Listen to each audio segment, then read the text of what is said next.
My girlfriend never expected that by slapping me for her ex, I would marry her arch-enemy. She went crazy, but that man will never turn back. 3 days ago, when I was cleaning up the bridal chamber, I accidentally broke the cup her ex gave her. I hesitated for a moment, took a photo of the broken porcelain, paused for a few seconds on the send button, and sent it to Guyuchen. Guyuchen replied to my message, asking me to wait at home.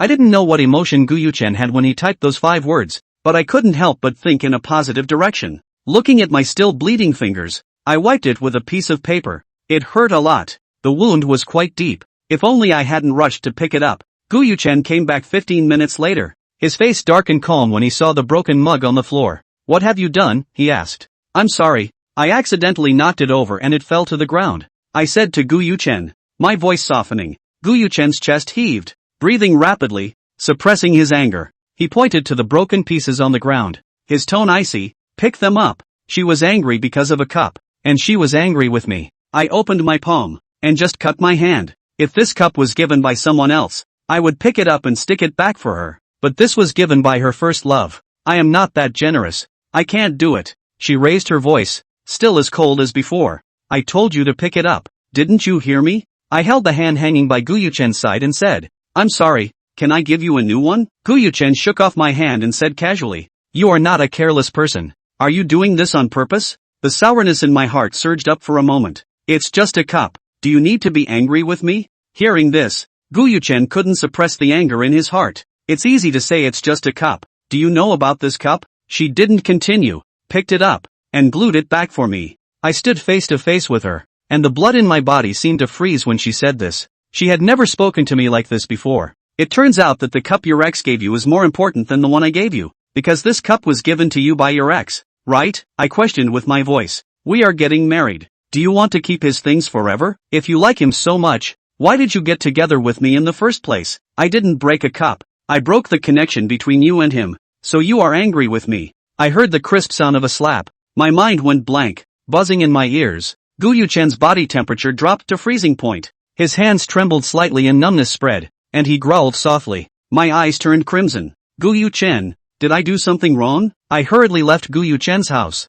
afraid that if I stayed a second longer, I would not be able to resist rushing up to beat her again. Guyuchen squatted down, picked up the white porcelain shards on the ground, noticed that the hand that slapped me with the fan still felt numb. She was upset, and suddenly smashed the picked up shard on the ground, making the already broken porcelain even more shattered. I ran so fast that I sprained my ankle. My palms and knees hit the ground, grazed and oozing blood. I quickly got up. "Now I just want to get home quickly. Leave here." I brushed past an elegant woman, hurriedly leaving. The woman took in the scene just now, looked down at the keys dropped on the ground, thinking of turning around to remind me, but I had already driven away, leaving only the taillights. I returned home, stood in front of the door and searched my pockets. There was no trace of the keys at all. I leaned against the door, the left side of my face burning with pain. It took a while to ease. I planned to go back to find the keys. Perhaps they fell out of my pocket when I fell. As I walked out of the gate of the community, I was suddenly stopped by a woman blocking my way. I didn't even get a clear look at what the woman in front of me looked like. She spoke in a low, hoarse voice. "No need to sell. You lost something on West Road." Then the woman reached out her hand, and there lay a key in her palm. Only then did I look at the woman in front of me. She was about 1.75 meters tall, even taller than Guyuchen, very beautiful, with a slightly cold temperament, looking very intelligent. The woman's gaze also fell on my face, and there was a moment of distraction when she saw my face. I instinctively covered my swollen half-face with my hand, lowered my eyes and thanked her. "Could you please bring it over? I'll pay for the postage," I said, taking out my phone. "No, we met by chance." She knew it was impolite to look at me like this, immediately withdrew her gaze, turned and left. I slept at home for 2 days. My phone was also out of reach for 2 days. On the third afternoon, the doorbell rang. I had no strength lying on the bed. My face still hurt, and I struggled to get up from the bed to open the door. As soon as I opened the door, my childhood friend and good brother Chinjali was standing at the door. He was about to speak to me, but seeing me so haggard, pale-faced, he frowned. "What's wrong with you?" Chinjali felt that something was wrong, and when he saw the left side of my face, his whole body seemed to freeze, and he asked seriously, "What happened to your face? Who hit you?" I didn't say anything. Chinjali didn't rush to ask either. After entering the door, he made me a bowl of cooked noodles. After seeing me finish eating, he asked again. Who hit your face? When Ji-Xian buried her head on her shoulder, and Qin Jiali patted her back as a wetness poured at her shoulder. She cried for a while. Whispered. Gu Yuchen. Qin Jiali stunned. A few of them grew up together. She did not even dare to think of Gu Yuchen, no matter how he would not hit Ji-Xian. She whimpered. I went to his house and accidentally broke the cup that his predecessor gave him. Qin Jiali immediately this gas on the run-up, gently stroking the back of Ji Leisure. Have heard that the two of them to get married. Collaterals are also estimated to be the most recent thing. Who knows actually turned into this. The eggs in the pot are ready. I'll bring them to you to put on your face. When Qin Jiali put the egg on her face, he saw the abrasion on her knee. What's wrong with you again? She lay on her side on the bed and closed her eyes. I accidentally fell. Only after she fell asleep did Qin Jiali leave her house and call Song Kai-Rui. Hepburn Bar. Qin Jiali entered and picked up a bottle of red wine from the counter, dropping a sentence that said, put it on Gu Yuchen's tab, before striding into the private room inside. She is also counted as a regular here. The management all recognize her. See her in this position to fight, no one dared to stop her. She pushed open the door of the box and threw the bottle of red wine towards Gu Yuchen's side, missing it and smashing it into pieces at his feet. Song Kai-Rui sucked in a breath of cold air and stopped between Qin Jiali and Gu Yuchen. What's wrong? I just came to have a drink. Don't murder me. What's wrong? You ask him what's wrong. Qin Jiali, who was 1.73 meters, had too much aura with his cold face. Gu Yuchen poured all the wine in his cup, squeezing his right hand until the bones were white. The memory of slapping Ji-Xian that day very clear. Song Kai-Rui turned his head to look at Gu Yuchen. What's wrong? He hit Ji-Xian. Song Kai-Rui gathered up that playful demeanor and became serious. You hit Ji-Xian? No wonder you've been looking for me to drink for the past 2 days. So I've been solving your problems for you. And you did it because you beat Ji-Xian? The four of them are childhood sweethearts. Their parents' generation are also friends. Don't need to say anything about favoritism. It's not right to do it. Besides, Ji-Xian was originally a little bit smaller than them. When it comes to favoritism, it will surely be biased in favor of her a little bit. How is she? Gu Yuchen loosened his right palm and asked this feebly. Won't you go see for yourself? Gu Yuchen slowly closed his eyes. Let her calm down. I'll calm down too, and go back after a while. Qin Jiali suddenly gave a short laugh and nodded. Okay. After saying that, she left, glancing at Song Kai-Rui as she exited the door of the box. Song Kai-Rui gulped, and said towards Gu Yuchen, I'm leaving, or else she'll have to get mad at me. When she woke up, she smelled an aroma in the air, and she was hungry again. There were sounds coming from the kitchen, probably Zhao Li coming. Ji-Xian, you're awake? Song Kai-Rui brought the last of the steamed fish to the table. She rubbed her sore eyes. Kai-Rui, you're here too. Seeing her slightly swollen face, Song Kai-Rui thought to himself that Gu Yuchen had hit her really hard. He didn't mention anything about Gu Yuchen and laughed in a low voice. I didn't come for fear that you would be poisoned to death by Zhao Li. As soon as the words fell, a voice came from behind him sorrowfully. Song Kai-Rui, next time speak a little quieter. Don't let me hear you. Although she said so, but she pulled Song Kai-Rui over really is to cook. Noon that noodles are just cooked only. Also no leisure hungry to give it all eat. Otherwise it is really difficult to swallow. The whole meal down only when Ji leisure in serious eating. Song Kai-Rui and Qin Jiali just eat a few mouthfuls, the whole time looking at her. You and, Song Kai-Rui just opened his mouth and was caught off guard by Qin Jiali kicking him. When Ji leisurely looked up at them, I'm fine. Ask if you want to. Song Kai-Rui glanced at Qin Jiali, seeing that she didn't want to stop herself before asking. You and Yuchen are still. He did not finish this time. When Ji leisurely dropped a sentence will wait and then ran into the bedroom, and then came back with a small blue velvet box in hand. She placed the box next to Song Kai-Rui's hand. Please take the ring to him. This is still asking what it. Even picked a good wedding ring, let him return it. Not to mention the license to marry. It is estimated that all have to break up now. You like him for so many years? Can you really say break it off? She has been vaguely feel that they are a few to stay a piece of Ji leisurely eyes always in the Gu Yuchen body. More than the 2 years of feelings. When Ji leisurely touched the left half of his face that still stung. Can't, but I'm afraid of pain. He woke me up. If it wasn't for this slap she could still comfort herself that it was just a cup. Just this slap broke up all her hopes for him. In her eyes there were only 0 and countless times a hand had been laid on her.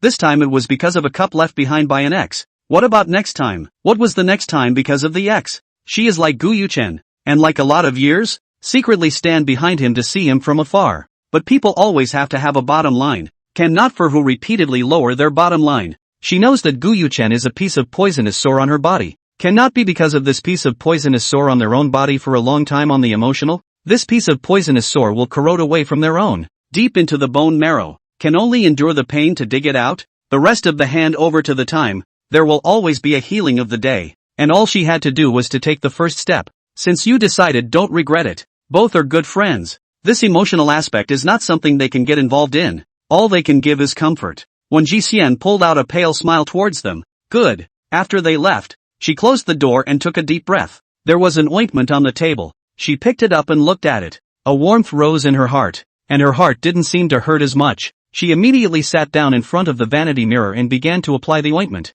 It was her face. This is her face. What if it gets disfigured? While smearing the ointment, she blamed herself for being so careless, smearing a thick layer of medicine, hoping that the swelling would go down completely tomorrow. She took out her cell phone from her bag, powered it up and turned it on. Jolly sent her a number of messages. Besides Jolly, it was a message from the clerk at the coffee shop. She stopped her finger on the name at the top of the list, Yu Chen Chen Chen, her husband-to-be, and added 2 little love heart emojis. He hadn't sent himself a single message. The more she looked at this note, the more ironic. She clicked in ready to delete. Her finger hung over the top of the phone. Deleted friends. In addition to a moment of speed, there is no use. Their parents have always been good friends. Thinking of this, she immediately clicked delete friends. A moment of speed on a moment of speed. It is time to erase him from their world. From the study, she packed up all the photos about Gu Yuchen. She herself did not expect to actually be able to organize so many things. She put on a makeup to cover the slight redness on the left half of her face and went to the cafe early in the morning.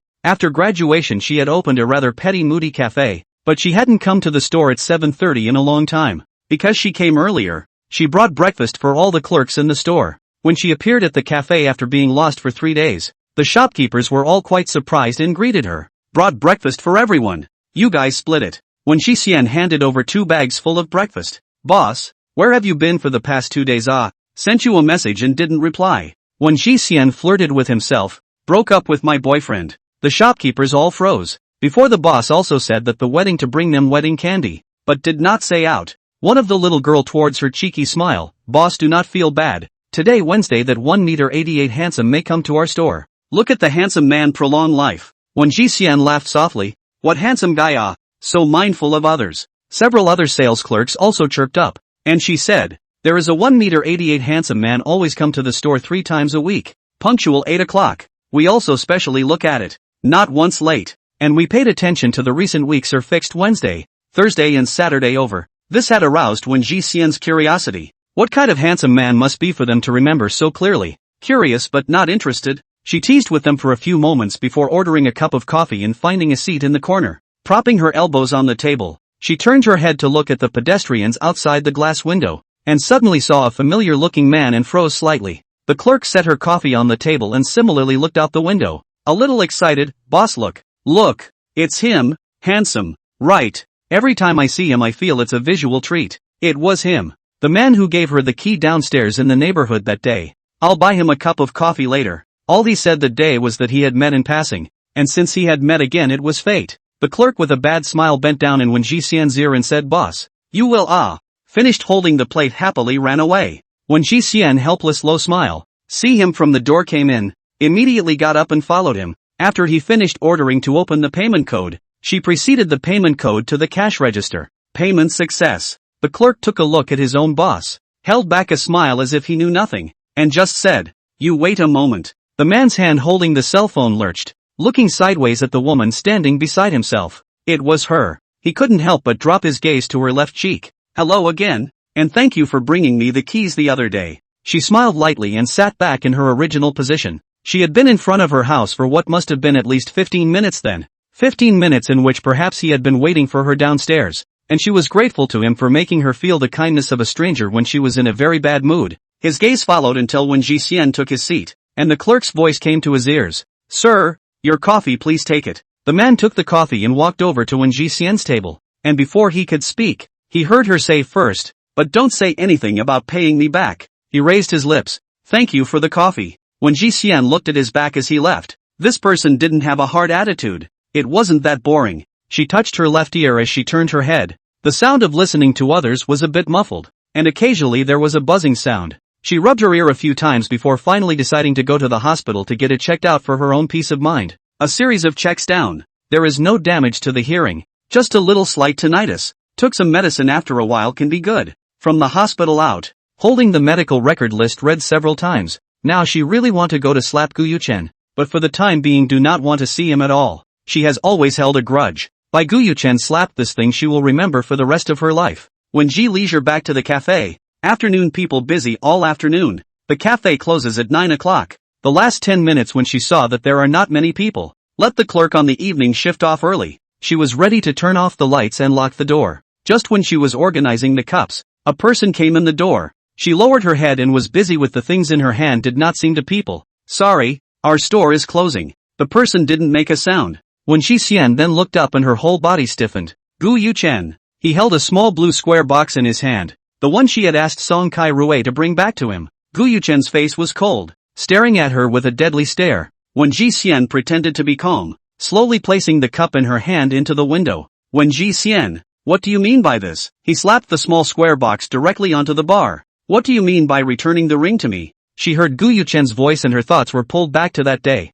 when one of his ex's cups was more important than her, and he slapped her in anger because of a cup. What do you mean you don't understand? I don't want to marry you. At the mention of the word marriage, her heart tightened and her voice trembled as she spoke. Anger rose on Gu Yuchen's face. Because of this matter, you're messing with me? When did you become so unreasonable? When Ji Xian? I don't know whether he was in his original form or was so angry that he spoke nonsense, but it was the case that the current Wen Jie couldn't get into such words at all, much less understand his words at a deeper level. This little thing? Is this a small matter? You hit me and this is a small matter? Then let me ask you what is a big thing? The more she spoke, the more she couldn't control her emotions. She felt like she was going crazy. Her liking for him was worthless, and in the end he said it was all trivial. That broken cup of yours is more important than me. It's a big deal if it breaks. Are you still going to kill me to bury that broken cup of yours? Looking at Gu Yuchen's face sinking to the point where it could drip water, she snorted and threw the small blue square box on the table out the door with force,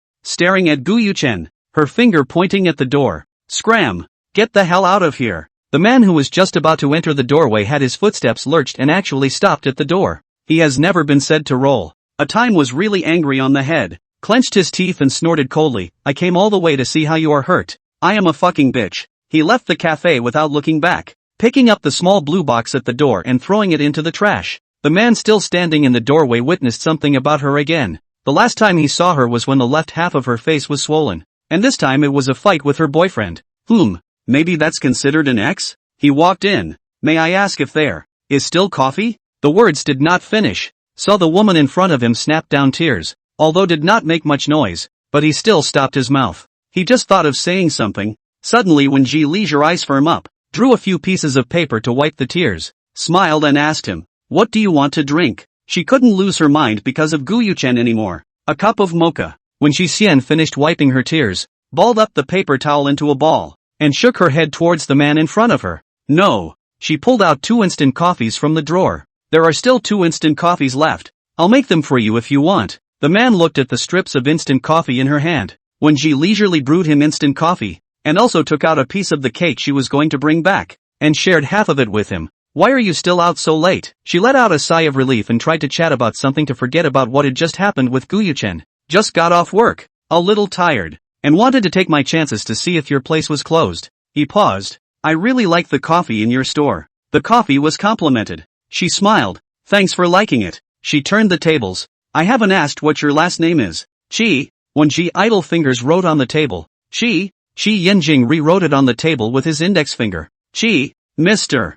Chi. Asking his last name, she said her last name in passing as well. My last name is One of temperature. Miss One. When Ji leisurely asked again, do you often arrive at this hour in the evening? I was delayed by a temporary work matter today. He took a sip of his instant coffee and frowned slightly. When Ji leisurely rubbed his neck, suspecting that he was the one who found this instant coffee hard to drink, Shi Yanjing raised his eyes to look at the woman sitting across from him, her eyes slightly red, a look like she was bullied by someone. When she converged her eyes and didn't smile, she looked like she was going to be broken. The last time he saw her with that look, he felt that strong sense of brokenness for the first time, and inadvertently looked at it a few more times. Seeing him finish his coffee, when Ji Xian took the cup to rinse it, and when he came back the cake box on the table was all packed up. She was just about to say that she was going to close the store when Shi Yanjing suddenly spoke out. What's the charge? When Ji Xian smiled, just a cup of instant coffee, no charge, and cake. He ate half of her cake. When I treat you. Seeing Shi Yanjing's displeased face, she solemnly said. I really appreciate you giving me the key last time. I was in a low mood that day, and you let me feel the kindness from a casual encounter. Kind of the only point worth celebrating that day. A casual encounter. He didn't think today counted as a casual encounter. She closed the door to the store and Shi Yanjing threw the trash in the trash can, glancing at the blue velvet square box inside but saying nothing. How are you going back, Mr. Shi? When Ji Xian looked at Shi Yanjing and asked out loud. Shi Yanjing pressed the car key. The lights of the red flag car on the opposite side flashed twice. The car is on the opposite side. When Ji Xian nodded his head and waved his hand towards Shi Yanjing. Then you pay attention to safety on the road. Shi Yanjing stood by the car door and said 2 words to her on the way out. Don't lose yourself because of your feelings. Love is not the whole of life. He did not want to say, and said the other side cannot listen to, but he could not help but meddle in today. From the cafe back to take a shower and lie on the bed tiredly. From the bag out of the cell phone. Qin Zhaolian half an hour ago to send her 7 or 8 messages and missed calls. She lay on the edge of the bed and returned a call to Qin Zhili. Ji Leisure, where are you? I just arrived home. What's wrong? Qin Zhili spoke out. Did Gu Yuchen go to apologize to you? No. She remembered the events of this evening and rubbed her forehead. Where did he come to apologize? He came to find me in trouble, saying that hitting me was a small matter, saying that I was being unreasonable, and he threw the ring away, completely ending it. Qin Zhili didn't expect Gu Yuchen to say this kind of words. It's really a big lover usually sensible can't do. To his exes things are very impulsive. Now and Jiang breakup also should be his. Then you are alright? Her current emotion can't be said. For her so many years like feel pathetic. Should have been sad. But by Mr. Chi's arrival to disrupt the sad thoughts. Although by him to see the woeful self. But he did not mention the word. Sure enough, when you are sad you still have to have someone to talk to. So that you don't have to think nonsense. I'm fine. The harder he hits me, the faster I come to my senses. Perhaps after a few more times she would be able to take things in stride. Qin Zhaoli on the other end of the phone laughed. I knew what you decided wouldn't change. After chatting for a few sentences, the two hung up the phone, and only after hanging up the phone did Qin Zhaoli remember that he hadn't asked her if her face was okay. When she idly pressed her ears a few times, remembering that the medicine prescribed today had not yet been taken, she immediately got up and went to bring a glass of warm water. After taking the medicine, she held the glass and her eyes fell on the hot water. This slap she will hit back. Hepburn's bar. I thought you went to apologize? What? Ji Xian didn't forgive you? Song Kai-Rui couldn't help but be happy. Gu Yuchen drank one glass after another, and Song Kai-Rui stopped him. Don't just drink. Tell me what's going on so I can be happy. Gu Yuchen didn't care about these sarcasm, bluntly said. I went to question her why the ring is still back. As long as she said a soft word like before. Can I be angry and said something I shouldn't have said? She also told me to get lost. You hit someone and they have to say soft words to you? I see that you are just spoiled by Ji Xian. You don't try to coax people back even if it's not enough, but also intensify the conflict. In fact, he also knew that Gu Yuchen was only speaking in anger, but this realistically did move his hand. When Ji Leisure and Qin Zhaoli can play together are a class of people. Only one of the emotions on the face of a hidden heart, anyway, is to make a death on the main out of the game, and this time, Gu Yuchen made a handful of good death. I thought a few days had passed and she would be able to calm down. Thought that today she would be able to make up and be ready to go get a license to get married as planned. To delay the plan. Song Kai-Rui heard this. Laughter bubbled out of his mouth. Come on. She was beaten by you at that time. Her face was swollen like that. Don't say get married. Don't break up even if it's good. She won't. I know how much she likes me. Song Kai-Rui really have nothing to say. He sometimes really can't get used to Gu Yuchen. He also has a thing about Gu Yuchen did not say with Ji Xian. Not too important but very hurtful. If one day she doesn't like Gu Yuchen, he will say it out to her to listen. Oh. Perfunctory. When Ji Xian arrived at the cafe at 7:40, wanting to make her life a little more fulfilling so that she wouldn't have to ramble on about something that wasn't there. When she arrived at the store, one of the little girls smiled at her and said, Boss, that handsome guy yesterday is good looking, right? The other one also followed and snickered. The boss also paid for the man. The boss's approval. When Ji leisurely didn't explain, thinking of who said yesterday that Mr. Chi comes to the store every Wednesday, Thursday and Saturday, and today happens to be Thursday. She plopped down on the bar. Since you all said so, then I'll buy him another cup of coffee today? We want one too. Yeah, we don't even have this treat. In this atmosphere when Ji leisure mood are much better. She pretends to be indifferent shrugged. You guys do coffee every day. Not with you guys drink it. No coffee. Boss, you are biased. When Ji Xian laughed out, got it. I'll buy you guys afternoon tea in the afternoon. Thank you boss. listening to their fancy compliments to themselves. When Ji Xian felt in a great mood, I'm going to get busy. Just based on the 2 points of delivering the key and chatting with her last night, she was already thankful to Mr. Shi. Buying just a few cups of coffee was something she was happy to do. After chatting with them, she went to the warehouse to organize the goods that had just been sent over. At 8 o'clock, Qi Yanjing arrived at the store on time. After ordering and showing the payment code, the clerk smiled and said, "Today's coffee is on our boss." Boss? Qi Yanjing subconsciously looked sideways at the table where MS1 sat yesterday. So she is the boss of the store. The other clerk who was making coffee next to her also came over and laughed. Your face value is something our boss recognizes. Qi Yanjing still displayed the payment code in front of her. Thank you for your boss's kind words. I appreciate it. This should be paid. Next time when our boss is around, you talk to our boss. They can all listen to the words of the boss. Qi Yanjing helplessly sighed silently in his heart. Is this considered a hush money for that show last night? Another cup of coffee money owed to her. Taking the coffee towards the table where MS1 sat yesterday, sat for 5 minutes seemed like waiting for her, but did not wait for people, not a moment to leave. When she idle in the back warehouse busy until 10 o'clock, a little tired before returning to the front. Listen to one of the clerks said, that 188 handsome man in the morning unprecedented in that store sat for a few minutes. Just sit that position. The clerk pointed to that seat in the corner, and then hemmed and hawed. Boss, is he waiting for you?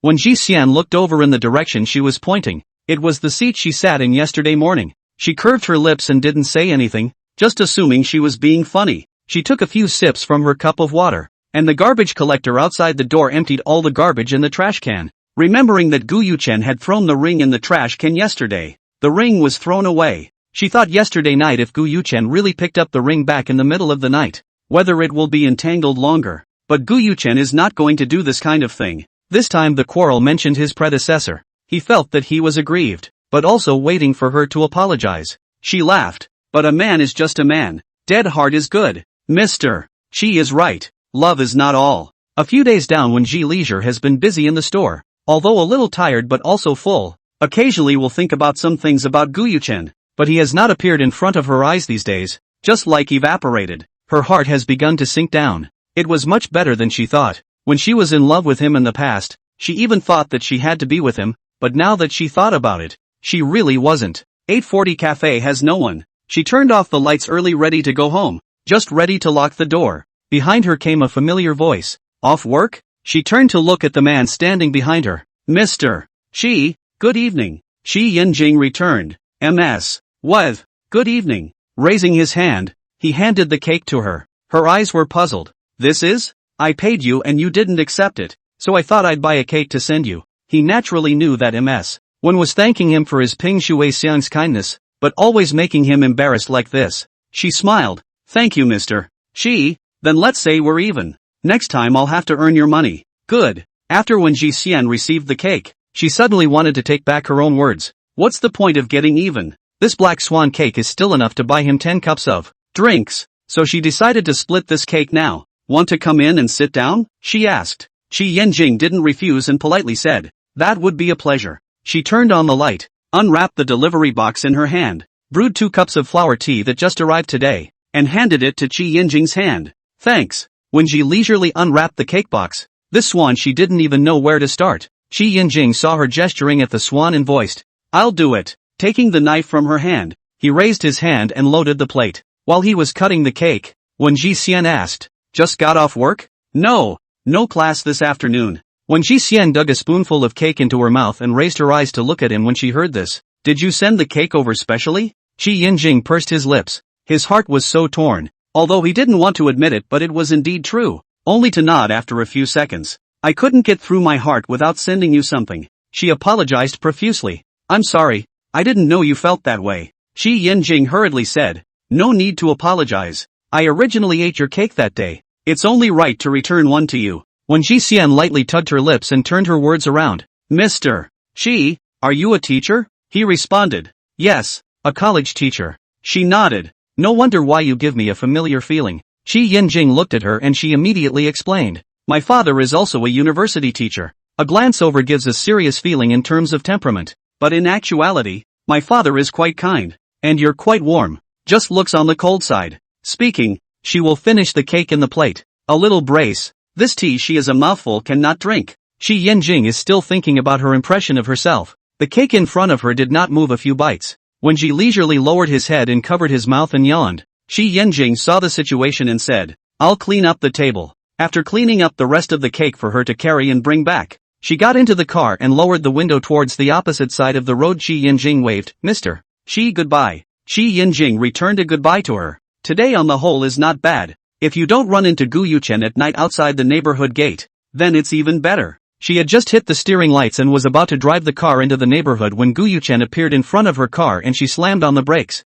Ji Xian. She took a deep breath, pulled the car to the side, and pushed open the door to get out. The two of them stood on the side of the road, and Gu Yuchen was relieved to see that she was so calm today and not cranky like last time. Perhaps she had calmed down. "Why did you come back so late?" Gu Yuchen's tone was calm, not at all like a quarrel and conflict. For a moment it made her feel like she was back before. But there was no way she could pretend that nothing had happened. "Just got off work." Gu Yuchen reached out to shake her hand, which she dodged, and he felt the other party's detachment, but just took it as if she was having a disagreement and didn't take it seriously. "Didn't you get off work at 9 o'clock at the latest before? How come you're only home at 10 now?" When Ji leisurely responded, "A friend came over and sat in the store for a while and chatted for a while." Gu Yuchen now completely let go of his heart. She had lost her temper. A smile appeared on his face. Ji Xian liked him. Always liked him. He knew it. Even if there was a conflict, it wouldn't be too long. Besides, she knew the limits, so it was fine to make a scene.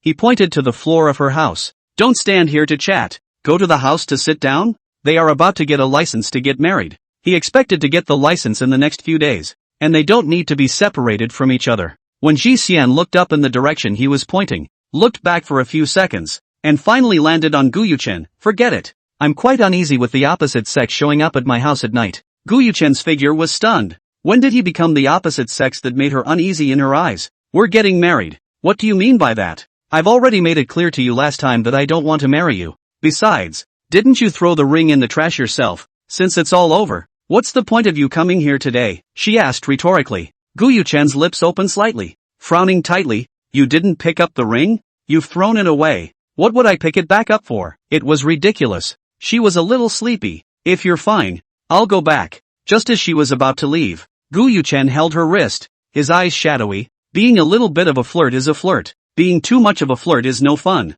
His hand was so strong that it pinched her bones, and she struggled. "Let go of me." Gu Yuchen stared at her dead on, the strength in his hand not decreasing at all. She raised her left hand to greet Gu Yuchen's face, and he reacted quickly to collect his hand and took half a step back. Only the nails lightly rubbed into his face. Gu Yuchen's face sank to a horrifying depth. "You hit me?" She laughed coldly. "I didn't miss it last time. That slap of yours was a real one. Do you think we can still be together after all this mess? Why do you always hold on to this matter? Isn't it that you broke my cup in the first place?" When Ji Xian didn't know what to say, she was completely disappointed in Gu Yuchen. She couldn't say anything. She felt ridiculous and sad. What kind of person she liked? In the end, she just asked, "Do you really not understand?" Looking at her disappointed eyes, Gu Yuchen panicked for a moment. "Don't want to talk to you. Get lost. Don't show up in front of me. If you're nostalgic, go ahead and continue to miss your ex." She laughed. "Oh, it's not ex. It's XX. I'm your ex."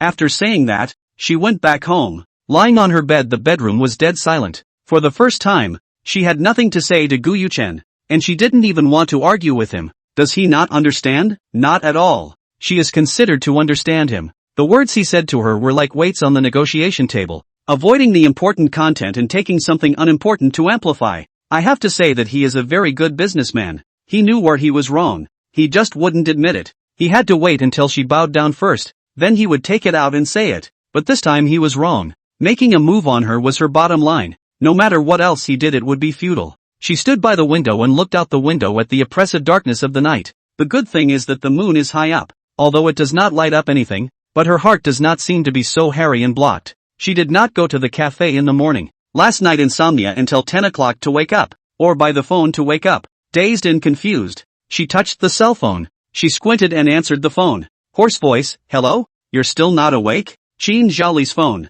When Ji leisurely rolled over. "Just woke up. I've heard that you'll be at the cafe early tomorrow morning. A busy day. I didn't see you at the store this morning." "Oh, just slept in late today and didn't go." She looks at the ceiling and ruffles her messy hair over her cheeks. Qin Zhaoli suspected that she was in a bad mood. Perhaps because of Gu Yuchen's dog thing again, but it is not good to say it explicitly, so he had to ask secretly. Do you want me to come and cook for you at noon? No need. Xin Zhali added, then you come out. We eat together at noon. Song Kai-rui newly invested in a restaurant. We go whoring him. We can't let her stay by herself and be bored out of her mind. When Ji leisure sound. Good. I immediately get up. Hang up the phone, wash up and change clothes, take the car keys and rush to the address Xin Zhali said. When she arrived, Xin Zhali and Song Kai-rui were waiting for her at the door, so she greeted them both. Why did you wake up at 10 o'clock? Didn't sleep well at night? Xin Zhali asked as he looked at her. She sighed. I had insomnia last night. After entering the private room and taking a seat, Song Kai-rui looked her up and down. Did Yu Chen go looking for you last night? When Ji leisurely nodded, then rubbed her temples. I now have a headache when I see him. I don't want to say a word more to him. He doesn't understand human language. In fact, I know he can understand but he just pretends not to understand. Song Kai-rui sked. People are waiting for you to continue to love him. Xin Zhali frowned. Don't bother with him. After she finished speaking, she scrutinized Wen Jixian's face once more. Song Kai-rui also came over when he saw this. It seems to be fine. When Jixian touched her face, it's not swollen anymore. It's just, she moved her hand to her ear. Occasionally there is still tinnitus. The doctor said that you still need to take medicine. After a while it will be fine. Hearing her say this, the two froze for a moment. Are you okay? Nothing much better than before. Xin Zhali made a holy shit sound. I'll help you go slap him. I wanted to slap him last night, but it didn't work, so I'll try harder next time. She joked. Song Kai-rui laughed helplessly. Then you cheer up and try to succeed. So you went to the doctor. Does your mom know? He asked. When Ji leisure her mother is the department head of the first hospital in this city. If she goes to this hospital she'll not let her mom know. She shook her head. Didn't go to my mom's hospital. I don't want them to know. A few of them are considered to be small. Song Kai-rui Gu Yuchen and Xin Zhali is 2 years older than her, but their families have always been good friends, usually have time to meet for dinner and travel. She did not want to because of her and Gu Yuchen's relationship to undermine the relationship between the parents, and Gu's parents have always liked her. Xin Zhali remembered that tonight their parents still have to get together for dinner. No wonder Uncle Wen and Aunt Shen are also there. The original is Ji leisure did not talk to them about this matter. Then what if your parents ask about you and Gu Yuchen? Song Kai-rui asked. When Shi Xian was hungry and came up to start eating, when she heard Song Kai-rui's words, she stopped her chopsticks and thought for a moment. Let's wait until they ask. Song Kai-rui lowered his head. Uncle Wen and Aunt Shen were satisfied with this son-in-law. Gu Yuchen. Ji Xian estimated that he would have a tough battle to fight. He couldn't help but frown. When he heard from Zhali's side that Gu Yuchen had beaten Ji Xian because of a broken cup, he felt that his brain was filled with shit. Was a broken cup necessary? To take action against his soon-to-be fiancé because of his ex's leftovers? That wasn't purely sick in the head. They were all his friends. They all made a move. It's best to split up. Don't mention him. When Shi Xian changed the topic while eating, aren't you guys busy today? Not busy. Going shopping after dinner? When Ji Xian nodded. Speaking of shopping, in fact, the feeling is that they do not feel at ease with themselves, and finally stuffed her with a trunk full of things before going back. She happened to pass by the university town. Her parents' home is in the vicinity of this area. Directly drive the car into the neighborhood. Get off the car before giving her father a phone call. After the call was answered, she first asked, Dad, are you home yet? Then she smiled and said, I'm downstairs in the neighborhood. I want to eat sweet and sour pork ribs and pot roast tonight. When Xingji, I'm afraid I won't be able to eat tonight. Is there something going on tonight? A few of our old friends haven't sat down for dinner for a long time. So we're getting together today. When Xingji suddenly laughed, but Ji Xian, your mom and I will eat sweet and sour pork ribs and pot roast for you tonight. Wen Zhiyao, pro father pro mom. Thanks. Do those students of his know that their professor is like this? Wen Xingji, okay, I'll do it for you next time. It's almost night. You cook and eat by yourself. After hanging up the phone, Wen Jixian received a transfer from her own father, and the transfer memo read, sweet and sour spare ribs with pork buns. Of course, she rightfully accepted it. When she drove her car out of the neighborhood gate, she happened to pass by the gate of Huai University, and she suddenly saw a few handsome men and women walking out of the gate, so she couldn't help but park her car diagonally across from the gate, and lowered the window of the car. She put her hands on the car window and looked out. More to see handsome men and women really feel better. Now more than 4 o'clock in the afternoon. The weather is slightly cool, wind blowing up the long hair on the side of her ear. She looked at a crop of students for 7 or 8 minutes, suddenly remembered some of their own former college things. She was concentrating on lying down. ears abruptly came a familiar voice. "Ms. What?" She quickly turned her head to look at the man standing in front of the car. "Mr. Chi." She froze, her arm retracted from the car window. "Mr. Chi? What a coincidence. Why are you here?" Shi Yinjing was ready to go back, saw that the car was somewhat familiar, and looked at the license plate which made sure it was her. Shi Yinjing pointed to Huai University. "I serve here." When Ji leisurely turned his head to look at the school gate choked. Why are you here?" he asked. She was instantly embarrassed. Was it hard to tell people that she was looking at the handsome girls and boys of their school? She chose to use another discourse to say, "My parents' home is in this neighborhood. I passed by and saw that these students are quite energetic," and looked at a few more eyes. Shi Yinjing followed the direction of her gaze and looked over. The school entrance happened to come out with a male student who looked completely sleepless. When Ji Xian nodded, "That's it." Shi Yinjing looked in the direction of the school entrance. Still consistently cold and silent, it's quite vibrant. When Ji Xian, he turned his words, "Are you going to your parents?" "My parents went out for dinner. I'm going back to cook for myself." She paused and slowly looked at Shi Yinjing. "Mr. Shi, eat together?" Shi Yinjing pursed his lips in silence for 2 seconds and agreed. "My car is in front. I'll follow you later." "Good." As soon as her words fell, there suddenly came 2 or 3 mixed voices of men and women, saying, "See you later, Professor." When Ji Xian turned her head to look at the students outside the car window, it just so happened that those 3 students also looked towards her. She was a bit embarrassed. Those students' eyes were too clear still with a bit of playfulness. Shi Yinjing nodded. "See you later." When Ji leisurely started the car to leave, those 3 students were still laughing and waving their hands to her. She pulled out a smile that was not rude. Before leaving, she also heard those 3 students discussing, "This one looks good, this one looks good." She drops her speed and waits specifically for Shi Yinjing, noticing his car appearing in the rearview mirror. She then picks up speed. Just now, she was only too busy being embarrassed. The students seem to call him Professor? She looks at the road ahead and can't help but be surprised. Did she mishear? "Mr. She looked about the same age as her too. 26 like that. A professor at that age? Her father was a professor at 32 and she thought it was already very unbelievable. Was Mr. Chi even more unbelievable? Or is he actually a man in his 30s, just not so eager to grow? Going back at night she was going to search for professors in their 20s at Huai University. With such shocking news the school must have made a big deal out of it. It shouldn't be hard to find out about him. She picked a Chinese restaurant that she had frequented before. She had always found the sweet and sour pork flavor of this restaurant to be very positive. Pulling into the parking space, she got out of the car and waited for Mr. Chi. Shi Yinjing gets out of the car, looks at the name of the restaurant, and here's when Ji Yan asked, "Is this one okay?" He nodded. "It's okay." The two entered the restaurant side by side, and since there were only the 2 of them they didn't ask for a private room. The waiter led them both to sit down in the window seat, respectfully handing over a tablet for them to order. When Ji leisurely introduced to him, "The sweet and sour pork ribs and pot-boiled pork in this restaurant are both good." Saying this, she ticked these 2 dishes on the tablet. "Good." After selecting 4 of his favorite dishes, he put down the tablet to let Shi Yinjing pick a few.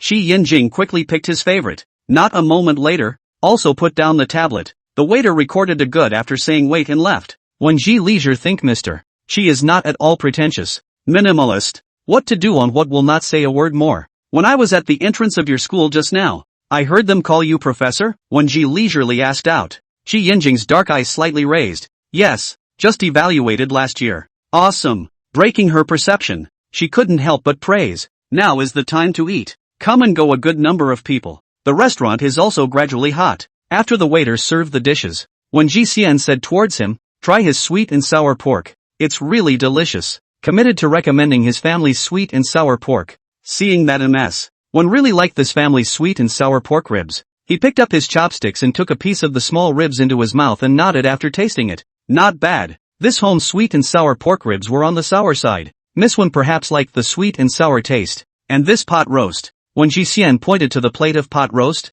Shi Yinjing's chopsticks turned to the plate of pot-breaded pork again, tasted it again, and still nodded. "It's not bad." After receiving the affirmation, she raised her lips in satisfaction. "I think so too." Lowering her head, she began to eat in earnest. The 2 didn't exchange much during the meal, occasionally striking up a few words. "Mr. She is the kind of person who doesn't talk much but doesn't get cold feet, so it's not awkward to sit and eat together." "Does Mr. She cook for himself at home?" she asked. "Yes, cook for yourself. If you don't want to, go out and eat something." He threw the question back. What about you? Wen Ji leisurely responded. I'm similar to you. A little more than you is that in addition to cooking for myself and going out to eat some, I will also go to my parents to rub some. After saying that she laughed. Shi Yanjing lightly tugged on the corner of his lips. He also ate about the same amount of food will be put down the chopsticks. Did not go to the store today? I didn't sleep well last night, so I didn't go today after I slept. She touched the back of her neck with her left hand, a little embarrassed. He thought she was hurt by love again. After all, for so many days, every time she bought coffee she was there, even if sometimes she couldn't be seen but she should be helping out at the warehouse. When she leisurely drew a paper towel and wiped his mouth, throwing the paper towel into the trash can, the two got up and walked to the front desk. Shi Yanjing took out his cell phone one step ahead of her, and when Ji stopped him, Shi Yanjing met her eyes and she smiled. This meal counts as my father's treat for us. She handed over the payment code and the payment was successful. Out of the restaurant, Shi Yanjing sighed. He's making it look like he's a soft eater. When Ji leisurely explained to him, today I'm not going to my parents' home for dinner. They went out to get together, and then gave me a transfer which sent me off. Anyway, I also ate, even if you accompany me to eat. Oh yes, thank you for the cake yesterday. Shi Yanjing abruptly laughed slightly. Then I thank you for inviting me to dinner today. You're welcome. She is in a pretty good mood now, without the depressing feeling from last night. She glances at the time. It's 7 o'clock,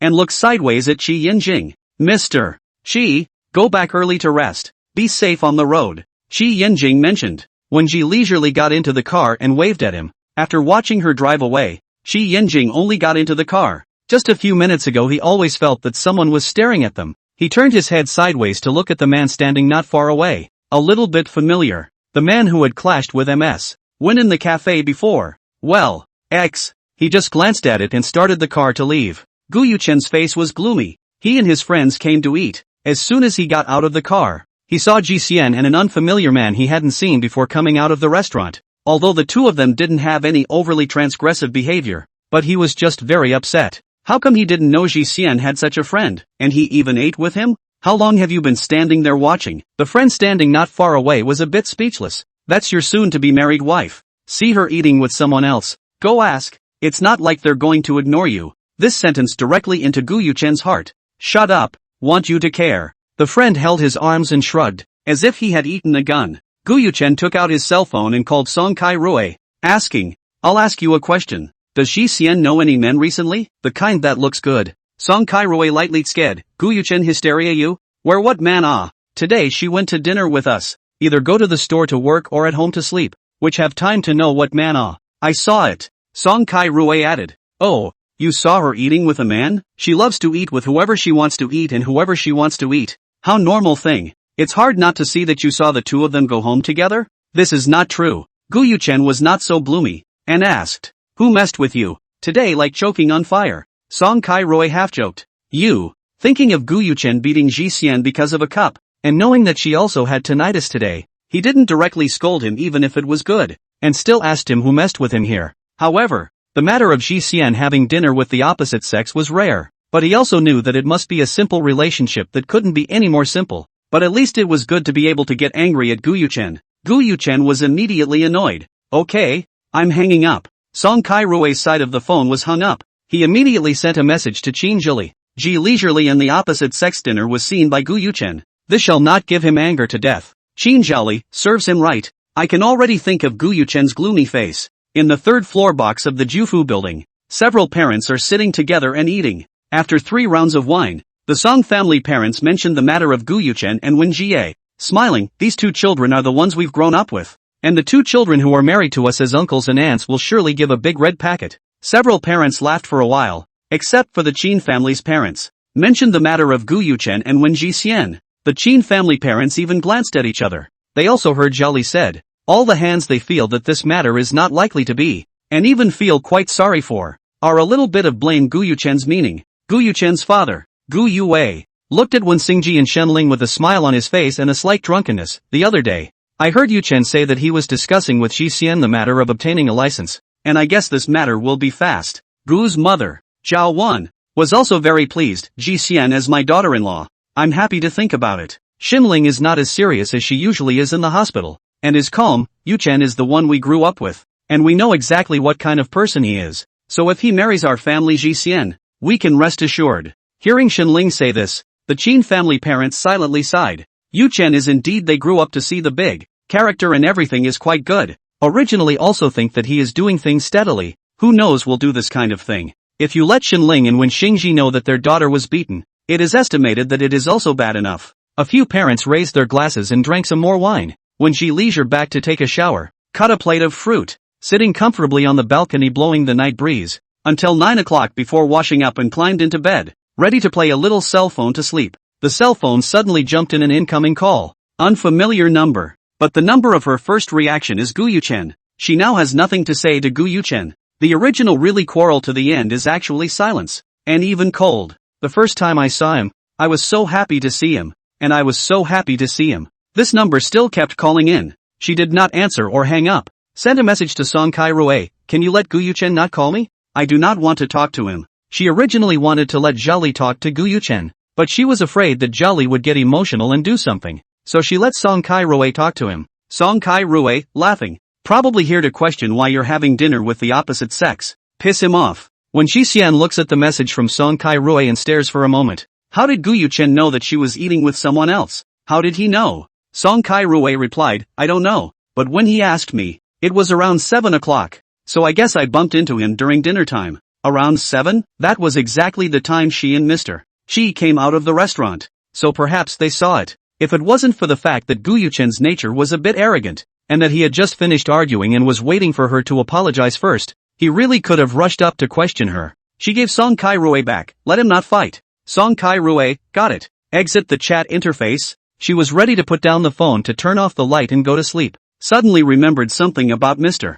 She opened the search phrase, enter Hua A de Chi. Just entered the surname of Mr. She. The following popped out a name, Qi Yinjing. She didn't know if it was, so she clicked on it anyway, and just seeing a picture of the backside, she concluded that it was Mr. Qi. The school column inside there is about his solo publication, the youngest professor of the Chinese department. According to this age counting this year should be 28, but turned over and over also did not see a face photo, most of the side of the back. There is not much personal information in it, mostly academic papers and essays. She slowed down her voice and pronounced Qi Yinjing. Like others it seems to have a lot of substance. A very good person, although also met several times, but even the names have not said each other, but also considered her friends in the water. After reading Mr. Qi's column she turned off her phone. Afraid of being disturbed by the phone call she put it on mute, and that's when she fell asleep. The next day when she woke up early in the morning, the first thing she did was to touch her ears. That muffled sound in her ears seemed to be gone.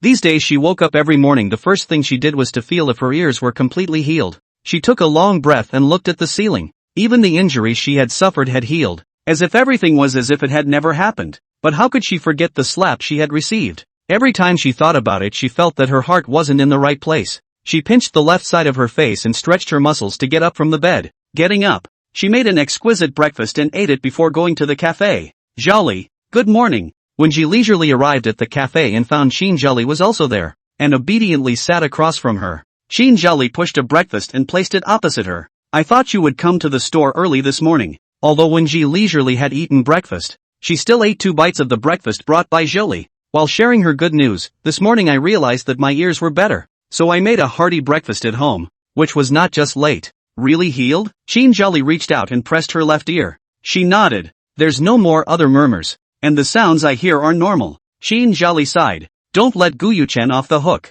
Okay, I know. She really couldn't eat anymore, so she put her chopsticks down and asked again, why did you come so early today? Qin Zhali sat upright, his hands resting on the table, and spoke. Yesterday, my parents were not out for a dinner party, and I heard that at the dinner table, Uncle Gu mentioned that you and Gu Yuchen had gotten a license to get married. She was aware that the Gu family's parents were very fond of Ji Xian, and likewise Ji Xian's parents were especially fond of Gu Yuchen, and it was quite embarrassing that this kind of thing was happening now. That's Gu Yuchen's fault. It's always not going to be held against me indiscriminately. Ask and say. Qin Zhali slowly nodded her head, and then seemed to remember something. Smiling, I was going to sit at that table when I came at 8. She pointed to the table in the corner by the window, and when Ji Xian looked over in the direction she was pointing, that was where she usually sat. Guess what? There is a handsome man sitting at that table with his coffee. I have to say that man can be really handsome. I'm not exaggerating. With a face that looks like it has an exceptionally high IQ.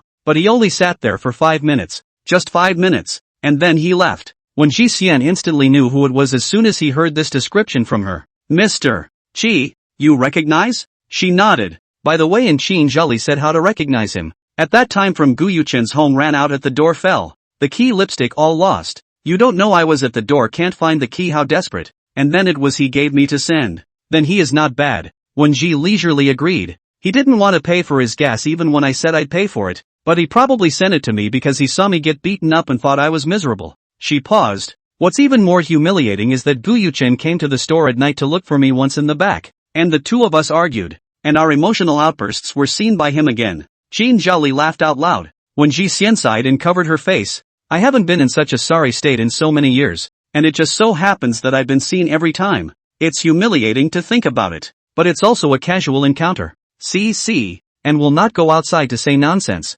Moreover, he also invited him to drink coffee and eat. He definitely won't say anything about it. Qin Zhali teased her for a few moments before saying, let's go. I'm going to the company. Be careful on the road. Why she got up and sent Qin Zhali to the car, watching the car drive away before she went back to the store to continue to work. At lunchtime, her dad called. She leisurely picked up and heard the other end say, daughter, will you come back for dinner tonight? I made sweet and sour pork ribs and your mom made pot roast. Want to eat? The first thought that popped into her head was eat.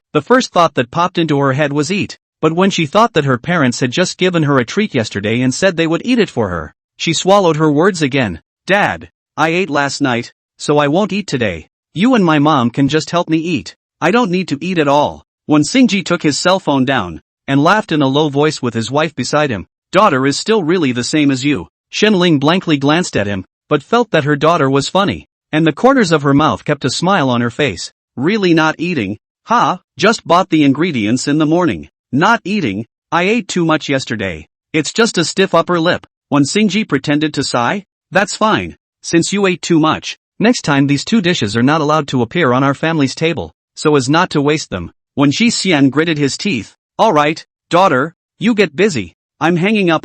When Xingji took the cell phone away from his ear while talking to his wife, make another grilled steak at night. I'll bring a tomahawk steak back from work. When Ji Ye suddenly stopped talking hard and weakly said, eat. When Xingji, daughter, are you talking? Roast the tomahawk steak tender, started to raise the request. This end of the two parents are happy. When Xingji, okay, then you come back tonight, we will do it for you. While she despised her own behavior, the smile on her face betrayed herself. Hanging up the phone, forgetting all the other things, she only felt that she didn't have to cook for herself again tonight. Her parents' sweet and sour pork and pot roast tasted so good that even the restaurant from yesterday was not as good as it could have been, and could only be described as a flat replacement. She greeted the clerk and left from the store at 4 in the afternoon. She bought some fruits to bring over, and when she passed by Hua University she looked sideways for a few seconds. Her parents' house was near Hua University, and after stopping the car, she carried the fruit into the neighborhood, entering the code to open the gate. She still felt it was more convenient to have a combination lock. The suite she lives in was originally a combination lock, the back of the bad once. She felt too much trouble, so she directly replaced the key, but the last time I lost the key, suddenly it seems to be almost the same trouble. Thinking to go back to change the combination lock again. As soon as she entered the door she smelled the aroma of steak mixed with a bit of sweet and sour flavor, both of which she liked. She walked into the kitchen. Mom and Dad. Ji Leisure arrived. Shenling pointed to the sink. Come and wash your hands, she said. Oh, walked over and washed her hands under the faucet, wiped them dry, and then helped to bring the dishes to the table. When Xingji and Shenling continued to work in the kitchen, and she stood by the kitchen door waiting. Isn't it hard to say you can't come? Shenling teased. She is still tough, what do you know? This is called polite. Put off twice is more conducive to promote family-friendly relations. Just know I come once is how difficult. Shenling replied. That's right, and turned her head to look at Wen Jixian. Then next time, I'll hang up the phone the first time you make an excuse. Mom, why are you like this? Excessive. But she was full of indifference, even playful. But it's okay, I'll come over when it's time. I can't starve to death anyway. She took a few steps forward and picked up the freshly cooked pot roast out of the kitchen and set it on the table. When Xingji laughed, this child. After the dishes were served, the three of them took their seats. She had just picked up her chopsticks when she heard her dad say, yesterday we went out for dinner and talked to your Uncle Gu, Auntie Zhao about you and Yuchen, and said that the two of you were discussing getting a license, right? She took the chopsticks hand a beat, suddenly remembered such a thing. Voice sound. Shenling, then you have discussed when to get a license? Wen Xingji is also quite happy. You young people do not need to count the days. After the license we have to discuss with Lao Gu about the wedding. Listening to her parents talk about the matter of getting a license to get married, she looked up at her parents, all with smiles on their faces, very satisfied with her and Gu Yuchen getting married. After all, they knew the Gu family well, and Gu Yuchen was also the one they had watched grow up, so could they not be satisfied? Shenling and Wen Xingji looked at her with some surprise. Ji Xian, what happened to you and Yuchen? She pursed her lips, now she has no appetite at all, put down her chopsticks, lowered her head and said back, I broke up with him. Hearing her finish, the two parents were first stunned. Then Shenling frowned, you mentioned it didn't you? Yes. Shenling face serious. When Xingji first her step to open the mouth, Ji leisure. Couples between small quarrels are normal. Feelings are in these bumps and bruises in the grinding. Do not bet on a moment of anger. Later regret because of the small quarrel breakup really unnecessary. Wen Xingji sighed. When Ji idle throat dry, returned, I will not regret. You will not regret? You will not regret what use? I do not understand. You and Yuchen can be because of what things to quarrel up to break up. That child do people do things steadily. With you and is growing up together. How can you? You are just stubborn. Pulling a point not to let go. And your Uncle Gu, Auntie Zhao is not good for you? It's not easy to have good in-laws. So what are you dissatisfied with Gu Yuchen? Shenling looked at her with an indignant expression. She knew that her parents would have a big reaction if they knew that she and Gu Yuchen had broken up. But she actually didn't know that they would reprimand themselves like this. And her heart trembled at each of these words. You guys don't ask anything. You just know to say that I'm not. I'm stubborn. I'm pulling a point and not letting it go. I deserve to be beaten by him, right? She thought of the scene of Gu Yuchen beating her that day. She lived so big which was beaten by someone. And her parents still say that Gu Yuchen is good everywhere. When Xingji and Shenling stiffened violently when they heard her say she was beaten, her eyes reddened. I was beaten by him and had to coax him to get a license to marry him? I talked to him for 2 years. But what's the difference from before? He just thinks it's appropriate to be with me. Nothing except giving me some expensive gifts that I don't need. The only one he likes is that girlfriend of his before. Just because I broke his cup he hit me. I used to be able to lie to myself and say it's just a cup. But he beats me. The more she said the more her voice trembled and gradually choked. Of course I know that Uncle Gu and Auntie Zhao are very good to me. So I go to the hospital. Do not dare to go to the hospital you are in. For fear of being saddened by your knowledge. I have tinnitus for so many days. And I worry every day if it is not going to be good. And what about Gu Yuchen? Came to me twice and thrice to say that it is a small matter for me to be beaten. And said that I am always gripping on about this matter. And asked me to be together with him. It's not wishing me well. It's sending me to hell. She got up and pushed open the door and ran out of the house. And when she got off the elevator, she also heard her parents eagerly calling her name. When Xingji sighed and pulled his wife back. She doesn't want to see us now. So let's not provoke her. Why don't I ask why they broke up? I still keep thinking it's her fault. Shenling anxiously shed tears, blaming herself for why she had to say so many good things about Gu Yuchen. Who knew that Gu Yuchen was such a person? I used to think that Gu Yuchen was more stable than Kai Rui, but now it seems that you still can't look too much at the surface. I haven't even hit her. How could Gu Yuchen dare to hit her? Shenling was saddened at the thought of what Ji Xian had just said. I'd like to ask them how the Gu family teaches their son. When Xingji stopped her, Ji Xian isn't afraid of us going to find old Gu trouble, that's why he didn't tell us. I'll give Zhali a call first and ask to see what's going on. The phone call was made. When Xingji asked, Zhali, are you free to talk now? Zhali wasn't surprised at all to receive Uncle Wen's call, presumably knowing about Ji Xian and Gu Yuchen. Free? Uncle Wen, you ask. Just the matter of our family Ji Xian and Gu Yuchen. Do you know about it? He guessed that Zhali should know something. Yesterday they gathered for dinner. The old Qin couple laughed too reluctantly when they talked about Gu Yuchen's things, and didn't take it seriously at the time. And now he looks at the estimate that he knows something. Zhali picked a few key points to say. After finishing and said, she has been very like Gu Yuchen. Breakup was not in a good mood. These days she regulated her own emotions has been very good. Uncle, you and Auntie do not say her. No one more difficult than her. When Xingji sighed again, the phone Zhali heard the sobbing sound coming from the other end. She instantly understood. Has Ji Xian scolded a chant? Alright, Uncle Wen. I'll go see Ji Xian at night. So don't worry about it. Thanks Zhali. Hanging up the phone, Shenling voiced out towards Wen Xingji. I don't care that much, but my daughter can't be wronged for nothing. Shenling took her cell phone and called Zhao Wan. This time Wen Xingji understood the situation and was also angry. Did not stop his wife at all. After the phone is connected, did not wait for Zhao Wan to speak. She spoke directly. Your family how to teach your son? Because your son dropped a cup to hit our family Ji Xian? My daughter has grown up so much that I have never hit her. Gu Yuchen is good. Not only hit but also tinnitus. This kind of person our family cannot afford to have. Zhao Wan was dumbfounded and couldn't believe that Xin Ling was talking about her own son. She said back, "Isn't there some kind of misunderstanding? Yuchen couldn't have hit Ji Xian no matter what. You go ask your good son yourself." After saying that, she directly hung up the phone. She came down from the elevator and opened the car door and sat in the driver's seat. Her eyes were sore and her vision was blurred, and her tears were falling down one by one. She is now extremely disgusted with Gu Yuchen, pretending to be a mature and stable appearance.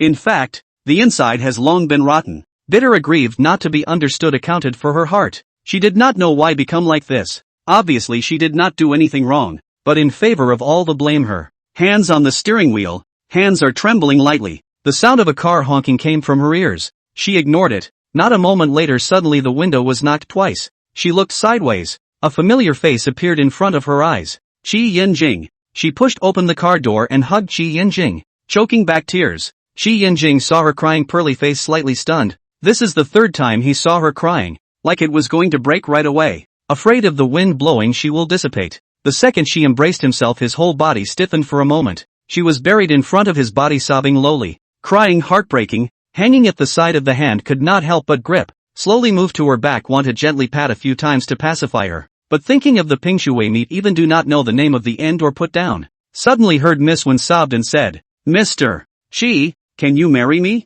Yes. She is in the impulse to retaliate. Gu Yuchen always feel that she is not him. Her parents and mention the marriage license everywhere, boasted Gu Yuchen. Then she will change the person to get married. If it is said that she hugged himself, has been very let him surprised. Then now she said this sentence, more let his pupils quake. Qi Yinjing stood still and froze for a while before coming back to his senses, slowly pulling away from Miss Wen, who was hugging herself, seeing that her large, slightly red eyes were still seeping with tears as she looked at herself, and wiping away the teardrops that had fallen from her with her fingertips. He was somewhat unable to bear it, but opened his mouth solemnly. "You can't be like this. You can't just marry a stranger you've only met a few times and don't even know his name because of impulse." When Ji Xian's brain was drowsy, she couldn't hear anything else. She only knew that he wasn't willing, and it was normal for her to think about it. Who would inexplicably get married to a stranger like she did? "Oh, then excuse me." She stepped back and tried to sit in the car, but was pulled back by Qi Yinjing. He sighed silently in his heart.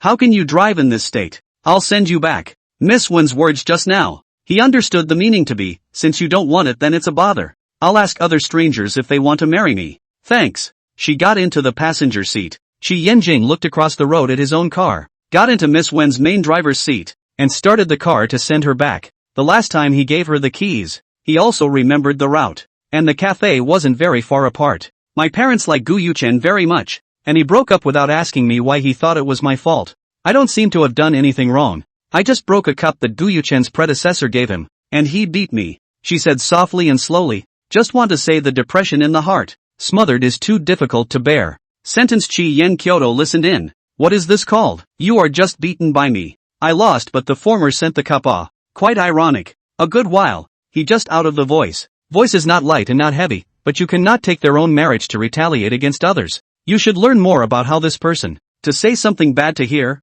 and the three views do not match the marriage of the people. You hang himself, he thought you were swinging. Hearing him say this, when she idle lips pursed lightly, seems to be, parking his car outside the cell door. He couldn't help but worry when he saw her in this state. Hesitating for a moment before saying, "I'll send you up," the two entered the door side by side. This was the first time he appeared alone in a single woman's home. Simple and generous with a soothing layout. When Ji Xian changed her shoes and flopped sideways on the sofa, her voice also breathless, "Thank you for sending me back." Qi Yinjing's gaze fell on Wen Jiqian's face. Seeing that she had closed her eyes and seemed to be asleep, the cell phone in his pocket vibrated. He immediately took it out and pressed the answer button, going to the balcony to answer the call. A male voice on the other end of the phone rang in his ears. "Qi Yinjing, you people said to eat together. Where did you go? I have a little thing. You eat it yourself, and my car on the side of the road. You drive to dinner. After dinner to pick me up at night. You." The other side has not spoken. Heard Qi Yinjing and said,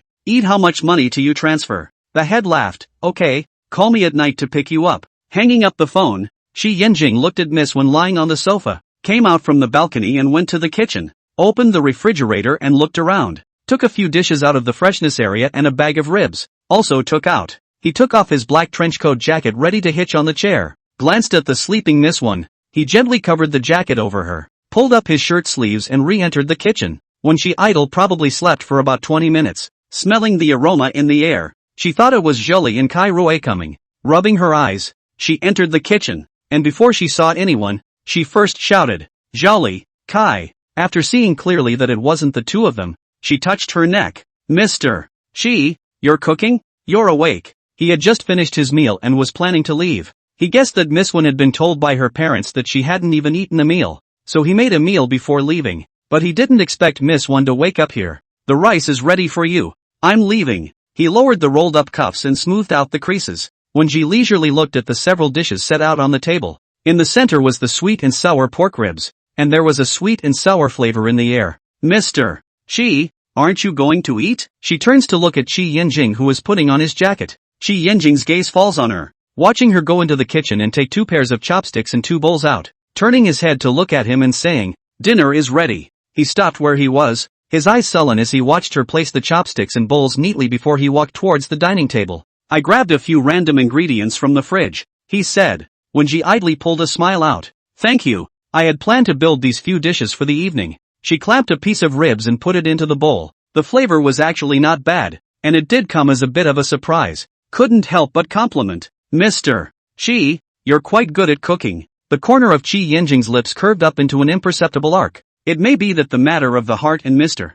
Chi said, the depression in her heart is not so strong. She originally did not have much appetite, but now she is really hungry. The speed of eating is also a little faster." Qi Yinjing looked sideways at Miss Wan, who was eating seriously. She seemed to have lost some weight compared to the first time she saw her. Her jawline was clear and her neck was long and slender, and her fairness glowed in the light. When Ji Xian felt the gaze, turned her head to look at Qi Yinjing, just swallowed the rice in her mouth, blinked her dry eyes and asked, "Is it because I ate too fast?" He shook his head, withdrew his gaze, and lowered his head to eat. "I just think you're thinner than when I first saw you, so eat more." She let out an "oh" and nodded her head in agreement. Good, then she would eat more, and a stinky man like Gu Yuchen would never be worthy of making her sad again. Hearing Miss Wan still answer his words seriously, he laughed. In the end, when Ji Xian finished all of the plate of sweet and sour pork that he had made, after eating she put the dishes in the dishwasher, and when she came back Qi Yinjing had already finished wiping the table and rearranged the vase in the center of the table, adjusting the angle for the vase in the process. "Mr. Qi, thanks for helping me cook today." She thanks towards Qi Yinjing.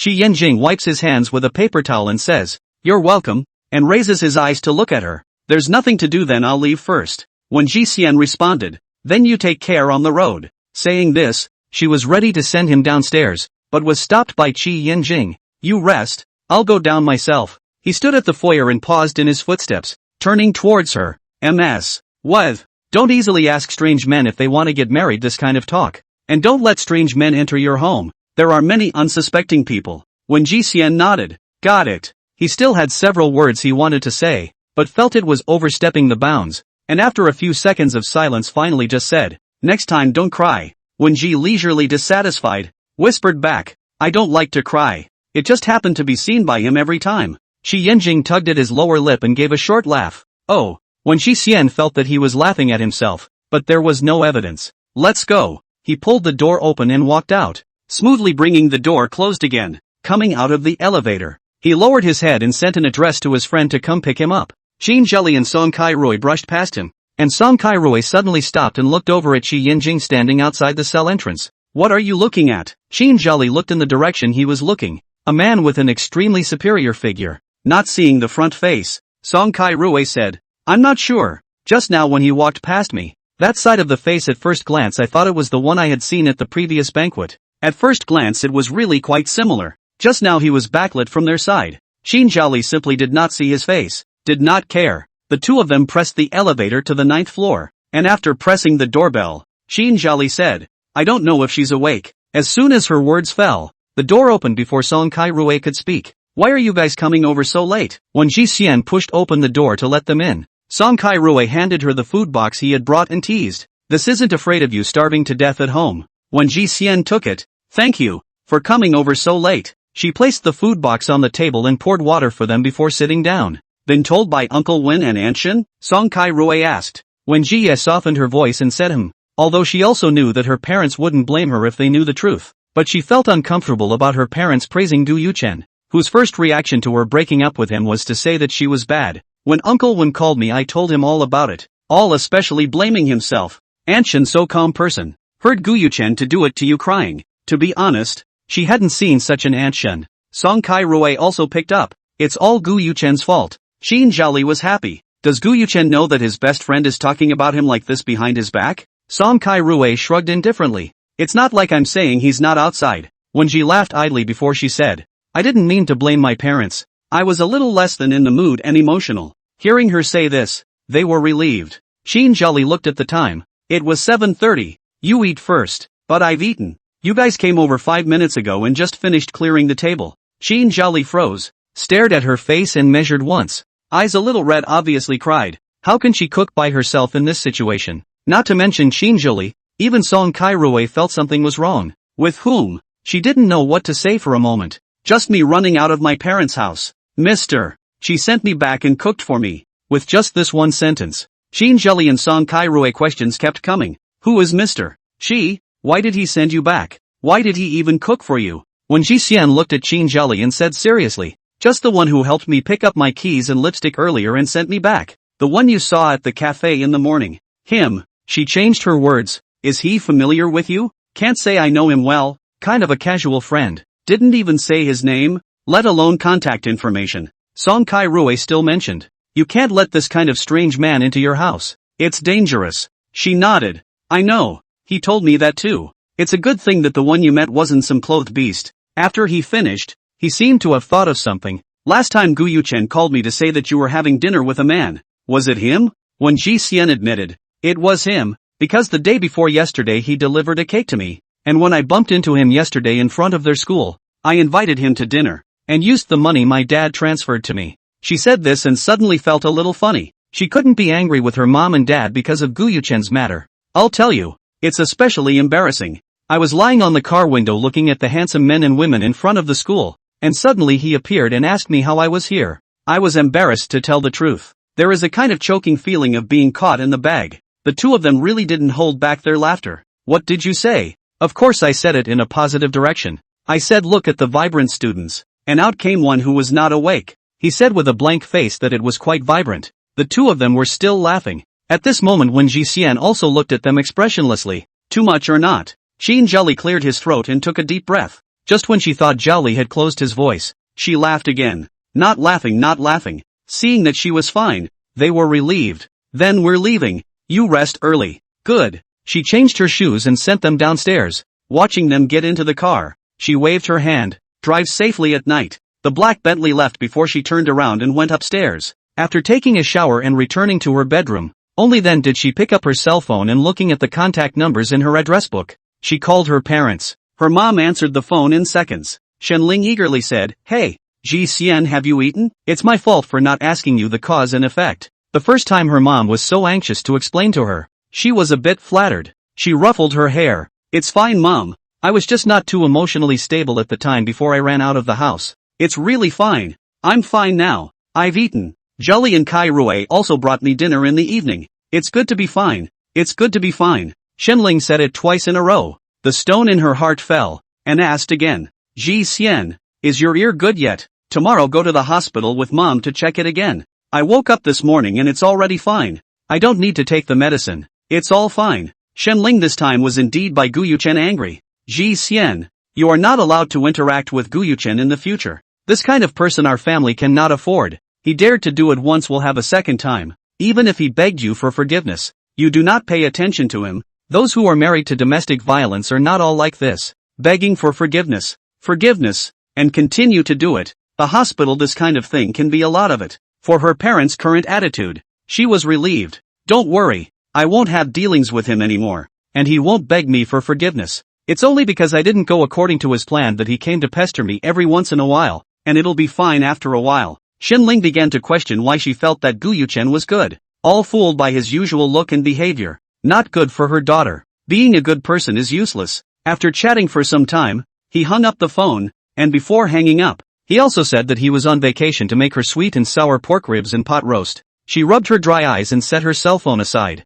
She and Gu Yuchen in the past. In addition to the title of boyfriend and girlfriend that hitched a ride, the rest is almost the same as before. birthday gifts for holidays, without any behavior that crosses the line. It can be said to be a pure and no longer pure couple relationship. Perhaps cannot be said to be a couple relationship, can only be said to bear the name of lovers. He has still just put himself as a sister. And even after becoming a lover he cared for his own or much less, like a natural acceptance of their own good to him. They are a few hair small can be witnessed as that love. He used to be together with his ex. Cannot wait in his ex 24 hours to get tired together, carefully prepare all. He understands, everything, only to her time feel not worth it, so also will not engage in these. Perhaps he felt that a waste of time. After recalling so many things about Guyuchen, she was a little relieved. Being with Guyuchen was tantamount to asking for trouble for herself. She got sleepy before 10 o'clock and turned off the light to sleep. She fell asleep. Some people do not sleep until the early hours of the morning. Qi Yanjing lay in bed tossing and turning without any sleep.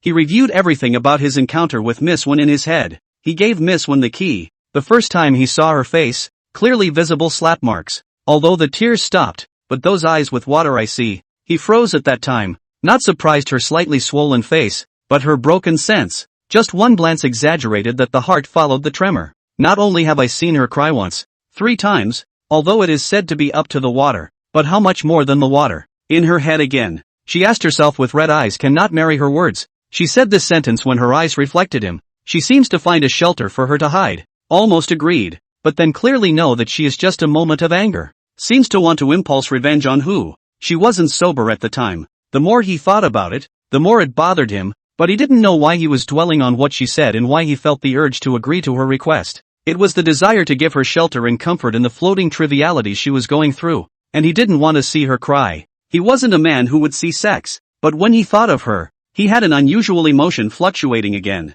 Perhaps it could be called a feeling. There was an idea spreading wildly in his head, occupying his thoughts. The days were going by in a routine way. He suddenly wanted to be impulsive for once. He made this decision before drifting off to sleep, having a nightmare sleeping for less than 3 hours before waking up again. Changed into a formal black suit, took the account book. Today's heavy rain, he brought an umbrella to go out. He pushed open the door of the car umbrella walking on the road. Thinking about the rainy day Miss Wen Xing Su will not go out. If you do not see that means just meet in plain water. Since meet in plain water that will go with her. After all, is a passerby the idea of this idea should be dispersed. He stood downstairs. I do not know how long to stand. The heart of a number of words. The passers-by to and fro as if they were oblivious. The rain does not stop but has a tendency to become more intense. He raised his eyes to look at the sky. Still dark, as if suggesting that his impulsive thoughts should disappear. When Ji idle indeed today did not intend to go to the cafe in the morning, but last night went to bed early today, got up and made himself a fine and hearty breakfast. Before the breakfast into the oven and cleaned up the room a little bit,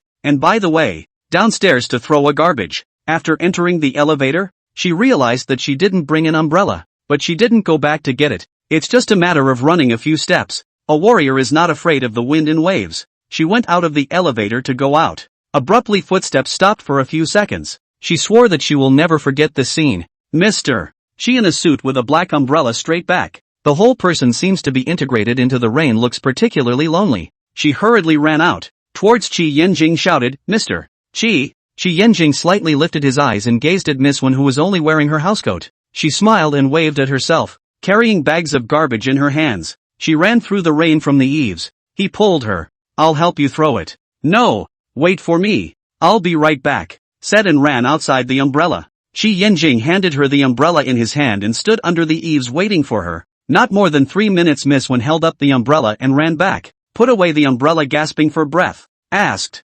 Mr. Qi, how did you come? She froze when she saw Qi Yanjing, standing downstairs at her house early in the morning. Was there something wrong? Is it because yesterday she took the liberty of asking if she could marry him this matter? For fear that she still can't think about it today, so she came over early in the morning? If this is really the case, he is so nice. She just finished, and then said, it's raining quite cold outside. Go up first. Qi Yanjing did not speak, followed her on the elevator. Into the elevator before saying, to see you. His words just fell. The elevator door opened, put the umbrella on the door and entered the house. Thank you, Mr. Qi. So early in the morning to come over. I have been all right. Trouble holding. He is so nice. Look at his eyes with a silk touching. When Ji leisurely draws a dry towel out to Qi Yanjing. Mr. Qi, for you to wipe. He takes it and then hears her say, I'm making breakfast. Have you eaten? I made a lot. Let's eat together. When Ji Xian went to the kitchen and brought out the side dishes made in the oven, and made 2 bowls of wontons and brought them to the table, Shi Yinjing scanned the table. Thumb Xingjian wonton scones and a plate of fruit. Let's eat. She handed Shi Yinjing a spoon and chopsticks. He reached out to take them and thanked her. Mr. Shi, it's me who should be thanking you. Coming to see me in the rain so early in the morning. She didn't even know that Shi Yinjing was downstairs. Shi Yinjing responded. You're not down here. She then asked. Then if I don't go down to throw out the garbage, are you not going to come up? Aha. Then return to the ping pong. When Ji leisurely looked at him and raised a smile. I'm fine already. Yesterday was indeed my impulsiveness. But also fortunately I met you. What you said is right. I'm slowly changing the occasional impulsive rebellious self. He nodded slightly and then introduced himself to Ms. What? My name is Qi Yinjing. Born in Yannan. 28 years old. University professor. He usually only said that he was a teacher. Today he said that he was a university professor, already paying a lot of attention to the self-introduction. When Shi Xian curved her lips. I know all that. Qi Yinjing raised his eyes to look at her. You know me? Yes. The youngest professor in the Chinese department of Huai University. I've even seen your school's special publication column about you. She sighed in admiration. Mr. Qi, I've read those pasts of yours. You're really a genius. Skipping a grade and bailing out was completely insignificant when placed on him. Qi Yinjing laughed. So that was the case. She lightly She knew his name yet she hadn't said her name to him. When Ji leisure. Flowers fall to know how much no. Steal half a day of leisure. Also Yannan born. 26. Coffee shop owner. It seemed like that was all there was to it. Ji idol. When Ji idol. He recited her name several times in his mind. After the two of them finished breakfast and sat and chatted for a while, she looked up and down at Qi Yinjing again and couldn't help but ask curiously, is Mr. Qi going somewhere today? So formal. Earlier, although it is also a suit, trench coat and so on, but more or less with a little casual. Today is completely different. Like to participate in what important activities? Qi Yinjing did not say his purpose. Just started to clean up the mess on the table. While asking, these all received in the kitchen? No. I'll do it. She got up and put the dishes away. Qi Yinjing had to wipe the table. When she came out, the dining room was already all cleaned up. Thanks. She brought out the lemonade she had made in the morning and poured Qi Yinjing a cup. Trouble. He had been busy with Miss Wen since he came in, and it seemed like he had caused her trouble. When Ji leisurely shook her head. Not at all. I'm like this at home myself. Qi Yinjing crossed his arms and squeezed his knuckles every now and then. Looking a little hesitant, he voiced a question. Are you sober and rational today? A cold sentence. A bit abrupt, but she feels that Qi Yinjing should be concerned about her. And today's Mr. Qi is a bit restrained. Feeling pressed for something. Of course, yesterday you told me words also gave me cooking. And my friend also came over at night. At night I called my parents. Also all clear. I won't be sad for unworthy people anymore. In fact, when she was sad someone calmed her down. She wouldn't be too sad. It is also fortunate that this person is Qi Yinjing, or else she might have really acted on impulse in that situation yesterday. After asking this sentence, Qi Yinjing is also relieved. His eyes fall on her pretty and soft face. Miss Wen, can you marry me? These were the words she asked herself yesterday, and the words never disappeared from his mind. When Jia's hand holding the glass froze, staring blankly at Qi Yinjing. This reaction of hers he also felt normal. His voice gradually slowed down. You don't need to rush to answer my question. It is also considered that I am impulsive. I just hope that you will give me a reply in a state of sobriety and rationality. You can take your time to ask me the questions that you want to ask me, and I will give you an answer to all of them. When Ji Xian gradually returned to his senses, still looking at Qi Yinjing with probing doubts, he dressed so formally today, stood downstairs in the rain all morning just waiting for her to show up. It turned out that he wanted to ask her such a sentence. Unbelievable. Why? She asked. Qi Yinjing breathed a sigh of relief. To a person who has seen the number of times can be counted on two hands to have mood swings, it is indeed quite unimaginable. Yesterday you and I said that sentence. I almost thought about it all night. You are just needing a person who can calm your emotions by your side. It's very strange that I don't want to see you cry either. My bland life suddenly has so many more impulses that I also recognize. You asked me why I didn't come up to you. We started out as a casual acquaintance, and if I didn't wait for you, then we should return to casual acquaintance. He said word by word without haste and slowly. When Ji Xian's lips slightly opened. Are you in need of this marriage? The general idea is that when you reach the age, there is a lot of urging from your family. Qi Yinjing shook his head. His voice clear. I only pay for my own emotions. Nothing to do with others. No one can sway his married life. No yesterday's impulsive retaliation psychology, but should stop in the heart of the autumn water. 2 or 3 words and ripples. She did not have a voice. Chi Yinjing is not embarrassed. This is with a 50% probability of failure to come. She has not rejected at this moment. He can only continue to talk about himself down. Remove the reason why I want to marry you. The house and car I have. The deposit is about. When he spoke of the deposits, Wenji laughed idly. Mr. Chi's deposits are better not to talk about them outwardly. Chi Yinjing raised his eyebrows slightly and nodded. I live all by myself and live a simple life. No bad habits. Silently listening to all. Her heart is a little messy. Saying that she will not be impulsive anymore. But then thinking that there is nothing wrong with marrying this man in front of her now. Everything is solved. And she knows that she is not so fast to get out of the last relationship. Afraid that she will forget the pain to be touched by Gu Yuchen. There is a voice in her heart screaming to promise him. Don't leave yourself a way out. I don't know where the courage came from. She actually agreed. For her consent. Chi Yinjing instead froze for a moment. Seeing this reaction from him, Wenji idly coughed. Are you going to lecture me again that I can't just marry a stranger I've only met a few times? Chi Yinjing raised his lips and smiled lightly. It's your turn to lecture me today. He was no longer qualified to lecture her since last night. When Ji Xian puts the glass down. Then let's get a license today? The word get a license had a feeling of being a world away when she said it. She had obviously talked about these 2 words with another person only a while ago, and she hadn't expected it to change so much. I brought my ID card and account book. He had brought it with him when he left the house early in the morning. Okay, wait for me. She got up and went to the check room to pick out a dress. She had never been so impulsive and rebellious, and this time she didn't give herself the slightest second thought. Obviously it was good to be in a relationship first, but she was just too lazy to talk about it anymore, so she might as well play the big game. When she came out again, she changed into a white dress, outlining her waist very slim. She hurried out from the check room, and said to him again, wait a little longer. After saying that, she ran into the bedroom again.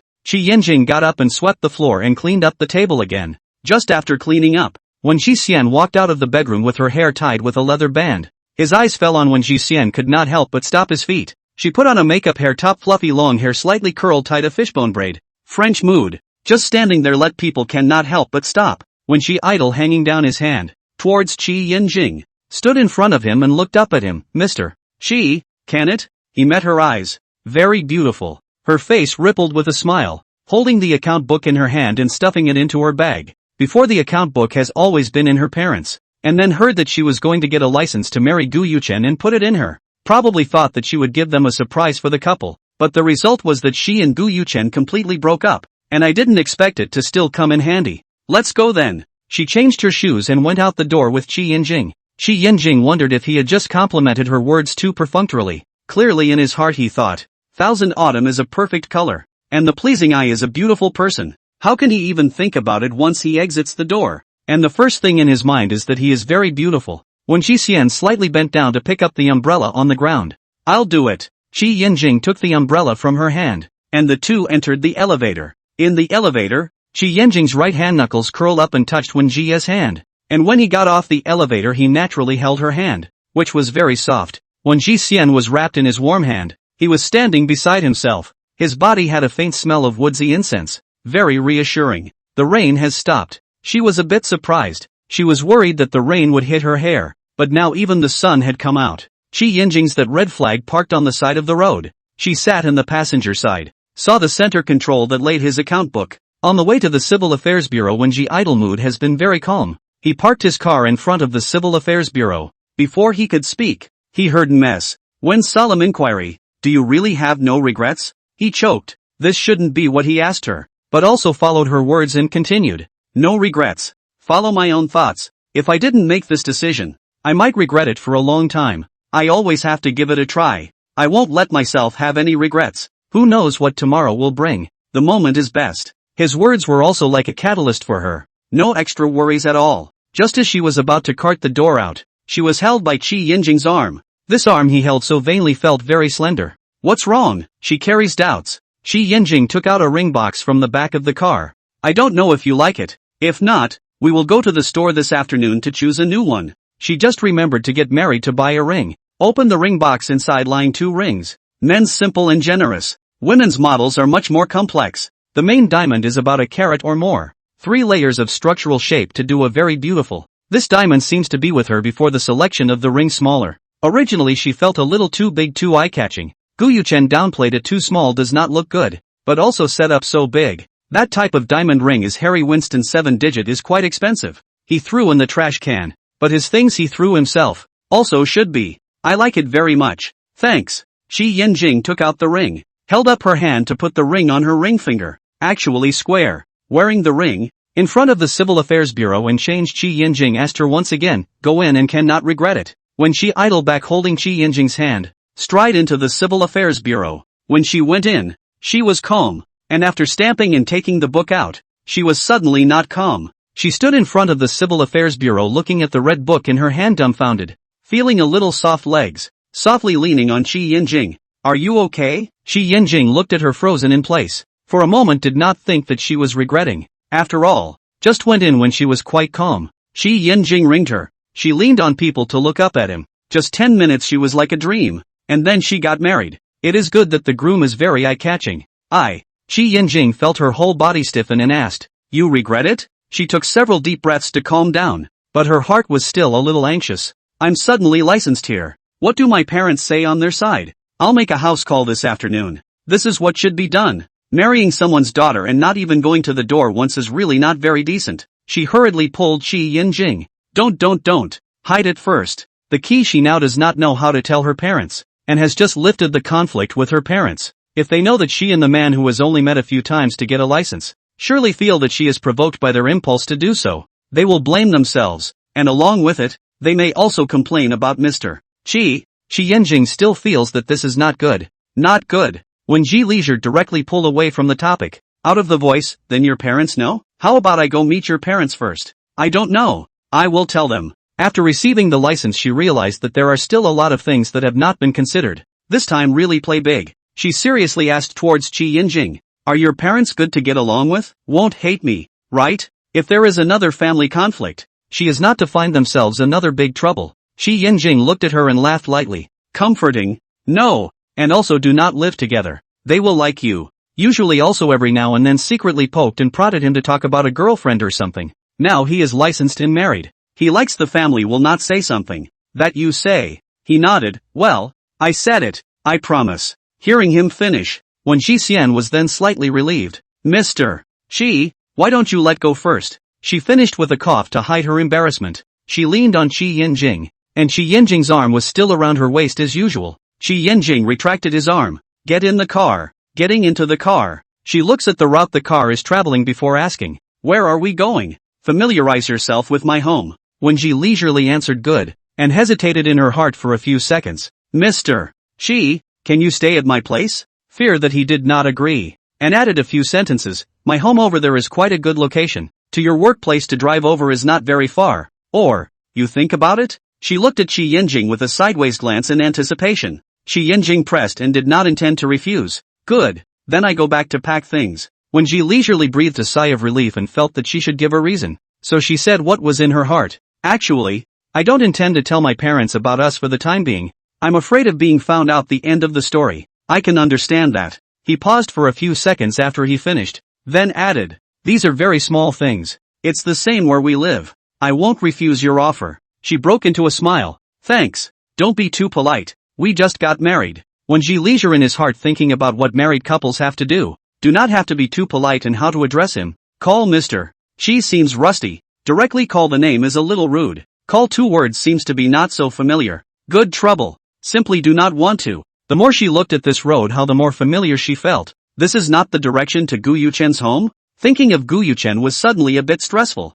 Is your home this way? She asked out loud. Shi Yinjing suddenly thought that the last time she fell from the door of this building nearby, perhaps this is her ex's home. So he said, don't like to go this way, I can make a detour. She shook her head. No, I'm done with him. Besides we're married now. Didn't care about him as a person anymore, but cared about the slap. She still remembered it. Kaiyinjing was willing to take her word for it. Arrived. After getting out of the car, Shi Yinjing very naturally held her hand and entered the elevator together. The mirrored interior wall in the elevator reflects the silhouettes of the two. She is suddenly in a bit of a trance. The man standing beside her who is holding her hand is called Shi Yinjing. Uncomfortable? Shi Yinjing found her staring at the mirror interior wall in front of her, slightly leaned over and asked. She raises her eyes towards him and smiles gently. No, just a little bit in disbelief that I just got married. As the words fell, The elevator doors opened and Qi Yinjing squeezed her palm. I'll do everything I need to do to make you as comfortable with me as possible. I don't know if this is true or not, but it's reassuring to hear.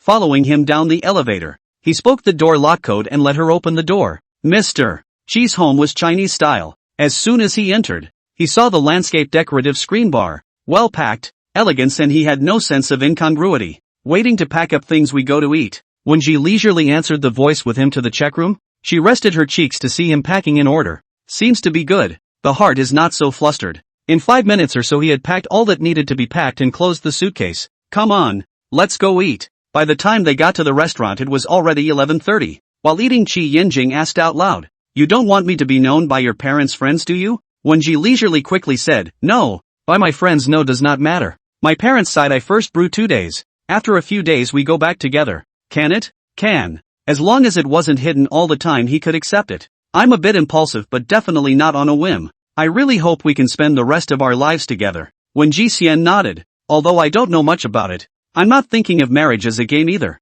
Hearing her say this, he was much relieved. After dinner and went to the mall to buy a number of things, but she was a little puzzled by the fact that Qi Yinjing had bought cigarettes and alcohol as well as a series of nutrients such as skincare products. In-laws meet gift. First prepared it. Preparedness, sooner or later have to meet. When Ji leisure suddenly heart a little bit is not a taste. Mr. Qi this positive degree she felt not let him see her parents a little bit sorry for him. Like he hid him not to give him to see people like. Then I also advanced to in-laws to buy some things. Though there was no telling when they would meet. According to what Qi Yinjing bought, she bought another one. Who knew that in the end Qi Yinjing still paid for it? Shouldn't I pay for this? She was a bit dissatisfied. Qi Yinjing smiled helplessly. We're all married. Aren't we all the same? She muttered in a small voice. How can it be the same? Qi Yinjing heard her muttering in a small voice and couldn't help but lower his eyes. But he couldn't hear what was said. The two of them took 2 trips to move all the things they bought today home. After shopping all afternoon, her whole body ached. And when she came back, she collapsed on the sofa, not caring about her image in front of Mr. Qi. She didn't used to be like this. I guess it's just that she lost a little too much weight during this period of time. And her stamina couldn't keep up, and she cursed Gu Yuchen in her heart a few more times. Seeing Qi Yinjing dragging his suitcase over, she got up and went to the check room with him. This half will hang your clothes later. Her clothes were on the left side, and the right side was intended for Qi Yinjing to use. Good. He squatted down and started packing his own clothes. When Ji Xian went inside and changed her skirt, ready to change into her home clothes, and just as she took her skirt off, she heard the doorbell. Thinking of Mr. Qi's positive attitude today, she felt that hiding him was quite unfair to him, so she said, Mr. Qi, why don't you go open the door? It might be my friend, Zhali, Qin Zhali. She didn't want to hide herself. In fact, her heart was still a little happy. Immediately put down the clothes on hand and went to open the door. On his way to open the door, Qi Yinjing thought about what Ji Xian had just said about Qin Zhali. It seemed that when he was cooking here that day, she didn't see the person before she called out Zhali. It should be her very good friend. As soon as he pulled open the door, the 6 eyes were facing each other, and there was a moment of dead silence. The person standing in the doorway is not a person of the same age. This age, this appearance, it seems to be Ji Xian's parents. It turns out that Ji Xian's good looks are inherited from his parents' good genes. When Xingji and Xinling were carrying 2 food boxes in their hands, and when they saw that the person who opened the door was not their daughter, they took 2 steps back and looked at the door number. Xinling also wondered and muttered, "It's here." When Xingji looked at Qi Yinjing who opened the door, "May I ask who you are?" Qi Yinjing let the door open and shouted, "Mom and Dad, good evening." When Xingji, Xinling, This sound of mom and dad confused When Xingji and Xinling. "Mom and Dad, come in and sit down." He was suddenly glad that he had bought a gift in the afternoon for his rainy day. Otherwise he would have died of embarrassment. Who knew that he would be able to meet Ji Xian's mom and dad so soon? A little happy. As long as his in-laws knew about him, then he was completely known as Ji Xian's husband. The two came in and saw the layout and decoration inside before deciding that they hadn't gone to the wrong door. Qi Yinjing immediately to the parents-in-law poured tea. To the two a blank stare. Just asked, "Who are you?" Suddenly heard not far away from the Wenji leisurely sentence, "Zhali, you." When Ji Xian changed into a house dress, walked towards the living room, and violently froze in place when she saw the visitor. It wasn't Zhali, it was her parents. It was the people she was still trying to hide from today. And it turned out to be here at night. Didn't they say that they would make her sweet and sour pork ribs and pot roast next vacation? How come they came today? Shocked. Ji Xian, You have friends at home? When Xingji looked at Qi Yanjing, the one in front of him looked like he was quite satisfied, like a highly intelligent fluttering gentleman. But since Gu Yuchen, he no longer just looked at the surface. It's useless to look good. It's only good if you're actually good. When Ji Xian revealed a smile and slowly walked over. Mom and Dad, why are you here today? Xinling leaned over and patted the food box on the table, smiling. Yesterday you didn't get to eat the dishes we made, so I'll give you a surprise and send it to you today. Thank you, Mom and Dad. Mom and Dad are so nice. She sat next to Qi Yanjing. Xinling hummed lightly, but had a smile on her face. You're the one with the sweet mouth. You're our family's no-idol friend, right? Stay for dinner together later. You're the only friend Ji Xian brought back for dinner besides Zheli and Kai Rui. When Xingji laughed. When Ji Xian laughed awkwardly, his heart thumping, taking a deep breath out. Mom and Dad. He's not my friend. When Xingji and Xinling looked at Qi Yanjing in bewilderment. Then you are? Qi Yan introduced himself to them. Mom and Dad. My name is Qi Yanjing, 28 this year. Born in Yannan. University professor. Xinling understands. The suitor of our family Ji Xian? But you can't just call Mom and Dad when you meet. It's out of order. When Xingji heard Qi Yanjing's name, always felt that he had heard it somewhere. Until he said the words university professor, he suddenly remembered. Before he also discussed him with a few other teachers. Next door to the Chinese department of the University of China, the youngest professor. And he also praised the new generation of fearful. More than he was at that time, even more powerful. When Ji Xian lowered his head and silently uttered, actually, he is my husband. When Xingji stopped thinking about the three words Qi Yanjing and looked at the two of them as violently as Xinling. What did you say? Xinling mumbled. Suddenly anxious, is it the heavy words I said to you yesterday? You can't find someone to marry on impulse? It's my bad, you blame me on it. How do you? When Ji leisurely got up and sat beside Xinling. Mom, I did not think hard. He looks like I cannot think hard to find a random marriage object. Is he ugly? He is not ugly. Good looking and decent work. To me is also quite good. I was afraid of you worry also intend to hide. But Yanjing, he bought a number of things waiting for me to agree to go to see you again. I think I do quite wrong. He is more mature than me than I think more. But also very take care of me. She looked at Qi Yanjing and smiled. Yesterday I was indeed impulsive. The first person I met was him. I asked him if he could marry me. But he didn't say yes and also said that it wasn't right for me to do so. That I couldn't take a gamble with myself. And sent me back to cook for me to comfort me. Honestly, all of these things that Gu Yuchen hadn't done. Today he came over early in the morning and asked me if I was calm. And only after I was calm did he ask me if he could marry him. Maybe you guys will think it's too hasty. And I don't know if the decision I made was wrong or not. But at least I don't regret it now. He knew that he wasn't as good as she made him out to be. It was just her glorifying herself in front of her parents. Xinling wanted to say something. Her gaze fell on Qi Yanjing across the room. And finally turned into a sigh. She valued Gu Yuchen in the beginning. The result? Haste is haste. Talk for too long is no use. Suitable is important. Maybe really give touch. Now they just need to know leisure happy is good. Xinling sized up Qi Yanjing. But Ji Xian said is also. Looks and not ugly work is also decent. Is not bad. How can we say is not? Think about it. Let's eat. Xinling and when Xingji got up to plate the dishes. When Ji leisurely moved to Qi Yanjing's side and shook his hand. Qi Yanjing pinched her palm and whispered. I'll go to the kitchen. After saying that, he let go of her hand and walked into the kitchen. Mom and Dad, you guys go and talk to Ji Xian. Here, I'll do it. The couple really came out and asked for their marriage license to look at it several times. When Ji Xian went into the kitchen and took the dishes and put them on the table, while eating, Xinling and when Xingji began to interrogate. When Xingji was interested in Qi Yanjing, this isn't the first time I've heard your name, and we've discussed you in the office before. At first sight today I didn't expect even the looks to be so outstanding. Xinling also looked at Qi Yanjing. At 28 years old, you are already a professor?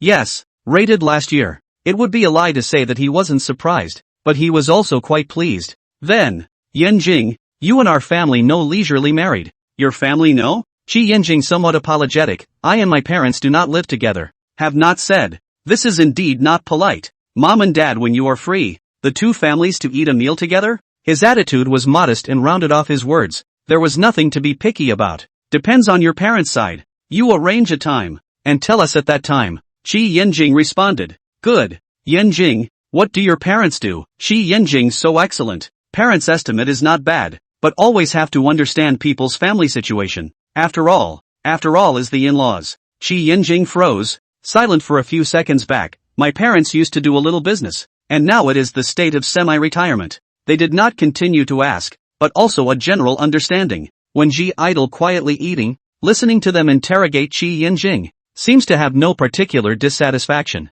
A meal eat extraordinarily peaceful, not as bad as she thought. After eating when Xingji and Xinling also left, Qi Yinjing will buy today's gifts sent to the car. The attitude remains, today is indeed rushed. Change tomorrow, I will personally visit. The two were coaxed by Qi Yinjing's positive attitude, which has now thrown Gu Yuchen into 100,000 miles. After sending his in-laws away, he looked at Wen Jixian beside him and asked, "Did you do okay?" Wen Jixian laughed out. "In my opinion, my parents are already happy." She added, "I didn't even expect it to be like this. Otherwise I would have led you home at noon." Qi Yinjing breathed a sigh of relief. "That's good. Back home."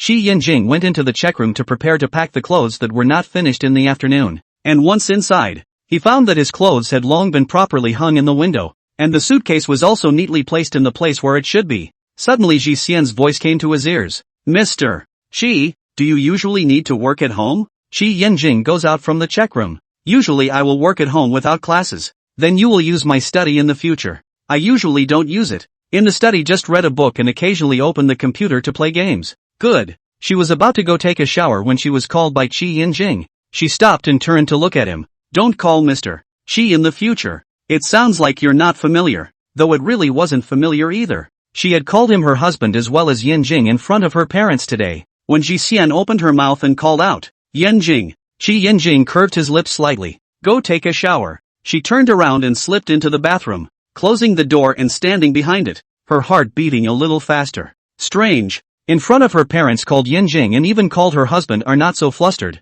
How only in front of him called him will heartbeat accelerated it. She whispered to herself and called out Yinjing again. Still feel a little uncomfortable. Lowered his head and went to the bath. After the bath out, Qi Yinjing just finished the phone call. Turned his head to look at her in place for a few seconds. Just out of the bathroom Ji Leisure's small face was steamed by the hot water red. Did not see too as more than a few eyes. When Ji Xian saw him staring at himself, she touched her face. "What's wrong?" "Looking good," just looked at it a few more times. When he said that, when Ji Xian's face got a little hot, she turned around and ran into the bedroom, dropping a sentence, "You quickly go take a shower." Qi Yinjing laughed. Ji Xian is really shy. She took off her shoes and climbed onto the bed to lie down flat and let out a sigh of relief. She turned her head sideways to look at the position beside her. Married is to sleep together, right? Haven't been in the same bed with the opposite sex yet. Qi Yinjing will not have other requirements, right? Although it is not very excessive. After all, she is 26. It is not impossible, but there is no emotional basis. This is not considered a legal one-night stand? She thought about thinking. The bedroom door opened. Qi Yinjing sat on the edge of the bed. When Ji Idle leaning on the bed tugged the quilt, found that this warm yellow quilt sheets and he is not at all match it. Qi Yinjing lifted the quilt and leaned beside her, and she was like a little sheep waiting to be slaughtered as motionless.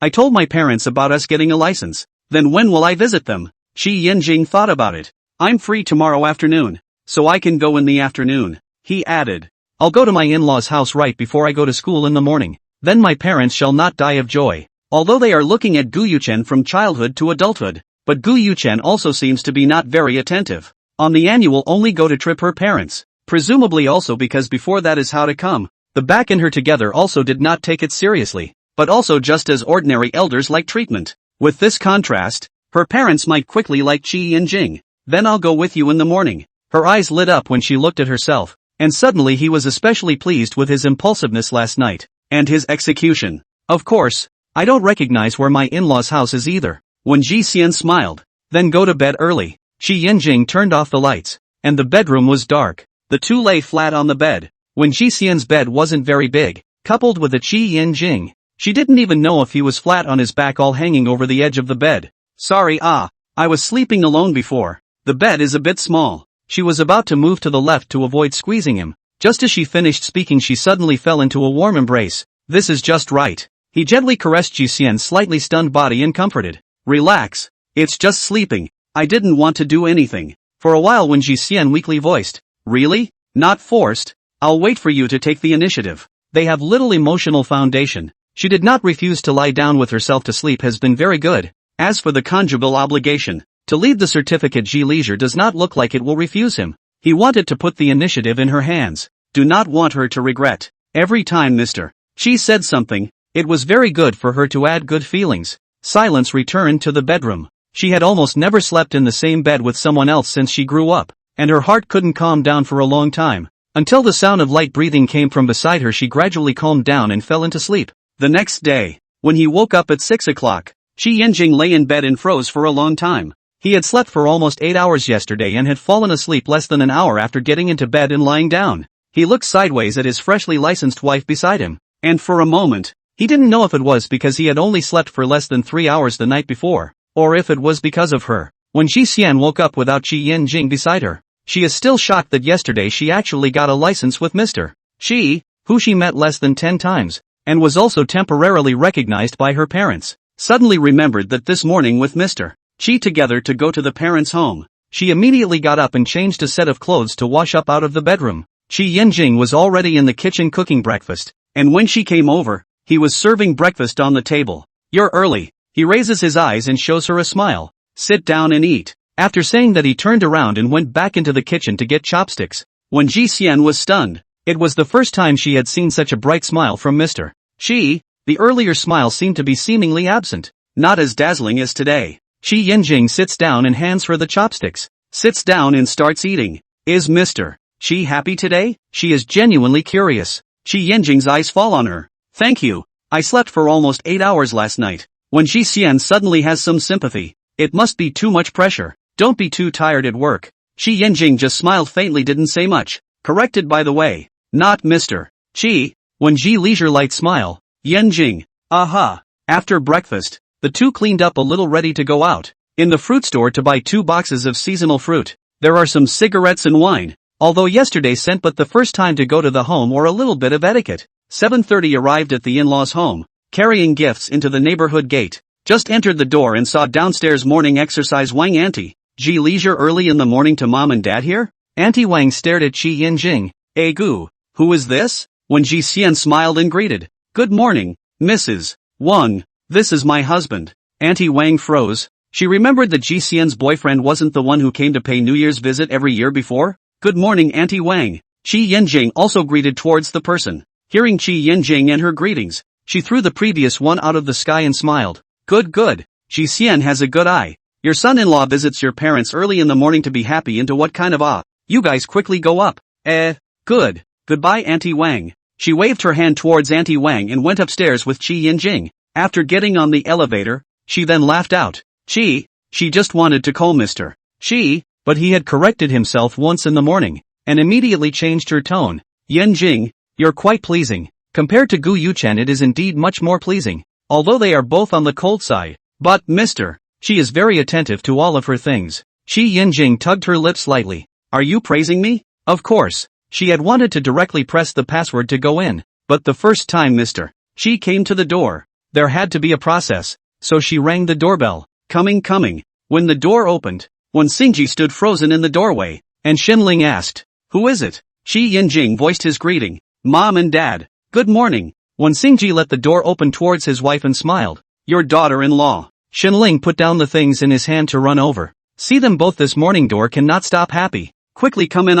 The two entered the door. Wen Xingji opened his mouth and said, "Didn't you buy a gift yesterday? Why did you bring it again today?" "Just some fruit, not a gift." The two old men looked towards the cigarettes and wine he had just put down. He was not mentioning a word about it, but for Chi Yanjing's attitude, the two were quite satisfied for the time being. "Have you eaten breakfast?" Xinling asked as she poured Chi Yanjing a cup of tea. When Ji Xian responded with words, "We ate over. Have you guys eaten?" "I've eaten. If you guys are late again, we'll go out." Chi Yanjing didn't want to delay his parents-in-law's time, and answered, "Mom and Dad, I have classes in the morning. I'll be leaving later." Good. When you are free then sit down for dinner. The four of them sat for a while and then got up and went downstairs together. Mom and Dad got on the car before pulling. Chi Yanjing said some words. When Ji Idol did not hear, such as parents drove away. She only ran over to ask Mr. Chi, "My parents just told you what?" Chi Yanjing lowered his eyes to look at her. "Mom and Dad said that they like me a lot for the time being. It doesn't matter if I'm good to them or not. I'm good to you on the line. They only have one daughter." When Ji leisurely looked at her parents' car disappeared in the direction, could not help but raise his lips. Suddenly she lightly sound, "More than 8 o'clock. You should go to school, right?" Chi Yanjing lifted his wrist and looked at the time, and said flatly, "Then I'll go to school. You pay attention to safety on the road." When Ji Xian waved his hand towards him, "Bye." See you in the afternoon. The in-laws' home is especially close to Hawaii University. Or else they wouldn't have seen Ji-Hsien sitting in the car crying last time. Just now the in-laws said that they are temporarily satisfied with him. Although the flash marriage thing is not very satisfied. But after Gu Yuchen after they are not unacceptable. Talk about 2 years and grew up watching the child know the face but do not know the heart. I hope that he can keep and Ji Leisure married at the beginning of the heart. Finally, the mother-in-law also coldly mentioned that she is studying medicine. Shi Yanjing helpless low smile, but is not used. When Ji-Hsien drove the car to the coffee shop, and bought a large box of chocolates to bring to the store, scattered to the clerk. She and the clerk had always been on good terms, probably also because of their similar age. Boss, why didn't you come to the store yesterday? When Ji leisurely propped her elbow on the stage and rested her cheeks. I went to get a license yesterday. One of the sales clerks took the chocolate that she was about to stuff into her mouth. No way boss. This is wedding candy? A benefit for you guys. She laughed. Really? Why does it feel like the boss is joking? However, everyone thought that the boss was going to marry Gu Yuchen, the big president, and the two of them stood together quite well. When Ji-Hsien threw another chocolate over, of course it's real. The clerk smiled and caught it. Then congratulations to the boss. She straightened up, and the 21 or so year old sales clerk's sister sighed. She tossed 2 chocolates over as well. What's wrong? Sighing, the other clerk laughed. Today was supposed to be the day that 188 handsome guy came to the store to buy coffee.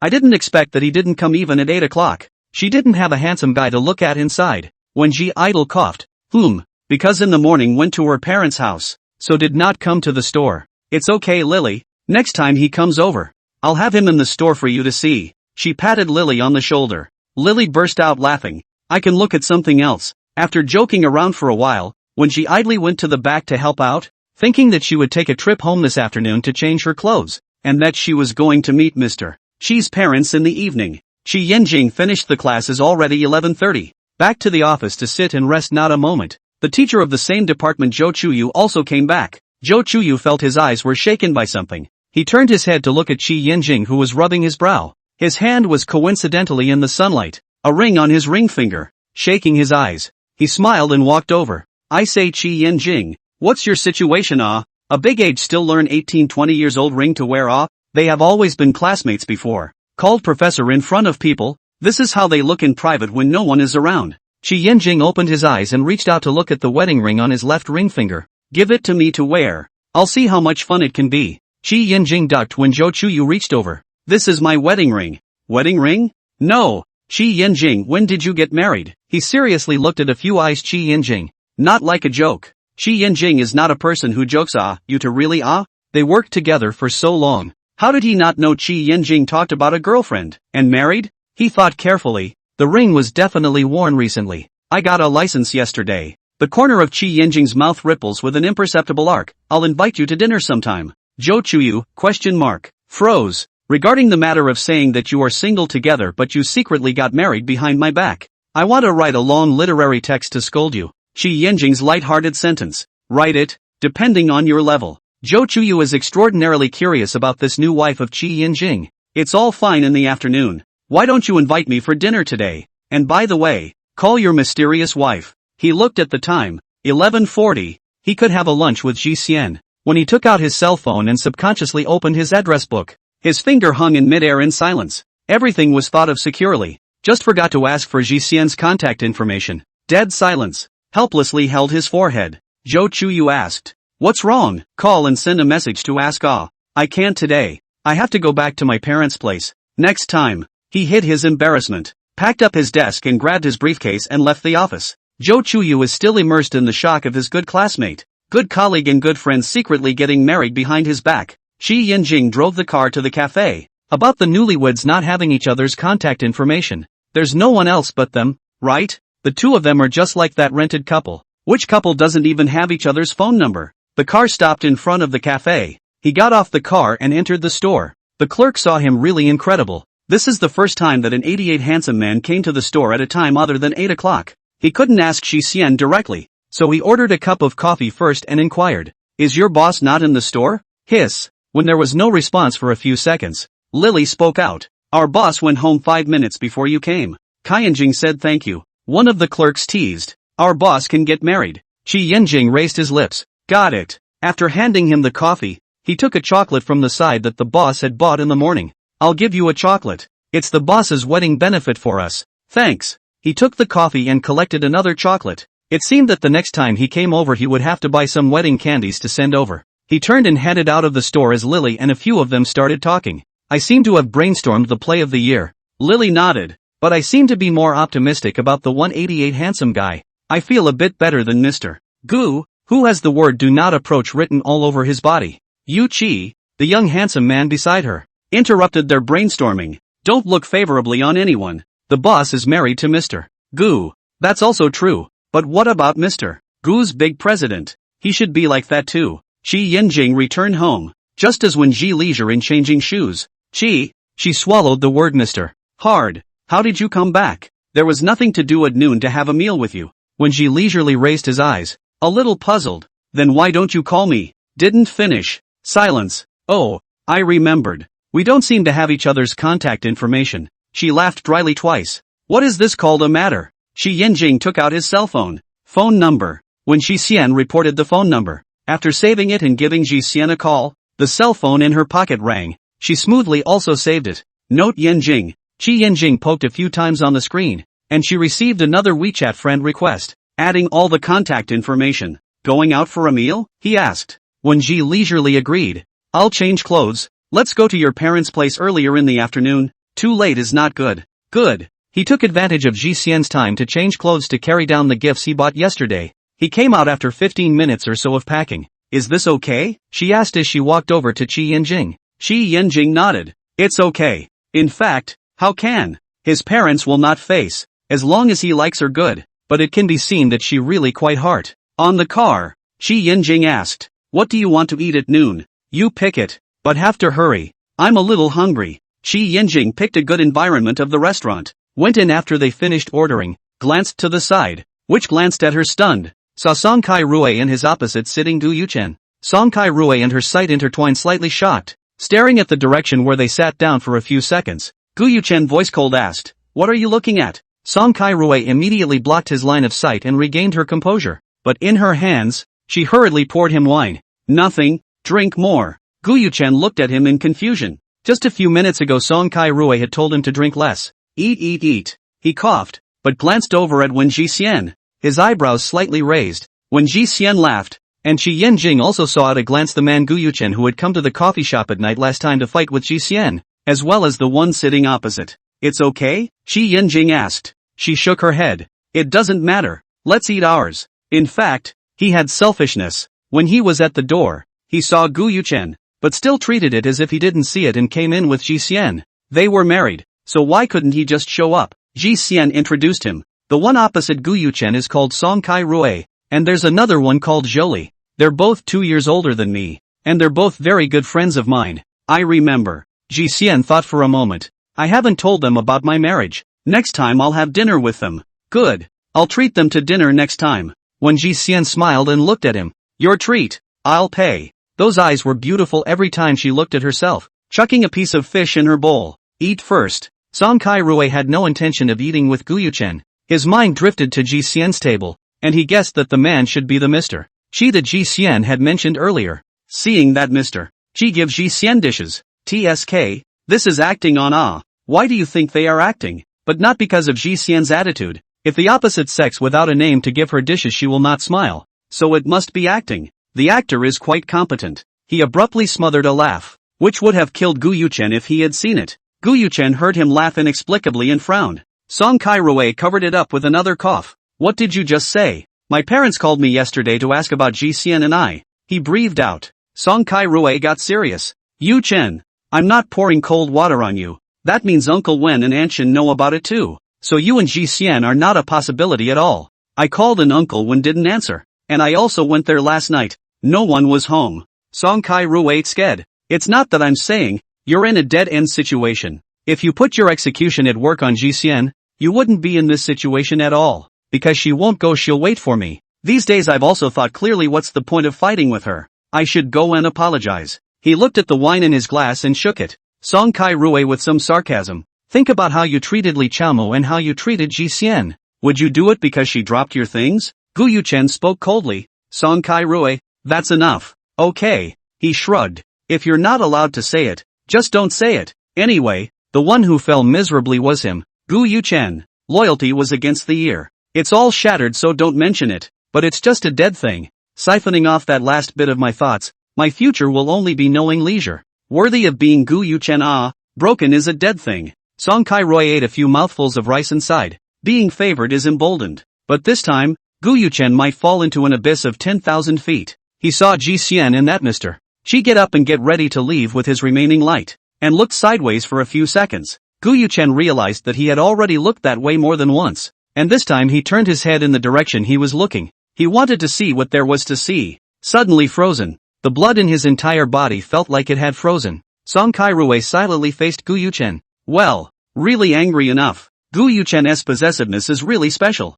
His face was gloomy as he stood up and walked toward Wen Jixian. Song Kai-rui called out to him, but there was no response at all. Gu Yuchen pushed Qi Yinjing away. They were going to go. Did not see Gu Yuchen behind him. Gu Yuchen's strength and big. Qi Yinjing did not pay attention to be pushed to sit on the chair. At that moment, all the eyes in the restaurant were cast over. When Ji Xian didn't care about Gu Yuchen, immediately helped Qi Yinjing up. Is everything alright? Seeing her touch a strange man he hadn't seen before, Gu Yuchen violently gripped her wrist, his voice cold to the bone. Wen Jiye, what are you doing? I'm asking you what you're doing? Let go. Qi Yinjing's aura is not lost at all. His fist is already fast greeting Gu Yuchen. At the end was Song Kai-rui to stop. Don't do it. Song Kai-rui pulled away Gu Yuchen's hand holding Ji Xian, and loosened Mr. Qi's hand. Stopping in front of the two people, Qi Yinjing touched her reddened wrist. This surely hurts.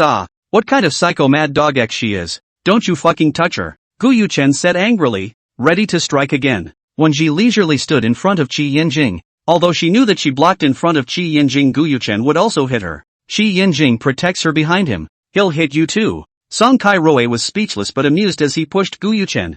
Who is he? Gu Yuchen heard the words that he would beat Ji Xian from this strange man's mouth, and he didn't know why he was a little uneasy. When Ji Xian hugged Qi Yinjing, he's my husband. Song Kai-rui hooked his lips. Ji Xian is smart. This sentence is too big for Gu Yuchen. Tonight Gu Yuchen does not want to sleep. A closed eye is Ji Xian holding this Mr. She said, this is my husband. Gu Yuchen laughed out with mockery. His eyes cold, he is your husband. Who am I? You tell me who I am. His voice was louder than the others. Appalling enough. Qi Yinjing's hand caresses her back lightly, afraid that she will be frightened. Without waiting for Ji Xian to make a sound, Qi Yinjing looked at him with a gloomy gaze. Who are you and what does she have to do with it? Their own waist cannot grasp, but will argue blame on others. Song Kai-rui shocked, which invited the actor. Very brave. After he finished, he didn't care about Gu Yuchen, and directly took Ji Xian away. And when he turned around, he also asked Ji Xian in a warm voice, does it hurt? Gu Yuchen wanted to chase after him,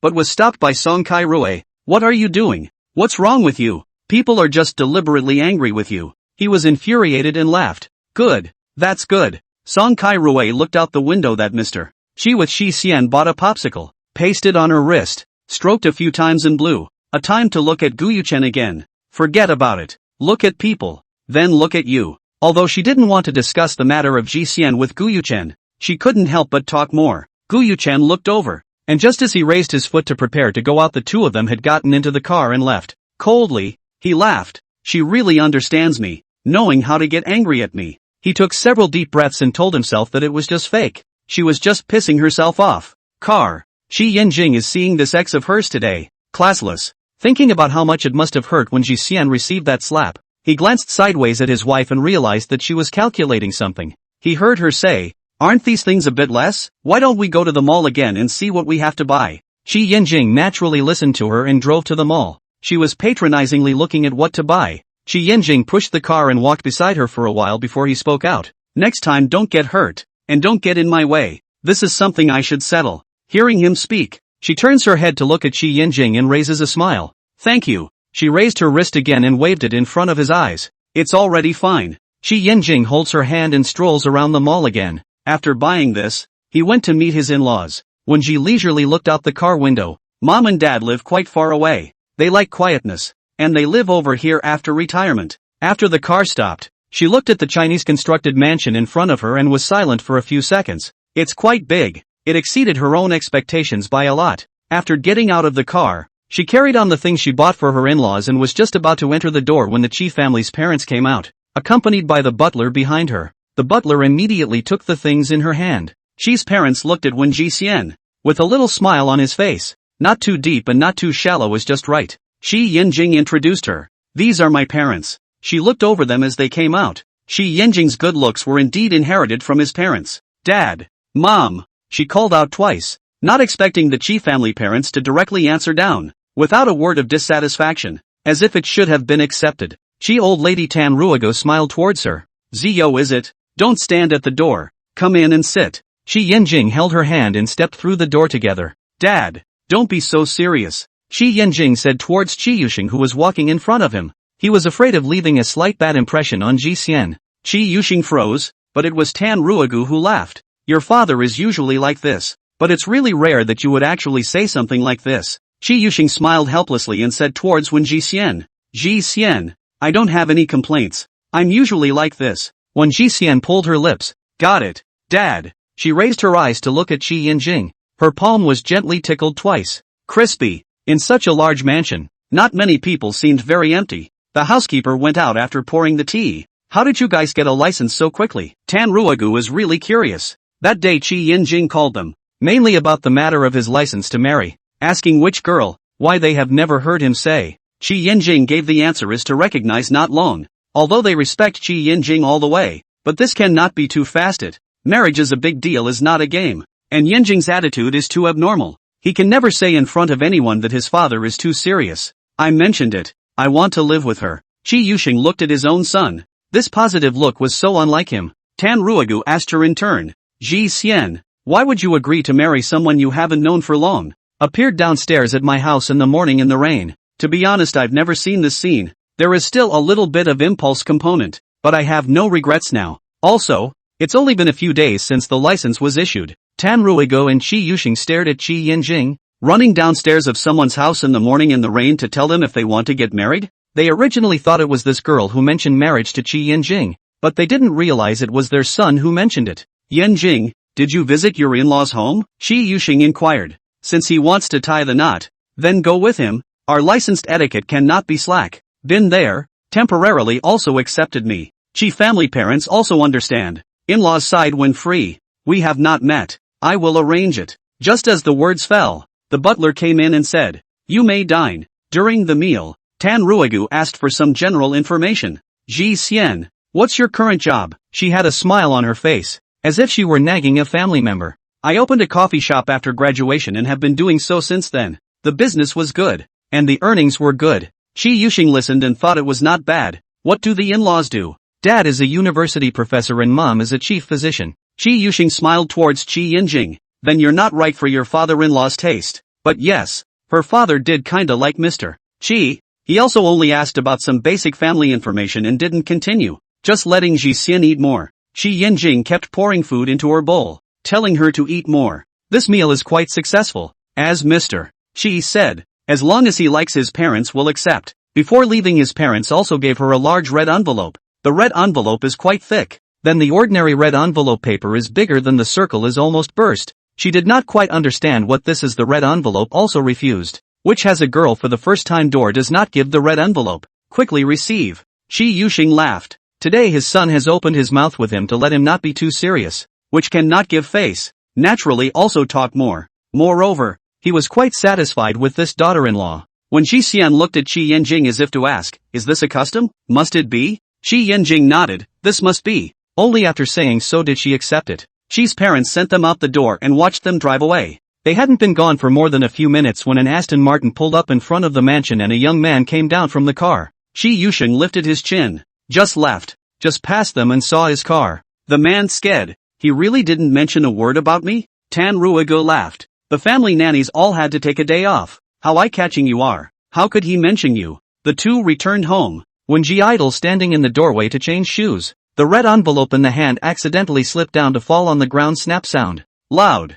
She picked up the red envelope and placed it on the table. I'm going to take a shower first. Chi Yinjing answered. Went to the refrigerator to get a few fruits, peeled and cut into pieces to plate. Just cleaned up the table. Ji Xian finished washing out. His eyes fell on Ji Xian who had tied a fluffy pill head, and placed the plate on the table in the living room. Cut the fruit. You eat some. After watching him go to the bathroom when Ji Xian turned her head to stare at the plate of fruit and used her fork to fork a piece of mango into her mouth. The cell phone on the table flashed. She picked it up and looked at it. A message from Qin Zhili. Off work yet? She replied, I'm already home. Qin Zhili didn't reply. Not 2 minutes later the doorbell rang, and the surveillance screen showed Qin Zhili and Song Kai-rui. She immediately opened the door. Zhili Kai-rui. She waved her hand towards the two of them and let the door open to let them in. Is everything alright? It was because she heard Song Kai-rui say that she ran into Gu Yuchen today that she came over to take a look. It's fine. Pretty good. The three of them sat down on the sofa, and Song Kai-rui laughed.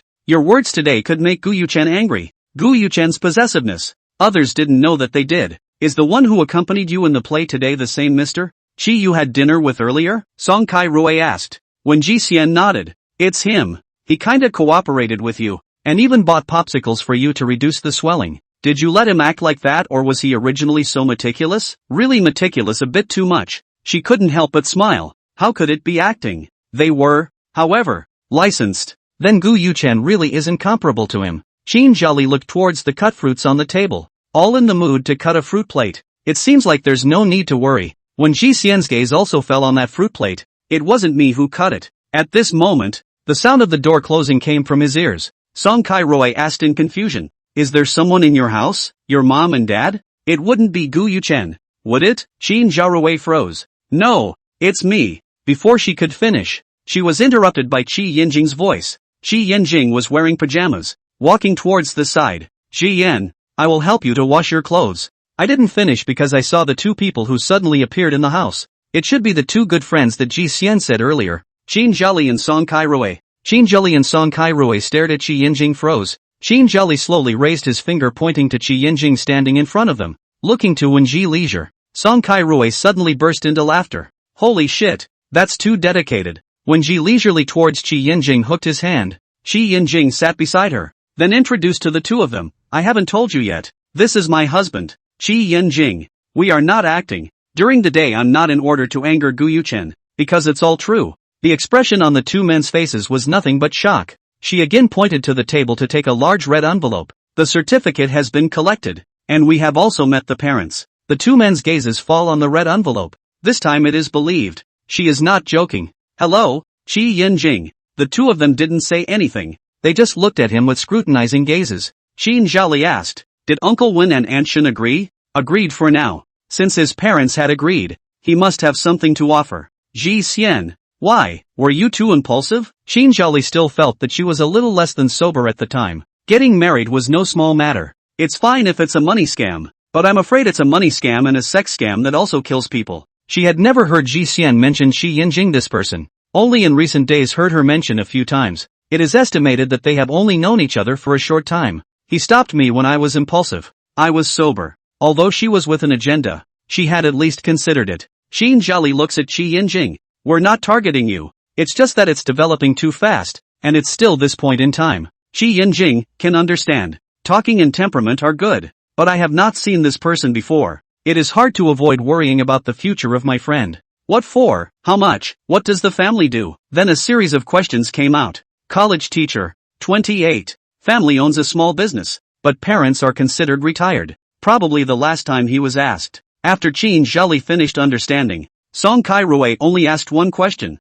Will you hit people with your hands? Qin Zhili laughed out loud. Who are you putting this point on? Gu Yuchen ah. Otherwise it. Qi Yinjing, the one at noon. I will. That impecunious predecessor. See people crazy bite. Finally I ask again. Do you have any special treasure object? Such as the ex left you something? No. Song Kai-rui shrugged, indicating that there was nothing more to ask. Although he didn't know if what he said was true or not. But that scene at noon, at least he had a good initial impression of Qi Yinjing. He lifted his wrist. It's almost time. You guys take an early rest. We should go back too. Sending them to the door. The two of them told them not to send them and watched them get off the elevator before closing the door and going back. In the elevator, Song Kai-rui sighed. Gu Yuchen is finished. You seem to feel sorry for him. Ji Xian was just secretly in love in the first place and lowered himself. Song Kai-rui, I suddenly remembered that line. After seeing him, she became very low to the dust. He examined it for a moment. The next sentence doesn't fit both of them anymore.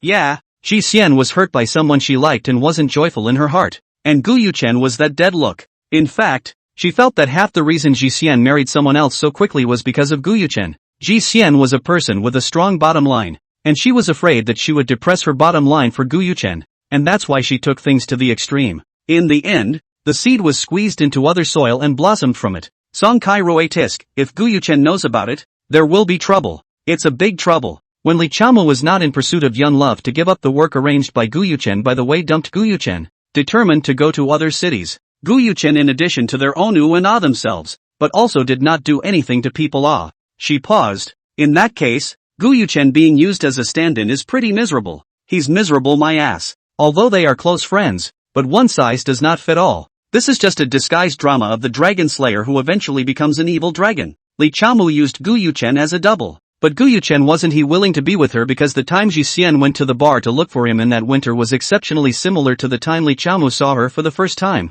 and he stabbed Ji Xian with the knife in the same way. The victim bullied the person who truly loved him, fell in love and loved the twisted and high and mighty, and now suffered a backlash. Qin Zhali pushed him. How do you know? Why didn't you say earlier if you knew? Just once Gu Yuchen got drunk and accidentally said it. Song Kai Roy expressed deep helplessness. How can I say this? But they're separated. So it's okay to say it now. Qin Zhaorui was silent. Sort of retribution. After sending Qin Zhali Song Kai Roy away and closing the door, Ji Xian explained. My friends don't mean any harm. I know. And they didn't ask any excessive questions. It's fine. Compared to the one at noon, the others didn't seem to be able to be called malicious. He looked in the direction of the bathroom. The clothes seemed to be done. I'll go dry them. It was her clothes. She trotted over to look at the empty dirty clothes basket and fell silent. Her change of chaps was gone. Resignedly, she opened the washing machine. Shi Yanjing wouldn't have thrown her chubby pants in there too. They were married, but in general it was still relatively strange.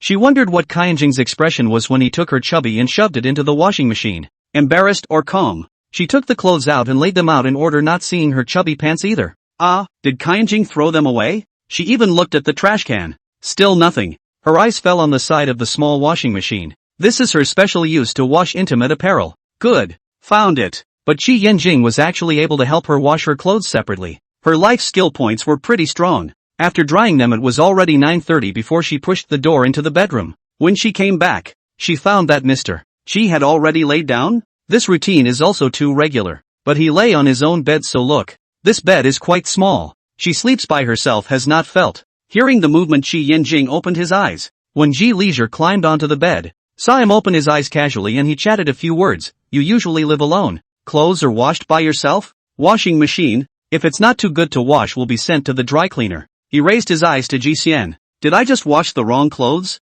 When Ji Xian choked. No, it's very right. It wasn't a question of right or wrong. He seemed to know what she was thinking. It's a very common thing. I'm not marrying you for just a few days to have fun. There's still a long way to go. Fair enough. Got to get used to it for a few days. She obediently laid down as well, turning off the light in the process. A while later she voiced, Mr. Qi, have you ever been in love? There is no X. This kind of thing she really did not ask. Today, if not Song Kai Roy mentioned a mouthful of X objects this topic. She all forget this. She doesn't want to get married with this one. This one is still like Gu Yuchen, like mouth never before the appointment in the heart but always read. Qi Yanjing bluntly, talked about once. It was in college. Not very good. He paused, afraid of her misunderstanding, and added, I'm dating her like classmates to get along. Holding hands has had other on no. In the dark bedroom, a laugh spread in his ears. When Ji Leisure did not expect him to even this kind of private things to her to explain out. It's hard for me to think of the way a character like you would break up.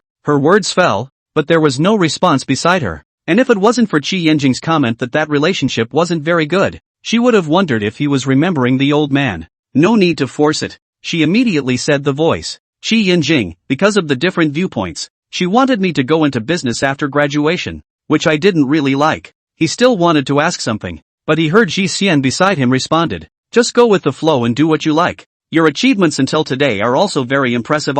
This answer was very comforting, letting him be himself. He turned on his side and hugged Ji Xian, brewing sleep. With last night's contact, when Ji Xian didn't feel much more uncomfortable and fell asleep after 10 minutes, Qi Yanjing heard the slight breathing sound beside him. Some envy. Holding her hand tightened. Not long after she fell asleep, actually also gradually lacks consciousness to sleep. In the early morning, when Ji Idol woke up from sleep, beside Qi Yanjing seems to have had some kind of nightmare, is not very peaceful. She turned on the warm yellow lamp at the head of the bed, and at once Qi Yanjing woke up from his dream. Realizing that Ji Xian was looking at himself worriedly, he gasped and covered the light with his arm. When Ji Xian lay beside him and said in a warm voice, "Did you have a nightmare?" Qi Yinjing pulled her to let her lie down and just faintly returned, "It's fine. You sleep first. I'll go to the bathroom to wash my face." He lifted the covers and went down from the bed. When Ji Xian looked at his back, went to the refrigerator freezer to find a packet of tranquilizer tea, took a little out and brewed a cup for him, and brought it back to the bedroom. "You drink this." She handed the glass over. He gave it a drink even though he didn't know what it was, and when he was done he set the glass on a sideboard. "I used to study under pressure and couldn't sleep all night. My mom asked a powerful old Chinese doctor to get it for me. It's much better after drinking it. Thanks. Turn off the light and lie down again." This time she took the initiative to hug Qi Yinjing, thinking that he may be working under pressure, and fell asleep again thinking about it. The next morning she woke up early. She felt that Qi Yinjing's mental state are still okay. Today she got up early also on the breakfast she made. "Mr. Qi, do you sleep poorly?" she asked. He was no longer forced about what she called herself. "Some things just go with the flow." "Very poor." It could also be because last night he thought of something that wasn't so good before. "Is it often like this?" She looked at Qi Yinjing. He nodded. "Often." When Ji Xian frowned slightly, "If it's frequent then you have to go see a doctor." "Went to the hospital. But it's not much use," he said in relief. "The quality of sleep in the past 2 days is much better than what I had a while ago." He'd also seen a psychiatrist, who'd finally asked him if he'd ever been married, and told him to try staying with someone who was comfortable with him and resonated on the same frequency to try it out. In the past 2 days he wasn't sure if it was because of Ji Xian, but staying with her did resonate on the same frequency, and he was comfortable with what was said. "Then you drink some tranquilizing tea every night before going to bed. I personally tested that it's really effective." She had a serious face. Qi Yinjing laughed. "Then aren't you out of it after I finish giving it to you? Anyway, I wouldn't be as stressed out now as I was before. Since graduation once I'm too upset it's no longer a case of not being able to sleep. It's a case of not being able to sleep. Just breaking up with Gu Yuchen some time ago was close to sleeping to death in his dreams." After breakfast he cleaned up the table before he was ready to go out. He brought the trash down with him as he descended the stairs. Cafe. When Wenji leisurely arrived at 8:30, the temporarily idle clerk looked at her with a meaningful smile. "What's wrong?" Lily, who had just finished making coffee and was temporarily idle, came over to Wenjie and laughed. "Boss, that 188 handsome guy came to look for you at noon yesterday and asked if you were in the store. We told him that you got married." The other clerk's gossipy energy came up. "Boss, tell us, what's going on?" When Ji Xian laughed after hearing this, "What can happen? Next time let my husband bring you some afternoon tea?" Yu Qi's voice scurried out. "That's fine. Or brother-in-law is good. Since that's the case, then we won't ask. It's a sign of respect for brother-in-law." Everyone thought that she was married to Mr. Gu, and that an 88 handsome man was not to be mentioned. She was amused by them. Work. After saying that, she went to the back to look at the accounts, and was satisfied with the turnover in recent days. Taking out her cell phone, she saw that Zhao Li had sent her a message. No wonder Uncle Wen can agree to it. Below a screenshot, she clicked to see. Is Qi Yinjing that short introduction? Qin Zhao Li is intended to check to see Qi Yinjing is which school. University teachers are also considered the school's signboard. If the future out of a track domestic violence that directly let him be a reputation. Who knows this check found that. Ooh, or a professorate. Fame is even greater it. If something immoral can let him fall from the clouds into the valley. Qin Zhou, are you married to Qi Yinjing because of Gu Yuchen? Her eyes lingered on this sentence. Fingertips tapping letters on the screen. Yes, but I'm not to be angry with him, nor is it a gamble, because I hope I can put down. Originally first like him was pressed head first, afraid that I have been trapped in it to depress the bottom line without self. Qin Zhao, Gu Yuchen is really not worth it. The words that Song Kai Rui said last night, Gu Yuchen doesn't deserve it. Gu Yuchen doesn't deserve to be genuinely liked. Such a person would have to swallow 10,000 needles. She replied to Qin Zhou, anyway, I'm quite fine now. While chatting with Qin Zhou, Lily trotted in, smiling towards her and whispering, Boss, there's a maturely handsome man outside looking for you. When Ji Xian's first reaction was that Qi Yinjing was here? Shouldn't be he should be at school by now. That 188 handsome guy? She asked while giving Qin Zhou a sentence back. Gotta work. Talk later. Mwah. Closing her cell phone, she then went out with Lily. Lily shook her head. It's not him, but he's also very handsome, and said he has business for you. Business? Couldn't be some company employee benefit that wants to order hundreds of cups of coffee? Lily pointed to the man by the window. That's him. When Ji Xian walked over, hello, what can I do for you? The man made a pleased gesture towards the opposite seat. Please sit down. When Ji Xian sat down across from him, No wonder Lily said that he was handsome. Indeed handsome. Mature elite. Seldom see this kind. The man also briefly sized her up, before saying, "What's your name?" "My surname is One." The man nodded. "Boss One, I would like to order a little coffee for the company employees." She was sure now. Just like she thought. Company employee benefits or afternoon tea. This boss was quite nice to come personally. At most, there are only 1 or 200 cups, and there is also often a company coffee list. She took a notebook and pen to record it. "Sir, say it. How much do you need? What time do you want it?" The man's thin lips lightly opened. 3,000 cups. When Ji Xian was about to write on the paper, when she heard the number he uttered, the tip of her pen lurched, slowly looking up at the man sitting opposite her. She put the pen down and looked at him calmly. The man raised his eyebrows. "What's wrong, Boss One?" When Ji leisurely laughed. "Sir, you are here to smash the scene, right?" The man was slightly stunned. "I'm not." Seeing this reaction of his, doesn't look like he's here to bash the scene either. This is strange. Her attitude was quite good. "Sir, it's like this. 3,000 cups in a day's time. The machine in our store can't even make this much even if it turns to smoke. Even if the machine didn't smoke, the staff couldn't make it without eating, drinking or sleeping for a day. Then do you need me to put out the machine?" the man inquired. When Ji leisurely looked at him and froze for a few seconds, hissing. His words like he came to smash the scene, but his attitude was not like that. What in the world did he want? "Sir, I mean, I can't do that much in a day. If I just focus on this quantity of yours, how can I do business with all these people coming and going?" she asked again. "Sir, are you really not joking?" The man tugged his lips with some laughter. "Then can 500 today?" "Can." He didn't seem to be joking. The man took out his cell phone and put the collection code in front of Wen Jixian. "Collect it." When Jixian brought the cash register, the heart also thought that this will not be a psychopath. "Don't wait a sweep to show the account balance is insufficient." She entered the price of 500 cups of 15,000. If this sweep is successful, then this boss is really good. To the staff pick or good coffee. Wait. The man called a halt when she quoted 15,000. When Ji Xian was silent, he wouldn't play with himself, right? Full payment, for 3,000 cups. She didn't know what to say anymore. Re-entered 90,000, and the payment was successful. This was considered taking a big order. "What's the name?" she asked as she put away the POS and looked up towards the man across the table. The man opened his mouth as if he was considering something. But in the end, he didn't say his personal information, stood up and said, "No need, my assistant will come over to pick it up this afternoon." After when Jia finished recording on his notebook, he asked, 500 per day, can it be spread over 6 days? The store's daily workload wasn't small, and the extra orders still had to be rushed. The man had no objections, raised his eyes to look at her and left. When Ji leisurely took the list to the clerk, "There's something to be busy about these days." If she hadn't paid the bill, she really felt like she was here for trouble. 3,000 cups? Such a large sum.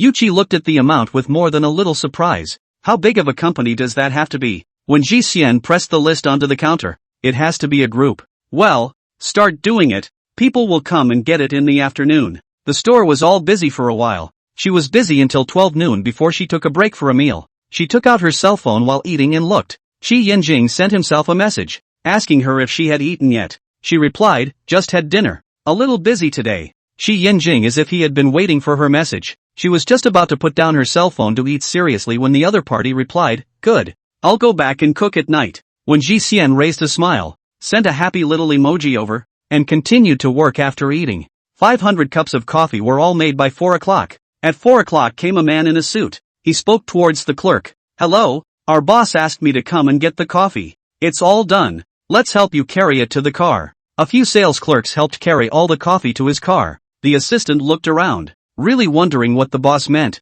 coming all the way over here to order coffee, and inviting everyone in the group in his personal name. I really don't know what the boss was trying to do. Until when Ji Xian came over from the back, he had a not so good idea popping out of his head. Could it be because of this boss? His boss is also not that kind of person. Do you need to take an inventory? When Ji Xian asked towards the assistant smiled. No need. Since the task explained by his boss was completed, he was ready to say goodbye and leave. Suddenly a person hurriedly came in from the coffee shop. He turned around and was silent for a few seconds. Huai Group's general manager Gu. When Ji Xian saw Gu Yuchen's heart was annoyed. On the contrary, the clerk was happy and thought that her brother-in-law had come. Gu Yuchen ignored everyone's gazes and tugged on Wen Ji Xian's wrist. "I have something to say to you." Saying this, he tugged her to the back. When Ji Xian was tugged towards the backstage while breaking his hand. "Let go." Don't go too far. Until the two disappeared. The assistant pointed to the place where they just disappeared. Aren't you going to see your boss? The clerk had always thought that the one married to the boss was Mr. Gu, and wondered if the two of them had quarreled. He's our boss's husband. The assistant was even more surprised. This was not like a husband and wife, but it was not good to interfere in other people's affairs, so he said goodbye and left. Gu Yuchen didn't let go of her hand until he was backstage. Gu Yuchen, what do you want to say again today? Those words of his, she gradually just felt deeply helpless and had nothing more to say. Can you not be so prickly when you talk to me? Why can't you be the same as before? Every time he came over he thought to just give each other a step down and stop, but it was just that every time she said something prickly, and it didn't go down well. You know full well I don't like to be provoked, and we're going to get farther and farther apart if you do. His attitude wasn't as grumpy this time. He was tired of being cold with her for too long and didn't want it to go on like this. Because I used to like you. Of course you're good everywhere. I was so happy when you said you'd get a license to marry me. I even forgot the 2 years you were with me and neglected me. I was happy when you gave me a little sweetness. I thought I would always rely on the love you showered on me to live like this until you hit me with your hands. You touched my bottom line. She hadn't said such a big long string of words to Gu Yuchen in a long time, but couldn't help but laugh at herself. What am I doing talking to you about this? You can't empathize with me. You can't understand what I'm saying. You'll think I'm making a fool of myself and messing around with you. Then you'll remember one sentence and it'll be fine. It's not possible for us to be together anymore. And you shouldn't bother me. Gu Yuchen stood in place. His hand clenched tightly. It wasn't that he couldn't understand what she was saying, he just felt that she shouldn't be talking to herself like this, childishly arguing with her, trying to win or lose. In his feelings it's always been that she's been letting himself go, and he's justified in accepting all of the good things that she has done for him. He had known that Ji Xian liked him, so he was emboldened. How am I bothering you? We are getting married. He can't justify what he did, and does make a move. Angry that she broke objects from his past, and because he is liked by her, thinks she will forgive him anyways. When Ji Xian stopped him in time to stop that thought and reiterated, we were already impossible the time you did it to me. Why is it impossible? How many years have you liked me since you were a teenager? Can you let go? Can you watch me with someone else? How could it be impossible with me? When Ji Xian looked at him calmly, so he knew all about it. He could see that he liked him. That's why he treated himself like this? Her gaze fell on Gu Yuchen's face. I liked you when I wasn't watching you and Li Xiaomu together for those few years. So it turns out that you already knew that I liked you. So you often brought Li Xiaomu to appear in front of me was to persuade me to dream less. She recalled some fragments of the past. I can't believe I didn't even realize it. He didn't realize that he had said another thing that irritated her, and eagerly went to hold her hand. No, I didn't mean that. When Ji Xian dodged, his hand stopped in midair. She now really sighed that people can be really cheap. What is gained is always cheaper than what is lost. Looking towards his hand that is still frozen in midair, I had thought that that cup breaking was a meditative attempt to eliminate the gap between us. I didn't realize that it was a chance for me to be sober. The last time I wanted to hold your hand was thrown away by you. We were over by that point. Like you too hard. There is someone else in your heart. Even a broken cup is more important than me. If you used to bring Leslie Chaumu appeared in front of me I really thought you would not be good to anyone. But unfortunately I've seen it. She had long been disappointed in Gu Yuchen, and now that she knew some of the truth even carried a hint of disgust. Ji Xian, it was my fault for doing it. I apologize. But we can't end it. He was a bit incoherent, not knowing where to start. He had done too many wrong things based on her favor. Gu Yuchen took a few deep breaths. This felt like he was going to drown. The last time was when he broke up with Chaumu. He didn't want to hear Ji Xian say more words that hurt him and turned to leave the store. When Ji Xian watched him leave before she breathed a sigh of relief. But after talking about so many things she forgot to talk to Gu Yuchen about her marriage. But she didn't know how Gu Yuchen would react if she said she was married. And Gu Yuchen knows so many years. Know him, this person possessiveness is very strong. The only let him make an exception is his predecessor Li Xiaomu. He did not mandatory to leave her. In his eyes that is his favorite person. Not an object. He would rather own all-day drunkenness will not let Li Xiaomu have a little bit of discomfort. He was very affectionate. And only to Li Xiaomu. But she's different.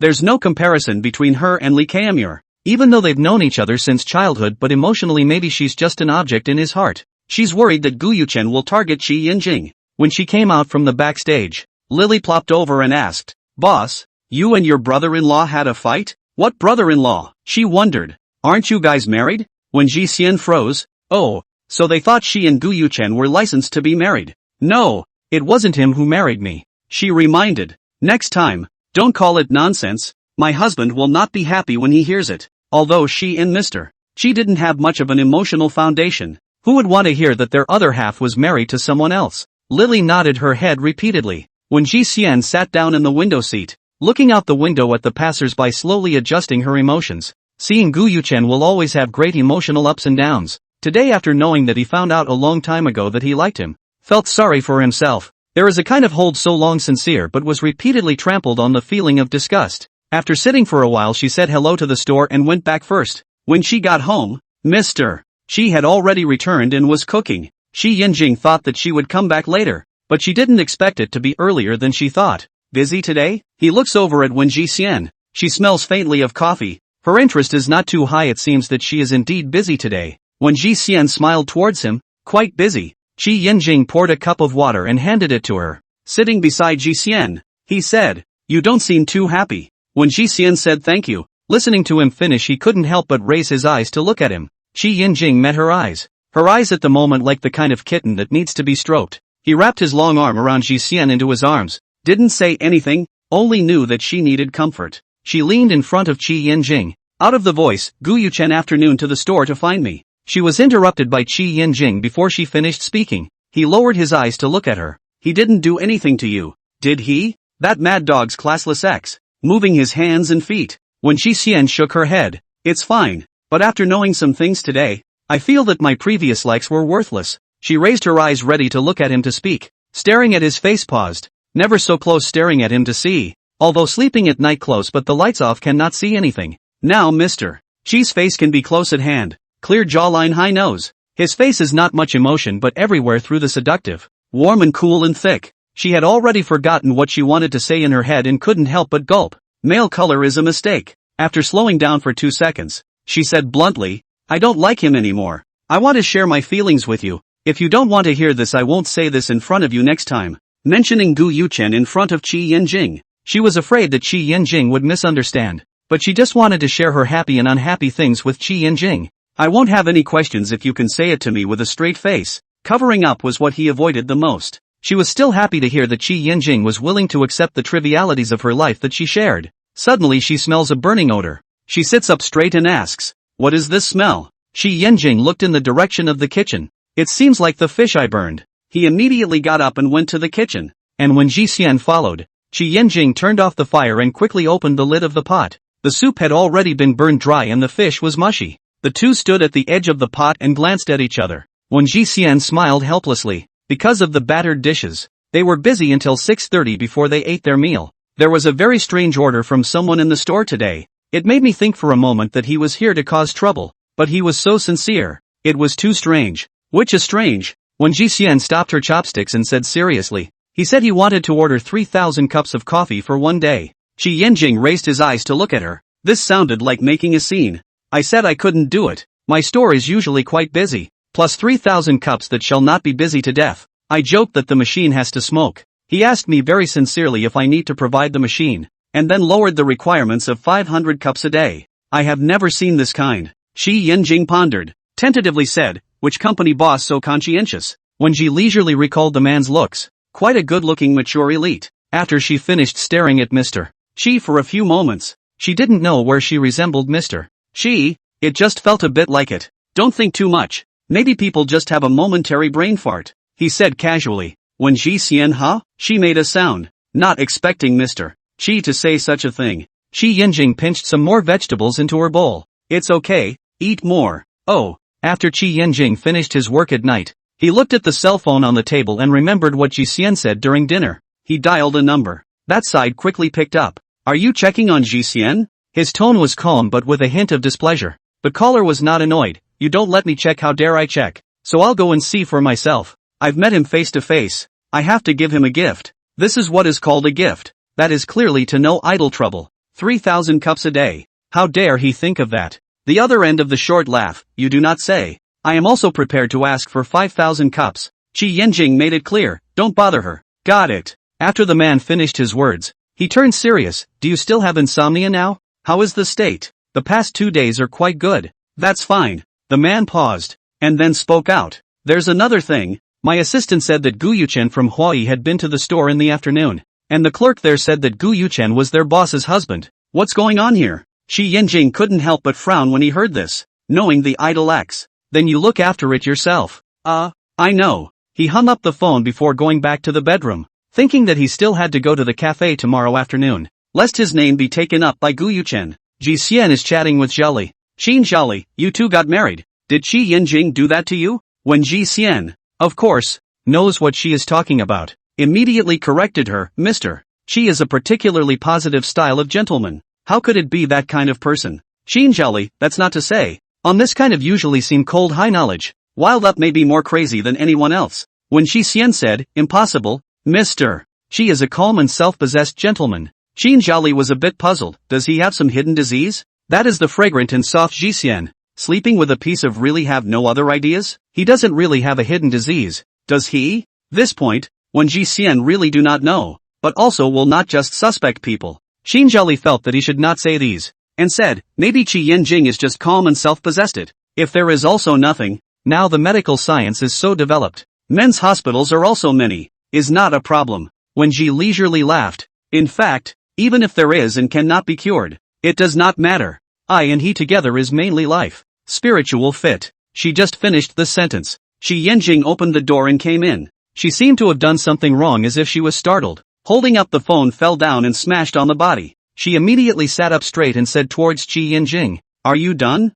Finished. Qi Yinjing got on the bed, swept his eyes to the cell phone that rolled down on the bedsheets and fell silent, then looked to her collarbone that was smashed red and reminded, pay attention. When Ji Xian nodded repeatedly, then pointed to the tea on the bedside table, brewed a cup of tea for you. It might be a bit cold. Seeing Qi Yinjing go to serve the cup, she then quietly pressed her cell phone to rest the screen. Thanks. He finished drinking and put the glass down. She looked at the time, it was past 10, so she could lay down and go to sleep. The lights had just been turned off when Qi Yinjing beside her silently said, I don't have a hidden disease. When Ji Xian's entire body lying straight on the bed was dumbfounded and couldn't help but blush. There was a sense of embarrassment of being heard saying something bad behind someone's back. There's no need to cure it either. He picked up again. When Ji Xian's face burned. Okay, I know. Next time, he would never mess up the conversation topic again. Qi Yinjing, go to sleep. After saying this, he turned over on his side and hugged Ji Xian. Before he went to sleep, he was still confused about whether it was the tea or Ji Xian's effect, and kept on being confused until he fell asleep with a lax consciousness. In the few days that he and Ji Xian shared a bed, other than having a nightmare once, everything else was normal, and the quality of his sleep was greatly improved. When Ji leisure in the store to help the 500 cups of orders out of all this rest will, waiting for people to pick up the orders, she was ready to go back. She just sat down and suddenly saw a familiar figure coming down from the car. Qi Yinjing came in from the door, his hands full of things, looks like desserts, chocolate candy and so on. She greeted her, a little surprised. Why are you here? Qi Yinjing pondered that if she didn't come once more in the name of Wen Jie's married husband, Gu Yuchen would still be treated as Wen Jie's husband by the store, and her own name couldn't be snatched away by her impecunious ex. A few shopkeepers looked over, and were even more surprised to see that it was an 88 handsome man. When Ji leisure toward Yu Qi waved, come over to move a little. Not to mention Yu Qi, a few others also came over. Qi Yinjing voiced, the first time I came over to bring some afternoon tea, hope like, it was actually for them. Yu Qi coughed. Boss, who is this? Qi Yinjing took the initiative to rub his hand into Wen Jie's hand. Wen Jie laughed and introduced, this is my husband. Last time I didn't tell everyone about my marriage. Yu Qi immediately shouted, brother-in-law good. Qi Yinjing raised his lips. Hello. Lily was a bit excited. No wonder the boss said last time that he would let them see enough next time. Now they can really see enough. After introducing Qi Yinjing to everyone and then sharing afternoon tea, the two of them went to the table by the window and sat down. When Ji leisurely looked at him and smiled and asked again, how to think of coming over in the afternoon. After writing the report in the afternoon and no class, I came over. In his words, he said with a touch of humor, didn't you say yesterday that Gu Yuchen had come here, so if I don't come once, will they have to call someone else's brother-in-law? When Ji leisurely did not think he was because of this matter, she could not help but raise the corners of her lips. How can it be? I have told them, don't call your brother-in-law indiscriminately or the real brother-in-law will be unhappy. The store's age are younger than her. Some are still in college over to play temporary jobs. Usually call her boss, but call her mister. That is called brother-in-law.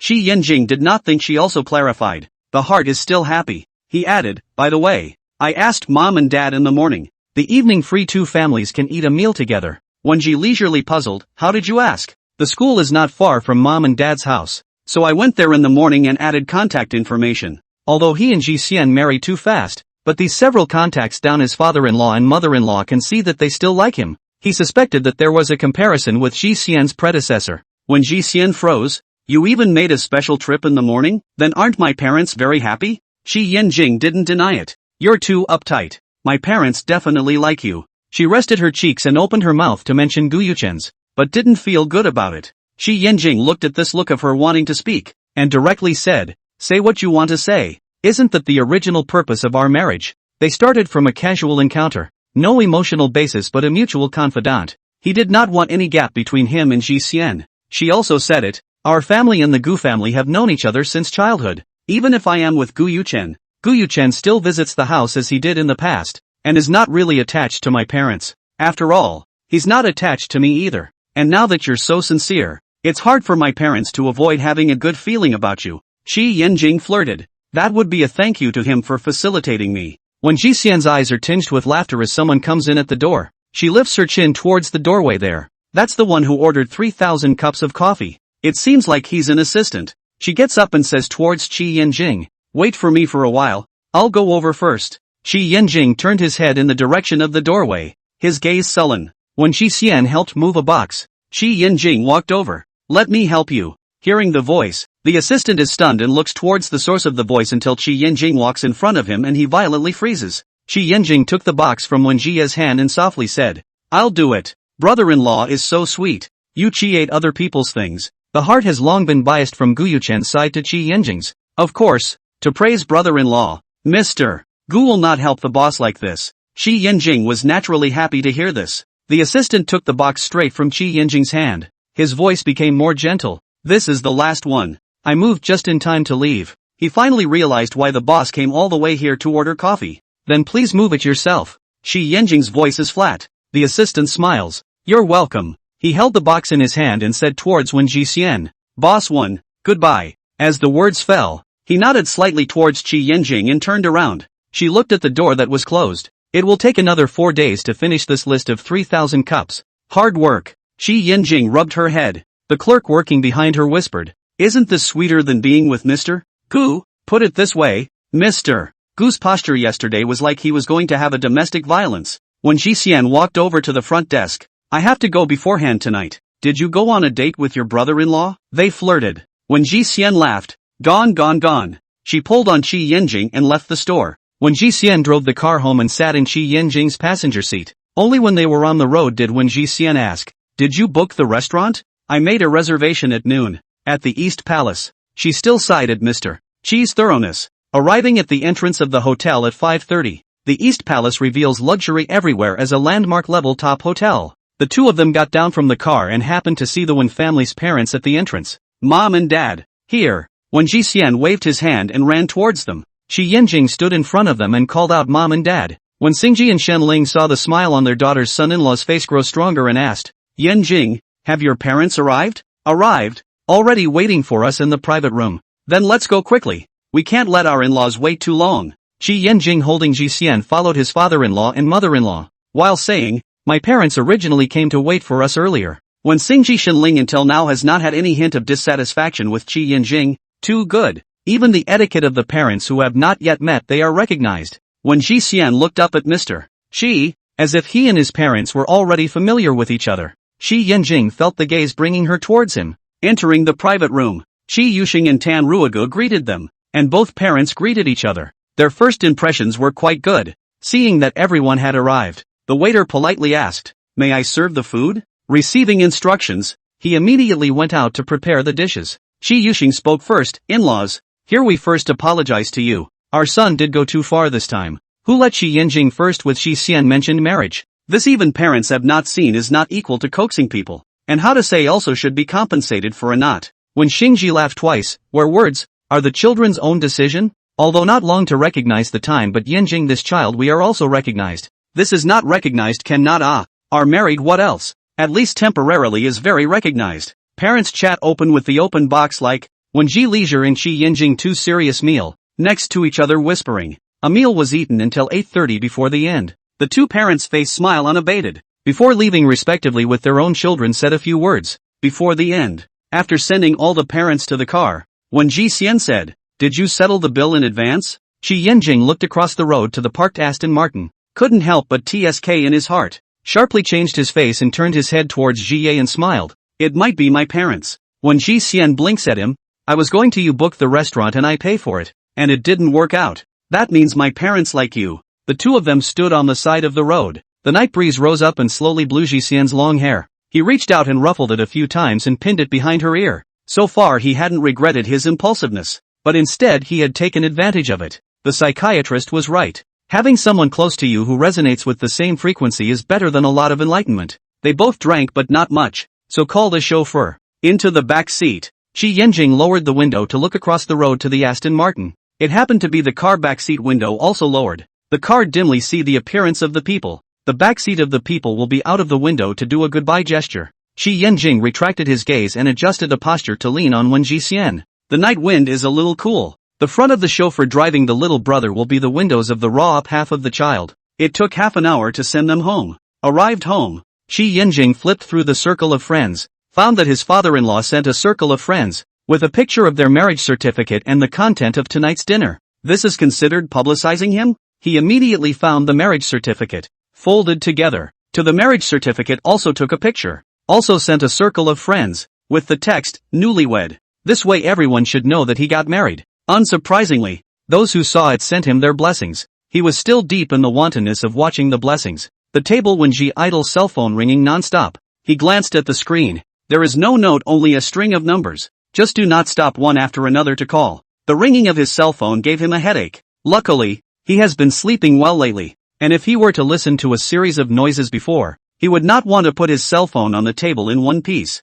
When Ji leisure bath out, heard the cell phone ringing, she asked, "Hua?" No note. A string of numbers. Maid must have 4 calls. A name surfaced in Wen Jixian's mind. "You pick up." Shi Yanjing seemed to know what was going on. Calling like crazy at this point in time, coupled with the circle of friends posted by his father-in-law, it was hard not to suspect it was him. He picked up the phone and connected the call. Before he could speak first, the sound of violent anger came from the other end. "When Shi Xian, what the fuck are you mad about? Who the hell are you married to? This fucking only separated from me for how long? You're looking for the next home? This is what you said you like? You will not be with me together with someone else? Good?" Gu Yuchen's voice wasn't small. She sat beside Shi Yanjing and listened really well. She couldn't help but take her cell phone. "Are you consoling yourself by spreading rumors? Since you know the breakup, then I get married or not is none of your business. My life is on track now. It's the marriage I want to respect each other and pay for it." Gu Yuchen clenched his teeth. "I repeat, we did not break up. Relationships don't have legal effects. If you have to say that, then I can say that we've never been together. Wen Jixian, you're getting back at me. You didn't care when I liked you, you wallowed in the past. How do you look like you're in love with me? I really doubt now that you see me as Li Chao Mu when you were with me in the first place." She lightly mocked. She had said the words unintentionally, but she hadn't expected the prophecy to come true. Gu Yuchen's pupils suddenly shrunk, and the fingers pinching the edge of the cell phone turned white. He panicked for a moment. A bad deed was not supposed to be done. "Now that I don't like you anymore. I didn't cause any of your bad moods. I don't owe you anything." She hung up the phone after saying that, blacking out the number in the process. She looks to Shi Yanjing and apologizes a little. "Sorry, shouldn't have said that in front of you." Battling with her ex in front of her husband. It's weird how she thinks about it. Shi Yanjing shook his head. "It's fine. When they were married before he knew there was such a thing. Now that they are married, to be able to hear from her personally that she and her ex said that they don't like him anymore, this sentence. Actually quite love to hear. You talk to him is not as excited as before. You are already letting go of him. The feelings that are not favorable to yourself should be immediately withdrawn. Otherwise you will hurt yourself." Shi Yanjing eyes are like ripples of the sea. Thin lips gently slowly spit out 2 words again, "It will hurt." He spoke warmly and carefully to soothe her heart, like a pair of hands mending what she was missing. When Ji Xian stared at him in a daze, obviously looking so cold, speaking to her but always speaking softly. Wounded licking wounds. I did not expect to have the luck to stumble upon a dose of potent medicine. The middle of the night. Gu Yuchen, from the night of that phone call he began to panic, like falling into an ice cave. It had been so long that he had almost forgotten exactly why he was with Wen Jiye. He lay on the sofa, the blinding light forcing him to close his eyes, and for a moment the memories came flooding back and couldn't be stopped. He knew a long time ago that Ji Xian liked him. Her eyes would always linger for him, but he felt that Ji Xian was too well behaved in front of her and could only be a younger sister. Later he met Li Xiaomu. Her strength is too attracted to his favorite. and then they broke up. That period of time he was like a lost soul. By drunkenness bubble bar common thing. Until that winter night G leisure to find. She wore a white cashmere tweed coat with a camellia scarf. Perhaps the cold weather outside the tip of her exposed nose is slightly red, and all the people in the bar are out of place. That's like the first time he met Li Xiaomu. He didn't hear what Ji Xian said at the time. He only focused on asking, "Do you like me?" At that time, he was thinking too much about Chao Mu, thinking that if he was good, he would be good, to divert his attention. At least for a certain moment she was like Chao Mu. He really didn't take Ji Xian seriously. She had been good to him for so long that he had taken it for granted, even more so than before when he was still just a friend. At least in the past he had felt that he would take care of his younger sister who had grown up with him, but then he hadn't even shown her a slight favoritism anymore. When exactly did he start taking all of this for granted? Is it that she doesn't ask for herself? Is she good and obedient? Or what? In the past, Uncle Wananshan was full of praise for himself. How did it come to the point where he didn't even want to meet with him? Ji Xian's every moment of care and love for him was turned into a sharp blade stuck into his heart. It was as if he had picked up a healing music box 2 years ago, and as time went on he failed to take good care of it or even went so far as to smash it, only to realize that he had been turned against it when he was without it. But he doesn't recognize it. When Ji Leisure before lunch suddenly received a phone call from her mother-in-law Tan Ruogu, some surprise. When she answered, Tan Ruogu's attitude on the other end was still consistently good. "Ji Xian, have you eaten yet?" She responded, "Just getting ready to go eat. I'm out for a stroll today. Can we have dinner together later?" When Ji Xian didn't refuse, "Sure, Mom, which restaurant are you in? I'll come over later. I really don't know which restaurant is good in this neighborhood. You decide. I'll have the driver over later." Tan Ruogo let her decide. She didn't push it, and said a restaurant she had eaten at before hanging up the phone and rushing over. It felt like this mother-in-law of hers had something to say to her about dinner. When she arrived at the restaurant, Tan Ruogo was already looking for a seat, and immediately waved when she came. Her mother-in-law's age is definitely older than her parents, although it does not look obvious but it feels like it is older. "Mom, I'm late." With just the right amount of smile, she sat down across from Tan Ruogo. Tan Ruogo smiled towards her. "It's because I was already in the neighborhood and arrived a bit early." After the food was served, Tan Ruogo asked towards Ji Xian, "Is living with Yin Jing okay?" It turned out that he wanted to ask how it was for the two of them to live together. "Quite good. Yin Jing takes good care of me." She called Mr. She called the habit. She does not feel that so-called as rusty, but the onlookers listened to it is not the same as what she thought. Tan Ruogo knew they weren't that familiar and didn't poke her. Yin Jing nature dull. Is too many things all pressed in the heart? Pressured into a disease. He just do not want to talk to anyone, and no one close to you, but he is different for you. She also does not know how her son thinks. Yinjing's mind pressed too deep, cannot understand him. When Ji Xian wondered, "Is that so? Mr. She can't get close to anyone?" The day you came to the house for dinner, Yinjing told his father not to be so serious. He never said anything like that nor would he make any demands. Tan Ruogo put down her chopsticks. "Ji Xian, we won't object to whatever Yinjing does, but I hope you'll care about him a little too." "Mom, don't worry, this is natural." In addition to the young to Gu Yuchen's this righteous love, who is good to her how she naturally treats people, besides that is Qi Yinjing. Tan Ruogo gave her a dish, "Eat more." "Thanks Mom." She ate her meal. Tan Ruogo also wanted to say something, opened his mouth and finally did not say anything, just chatting about family life. She thought her mother-in-law could say something about Mr. Xi's past, but she didn't expect to mention a word. A meal is very cordial. Just finished eating she received a phone call from the store. When she leisurely picked up the phone, the other side said, "Boss." The store came a woman. Said there is something to find you. After saying that, he lowered his voice and said, "It doesn't look good." When Ji Leisure slightly frowned, how recently almost every day someone looking for before also did not run into this kind of thing She sighed, "Okay, I just finished eating and rushed right back." She turned her head towards her mother-in-law. "Mom, there's something at the store that I need to go to." Tan Ruogo nodded. "Then you go quickly." When Jia said goodbye to her mother-in-law and then drove off in her car, Tan Ruogo thought about it and also got into the car. Just now when Ji Xian answered the phone, it seemed to have encountered some kind of trouble. She had better follow up to see the best. If something really happened, Yen Jing would be very sad. So thinking, let the driver follow Ji Xian's car. The car is also followed by 4 bodyguards. When Ji Xian rushed to the store and asked Yu Qi in a low voice, "What is it?" Yu Qi pointed to the table at the back. "She's the one who's looking for you. Boss, I feel that the visitor is not good." Her eyes followed the direction Yu Qi pointed. A cold and beautiful woman. When Ji Xian walked over, "Hello, may I ask what you're looking for me? The woman took off her sunglasses, looked Wen Jixian up and down, and said in a cold voice, "It's quite pretty." Wen Jixian, ?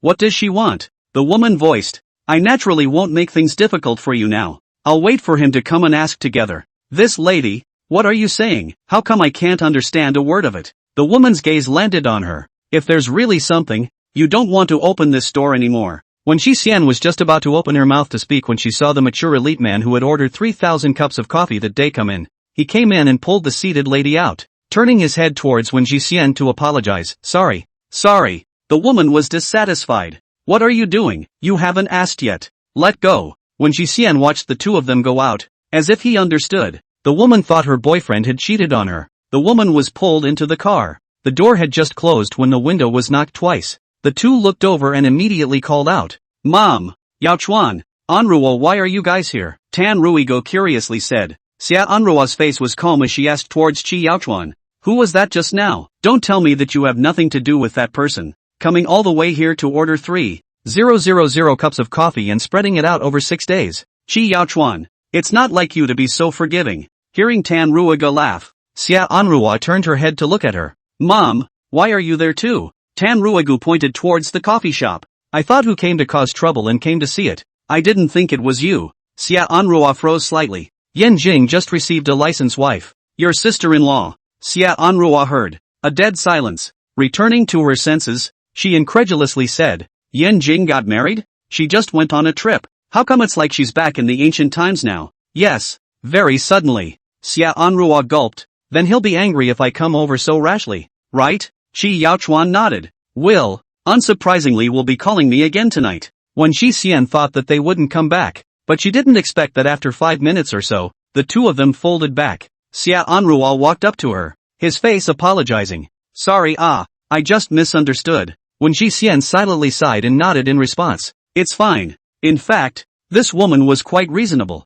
and didn't come up and say she wasn't, waiting until the mail came over to confront her face to face. Why don't I buy another 3,000 cups of coffee?" Xia Anruo asked. Wen Jiao, no need. Spend rationally and refuse to be impulsive. This business is not necessary. Qi Yaochuan hooked his lips and pulled Xia Anruo. In the end, Xia Anruo bought 2 cups of coffee, which Qi Yaochuan carried. She waved her hand towards Wen Jixian. "See you next time then." "See you." Only after sending these two away did she start working. Today, she left work early and went to the nearby supermarket, intending to buy some vegetables to go back. After buying some vegetables and then fish and shrimp, she pushed the shopping cart and prepared to go back. Passing by the mug area, she stood in front of the shelves and looked at them for a while. She couldn't help but laugh and checked out to pay for her home. She just from the supermarket out. On the side of the road saw just stopped the car from the car down Qi Yinjing. She waved her hand towards Qi Yinjing, who paused when he saw her close the car door, and then stepped forward to take the shopping bag in her hand. "I bought some ingredients. What else do I need to buy? Will go in again," she said. Qi Yinjing looked down at the shopping bag in his hand. "No more. Go home." He had originally intended to buy some vegetables to bring back. He didn't expect to catch a coincidence and wanted a piece of it. Driving their respective cars to go home. When Ji Idol see his hand, in addition to the shopping bag she handed over, there are 2 bottles of red wine. She walked over. "I help you carry a." Qi Yinjing did not hesitate to hand Wen Jia the 2 bottles of wine which were light. "You bought wine?" She hugged the bag and Qi Yinjing went up the elevator side by side. Qi Yinjing said no. "A teacher in the same office gave it to me, because last night in the circle of friends sent the news of their own marriage. Many teachers have sent blessings. This morning bought candy and chocolate to bring to school. Zhou Chuyu this morning brought him 2 bottles of wine." When Xixian was a little curious, "Is there anyone else in your office?" He explains, "Last year, I could have changed to a separate office, but I didn't move to save myself the trouble, or I'm in an office with him. He also said he wanted to have dinner with you." Qi Yinjing added. When Xixian raised a smile, "That's fine. Since Mr. She mentioned it, then she would naturally agree." After arriving home and changing clothes, she started cooking. When Xixian mentioned, "Recently it's so strange, inexplicably there are people looking for me. Qi Yinjing will be the dinner plate on the table after washing his hands." Heard her say this to stay a heart, light-heartedly asked, "Who is looking for you today?" "A woman looks very beautiful. I guess it should be that the one who ordered 3,000 cups of coffee's girlfriend. Feel that she came to find me, maybe misunderstood her boyfriend cheated on her." Speaking of this, when Jiao felt funny and turned his head to look at Qi Yinjing. It turned out to be an oops, and also told me that she also wanted to order 3,000 cups of coffee. but I refused. This money is not earned. Shi Yanjing laughed without a trace of emotion. That's quite strange. Darkly shaking his fist, he asked towards Ji Xian, do you have any wine glasses at home? I'll go get them for you. Going to the liquor cabinet, he took 2 wine glasses and came back, wiping them again before placing them on the table. Shi Yanjing opened the bottle of red wine that Zhou Chuyu had given him, and the bright red liquid slowly flowed down the walls of the glass. These 2 bottles of wine actually belonged to Mr. Zhou, his father. When Ji Idol choked, won't his father look for him? She looked at these 2 bottles of wine. They should be treasured. Shi Yanjing's voice was light and quick-dyed with laughter, glancing lightly at Ji Xian, and not looking for me. When Ji Xian couldn't help but smile, Shi Yanjing will pick up the wine cup and hand it to her. She tasted a mouthful. Not bad. Today at noon Mom also ate with me. Shi Yanjing's eyes gradually sink. What did she say to you? She shook her head. Didn't say anything. That is to say that you have a dull character and hope that I care more about you. You already care about me, he said softly. When Ji Leisure do not understand. It seems that these days have not done anything. That is, live with him to eat and sleep. After the meal Shi Yanjing lay alone on the chaise longue blowing in the night breeze with a glass of wine by his hand. When Ji Leisure blow dry hair before coming out, saw him in the balcony blowing cold wind, the back of all the lonely, then took a thin blanket over to hand him. The wind is quite cold at night. Do not catch a cold. Do you have something on your mind? When Ji Xian bent down to look at Shi Yanjing with curiosity, the same as her mother-in-law said. She also felt that Shi Yanjing heart pressure things, although considerate but always feel dull. Shi Yanjing raises his hand to hold her wrist and brings her to sit beside him. Ji Leisure, I married you can be said to take advantage of all the advantages, but I'm not missing out on anything. Even the expenses are Shi Yanjing's initiative. Want to spend money can only be one step ahead of him first, but it is still slower than him. His voice is calm and cannot hear any emotion. I married you have a reason. I did not tell you. When Ji Leisure body involuntarily tense and serious up, the heart has no bottom, afraid of the person in front of him to say what amazing things. Shi Yanjing felt her body tense. The hand across her back patted her and said his own problem. The doctor said I have post-traumatic stress disorder. I go to see a psychiatrist from time to time, but it doesn't have much effect. She looked at the side of Shi Yanjing's face. She thought he was suffering from insomnia and dreams because of the stress of his work, but it turned out to have something to do with psychology. When I was in college my psychiatrist suggested that I look for people of the same frequency to stay together to try. So when I was in college I tried to talk about a relationship not realizing that it backfired. And for so many years I had no interest in relationships or anything. Shi Yanjing low voice muffled laughter, until I met Ping Shuwei met you. Simply put I just want to live with you, want you to accompany me to sleep. Although it's a bit nasty to say so, it's really the truth. You're so blunt. When Ji Xian laughed dryly twice, it was unbelievable that this came out of his mouth. Shi Yanjing afraid of her misunderstanding and explained, I really want to live with you. And you stay together with the atmosphere is very comfortable. The past many years but still regularly insomnia. But the last few days my state's surprisingly good. Then you. She wanted to ask him what accidents he had in the end, but then felt that it was rubbing salt in the wound. Think about it. Shi Yanjing hung his eyes to see her wanting to speak. Want to ask me why I am like this? When Shi Xian bites her lip and shakes her head, don't want to ask. He looked at her in silence, not knowing if it was favoritism or what. Sometimes he would really be moved by her taking care of her emotions. He let out a long sigh of relief, holding her shoulders, because I was kidnapped as a child. And a friend of mine, the kidnappers asked the family for money. Both families prepared money also quietly alarmed the police. Thought that the money given to the kidnappers to stabilize the kidnappers for the time being. The kidnappers are heartless to tear my friend. I watched him die in front of me. The next one should be mine. But the police came and I survived. The words fell. Only a little sound came from the window. The balcony was silent. She stopped and wrapped her arms around Qianjing, pressed close to him, and said in a jarring voice, you shouldn't have said that. She now finally know why when the marriage Shi Yanjing will say that his parents will accept everything he likes. And do not blame his parents with his mind as long as he is happy. It all makes sense. Shi Yanjing large hand pressed on her slender back, as if to draw a hint of comfort. I'm not afraid to talk to you. He was wanting to live with her for the rest of his life. All set out his heart is not so blocked. Feel the softness in front of his body, rubbing his heart itchy. When Shi Xian was chilled by the wind and couldn't help but shrink his shoulders and straighten his back, Shi Yanjing lowered his head and swept her in front of her. When Shi Xian realized that he wore a nightgown inside cannot wear underwear. Just also stick Shi Yanjing body stick so long. This is separated by 2 layers of fabric he is estimated to have felt. No, what is called estimated to feel, is sure to feel all feel. Her face was red. Let go of Shi Yanjing immediately stood up. I go back to sleep. Finished speaking spread feet and ran back to the bedroom. Shi Yanjing rested on the armrest, turned his head to look at the fleeing Ji Xian, gently raised his eyebrows and lowered his eyebrows. He didn't even say anything. Why did he run away? Drink the wine in the wineglass in one drink, which went to wash up and sleep with her. When Ji Xian went back to the bedroom and covered the quilt, and in her heart she silently recited a few times that the two of them are husband and wife. She opened Taobao search Suzerain flower mug,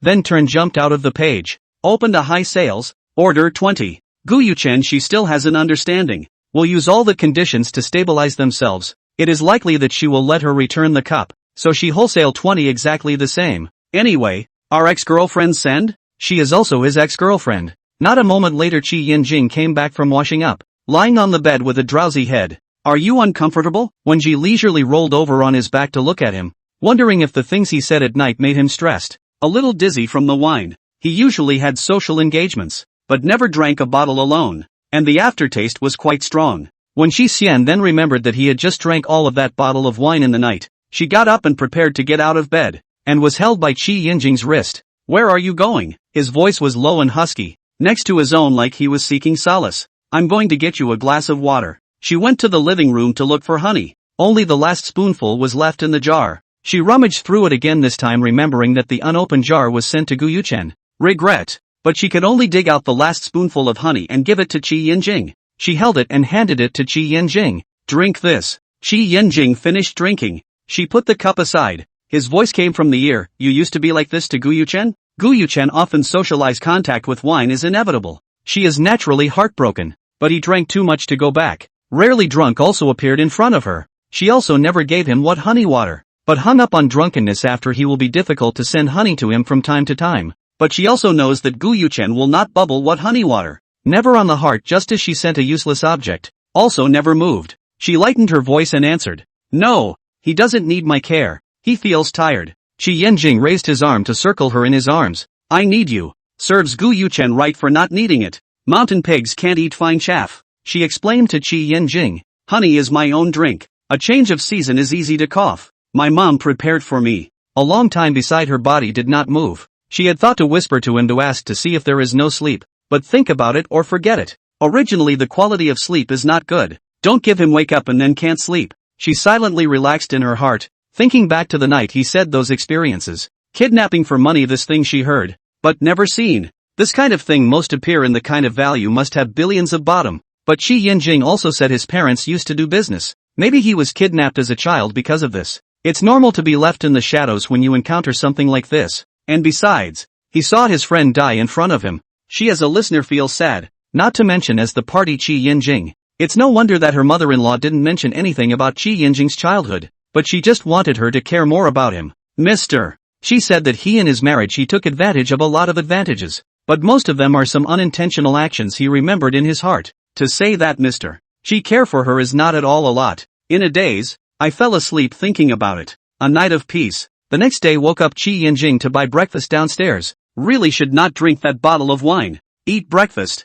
When she idle small bites of crystal shrimp dumplings, looked up to Qi Yinjing, slowly chewing the food in his mouth, stared at him for a few seconds before asking, do you want me to send you to school later? Qi Yinjing thinks for 2 seconds and agrees. Okay, thanks. After leaving the house, she parked the car in front of the coffee shop, unbuckled her seatbelt and said towards Qi Yinjing, wait for me. I'll go buy a cup of coffee. Boss, good morning. When Ji Xian leaned against the counter and smiled. Good morning. A cup of coffee. The clerk looked at her and snickered in a low voice. Boss, this is for your brother-in-law, right? It just happens to be 8 o'clock. It's definitely for brother-in-law. Yu Qi pointed to the time. While she was waiting for the coffee, Qi Yinjing came over and asked in a low voice with a slightly raised eyebrow. Bought for me? When Ji Xian lifted her eyes flowed and she just looked at Qi Yinjing. Qi Yinjing couldn't help but bend his lips and held Ji Xian's hand that was resting on the stage. Seeing the two of them holding hands, the clerk handed over coffee with a meaningful smile in his eyes. Let's go. Come over later. When she finished, Qi Yinjing didn't let go of his hand and turned with him to leave the store. As the car started and he was fastening his seatbelt, his hand gave a slight lurch and he turned his head to look at Ji Xian. I didn't pay. He had just been so focused on holding Ji Xian's hand that he had forgotten to do so, causing Ji Xian to laugh out loud. Drink as you wish. Qi Yinjing a little helpless. He thought she got off the car is to explain something. Did not expect is to order a cup of coffee for him. Almost to the school when she opened her mouth and asked, what time will I pick you up in the afternoon? Around 4:30. When Ji leisurely nodded. Call me if it's earlier. Shi Yinjing answered on his lips, but in his heart, he felt that waiting for a while was actually nothing. The car turned off the engine and stopped. Shi Yinjing got out of the car and looked towards the inside of the school. Stood by the driver's side window and bent down towards Wen Jie. Do you want to go in with me and take a look? Anyway, there is nothing to do. Since he has said of course want to go to see. Shi Yinjing, yes. Wen Jixian looked at him and nodded with a smile. Then got down from the car and entered the school gates with him. She had also entered the school. After all, it was not far from home, and she looked down from the tall building to see the whole picture. Shi Yinjing led her straight towards the office. Good morning, Professor Qi. A female teacher in her 40s or so, carrying a bag in her hand. When Ji Xian was guessing in her heart what specialty this was. Good morning, Teacher Zhou. Shi Yinjing responded politely, and when he saw Teacher Zhou looking at Ji Xian, he introduced. This is my wife. When Ji Xian pulled out a smile, Teacher Zhou sighed. Prof, she is really amazing. I didn't expect it to be so fast. The two of you standing together is a good match. Thank you, Mr. Zhou. After saying goodbye the two went on the elevator. Shi Yinjing held her hand tightly. My office is on the 5th floor. They just arrived at the door to hear a voice from inside. Professor Qi, how are you later than usual today? Halfway through the sentence the voice screeches to a halt. Zhou Chuyu looks in silence at the woman who appeared at the door following Qi Yinjing. Teacher, good morning. When Ji Xian felt that the atmosphere was a bit awkward, so he opened his mouth first. Zhou Chuyu returns to his senses. Good morning. Qi Yinjing lifts his chin towards Zhou Chuyu. Zhou Chuyu, the teacher in the same office as me, the one who wants to have dinner with you. He places Wen Ji Xian in a chair and sits down. Thank you for the wine you sent yesterday. Zhou Chuyu waved his hand. It's fine. You're welcome. Shi Yinjing and I are 4-year college classmates should. So he took his dad's treasured wine and sent it to Mr. Shi. Thinking of this she can't help but have the corners of her lips slightly curved. Zhou Chuyu walks over and touches Qi Yinjing. You haven't introduced me to my younger sibling yet. My wife, Wen Ji Xian. Zhou Chuyu asked towards her. I've noticed that Qi Yinjing's mental state has gotten much better in the past few days. Has he started sleeping? Wen Jian nodded with a smile. He frantically accuses Qi Yinjing. He's a real pervert. Not only does he skip grades but he doesn't sleep. He just dead rolls and rolls a professor out in his 20s. Speaking of not sleeping, she converged her smile to look at Qi Yinjing. Knowing what he did before, which he did not want to sleep the pity heartache in her eyes are all seen in his eyes. Comfort like gently caressed the back of her head a few times. I should go back. You guys get busy. She also did not forget to turn to Zhou Chuyu. Mr. Zhou, let's eat together sometime. Zhou Chuyu smiles. Okay, I'll see you off. Qi Yinjing said that he wanted to send her away, but she refused. I'll just go out on my own, or you'll have to make another trip. He reached out to hold Ji Xian's wrist when she was about to leave the office door. When Ji Xian turned to look at him, Qi Yinjing brought her in front of him, leaned over and pecked her lightly on the lips, his movements gentle, seemingly unwilling to give up. When Ji Xian froze for 2 seconds, her cheeks slightly red, pursed her lips. Then I'm leaving. She trotted out of the office. Qi Yinjing held his arm, leaning on the door to look out at her, the bottom of the eyes that tenderness are to overflow. He didn't withdraw his gaze until he watched Ji Xian disappear down the corridor. Behind Zhou Chuyu head full of black lines. Professor Qi Yinjing. You cannot convergence point. You when I do not breathe is it? No, this very pair of couples in front of him a fancy mess show love to him how much damage. Qi Yinjing walked over. Light sentence, you did not see. When he kissed her, he had already covered Ji Xian tightly. So naturally Zhou Chuyu couldn't see what he had done.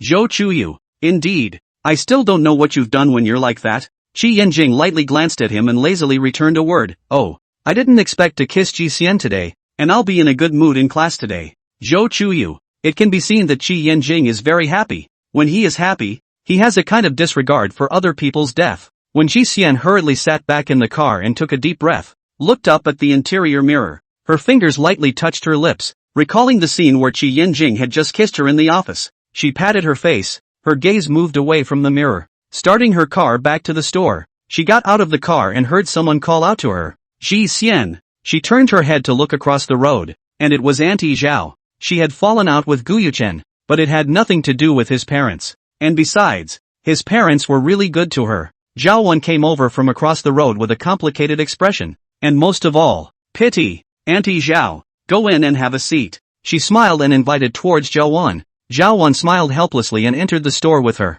She ordered a cup of coffee with milk and sugar for Zhao Wan and a tiramisu. Jolly. Zhao Wan looked towards the table by the window and smiled as she walked over. When Shi Xian was pleasantly surprised to see Zhao Li's face, and the three of them sat down. Auntie Zhao. Qin Zhao looked at Zhao Wan who was sitting across from him. The Gu family was fond of Ji Xian as their daughter-in-law. Not expecting Gu Yuchen to come up with this, could Auntie Zhao not be angry? The clerk sent up coffee and tiramisu in front of Zhao Wan. Zhao Wan looked at the coffee in front of her and sighed silently in her heart. Ji Xian still remembered that she didn't like things that were too bitter. The more she thought about it, the more angry she became at her son. Ji Xian, Auntie is here to apologize to you on behalf of Gu Yuchen. When Ji Xian was extraordinarily calm, Auntie, you and Uncle are very good to me, and I like you all very much. There's no need for you to apologize for Gu Yuchen at all. If he meets with me again next time he won't still fight with me the same way. I can distinguish between you and him. She all said so. Zhao Wan think again for Gu Yuchen say what useless, and said, no leisure you tell aunt. You suddenly married is not with Gu Yuchen gambling. Marriage is not a small matter. I very much hope that you can do my daughter-in-law, but even if not also do not want you to live a bad. This is Gu Yuchen sorry Ji Xian. If he delayed the future. She really think Gu Yuchen is a big crime. When Ji Xian's gaze sank, Auntie I don't tell you lies. I'm not gambling with Gu Yuchen, but I'm afraid of dragging it out for a long time I'll forgive Gu Yuchen. Qin Zhali Heart 10. 000 Gu Yuchen you don't deserve. Hearing Ji Xian say this is still sad. She converged her emotions. She knows that Ji Xian and Gu Yuchen is impossible. Even if she agrees her parents will not agree. Not to mention that now Ji Xian is married. Is your other half treating you well? She wanted to know how Ji Xian was doing, and if she was doing well, the guilt in her heart could be less. Mentioning her other half, she remembered Qi Yanjing's kiss in the morning, and couldn't help but lightly purse her lips, nodding towards Zhao Wan. Quite good. Qin Zhaoli laughed lowly. It looked quite good. Good is good.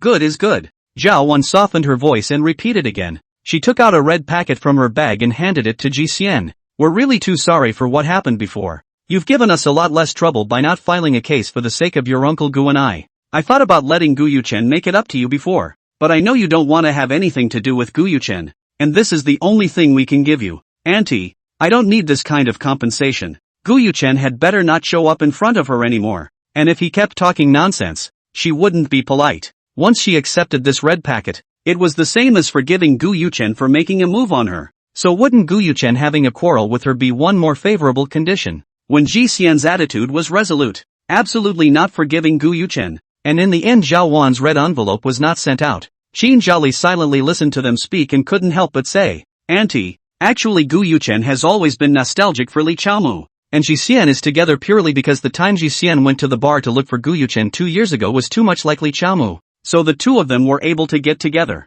When Ji Xian turned her head violently to look at Qin Zhali, somewhat incredulous. What she had casually said on that last phone call was actually true, and it was no wonder that Gu Yuchen had nothing to say behind him. It turned out that she had hit on his heartbreak. Zhao Wan's face became even more somber. There was still such a thing. She has never interfered in Gu Yuchen's relationship. Naturally she knows that Li Chaomu is this person. She thinks that this little girl is also good. In addition to the family and their family does not match the other is okay. Gu Yuchen to help Li Chaomu to arrange for the work of the cloud she did not feel wrong. But later this little girl to Gu Yuchen dumped. She has always thought that her son and Ji Leisure together is thinking of putting down the past. Just half a year ago she realized that Gu Yuchen is still concerned about the movements of Li Chaomu from time to time. I heard that Li Chaomu and like to get married to the days of life is also good. Until she gave birth to the disease need large sums of money. A long time the man's family began to be dissatisfied, and then divorced. Half a year ago, Gu Yuchen remitted a sum of money to Li Xiaomu, and even wanted to see her. She and Gu Yue stopped. After all, Gu Yuchen has a girlfriend. And then go to see the former like what words, and finally can only take a step back to the money can be given, but are not allowed to go to see Li Xiaomu. So Gu Yuchen was angry with them for a long time and didn't go back. And during that time, Gu Yuchen was also very cold to Ji Xian and even found nothing to do. So he thought that he was also taking his anger out on Ji Xian. When she thought about it, she felt very sad and secretly blamed Gu Yuchen for being so stubborn. Since it was already like this, she wouldn't spill the beans to add to Ji Xian's problems. Ji Xian, you and your significant other have a good life. It's all in the past. Zhao Wan said this before she left, holding her hand. After sending Zhao Wan away, she and Qin Zhali were ready to go back. It so happened that a courier boy came to the door to send the courier into the store. She signed for it and looked at it. It was actually the cup she bought last night. The same city is fast. Last night order today arrived. What did you buy? Qin Zhali seems quite happy to see this expression on her face. She sipped her coffee while watching Ji Xian, who was sitting across from her, open the courier until she saw what was inside and she almost spat out her coffee. Qin Zhali took a tissue and wiped her mouth. Her eyes widened, but in 3 seconds she snorted and laughed out. Ji Xian, killing to kill. When Ji Xian placed 20 Belle Orchid mugs on the table, this is not exactly the same as Li Xiaomu sent Gu Yuchen that cup. Qin Zhali took one and put it in her hand to play with, knocked on the wall of the cup, and observed 360 degrees. Even the thickness of the wall of the cup she felt almost the same, exactly the same. How much for one? When Ji Idol answered, $59.9. This highest sales, there is a 180. But I think to Gu Yuchen is really not necessary, maybe again to smash. So you wholesale 20. Qin Zhali thought she was really talented. It's not like he's going to make me return them. There's always something to prepare for. Qin Zhali put the cup in his hand down and let out a long sigh. If he doesn't have a reason to come to you anymore, he might really be able to use the cup as an excuse. Even if the first time is to feel Ji Leisure and Li Xiaomu have a trace of half a resemblance. Obviously just a whim, but on the contrary, together for 2 years, but also did not completely cut off the feelings of the former. Qin Zhali changed the topic. Have you guys considered when to have a wedding? This first is not urgent. The parents of both sides of the day dinner time mentioned, but still look at her and Qi Yinjing's meaning. The two of them went back and didn't talk about this topic either. Qin Zhali nodded. Also, the wedding is also quite troublesome. Besides, you want to now and Qi Yinjing to do the wedding. I'm still afraid of it. When Ji leisurely put the cups all set up, looked up at her. Scared of what? I'm afraid that Gu Yuchen will not be able to see you and Qi Yinjing, and will go crazy and wash the wedding site in blood. She finished and laughed out loud. I think the current Gu Yuchen can do it. The two of them also just broke up not long ago. Gu Yuchen is definitely see not to know Idol and others together. If let him know, well, it's hard to say. She had forgotten to consider Gu Yuchen as a person, but they hadn't thought about the wedding for a while, so there was no need to worry. But there is no need to worry. Gu Yuchen did not find Li Xiaomu trouble. We grew up together. Although his feelings for you and for Li Xiaomu are different, but there is always a foundation of feelings. But also he a period of time himself, and then pestered you, and after a period of time will be over. In fact, she is not sure. After all, Gu Yuchen's mind that is more than the bottom of the sea needle or bottom of the sea needle. When Ji Xian nodded thoughtfully, Qin Zhali looked at the time. I'll leave first. There's a meeting to be held later. Good. She finished looking at the mugs on the table, picking one up and holding it up in front of Qin Zhali. Cup or not, Qin Zhali felt especially funny, but also really took it. Flirting, I would like to see what magic this cup has. Can fascinate people. Set aside this connotation Gu Yuchen it. She took the cup. Let's go. After sending Qin Zhali away, she packed the cups in a box and began today's work. Today is the last day of the 3,000 cup order. Finally we're going to finish this order. The clerk worked cup after cup on today's 500 cup order. It's been a heavy workload these past few days, and the store has had a lot of sales coming in and out of the store in addition to the orders. I'll send you guys a big bonus tonight, so watch for it. She boxed up the coffee as she spoke to them. At once the rainbow farts blew in fancy fashion. I knew the boss was the best. She did make money on this order, so there was definitely some perks to be had. All 10 boxes were filled by 4 o'clock, but it wasn't just the assistant who came today. There was also the female lead in yesterday's oolong incident. Xia Anrua arrived at the store and greeted towards her. Hello again. When Ji Xian smiled faintly, the clerk carried the boxes to the car as usual. After that Xia Anrua said towards the assistant, you go first. The assistant said goodbye to Wen Ji Xian again before leaving. Xia Anrua sat and watched the busy Wen Jie. Although Qi Yinjing said explicitly not allowed to check, but she still shallow check. Wen Jie, 26 years old. His mother is the chief physician of the first hospital, is an authoritative expert. His father is a university professor and has his own studio. Tracing back to the past she did not check. When Ji Xian planned to rest for a while, when she turned her head and saw that the woman from yesterday had been looking at her, and after meeting her gaze, she even smiled at herself. She walked over. May I help you? Boss Wen sit.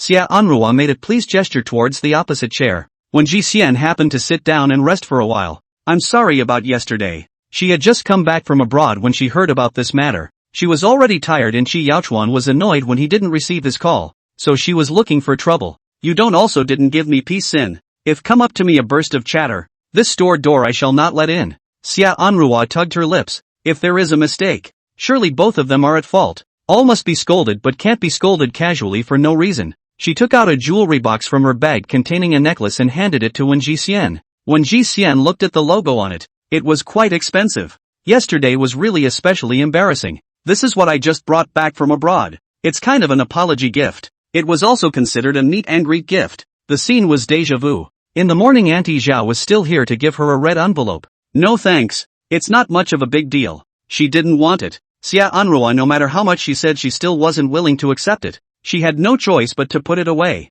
My surname is Xie. Wen Ji leisurely nodded. Miss Xie. Xia Anrua thought. In the future, have to take the Xie Xiao, is sister. Despite this thought, she still responded. When Ji Xian looked at the front desk side, the clerk went to the bathroom. That side is alone. She said towards Xia Anrua. Miss Xie, you can sit by yourself for a while. I'll go and get busy. Xia Anrua nodded. Go get busy. I should go too. Come again next time. She waved her hand and then ran off to help. A cappuccino, please. When she leisurely glanced at the pretty woman in OL dress in front of her, she realized that there were a lot of handsome women in the store lately. In about 3 or 4 minutes she made the coffee and handed it to the woman in front of her. Your coffee, please take it. That woman stared at Wen Ji Xian's hand reaching over the ring on her left ring finger for a while before she took the coffee. Just as the clerk returned, she finished making the coffee and sat back down, thinking about picking up Qi Yinjing later. She rested her cheeks and thought of that moment in the morning when Qi Yinjing kissed her.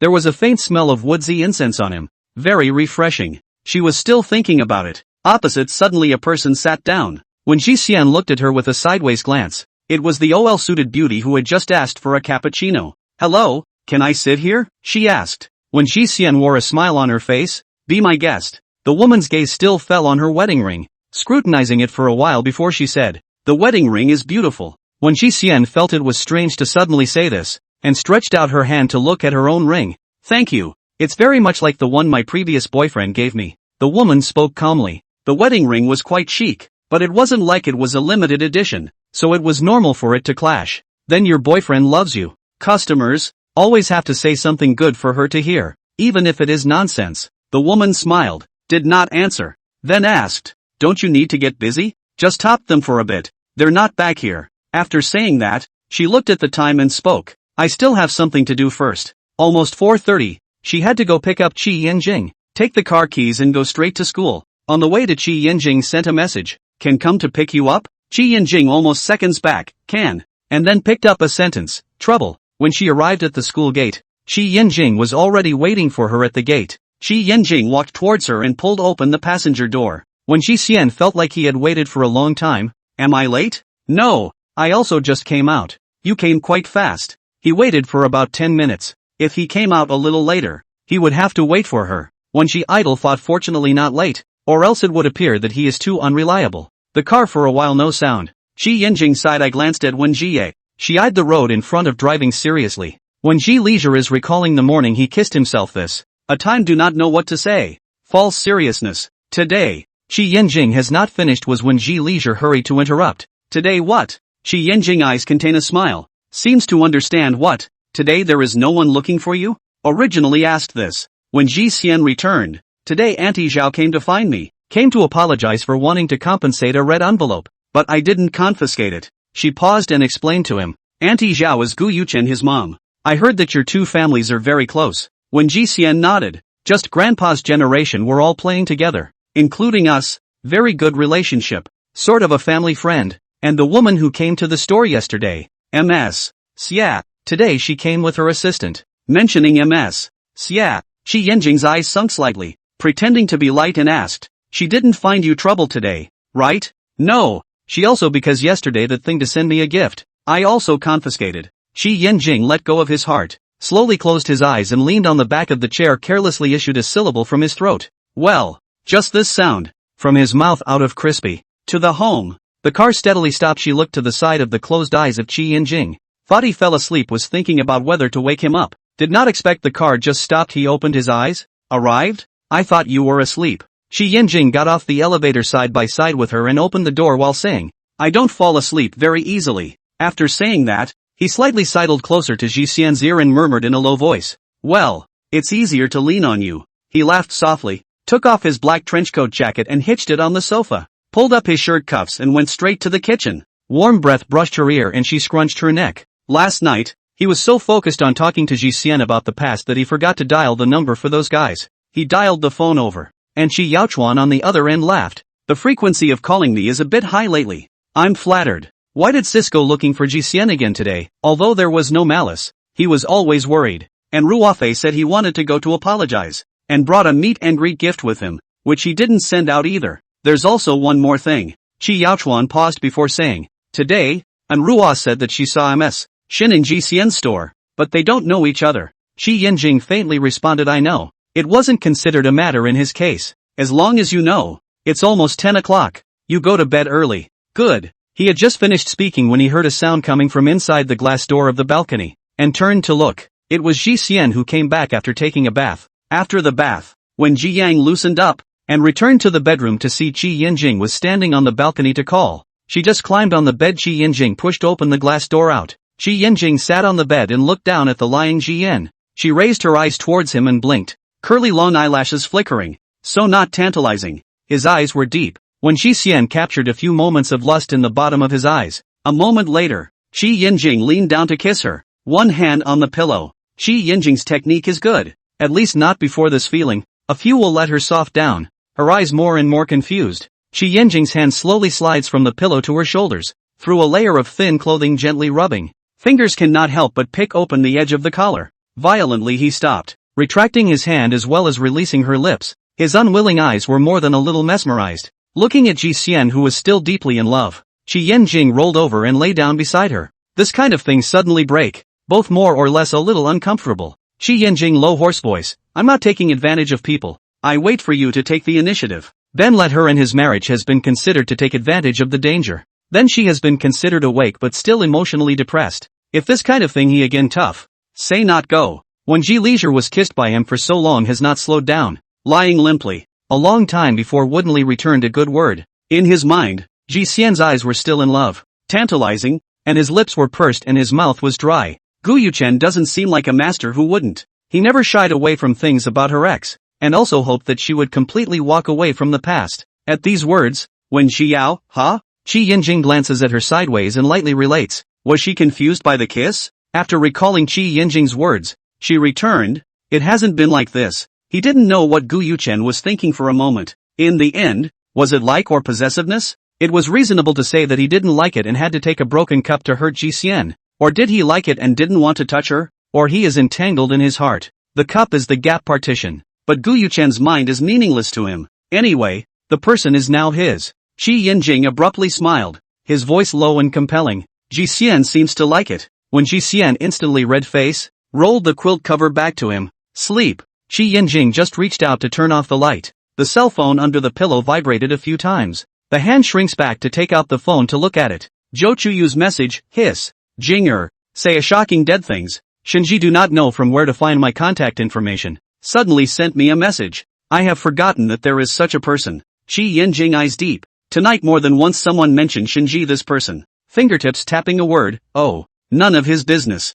Zhou Chuyu, just asking how it's going lately. Mentioning you in passing. What did you say? Zhou Chuyu, said that if you want to know yourself go to the school's official website and search. It's complete over there. Qi Yinjing hooked his lips. Zhou Chuyu sent another message, quickly go to sleep, quickly go to sleep. If he is not to feel that this thing is too shocking, will not be more than 10 o'clock to Qi Yinjing send a message. They are classmates in college. Qi Yinjing has a sleep disorder he is aware of. Usually cannot be seen. On the night of the temper is very big. Originally sleep is not good. And then be disturbed his temper. Really cannot stand. However, it seems that since Qi Yinjing said that after the license, hostility is not so heavy. The whole person seems to be much more gentle. Although still that cold look. However, as a colleague and good friend for many years, he felt that Qi Yinjing did have a little change. When Ji Leisure feel beside no movement lights do open, turned his head to see what Qi Yinjing in doing, which just turned his head on his gaze, silently shrink back. Qi Yinjing dumbfounded, put down the phone and turned off the lights to sleep against her.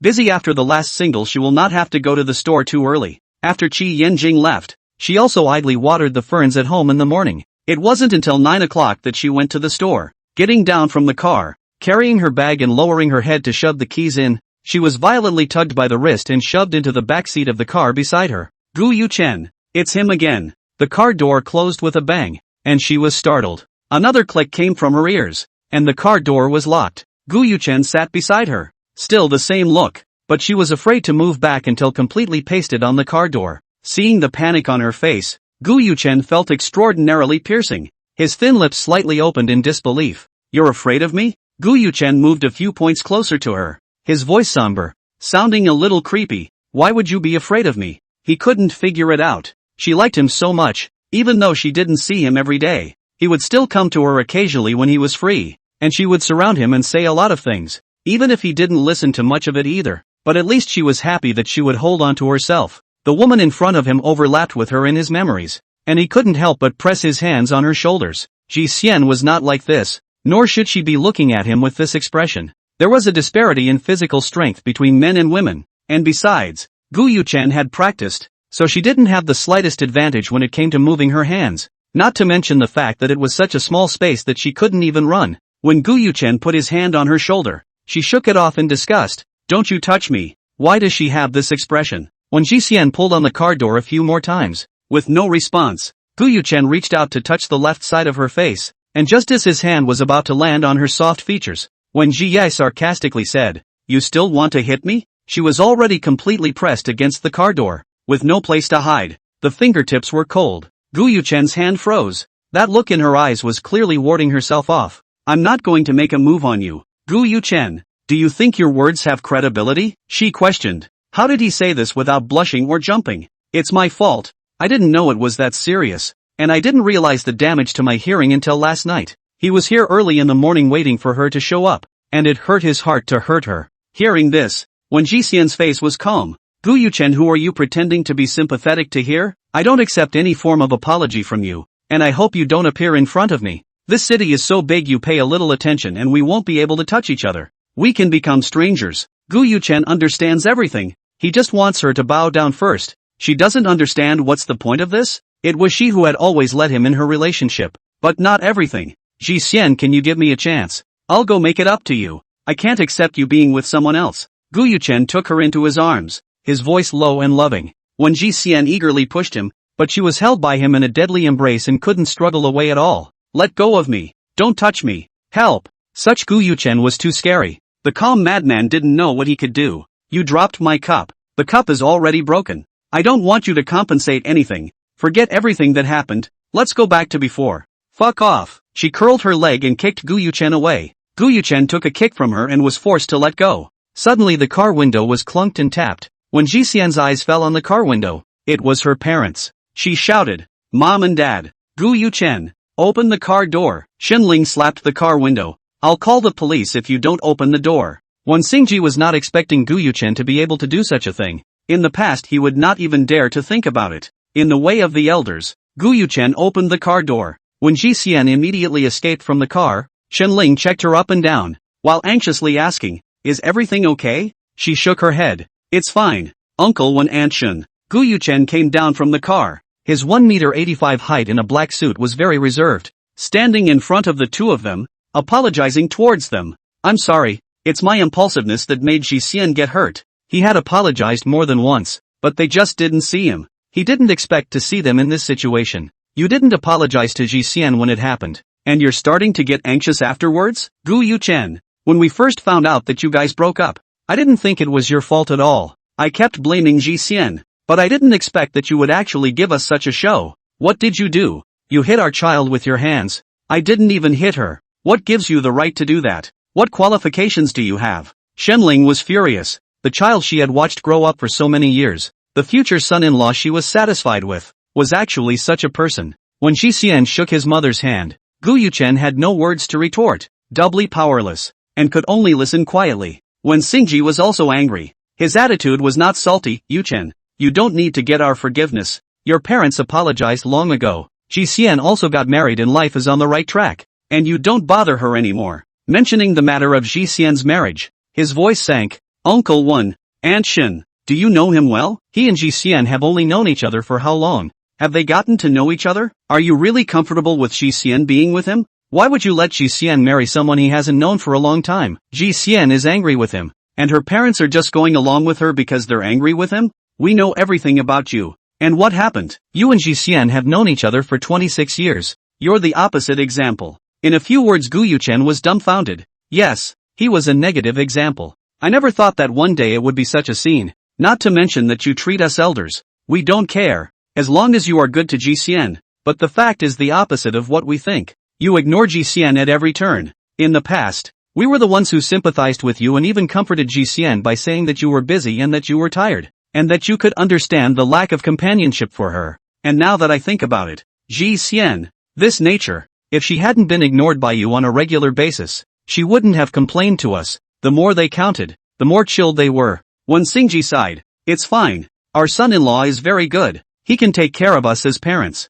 When GCN almost laughed out loud, her father's yin and yang. After saying this, Xinling didn't get so angry when she thought about it. Gu Yuchen's expression was well managed, just a little disheveled. And in the end, he really couldn't listen anymore before he was ready to leave. And before he left, he slightly bent over and said, "Sorry." The car slowly drove away, disappeared in sight. When Ji Leisure look at mom and dad face have a little bit sad. In fact, they are not just gas on Gu Yuchen. Grew up watching the later as the future son-in-law. The emotion is always complex. Can be angry and hate and pity. Mom and dad, don't be sad. When Ji Xian soothed, "We're fine. You be happy." The one who was most upset should be Ji Xian, who was in a relationship with Gu Yuchen. She brushed aside the topic. "Mom and dad, why are you guys here? I'm on vacation today, so I came out with your dad to buy some things and came over to see you on the way." Who would have thought that the moment they arrived, they would see Gu Yuchen? The three of them found a seat and sat down. Her mom and dad were not used to drinking coffee,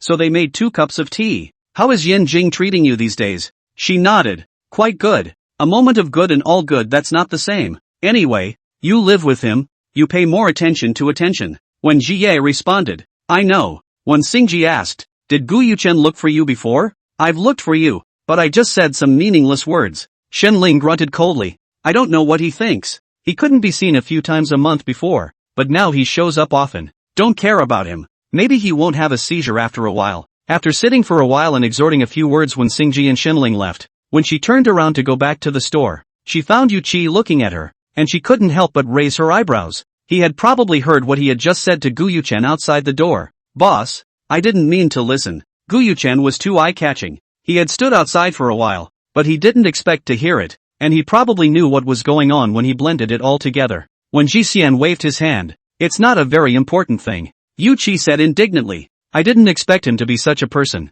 She raised her lips and smiled, her gaze falling on the mug in the window. "Oh, Gu Yuchen mentioned the matter of the mugs again today, so these mugs shall not be returned to him. Yu Qi, help me pack up all these mugs. I'll take them away later." Yu Qi brought a box over and packed it all in. When Ji Xian asked, "Do you want it?" Yu Qi looked at the pink, white and green lily of the valley mugs. "Sked, which fierce man with this color of the cup lose my fierce man image. Do not." When Ji Xian took one out and took a closer look, this pink cup Gu Yuchen has been using for several years. Yu Qi set the box aside and went to work. She put the cup in her hand on the top, took out her cell phone and sent a message to Song Kai Rui. "Kai Rui, I have something I want to return to Gu Yuchen. Can you help me send it?" Song Kai Rui saw the message and got excited. "Are you in the store? I'll get it. I'm looking for Gu Yuchen for lunch." When Jian in, she was ready to send it, but Song Kai Rui came by himself. Song Kai Rui came to the store in less than half an hour, and after entering the door,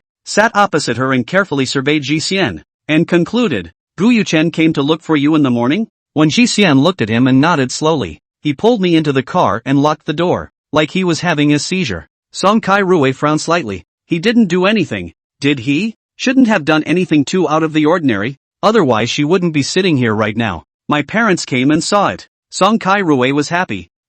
He was aware that Gu Yuchen had always wanted to apologize to Uncle Wen and Aunt Shun, but people just didn't want to see him, and meeting in this kind of scene today was similar to kidnapping someone's daughter, and definitely wouldn't give a good face. "What do you want me to give him?" It was just the right time to mock Gu Yuchen at noon. When Shi Xian took out that bell orchid mug from the side and placed it on the table, Song Kai Rui froze slightly and looked at Wen Ji Xian. "You put it together?" He didn't know what kind of shattered cup it was, and for her to suddenly take out such an identical thing, it was hard not to think that she had put it together herself. "Spell what all broken into that kind of dead." He himself smashed it again. "Of course I bought it $59.9. Song Kai Rui laughed more and more rampant, clapped his hands then thumbs up. "Absolutely. He does not have to take this to say things. Then I will compensate him for an identical. He does not like to engage in a double well. This cup in addition to not the same batch of production. Exactly the same." Song Kai Rui's hand holding the cup paused. Hearing a remarkable word, double,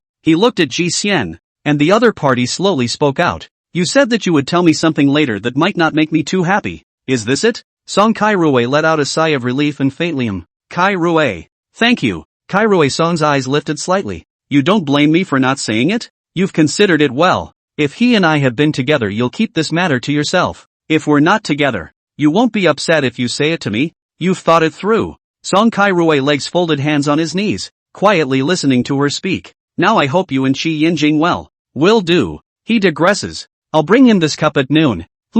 He paused and smiled towards Ji Xian. But I think he might smash it. When Jia moved a box from the ground and placed it on the table. Let him smash it. Song Kai-rui curiously opened the lid on the box and couldn't help but widen his eyes. You engage in wholesale? 19 slowly smash. Anyway, I returned his things. Next time do not mention the cups. Song Kai-rui looked at these cups, thinking about such a worthless thing. Really, as far as to be willing to hit his girlfriend that he knew since childhood? Why 19? He asked. Originally 20. Zhao Li took one. So that leaves 19. When Ji Xian looked at him and his eyes lit up for a moment. Do you want one? Give you one? Song Kai-rui choked. This pink stuff really doesn't go well with him. But Zhao Li took one. Okay, I'll take one. He smiled. Let Gu Yuchen slowly smash the remaining 18. When Ji Xian moved up the box. I'll bring it to the car for you. No, I'll do it. Song Kai-rui took the box from her. She followed Song Kai-rui out the door. Song Kai-rui got into the car, lowered the window to look at her and smiled lowly.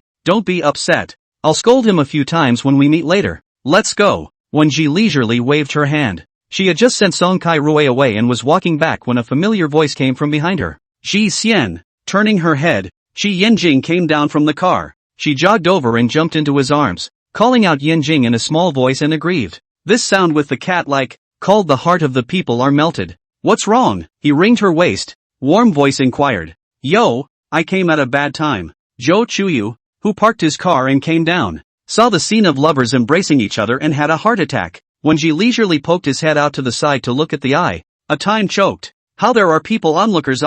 Don't mind him. His mouth O's. When Ji Xian retracted her head and hugged for a few seconds before letting go, Qi Yinjing was satisfied with her initiative to throw her arms around her. It was certain people who spoiled it. He swept his eyes at Zhou Chuyu. The corner of Zhou Chuyu's mouth twitched. Speechless, he hugged his arms and looked at the two people in front of him. Finished hugging? When Ji leisurely coughed uncomfortably. Finished hugging. Qi Yinjing's hand rests on her waist. There's nothing to do in the afternoon. So I thought of having a meal together at noon. She nodded. Good. Sibling, are you done with your work? If you're not done, we'll wait for you. He glanced at the time. 11:30. Although it was dinner time, but he didn't know if she had anything left to do. I'll tell them. You guys wait for me for a while. She removed Qi Yinjing's hand from her waist side and went back to the store. Within a few minutes she grabbed her bag and came out. The restaurant was booked by Zhou Chuyu, and Qi Yinjing ended up footing the bill anyway. Sibling, do you eat spicy food? Zhou Chuyu asked. Can eat a little. She felt that it was quite strange for teacher Zhou to call her younger sibling. So she said, you should still call me Ji Xian. Zhou Chuyu finished ordering and put down the menu. Okay, Ji Xian. The waiter retreated to dispense the food. Zhou Chuyu then said, I'm 2 years older than our Professor Qi. In fact, it's quite appropriate to call me younger sibling. When Ji Xian looked at Qi Yinjing, aren't you classmates? Who is he? Roll king. Inspirational roll dead everyone. He skipped a grade smaller than me is not normal. Zhou Chuyu, this cannot stop. I tell you, I went to elementary school than the average person a year earlier. Every time the class is the smallest, until the university ran into him. See his age, but also really interesting. Then I am 2 years old. Ask is to skip a grade. Worthy of Qi Yinjing. Don't listen to him pull. I didn't think that way. Qi Yinjing under the table holding Ji Xian's small hand cupped in the palm of his hand to play with. Zhou Chuyu grunted twice. Then it's even more exasperating. Talent. Putting it this way, I do remember that he participated in a finance competition across majors that year and ended up winning a prize. Even more exasperating. Qi Yinjing converged his eyes, his long eyelashes slightly drooping. Eat? Can't rice also plug your mouth? Said. By the way, to Ji Leisure clamped a piece of small ribs. Suddenly changed a kind of tone. Taste this one. Zhou Chuyu looked shocked to the point. Once upon a time Qi Yinjing speaks so gently. Even if it is the university and Shinji love is also cold. Are skeptical that he was born with this kind of child. The original is not the right person. Qi Yinjing when to people so gentle. Yo, this thoughtfulness. I can't believe that it is Qi Yinjing. His smile was laced with a bit of playfulness. Ji Yen, I haven't seen Shi Yinjing treat anyone so well for so many years. When Ji Xian remembered Shi Yinjing's past and was very compassionate, the corners of his lips rippled into a smile. His voice was light. I will also be good to him. Oops, it's dog food. He'd better eat. Picking up the menu and ordering 2 more after-dinner desserts. After eating, Zhou Chuyu drove away, and the two of them strolled along the street before going back. Back home just closed the door. Shi Yinjing from behind the circle around her, leaned in her ear and asked softly, what aggrieved? When she idle lips slightly open. And Shi Yinjing said this morning. The voice sounded aggrieved. Shi Yinjing narrowed his eyes. Gu Yuchen. It's true that he doesn't dare to do anything to me now, but with that little bit of space in the car, I would really be afraid. She had never felt that Gu Yuchen would hit her with his hands before, so Gu Yuchen was now an untimely bomb in her heart, not knowing what he would do. Shi Yinjing hugged her tightly, his large coarse hands caressing her back. When Ji Leisure raised his head, abruptly eyes bright crystal look at him, but my parents that words, even if Gu Yuchen again pretend as if nothing happened face is not too good to see. Shi Yinjing looked at her this appearance, the corner of his lips slightly hooked up, just a trace of laughter could not be seen in his eyes. Just had dinner with Mr. Zhou. He said you're very curly. Shi Yinjing helplessly laughed, rubbed her head, I that witch's roll, purely because cannot sleep, have no choice but to find something to do. He simply is not a person who likes to roll work. If not for his own personal factors he simply will not overshoot. Don't be afraid. It's okay, I'll stay with you from now on. She set out to feel that this tone is a bit like coaxing children, but Shi Yinjing bias loved to listen. Your girl and what madness. Every now and then to go to no leisure in front of the existence of the people. The couple is now good at you less stirring. When Song Kai Rui saw Gu Yuchen, it was an output. Originally, Song Kai Rui scolded him and he didn't have any emotional ups and downs, until he said the last sentence. He couldn't hold back and smashed his wine glass. Damn, what kind of couple are they? You still fucking mention it. Song Kai Rui raised an eyebrow. Fortunately, he let Gu Yuchen book a private room in advance. Otherwise he would have to be mobbed as a monkey. He took a new cup and poured wine and set it in front of Gu Yuchen. If I know leisure I also think you this person is particularly insecure. Do not know when you can do something out of the ordinary things. Human nature. This matter is even the past. And when Li Jiamu insisted on leaving, you did not force to leave her. Gu Yuchen was silent for a while before he opened his mouth. They are not the same. You like Li Jiamu. The feelings are very deep. She is definitely different. But Shi Xian has known you for so many years. These two feelings are different. But there are always feelings. Are you as bad as not letting her go? Gu Yuchen laughed coldly. His gaze fell on him with mockery. Yes, I admit that I can't forget about Jiamu, but she treats me as a stand-in for the person she likes. I'm not that cheap to still beg her to stay by my side. But Ji Xian is different. Mentioning Ji Xian his eyes carried a faint sadness. She liked me for many years, but she's letting go. Is it wrong for me to retain her? He suddenly remembered that day Ji Leisure in his home. Red Eyes with a crying tremolo stood in front of him and asked him of what is wrong with me. What's wrong with her? This sentence repeatedly appeared in his heart, pressured his heart so painful. Because Li Jiamu treats you as a double. So you treat Ji Xian as a double? The words you just said could also have been said to you by Ji Xian. She's not that cheap, wouldn't still want to be by your side. He didn't want to listen to Gu Yuchen's bombastic speech anymore and directly took a cup out of the box. Here, Ji Xian asked me to send it to you. Gu Yuchen visibly froze when he saw the cup. Song Kai Rui laughed. She said this is the cup that compensated you. It's exactly the same. Oh, she's also your ex-girlfriend. This is also the cup sent by your ex-girlfriend. As long as you don't think too much about it. It's the same one you had before. As soon as the words fell, the pink-white-green lily of the valley mug was smashed on the ground, emitting an ear-piercing cracking sound. Gu Yuchen sullenly got up to leave, going to find Wen Jie to confront him face to face. Song Kai Rui bent down and carried the entire box of mugs onto the table. She knew you'd smash them. Come on, there's 17 more. Gu Yuchen clenched his fists in anger, his gaze dead set on the mugs in that box. He had never hated this style of mugs so much. When Ji leisurely accompanied Shi Yinjing for a nap, and at 1 o'clock she quietly lifted the corner of the blanket and got out of bed to prepare to go to the store. Just out of bed, Shi Yinjing jerked his eyes open. She leaned over and cocked her head. Having a nightmare? Shi Yinjing slowly sat up, looking at the face close at hand. He did not hesitate to kiss the lips. His right hand cupped the side of her neck, forcing to look up. When Shi Xian's breath was messy before she was released, uncomfortable, she coughed lowly. I'm going to the store later. Shi Yinjing stares meaningfully at her lips, the lipstick on them spent from his kiss. He reached out towards Ji Xian and beckoned. When Ji Xian stood still and couldn't help but gulp. Shi Yinjing was very good at it. Those little means of teasing people made her uncontrollably indulge. She is going to go to the store later. If Shi Yanjing kisses himself one more time, then he may not want to go. Seeing that she doesn't move, Shi Yanjing moves closer to her and wipes his thumb on her lips twice. Flower. When she leisurely looked at the faint red color on his fingertips, well, it was him who licked it. She laughed, went to the store. Shi Yanjing got off the bed and followed her. I'll send you. Shi Yanjing drove her to the coffee shop. Call me 10 minutes before you get off work. Okay. She unbuckled her seatbelt and got out of the car. Shi Yanjing watched until she safely entered the door before leaving. When she leisurely went to the back to count the goods delivered in the morning, and was busy for more than 2 hours before taking a break, returning to the front to take a seat in the corner by the window. Except for the fact that he had seen a few people he didn't want to see lately, there didn't seem to be anything that he was unhappy about. Not bad for a marriage that had been rushed on its own. She twirled the wedding ring on her ring finger a few times and flashed a smile. A shadow loomed over her head and she glanced up. It was the woman from yesterday in the OL outfit. What a coincidence. Meeting again. The woman raised her lips towards her. Today, she had changed into a black dress and was elegant and sensible, holding her coffee and sitting across from Wen Jixian. Wen Jixian smiled politely and didn't care too much. Don't you need to be busy today? The woman struck up a conversation with her. Just finished being busy. The woman asked curiously. Are you a relative of the boss? I am the boss. The woman was stunned for 2 seconds,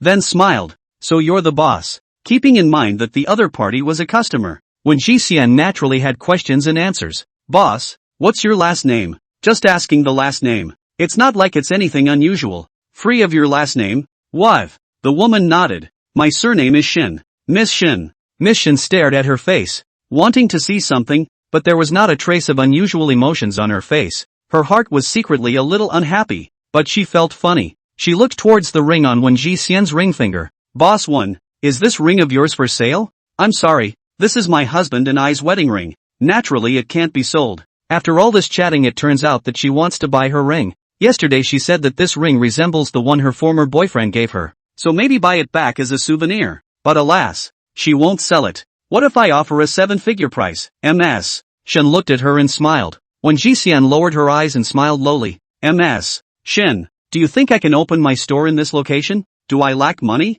Miss Shen's smile froze for a moment. Her gaze turned to the window. This lot was truly an inch of gold. If she lacked money, naturally she couldn't have opened here. It's me who thought of Boss Wen and Mr. Wen's relationship too simply. She sipped her coffee. It's just that this ring reminds me of my ex. When Jixian heard her talk fondly about her ex for a moment of annoyance, what she hated the most was mentioning her ex in front of the public after a breakup, especially with that look of adoration and hanging on for dear life. At that time I was ambitious, and after breaking up for so many years, I'm inclined to start missing the old days when I was with him. When Ji leisure heart silently to her rolled his eyes. Miss a fart. Divided all divided. Divided so many years you still miss. People if they have a wife and children. Diaphragm Huat, the same as Gu Yuchen. He's a jerk. However, Gu Yuchen's mouth is never pre-termination. Only in the heart secretly think. Mental derailment. When Ji leisurely laughed twice. Looked still polite. Don't think about it. Maybe people have long forgotten you. MS. Shen was reminiscing about her predecessor, and suddenly the corners of her lips gradually drooped at her sentence. Wanted to fight back, but looking at Boss Wen's polite smile didn't seem like she was being sarcastic at all. At best it was considered a straight talker. There was no place to spread her anger. She held back her anger and nodded with a smile. You and your husband are very affectionate, aren't you? I don't like to talk about me and my husband in front of strangers. Excuse me, not to mentioning Qi Yanjing. She didn't want to say a word to her except for the coffee issue. Boss Wen, is it true that you won't sell it to me? She asked again. When Jixian still had the same words. Not for sale. I just want to get back what belongs to me. Since Boss Wen doesn't mind it and is willing to take it, then I'll leave it to you. You're its second owner. She picked up her bag and got up. Seeing Wen Jixian's face sink, she was instantly happy. Oh yeah, Yan Jing probably didn't mention me to you. My name is Shinji. Shinji smiled provocatively at her, stepping on her high heels and confidently going out from the coffee shop. When Jixian felt a chill run through her body, looking down at the wedding ring on her ring finger, she didn't know what mood she was in right now. She had a nauseating feeling of having eaten a fly, but she knew that she and Qi Yanjing didn't have that deep of an emotional foundation. It didn't matter what kind of ring he fooled her with, but he said he was serious. He said he wanted to live with her for the rest of her life. Why would he still give his ex something to turn around and give it to her again? She took it seriously and was slowly melting into a world with him. But the fact tells her that it's all a lie again by the man cheated. Another keep the old things nostalgic ex of the man. She slapped her forehead and took several repeated deep breaths to calm down. This is just her own messed up thoughts. She can't condemn Qi Yinjing just based on a few sentences from others. If she misunderstood Qi Yinjing, then this is not just a trap for her to cut her off from Qi Yinjing. She couldn't do that. It was the feelings between the two of them that were hurt. Scars are not made in a day. Too much suspicion between the two of them will end in failure. She wants Qi Yinjing to tell her in person. Qi Yinjing is busy with a phase of work and comes to the store early to find her, waiting for her to finish her work and go home with him.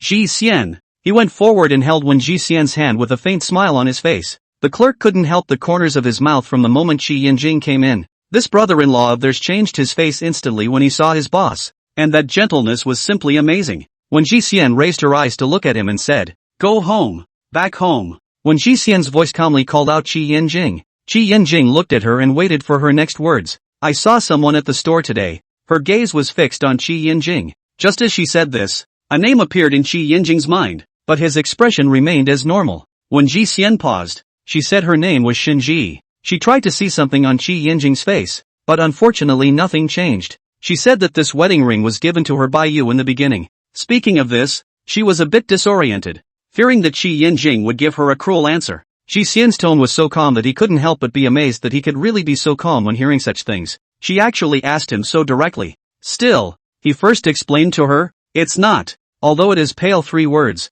but her heart is not gripped so tight." Qi Yinjing held her slender wrist, even with her whole person sitting on his lap. "The wedding ring is a symbolic object in my case. I will not give it away at will. You asked me earlier if I had been in love. That person was Shinji, but I also said it was not pleasant. I had already broken up with Shinji before I got this ring. Perhaps she happened to see the drawing of this ring causing her to misunderstand that it was for her. And I didn't buy this ring because of any person. I just felt that it was eye-catching, and I hadn't even paid attention to the circle circumference of the women's ring. That's why he was surprised when the ring fit squarely on Jian's finger in the first place. That's how he is, only paying for his own emotions." Qi Yinjing hugs her into his arms and lowers his eyes to whisper, "Ji Xian, when she irritated you, did you question me? Did you get angry? In that moment I felt like I was cheated again. What I hate the most is keeping things from my ex. For a few minutes it was irrational." Her eyes were soft but tough. "But now you and I are the closest people. I need to hear you tell me yourself. I don't want there to be a gap with you for someone else to take advantage of it and let someone else have their way.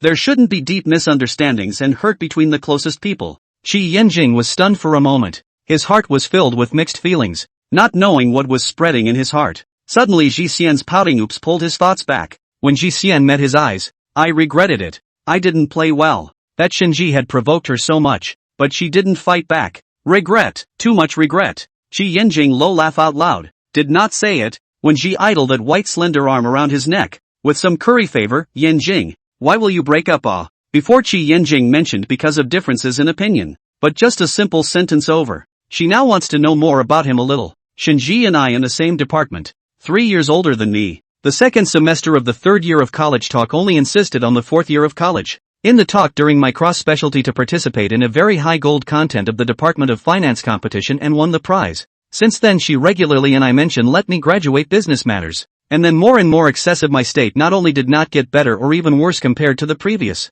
Not long after the split, she knew that Qi Yinjing had been kidnapped. Perhaps it had something to do with his family's business, so he was not willing to do this business. Ji Xian, thank you for choosing to ask me instead of getting angry with me." When she had just said those words, she was suddenly a little shocked herself that she really had treated herself as her closest lover. When Ji Xian leaned in front of him intimately, "Woo, you took care of my emotions. I said I would be good to you. Love is mutual." Qi Yinjing caressed her face. A flutter. He finished his work in the study and remembered today's events. His heart was annoyed. It was disgusting that people related to himself somehow went looking for Ji Xian's trouble. Sent a message to Zhou Chuyu. "Tell Shinji not to be self-righteous. Her set is less disgusting." Zhou Chuyu? What? She begged to get back together? If even directly to his face to say this he would not be so angry. She seeks to know leisure. Zhou Chuyu, okay, I'll pass it on. He added, Professor, you fell in love. Qi Yinjing in love he knows. Shinji behind more and more excessive, especially near the internship that 2 months began to force Qi Yinjing, and even destroyed his work to erase his name, in order to actually let him promise to graduate from the business.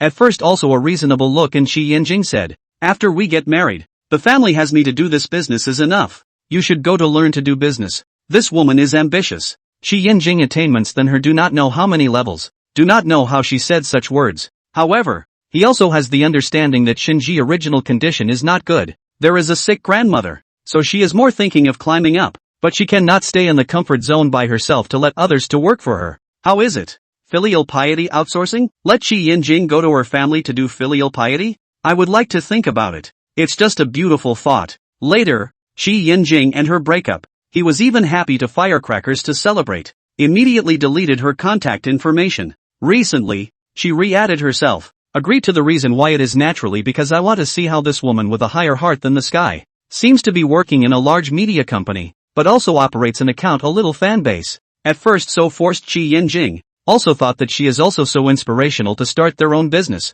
He turned his hand to help Qi Yinjing convey words to Shinji. However, this is thrown out like a stone sinking into the sea. There is no response. As a result, the next day Qi Yinjing busy ready to go home. Out of the gate of Huai ran into Shinji. Shinji from her white BMW down. Standing in front of Qi Yinjing towards him smiled. Qi Yinjing, long time no see. Qi Yinjing's eyes were as flat as water, not wanting to meet her at all. Long time no see. His voice was cold. Do you have time to catch up? Shinji asked with a smile. It just so happened that there were some things she wanted to say in person. The two found a nearby coffee shop and sat down. But Qi Yinjing was still used to drinking the coffee in the Jixian store, and the others always felt a little worse. Only drank a mouthful. He put it down. Shinji, it doesn't seem to be as good as the one in Boss Wen's store. Hearing her mention Ji Leisure, Qi Yinjing's face suddenly cold. Shinji's shallow smile. Yinjing, why so dull? Ah, girls will not like you like this. Qi Yinjing looks indifferent. Slowly opened his mouth. Miss Shin, this name is not too familiar. Point. I naturally will not be like this to my wife. Miss Shin and my wife said those words also to take themselves too seriously. Between us also did not come to the point of sending a ring. Shinji's smile suddenly stiffened. She and Qi Yinjing break up a few days before inadvertently saw Qi Yinjing bought a ring. The diamond is quite large. She is sure that Qi Yinjing is to send their own. Perhaps to coax their obedience to her from the business. Indeed, she would like to quickly get that ring, but I did not think they really broke up. Qi Yinjing did not give her the ring. So many years she has always thought that Qi Yinjing is unable to pull the face to. But after so many years Qi Yinjing actually said that this ring is not sent to her. She gritted her teeth and pushed down all the anger. Raised the corners of her lips and pretended to be calm to pull away from the topic. I heard that you became a professor. Congratulations. Ah. Zhou Chuyu let her go to the school's official website to search for him. And she was indeed shocked to see that Qi Yinjing has now become the school's youngest professor of Chinese. Although she also knew that his personal ability was very strong at first, she didn't expect him to be able to be assessed as a professor so quickly. It's unimaginable. Professor Qi found a good wife. The last time I went to the store opened in that location is estimated to earn a lot of money. Can find a wife that is so helpful to himself? Indeed, less struggle for several years. It. Changing ways to say that he is a little white boy. The figure is to know the idle money. It. Qi Yinjing did not care about this. I did marry a good wife. Ji Xian is also really helpful to him, especially the sleep aid. He looked at the time and lifted his eyelids to look at her indifferently. I have to go back. My wife is waiting for me at home for dinner. After saying that, he got up and left. This afternoon had another meeting. When he left from the school, it was already more than 6 o'clock, and was delayed by Shinji, so it would be 7:30 by the time he arrived home. He accelerated his pace to leave the cafe, got into the car and fastened his seatbelt, and took out his cell phone to send a message to Ji Xian before starting the car. Just a little delayed. Maybe a little late to come back. Hungry to eat first. Don't wait for me. Ji Xian sighed, returned the message in a second. Have you eaten yet? His fingertips struck a few letters on the keyboard. Not yet. Ji Yang replied with a quiet probe. Ji Xian replied with an emoticon of a quiet probe and picked up again. Then I'll wait for you to come back. He looked at the screen, and the corner of his lips couldn't help but hook up an arc. Okay. Just finished replying. The phone prompted 30 seconds automatic shutdown. Afternoon meeting. When the phone is placed in the drawer accidentally touched, which has been the playback state, but also consumed the power. He put down his cell phone and started his car to go home, but did not expect to meet an uninvited guest in the downstairs of his home. There are always rotten people blocking the way of his home and Ji Xian's dinner. For example, this Gu Yuchen in front of him. This was the first time the two of them met alone. Gu Yuchen didn't expect to run into Ji Xian's licensed husband downstairs, and never gave him a second thought, who seemed to be named Qi Yinjing, but seeing him still made him jealous, and his heart was extremely uncomfortable. Gu Yuchen stopped his steps. His whole body was permeated with the icy breath of a stranger. Ha! Human-like. Qi Yinjing lazily ignored him,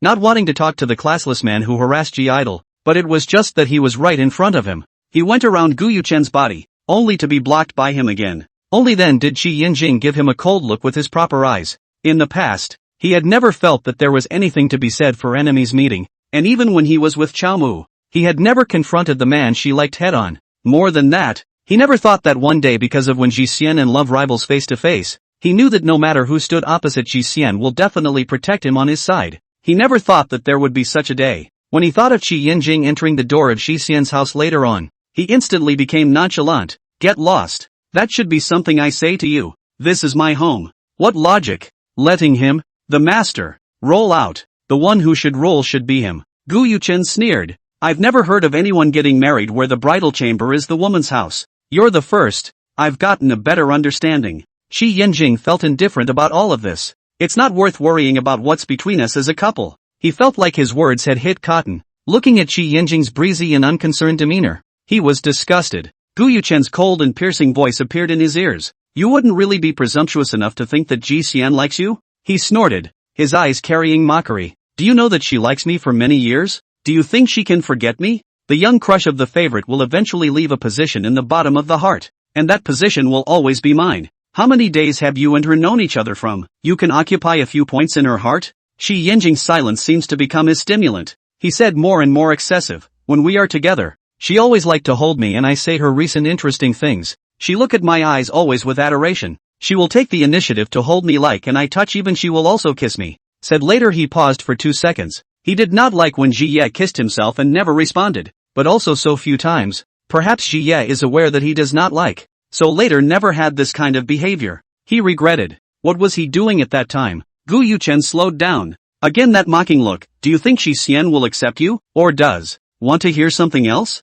Qi Yinjing looked at him calmly. So why do you want to hurt her? Gu Yuchen's words do sound harsh enough in his ears as a proper husband. He's not a generous person. Besides it's this kind of thing. But this can't be blamed on Ji Xian. It's just a case of meeting someone who is not a good person, and he's encountered that too. More is the heartache. By like people hurt. Now no leisure and he married having a good life. As hurt her ex should be like dead do not appear. But Gu Yuchen, when Ji Xian wanted to forget about him and live a good life, attacked her with the evidence that she once liked him, trying to make her life a mess again. What kind of sins did she create? Ji Xian. Gu Yuchen's forehead corner veins jumped hard. Just this one sentence broke Gu Yuchen's whole defense. Qi Yinjing, what the fuck are you? Do you believe I can make you lose your name? He heard. Qi Yinjing is a university professor. He dealt with such a person is not difficult. Qi Yinjing stood in place, did not in the slightest put his words to listen in. Still thinking of Ji Leisure, now awake to think back to their favorite person is this is not occasionally very sad. Qi Yinjing looked at him faintly. She will be sad that she once liked you.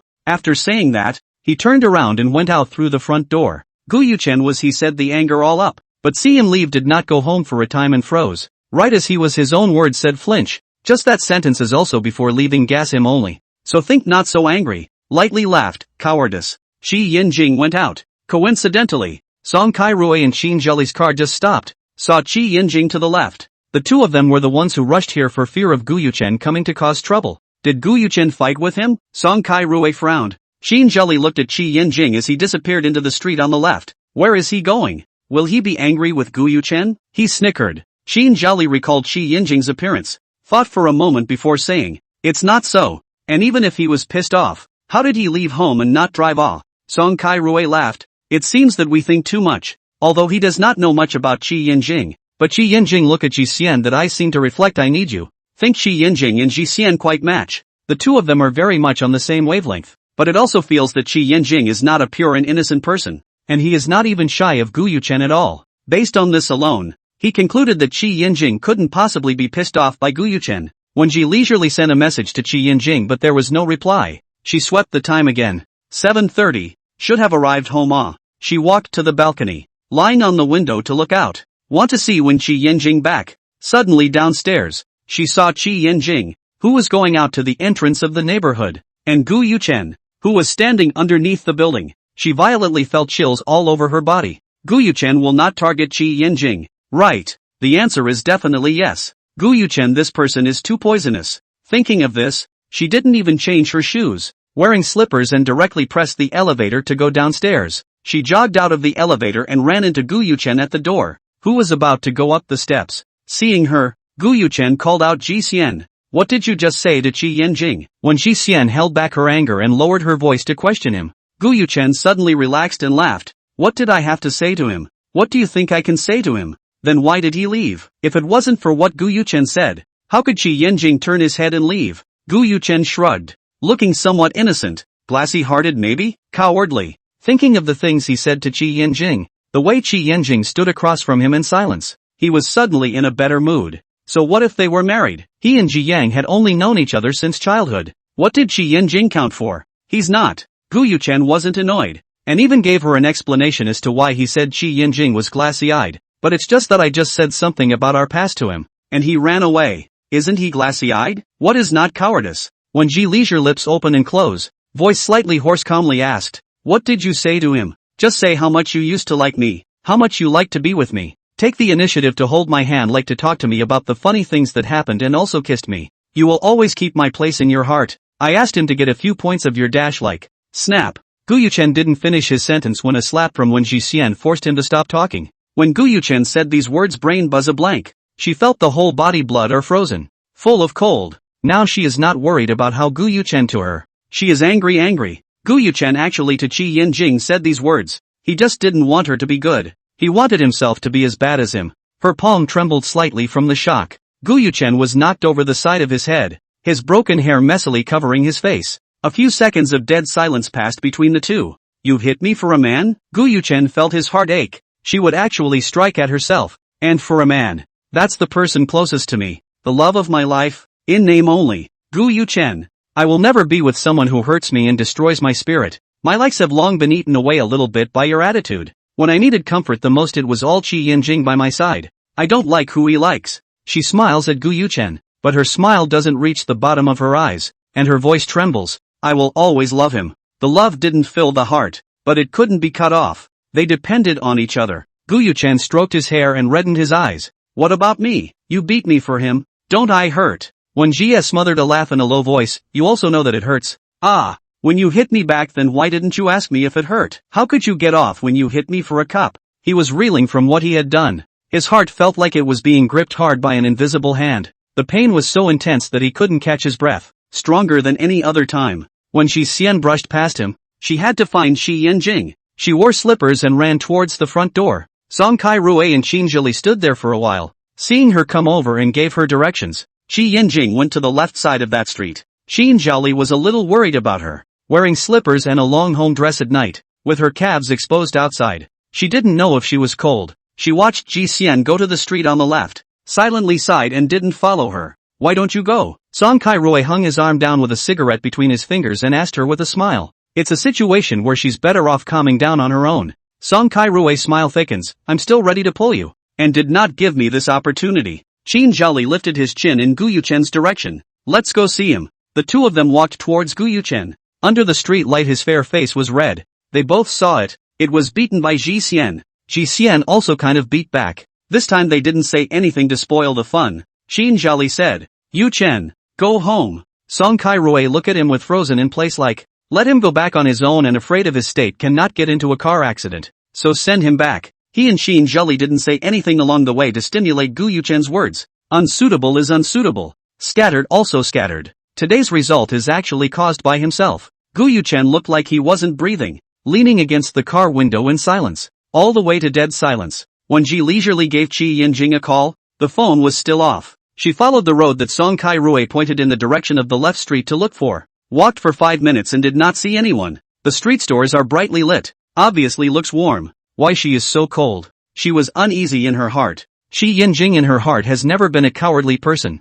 He is gentle and powerful. But those words of Gu Yuchen and let her frustrated. Who heard those words will not be happy. Maybe he can't hear those words or even hate himself, but now she just wants to see him. Even if he wants to mention separate divorce with himself, it doesn't matter. The two of them are supposed to meet in the middle of the road. Can't let him get upset because of the trouble he brings. She was supposed to be alone, and she was thankful that he had passed through her low period. She walked along the roadside looking for Qi Yanjing's figure. Suddenly, not far from a dessert store, glass door pushed open. A familiar figure from the store, carrying a small cake. She stood in place, somewhat at a loss. From afar, Qi Yanjing saw her thin figure standing, a time lost in thought. She stood there as if she was going to disappear in the next second. Seeing Qi Yanjing, when Ji idle heart is happy, but do not dare to step forward. She was afraid that Gu Yuchen's words to make Qi Yinjing on her, thinking that if she ran towards him, instead of being pushed away, perhaps just looking at the heart is also comfortable. Qi Yinjing saw her not move, carrying a cake to speed up the pace to her front, long knuckles caressing her face, voice gentle and loving. Why not wait for me at home? Cold is not cold? When Ji leisurely raised his eyes to look at him, the tip of the nose's sour eyes rose a layer of water mist, with a little bit of crying, and light and slow. Why do not you go home? Qi Yinjing raised the cupcake in his hand. Bought you a piece of cake, eat something sweet to be happier. He was thinking Ji Leisure should be very sad. The street seems to have a dessert store did not close. Thought to buy some desserts to bring back. The dessert store to close just coincidentally there is still a piece of cake. When Ji Xian jumped into his arms, I thought you would not care about me. Qi Yinjing helplessly, I'm not that fragile. Your things and you're not talking to me. I'm clear. Just those words coming out of Gu Yuchen's mouth made him feel sick. He leaned down and bent over to pick her up. Why did you come out like this? When Ji leisurely wrapped her arms around his neck and pressed herself against the nape of his neck. I saw you go out upstairs and came down to look for you. Afraid I'll be targeted by Gu Yuchen? When Ji Xian softly I thought that what Gu Yuchen said to you made you angry. Qi Yinjing finally knew why she came to find herself, favoring seeing herself and just standing still. She was afraid that she would get tired of her. How come? What made him really change his opinion completely was the incident where Ji Xian met Shinji. Even if Ji Xian was angry, she didn't mess with him without asking. She said that they were the closest people and shouldn't have suspicions, and that they shouldn't let others take advantage of it. He made a mental note of it. Now think about it. If he and Gu Yuchen said that he and Ji Xian sleep together every day, according to Gu Yuchen that mad dog character, is not able to fight, well, it was definitely a fight, but he is not that classless. These things are not things that can be taken out and said. When Ji leisure in his ear lightly out of the voice, why do not answer the phone? No electricity off the phone. I did not expect today will be so unlucky. If the phone is not turned off, he will be in advance and Ji Yan said where to go. Will not let her wearing slippers in the cold night to find him. When Ji Xian was relieved at this moment, then how did you buy the cake? She blinked at Qi Yinjing, curious if she relied on her face for credit. Usually, I would stuff some money in my pocket. Fortunately, there is this habit. But, if there is no such habit, then he borrowed the next charger to turn on does not let Ji leisure less worried? Qi Yinjing asked in a low voice. Wasn't it just about to cry again? When Ji Xian leaned on him and shook his head to deny it. No, I don't like to cry. He laughed lowly. Well, it's not a crybaby. When Ji idle eyes sour, the nose was wooden incense around. Maybe just too sad. Now relaxed. Was Qi Yinjing holding enough peace? Not long actually fell asleep. Qi Yinjing walked slowly, and there is a distance from the road home. Not far away to send Gu Yuchen back. Song Kai Rui Qin Zheli turned back again. From the car window saw Qi Yinjing and Wen Ji leisure. Song Kai Rui parked the car on the side of the road. Watched for a few seconds. Found Qi Yinjing holding a dessert box in his hand. And couldn't help but sigh. What does Gu Yuchen compare to others? Today he took a beating from Ji Xian. So I guess he can stop. Song Kai Rui, who was originally holding his arms, spread his hands when he heard Zhali's words. That's really unknown. Gu Yuchen never played by the book. Who knew what he thought? Suddenly a few drops of water fell on the front glass of the car. Originally thought it was from the trees, but did not expect a few more drops to fall. Qin Zheli stretched his hand out of the car window and looked at Song Kai Rui. It seems to be raining. Song Kai Rui tisk sound. Looking towards Qi Yinjing not far away. The weather is not favorable. Do you have an umbrella in your car? Qin Zheli asked. Song Kai Rui thought. Coincidentally, last time I really bought a fully automatic umbrella. It was too coincidental that something he found interesting to buy a few days ago came in handy today. He took the umbrella out from the backseat and said towards Qin Zheli, wait for me for a while, I'll go and deliver it to them. Qin Zheli pushed open the car door and got out of the car with him. Together, Song Kai Rui laughed, pressed the button to open the umbrella after the umbrella surface slowly opened. Smoothly Qin Zheli under the umbrella. The rain seems to be a little bigger.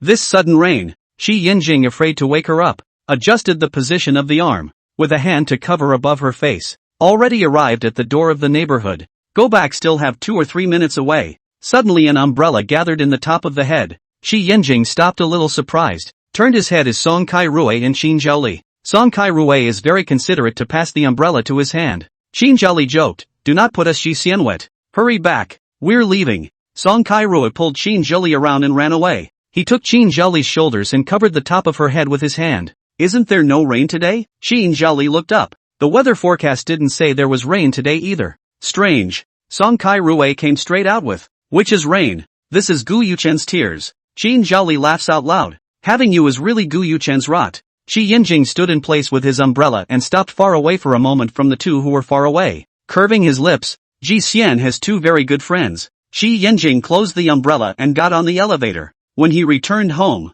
he placed Ji Xian on the bed and suddenly glanced at her palms reddening with his afterglow. He also specially compared the color of the two hands. The right hand is really a little bit redder than the palm of the left hand. She wouldn't have hit Gu Yuchen, would she? Qi Yinjing sat on the edge of the bed and thought for several seconds, hooking his lips. Whatever Gu Yuchen said, he was just in a hurry, covered her with a quilt, and only then went back to the living room to take off his jacket. On the dining room table were the dishes that had already cooled down. He went into the kitchen. The pot is boiled fish head tofu soup. She also said to himself at noon today bought fish. He served himself some, warming up part of the other dish in the process, and ate at the table by himself. There was always something wrong or even uncomfortable about it. Sitting down to eat seemed to be something one had gotten used to with Ji Xian. After eating, he did everything and showered before going to the study to work on the rest of his work. When Ji Xian woke up at 9 o'clock, opened his eyes and realized that he was in the bedroom. His mind went over the events of the night. It was Qi Yinjing who carried herself back, and she didn't know when she fell asleep afterward. She sat up, and actually didn't have much of an appetite. Perhaps meeting Gu Yuchen downstairs had too much of an impact on her mood. There were no shoes beside the bed, so she pushed open the bedroom door with her bare feet and walked out. When she walked to the living room, Qi Yinjing was coming out of the study. He walked straight to the entrance hall and took a pair of slippers out of the shoe rack, placing them in front of Ji Xian. Eat first when you wake up. Qi Yinjing watched her put on her shoes and went to the kitchen first to heat up her meal. When Ji Xian said thank you, Qi Yinjing bounced on her forehead and said in a bad mood, "Do you have to be so rusty with me?" She touched some pain in the forehead, looked at him aggrieved. Pain. Qi Yinjing's gaze sullenly stares at her sleek messy hair. Your hair is messy. When Ji leisurely raised his eyes to look at him, a moment stunned, although I do not know if it is not their own understanding of that meaning. She leaned over to get closer to him a few points. Qi Yinjing releases a laugh and reaches out to gently ruffle it for her a few times, lingering on her hair for a few more seconds. So it wasn't that he was overthinking it. He did mean what he understood. A heartfelt understanding. Qi Yinjing handed her chopsticks to her. Eat. When Ji Xian received the chopsticks, when she gripped them tightly, she suddenly felt that her palm was a little bit not normal. She spread out her palm. It was a little bit red, and when she felt it carefully it seemed to be a little bit hot. Her strength is not as big as Gu Yuchen's, and the sound of the slap is not as hard as Gu Yuchen's on that day. Chickens and ducks are poultry and dogs are animals. At that time, the anger hit him. If it is then swung round a little bit maybe more force, but then it seems to have lost their sanity. Qi Yinjing followed her gaze fell on her palm. Abruptly she looked up at herself and said, I hit Gu Yuchen. Following that, she picked up. If the hand swung round perhaps the hit hurt more. After saying that she also sighed. Qi Yinjing. Put. This situation he should not laugh. But there is no way as the corners of the lips must rise. When Ji Leisure ate a little and put down the chopsticks, Qi Yinjing opened his mouth. Go take a bath. I'll clean up. Hearing his words, when Ji Xian took his pajamas and went to take a shower, and after washing came out and saw the cake on the living room table, because he thought he would be sad, he went and bought this cake. When Ji Xian walked over, sat on the sofa and unwrapped the cake and used a spoon to scoop a spoonful into her mouth. Is it delicious? Qi Yinjing sat beside her and spoke out. It's not the cake that's delicious. It's you. Wait, it's not the right question to ask. Her words are more or less revealing. Because you bought it. Kayanagio laughed lowly. Why aren't you angry? When Ji Xian felt that this question was déjà vu, it seems that not long ago Qi Yinjing also asked her the same question in this position. Qi Yinjing responded to her question. You said that you and I are the closest people. If I really fell into his trap, wouldn't I let him have his way? He would always remember that. If you have a question, you have to ask it. Not hurt the love of your life and let bystanders take advantage of it. What were you thinking when you thought I was angry? He looked at her calmly, wanting to know what she was thinking. When Ji Leisure hanging eyes long eyelashes lightly trembling. I was thinking can't let you upset because of the trouble I brought. It doesn't matter if we separate. I was supposed to be alone. Your appearance has already brought me a lot of comfort. But, at that time I really wanted to see you again. As she spoke, her index finger and thumb pinched the handle of the spoon. Qi Yinjing thought about what he would have done if it was because of Shinji's matter that Ji Xian did not take care of himself. No matter what, the two of them would listen carefully to each other's words and never let suspicions arise. He gathered Ji Xian into his arms. Next time, you are not allowed to think nonsense. When Ji Xian solemnly nodded his head, feeling much better, and continued to finish the cake, Qi Yanjing lazily leaned on the back of the chair, from the backside to watch her eat her food, cheeks abulge. Well, cute. He sat up straight, brewing for a while to open his mouth. Ji Leisure. When Ji Xian looked at him sideways. All clean and clear. You have not even taken the initiative to kiss me. His voice inexplicably carried some aggression. When Ji Xian put the cake down, slowly approached his handsome face, and with a bit of tentativeness pecked gently on his lips twice. In fact, the initiative to kiss others she really has no experience. Even for Gu Yuchen, every time to this is also gone. Sometimes still thinking in the end kiss no kiss. Just like this? Qi Yanjing eyebrows slightly raised. Look at her like this child instantly understand. Will not? He slightly raised the corners of his lips. When Ji Leisure feel he is laughing at himself, and shy and annoyed again pressed the past. First kissed up and then recalled Qi Yanjing before how to kiss their own. Qi Yanjing is happy to play with her, but practical exercises Ji Xian seems to be unable to learn. He clasped Ji Xian's hand pressed on the side of her head, pressed her to the sofa, her head pillowed on the soft leather armrests, whispered, learn a little, reverse passive for active. He will always use small actions to provoke her to instantly give up struggling. When Ji idle in indulgence suddenly remembered Gu Yuchen to Qi Yanjing said those words, inexplicably have a kind of impulse. The other hand is not bound to hook Qi Yanjing's neck. Qi Yanjing was so pulled by her pressed on her body,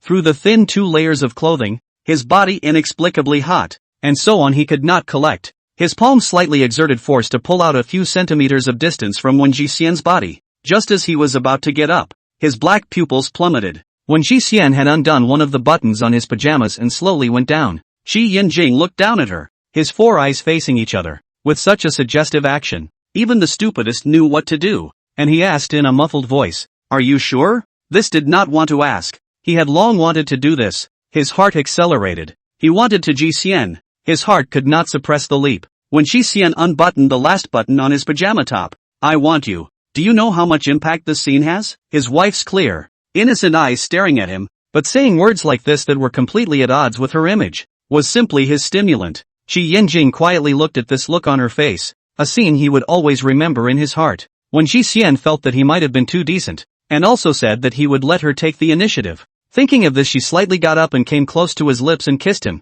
following his example of kissing him just now. Her fingers slid to his shoulders, and her fingertips picked open his pajamas. Her hands climbed onto Qi Yanjing's firm and tight broad shoulders, and she had to say that his body was really well built, too secure for her, the pajamas hanging loosely on her body. Qi Yanjing picked her up and walked into the bedroom, kicking the door shut in the process. Well, when Ji leisurely lightly placed on the bed, bullying down, a room of charming. After it was over, he turned sideways to look at the sleeping Ji Xian beside him. He moved a few points closer and looked at the slight redness at the end of her eyes, a look that aroused pity. This couldn't help but make him think of the previous chat between Ji Xian and Qin Zhili, praising him for being a decent gentleman with a calm and self-possessed demeanor. Well, he is just not interested in a lot of things. What the fluttering gentleman, calm and self-possessed, and he is not even related. I guess she is tonight to learn. What happened last night? Recalled when Ji leisurely silently pulled on the quilt. Don't look at Qi Yanjing kissed her when those little means of provoking people how powerful. To the real practice,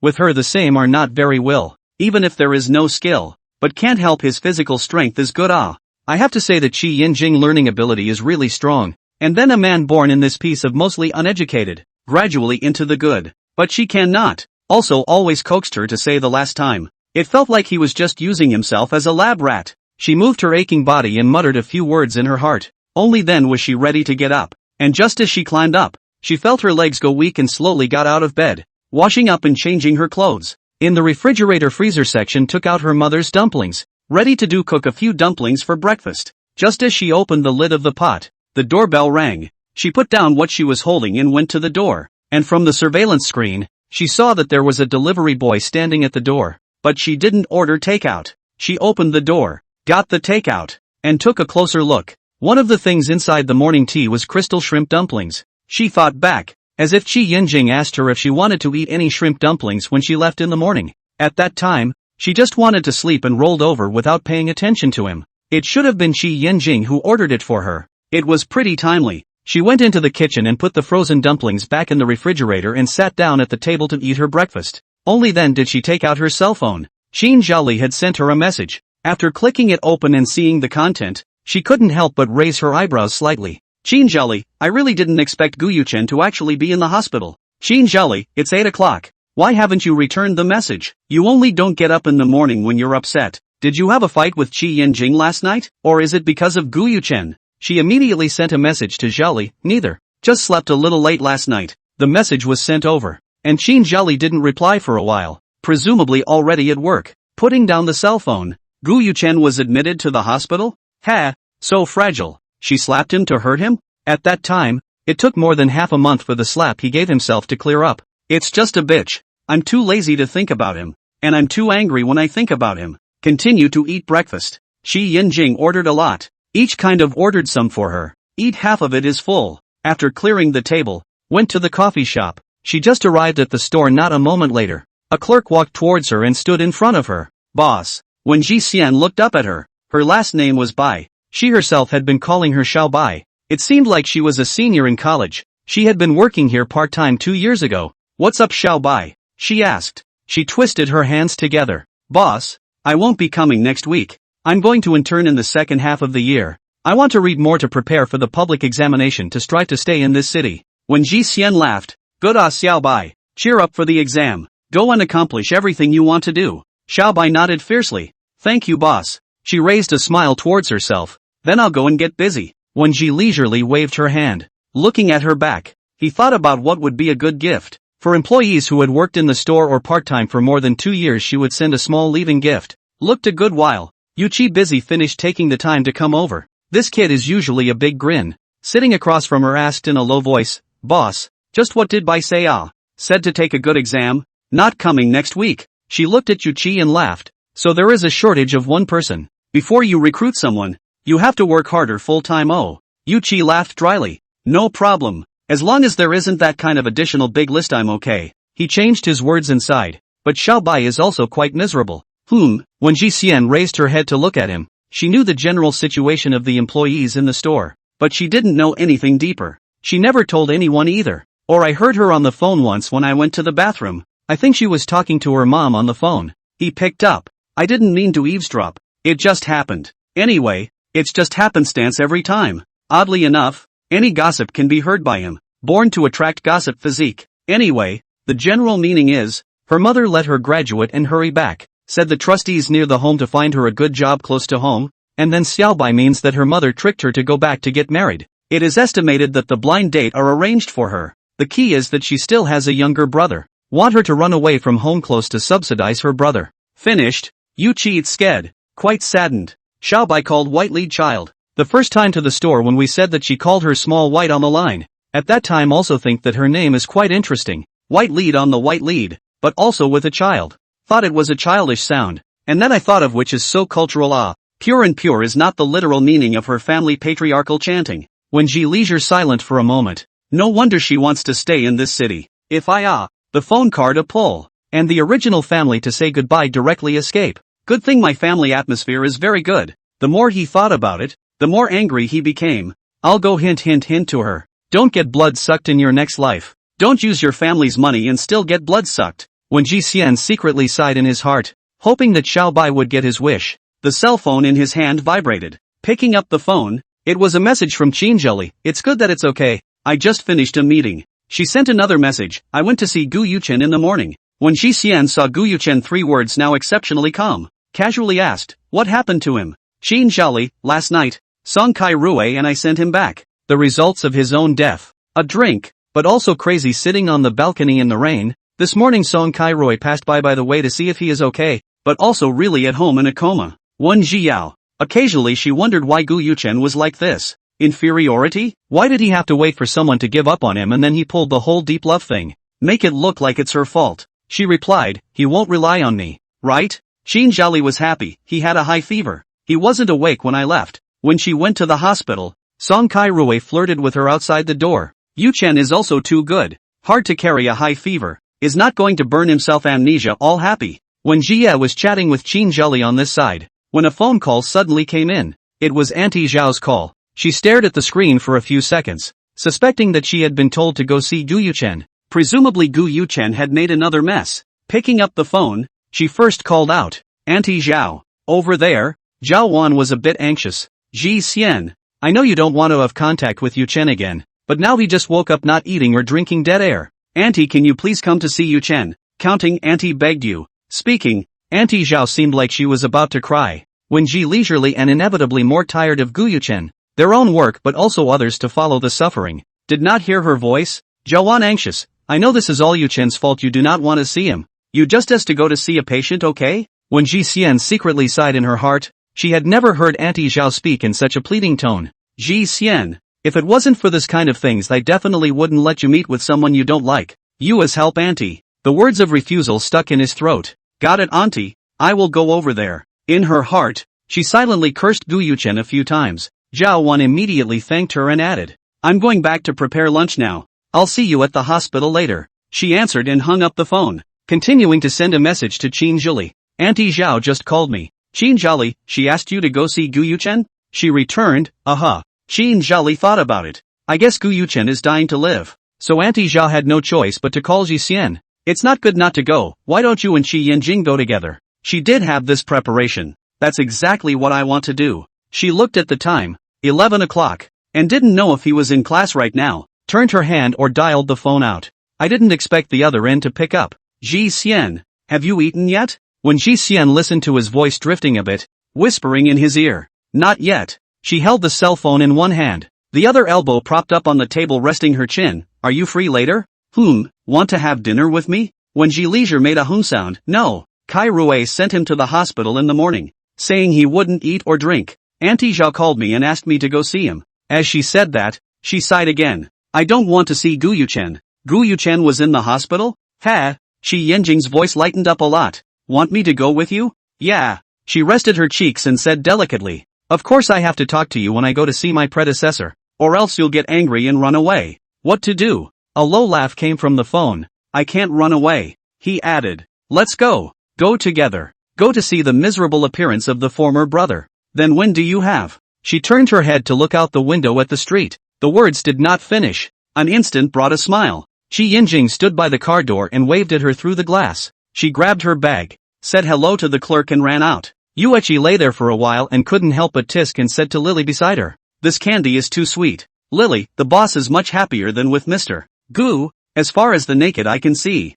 Although the boss used to be very happy to see Mr. Gu, but he met with Mr. Gu less often, which has more smiles now. This is the hot love. When Ji leisurely got into the car, why are you so early today? Today no class. The morning to the school to hand in the report, which is not afraid of you angry with me. Come back early and you eat. What am I angry? Not allowed to say. She violently thought of last night's matter. Her face was a little hot. Qi Yanjing laughed, eyed the front, drove the car to the hospital. Into the hospital. When Ji Idle in accordance with Zhao Wan gave the ward number, pressed the 5th floor elevator. Coming out of the elevator to find the corresponding ward number. Auntie Zhao probably hadn't returned yet. When Ji Xian knocked on the door of the ward, and then opened the door. She would like to see what kind of mess Gu Yuchen is in now. As soon as the door opened, laughter came from inside. Gu Yuchen wasn't the only one in the hospital room. There was also a woman. She couldn't be clearer about this person. Li Chaomu. In the past, Gu Yuchen had often brought Li Chaomu in front of her, so as soon as she saw these two standing together she wanted to find a reason to run away. But now it was different. She only felt disgusted. Oh, this is what Auntie Zhao said about not eating or drinking dead air. Then what's on his table? What are the chopsticks grasped in his hands for? What was in his mouth? Although his face was pale, he still looked quite happy. Breathless. Waste of time. Gu Yuchen froze when he saw Wen Jixian standing at the door, subconsciously happy that she could come to see herself, and was happy when suddenly a Qi Yanjing appeared behind her, his smile instantly frozen, his eyes staring icily at him. Ji Xian, you're here. Gu Yuchen gathered his eyes and smiled towards Wen Jixian. Li Chaomu also greeted towards her. It's been a long time since Ji Xian. Qi Yanjing couldn't help but raise an eyebrow at this scene. This is not eating or drinking? When Ji Xian still politely responded, long time no see. Just as the words fell, she heard a Ji Xian from behind her. She looked sideways at Song Kai Rui, Qin Zhali, and Auntie Zhao, who were walking along the corridor. Before walking into the hospital room, Song Kai Rui said, let me see what kind of fragility my good brother has become. The words did not finish. He saw the scene inside. Dry laughter. Speechless. Qin Zhali froze. Li Chaomu? Zhao Wan stood at the door. Her face immediately sank. What are you doing standing at the door? Come in and sit. Gu Yuchen invited her into the hospital room, but his gaze fell on Qi Yanjing. But I don't like strangers interrupting. When Ji Xian laughed coldly and turned her head towards Zhao Wan. Auntie Zhao, which bit of this resembles what you described? Next time about Gu Yuchen, don't ever call me again. Death has nothing to do with me. Embarrassing Qi Yinjing on the spot. This kind of forced people to go to their deaths. Wasting a second on him was a waste of life. Since Mr. Gu doesn't like it, we won't bother. Qi Yinjing held Ji Xian's hand in front of Gu Yuchen, a smile on his face. That smile looked extraordinarily harsh in Gu Yuchen's eyes. He was provoking himself. Well, he was. When Ji Xian whispered towards Song Kai Rui and Qin Zhili, "We're leaving first." The two of them just walked away holding hands in front of Gu Yuchen. Ji Xian. Gu Yuchen was in a hurry to get out of bed, but was stopped by Li Chaomu. "Yuchen, you've just regained your fever, rest again." Zhao Wan directly threw the food box into the trash can next to her, rebuking, "Gu Yuchen, before I left, you looked like you were dying to live. I pulled my face to beg Ji Xian to come see you on my behalf, but you're good. You read Ji Xian on your lips, but in reality, you're doing another thing." Her son is punching her in the face. "Auntie, Yuchen is still sick. Can you stop talking about him for now?" Li Chaomu advised. Zhao Wan was going to be pissed off at Gu Yuchen. "Didn't you dump Gu Yuchen? Then why can't you dump him completely? Gu Yuchen gave you money to cure your illness and still wanted to go see you. Did you know that Gu Yuchen had a girlfriend at the time? I didn't let him see you and I was angry with him. And in the end, he compromised by not seeing you and only giving you money. And he took it out on Ji Xian. Little girl, you changed a long time ago." "Mom, stop it," Gu Yuchen yelled lowly. Zhao Wan coldly grunted. "Dropped a sentence, can't control you. Let it be," and left. The amount of information was too much. And Qin Zhili Song Kai Rui was also a bit surprised after hearing it. "I'll see you next time," Li Chaomu said. Gu Yuchen heard her voice and subconsciously responded to her words. "Be safe on the road." Li Chaomu nodded and greeted the two at the door and left as well. Qin Zhili snorted. "The one time I let Ji Xian send you home at night, you didn't even say a word about being safe on the road." She opened her mouth. "Forget it, you get well, I'm leaving." There seemed to be nothing left to say. Song Kai Rui and Gu Yuchen were the only two left in the hospital room. Song Kai Rui sat down by his bedside. "What's going on with Li Chaomu? It's also the first time we've met after such a long time. She came to the hospital for a checkup and just happened to see me outside the ward." Gu Yuchen explained. "I really didn't know she would show up." "Oh, it's such a coincidence. Her home isn't here. Her checkups should also be done at the hospital where she's being treated. She obviously ran towards you. You're in front of Ji Xian, that shrewd energy to calculate and hide a set of things. How can you be so stupid in front of her?" Gu Yuchen was annoyed. "She and I have long been impossible. Why are you still questioning?" He looked at Song Kai Rui. "Did Ji Xian misunderstand just now? It doesn't matter. Ji Xian doesn't like you anyway. People can treasure Qi Yinjing." Of course, that was also what Qi Yinjing deserved. "Forget it, Yuchen. Don't bother Ji Xian and Qi Yinjing living their life. They're both very good. What you did was really quite excessive." Gu Yuchen points to his head. "Unless this place doesn't remember, I'll be entangled with her for the rest of my life." This is Gu Yuchen. Should have known better. But man, there's really no need for that. Don't drag people down when you're having a bad time. After leaving the hospital, Wen Ji leisurely abruptly hugged Qi Yinjing, head buried in his chest. He said, "You." Qi Yinjing patted her back. He is going to say to him, "He is also angry enough." Said two sentences and cannot hurt him. Using the past to provoke himself. Only Gu Yuchen, this kind of impeccable predecessor, will do the thing. But unfortunately now Ji Xian is his. And Gu Yuchen does not have any relationship. Moreover, that scene inside just now was really interesting. And Ji Xian was even more disgusted with Gu Yuchen. "Going to eat?" When Ji Xian looked up at him and asked. Qi Yinjing drove the car to the restaurant. After ordering her meal, when Ji Xian spoke towards Qi Yinjing about Li Chaomu. "That woman in the hospital room just now is called Li Chaomu, Gu Yuchen's ex. I always thought she was quite spontaneous at first, but I didn't realize she was a top-notch relationship brain." She looked at Qi Yinjing halfway through her sentence. "Guess what about her?" Qi Yinjing seems to have heard who has heard of Gu Yuchen being dumped by his ex, and heard Ji Xian say, after she graduated, it was Gu Yuchen who arranged a job for her, and then broke up because she went to pursue her true love, and dumped Gu Yuchen for a job, and didn't want it. And when I learned of these behaviors of hers, I felt that she was so spunky, and didn't want anything, as long as she liked the person. She paused, thinking that in the beginning she was still ready to learn from her. There was a pang of embarrassment. She coughed lightly. After a few years, she's completely changed. Where's the spiritedness she had back then? Qi Yinjing looked at her meaningfully. You wouldn't still want to learn from her before, right? When Ji Xian's eyes widened. How did he know? It so happened that the waiter brought the dishes to the table at this moment. She shoved her chopsticks into Qi Yinjing's hands. Eat, eat, eat. The two of them were just about to move their chopsticks when Qin Zheli and Song Kai-rui walked towards them. Catching a coincidence, Song Kai-rui sat directly beside Qi Yinjing. Qin Zheli sat down beside Wen Jixian. I saw you guys coming over, so I followed. The waiter brought over 2 more sets of tableware, adding a few more dishes along the way. What was Auntie Zhao's reaction to what I said to her? She didn't pay attention to it as she walked away, which led her to ask towards the two of them. Qin Zheli responded. Of course it was to bash Gu Yuchen. Song Kai-rui laughed. In the morning, Auntie Zhao also said she wanted to go back and make soup for Gu Yuchen, and she threw the soup directly into the trash can in regards to Gu Yuchen's outburst of anger. Auntie Zhao specially let the home to do he is a bite not eat to die. The results of that Li Chao will come. Casually by a few kinds of he ate can be happy at. Qin Zheli spoke at once gloomy. Qi Yinjing silently thought, really mountain pig can't eat fine chaff. Speaking of which, how did Li Chaomu change so much? Naturally, she hadn't paid any more attention to Li Kaimur and didn't know what was wrong with her.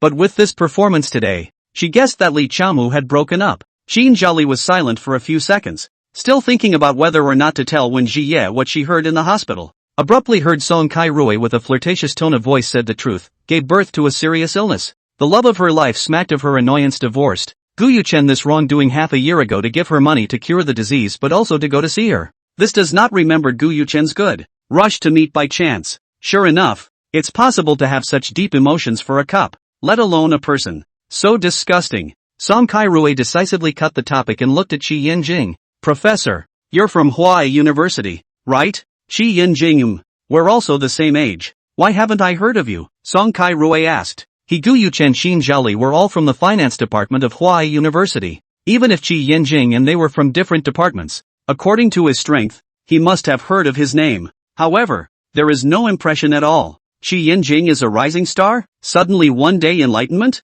When Qi idle biting the tip of the chopsticks, raised his eyes to look at Qi Yinjing, listening to his faint voice, when you were a freshman, I should be a senior. Song Kai-rui Qin Zheli, because of the excessive strength is no longer on the same track as them all. When Jixian also froze for a moment, knowing that he skipped a grade, but it was a bit scary to say so. Song Kai-rui was silent for a few seconds and then laughed twice. Okay, I'll go back and flip through your legendary life tonight. Professor, your emotions are really too stable. You don't seem to be worried at all about Gu Yuchen targeting you. Song Kai-rui was finding him more and more interesting. Qi Yinjing's eyes flashed with a hint of sarcasm, but seeing the worry on Wen Jia's face, he slowly spoke out as if to make her feel relieved. Don't worry. The corner of Wen Jixian's lips slightly hooked, lowering her head to continue eating. I still advise you to be careful. Gu Yuchen, this person is quite sinister. Gu Yuchen absolutely could not lay a deadly hand on Qi Yinjing. After all, he was afraid of offending Uncle Wen and Aunt Shen. The barrier between them was already very deep. If he laid a deadly hand on someone else's good son-in-law, it would really be a complete break. But Gu Yuchen's tactics are likely to make Qi Yinjing lose his reputation and never recover, and he likes to do that the most. Thanks for the reminder. Although he didn't think it mattered, people had good intentions. After eating they had work to do and returned to the company. When Ji leisurely walked along the street with Qi Yinjing on her arm, she looked sideways at Qi Yinjing. Professor, you are not early love ah? Qi Yinjing immediately denied. I didn't. Then didn't you fall in love when you were a junior in college? Have you become an adult in your junior year? Of course adult. When Ji Xian deliberately shook his head. I don't believe it. Qi Yinjing instantly made the timeline clear. After hearing this, she didn't hold back her laughter. Only then did Qi Yinjing react to being played by her. Helplessly, he pinched her cheeks twice. Along the street past a gold store, Qi Yinjing paused for a moment to look toward the store. Marriage did not buy jewelry for you. Suddenly remembering to get married to buy these for his wife. If not seen today, he had forgotten. Without waiting for Wen Jixian to respond, he pulled the person and walked into the store. After she went in, she remembered about Xiao Bai and thought about planning to give her a small piece of jewelry in gold. She picked a thin strip of bracelet. Toward Qi Yinjing asked, this good looking? Qi Yinjing examined it for a few seconds, and voiced, don't you save me money. When Ji leisurely laughed, this is for an employee in my store who is leaving. This bracelet grams are not big, small several thousand or so. It is also regarded as a token of appreciation, and gold retains its value. If it is really in urgent need of money by the family bloodsucker in the future, it can still be sold to save an emergency. When Ji idle handed the bracelet to the clerk to let it pack up. Look at the one you like. Qi Yinjing led her to look at the necklaces. The clerk immediately recommended a few for them. Qi Yinjing happily picked out the necklaces for her. Which one of these two looks good? She ended up in the two inside the tangle to buy which one. After all, She is not often wear these. The family also has some jewelry. Also do not really want to let Qi Yinjing broke too much. Qi Yinjing picked up the necklace and compared it to her slender white neck. Just then, the clerk complimented. Sir, your wife is beautiful and white. Which one looks good on her? Wrap both of them then. He handed the necklace to the clerk. The smile on the clerk's face grew even wider. When Ji Xian paused, I don't wear them often. That's fine. If you don't wear it, just put it there to take up space, he said, pulling Ji Xian to the bracelet counter again. The clerk's eyes lit up and she ran over to give them a recommendation. He thought to himself that he had met a valuable person today. Generous and with little fuss. He bought them all after a few compliments. It would be nice to have this kind of customer every day. Finally bought 2 necklaces and a gold bracelet plus a bracelet. Qi Yinjing all to the payment. The clerk neatly said goodbye to them and welcomed their next visit. Why don't you pick a favorite ring? Qi Yinjing asked as he carried his shopping bag towards Ji Xian. I still prefer the one you gave me. The other ones are really a bit inferior compared to this one on her hand. She raised her hand in front of her eyes. Maybe it suits my eyes. When Ji Ye said, he was not because of the eyesight to buy it down? He held when Ji Xian raised his hand. Hanging at his side. Leisurely voice, you also fit my eyes. When Ji Xian raised her eyes to look at him and smiled at each other. Back home. When Ji Xian transferred the money for the bracelet that was given to Xiaobai. This bracelet was bought for someone else. I can't let you pay for it. He had bought so many things for himself that were already very broken. This would be too much if he was still allowed to spend money. Qi Yinjing did not look at the phone. Passing by Ji leisurely sitting on the sofa flirtatiously touched her face twice. Slightly lifted his chin. Lazily said, if you like it, spend more money. After saying that, he went to the table and poured a cup of warm water. These words were heard and when Ji Xian's ears a burst of warmth. No one would refuse good words. Thinking about what she should buy for Qi Yinjing was good. Qi Yinjing took the cup and placed it on the table in front of her and sat beside her. When she idle and he talked about the small white things. Her parents want to cheat her back to get married. Later also let her support her brother. In my work here for 2 years. We this kind of store clerk to stay time or not too long. Gone a batch and a batch. We're more than 2 years to go before I send a small gift. So I'll send her a bracelet. Preservation of value. Qi Yinjing will circle her in his arms. Dragging long tones. Well, when boss is a very good person. She said more words. Qi Yinjing Kyoto was a response. The stronger the contrast she felt that she used to talk about lonely. In addition to their own wishful thinking like, Gu Yuchen's presence is dispensable. Will also give her face. She hooked Qi Yinjing's neck, the whole person pasted on him. Qi Yinjing's eyes deepened. She was so soft. And he couldn't help but think of her coquettish appearance last night. The heart suddenly stirred. He called out in a mute voice. Ji Xian. When Ji Xian looked up at him, these lust-stained eyes she had seen last night. Thinking of last night, she hummed softly and was aggravated again. You don't even feel sorry for people. And you lied to me about the last time. Speaking of this, she bit her lip, her voice getting smaller and smaller. That pair of big eyes of watery and moist to attract people's love. It hurts. Qi Yinjing kissed her on the lips, held her sitting on his lap, reached out to lift her skirt. When Ji Xian pressed his hand, slightly shocked. What are you doing? The mind is full of the sentence that Qin Zheli said, usually le cold high knowledge. Wild up may be crazier than anyone else. He can't really be this kind of person, right? Let me see. His face was calm and serious. It froze when Ji idle. How could someone say such a thing so squarely? Don't. She immediately refused. How embarrassing was this? Qi Yinjing naturally ignored it, just wondering if it hurt. It was true that he was a little less restrained last night. He carried Wen Ji Xian back to the bedroom. Only after looking at the general situation did he feel at ease. When she idled, that small face red with blood like, especially Qi Yinjing pressed her legs, do not let move. That serious look with do major projects like, how to feel as she think dirty. Qi Yinjing helped to pull the skirt, while saying, I'll be lighter next time. When Ji idle whispered, you better. It traveled into Qi Yinjing's ears and he couldn't help but lower his voice. He had been sleeping a little surprisingly well in recent times, much less having nightmares from time to time like before. His heart wasn't as empty, and his temper was much more restrained. Almost every day, his body and mind were happy. Well, it's all thanks to his wife. Qi Yinjing just arrived at the office. Not a moment Zhou Chuyu arrived. Immediately surrounded. Jinger, that Shinji yesterday asked me for your contact information, said something to find you. There's nothing to say to her. Qi Yinjing sprayed the small green plant raised on the table. He couldn't help but remember that there was a green fern on the balcony of his home, which was well kept by Ji Xian, completely not taking Zhou Chuyu's words to heart. Shanji? Who cares Xia? Zhou Chuyu came up to him. Aren't you curious about what she's looking for you for? Qi Yinjing opened his mouth and said, not curious. He knew it. Qi Yinjing is not curious, but he is curious.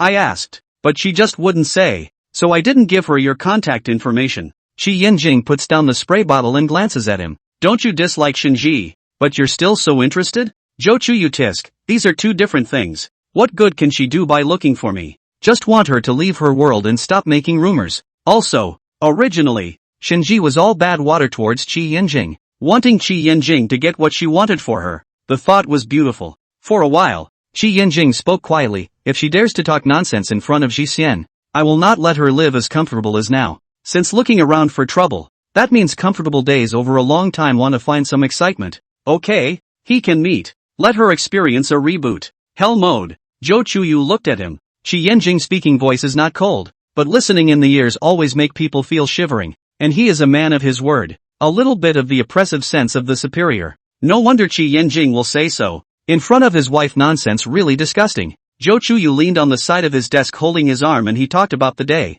His mouth all day and night like in Qi Yanjing blah blah blah. From the time of school so, Qi Yanjing bar if this person sleep good words can write in 2 words. If the sleep is not good a sentence does not say. Gloomy face. But he still blah blah non-stop. Qi Yanjing is long a god face. School time on a number of people chasing him. And later when the teacher also many students to chase, ate him this face value. Of course, he also has people to chase, but they really don't want to be liked by the students of the school. Some students are really too fanatical, and do certain things that he and Qi Yanjing are quite afraid of. Before it is not next door to the Department of Finance scheduled for next Monday there is a speech invited our school back in the year. The Department of Finance outstanding graduates over. I heard how many times I invited. Once did not come. I do not know why this time actually invited to. Zhou Chuyu looked at Qi Yanjing, who was picking dead leaves for the green plants, and said, the current director of Huai Group is called Gu Yuchen. Suddenly Qi Yanjing's hand lurched and his eyes sank. Gu Yuchen, classless cub seed.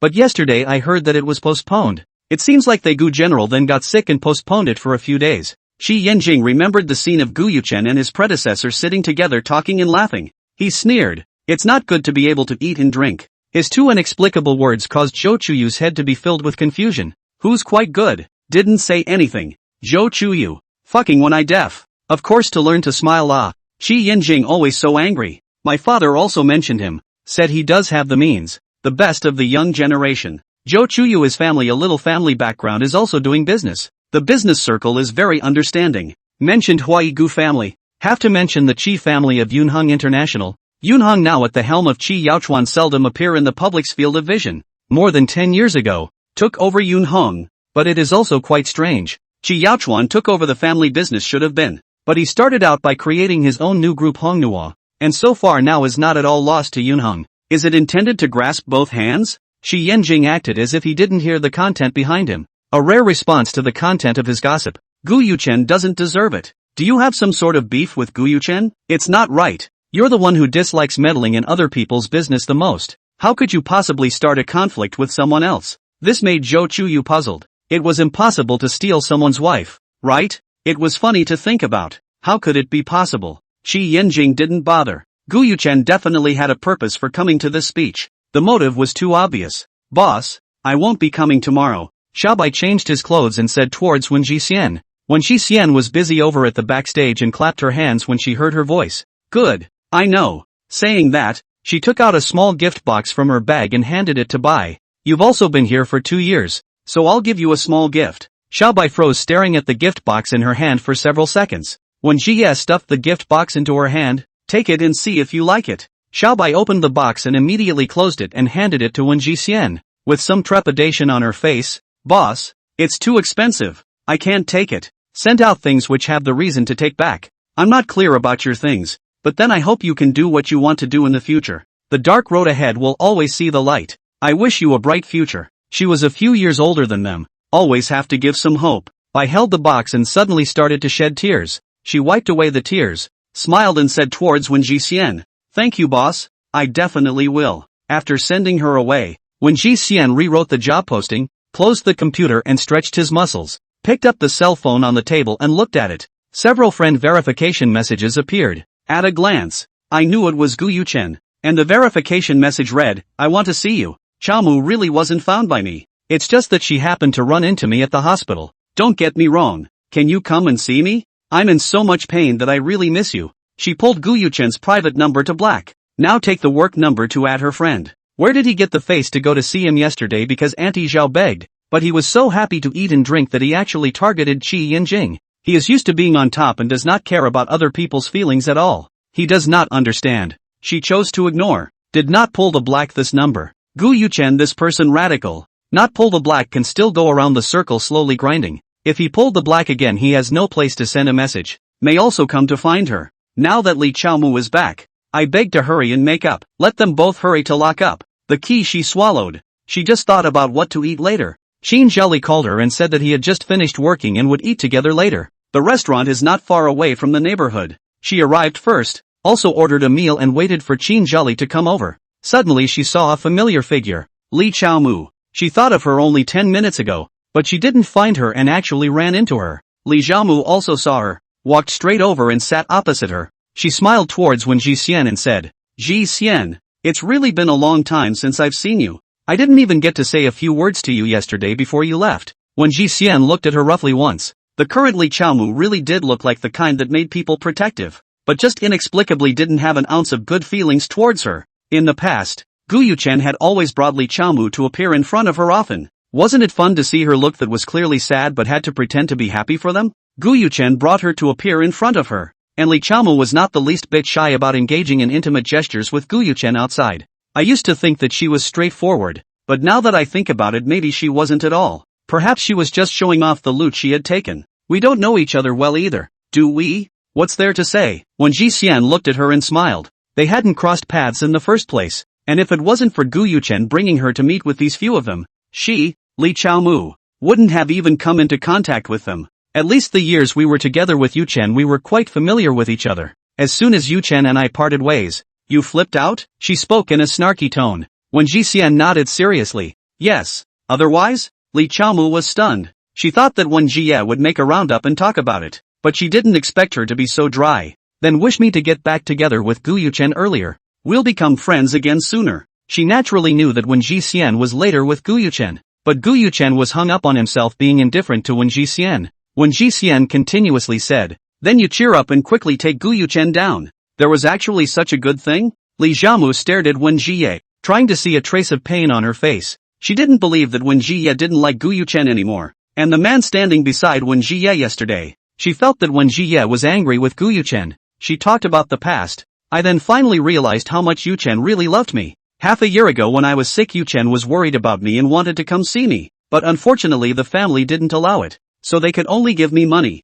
I don't blame him. He's already very good to me. When Shi Xian couldn't help but be surprised that there wasn't a trace of anger. Like a bystander. I didn't expect Gu Yuchen to keep refreshing the lower limit, just hiding it well and not being discovered by her. More disgusted. Then you're a third party who destroys relationships. And you actually dare to come to my door to say something to me, provoking me, ah? It's quite shameless. Saying all this was nothing more than trying to make her angry. But unfortunately, she had no feelings for Gu Yuchen right now. It was simply to watch the fun. When Ji Xian hugged her arms and looked at her playfully. I've broken up with Gu Yuchen, and I'm also married. How afraid are you that I'll rekindle my old feelings with Gu Yuchen? You do know how much Yuchen and I used to love each other. Of course he likes me. I'm just cautioning you as an ex. When Ji Xian raised his eyebrows slightly, picking up the warm boiled water on the table and taking a sip. Caveat me? Where did you get the face? Li Chaomu glanced out the window with her remaining light and hooked her lips. Try it? Just as she finished her sentence, she violently gripped the hand she was holding the warm water in and yanked it towards her.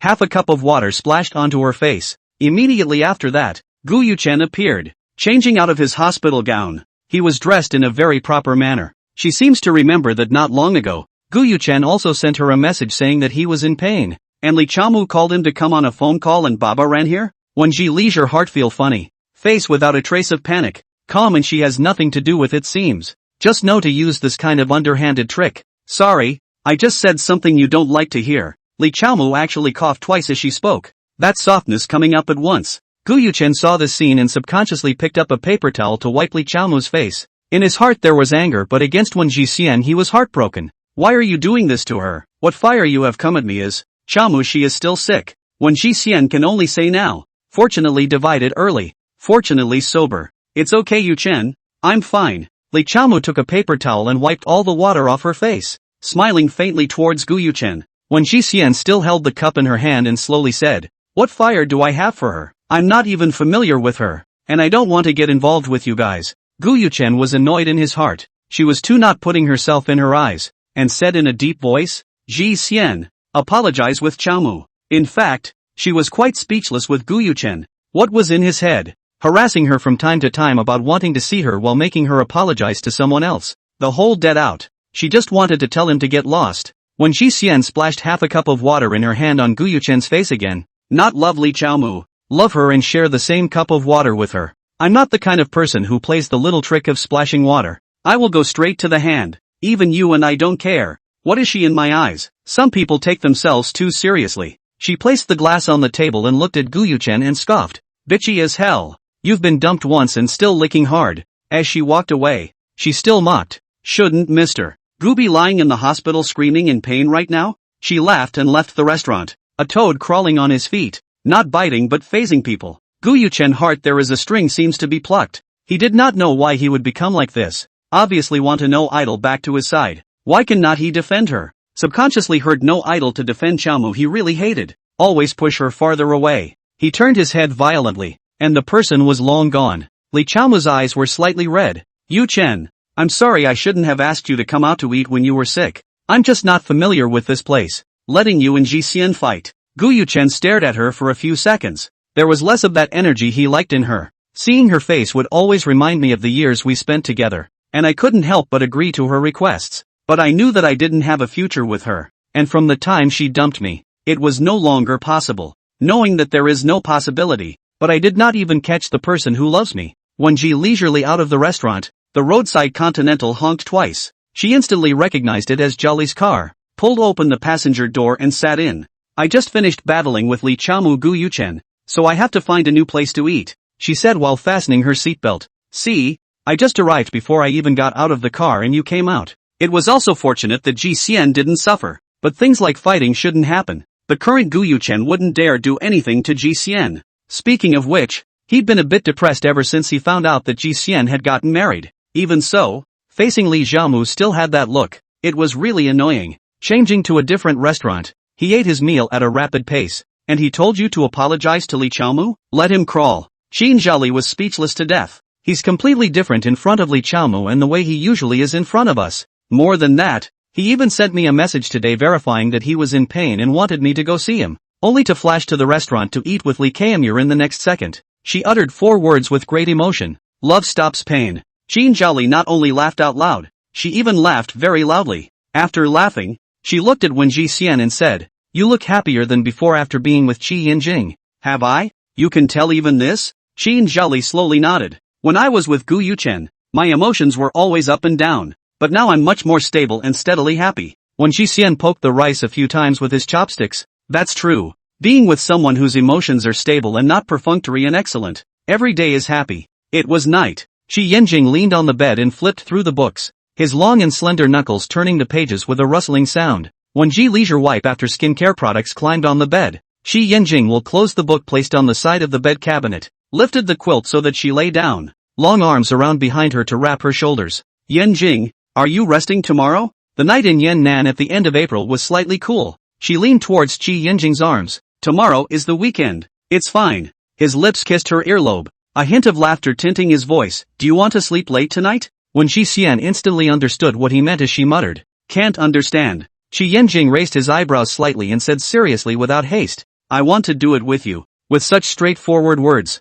when Ji Xian raised her hand and hammered on his shoulder, Why are you like this? Not in shape. Since the first time she took the initiative, it seems like Qi Yinjing turned on what hidden switch? Daytime serious gentleman night weigh very much. What can be said out? What gentlemen with him simply do not touch? He smiled and pressed Wen Ji Xian's hand into the quilt. What do you want to do tomorrow? Wen Ji Xian said, I just want to pick out a gift for you. I don't know what you like. She raised her eyes to Qi Yinjing. Why don't I give you a different car? It was the first time she gave her husband a gift, so she absolutely had to give her a favorite. In the past, she had also given gifts to Gu Yuchen, preparing gifts that he said he liked, but really couldn't tell that he was happy. It was only later that she realized that what he didn't like was a gift. Clearly he didn't like her. Qi Yinjing froze. Give him a new car? Really become a little white boy who struggles for 10 years less? He was dumbfounded. For the first time in his life, a woman said that she wanted to give him a new car. Well, Too cute. He touched Ji Xian's head.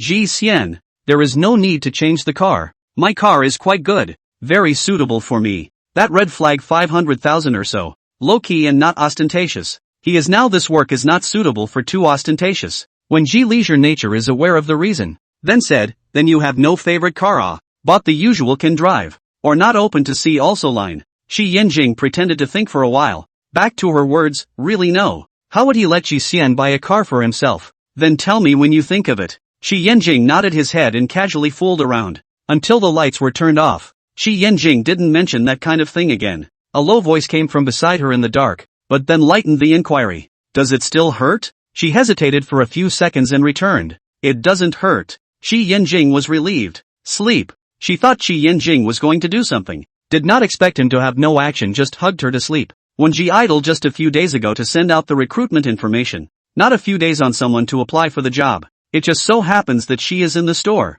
Came a young male. Looks quite handsome, some childish. The style is a bit special. Dragging the ground pants, black earrings. Very tied. The old hipster. Hello, my name is Joe Chisher. This year 23 years old, just graduated. Listening to his simple self-introduction. When Ji leisure casually asked some questions. Then you full-time or part-time? Full-time. When Ji asked again. Have you ever made coffee, or similar experience? Joe Chisher shook his head. Never done it, but I can learn. When Shi Xian looked at him and felt that he should not be short of money, but did not say anything else, just said, then you will go out later and try first. After talking about the salary, Joe Chisher a little lost, but think about it, he is like this or do it. When Ji called Yu Chi and asked him to teach Joe Chisher, after they both went out, when Ji Xian looked at the time, suddenly swept the time below the line of date, and Shi Yanjing to get a marriage license when she carefully looked at the marriage certificate, above the date of birth of Qi Yanjing. It seems to be 2 days later. Immediately opened the photo album to find the photo of the marriage license she took at that time. Want to verify whether they remembered wrong. Remembered wrongly. It was tomorrow. Suddenly, she was relieved. Fortunately she was careful. If she forgot her husband's birthday, then how embarrassing. But Qi Yanjing didn't mention this matter. Even her mother-in-law didn't remind her. Is this a test for her? She rested her cheeks to think about what gift to give Qi Yanjing good. It's not like she hasn't given a gift to the opposite sex before. But when she gave a gift to Gu Yuchen, he said he liked it and thanked her. But she couldn't really tell that he was happy. Because of this, she did not know whether the gifts she sent people like it or not. When Ji leisure suddenly sat up straight, seems to think of something. 2 days ago said to give him a new car. To buy him a car? A time also cannot decide. Then went to the mall to look around. She shopped around and entered a famous watch store. The sales gave her a few recommendations, but are not too satisfied. She looked around and came to see a Vacheron Constantin wristwatch, but also directly to buy. She felt that it was quite in line with Qi Yanjing's temperament. Suitable for him, of course, to buy him. When she returned from the mall, it was already 5:30, and she opened the door with the bag of watches. The air is filled with the sweet and sour flavor. Qi Yanjing has returned. She was still carrying a birthday gift for him. If she was seen, then there is no surprise. Suddenly a little panicked. Will be the gift bag hidden behind? Shoes did not change, directly ran into the bedroom. Will be the gift in the cabinet. Her heart gradually calmed down when she came out. Qi Yanjing was closing the door behind her, turned around and saw the panicked Ji Xian. What's wrong? Nothing. I was just in a hurry to go to the restroom and forgot to close the door. She walked to Qi Yanjing's side, changing her shoes in the process. Qi Yanjing laughed and touched her head. Washed your hands? It's time to eat. When Ji leisurely stepped on slippers, de ran to the faucet to wash his hands. Suddenly realized what? Towards Qi Yanjing said, I go to the toilet, all wash their hands. Qi Yanjing smiled and said, do not believe. Finished from her side of the road to go to the kitchen dishes. In fact, it is just teasing her.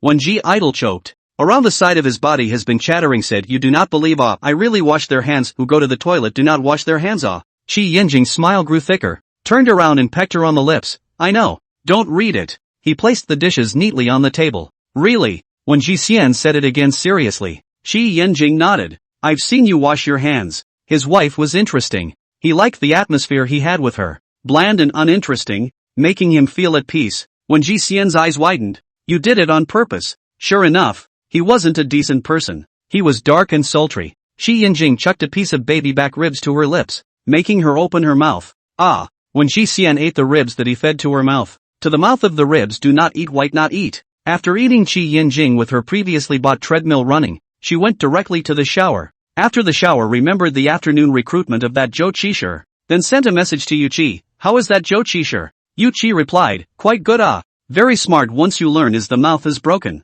From time to time to a section of the improvised rap, but also asked me if he said it is good. When Ji Xian smiled, that's fine. You let him with you can improvise rap. Do not talk nonsense in front of customers. Yuchi returned an, okay. Seeing the reply, she exited the chat interface. Usually Chi in Kyoto goes to bed around 10:30. Tonight he still couldn't fall asleep after turning off the lights until 11 o'clock. He calmly lay beside himself, and did not make any other movements for fear that rolling over would wake her up. When Ji idle and thinking about which cake to order tomorrow, has not fallen asleep. After thinking gently rolled over close to Qi Yinjing ready to fall asleep. She knows that Qi Yinjing sleeps shallow, so the action is very light. Still not sleeping? Suddenly came Qi Yinjing's low voice. In the dark night exceptionally beautiful, like a low mellow cello sound. When Ji Leisure lightened his voice and asked, woke you up? What a damn how did he wake him up? No, not asleep yet. Insomnia again? I'll go make you a cup of tea. She just wanted to get up and turn on the light.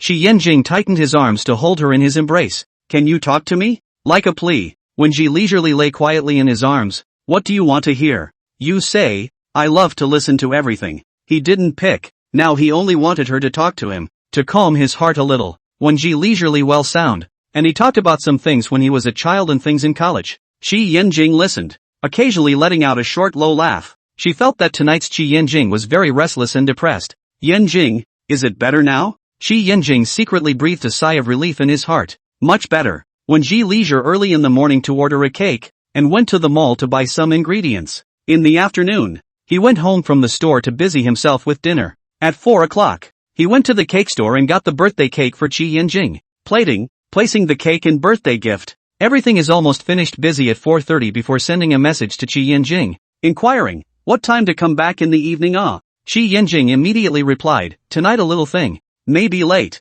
You eat first. She hung her eyes and stared at the words on the screen. Her heart was a little lost, but still asked, you want to eat with others at night? Qi Yinjing replied, no dinner with others, but it may be late. I'm afraid you're hungry. Don't wait for me. He was about to send a message to Ji Xian to let her eat first at night and not wait for him, but he didn't expect her to ask herself first. When Ji Xian then let go of her heart, as long as he said she would believe, then you come back earlier. He does not seem to remember his birthday at all. Or is it that the birthday on his ID card is not the same as the date he celebrated his birthday? Qi Yinjing saw the message sent by Ji Xian and then the corner of his lips raised in an imperceptible arc. Returned a, good, which put away his cell phone and went out of the school gate. Just took out the car keys ready to get on the car was Shinji stopped the way. He swept Shinji, eyes sharp and cold. Abruptly Shinji some fear. Don't know why today Qi Yinjing body hostility is very heavy. The temperature around the body is like a sharp drop in the freezing point. Let her timid. Qi Yinjing, I have something to talk to you.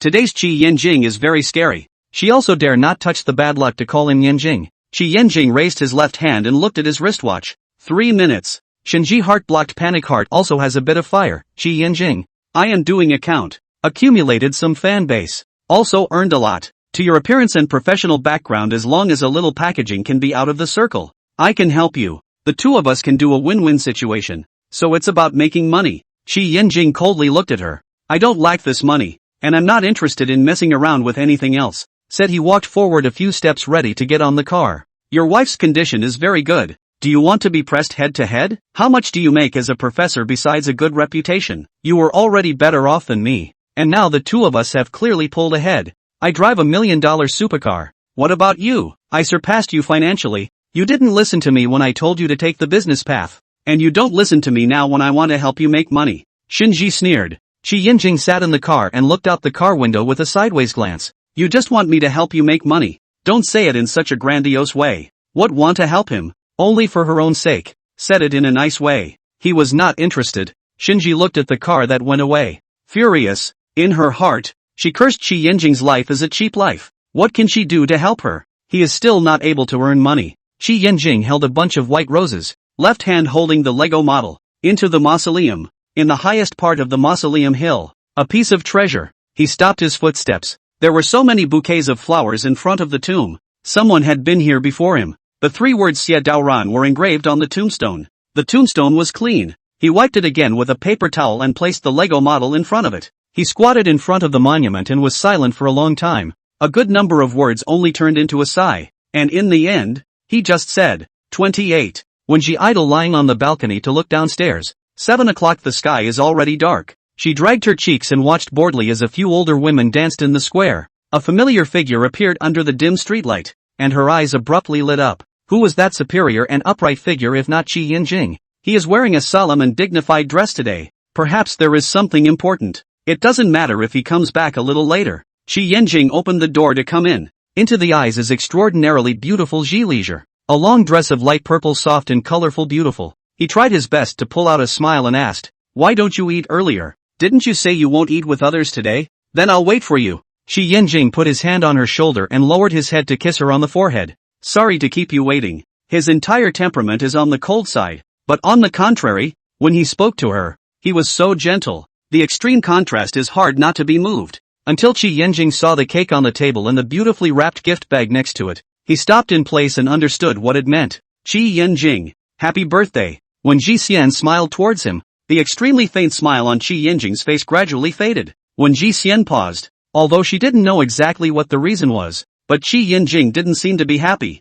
Perhaps, because of something he didn't celebrate his birthday. However, she did not regret what she did. Get along with, always have to adapt to the process. Slowly understand each other. Qi Yinjing voice slightly hoarse. "Ji Yan, I do not however birthday." When Ji Xian smiled, "Always have to eat." During the meal it was also just her saying some interesting things, easing the atmosphere. Qi Yinjing didn't have much of a mind to eat, so he ate a few bites, then sat and watched her eat and gave her food. After eating he cleaned up the table, perhaps calmed down. Back to the living room, this only toward when Ji Xian said, "Sorry, I should not bring personal emotions to you." When Ji Xian looked at the cake on the table, since Qi Yinjing does not like, also do not want to get in his way, thinking about how to deal with. Suddenly hearing Qi Yinjing speak, she turns her head to look at him. "It's okay, everyone has bad moods. It's not like it's like this every day. The first time is not clear, the next time we'll know." Qi Yinjing moved to sit beside her, resting his hands on his knees for a while before he said,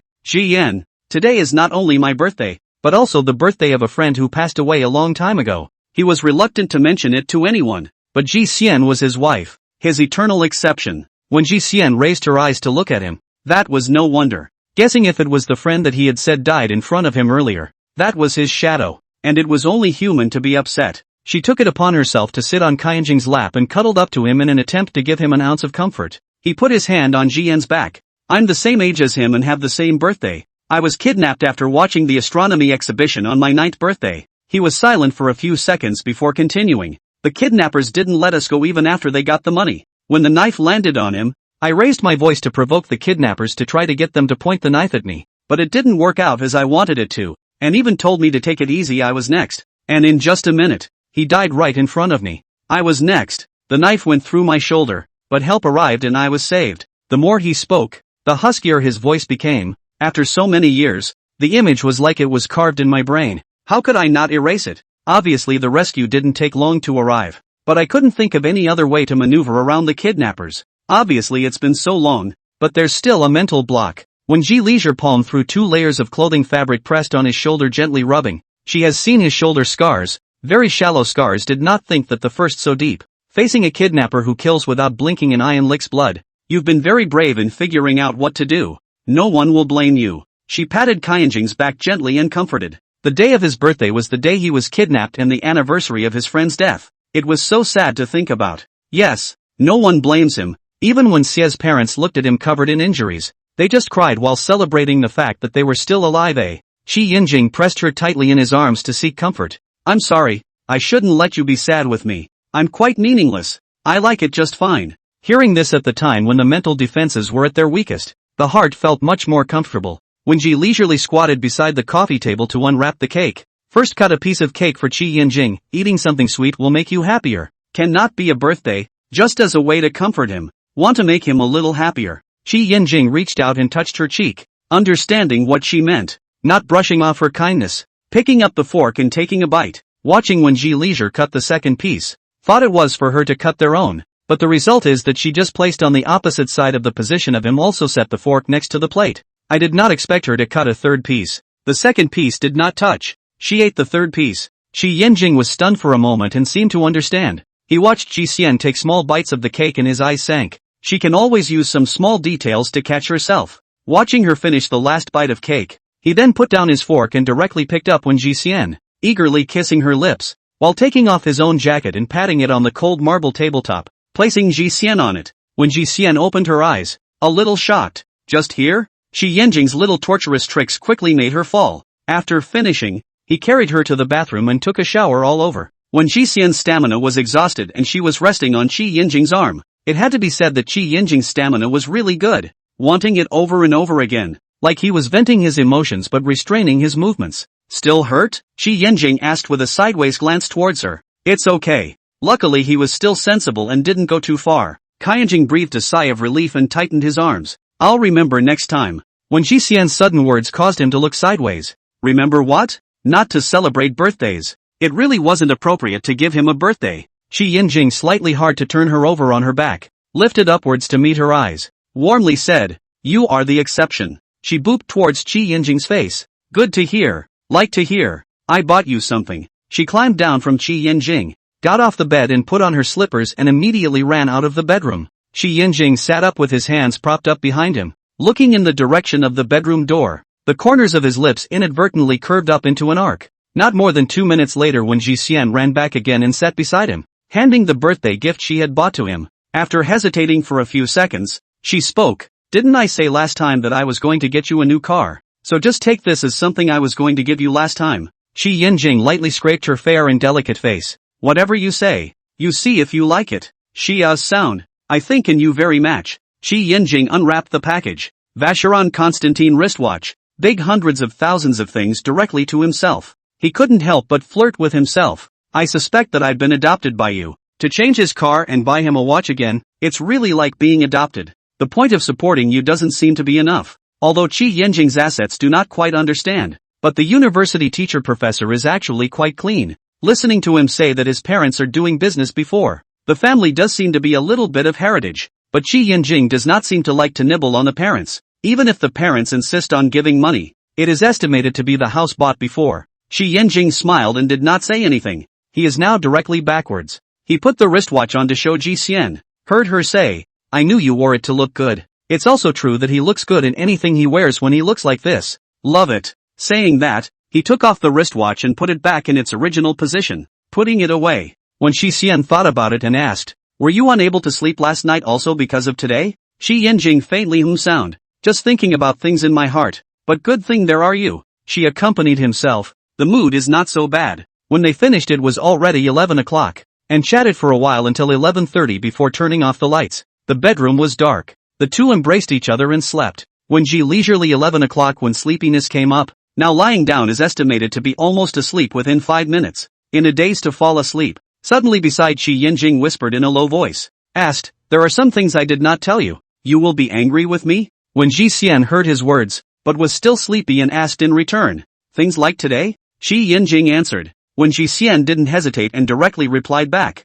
No, this doesn't affect the feelings between us. And even with this kind of thing, I'm considered to have touched the taboo, and you're emotionally stable. She paused for 2 seconds and then added, although I would be curious about what it is I guess, but I just think you're upset and want to understand. And I know there are some things that can't be said, so it's all okay. And if there's something else hidden from you? He caressed Jixian's back and asked softly. When Jixian instantly sobered up a few points, and asked in an unusually calm voice, you won't break the law, right? Or are you in debt? Shi Yanjing laughed out, his laughter extraordinarily tantalizing in the dark night. Good people, did not break the law or owe a debt. Shi sound, originally sleepy, gradually lax consciousness fell asleep. Shi Yanjing did not wait for her response. In her ears was the sound of her very shallow breathing. In his head, he recalled what she just said. Late night words are always the most touching. Himself seems to be falling little by little. Willingly, they were to live a lifetime. Shi Yanjing woke up early in the morning and made breakfast.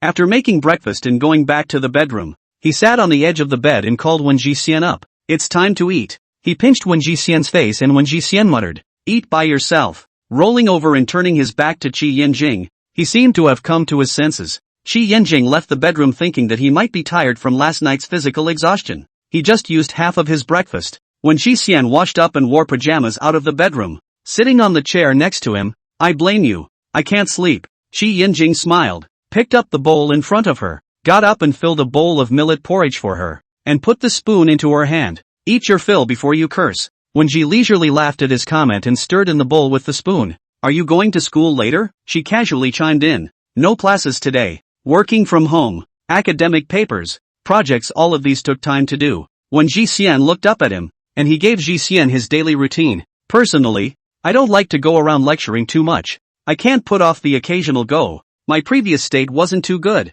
I rested when I got the time, and I don't start my own business. In addition to going to class and guiding the students, the other thing is the yearly rationing of the academic papers, doing the project and so on. She understood all that. After all, her dad was the same way, but her dad also had a company that was a bit busier. She nodded, inexplicably recalling something from earlier, and suddenly said, you came to the store that night to buy coffee. Did you just come back from school? Qi Yinjing paused, thinking for a moment, the day Gu Yuchen threw the ring? When Ji leisurely laughed, it was that day. There was a seminar that day, and we had a meal together in the evening, so we were a little late. He remembered that day, couldn't help but bend his lips. I happened to walk to the door, heard you say get out. I also stood in the doorway and thought for 2 seconds whether it was me who said it, then inside out of the person, but also threw a ring box next to him in the trash can. He was determined not to say him. What's even funnier is that when he asked Ji Xian if she had any coffee left, she barred her eyes and dropped tears.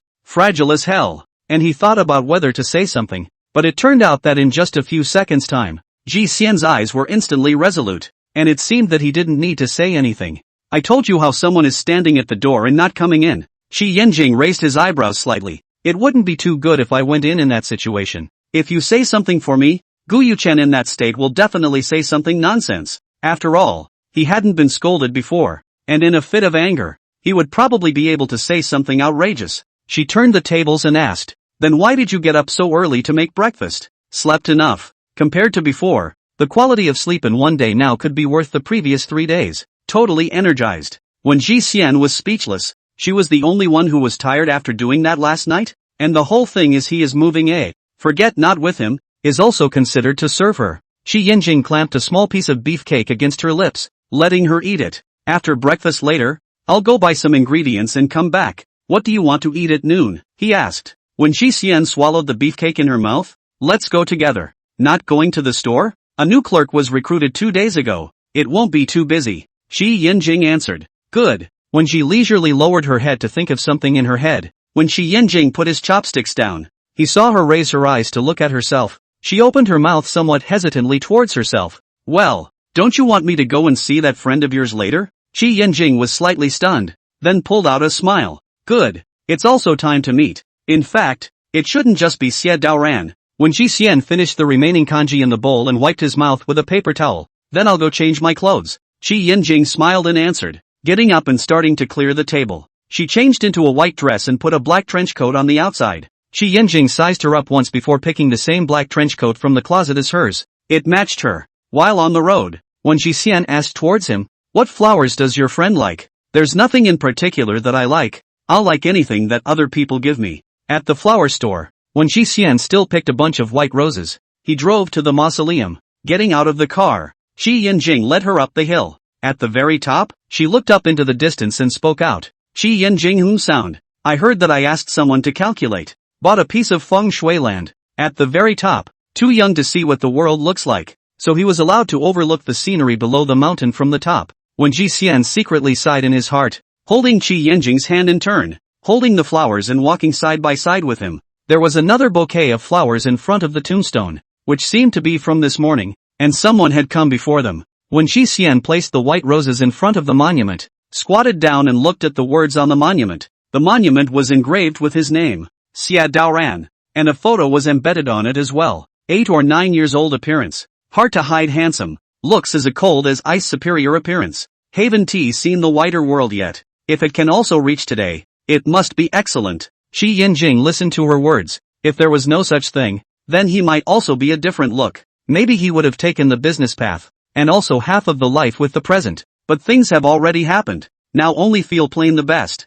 Day well, which kind is not over it. Fine water flow long without waves has been lucky. When Ji leisure with paper towels to the monument wiped, not a trace of dust. It is estimated that yesterday Qi Yinjing came when also wiped. Monument in front of the Lego. Yesterday's flowers some wilting. Stayed at the top of the hill for a while. which left the mausoleum. Car. Ji Xian. Shi Yanjing called out to himself, and when Ji Xian turned his head to look at him, his voice was low and hoarse, with some gentle accents. When we make an appointment one day, let's go meet my godparents together. When Ji Xian froze, having never known that he had godparents. Okay, just pick a time and let me know. She thought about it carefully, mentioning godparents after going to the mausoleum. Perhaps, being Xie Daoran's parents. Shi Yinjing went on to explain to her, my godparents are Dao Ran's parents. Dao Ran and I have been playing together since we were young, and after the kidnapping incident, they had just gone through a bereavement, and I took the initiative to worship my godparents. When Ji Xian pretty much knew the reason for this, after experiencing that kind of thing, naturally they were all afraid that he would have another accident, especially the godparents. After experiencing the loss of a son is even more fearful. He stopped the car and the two entered the mall. Shi Yinjing pushed the shopping cart and walked beside her. What do you want to eat at noon? I'll make it for you. Wow, you can actually order food, eh? When Ji Xian smiled and joked, his hand on the shopping cart reached out to Ji Xian and touched the side of her face. Treating no one poorly is not treating you poorly. I want to eat fatty beef and sour soup and tomato fish fillet. Having just eaten the sweet and sour pork ribs made by Shi Yinjing the day before, she could skip it today. Shi Yinjing nodded. Go buy the ingredients. Although this tomato fish fillet won't be made, there will definitely be a tutorial. Also add a pot roast, add 2 more vegetables. Meal nutritional balance. Perfect. Bought the fish and asked the owner to kill it by the way. The cell phone packed in his trench coat jacket vibrated a few times. He pulled it out and looked at the notes. He leaned over and whispered in Ji Xian's ear. I'll take a call. When Ji Yang, okay. After saying that, she took over the cart and waited for the boss to help her kill the fish. It was too noisy here. Shi Yinjing walked to a less crowded place and picked up the phone. Sister. The woman on the other end of the phone answered. Yinjing, you went to see Dao Ran again in the morning? Went with Ji Xian. The other side froze for a while, and laughed softly. I thought you were not feeling well again. Fortunately it's fine. Listening to his brother. He had been sleeping much better lately. It's all good. He looked at Ji Xian in the distance. His gaze was originally deep to talk about any emotions, and then became extremely gentle when he looked at her. Over there, he added. Find a time for Ji Xian and us to meet for a meal. There's always a need to meet. There is this plan. To meet godparents. The other end laughed out loud. Didn't you tell my parents about the marriage? And that night we discussed how to meet. I feel like it's like an underground meeting. Said she also sighed. I know are afraid. Afraid of another thing. Although also so big, but the shadow can remember for life. Well, one day back to tell me I have a meeting to open. First hung up. Shi Yinjing closed the line, put the cell phone into his pocket, and only then walked towards Ji Xian. When Ji Xian took the fish handed over by the boss, she pinched the top of the bag with her fingers and put it into the cart. Shi Yinjing came over from over there and took the shopping cart from Ji Xian. Seeing that she put her hand in front of her delicately arched nose and sniffed it, her good-looking eyebrows were slightly wrinkled, as if she was a bit regurgitated, and she put her hand down again, rubbing her fingertips together several times, as if trying to scrub the smell off of it. She looks up and blinks her bright sparkling eyes at herself. Finished with the phone call? Shi Yinjing lightly finished the call. She walks beside Shi Yinjing while saying, I prefer to directly buy marinated fish fillets, but fresh fish is a bit healthier to eat. My mom says the same thing, so I rarely buy fish. Usually my parents wash it and bring it to me, or make it directly. Unless one day I especially want to eat fish before I come to buy it. For example, that day, suddenly want to eat fish head tofu soup. Only then will specially go to buy fish. When Ji leisurely held his arm, daintily talking to him. In fact, I just want to eat tomato fish, but I don't want to do it myself. I'm particularly disgusted by the smell of fish. Smelling it and wanting to vomit. Shi Yinjing slightly leaned over and whispered in her ear. I'll do it for you later. He is leaning over. When Ji leisure slightly tiptoe lips kissed his face, the public is only gently touched for a second. Then is what did not happen. Shi Yinjing eyebrows slightly raised. There is no hurry. Go home and continue. When Ji Xian lightly hummed, immodest, the two of them walked in front and were heading over to the fresh vegetables area. The scene just now was all caught in Gu Yuchen's eyes. He clenched his fists. His eyes seemed to be quenched with ice. How could he not hate? How could he not be jealous? Obviously the person walking beside her should be him. How could it become another man? Yu Chen, thank you for shopping with me today. These years have changed too much. Otherwise I wouldn't know which is right and which. Li Jiamu pushed his shopping cart. The cart was filled with ingredients and daily necessities, looking very lifelike. Not hearing Gu Yuchen respond, she called out again. Yu Chen? She looked in the direction Gu Yuchen was looking, her eyes slightly condensing. That figure was Wen Jixian. She had come back, but Gu Yuchen's gaze couldn't completely rest on her anymore, and she was extremely dissatisfied, but she didn't dare to be unbridled in front of Gu Yuchen for what she had done earlier, but she believed that Gu Yuchen definitely still liked her. It was just a matter of time. She still wanted to know how much of a place she held in Gu Yuchen's heart. After all, she had already been away for a few years, and he was in love with Wen Jiye. She wanted to know who was more important in his heart between herself and Wen Jixian. When Gu Yuchen heard this, he turned his head to look at her. Li Chaomu was startled by his eyes. He never used such eyes on himself. Gu Yuchen converged his eyes, his voice cold. Go. He turned to leave without following. If he had looked at him one more time, he felt like he would have rushed up and fought with that man. But he also didn't want to see himself on the headline hot search tomorrow. Hawaii director hands to beat people. But the brain is full of G Leisure. Tiptoe kissed that man's picture. She has also been like that to hold their own. Also Tiptoe kissed his face, but he did not respond at all. She knew he did not like, and then there is no then. But what about that image just now? Ji Xian kissed that man.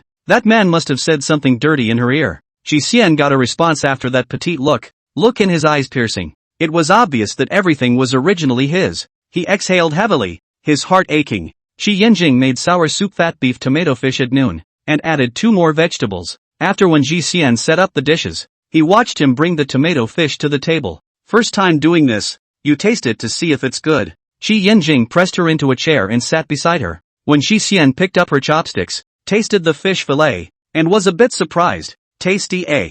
Thought his first time to do will not be too delicious. Anyway, all intended to boast. Did not expect a little unexpected. Seeing her satisfaction, Shi Yinjing only then satisfied with the chopsticks to eat. Do you want to go to the store after eating? He asked. When Shi Xian nodded, yes. Today Yuchi also has something in the afternoon. Originally the night was also his night shift with the new one. Now there is only that new one left. I'm afraid that he's not too good on his own, and he won't be able to come back until more than 8 o'clock in the evening. Shi Yinjing will understand. Good. I will work at home in the afternoon, and cook dinner in the evening and wait for you to come back. When she idle eating rice, heard his words could not help but laugh. Suddenly have that family woman man feeling. After eating the meal in the downstairs walk around twice, Shi Yinjing drove her to the store. Send her to the store. She waved her hand towards Shi Yinjing. See you tonight. Shi Yinjing's lips slightly hooked. See you tonight. When Shi Xian turned around and saw Zhou Qi looking at them with her cheeks resting. Boss, is that your husband? Yeah.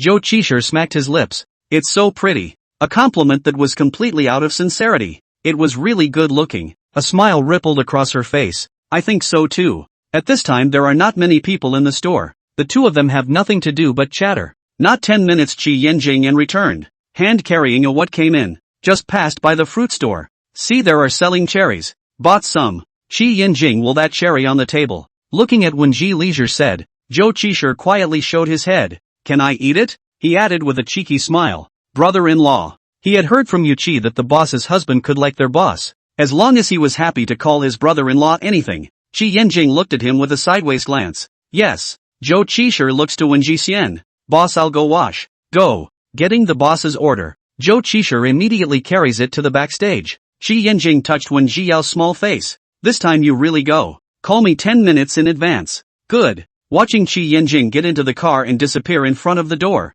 Her eyes have not yet been confiscated back. Love turned out to be like this. Inadvertently bloomed a smile. A customer came. She made a cup of coffee and handed it over. Not long Zhou Qi washed the cherries back. Zhou Qi set the washed cherries on the side and asked, brother-in-law left? Went back. She twisted a cherry and put it in her mouth. Quite sweet. When Ji Xian looked Zhou Qi up and down. You're not wearing floor-length pants anymore? I'm not allowed to wear them. How nice are the drag pants? He remembered the owner's husband who had just appeared in the store, and added, actually, your husband's outfit is quite nice. There wasn't much left until after 8 o'clock, and there were only 2 or 3 customers sitting in the store. What made you think of coming to work in my store? When Ji Ya casually chimed in, Zhou Qi sighed. It's not because I was forced to. My family froze my card, and I just happened to see the store recruiting, so I came. When Ji Xian raised his eyebrows and listened to his passionate speech. I'm telling you, I actually want to pursue my dream, but my family won't let me freeze my card.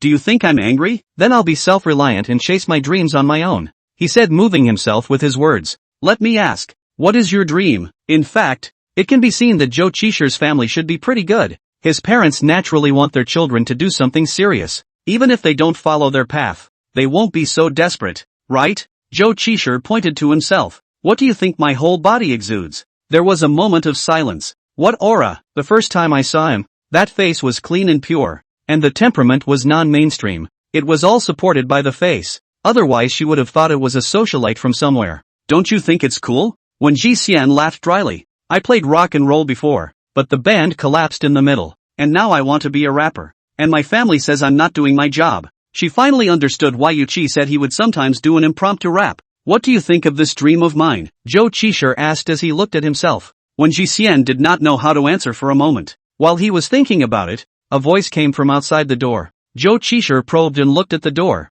There's still a group of people coming this late? When Ji Xian looked at this one with tattoos all over her body, if she was the only one there at night, it would really be quite scary. Zhou Qishir's eyes sank slightly. His mouth still said in greeting, "Welcome." Unexpectedly after they came in, the punk in front with the tattooed flower arm directly asked, "Are you Wen Ji Xian?" Zhou Qishir subconsciously took a step forward to stand in front of Wen Ji Xian. Wen Ji Xian shook his head. "I'm not." Zhou Qishir raised his eyebrows lightly. The store was deserted at this point, leaving only the two of them and the group in front of them. That's her. One of the gangsters held a photo in his hand and compared it. The photo was just a back profile, but it was really too pretty to draw attention to it, and it was obvious that it was her at a glance. When Ji Xian secretly took his cell phone and wanted to call the police, the group of punks kicked a few tables and chairs to make a piercing sound. Zhou Qishir stood in front of her. Side head voice also sank and said, "Just stand here." After saying this, he rushed up directly without even thinking about it. When Ji Xian was worried about Zhou Qishir,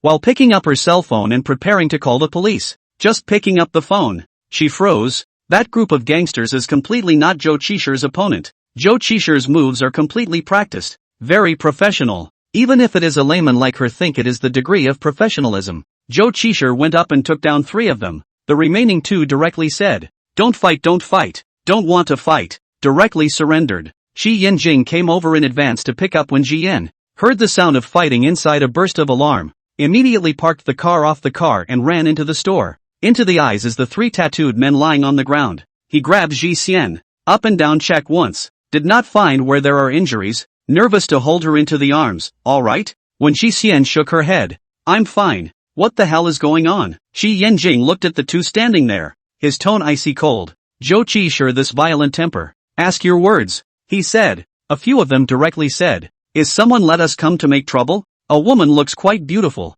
do not know the name, also did not let us how, is to let us pick a fight, smashing chairs to scare a scare. A few of them were originally the street sneaks in this area, which have any professional ethics. Plus this kid in front of them has amazing fighting strength, they don't want to get beaten. Another gangster covered his bruised and swollen face. You kid is really fierce, come up and fight. Zhou Qishir yelled. Your fist is going to hit my face. I cannot hit you in self-defense, Do you want me to give you another punch? Don't. Climbed up and backed up. Shi Yanjing thought about the words of the gangster and guessed who it was. He took out his cell phone and sent a message to Zhou Chuyu. Do you have a picture of Shinji?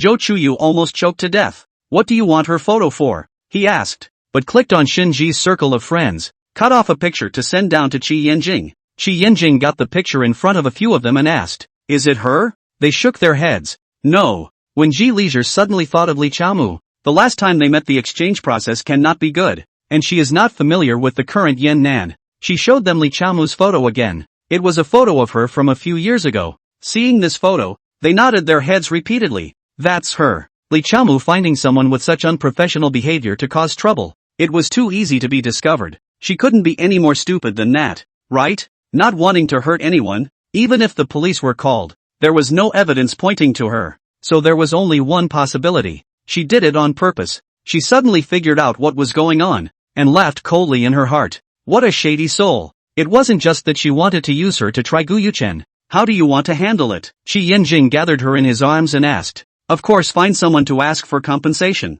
When Ji Xian dialed Song Kai Rui, and the call was quickly answered, she spoke directly and asked, do you know where Li Chaomu lives now? Song Kai Rui froze, glanced at Guyuchen sitting beside him, and then asked, what are you asking her for? She found someone to come to my place to cause trouble. Shouldn't I be looking for her? Song Kai Rui couldn't help but frown. Are you people alright? The one she found is not a professional. Are you still in the store? I'll be right over. When Ji Xian spoke, no need to come over. Help me ask where Li Chaomu is. It turned out that he wanted him to ask Guyuchen. and it seemed that even this kind of thing Ji Xian didn't want to find Gu Yuchen. TSK. He would never have imagined that a young friendship would turn into what it is today. You wait in the store. Song Kai-rui hung up the phone without giving her a chance to retort. Just as the phone hung up, Gu Yuchen asked, "What did Ji Xian say?" "Your ex-girlfriend whole moth to find people to go to your ex-girlfriend that trouble. Looking for me to Li Chaomu address it." Words. Gu Yuchen a little unbelievable. The next second will be the phone dialed to Li Chaomu.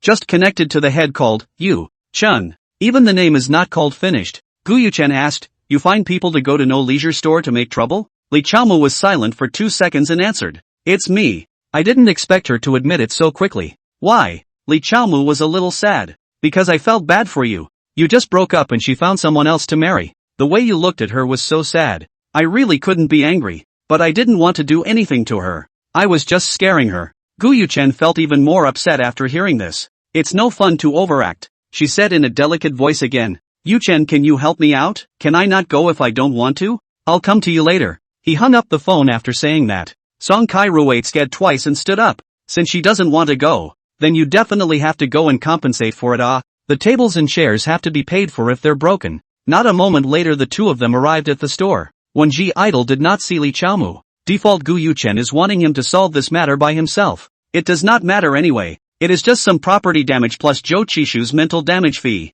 I asked Chaomu. She did do it. Sorry. Gu Yuchen's gaze fell on Ji Xian with fondness. Qi Yinjing put his hand on Wen Jie's waist, seemingly declaring his sovereignty. Gu Yuchen's gaze shifted half an inch, and it instantly changed from fondness to hostility. Zhou Qishu rested his cheeks and wondered, hissing, how to feel the dark current. What kind of relationship is this? This person looks so familiar, as if I have seen it somewhere. When Ji Idol came up to settle accounts with him, damaged 3 tables, 4 chairs, a total of 3,002, and Zhou Qishu's mental damage fee. That depends on how much he wants. Zhou Qishu set the amount and handed it to the cash register. 3,002. Gu Yuchen naturally paid 3,002. Immediately afterward, Zhou Qishu handed over his own cash register and set the amount to 15,000. This is my mental damage fee. Originally wanted to ask for a little more, but this one came. The attitude is a little good. Pay the money to pay very quickly. Think about it or not to extort him. After paying the money,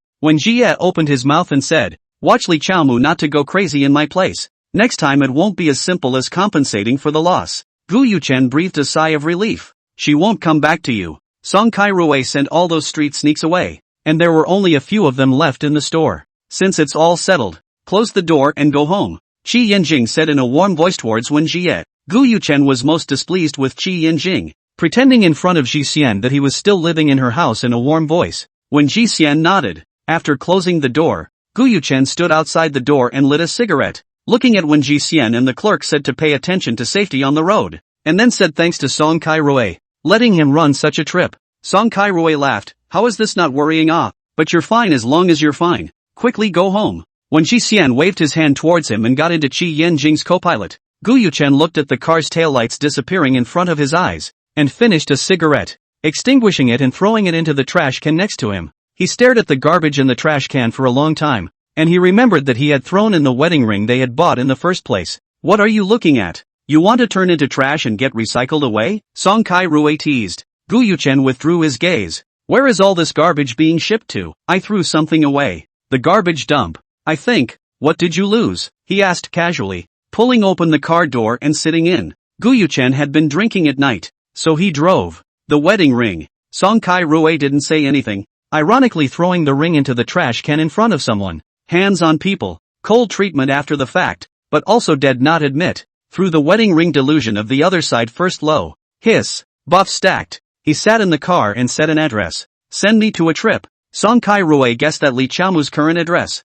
Joked, yo, buddy is ready to live together to go off? Fuck off. There are some things to say to her clearly. Song Kai-rui actually really can't understand Gu Yuchen. Also directly asked, do you know why Li Chaomu did this? No. He said, they are all mixed in the human essence. Li Chaomu that a little mind how can not see. Unless Gu Yuchen acted as if he didn't know, or if he knew. He thought it was nothing and even thought that Li Chaomu was cute. TSK. That must be how much he loved so spoiled. Why didn't you make a move with the professor today? Song Kai-rui asked. He saw Qi Yinjing's hand around Ji Xian's waist. If Gu Yuchen had seen this scene before, he would have been able to do it directly, but he didn't know how he changed his mind today. When I think of that picture, Gu Yuchen's eyes suddenly cold, fiercely inhaled a mouthful of cigarettes to calm down, and then put his hand on the car window. I am going to deal with the aftermath of the incident. If the hands to say it is not possible to go. Loss of reason. His words turned, his eyes sharp-shot to Song Kai-rui, also called on the professor? What kind of teacher ethics does someone like him who takes advantage of the situation have?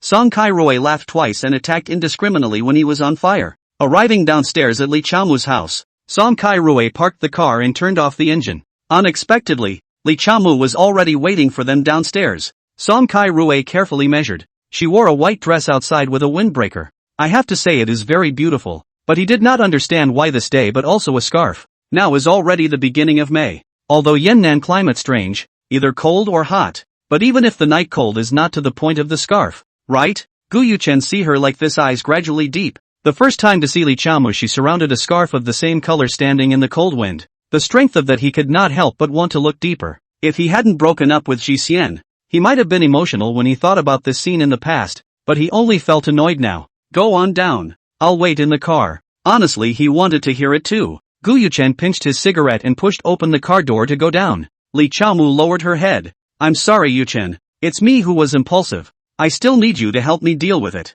She spoke in a low voice. Gu Yuchen stood across from her and calmly said, tell me the truth. What exactly are you doing this for? To take it out on you. Last time she splashed me with water. I'm fine with that. But she also splashed you. I can't see you suffer. Yuchen, will you blame me? She looked at herself expectantly. There was always a sense of tenderness after being sick, but it was Gu Yuchen who ate this the most. Not to mention that she was Li Chaomu. This reason sounded quite reasonable, but he wasn't stupid. When Li Chaomu was so good with him, she still didn't just say she dumped him. Did she care that she would get angry at that time? Previously would not care about things. He did not believe that a few years past suddenly cared, unless she felt that she was the one who saved her life. Asaj, don't play the mind games thing. There are plenty of circles. I know more than you. Song Kai-rui, who lowered the car window to listen to their conversation, was happy to die. One size fits all. Gu Yuchen, this person has been held up since he was a child. As long as he's been dumped once, he won't accept this person again even if he remembers his old feelings.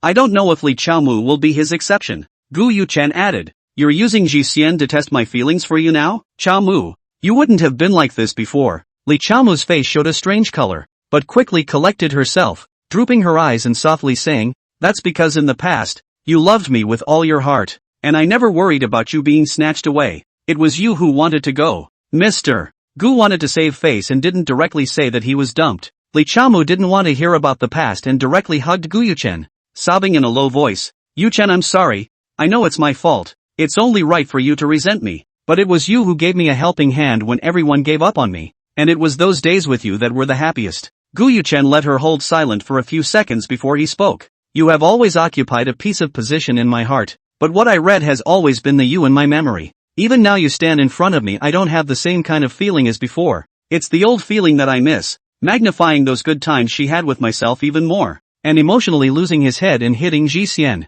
he pushed Li Chaomu away, didn't wait for the other party to speak. He warned, don't play that kind of annoying trick in the future. After saying that, he got into his car and left. Li Chaomu froze for a while and laughed coldly. Even if it's the old her, that's still her. There's always a filter. And this time, didn't she help deal with it? Song Kai-rui car played a song, The White Moonlight. He was the song that he specifically looked for when he saw this scene. Gu Yuchen listened to it and felt that it was not right. His heart was annoyed, and he pressed the music to stop. Song Kai-rui didn't hold back his laughter. TSK, it turns out that the person in the bottom of the heart is the beauty of their own fantasies. Even if the person himself cannot. Oh, dude has slagged off. But dude hasn't been stupid. Song Kai-rui's comment. Gu Yuchen was the best reviewed of their parents at first, so of course he had his merits. Song Kai-rui paused, striking while the iron was hot to protect Ji Xian and the professor's beautiful love. You'd be smarter if you hurriedly got out of your last relationship. Drive your car.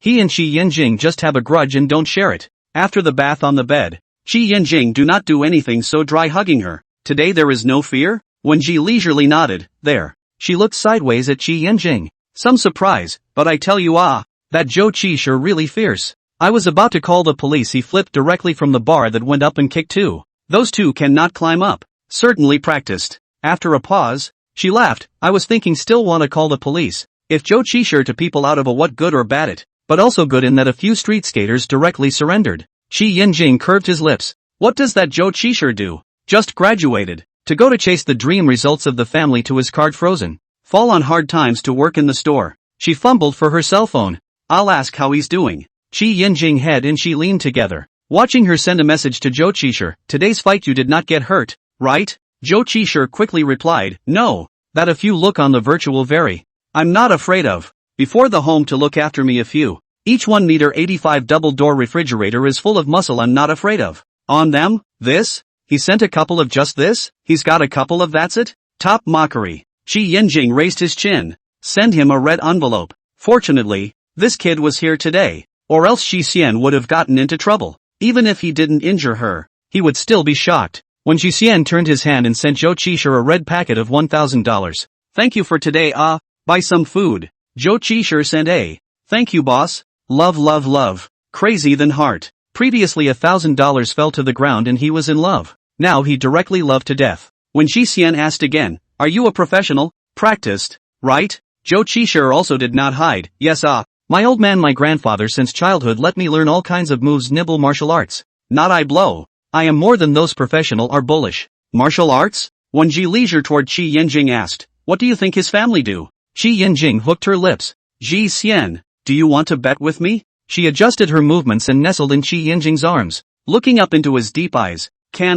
You always have to bet something to cheer up, right? When Ji Xian thought about it, what do you want to bet? If I guess I win, I want to try to see if I can do it 7 times a night. If you win I'll do whatever you want. Obviously said colorful words, but looked so innocent. When Ji Xian's mind was full of crap. Professor, take care of your body. She smiled and reminded. Shi Yinjing kissed her on the forehead. Your husband's body is very good. Okay, if she wins, Shi Yinjing is at her disposal yet. Anyway, it's just a guess. Half the probability. When Ji Idleheart has an answer. But still toward Shi Yinjing said. You first guess. Shi Yinjing directly said a, bodyguard group. When Shi Xian guessed, martial arts school or martial arts hall. Feel his family's industry is quite big. Should be a chain of the kind. She drilled into Shi Yinjing's arms. Coquettishly said, I said too. Regardless of which of the two inside cannot be counted on me to win please. Shi Yinjing hand in her face popped down. Eyes cannot stop the smile, is not good. Call a good sound I listen to.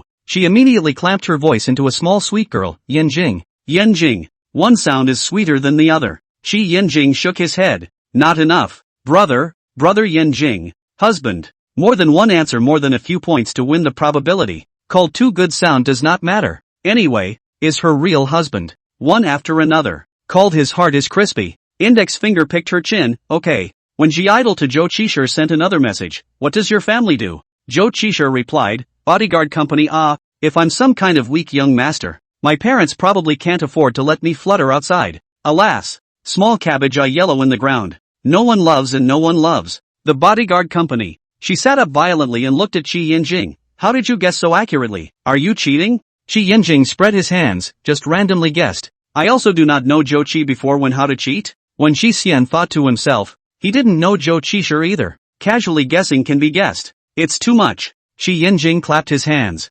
signaling her to lie back on her own. When Ji leisurely lay back in his arms, she leaned in front of Shi Yinjing, raised his head just able to reach the position of his chin. Fine rubbing kissed twice. Just kissed ready to speak. Shi Yinjing lowered his head and directly kissed her lips, teasing her for a while before letting go. When Shi Xian gasped for a while before he said, it was only done yesterday. He also didn't prepare to do it 7 times a night tonight. At night Shi Xian was only scared by that group of street skaters, letting her rest earlier. Scream a good sound again. When Ji leisurely in his ear called out a few more times good brother husband, Shi Yinjing has been satisfied. At this time, the cell phone rang a few times, or Zhou Qishir sent a message. Boss, tonight to compensate me for the mental damage costs of that man is not Huai Group's Gu General When Shi Xian returned, you still recognize him? Zhou Qishir, do not know. Anyway, a little family in the circle are not all will be invited bodyguards. Many I am a little familiar. He changed his mind. Boss, do you need bodyguards? I see you need.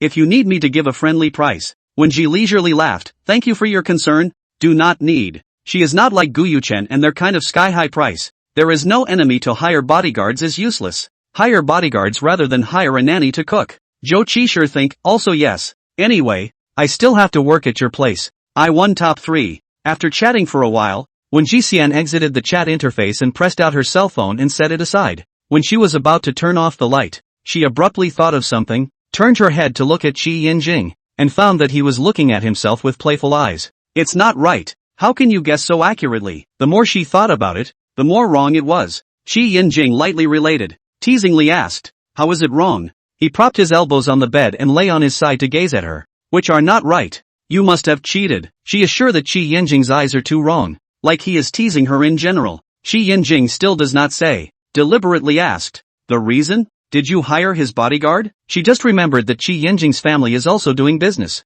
and was kidnapped when he was a child. And as a parent, he will definitely find a bodyguard to protect him. So maybe it's true. She finished and Phil has not mentioned his sadness. A time did not speak. Qi Yinjing pinched her face. Explained, I really guessed. Before did hire a bodyguard. Seems to be surnamed Zhou. Coupled with those conditions he said. I randomly guessed actually guessed. See his mood did not fall. Then said, I said why so accurate? That this game does not count. Qi Yinjing tisk sound. Reached out to turn off the lights. Will be pressed in her arms. When Ji Leisure called out, causing him to laugh. Do not move and then move a little bit of 7 times a night warning. When Ji Xian just lay in his arms, not moving, knew that he was deliberately scaring her. In fact, the couple nightlife is nothing, but bar this one night 7 times really cannot eat. Too scary. Qi Yinjing's physical strength is too good. A good while when Ji Leisure only from his arms quietly probe. Softly asked, just now there is no sad? For more than 10 seconds there was no response.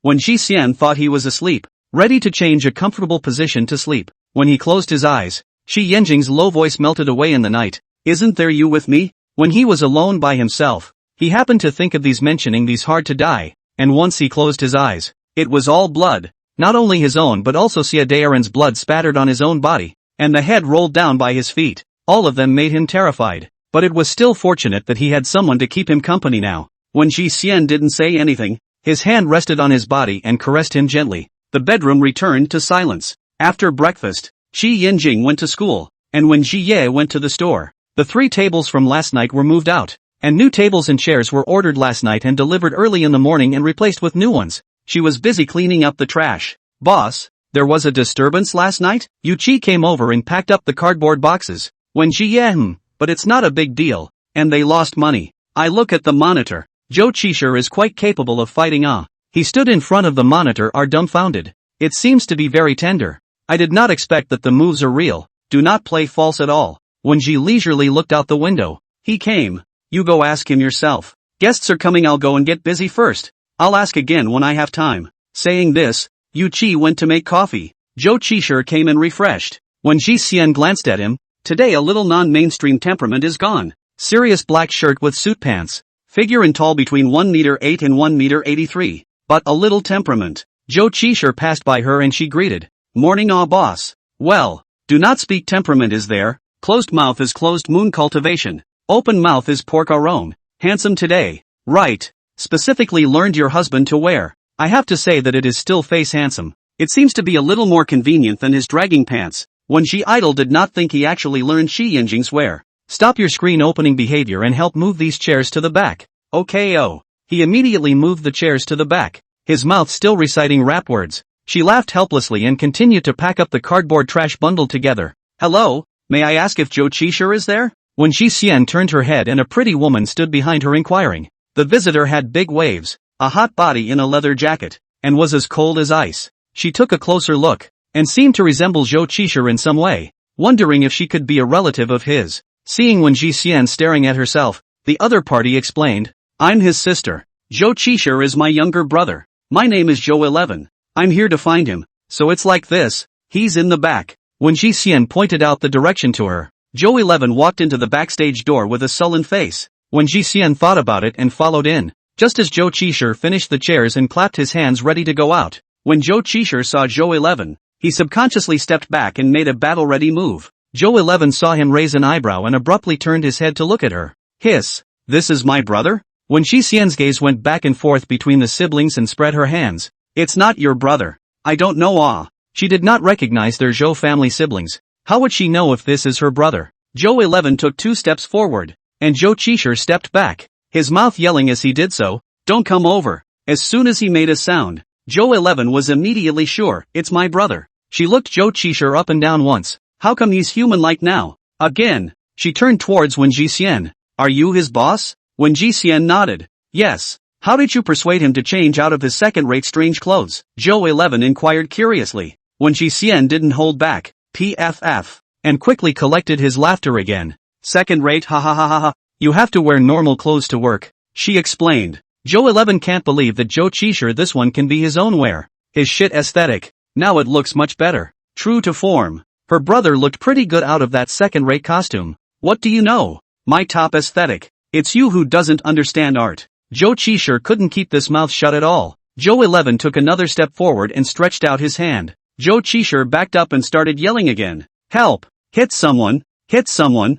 Someone's going to die. Zhou 11 reached out and grabbed her big waves, and blankly glanced at him. What for? I'm just ruffling my hair. What are you yelling about? Wen Jixian hooked his lips, guessing that he hadn't been beaten at home. After watching him play his tricks, Zhou 11 also cut to the chase. Didn't you say you're going to go dream by dream in the rap circle? Why did young master come out to work? Wasn't the card frozen by you guys? I have to starve myself if I don't go to work. It's better to eat first than chase your dreams. No matter what you do, you just can't not do your job anyway. Zhou 11 surveyed the coffee shop. Where to work is fine. At least moved without being unprofessional. Zhou Qishir retorted. What is not doing proper work? That is art. When she idle a little thirsty sat down and drank some water. Zhou 11 also sat down. By the way, also poured her a cup. Does that good friend of yours Lin Yan know what he's doing now? As soon as Lin Yan was mentioned, Zhou Qishir was furious. I said I'd be together. He suddenly told me a few days ago that he wanted to learn to manage the company properly.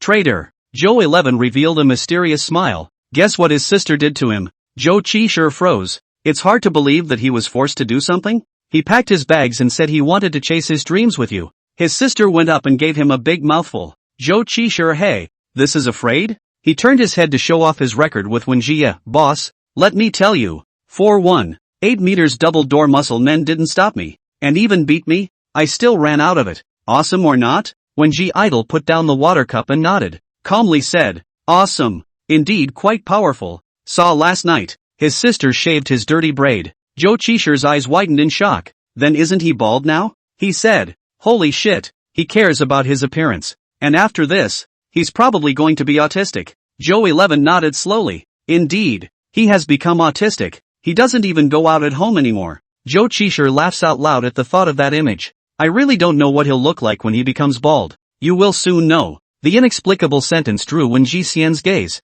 only to see Zhou 11 opened his bag and took out a hair shaver, smiling towards Zhou Qishir. Because I specially borrowed the tool from his sister, you're going to become bald as well. With these words, Zhou 11 actually opened the hair shaver, and immediately issued a buzzing sound. Zhou 11 stared at his hair. I realized that shaving baldness is nothing. If you only shave the middle piece, seems more interesting. Wen Jixian really couldn't hold back his laughter. Mediterranean. Zhou Qishir's smile froze. No go no go. Okay, speechless. Wen Jixian pointed to the front. Then you go to work. Zhou Qishir immediately ran away, giving Wen Jia a thank you for saving my life look in the process. Zhou 11 didn't care and said to Wen Jixian. This kid is very skinny. He didn't cause any trouble, did he? Wen Jixian told Zhou 11 about last night's incident. I'm really thankful to him. After hearing this, Zhou 11 was quite pleased, and handed Wen Jia his business card, saying, he's full of backbones, so I guess he won't be willing to go home for the time being,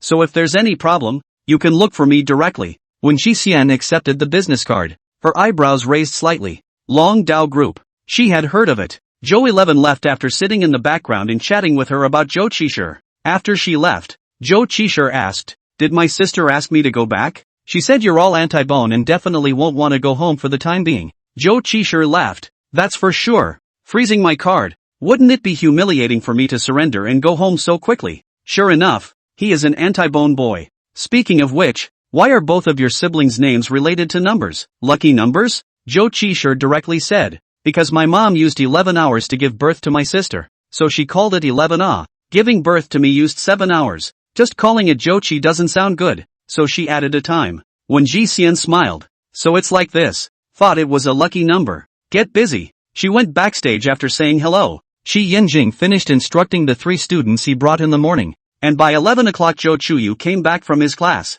Inevitably, he came to nag Shi Yinjing again. Fewer people came to my class today. He drank water and talked to Qi Yinjing. Qi Yinjing chimed in. Is that bad? Often people from other classes would come to listen to their classes. No, it was to see their people, not to listen to the classes. It should be to listen to that lecture from the finance department. Zhou Chuyu turns his head to look at him. It's just Guyuchen from the Huai group that I told you about last time. Zhou Chuyu sked. Bless them for hurrying up and getting hooked on good-looking alumni and not bothering us. Handsome looks are really quite annoying. Some are pure appreciation, but there are a few that are too crazy. I suddenly remembered the first few years at school, and it's a bitter pill to swallow when I talk about it. Jude remembered that year in order to make a crazy female students do not like their own. As soon as he saw that female students from a distance, spitting to ruin their own image, the other teachers understand what it means also do not report him to destroy the campus environment. Anyway, he waited for the female students to go away will also come back to clean up the scene. The thought of that period of time is crushed to death.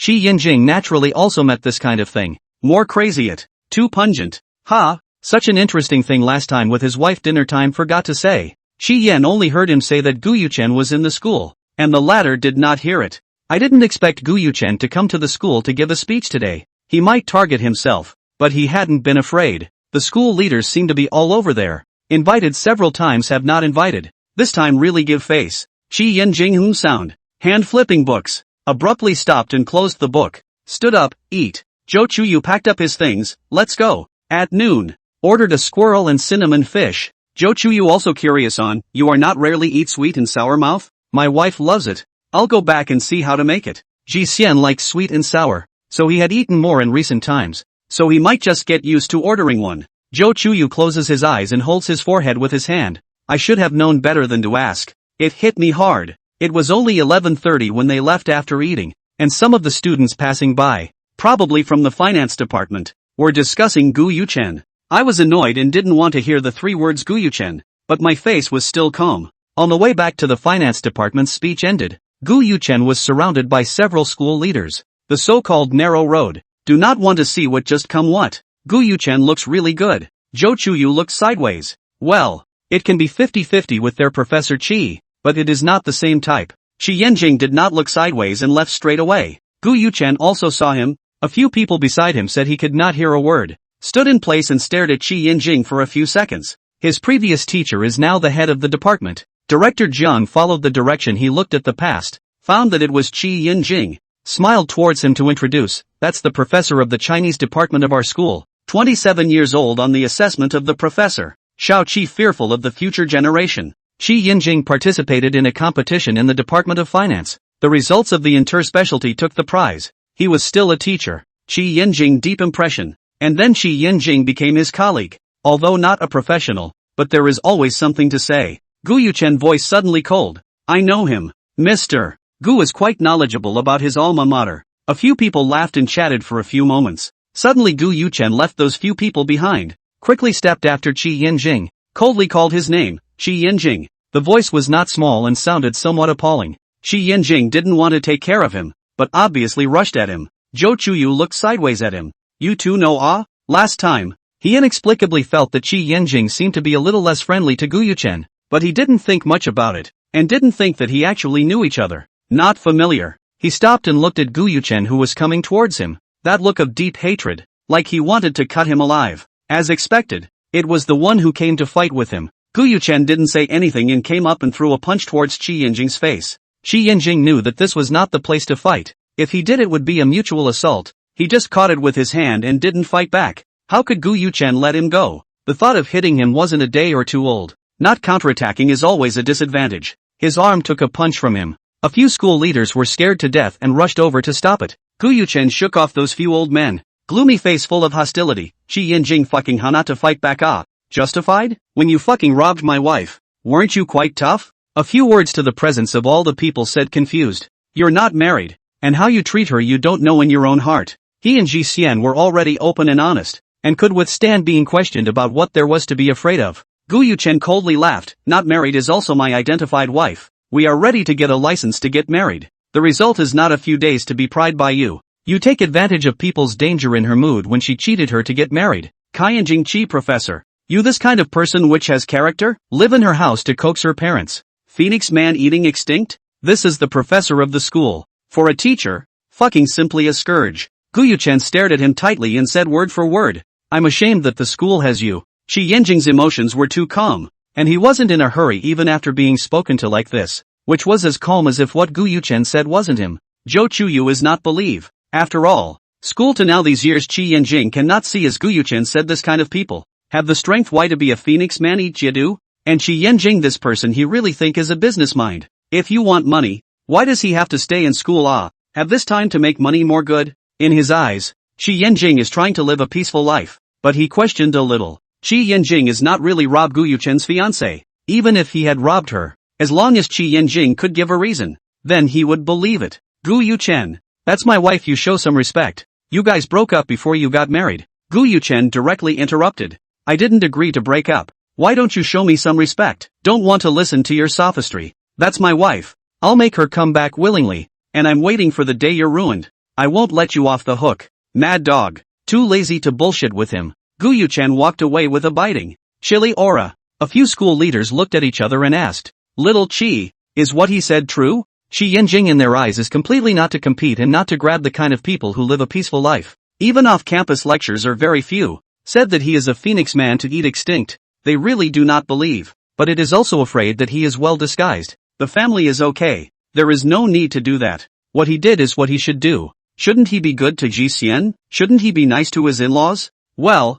the family is fine. The reason for living in Ji Xian's house was because she was used to living there, and if it was because of the house, she could naturally move in with him. It's because Gu Yuchen hasn't done anything that isn't accommodating, so he thinks he's doing it in disguise. Gu Yuchen was crazy and bit him when he saw him. A few school leaders naturally didn't say anything else and went to catch up with Gu Yuchen after comforting him with a few words. Some of the surrounding students also dispersed, each looking quite agitated, and it was estimated that they would have to discuss it for some time. Qi Yanjing pinched his arm, and Zhou Chuyu said, Is what Gu Yuchen said true? I mean the wife snatching thing. Of course he believes in Qi Yanjing's character. Is Qi Yanjing suddenly married? Before a bit of news or not, is really a bit strange. False. Hearing Qi Yanjing's exact answer, Zhou Chuyu laughed. I told you. So what's going on between you and Ji Xian? They did have to get a license, and before they did, Gu Yuchen made a move on Ji Xian, and then Ji Xian split up with him. Zhou Chuyu was shocked. Gu Yuchen even hit Ji Xian?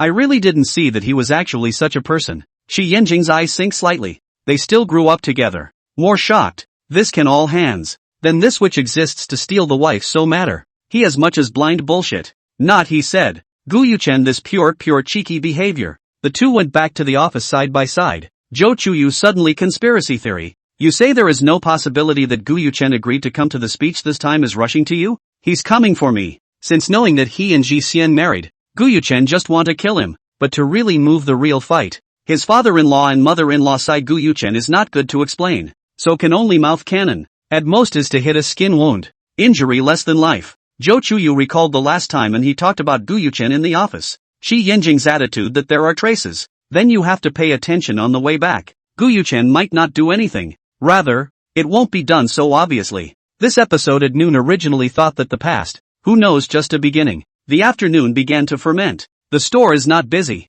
When Ji leisure 4 o'clock back to think about what to do in the evening dishes. Yesterday Qi Yanjing cooking. Today she to do. Lying on the sofa for a while. Get up and open the refrigerator to get ingredients to cook. After smothering the soup, the cell phone on the living room table rang non-stop. She washed her hands and dried them, then picked up the phone. Zhou Qishir sent her a message. She curiously clicked on the message screen. What could Zhou Qishir send her at this time? Zhou Qishir sent a video, and a screenshot photo. Boss, isn't this the Mr. Gu from last night? Is that your husband standing across from him? Zhou Qishir last night also curious about how the boss and Mr. Gu between how to feel strange. Today asked you Qi Lily them. Ooh, good guy. The boss and Mr. Gu childhood sweetheart it, but also talked about 2 years of love. The boss to Gu Yuchen can be good, and finally broke up. Yu Qi quietly told him, because Mr. Gu made a move on the boss to break up. To be honest, he was very shocked, but also think the split is good. When Ji Xian had a bad feeling,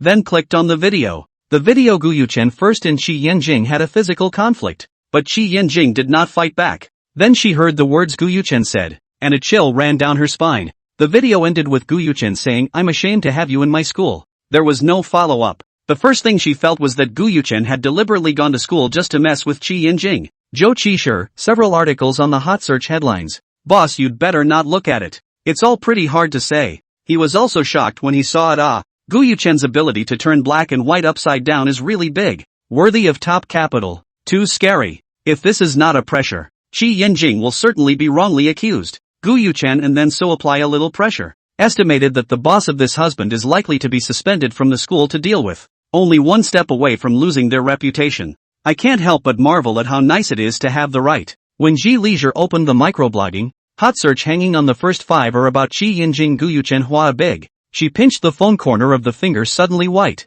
Hashtag Hua E Group Gu Yuchen hashtag. Hashtag Hua University's youngest professor in the Chinese department hashtag. Hashtag Hua University's Professor Qi interfering in other people's feelings hashtag. Hashtag Qi Yinjing hashtag. Hua University as a 985 institution naturally has heat, but it is impossible to hang so many at once. It must be that someone bought the hot search. When Ji Xian clicked into one of the hot searches and commented below. First of all, I admit that this professor is very powerful. I did not expect it to be a 3. Hua Group Gu Yuchen's fiancé. That surely the family is also a bit of family background. Mr. Gu said that the professor lives in the woman's house. The Phoenix man is undoubtedly, right, thinking, it's not really eating the extinct family, is it? Taking advantage of the situation to trick the woman into marriage. Doesn't anyone notice that these two face value is very absolute, even if it is blurred? I know that they are both handsome. So lucky. They are both so handsome. When Ji Leisure and clicked on Qi Yinjing that hot search, many people began to pick him. Pick out our excellent resume? Jumping bail to write thesis projects and books. Impeccable. No one can find out what background of his family. And some people wonder why there is absolutely no trace. Even so, Gu Yuchen's influence is ultimately big. The wind direction all fell towards Gu Yuchen. In the Hua University official blog below the abuse, let the school deal with Qi Yinjing. Forced Hua University to temporarily close the comments. When Ji Xian's heartbeat accelerated, took several deep breaths. She just don't understand. Why Gu Yuchen so grasping not to let go? Obviously Li Xiaomu are back. How we still intervene in her life. Could it be that just because she mentioned breaking up first, Gu Yuchen felt that he lost face so he kept targeting her and Qi Yinjing? He just doesn't want a good life for himself. Qi Yinjing's peaceful life was shattered by her, and it was clear that he could have been living a peaceful life all along, but he got into trouble because of her. She gave Qi Yinjing a call, but no one answered. As a conflict between the two of them, she should restore the truth instead of being here with empty sadness thinking about what to do. She hadn't posted any on Weibo, not realizing that the first one she was about to post today would be the one to stop public opinion from fermenting. Although she didn't want to tell the public about herself and Gu Yuchen. But right now Gu Yuchen was using the public's empathetic opinion guide to destroy Qi Yinjing. She edited a paragraph. First of all, thank you to each and every one of you who took the time to stop for a few minutes to read this. My heart was heavy when I saw that video and the trumped-up charges that were pinned on my husband. I never thought it would be in such a way that it would appear in front of the public. And Mr. Gu has known 26 years. Is young like, in the preparation of the license to marry the first 3 days because of the mistake of dropping his predecessor's things. Hands to dump my slap. Maybe you and I Cold War I will not break up with you. But you crossed my bottom line. Hands only 0 and countless times. The principle of the problem I will not step back. I never thought of you and me on the table to say that it's not honorable. Should be the strangers don't appear in each other's world. I and my Mr. Qi Yinjing meet no more than 10 times on the license to get married. There is no third-party meddling.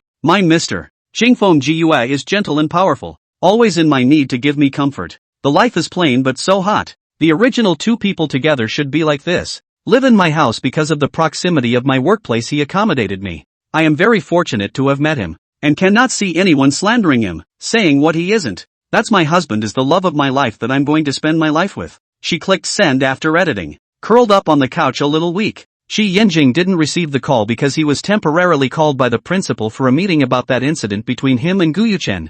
I didn't expect the fermentation to be so fast that it had already affected the school. When the principal saw him, he first asked, Xiao Qi, is the public opinion real? False. If they hadn't broken up, my wife and I wouldn't have met at all. If it wasn't for the day she cried and ran out and fell and lost her keys, he might not have crossed paths with Ji Xian at all. The principal smiled with his hands behind his back. I believe you. As long as you say it's false, then the school will definitely support you. Talent is always rare. Moreover Qi Yinjing when he was in school he knew such a child. 3 years younger than the freshman in the same grade. At that time in the crowd at a glance he saw him. Very excellent and upwardly mobile. And the complete opposite of what is described in public opinion. Thank you, principal. After a short meeting in the conference room, before leaving, The principal also urged. Xiao Qi, go back and don't think too much and rest well. Shi Yanjing answered and left, out ready to drive back. Want to go back to see Ji Xian? She will feel sorry for their own things. I didn't expect to run into Shinji again when he got out of the school gate.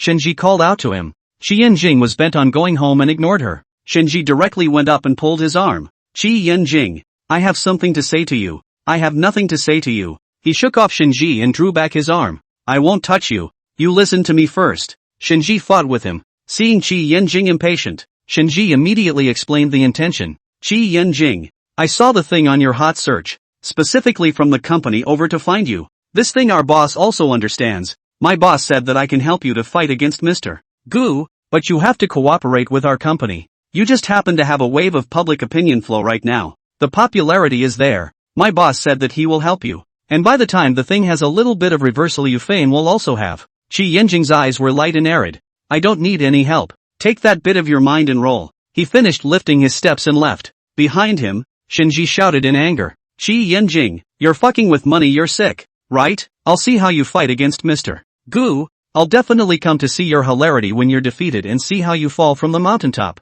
The heart cursed several times. Actually, someone who can't live with money previously thought he was pretending to be noble, but it turned out to be really sick. Qi Yanjing did not pay attention to Shinji get on the car to see the cell phone has a missed call. No idle call. Immediately called back. The head of a few almost seconds to receive. When Ji idle anxious inquiry, are you alright? Qi Yanjing heard her concern for herself, laughed, I can have what matter? Don't worry. I'm fine. He had experienced life and death. This kind of thing was just unpleasant for him, but now it was affecting Ji Xian's mood. He couldn't stand it. Hearing him say that he was fine. When Ji Xian's heart felt even more bad, I'm sorry for implicating you. He knew that Ji Xian is now certainly very self-blame. So he said, wait for me to come back. Very soon. Hang up the phone, start the car to speed up to rush home. When he arrived home, Ji Xian was setting the dishes at the dining table. He walked up and hugged her, sitting on a chair. I was delayed when I came back and ran into Shinji, trying to divert her attention with some other topic. It seems that before also did not, and she said Shinji looking for him things. He did not take Shinji seriously, and Shinji that speech he heard feel ridiculous. Also do not want to say to Ji Leisure to hear, but think of it, maybe Ji Leisure loved to listen to it. When Ji Xian circled around his neck, blinking his eyes a little vigilant, what is she looking for you to do? Seeing this vigilant look of hers, he lowered his head and pecked on her lips, said she could help me solve this trouble, but in fact, she wanted to use me to help her make money. Did you promise? Qi Yanjing laughs out. Ji Xian, this kind of thing your husband can still handle. I don't care about this kind of thing, but I care about you being affected by the mood. The only thing he cares about is her. As long as she was happier, then he really had nothing to fear. When Ji Xian's heart relaxed a bit and rubbed against his neck. The day after Shinji saw you last time, she also stopped me at the school entrance, causing me to come back late and also bump into Gu Yuchen. He paused and continued. She looked for me both times because she wanted me to cooperate with her to help her make money. When Ji Xian lightly hummed, don't pay attention to her. I also have a bit of money. Qi Yanjing's smile gradually thick, holding her hand tightened. Line. Ignore her. I only with you. His voice is low and gentle, sound knocking on her heart. Can't help but raise her head to look at him carefully, carving his appearance in her brain. He narrowed his eyes. The bottom of his eyes are full of lust. TSK, really after the meat cannot afford to tease her. Taking a deep breath seemed to sink in, lightly patting Ji Xian's buttocks. Eat first. When Ji leisurely from his lap down sat on the chair next to him, although coaxed by Qi Yanjing slightly happy, but still not much appetite, but also ate a few mouthfuls. Qi Yanjing clamped the dish several times and sent it to her mouth for her to eat it down. Got to feed her up. I wrote a blog post before you came back. She holds her cheeks and speaks slowly. Qi Yanjing's hand paused. Help me explain? When Ji Xian nodded. I can't see others slandering you. He reached out and pinched Ji Xian's face. Recently his face has grown a bit meatier than before, and it is more comfortable to pinch. It was a bit gratifying. Let me see what you've posted. Saying this, Qi Yanjing opened the rarely used microblogging software. He just wanted to ask what G idle LD was, but he didn't expect to see it on the hot search phrase. This blog post was on fire. Originally this kind of no fan base individual LD is difficult in such a short period of time quickly on the hot search. He clicked open to see over roughly understand what is going on, turned his head to look at Ji Leisure. Light smile, you have two very good friends. When Ji Xian he made a sound. Instantly understood. Immediately opened the microblog, and found that the blog post he had sent an hour ago had been retweeted. The official number of Chuanxing Group and the official number of K. S group. Chuanxing Group V retweeted, our family misses little Qingmei. Sentence by sentence truthful husband and wife are in harmony. Don't be used as a gun. K. S Group V forwarded, our president's little sister of the plum. Professor and sister of the matter of the whole spectator. Our president of the impression of the professor is very good. Everyone's mouth accumulates virtue. When Shi Xian couldn't help but smile after reading it. It had to be them. With the two groups officially coming out to prove her comments, the wind direction was immediately reversed. The comments section turned into, sure enough, she was used as a gun again, smile, then the middle finger. Mr. Gu hit his fiancée who was about to get a license. Isn't this pure domestic violence? Luckily, he ran away quickly. For the ex's items to hit the fiancé. Not good to evaluate. I remember Mr. Gu and their several groups have a good relationship, right? Laughing to death this time even friends can't look at it. Is this General Manager Gu's love to destroy his ex's husband? Then everything makes sense. Qi Yanjing finished reading the content of the blog post edited by Ji Xian, and silently sighed in her heart. How do you put things you don't want to bring up on the table for the public to see? Like she said, this kind of thing is not honorable or decent. It's best to forget about it. She looked at herself and slowly said, but if I don't talk about it you will be misunderstood. And it's also because of marrying me you were targeted by him. Qi Yanjing wrapped her in his arms. I'm happy to marry you, but it's just a little setback. It won't affect us in any way. Will you dislike me because of this kind of thing? When Shi Xian shook her head. Of course not. Let her give up. Qi Yanjing who is emotionally stable and excellent in all aspects. Don't even think about it. Qi Yanjing hooked her lips. Gu Yuchen delusion wants to roll up huge waves to separate him and Ji Xian. Think quite beautiful. He is at best his love road stumbling block. Not right. Stepping stone. His existence will only make himself and Ji Xian feelings better it. Every time Gu Yuchen messes up, his and Ji Xian's feelings are heating up. Thank you for the emotional value good feelings sent by the former brother. Not long after eating and cleaning up, Shi Yanjing received a call from his father-in-law. After connecting, when Xingji opened, Yanjing you're mad or I and your mom until now no. Old age internet speed cannot keep up. Qi Yanjing responded. Dad. Nothing major. I found the old Gu. Relax and soon be able to withdraw. After knowing about this matter, he directly looked for Gu Yuchen's father. And old Gu was also angry. Thank you Dad. Although the flash marriage, but the father-in-law and mother-in-law are still good. After chatting for a while this hung up the phone. The video and the hot search about him and Gu Yuchen were indeed pulled down. But the blog post that Ji Xian had posted was still there. And it was reproduced by the Dragon Emperor Media Group again. This directly blew up and became even more hilarious. Dragon Emperor Media Group only reproduced but did not comment.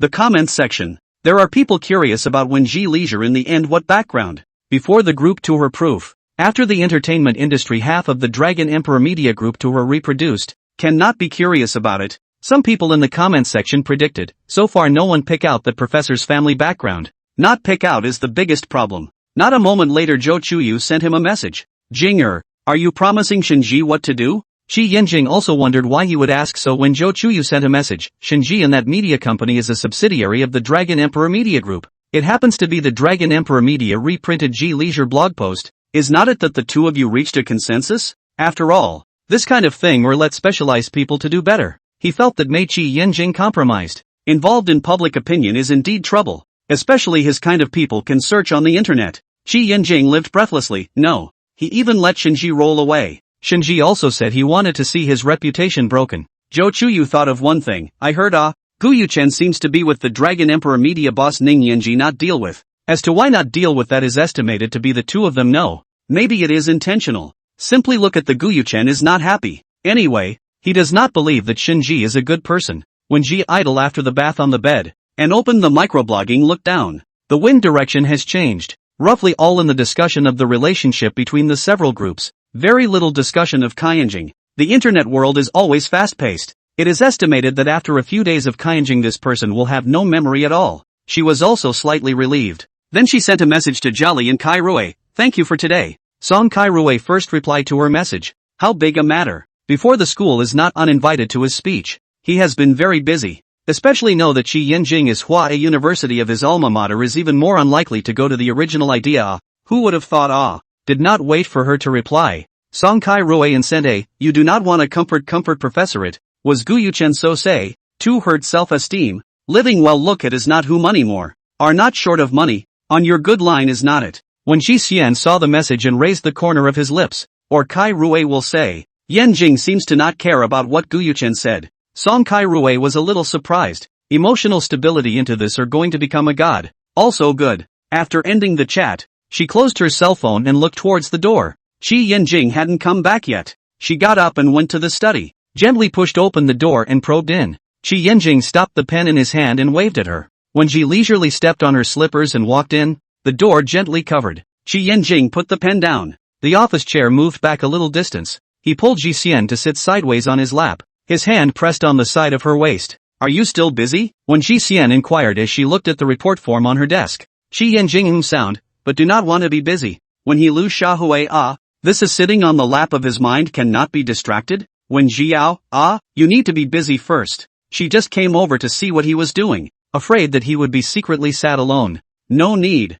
He held Ji-hsian's white and small earlobes and laughed softly in her ear. Let me try the 7 times in one night last time? When Ji-hsian's face instantly turned red, embarrassedly cursing with a smile. No proper form. She remembered something. No, you cheated last time. It doesn't count. We are legally married, right? Jing set the stage step by step. When Ji leisurely nodded. But, she has not yet spoken. Jing added, you dislike me? When Ji-hsian immediately shook her head. No. Ji-hsian thought that he was hurt by those words said by Guyuchen. Jing was asking Ji-hsian if he disliked his technique. The two people thought of the pressure is not in the same channel. Then I can also be at your disposal. Okay? He turned when Ji-hsian around just as his words left his mouth, so that she was sitting across his lap looking squarely at him. Lowering his head to kiss her, she gently leaned back against the edge of the table for support. Fine kisses fell on her white thin neck all the way down. Warm lips landed on her body. Couldn't help but tremble lightly. When Ji leisurely put his hands on his shoulders,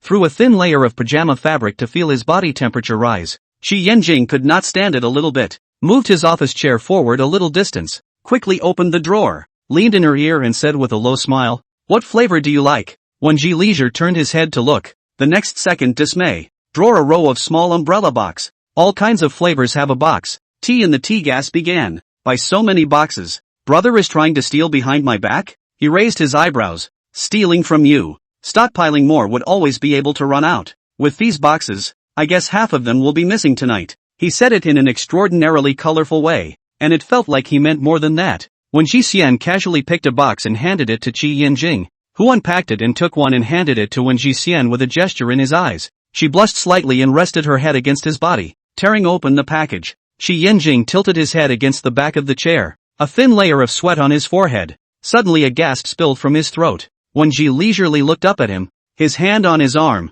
biting his lip blushing adorably. Good want to bully her. The cell phone placed in the bedroom rang non-stop. The two of them indulged in their pleasures and had no time to pay attention. His kisses fell on Ji-hsian's smooth white back, lightly biting and sucking to leave a mark. Like a blossoming red plum, she belonged to him. Her eyes narrowed and her rosy lips opened slightly. Jing cupped her chin. His other hand nodded to the report on the table. His voice was low and with a hint of playfulness. Not in a hurry, Ji-hsian. This report I have to hand it in. How do you want me to explain? She naturally knows that there is a drop of her saliva on this report book. Forget about disgracing you. While saying this, she pushed the report book farther away. Jing smiled even more, so enjoying her scolding him while doing this kind of thing. Hands pressed on the table, interlocked with her fingers. Jing, don't go too far. Next time I will definitely tie you up. When Ji-hsian spoke under her breath, she didn't know what she was talking about. She just made a bunch of nonsense. Jing listening to her words interesting,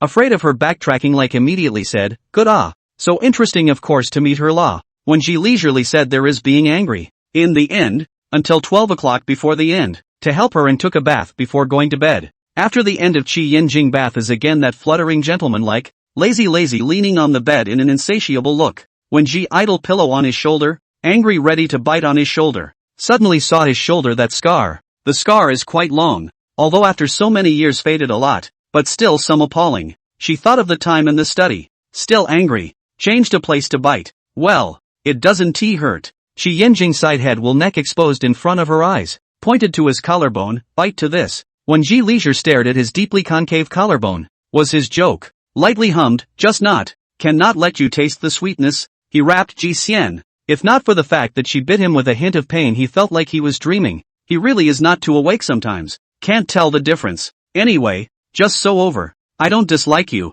You're really good. I like it. Jing looked at her sideways. instantly understood what she meant, afraid that Gu Yuchen's words hurt him. I don't care about his meaningless words. I also like you. Pinky to love. Who is Gu Yuchen? Can't get it to sour him. When Ji Idol tilted his head and kissed him, touched the pillow to look around for a cell phone. Ready to take a look at the time. Estimated that it was already early in the morning. A press opened the screen dumbfounded. Jelly Kai Rui and Zhou Qishir sent her a number of messages. This send message time is in there, do that thing when send. First clicked on the Qin Zhali's message, I rely on. Qi Yinjing, what background?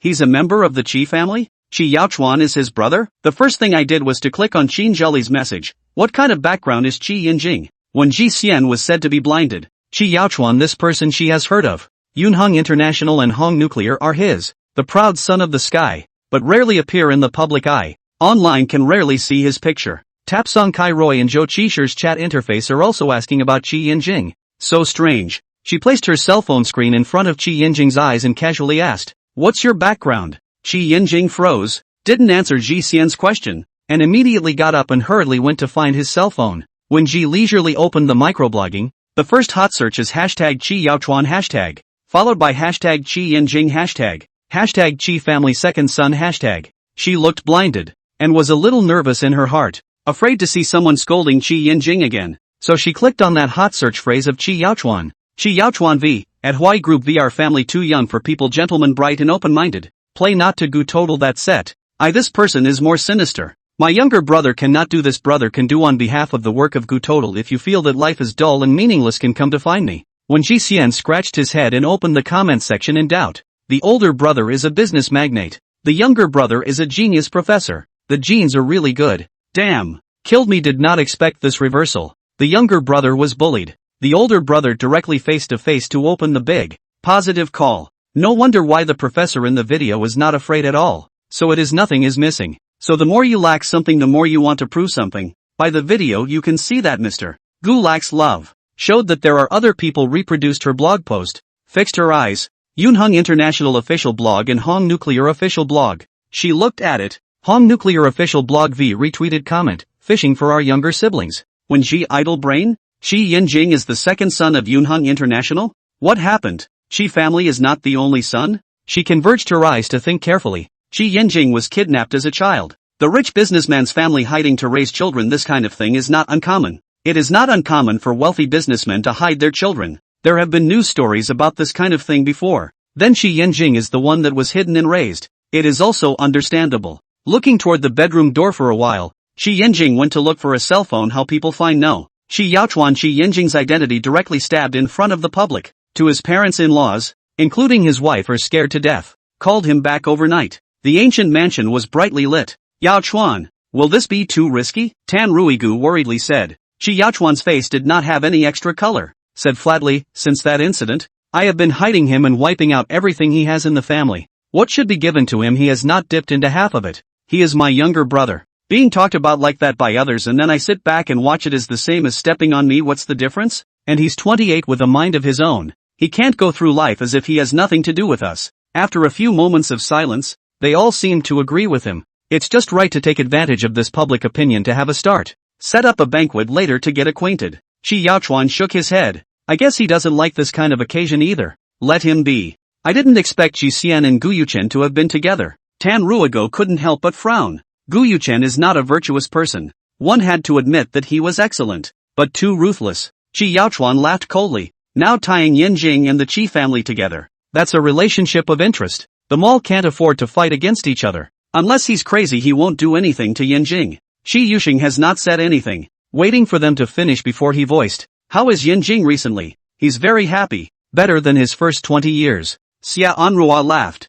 Qi Yushing nodded. Although he was dissatisfied with the matter of Gu Yuchen, but it was always Qi Yinjing who liked it. So it was just that. Husband and wife back on the road. Xia Anrua suddenly remembered something. Asked, this thing you also did not say in advance. And Yinjing, he did not look for you? No. I don't know what he's doing. Probably asleep. It is known that his brother has to brew for a few hours before going to bed. So it is normal to not see the message. Qi Yinjing went out from the bedroom back to the study to get his cell phone. The message exploded. 99 plus. Zhou Chuyu. You are Qi family. Your brother is Qi Yaochuan? Experience life to come? Very good. Can peace of mind to pick you money. I'm just kidding. He's not short of these 3 or 2 jujubes. Shinji sent me a message asking if it's true, and she's regretting it. Jo Chuyu blind guess tonight Shinji is unable to sleep. This woman may be because of family reasons interest first, although the interest first is nothing bad, but also cannot harm others harm that is her problem. Now no Chi Yinjing is Chi family, estimated to fall asleep in the middle of the night and suddenly sit up to scold death Chi Yinjing. This message was sent at 9:30. 10:30 Zhou Chuyu and sent a message, you sleep, the horse has fallen off this can sleep. 10:30 when he is in the study and no leisurely do it, which have time to think of other. There are some other friends of the news. He roughly turned over, and went to microblogging to understand the situation. Saw his brother posted the blog post, his eyes could not help but darken. He was ready to call Chi Yaochuan, but gave up now that it was already early morning. It took him a while to go back to the bedroom. When Shi Xian was thinking of getting out of bed to find him at this time, when the door opened and Shi Yanjing brought the door closed and got into bed. I'm sorry, I didn't talk to you about this matter. He really wasn't very honest, he admitted in person. When Ji Leisure is still a little incredulous, thought about his family condition is still okay, but did not expect beyond expectation. You really are? Shi Yanjing nodded. Yes, I shouldn't have not told you. Seeing his serious appearance, when she idle laugh out loud. What are you doing so serious, and is not a big deal. It's like going to die. She looked at some Chi Yanjing, pulled his hand. I am married to you but not with your family. I have seen your father 2 face your mother 3 face only. I do not care about these. What kind of your family and what I have to do? Shi Yanjing heard her finish instantly eyes bright up, and heard when Ji Idol said, just a little surprised. She laughed. Lost I was afraid that you were said by Gu Yuchen to have an inferiority complex. It's no wonder that he didn't put Gu Yuchen's words in his heart at all. It turns out that he's seen it all before and chose to live his life plainly. Fluttering because of these words of hers, moved a few points closer. Tonight all confessed with her. Ji Xian, my situation before and you said some. When Ji Xian responded, the kidnapping incident. Later I was hidden by the family. I almost a year cannot see my parents a few times. With the passage of time many people do not remember that there is me this person exists. My father and my brother 21 graduated from the company retired. Is to reduce the rate of appearances has been practicing a low profile, the past more than 10 years, but also no one to bring up the previous things. In addition to the parties concerned in that part of the people outside nobody remember. Maybe the first time you go to my home on the feeling of my parents are very respectful of my wishes, is because I feel owed to me, can be said that not only my parents, my brother and my sister are. When Ji Xian raised his eyes to look at him, you still have a sister? Sister now my sister-in-law, he explained to Ji Xian. Xia Daoran's sister, I didn't even call her before, and then when Xia Daoran died, I started to call her sister, and even when she married my brother, I still haven't changed my mouth. So it turns out, she abruptly paused and looked at Qi Yanjing, scrutinizing him for a moment. Qi Yanjing was a little furious by her look and asked, what's wrong? So the one who came to the store and bought 3,000 cups of coffee when we were married a few days ago was your brother? Thinking about it this way seems to explain all of it. Why Qi Yanjing said at the time that this boss was brain dead and asked her from time to time if there were any strange people in the store. Qi Yanjing nodded helplessly. I didn't want you to see him, so he came on his own. He didn't want to find you trouble. He just wanted to see you. Indeed did not want to find her trouble. Look out. And even asked very sincerely need to provide a machine. Then, the woman in the back who wants to buy 3,000 cups is your sister? Fruity family. It's her. Xia Anrua. He gazed at Ji Xian, and added, I don't mean to keep you from contacting my brother and them. I'm just afraid that history will repeat itself, and the tree will attract the wind, and I'm afraid that I will bring danger to you. Maybe it was only a 1 in a million chance, but there was always a chance. Just like when he didn't know he would be kidnapped either. It seemed so far away,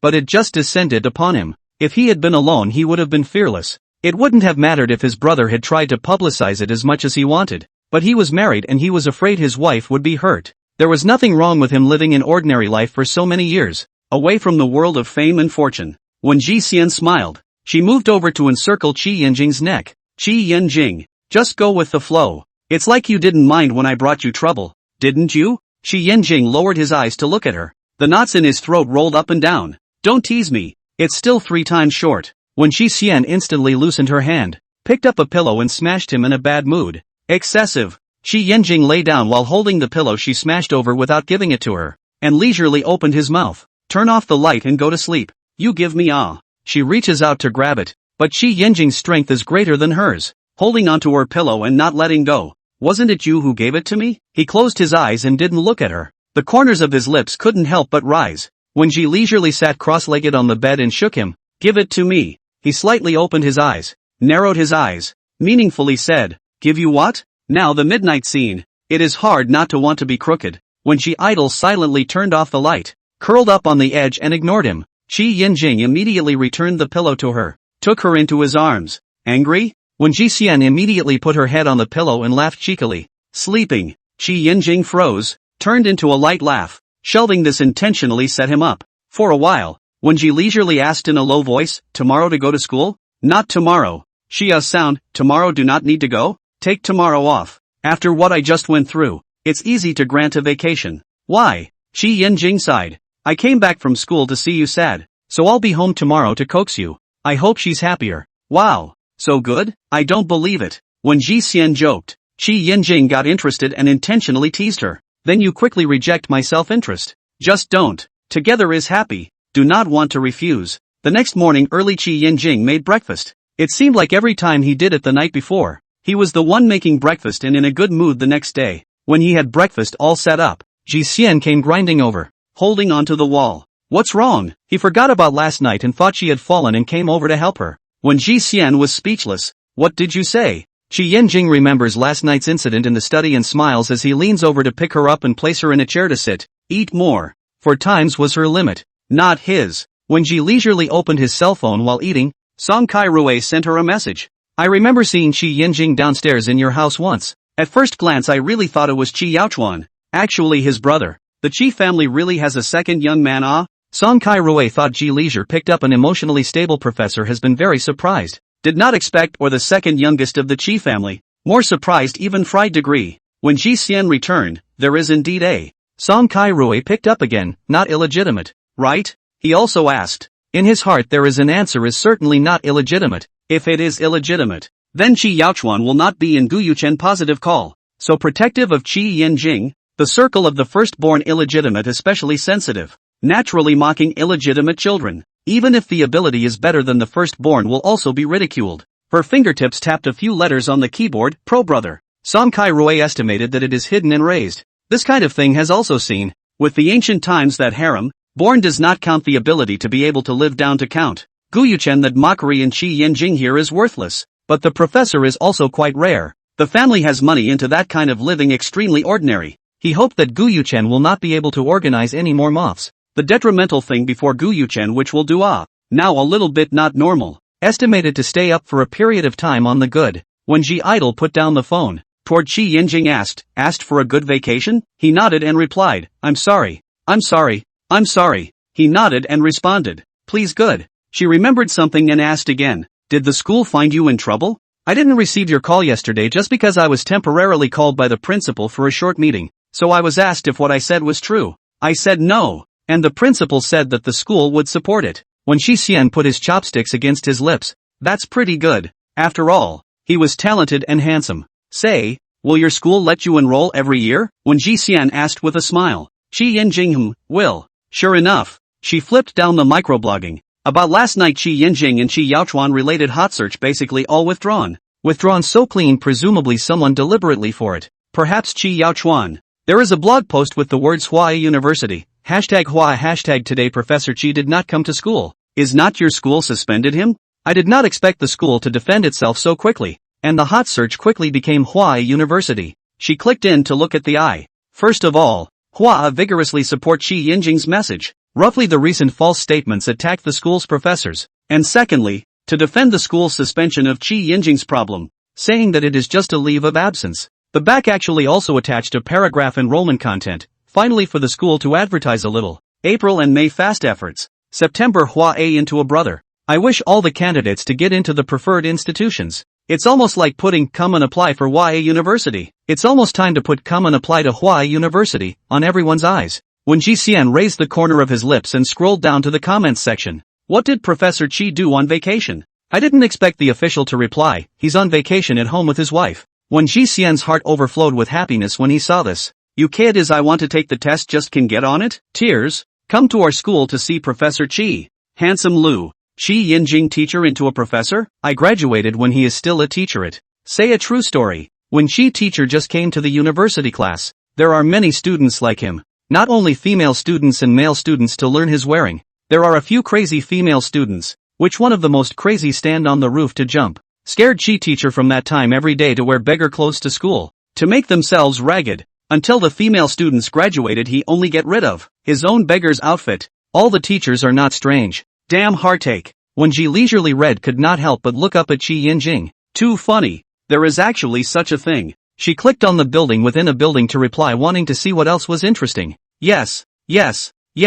I also know this thing from the side of the sister. Since Professor Chi married every time after my wife hanging mouth fear that other people do not know he got married seems to be. I guess it is afraid that some people like him again. This has to mention Professor Chi with the office of the teacher Zhou. That is also handsome. Zhou teacher also someone like, but also quite crazy. These two teachers are absolutely exchanged. Chi teacher play beggar. Zhou teacher spitting. I cry they really like this job just want to stay as a teacher. Tears. Qi Yinjing brought a cup of water over and handed it to her, then sat down beside her and said, "What are you looking at?" tilting her head slightly to drink the water. When Shi Xian laughed while saying, "Watching people say that you are pretending to be a beggar and that Mr. Zhou is spitting everywhere." She couldn't stop laughing at all. That image was shocking to think about. It was hard to imagine that these two would do such a thing. Qi Yinjing almost choked, coughed several times, put down the cup, took Shi Xian's cell phone and looked at it. Really? When Shi Xian stared at him curiously and expectantly, Qi Yinjing sighed silently in his heart. Not speaking is equivalent to acquiescence. When Shi Xian came over and asked, "Are there any photos?" Qi Yinjing said, "No. There is also not to see." She nestled on the sofa and ate a lot of melons about them and was quite happy. "Then I'll delete the blog post I sent yesterday." Qi Yinjing responded. "Delete it." Only to help him to clarify. In fact, if she does not help themselves to clarify can also be resolved. But not so fast is, after all. And then how public relations is not as direct as the parties themselves. Yesterday that matter his brothers certainly the first time to know, but not quickly public relations. To his means to completely press down is not difficult at all. That means he may not want to press down yesterday. It is estimated that is ready to take the opportunity to publicize his. When she idle tinkering for a while directly deleted the blog post, this matter is also considered to be over. I didn't expect Gu Yuchen to actually involve Qi Yinjing's background in this case. The hot search and rushed up a hashtag Huawei group share price fell hashtag, followed by a hashtag Dragon Emperor group prince hashtag.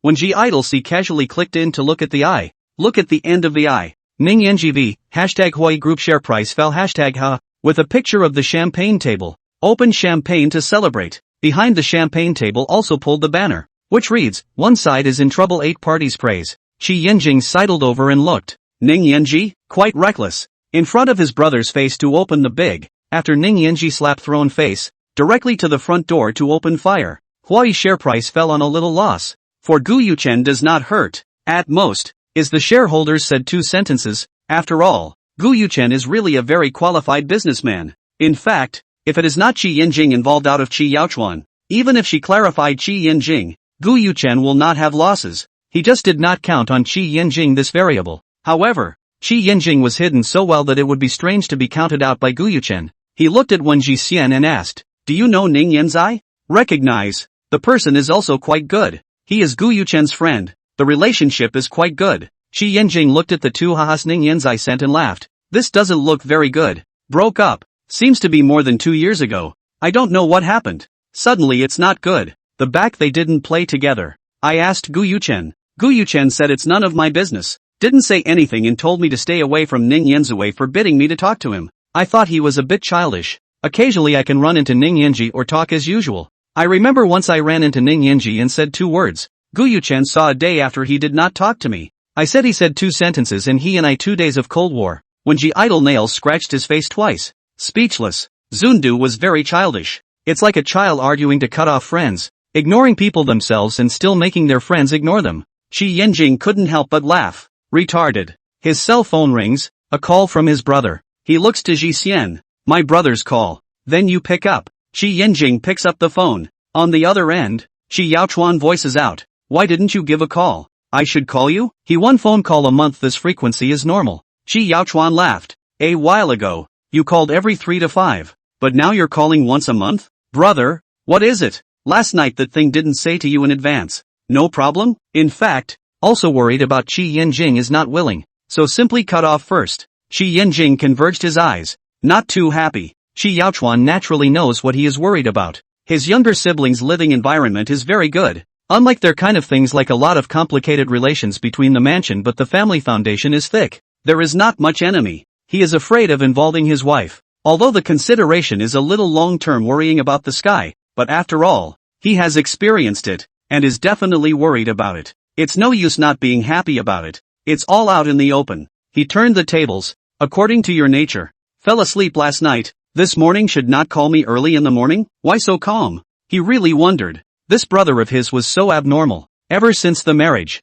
it was too out of place. But it was all going in a good direction, and he was relieved. He also had to thank this younger sibling for giving Qi Yinjing a bit of an up and down in his life. Qi Yinjing rarely flirted. Then why don't the phone hang up and I'll call you back to question you again and go through the process? Qi Yaochuan froze. Days? This is his brother? Previously can be asked a sentence to say a sentence. And the answer is extremely short, which will be put aside to joke with him. Always feel that he has no fireworks. Did not expect. Also quite vivid. Then laughed out loud. Do not need to be superfluous. Qi Yinjing eyes lying on the armrest of the sofa to play with the cell phone. Jiang. To the phone Qi Yaochuan said, Jiang convinced me. This tone of voice still sounds a bit proud. Hearing her name, when Ji Xian looked up at him, Qi Yinjing touched her head, and she went back down to slide the cell phone screen. Qi Yaochuan quite satisfied, and said, I see you did not go to school today. Last time is not with Manhwa said free to see your godparents. At noon. Qi Yinjing thought about it and agreed. Okay, we will go there later.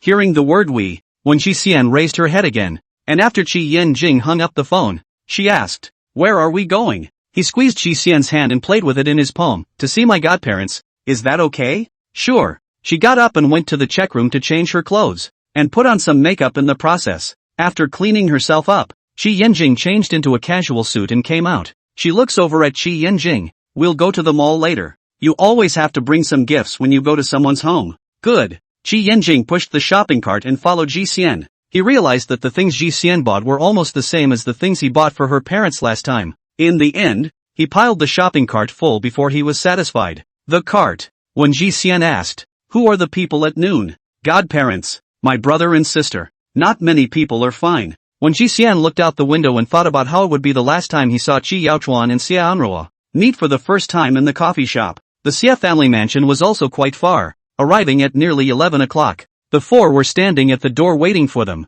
When Qi Xian got out of the car, and when she saw Xia Anruo and Qi Yaochuan, the two slightly familiar faces, she was a little embarrassed. Not to mention her, Xia Anruo is also, the first time they met, she told them, if there's really anything, you don't need to open your store. When she thought of this, her toes dug into the ground in embarrassment. She blamed Qi Yaochuan for not telling her earlier, but fortunately she was only deliberately looking for trouble with Qi Yaochuan, not targeting Ji Xian. Seeing them come, the Xia family's two elders were happy. Xia father Xia Baiqi and Xia mother Chuningji immediately welcomed them. You guys are here, godfather and godmother. Just after he called out, when Ji Xian raised a smile and followed him with godfather and godmother, the two old men answered back and forth. Very happy. Cheningji smiled and laughed and suddenly her eyes became sore, and she answered again. When she idle thought maybe she remembered her son again. Qi Yinjing opened the trunk. The housekeeper and the family's Filipino maids came over and took the gifts. Why are you still bringing so many things? Cheningji said so on her lips,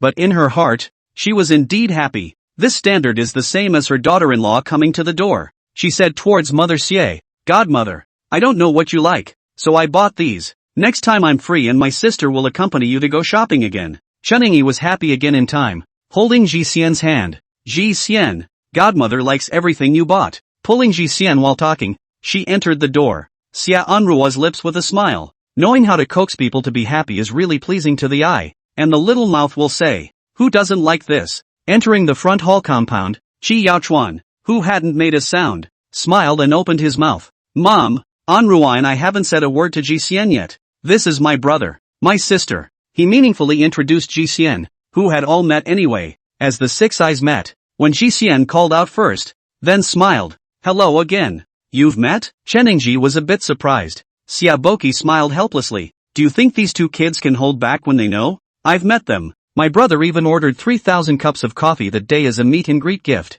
Qi Yanjing immediately told his godparents about Qi Yaochuan's legendary deeds. Cheningji laughed out loud. Yaochuan, you treat other people's stores like factories, put here to engage in mass production? Xia Boqi looked at his own daughter again, lifting his eyelids. How about you? What kind of explosive way did you go to see Ji Xian? When Ji Xian couldn't stop the corners of her lips from rising. Her godfather was very trendy at first glance. Dad, how do you call me bombastic? Xia Anrua smiled embarrassedly. Ji Xian sorry with that kind of bombing. Amount. That kind of way to meet. To blame it on Qi Yaochuan. It's him who didn't tell me, she said and pointed to Qi Yaochuan. The husband of course can be used to dump the pot. When Ji Xian lightly smiled and shook his head. It's fine. The second old man cried and laughed after hearing the way Anrua and Ji Xian met. It wasn't quite a blow-up. They arrived at 11 o'clock and after chatting for a while it was almost time for dinner. The group moved to the dining room and began to eat. I heard from Yanjing that you like sweet and sour pork ribs and pot roast. Ji Xian, you try what our chef made. Cheningji chucked a piece of small emissions into Wen Jian's bowl. Wen Ji Xian didn't think that he had said this to his godparents, and looked at him sideways. He met Ji Xian's gaze, and he knew she was happy. Today the family is all together. Drink some wine. Xia Boti spoke. Shi Yinjing stood up, took the wine handed behind him and started pouring it one by one. The meal was a happy one, but there was no mention of their past at all. The past is a taboo topic, so happy days mentioned inevitably sad. After dinner Xia's parents and Shi Yinjing Xia Anrua together with a table of mahjong. When Ji Leisure on mahjong is not interested and also did not play together. And today people all, let them get together as a family. Xia's parents before going to play mahjong to her prepared some snacks on the table. A variety of freshly made pastries and fruit platter snacks. The table is full. A look is carefully prepared. That fruit are with carved. She squatted beside the coffee table with a knife. Thinking about this carving from where to start good. Shi Yaochuan came in from the front yard. Saw her take the knife to the carved watermelon gesticulating.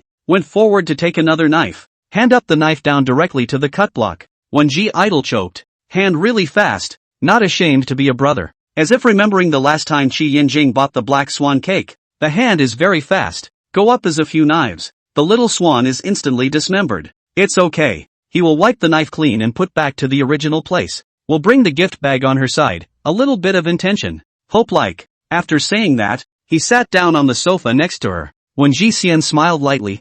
Thank you big brother. Shi Yaochuan lifted his eyes to look at her sideways. Yanjing didn't talk to you about the family earlier. He didn't mean to hide it. Forgive me. I'm with him. The rest doesn't matter. Anyway, it's not like living with his family. What background he has doesn't have much to do with her. She just figures Qi Yinjing as a person. Shi Yaochuan hooked his lips. No wonder he can coax Yinjing well. Saying what Yinjing likes to hear the most. That feeling of being missed. Maybe from your point of view do too much. But the scene at the beginning was indeed too cruel. So many years have passed. My parents including in-laws are still afraid of the aftermath. Shi Yaochuan looked at her and calmly said. Xia Daoran wasn't just killed. He was headless. What he said was considered implicit. When Ji leisurely momentarily stunned. Shi Yinjing did not say this to her. The original's so cruel. Yinjing was only 9 years old at that time. The impact on him was too great. Not to mention him. When we arrived we were also stunned. The head fell at his feet. Shi Yaochuan breathed a deep sigh of relief. There's a scar on his shoulder. The kidnappers cut it after killing Xia Daoran, preparing to run away after dismembering him. So they hated these antisocial perverts including human traffickers. So they set up a foundation to put in a sum of money every year. When Ji Xian's heart was not in good taste, the living one was also in pain. So you can understand, right? She nodded in response. His family was extraordinarily attached to him. And she also understood at the same time that if she and Shi Yinjing had been fine then it would be calm. And once there was something between the two of them, it was expected to be less peaceful. But for the time being, she also did not think that she and Shi Yinjing will be because of what quarrel. Think too far. Basically impossible. Both of them just want to live peacefully. It was a question she didn't need to think about. It's not so bad now. Godfather and godmother have you guys. They're all pretty good. Qi Yaochuan and Xia family's daughter married. I heard that the two families have a long history of friendship. And it's really coincidental that childhood sweethearts can like each other. Qi Yaochuan eyes as if a spring water ripples. For a while he said, should be. He looked at Wen Jiang. Originally, the one who went to the astronomy exhibition should be me. And the one the kidnappers should arrest is also me. He temporarily had a new idea with his friend and didn't go to the astronomy exhibition, turning his hand and giving the ticket to his brother, letting him and Xia Daoran go in. There is also this. No wonder Qi Yaochuan spoke to Qi Yinjing half a point softer than he spoke to others. Qi Yaochuan said it is to hope that she does not have any misunderstanding with Qi Yinjing. Do not feel that he is intentionally hidden. The gap is not made in a day. Day after day there will always be a day of rupture. He knows that Qi Yinjing is now very fond of Wen Jie, and is not willing to separate from her. He always felt that Qi Yinjing's previous state if he was stimulated by any mental problems. So try to tell Wen Jie everything about their family, to eliminate all unnecessary trouble. It's all in the past. Big brother, you shouldn't blame yourself too much. No one can predict what will happen tomorrow. The present moment is best. Xi Yaochuan tugged at the corner of his lips and brushed aside the topic next. He politely greeted Wen Jie's parents on how they were doing recently. It was already more than 3 o'clock in the afternoon after their mahjong game, and they stayed at the mansion for dinner until 7 o'clock before leaving. Before leaving, Wen Jixian received a large red packet from his godparents, very thick, and the last time he went to Qi's house, in-laws gave the same. Wen Jixian thought last time Qi Yinjing let her accept. Anyway, just a good sign. Also accepted. Sweetly said, thank you godparents. The Xia family's parents responded in succession. Qi Yinjing hung his eyes. His eyes were full of smiles. After receiving in Qi Yaochuan Xia Anrua greetings, waved his hand before getting into the passenger side and Qi Yinjing left together. When they started the car to leave, Xia Anrua laughed, little Ji idol is quite cute. Well, Qi Yinjing is in a much better mood with her. Qi Yinjing is very nice to them every time he comes here. He just can't tell if he's very happy but talks to them at his best. He's always been like this, but this time around it's obvious that there's something that's different. Back home it was already 8:30. When Ji Xian put the gift from Qi Yaochuan on the table, received another red envelope. She slid the red packet from in front of herself to the other end of the table, right in front of Qi Yinjing. This one is for you. Qi Yinjing picks up the red packet and walks over to her, leans over and wraps one hand around her waist to pick her up, crouching next to the coffee table and throw her on the sofa, and stuffs the money into her hand again. For you. She casually puts the red envelope on the table and listens to Qi Yinjing ask, did my brother say anything to you this afternoon? Just some things about your family. He then added, anything about me? When Ji leisurely sat on her knees on the sofa and looked at him, slightly straightening up to hug him. There are details that you haven't told me. Afraid of scaring me? Her voice said extremely softly, like a feather falling on his heart. Yes. She touched Qi Yinjing's face. You need to talk to me about things. It's too hard for you to smother yourself. Good. I'll remember. Qi Yinjing looks at her near face and directly scoops her up. Go, take a bath. Again? Physical strength is so good. Qi Yinjing patted her buttocks. What are you thinking about? Simply bathing. He changed his words. If you want, it's not like I can't fulfill it. Make up for the remaining 3 times yesterday. Wen Jixian stated. Don't. The other party refuses your request. Qi Yinjing gets her a nightgown and goes directly to the bathroom. As he passes by the mirror, he looks over at Jie. This mirror is installed in a really good location. Last night in the study, a drop of liquid from the tip of his tongue landed on his report. That visual impact was simply amazing. At that time, he thought that next time, he would let herself look in front of the mirror. When Ji leisurely face slightly red, grabbed the nightgown from his hand, shut him directly outside. Qi Yinjing laughed and turned his head to look at that mirror again. After showering she went back to the bedroom, just dipped into bed and got a little sleepy. Lying on her bed, she opened the chat interface and chatted with Qin Zholi. Qin Zholi, laughing my ass off. The circle is all discussing Ning Yanji's show. She tapped her fingertips on the letters and edited. I didn't expect him to name names directly. How much hatred and resentment is this with Gu Yuchen? Qin Zholi? When Shi Xian saw that she had sent a question mark and also replied with a question mark, then added, what?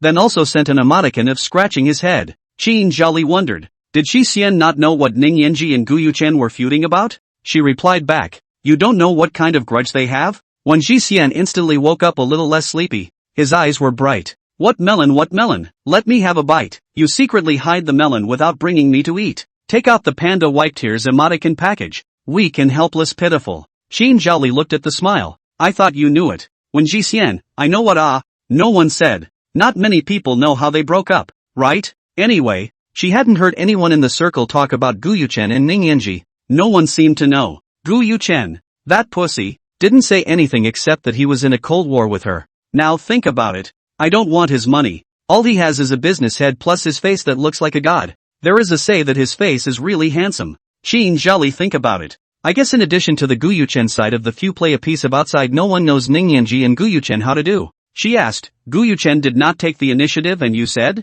When Shi Xian sighed, don't mention taking the initiative to say it. I actually asked him. He didn't tell me and told me not to talk to Ning Yanshi. Brother behavior. Qin Zhali was happy. No wonder. When Ji leisurely waited for her to say it. Not a moment. Qin Zhali sent a message, more than 2 years ago. Ning Yan rhetoric is quite concerned about you, and Gu Yuchen said to chase you. Asked if there is no opportunity to catch up. Gu Yuchen said chase, the results of 2 days you two together. directly prying Buddy's corner. Ning Yen rhetoric. A few friends are aware of his desire to chase you. The key is also aware of the Guyuchen like Li Xiaomu. And now inexplicably with you. It is not intentional to let the Ning Yen language. Some things can make, some can't make. Direct break. The feelings of this piece of absolutely cannot let. Who friends can do such a thing? I'm not sure if you're a friend. I'm not going to be able to get a good deal on this. But I'm going to be able to get a good deal on this. When Ji Idol stared at these words for a while, Qin Zheli sent another message. You broke up with Guyuchen. The happiest person is Ning Yanji. Just about to set off firecrackers to celebrate. She felt Ning Yanji's joy. Guyuchen's chasing in front of a few friends. And embarrassed him so much. Finally a clean slate. When Jian, I didn't even know. Qin Zheli, I think he wouldn't dare to let you know. It's not honorable to talk about it. If Ning Yanji chased you first, would you not be with Guyuchen? She knows. Ji Xian's sense of responsibility is very strong. Once you accept a person's good, even if another one she likes and she shows affection she will refuse. So if it wasn't Guyuchen, would it be different again? When Ji Xian thought about the question she threw at him and thought for a while before returning. But if I wasn't with Guyuchen, then wouldn't I have been able to meet Shi Yanjing? If there hadn't been this Guyuchen act in the first place, and instead Ning Yanji had chased her, she would have known what it was like to be chased by someone outstanding. And even if there were no results but there was a comparison, she wouldn't have put up with Guyuchen for so long. Or maybe there is no Guyuchen this time, she and Ning Yanji together, but she will not be able to touch Qi Yanjing. She now think about a little sad. Maybe Guyuchen is a transition that she has to go through. No process in life is in vain. It was a moment of clarity. Qin Zhali saw the message and laughed. Also, even if Guyuchen is a road robbery, she replied, I guess Guyuchen will be able to stop during this period of time. In fact, Guyuchen is working harder than the rest of them, and he's been busy for a while now. Before sitting a piece of dinner, Guyuchen, in addition to unwilling to question Qi Yanjing, is not good intentions, and now know Qi Yanjing's background after the questioning should disappear. Do not know whether it will stop. When she idle lazily think about Guyuchen things, and Qin Zhali chat, put down the phone to go to the bathroom. Back to sleep. She came back from the bathroom. Qi Yanjing was already in bed, holding her cell phone. When Ji Idol did not care. There is nothing special in the phone. At most some chat records with friends. Very normal chat. Now only want to share with him the melon just eaten. Qi Yanjing is not intended to look at her cell phone. Really back to bed. Her cell phone screen is bright. And just in Qin Zhali's chat interface.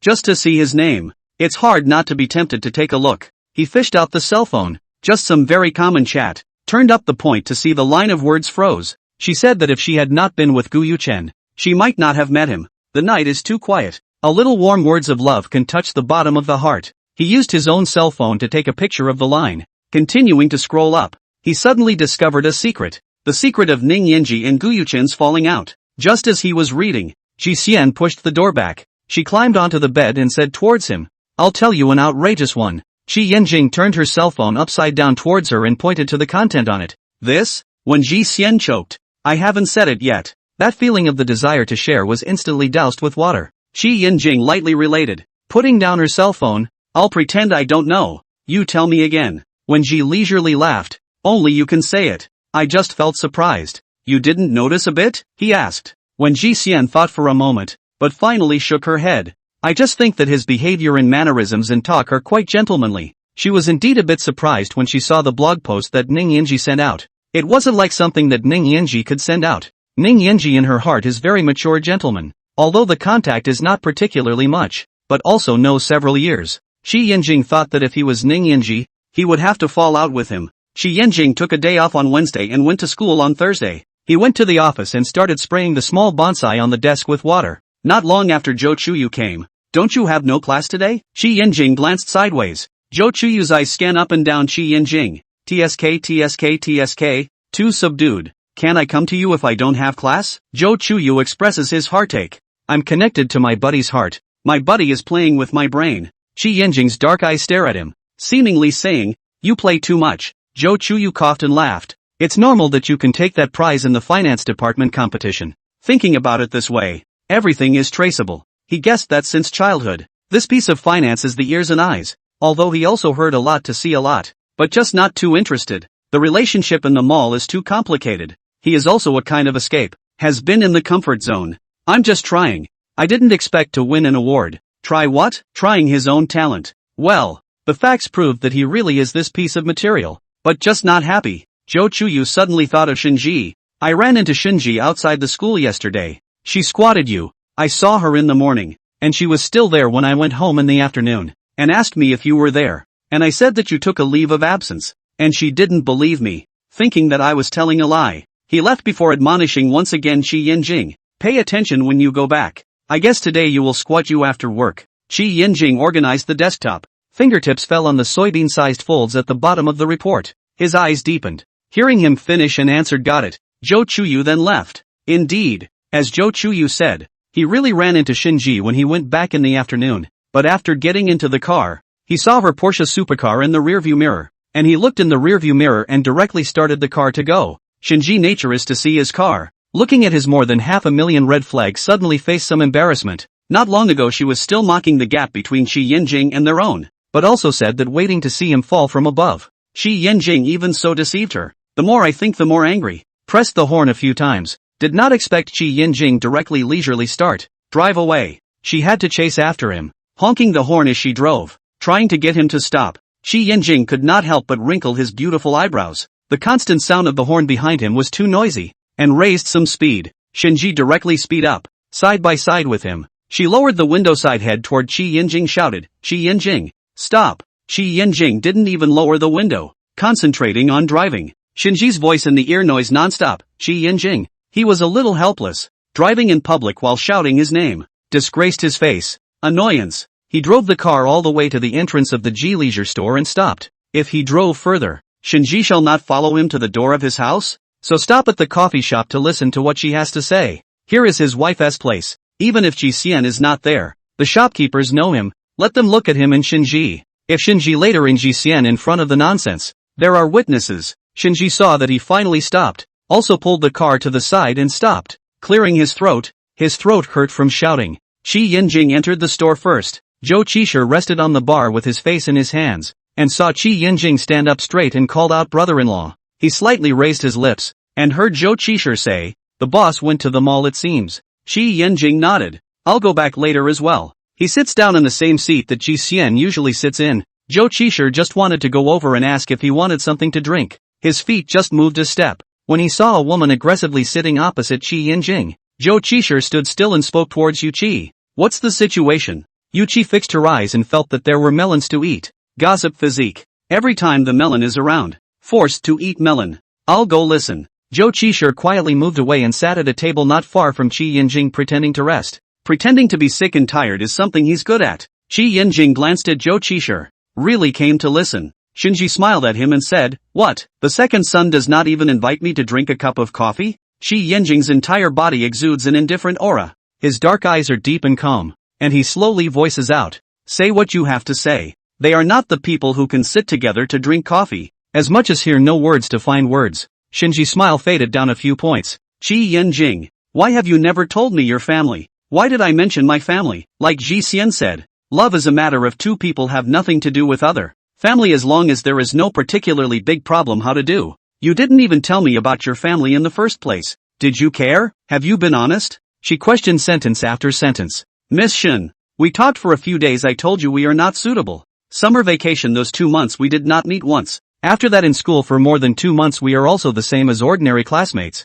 but it is just bearing the name of male and female friends. Need to be honest what? Shinji asked him if they could be together. He also happened to want to try the psychiatrist's method, but also clearly in Shinji said that it may not work. She still said that they could try. She never said anything about her family, but he knew from others after thinking that she looked for his help can help a little, but also as ordinary friends did not mention the breakup of things. Anyway, do not interfere with each other's lives. He has been enough to give face. Sometimes she asked to borrow money to lend her. I did not expect her back more and more excessive and even really put him into the role of her boyfriend, but also want to take control of his life. He hated the trouble. Decisively broke up. Shinji faced some cannot hang on. She and Qi Yinjing together is what kind of two people know very well. She stretches Qi Yinjing girlfriend's name got a lot of convenience. Qi Yinjing may really want to help her did not mention the breakup, but usually less contact. Until later she learned that Qi Yinjing participated in the Department of Finance competition also took the prize. There are other ideas, want to let her business, and even imagined that the future of his business when he was a university teacher.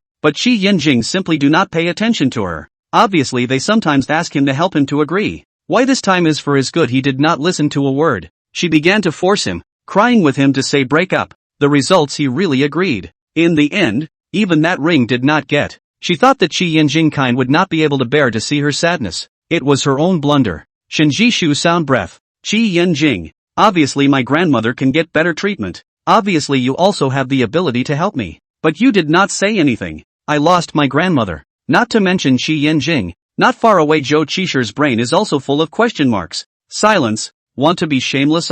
I don't have a relationship with you. You don't take this set of moral kidnap me. There are so many patients in the world. Do I have to save every one of them? You don't take yourself too important. Her grandmother asked him to save? Don't be ridiculous. Being able to help her before was already enough of a gesture. Both to be and to be. Miss Shin, please remember that our relationship isn't good. I know the purpose of your coming to me today. Don't say anything about coming to question me with such false words. To be honest, you're here because of my family history. I advise you not to think too much about it. Even if I'm worth tens of billions of dollars, it's nothing to do with you. All my money is my wife's. Also, my wife didn't know about my family earlier, but she loves me very much. Of course, I love her too. Of course he loves the fragrant and soft little pretty at home the most. Qi Yinjing looked at her. I've finished. Do you have anything else? Shinji was momentarily speechless. Qi Yinjing spoke as usual without giving others half a face. Speaking too directly. Dragon Emperor Media Company's general manager Ning, you know? Since Qi Yinjing had put that bit of her mind through,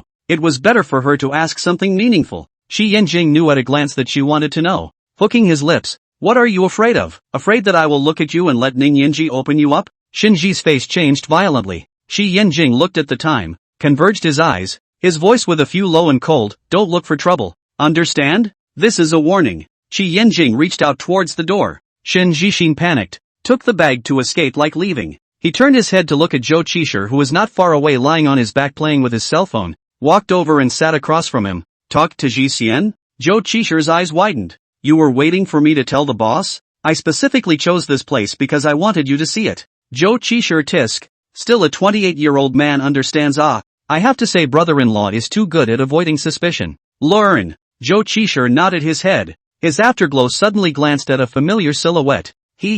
The boss is on the opposite side of the road. Next to him there is also a man standing. Familiar. He pointed out the window and Qi Yinjing looked over. At first glance, he saw Ji Xian on the opposite side of the road, and the corners of his mouth raised and smoothed out at second glance when he saw the strange man next to her. When Ji Xian saw that he found himself, smiled and waved at him. At once Qi Yinjing had a smile on his face again. Gentle to melt. Zhou Qisher came over and whispered, brother-in-law, changing faces is better than turning over books. Qi Yinjing looked askance at him. His eyes suddenly changed. Zhou Qisher silently shrunk back. The man behind Wen Jixian held his arms and looked at Qi Yinjing from afar. His voice was lazy and magnetic.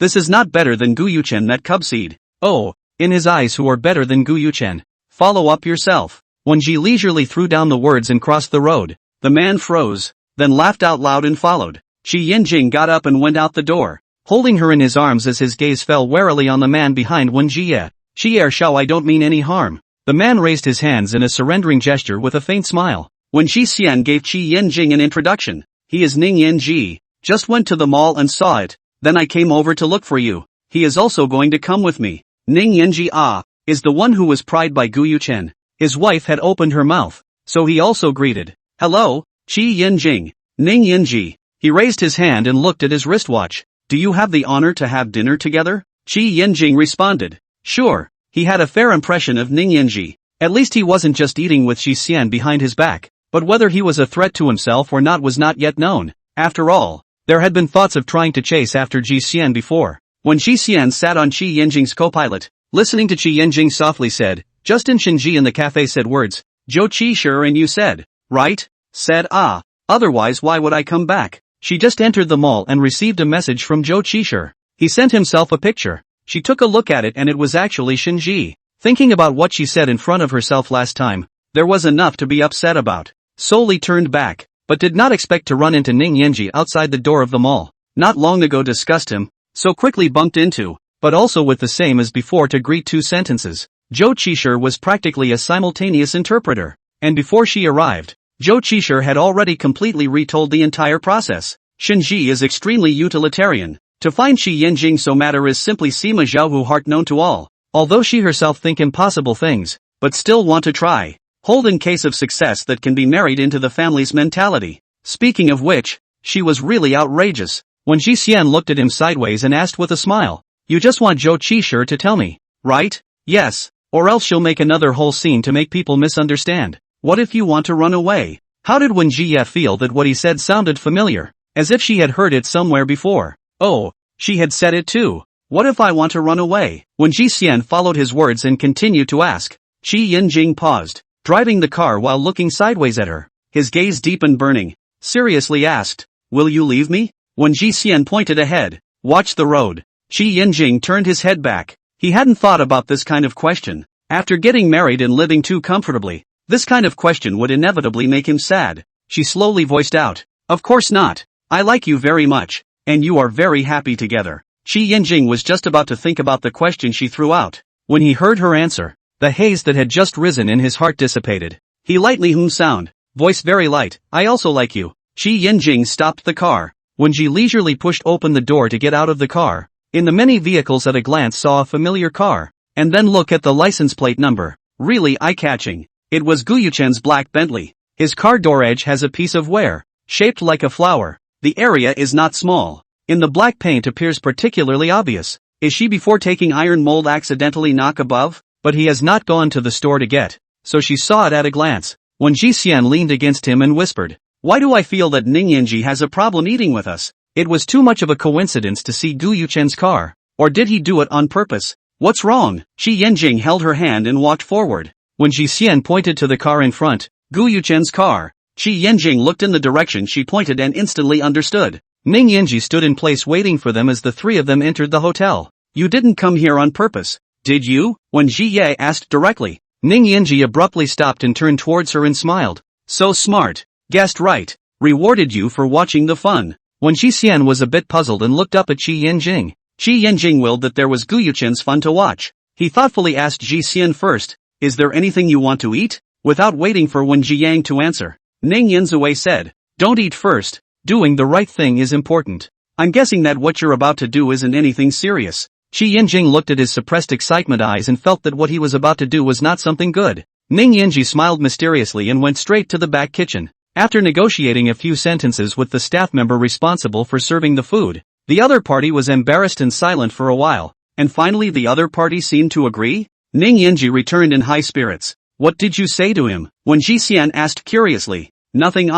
Just asked them to give Gu Yuchen's table a slight change of dishes. It's not good to eat too much fish and meat. Change some vegetables. I'm really a good person," he said, making himself laugh. "Wen Jiao." Qi Yinjing raises his eyebrows slightly and just wonders if this is the mature gentleman in Jiao's mouth. Acting, right? Let's go. Let's eat. The three of them then returned to the private room to order their food for dinner. Won't the restaurant personnel be out of luck then? That was Gu Yuchen, who was vindictive. Ning Yinji propped his head up. "Lazy? That's really great. My aunt who cheated on me isn't bumping into Gu Yuchen's gun. He did know how to utilize it." They were eating on this side. Gu Yuchen's private room, the evening partner dinner, plus a Song Kai Rui. Song Kai Rui simply come over to eat, chopsticks in hand waiting for the food. The result of a green organic vegetables come up again and again. He looked at Gu Yuchen with an expression of speechlessness, as if to say, "No, buddy, when did you get so stingy? You tell me what these are, and you're just going to let me eat grass?"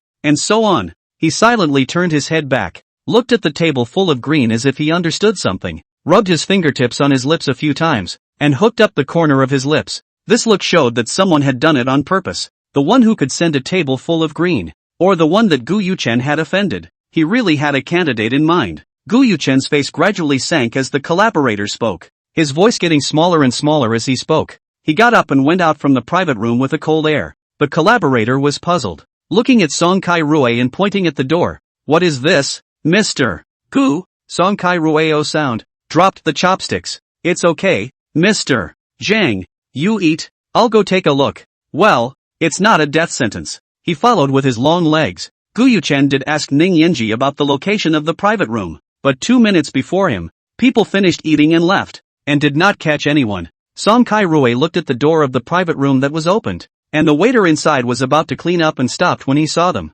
He stared at the table inside and froze for 2 seconds. Ji Xian was there? Ji Xian had a habit of folding the paper he wiped his mouth with into a bow on the glass after eating out. Gu Yuchen showed a manic expression and turned to leave. They returned to the private room. and Song Kai-rui took a picture of the dishes on the table and sent it to Ji-hsien. When Ji-hsien didn't see the photo until he got home and laughed. By the way, he let Qi Yanjing also look at the all-green banquet. Qi Yanjing paused and inquired, "How did Song Kai-rui know you were there?" She was also curious, so she replied to Song Kai-rui's message. "Ha, how do you know I'm there?" Song Kai-rui flipped through the photo album and found a photo of a previous dinner with Ji-hsien and the others. In the photo there was a folded bow on the glass. He specially circled it and sent it over. Song Kai-rui, here, a small bow. When Ji-hsien abruptly laughed out loud, her eyebrows curved. Qi Yanjing looked at her beautifully. Song Kai-rui's note to her was, Ji-hsien, plus a small icon of a pink bow. So that's how it is. When Ji-hsien sort of understood, Qi Yanjing was a little surprised that Song Kai-rui was too detailed and a little tasteless. "I didn't even notice," he said. "Who understands?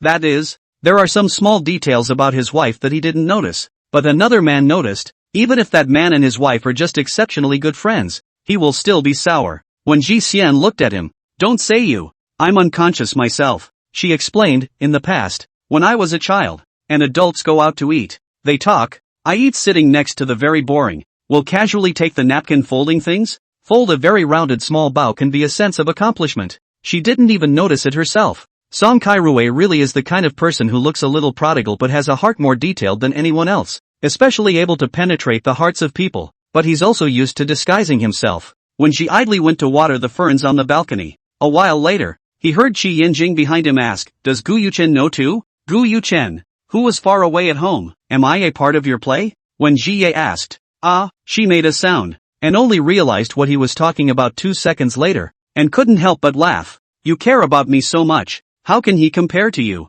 Qi Yanjing was instantly good again. Gu Yuchen, and she knew her for those many years without even realizing it. Writing it down, she puts the spray can aside, walks towards Qi Yanjing sitting on the sofa, sits down on his lap, and wraps her hands around his neck. "Yanjing, how can you still care about such small things?" When she called her name, the end of her voice was long and delicate and soft. He hugged Ji-hsien. "But you are my wife. I don't even know. To put it in a small way, it was just a small bow. To put it in a big way, it was that he didn't know his wife." Instantly that sense of vigilance came up. When she leisurely heard a little bit of pampering, good like, then you think about it from another angle. And Kai-rui Zhili they have known for many years, and you have only known for a short time. In the future we will also be tacitly understood to each other or look to know what the other person to do, right? She really has in a very heartfelt relief. Qi Yanjing low laugh, kissed her on the cheek. Good. At night when she took a bath, Qi Yanjing heard Ji-hsien's cell phone on the bed keep ringing. He subconsciously thought it was Gu Yuchen, so he went over to look at it. Note, Grandpa. Qi Yanjing was suddenly a little nervous, and then he picked up the phone. He didn't know what kind of personality Grandpa Ji-hsien had, nor had he ever seen one. He first cleared his throat and pressed the answer button, and 2 laughs rang out from that end. Ha ha. Pale but middle-aged voice resounded in his ears. Qi Yanjing's first impression of the old man should be a refreshing person. Sticky. Recently there is no want, Grandpa? Sticky? Ji Leisure? Qi Yanjing opened his mouth very politely. Hello, Grandpa. The cell phone is not with Ji-hsien. I came to take this call on your behalf. Grandpa, one on the other end, froze, smiled and asked, Little Qi, Grandpa knows him? The heart became even happier.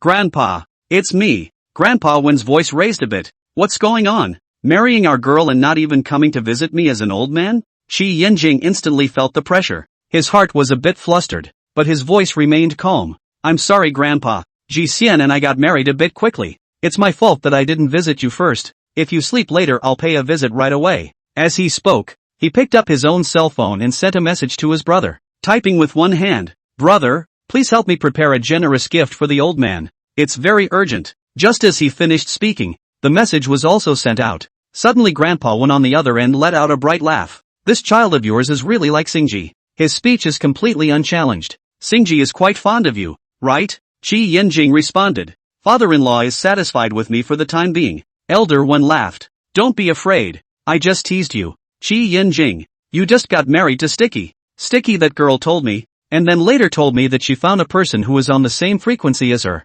and also said that they will come together to see me. Your teacher is also quite busy. Just wait for a long vacation and then come over. Qi Yanjing, heart of tension all gone, smiled. Thank you, Grandpa, but etiquette cannot say, or have to come to see you early. Why? What etiquette is not etiquette? I say so. Well, Grandpa is really debonair. I seek our family sticky like you on the line. When old man's words turned, he laughed twice. When you do something bad, I will come back to beat you. Qi Yanjing raised his lips. Good. Eldest granddaughter-in-law. How about sticking with our family recently? The old master started asking questions. Very good. Ji Xian is very good. Very happy with her. Master Wen listened to this comfortable more. This is right. Feelings of mutual tolerance and mutual understanding. We sticky this child is good but also not good to bully is. You bully her. You also have to suffer. Qi Yanjing helplessly laughed. Grandpa, how can I afford to bully her? It's too late to hold her. Let alone bully his beautiful wife. That's good. You better remember what you said. Remembered. After Master Wen finished talking to his eldest granddaughter-in-law about his granddaughter, he added, eldest granddaughter-in-law, the next time you come to my place I'll dig out the wine that I buried for Sticky for you to drink. Qi Yanjing felt new and strange. Okay, then thank you Grandpa first. Alright, that's all for today. I'm going to sleep. Qi Yanjing smiled and said good night to Elder Wen, waiting for the old man to hang up the phone before he put it down. When Ji leisurely wearing pajamas back, came in to see him holding his cell phone, asked, Justin who called? Qi Yanjing looks at her. Grandpa. She points to herself. My grandfather? Qi Yanjing nodded.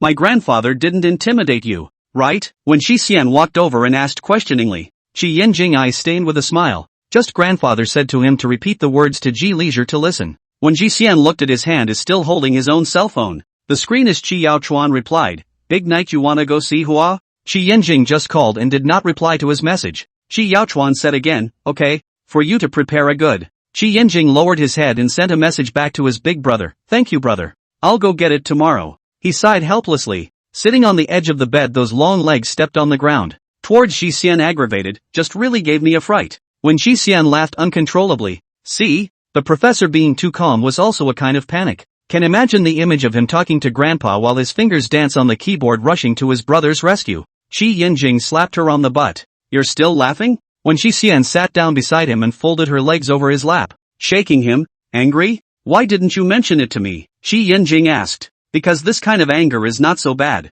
This is not too far away. If you know not to go over. My grandfather said wait for a long vacation and then go. Do not listen to him, he will be in my ears chattering. Qi Yanjing held her leg bone upward lifted. How far? Ji Xian said that she was born in Yannan. It is difficult not to be able to go out of Yannan not? My grandfather now lives in Pingzheng. Qi Yanjing paused and turned his head to look at Wen Jie, somewhat puzzled. Why isn't he with you guys? Grandma and grandpa have been to Pingzheng before. My grandmother very much liked that side. And then grandma gave birth to the lawlessness of the disease. Said that do not want to lie in bed all day, chemotherapy is too painful, wanna go to Pingzheng again. Grandpa promised to prepare everything ready to depart the next day. Not as much as one would like to the same day and the night grandma went away. She sighed deeply. After the funeral, my grandfather took my grandmother's photo to go to Pingzheng, long live. Grandpa has always told us these juniors that the decision to do things immediately, a second late will become regret. Qi Yanjing quietly listened to her stories of the older generation, memorizing her last words. That afternoon our younger generation in the hospital room also with them to look at the photos they took before. Grandma before she left quite happy. Know that they do not need chemotherapy. Just too sudden a little regret. So grandpa lives over there alone? My eldest uncle is over there. Originally when grandpa decided to go to Pingzheng my parents were ready to go together. They were told off by my grandpa. She looked at Qi Yanjing and smiled as she added. Saying that he's just going to live in Pingzheng. The whole family is going over there because they want to move all their roots away? My eldest uncle's work transferred to Pingzheng. My brother originally had the idea of opening up the market, selected 2 sites. Also fell it in Pingzheng. These years are basically over there. Qi Yanjing suddenly realized that he has so many people have not seen. Regarding the matter of Ji Xian, only know what she said to herself. My eldest uncle has always just been in politics. And my dad likes to be idle as well as just messing around with his own stuff. So my grandfather retired from the company and handed it over directly to my brother to take care of. There were a lot of group companies in Yannan,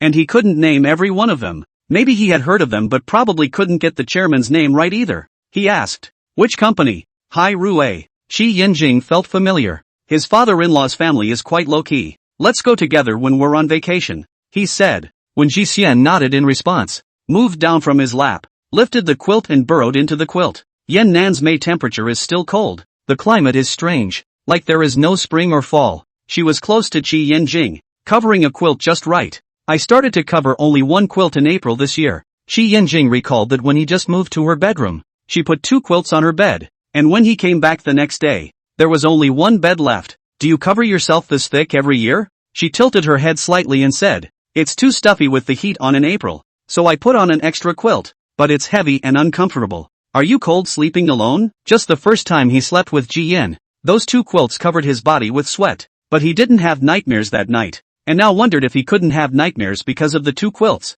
When Ji Yen's foot in the quilt stepped on his calf, cold? A little cold. And I sleep just right? He just finished not waiting for Wen Jiao to reply. He added, want it to be warmer? Midnight Field said words can be towards the land of colorful. When Ji Xian only puzzled for 3 seconds. Qi Yinjing abruptly remembered something and pressed her hand on the bed, her bare back exposed to his eyes. His fingertips rubbed the dots of red marks that he had made. It's so beautiful. Can I take a picture? He inquired. Startling Ji Xian. She immediately asked, take a picture of what? Qi Yinjing cried and laughed at her reaction. The back. What do you take me for? He liked Ji Xian and would not let anything about her flow out for others to see. She only belonged to him. The back has what? Last night after the bath Qi Yinjing said something about the topic of the mirror. She was embarrassed and did not have the good sense to look in the mirror. Naturally she did not know what some of it was. Qi Yinjing is very decent. Never make marks on the neck, these exposed skin. A little hickey. That's nothing. Shoot it for me to see. Qi Yinjing picked up his cell phone and tugged his pajama top up,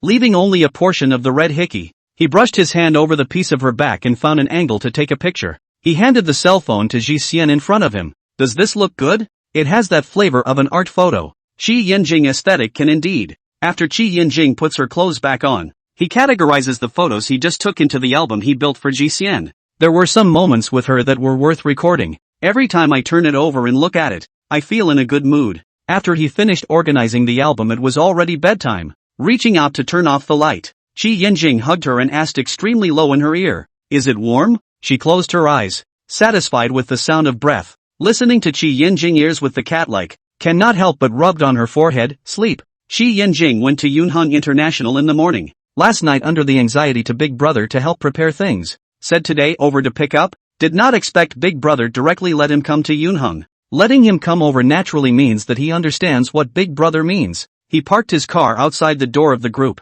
Looking at the magnificent building in front of him, he stepped in the door. The receptionist lady's eyes also lit up when she saw him and respectfully said, second youngest, Qi Yinjing. His big brother is meticulous. This is from inside to outside, all to everyone to introduce themselves once again. Qi Yinjing nodded slightly. I'm looking for the chairman. As soon as his words fell, the assistant beside his big brother appeared. Second young master. This way please. Lin Sui made a pleased gesture towards him. Qi Yinjing followed Lin assistant onto the exclusive elevator. It was only until Qi Yinjing disappeared from sight that the two receptionist ladies withdrew their gazes. Second young man himself is even more handsome than the photos Lin Suk sent us. Their family's face value is too overwhelming. Going up to the top floor, Lin Suk said towards Qi Yinjing. Second young man, the chairman is waiting for you inside. In addition to the family know Qi Yinjing's identity, but also he did the chairman of the assistant know. The first time to know Qi Yinjing identity is the boss let him help the second young to deal with some things. When he knew the identity of Qi Yinjing when he was dumbfounded.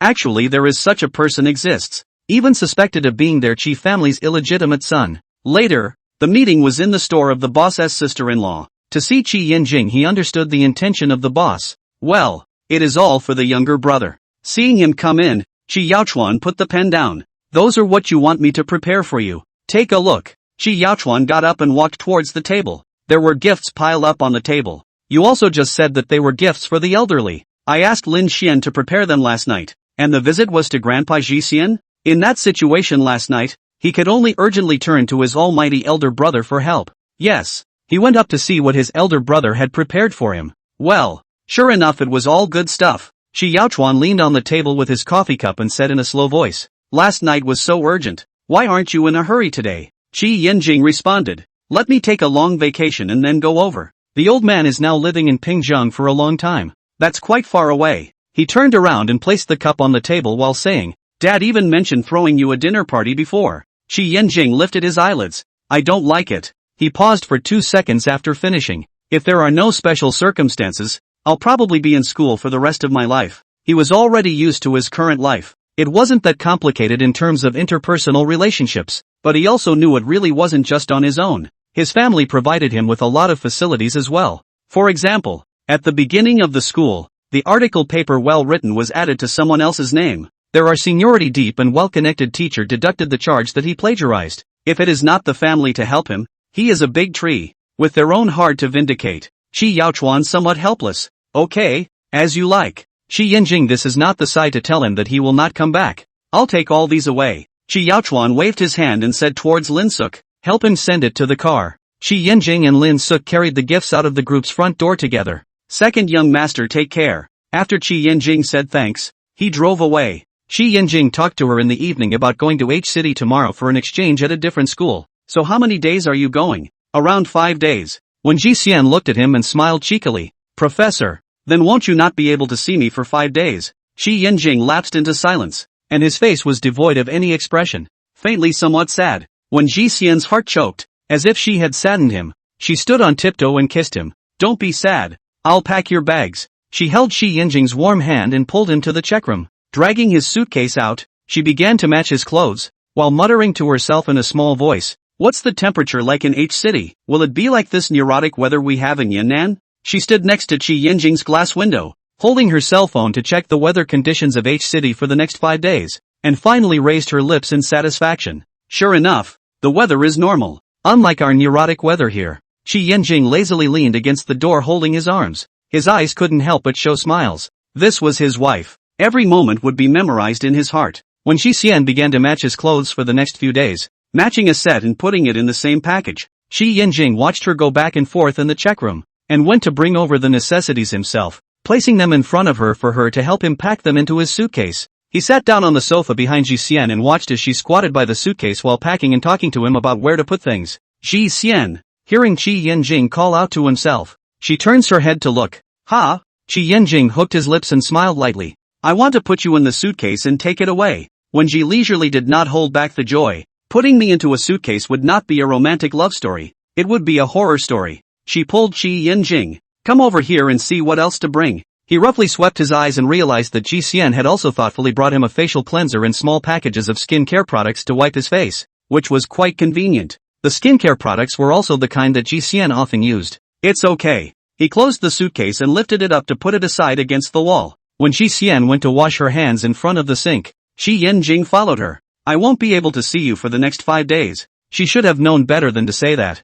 She looked at Qi Yinjing's face from the mirror, raised her lips and laughed. It's not like you won't come back. You're going to work. You weren't like this before. How can it be the same now and before? It didn't matter where I went before. I was alone anyway. When Ji leisurely asked, then what to do? Qi Yinjing pursed his lips for a few seconds before he opened his lips and said, endure. From the time after the marriage until now, this period of time has not really been separated from Ji Xian. Thinking about a little less adaptable, she couldn't help but laugh out loud, drying the water stains on her hands, turning around and hooking her hand towards him. Qi Yinjing walked forward a few steps, stood in front of her. When Ji Xian pulled his collar, he was forced to lean over. When Ji Xian tilted his head and he stared at, Qi Yinjing looked in front of the pink cherry lips, kissed on it. The hand is not idle, pinch her waist upward. When Ji leisure feel body alight, the next second sat on the sink. Porcelain surface of the sink is cold. Cold, her body slightly trembling. Cold. Qi Yinjing immediately carried her off the sink and walked back to the bedroom,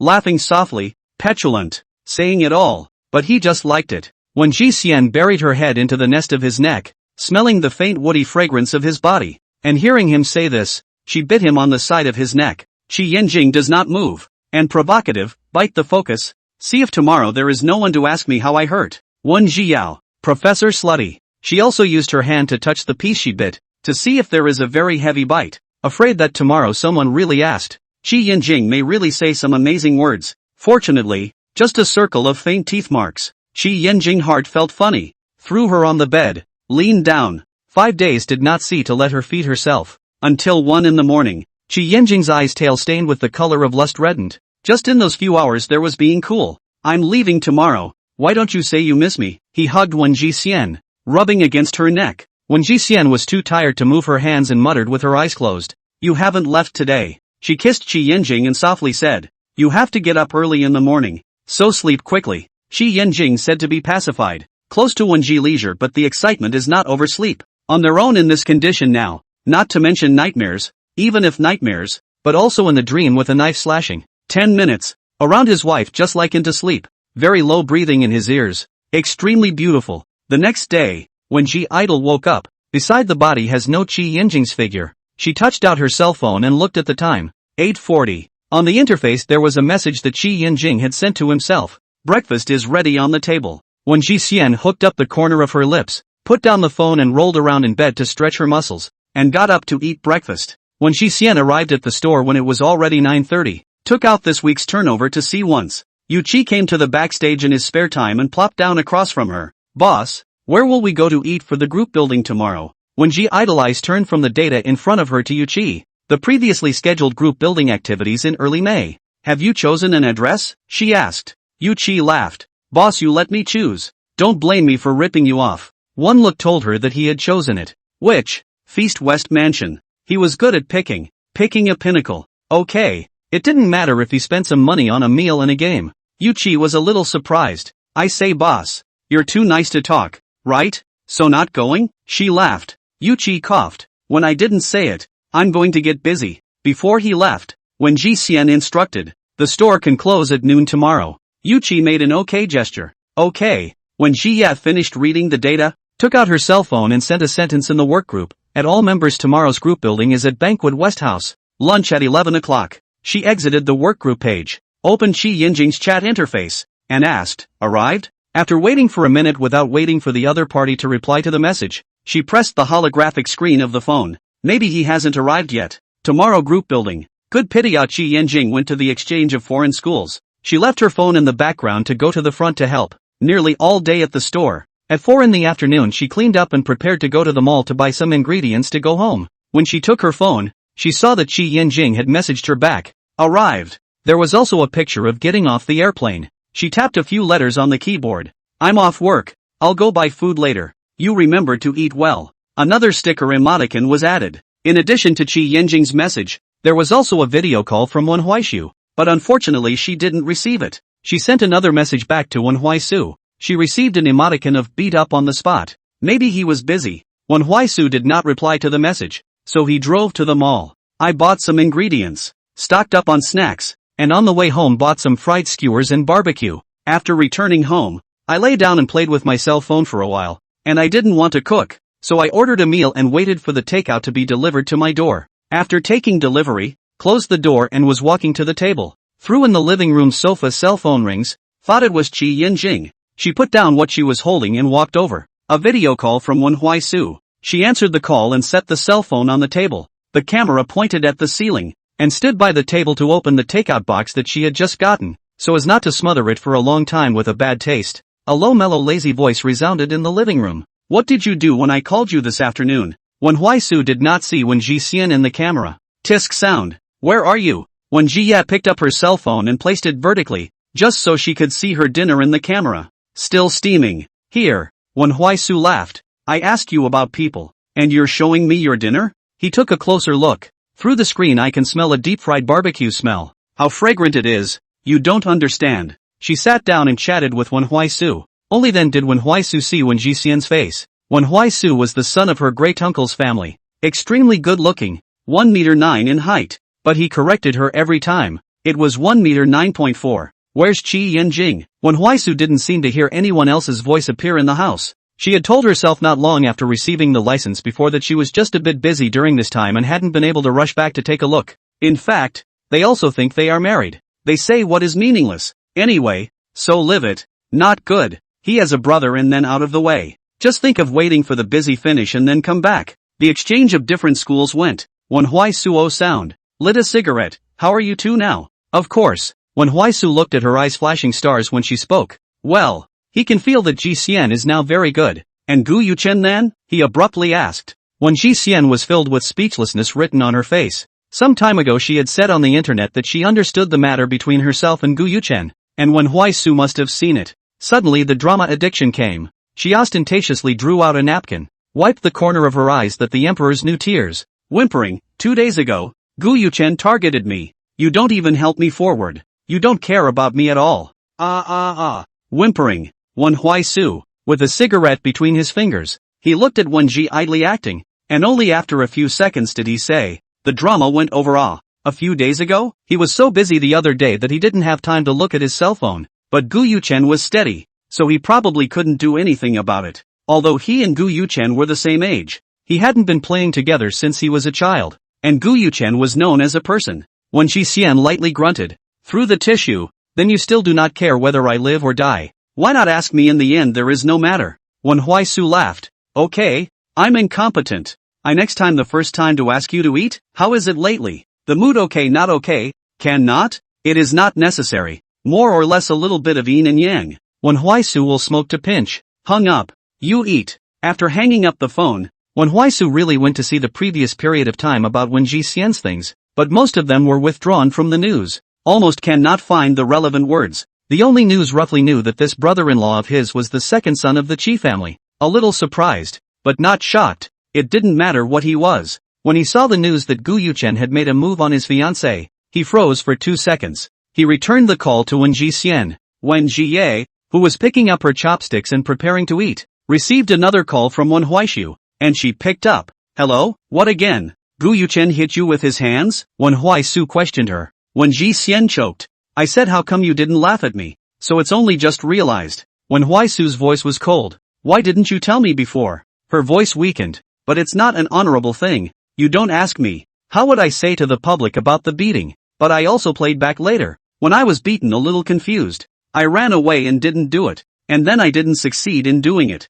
And the last time I did it. When Huaisu voiced some sorrowful, sound, directly hang up the phone. When Ji leisurely looked at the black screen, scratched his hair, sat down and began to eat. It was only around 9 o'clock in the evening that Qi Yinjing called her over. Just returned to the hotel after having dinner with them. Drinking? Qi Yinjing answered. Drank a little. Not much. That's fine. She tossed and turned a few times on the bed and sighed. Started to miss you. At these words, Qi Yinjing's heart was happy. It's a bit uncomfortable. She hadn't really slept alone these days, and suddenly having less people was a bit of an adjustment. Then what to do? Qi Yinjing asked her. When Jixian recalled that she had asked Qi Yinjing the same thing yesterday, and she replied back, then I'll endure it. Qi Yinjing froze, and then both of them burst out laughing at the same time. We're going to a group building tomorrow. It's a pity you're not at home. Qi Yinjing consoled. Next time you guys have a group building, I'll be home. My brother even gave me a video call during my dinner at night, mentioning Gu Yuchen. So I said why didn't he forward it for me? I didn't realize he was too busy to even see it. She swiped her phone while talking to Qi Yinjing. Qi Yinjing checked yesterday afternoon. Hai Rui's director is Wen Huaisu. So he asked, are you guys close? When Jixian laughed, people are brother and sister. We are brother and sister of heaven and earth. Then the relationship should be very good. When Jixian saw an interesting little conversation, and she said towards Qi Yinjing on the other end of the phone, Yinjing, sentence building will, right?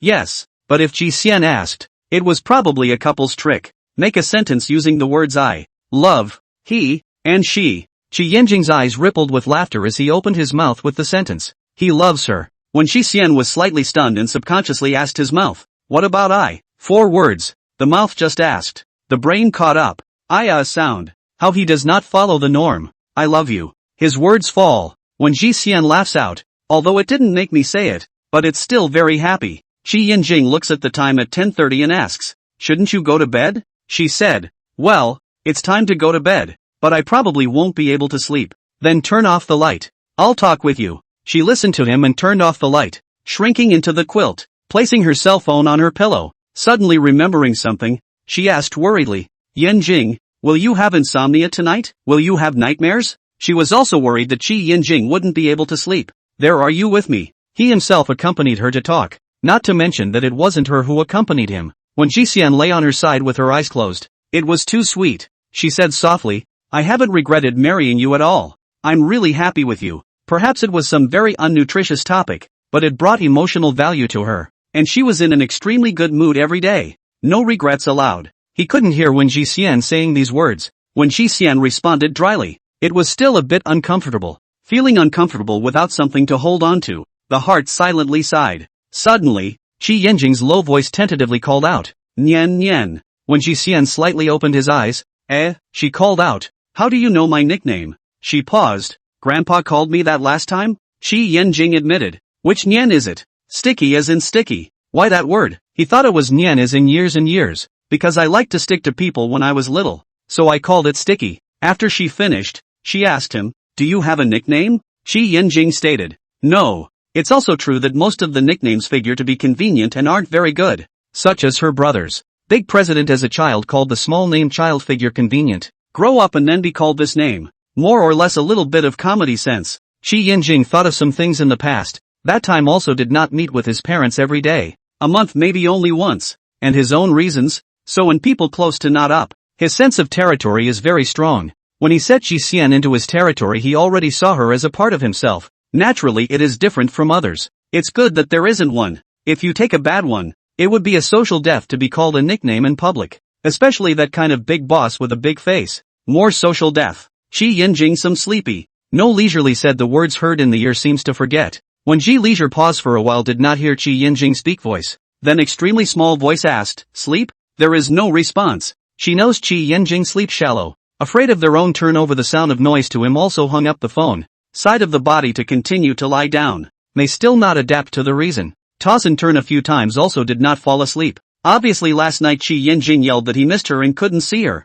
How come tonight it became his own special miss him? She sighed heavily in her heart once again. Sue fell asleep in the early hours of the morning. She woke up and saw Qi Yinjing send himself a good morning. After replying to the message and having a breakfast, yesterday afternoon she had booked a private room in the restaurant of the Banquet West Mansion. After she cleaned up her home, she sent a message in her work group and then drove directly to the Banquet West Mansion. She parked the car at the entrance of the Fei Shi Mansion, got off the car and entered the gate. Suddenly a voice came from behind her, calling her name, Wen Ji Xian. She turned around. Ning Yinji. He was wearing a white athleisure suit today, looking sunny and handsome. When Wen Ji Xian saw him, she couldn't help but snicker. Doing what? You're not going to change my dishes as well, are you? Ning Yinji laughed without humor. What am I changing your dishes for? Am I sick? Who are you eating with? He asked. Group building. Having a meal. Ning Yinzai nodded. When Ji Xian saw him here, where he was wouldn't Gu Yuchen also be there, right? Wouldn't he be here to fix Gu Yuchen again? Then there would really be a lot of fun to watch. Ning Yinji seemed to see what she was thinking and raised his eyebrows. TSK? Who is Gu Yuchen that I'm still circling around him? I'm here to play soccer. Seeing some loss in Wen Ji Xian's eyes, he laughed several times. Since there's no hustle and bustle to watch, I'm leaving. Ning Yinji waved his hand. Go go go. He stared at Wen Ji Xian's back for a while. It was interesting. He just retracted his gaze. Next to him scurried past a man around 12 years old, looking quite handsome. Well, seems to be the type of little wolf dog in the eyes of girls. Past him, to the front of the Wen Ji Leisure called out, Boss. Oh, it turned out to be an employee of Wen Ji's store. Wen Ji Xian heard Zhou Qishi's voice and turned around to see that it was really him. Zhou Qishi ran over, and Wen Ji Xian stood in place waiting for him. He had to schedule a break yesterday and today, and he didn't realize that it just so happened that today was a group building. He complained to himself last night, saying that he was so shortchanged himself, losing half a day's vacation and swiping 30 to 40 sad and crying emoticons. Boss,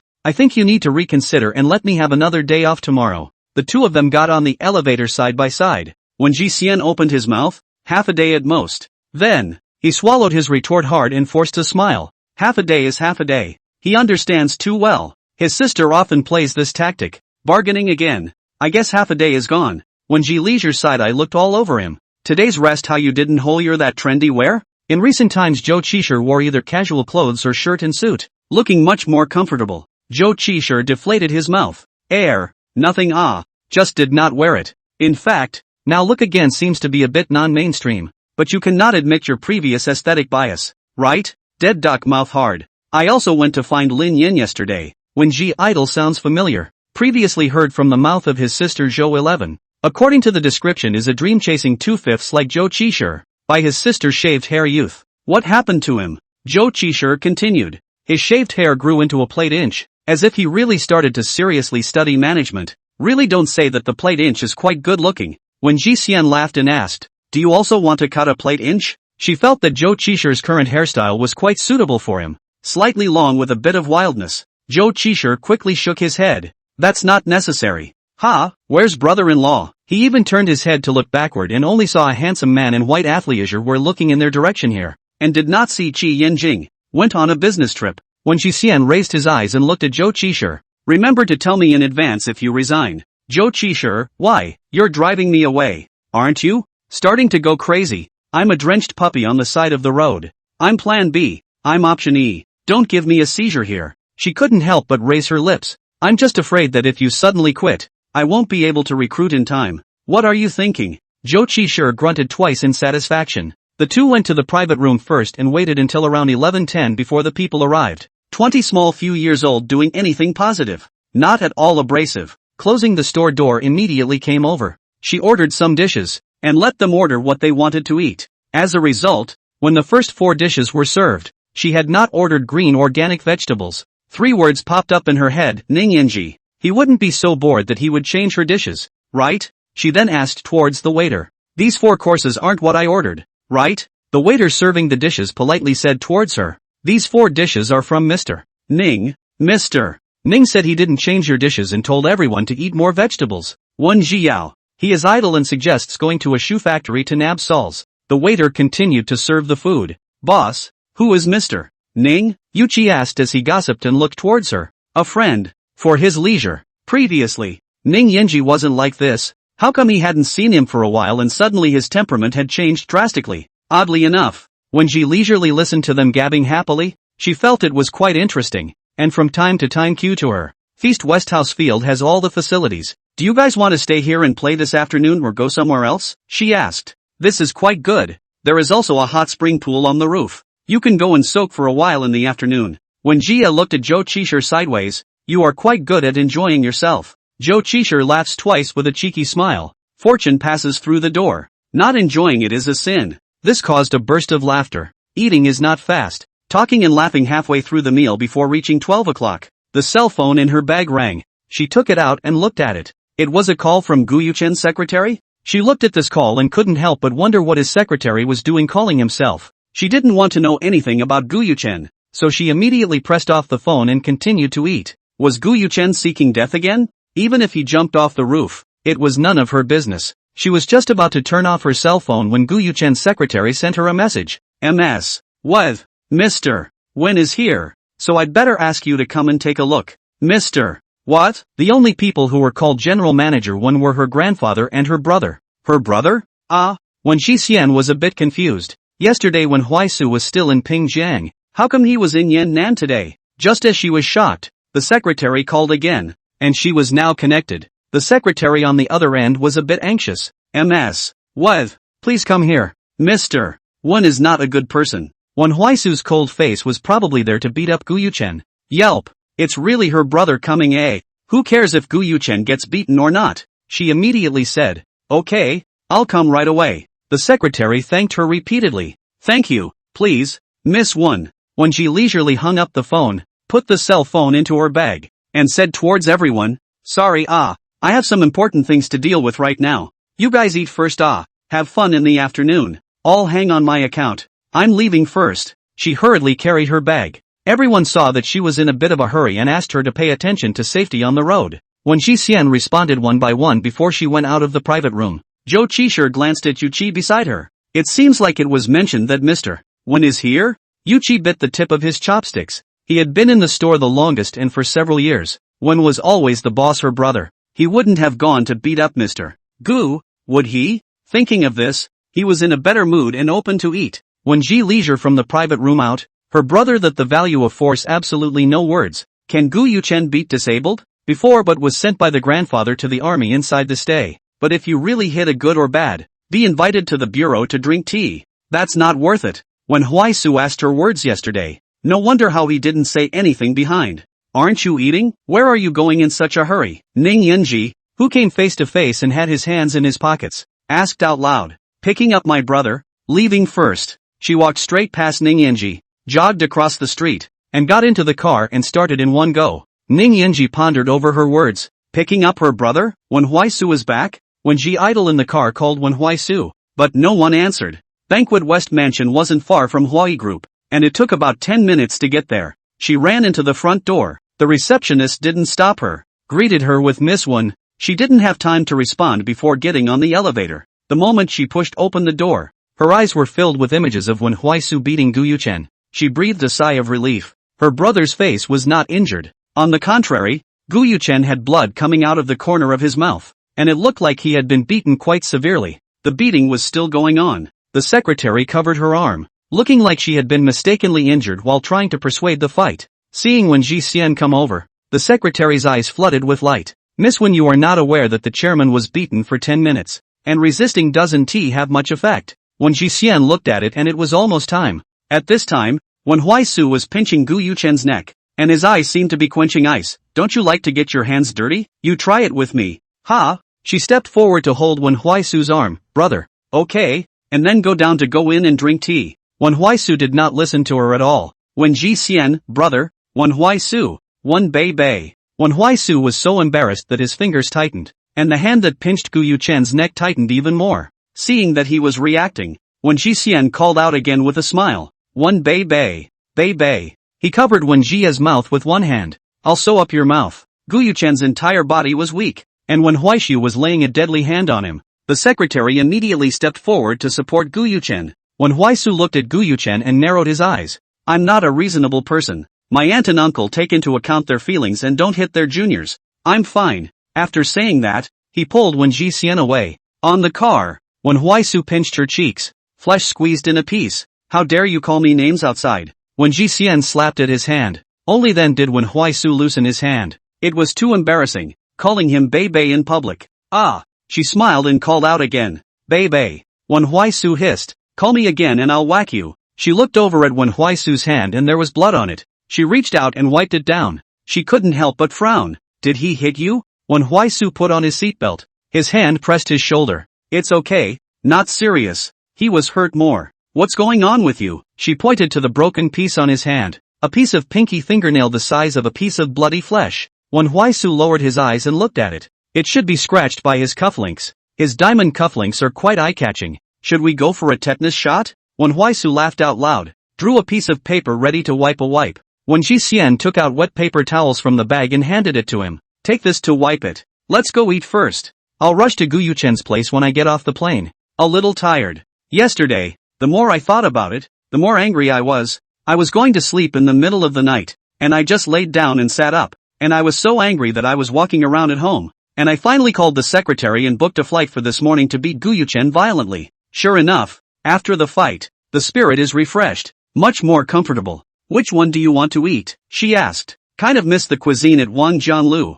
It seems a bit far away. When Jixian drove the car directly to Wang Jianlu, it took about 20 minutes to arrive. After the dishes were served, Wen Huaisu asked towards her, have you eaten yet? Halfway through eating, she talked to Wen Huaisu about today's group building. Wen Huaisu tisk sound. Open this store is not as good as with me to manage the company. His sister also studied finance. Who would have thought that after she graduated, she opened her own store, but she also had company shares in her hands. A gift from her grandfather when she was 20. Eat your rice. She chucked a piece of pot roast into her bowl and added, you just laid down such a heavy hand, aren't afraid that Gu Yuchen will call the police? Wen Huaisu, not afraid. He would not dare to call the police.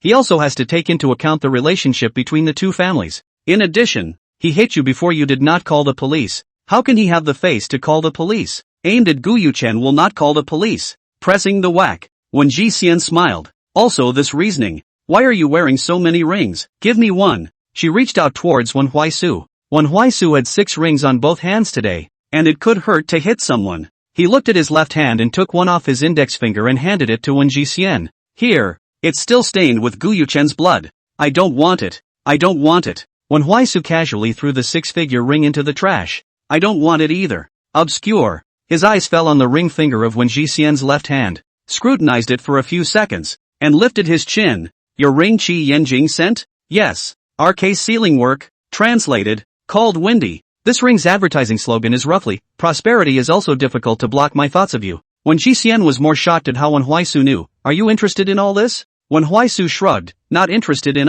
but before Lu Jianche engagement customized ring, looking for RK to give advice. Inevitably understand some more. So it is. No wonder there are so many rings on the hand. It is estimated that the pit from Lu Jianche, aunt and uncle at home today, came to have to pay a visit. When Jixian thought about their schedule today, I might not be back until 5 o'clock today. Then go for dinner tonight. When Jixian flirted with him, you haven't even finished your lunch yet and you're thinking about dinner? Wen Huaisu smiled. I really want to sew up your mouth. How many days are you staying over here? She didn't pick up on Wen Huaisu's words and digressed. Leaving tomorrow. The end of this year is estimated to be almost the same. Also discussed with Grandpa and them. Maybe at the end of this year all back. When Jixian's eyes lit up. How nice that would be. Grandpa and the others have only been back for the past few years for the new year. And this year they won't have to go to Pyeongchang if they come back. Grandpa said that he is also old. And a few old friends get together to have some fun. Said that grandma loves to go out to play but also always have to go home.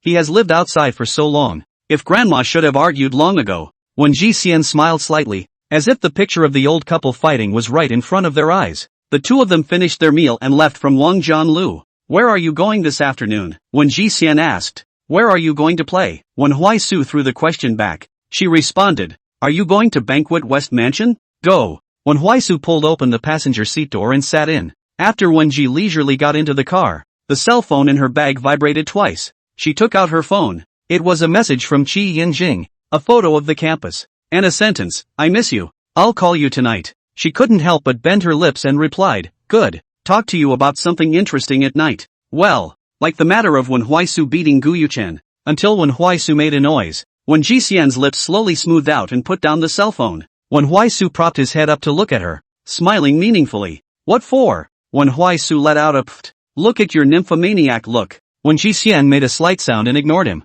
As the car drove towards the Banquet West Mansion, Wen Huaisu leaned on the back of the chair and looked out the window, a little bit in a trance. Who would have thought that the ever-steady Gu Yuchen had beaten up his dorky sister? And he couldn't believe that he would fight with Gu Yuchen before he let it go. You and Qi Yinjing got married. When do you plan to do the wedding? Wen Jixian shook his head. I don't know. We haven't thought about it. What do I know about your side? His parents haven't mentioned it either? He knew that maybe Gu Yuchen's nature would smash the scene, but Qi Yinjing's side hadn't mentioned it either. So it was a bit strange. But thinking about how his family can hide Qi Yinjing and raise him so big, it doesn't seem strange. Hiding it is either an illegitimate child, or the rich and powerful family of that file, afraid of the child, was kidnapped. Every few years out of this kind of incident, his parents listened to him. Qi Yinjing's status at home is comparable to that of an emperor, and he gets the wind and the rain. Wen Huaishu thought that it would be a while, and not long to recognize, and then familiar with familiar. Half an hour to the Feast West house. When getting out of the car,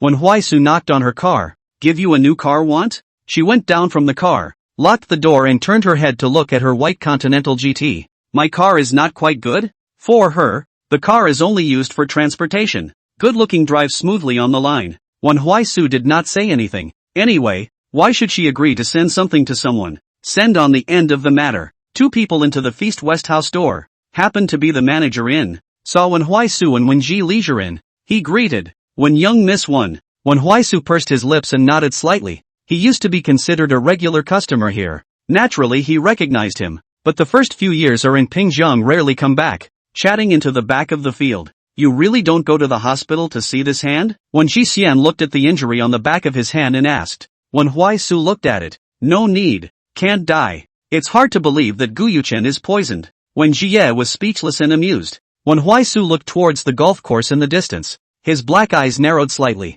There seemed to be someone he recognized on the field. Wen Jixian looked over in the direction he was looking. It should be Ning Yanji's guys. Ning Yanji is also there? Aha. She turned her head and spoke to Wen Huaisu. Ning Yanji changed Gu Yuchen's dishes into an all-organic green vegetable banquet when he dined with his partners last time. When Wen Huaisu first played with Ning Yanji Gu Yuchen's gang occasionally, he naturally had an understanding. Hearing this, he laughed. It's really something he can do. Meeting with him recently feels very different from before. Wen Huaisu looked at her askance. How so? He used to be serious and mature. Not waiting for Wen Jiao to finish. Wen Huaishu music directly interrupted her words. You just see him pretending. Wen Jiao seemed to understand something. Now it's completely letting go of himself. Hiss. Also really don't say. Ning Yanji, this person's strange polite not to get involved in other people's feelings. However, in these 2 years, Ning Yanji also gave Gu Yuchen a lot of trips, but Gu Yuchen was also painless, and it was indeed Gu Yuchen himself who found the trouble, so he could only accept it. While they were talking, Ning Yanji walked over towards them. Wen Huaisu teased. Good eyesight. You can see from so far away. It's hard not to see your height. 1 meter 9'1". Wen Huaisu corrected. 1 meter 9.5. Wen Jiao? Isn't it 1 meter 9.4? Wen Huaisu pressed his hand on his dorky sister's head. Growing 1 millimeter taller. Is there a problem? Wen Jixian pushed his hand away. The hand is hurt. You hit it. Wen Huaishu committed the offense of covering the wound that was scratched by Gu Yuchen's cufflinks. Wen Jixian, Ning Yanji arrived in front of them, looked at Wen Huaisu and asked, back today? Wen Huaisu faintly just came back. Why did you suddenly come back? Wen Huaisu lifted his eyelids and calmly replied, to beat up Gu Yuchen. Wen Jixian really couldn't hold back his laughter, but it was a pity that in the office, he only cared to see if Wen Huaisu was injured, and didn't look at Gu Yuchen a few more times. Ning Yinji, reckless or this dude is reckless, not much to say directly to the fight. The circle is the golden young master, although learning self-defense is also a model, but not like Wen Huaisu. Sirius was sent into the army to stay, and he can be a killing technique. Who had iron to take a life to fight? That can really be too interesting. You guys play, I'm going to see. This lively to who is not to see. He first see. Ning Yinji turned around and left. I've noticed that every time he plays something that older ones like to play. When Huaishu recalled the things Ning Yinji played with, Wen Jixian casually said, no strenuous exercise, right? Wen Huaisu lazily She made a sound. She pulled his arm. Let's go. Standing here in the sun? She asked Zhou Qishir where they are now. In the hot springs. Then she'd better not go. She didn't want to soak in a hot spring. Go to the racetrack. Wen Huaisu reversed his hand and pulled her straight to the racing track. After playing at Feast West House until about 4 o'clock, she sent a message to Yuqi. What do you guys want to eat at night casually? I have to go to my parents' side. Yuqi, okay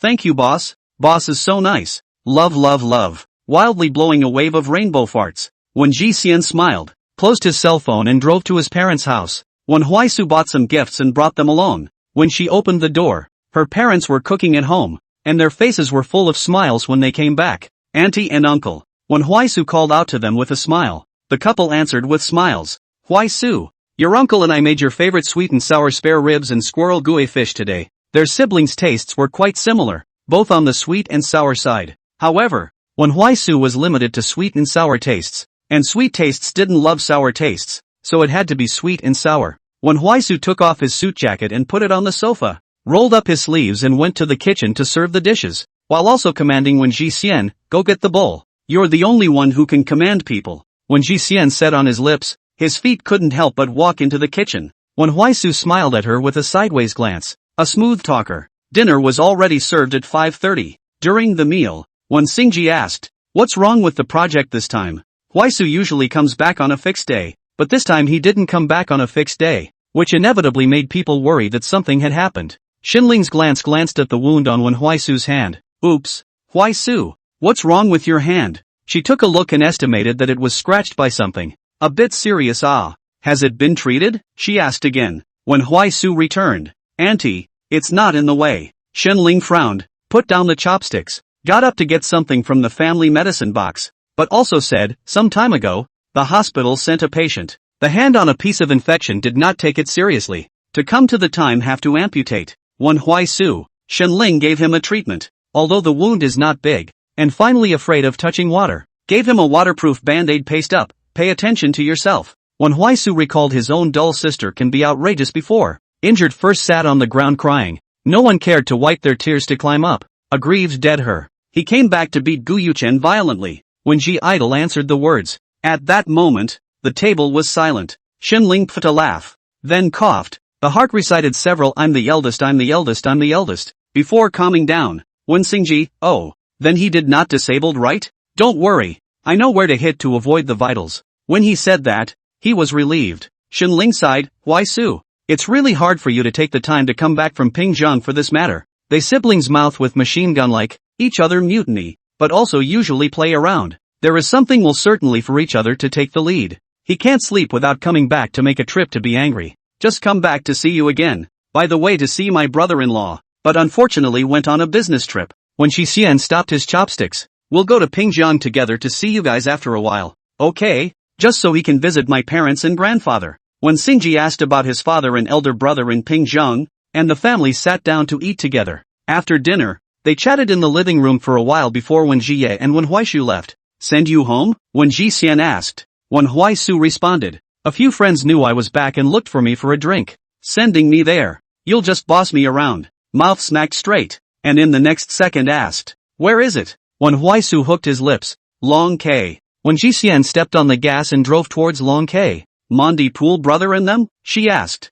Wen Huaisu. The brothers were waiting for him outside when they sent him to Long K. Wen Huaisu closed the car door and stood by the car window and admonished twice, be safe on the road and go to bed early at night. Sister drive safe haha. The few from Mao Chi also smiled and spoke to her. Wen Jixian waved her hand at them. Let's go. Wen Huaisu nodded and watched the taillights of her car disappear into the night before he entered Long K's door with the few of them. When Yuichi came up and hit Wen Huaishu's shoulder, "Oh, buddy, do you regret it? Introducing your sister to me is also better than Guyuchen, right?" Wen Huaisu laughed and scolded, "Get lost." Well, he did not understand Kaienjing. Do not understand the tentative when the character is good. What can I do? Hypnotize yourself. When she idled back home a little tired, Chi Yenjing returned a message, "Just arrived home. Wait for me to take a shower to call you. Attached to a and you the world's first good sticker emoticon package." Chi Yenjing received her message cannot help but happy. Staring at this emoticon for a few seconds, "His wife is too cute." Replied, "Good.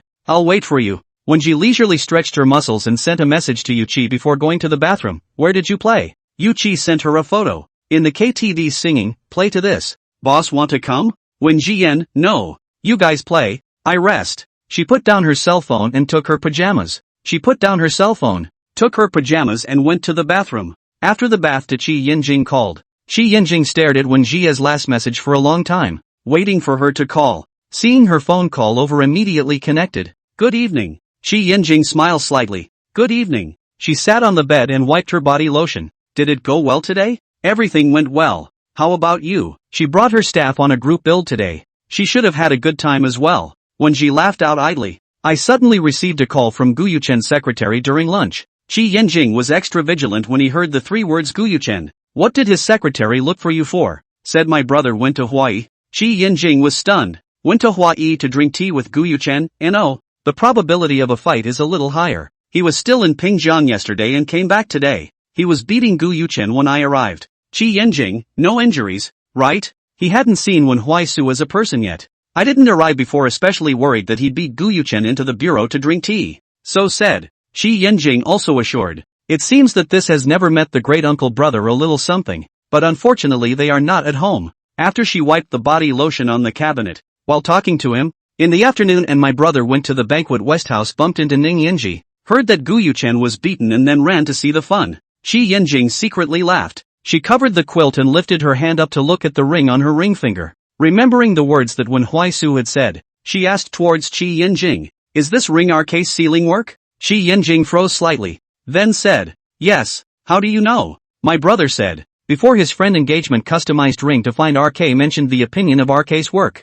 Chi Yenjing explained to her, "This is my college days to buy. By chance to see a glance like to think of buying it." Coupled with the ring's advertising slogan, it was too attractive to him. When she idle casually searched RK style, and it opened with the tagline, "Prosperity is like a jewel. It's hard to stop my infinite thoughts of you." It was the closing work of 62-year-old French jewelry designer RK. "I had an exchange with the designer before I got this pair of rings, and told me a story from before." Hearing this, Wen Ji idle spoke. "What story?" "This pair of rings is called Windy. Inspired by his wife, as she is windy. They married when they were young. At that time RK wasn't the top jewelry designer that he is now. He laughed and said to me that he was always thinking about being famous at that time. In addition to that, he and his wife had a very happy life. And later on, he was so sharp that he indulged in the happiness that fame and fortune brought, and neglected his family. His wife and he filed for divorce. He said he did not feel anything at first, did not think that the aftermath is so big. In the field of fame and fortune gradually precipitated,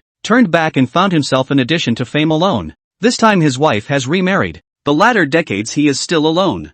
Chi Yenjing paused and continued. "He asked me if he was excessive. When Ji Xian asked him, 'What did you say to him?' I said, 'You're right, you really suck, but I have to say you're really talented.' At that time he was only 19-20, young and frivolous, knowing that saying so will make people unhappy, but just want to say, and also a little bit of yin and yang." When Ji Xian didn't hold back her laughter, "It's really something you can say." She then asked Chi Yenjing, "How did he get back to you?" RK laughed after hearing me and told me thank you for recognizing his ability. No one has spoken to him like that since he got himself famous. So I have my own interpretation of this pair of rings. Listen. She smoothly closed the search phrase and waited for Kyanagio to follow. "Even though I am in the world of fame and fortune, with thousands of temptations at my side, I don't want any of them, I only want you." He slowly out of the voice clear and cold, with a little low hoarse. Around the extremely quiet ears only hear his voice. Words fell in the heart, like in and she said love words. When Ji idle mouth cannot stop rising. A little pouting, deliberately poked fun at him. "Oops, know that you want me." Chi Yenjing eyes and the smile more and more intense. "No, I'm good." today have thought of me? She opened her mouth. No. Shi Yinjing certainly do not believe. Oh, that plus once. When she leisurely thought for 2 seconds. What plus one time? Just after saying that, she suddenly understood. Add once for friendly exchanges between husband and wife. An excitement was heard in the calmness of the voice. When Ji Xian said, can't understand, Shi Yinjing lightly related, where she did not know that she deliberately sound. I will be able to understand when I come back. Good, not listened to. She thought of an interesting trick. Pay attention to your attitude. You are now in the field. Hearing this, Shi Yinjing propped up his chin with one hand and looked askance at the cell phone screen. His interest heightened. So what do you want? When Ji leisurely hooked up his lips, gasped at the cell phone end, and after gasping, he also innocently asked, is it good? Want to hear more excessive? Shi Yinjing's smile gradually solidified. Grass. I did not expect this one. A mistake. He has no immunity to Ji Xian. Just like that, sticking 2 soft voices to him and calling him twice. He can't stand it anymore. The Ji Xian on the other end even made a pretentious oops sound. Brother, why don't you say anything? Is not here clearly? Shi Yinjing. To get back at him. He laughed. Voice hoarse, Ji leisure. You think clearly. You now provoke me. When I come back you probably not very comfortable. When Ji Xian hesitated for 2 seconds. Anyway, she had already provoked him. She didn't believe that he wouldn't come back to add more than twice. Launch skill, can't understand. To ask is to not understand. Shi Yinjing was amused by her. Fingers against his forehead, helpless and amused. How many days will Big Brother stay in Yan'an? He asked. He's leaving tomorrow morning. It looked like he wouldn't be able to see Wen Huaisu, who was furiously beating up Gu Yuchen. What a pity. Wait for me to take a slightly longer vacation to go see them together. When Jie responded with a yes, the two chatted until 10:30 before they said goodnight to each other and hung up the phone. When Ji Xian received a picture and message from Yuqi, the group building was successfully completed. She clicked on the picture. It was a group photo of several of them. The C-seat is Zhou Qi sure that conspicuous bag. Had to stand on the table to open the wine. But it is indeed wanton. Just looking at it made people happy. The photo had a great sense of atmosphere. She replied to Yuqi's message, okay, got it. Go home and pay attention to safety. After replying to his message, she went to the staff group and at all the members. It's dark. Everyone go back and pay attention to safety. All gave her a reply received. She put down her cell phone and went to the bathroom. She must go to the bathroom before going to bed. After washing her hands, she came back and prepared to sleep. The cell phone rang again. Song Kai Rui called. She wondered why she was calling so late, and picked up the phone. Song Kai Rui on the other end was happy. Ji Xian, your brother beat up Yu Chen? When Ji Xian slightly choked, how do you know? You went to see Gu Yu Chen? No Ning Yinji hated to spread the news to the world. Well, that's the way it is. Song Kai Rui was between surprised and not surprised. According to the relationship between Ji Xian and Wen Huaisu, it was inevitable that Wen Huaisu would make a move. But the fact that that person was Gu Yuchen was quite a catch. The first thing I've ever thought of is that Wen Huaisu would beat up Gu Yuchen. I don't think anyone would believe that the steady Gu Yuchen would have a go at Ji Xian. No one would believe it, but it just happened. He still thought it was a dream. Moreover, he felt that Gu Yuchen was a bit crazy about Ji Xian. Completely different from the situation with Li Chaomu. And he didn't know which part of the process had gone wrong. Shouldn't he be alone to grieve silently? How come he's so aggressive? I thought you went to see him. Song Kai Rui, he deserved this beating. I'll go see him tomorrow. He paused and then cheered again. But your brother didn't lay a deadly hand on him, did he? Wen Huaisu that height also had a sense of oppression. No, I guess it's okay. Okay, then go to bed early. I'm hanging up. Hanging up the phone, she only put down the phone ready to sleep. The next morning saw the sun rise in the east. The light was dazzling. She took out her cell phone and took a picture and sent it to Qi Yinjing, morning At the other end of the Qi Yinjing just finished running. Looking at the sunrise photo she sent to himself, suddenly understand the words written in the book. Have a new feeling about it. Sure enough, a hot marriage is different. He quickly replied to her message. Good morning. He also added, there are still 3 days to go home. When she idly flipped up the chat logs, yesterday he also said the same thing. There are still 4 days to go home. She sent a message to Wen Huaisu. Do you want me to take you to the airport? After sending it she was ready to make a breakfast. Before she could put down her phone, Wen Huaisu sent a message. You come to pick me up and have a breakfast. When Ji leisurely whispered into her cell phone, just know to command me. Wait, will definitely eat back from him. Probably can't eat back even if you eat to death. Wen Huaisu, hurry up. I'm all ready. When Shi Xian's finger poked at the letter keys, don't rush. It's on its way. To ask is to be on the way. To ask again is to be almost there. She put on her clothes, took the car keys, took the garbage and closed the door to get off the elevator. When Huaisu lives about 20 minutes drive from this place. Open half. When Huaisu sent her another message, to where? When Ji idle driving did not return the message. When she drove the car to the door of his house, after recognizing her license plate, the door opened directly, stopped the car and pushed the door into the front hall of his house. Not seeing Wen Huaisu's person, she went upstairs and found Wen Huaisu standing there in his black pajamas brushing his teeth. When Ji idle manually maintained a smile, took out his cell phone and pasted it in front of his eyes. Look. Who sent this? Who said it's all ready? When Huaisu closed his eyes and turned in the right direction by the way. Out of sight out of mind. Ready? It's ready? She should have known. Damn it. When Huaisu quietly brushed his teeth and washed his face. I drank a little late last night. Is it a problem to sleep late? No problem. Also asked himself on the answer. Make a fist. Fist hard. Get dressed. She finished and went downstairs to wait. Around 5 minutes when Huaisu came down from upstairs,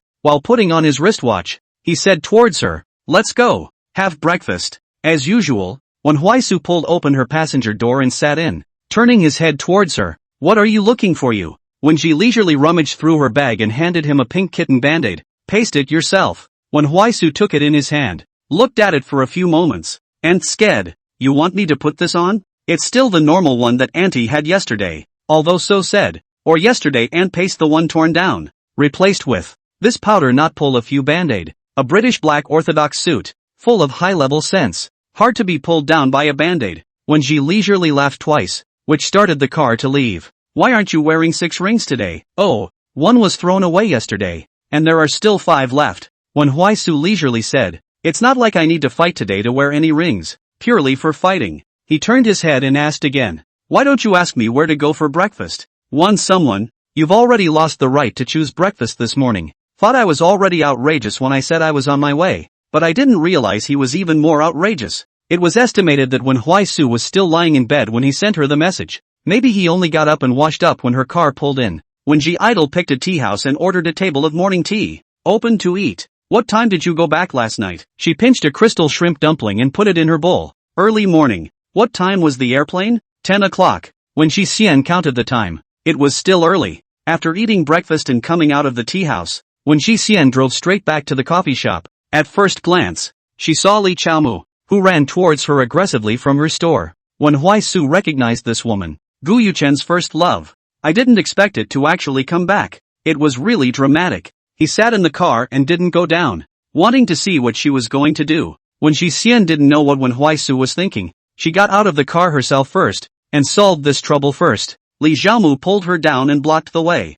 When Shi Xian shook off her restraints, hearing her snapping, when Ji Xian, Yuchen didn't even try to do anything to you. Why do you still want to do it to him? He takes into account the feelings between you guys and doesn't call the police to deal with it. I'm not accustomed to you. When Ji Xian laughed, does he have the face to call the police? And what does this have to do with you? When Ji Xian, don't go too far as a human being. You're hurting Yuchen so much. I just can't watch. What's wrong with being strict and lenient with yourself? Everyone else is hurting him. And you're the only one who's doing him good? Why didn't you say you hurt him when you left him? If it wasn't for that, how did you end up where you are today? Do you think anyone can wait for anyone? This is really funny. Li Chaomu was unusually agitated in her heart when she heard from her mouth about this business of her leaving Gu Yuchen. She wanted to cover this matter into the dirt so that everyone would forget about it, but unfortunately she couldn't. Everyone knew about her. I'm talking to you about you hitting Yuchen. What other things are you pulling with me? When she leisurely hugged her arms, then go find his parents and come over. There's nothing to say to you. She's here to speak for Gu Yuchen. Is this sealing a spot for herself? Li Chaomu was furious. Before she was Gu Yuchen's girlfriend, naturally she could stand up for him, but not anymore. She also thought about mending the relationship between her and Gu Yuchen, but it really has been separated for a long time, not in a day or 2 days, and she realized that Gu Yuchen wasn't as attached to her as he was when they were together, and sometimes when she looked for him, he didn't care. Sooner or later I will be with him. I like him. What's wrong with standing up for him? When Ji Xian laughed in his heart, she is sealing herself a position in the main palace.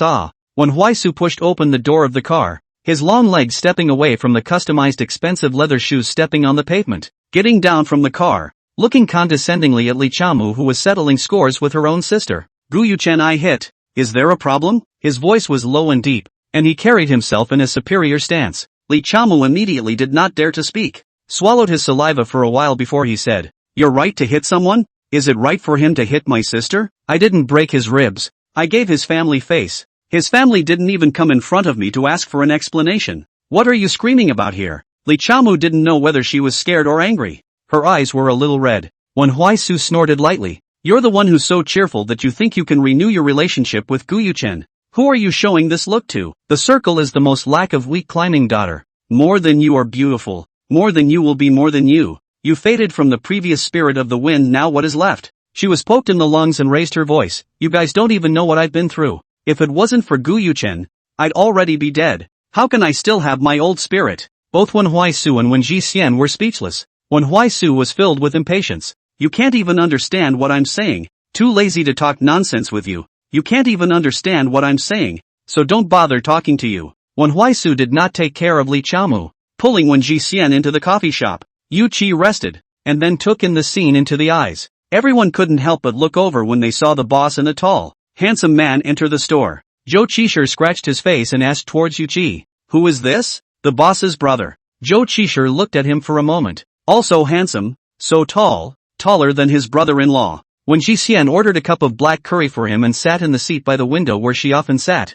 If Li Chaomu was smart, when she took Gu Yuchen's money after she was sick, she should not come back, so that she can continue to shine in Gu Yuchen's heart. Or come back. Don't think about renewing your relationship with Gu Yuchen, but engage in a career, so that Gu Yuchen will also help her. But she had to choose a seemingly shortcut but actually a swampy dead-end road. It was also when watching the fun. When Huaisu added, stay together for a long time is very easy to dip into each other's temperament. Li Chaomu and Gu Yuchen together, that point of inferiority disappeared without a trace. The results go back to get along with other people after the estimate and change. He said this, scrutinizing Wen Jixian's face. What for? The professor is emotionally stable. Qua qua. It could be seen that Jixian was still the same as before. He just looked happier. Oh, it was Gu Yuchen who made her unhappy. Rather, she wanted to meet with Qi Yanjing to see what kind of person he was. After sitting there until 9 o'clock, when Jixian sent him to the airport, when he left, he said to Wen Jixian, who scolded you? You scolded back.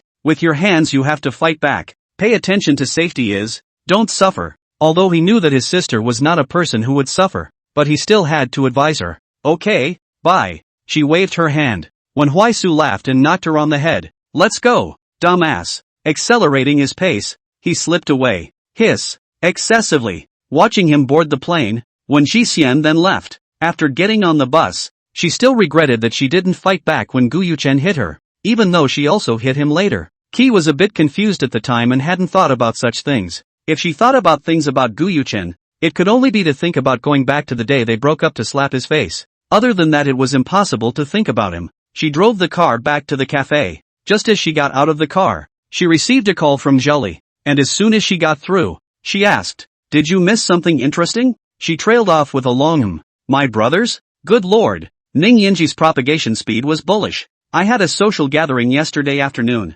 Drank a little too much. Just woke up. When Jiao, then I'll buy you a breakfast and bring it over. Okay, it just so happens that a batch of seafood was delivered yesterday. I'll make it for them at noon. The two of them said a couple sentences before hanging up the phone. When Jixian went to pack a breakfast for Qin Zhaoli at the cafeteria and rushed to her house. When Jixian rushed to Qin Zhaoli's house and just rang the doorbell, Qin Zhaoli had already come over and opened the door. She was wearing a black v-neck robe, lazily leaning against the door and standing. When Ji leisurely entered the door, handing over the already not early breakfast, Qin Zhaoli took it and closed the door behind her. Sitting at the table to eat. You are not eating a little something to pad out, ah? When Jixian sat on her pear with her cheeks resting, watching her eat, Qin Zhaoli's chopsticks paused. Headache, too lazy to mess around. Waiting for you. She had just finished calling Jixian and was lying on the sofa waiting. She looked at Wen Jiyang. I am not going to touch alcohol for a while. Being a manager in the company was hard. She had always known that, and she had just banished herself to do everything she wanted to do,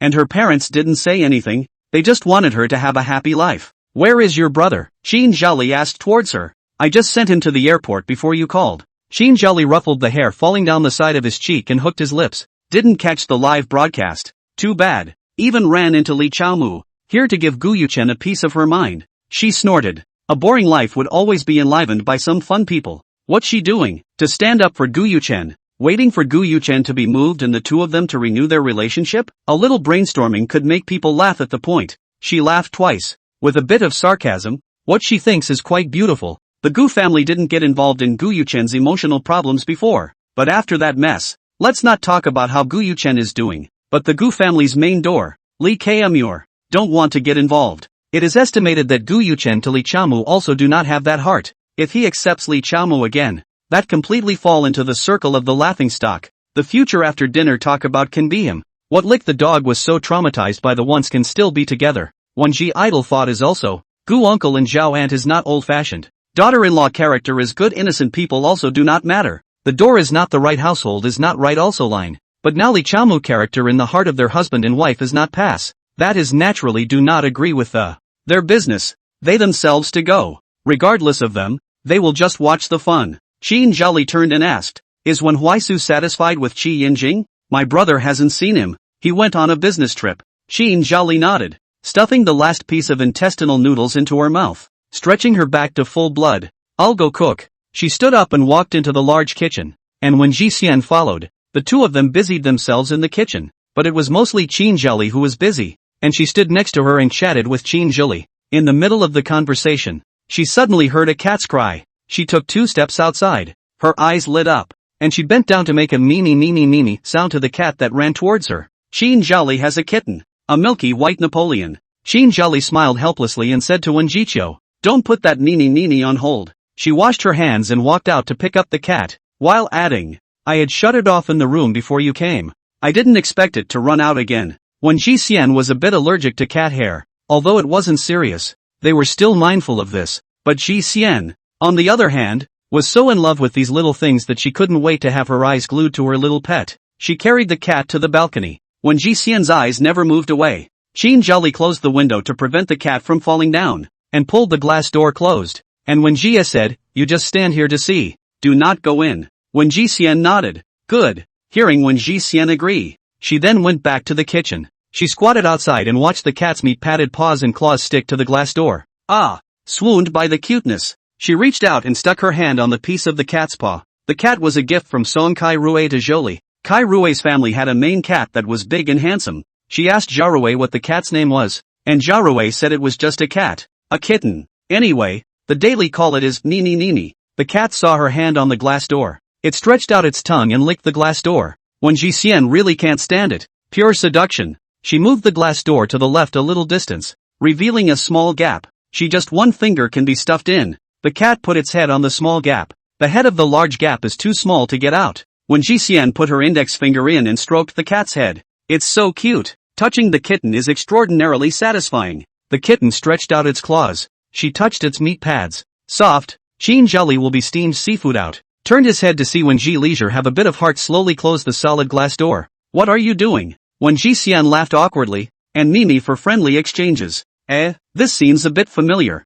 Oh, Shi Yinjing had spoken to her, saying that he would come back to have friendly exchanges with her. TSK. Qin Zhali laughed. Go wash your hands. It's time to eat. When Ji Xian immediately ran to wash her hands, and then heard Qin Zhali behind her admonishing, wash the hand sanitizer twice more. Jerking the cat was caught red-handed. She came back after washing her hands and sat at the table to eat with Qin Zhali. The table was full of seafood. There was originally a small stray dog downstairs in my house. The white one is quite cute looking, or a small long hair. I would bring it food every morning when I went out for my evening walk, but then I don't know where it ran off to. After saying that, she sighed. Qin Zhali responded, it might have been adopted.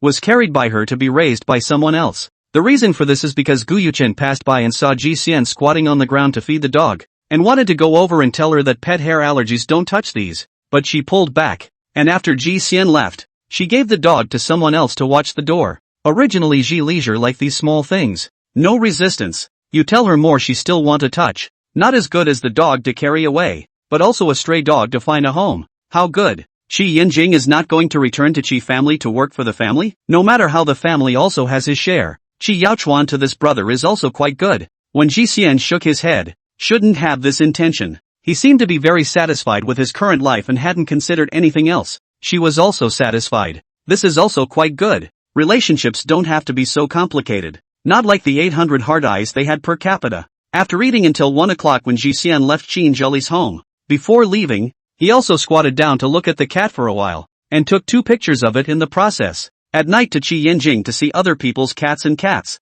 At night originally Lily on the evening shift, but she temporarily had something. Also covered themselves. She also talked to Chi Yinjing in advance about calling later tonight. At 7:45 there were already not many people. She cleaned up a bit and was ready to leave work after a while. There was a barbecue smell coming from the doorway and she looked over. Zhou Qi? Why was he still here so late? Why are you here? When Ji Xian put the cup away and asked towards him, Zhou Qi came over with a large bag of barbecue skewers in his hand, holding it in his hand as he ate. Passing by checking to see if there's anyone causing trouble, earning some mental damage, he teased, followed by a laugh. When Ji leisurely laughed, he lifted the bag in his hand. Boss, a string of $8. Put aside this middleman to earn the difference in price to come? Who is the black-hearted merchant? She rarely ate these at night. Zhou Qi sat and played with his cell phone for a while. When Jiqiu asked him, is your house near here? Yeah, it's very close. Came out to buy some snacks. We'll go back later. When Ji Xian looked at the time and it was almost time. Go home. She turned off the lights and locked the store door. I'm off then. Zhou Qi waved her hand towards her. After leaving the store door and looking across the road, that car with the eye-catching license plate number was no longer there. The owner of that car was the one who had paid him for his mental damages last time, and although he only saw the side of his face, he still recognized it. This big night as the ex still come over, but also take advantage of brother-in-law is not at home. Quasi no good, so he came in and watched. When Ji leisurely nodded in response, looking at his back, but quite enthusiastic, she got into the car and sent a message to Qi Yinjing. Immediately home. Qi Yinjing seems to be waiting for her. Seconds back, good. Driving attention to safety. She got on the bed just ready to call Qi Yinjing. Qi Yinjing dialed the phone over. I was just about to call you. He was a bit impatient and dialed over to try, not realizing that it actually connected. He was lying in bed for a while. It was hard to kill him, excluding work other private time, especially when lying in bed. Simply don't be too hard to bear. He hadn't seen his wife for 2 days. He used to think that people writing about love in articles were too exaggerated, but now he thought it could be more exaggerated. He lay on his side on the bed, his cell phone resting on his pillow, his voice slightly muffled. Missed you so much. I miss you too. I'll show you a cute little thing. She sends Qi Yinjing over to Jolly's kitten. Qi Yinjing picked up his phone and sat up, looking at the picture on the screen. A very cute kitten with a milky white head and white paws. Jolly's kitten. Cute as hell. If it wasn't for a bit of allergy, she would have bought one back to suck and suck bald kittens. Qi Yinjing asked her, do you like cats? As he asks, he reads the map to see what breed of cat it is and buys one for her. Like it. After saying that, she sighed, but I'm a bit allergic to cat and dog hair. Qi Yinjing just recognized the map out to be a Napoleon cat, until he heard her say allergy. Then it's absolutely impossible for a kitten to appear in our house. When Ji Xian sighed again and heard Qi Yinjing say, did you touch it? Touched it. It's fine. Washed my hands several times. She stretched out her hand and took a look. Her right hand was fine. Not itchy at all and no small red spots. No touching. When Jiao, you see it is really cute.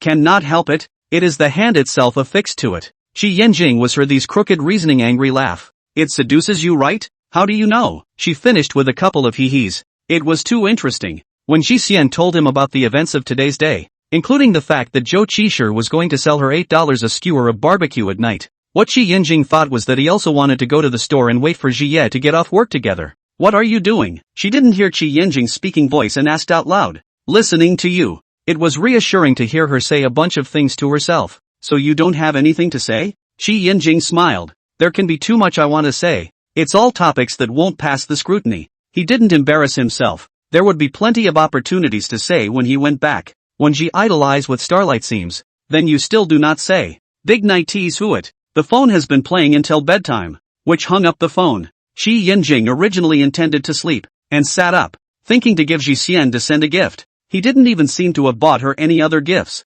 Last time she mentioned to give himself a new car. Qi Yinjing thought to give her a new car? He looked for a while, there is no clue. Go back to the card to her want to buy what car as she picks, and remembered that she likes fluffy kittens, but also allergic to cat hair. He opened the shopping software, flipped for a long time, flipped to a fluffy kitten doll. And he recognized the map out of the Napoleon cat is very similar to the cat, but also can hold the cat wearing a small skirt. He read the reviews. The touch is very good. The child loves it. Immediately order. After purchasing this, he turned off his phone and went to sleep. 2 days later, last night Qi Yinjing said he was coming back in the afternoon. She bought some ingredients in the morning and came back to cook in the afternoon. She went to the kitchen to prepare to start cooking. Before she started, the door rang. She went out from the kitchen and saw Qi Yinjing, who was dragging his luggage back. A smile ripples across her face and she runs towards him. You're back. Qi Yinjing opens his hand to encircle her and directly hugs her, kissing her lips for a while before letting go.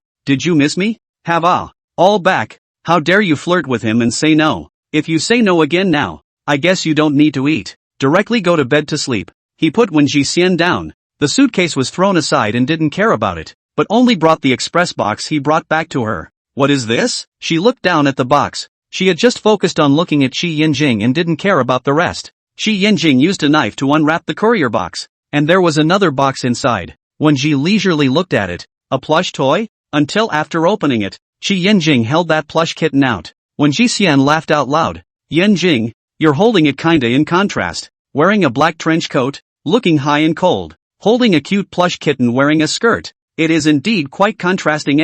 She reached out and touched it, and was a little surprised at the feel of it. Well, Rua, it's very comfortable to touch. 30 centimeters or so of plush kitten. Rua hard several times. Real cats can't be in the house. Simulated ones can. Thanks to him remembering. She hugged Qi Yinjing, who was squatting in front of her, and kissed him on the face. Very much like it. Kiss at night. Eat first. Hurry to eat. There are things to do at night. Rice did not do. Go out to eat? He came back too fast. Qi Yinjing nodded, then went to the kitchen to store the ingredients she bought into the refrigerator, and she went out the door together. He went to the restaurant where the two of them had first sat down for dinner before. Ji Xian said that the sweet and sour pork was delicious. Why did you come back so fast? Didn't you say you'd be back in the evening? She thought she had to wait until 7 o'clock. Qi Yinjing returned. They asked to have a meal together at noon.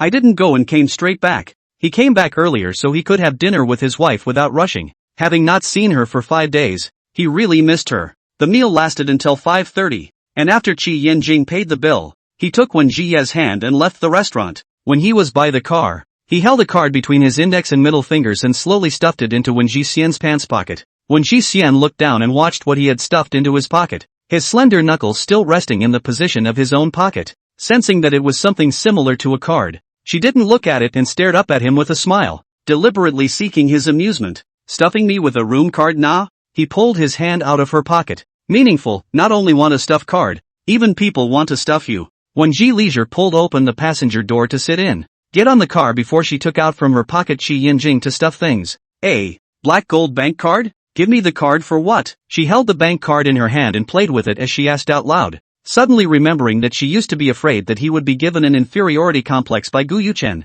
She wanted to give him more, and now in turn, he's giving it to himself? It seems like all have not bought you any gifts. Want to pick a car for you, but do not know what type you like. Card for you to see for yourself. He paused and gave her a sideways glance. Or, go see it together one day. She let out a low chuckle. But I don't need a new car but loved the feeling of being held. Qi Yinjing sighed silently in his heart. He didn't seem to know what to send to her. It was sad that things couldn't be sent out. He used to live by himself feeling nothing mattered. But once there is a favorite person really want to give her the best. So what do you want? He asked. When Ji Leisure sighed head, face rippled with a smile. You love to hear. Say more. Back home, Qi Yinjing went to the check room to change his clothes. When Ji Xian dragged the lone suitcase by the door over, he was only busy hugging her as soon as he came back. He didn't even put the luggage in its place. Her feet had not yet stepped into the check room. She opened her mouth and said, put your clothes away. A push door. Qi Yinjing is taking off his shirt, revealing the upper half of the white and sturdy. His body is very good anyway. She likes standard broad shoulders and narrow waist, smooth muscle lines, 8-pack abs tight. More than 1 point is too much, 1 point is too little. Just right. He looked sideways at his wife who stood in the doorway. Knowing that the idle gaze fell on his body, he raised his eyebrows lightly, seemingly smiling. Like to see? While dropping his shirt on the couch, squarely all for her to see. She didn't say anything, but the corners of her mouth are grinning to the back of her ears. Definitely like to see. Although Qi Yinjing in bed together so many days, but so straight staring at his body to see has not really had, more or less still a little shy. If Qi Yinjing knows what she is thinking. Now, shyness? Did not feel. The eyes have been glued to his body. Who said to touch? Last night on the phone, Qi Xian suddenly said look at the abs. He really lifted his pajamas at that time and took a picture of his abs for her and sent it to her. When Qi Xian put down the suitcase, walked towards him, reached out and touched it. The moment he was touched by her hand, he obviously felt that his body was not right. When Shi Xian touched it for a few seconds before putting her hand down and commented, "The feel is quite good." Shi Yinjing was laughed at by her, put on his clothes and squatted down to start packing his suitcase. When he opened the suitcase there was a shopping bag inside. He took it out and handed it to Wen Jixian. Wen Jixian made a sound. "Another small gift?" She took it and opened it, while asking, "A gift for me?" Shi Yinjing responded, "I saw a dress in the window, and at a glance I thought it suited you, so I bought it." He was standing in front of the window for 2 minutes and felt that it was Jixian's style, and that it must look very pretty on her. Going out also bought her a small gift. In fact, she was not happy because of the gift, but that he would remember himself even when he was out. She opened the package. Is a partial court-style dress. The top is red satin spliced apricot beaded gauze sleeves inlaid with pearls. The lower skirt of the same color apricot 3-layer gauze skirt tiers. She did like it. Kinda knows my preferences. Kai Yinjing smiled. That's for sure.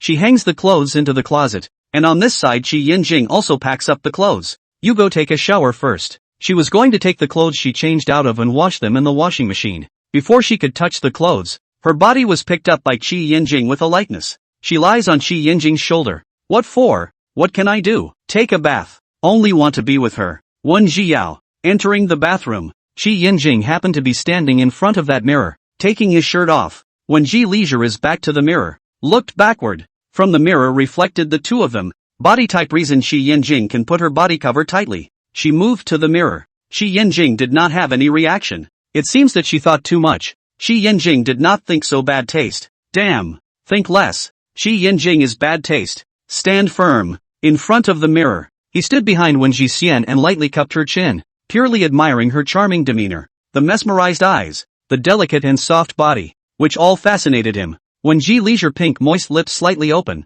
Shi Yinjing will finger pressed on her lips, touching her soft tongue. She was angry, bit his fingers, but Shi Yinjing not move. From the mirror, Shi Yinjing is still happy, eyes even through the excitement. He slightly bent down close to her ear, containing her small earlobe. A burst of tingling. Feeling her lightly trembling, Shi Yinjing seeks the bend of her legs to pick her up. Hold on well, don't fall. When Shi Xian felt even more ashamed, Shi Yinjing carried her back to the bedroom. With every step he took, Wen Jixian couldn't suppress a soft outcry in her throat. It's not over yet. He threw Wen Jixian on the bed and leaned over, his index finger gently picking her chin, his voice tinted with laughter. If you want to struggle for 10 years less you have to serve my gold master well, right? Wen Jie couldn't help but cry and laugh. Will he? When I first met him, I never thought that he would actually be like this. So stuffy. When Jixian's eyes narrowed slightly, lifting up her soft hand, her index and middle fingers landed on his lips. He didn't dare to bite but only dared to gently hold it, causing her to laugh. Even if Shi Yinjing was eager, he restrained himself for fear of accidentally hurting her. The love affair is still quite gentle, except for those prodigal words. It was already 1 in the morning after it was over. Looking at Jixian asleep, Shi Yinjing relaxed his movements out of bed and went to clean up the mess in the bathroom. Standing in front of the mirror, he remembered Jixian's appearance when he stood here. So seductive. The two of them had to be together for the rest of their lives. Otherwise he really didn't know what he could do. Anyway, it wasn't just Guyuchen's kind of playing a bit of caution. Looking into the mirror, he touched the piece of broken skin and redness on his collarbone and hooked his lips. After cleaning up the bathroom, he went out from the bathroom. His throat was mute. Went to the living room and poured a glass of water, stood on the balcony and blew the night breeze. He touched the vaguely aching piece of his collarbone again, occasionally feeling a little unrealistic after the joy. Fear that all this was false. Never thought he'd have a life like this before. He finished his water and washed the glass and put it back, took the washed clothes out to dry.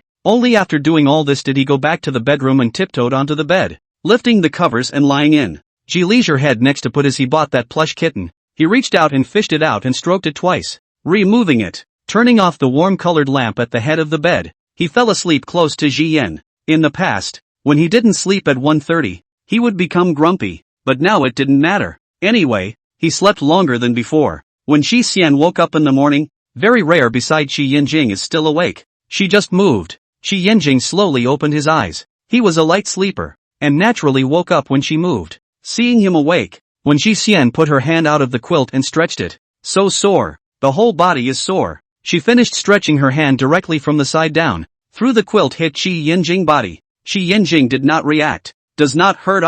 Must be angry at him for last night. Shi Yinjing sat up from the bed. When Ji Leisure also slowly climbed up. Hiss sound. Shi Yanjing got up and brought the clothes she wanted to wear to her. Want me to help you? He deliberately teased her. No. Refusal. Shi Yanjing rubbed her head twice and left the bedroom to go to the check room to change her clothes. When she put on her clothes, Shi Yanjing also came out from the check room. TSK.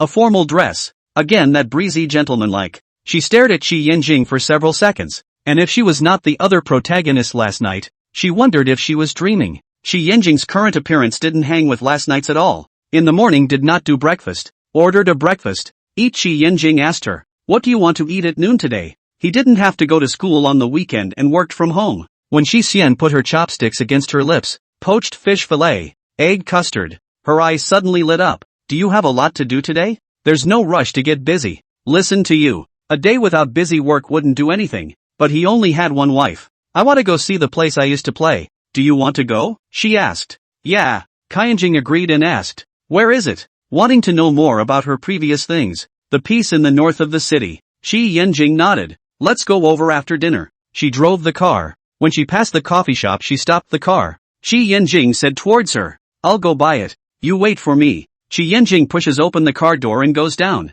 Enters the store and buys 2 cups of coffee. After he finished paying, Zhou Qishir handed him the coffee when he whispered, a few days ago when the boss was on the evening shift, that Gu general manager parked his car outside. The car parked across the road in the middle of the night. I felt unsuspicious, and came in to wait and see how it was, but he didn't come in. I guess it was just to reminisce about the past, said Zhou Qishir laughed. Shi Yanjing said thanks. Zhou Qishir waved his hand. Why? It's fine. Shi Yanjing turned around and left the store. His eyes were shady. Gu Yuchen, the ghost is still alive. Wasn't it just beaten by his great uncle a few days ago? Why did he go out with injuries? When he got on the car, his face was mild again, and he put the coffee away. On the way, Wen Ji leisurely asked, what time did you sleep last night? 2 o'clock. You only slept for more than 5 hours. Aren't you sleepy? Shi Yanjing slightly sideways head. Do you see me sleepy? Wen Zhiyao, can't really tell. I used to be able to sleep for more than 5 hours in a row without waking up and feel luxurious.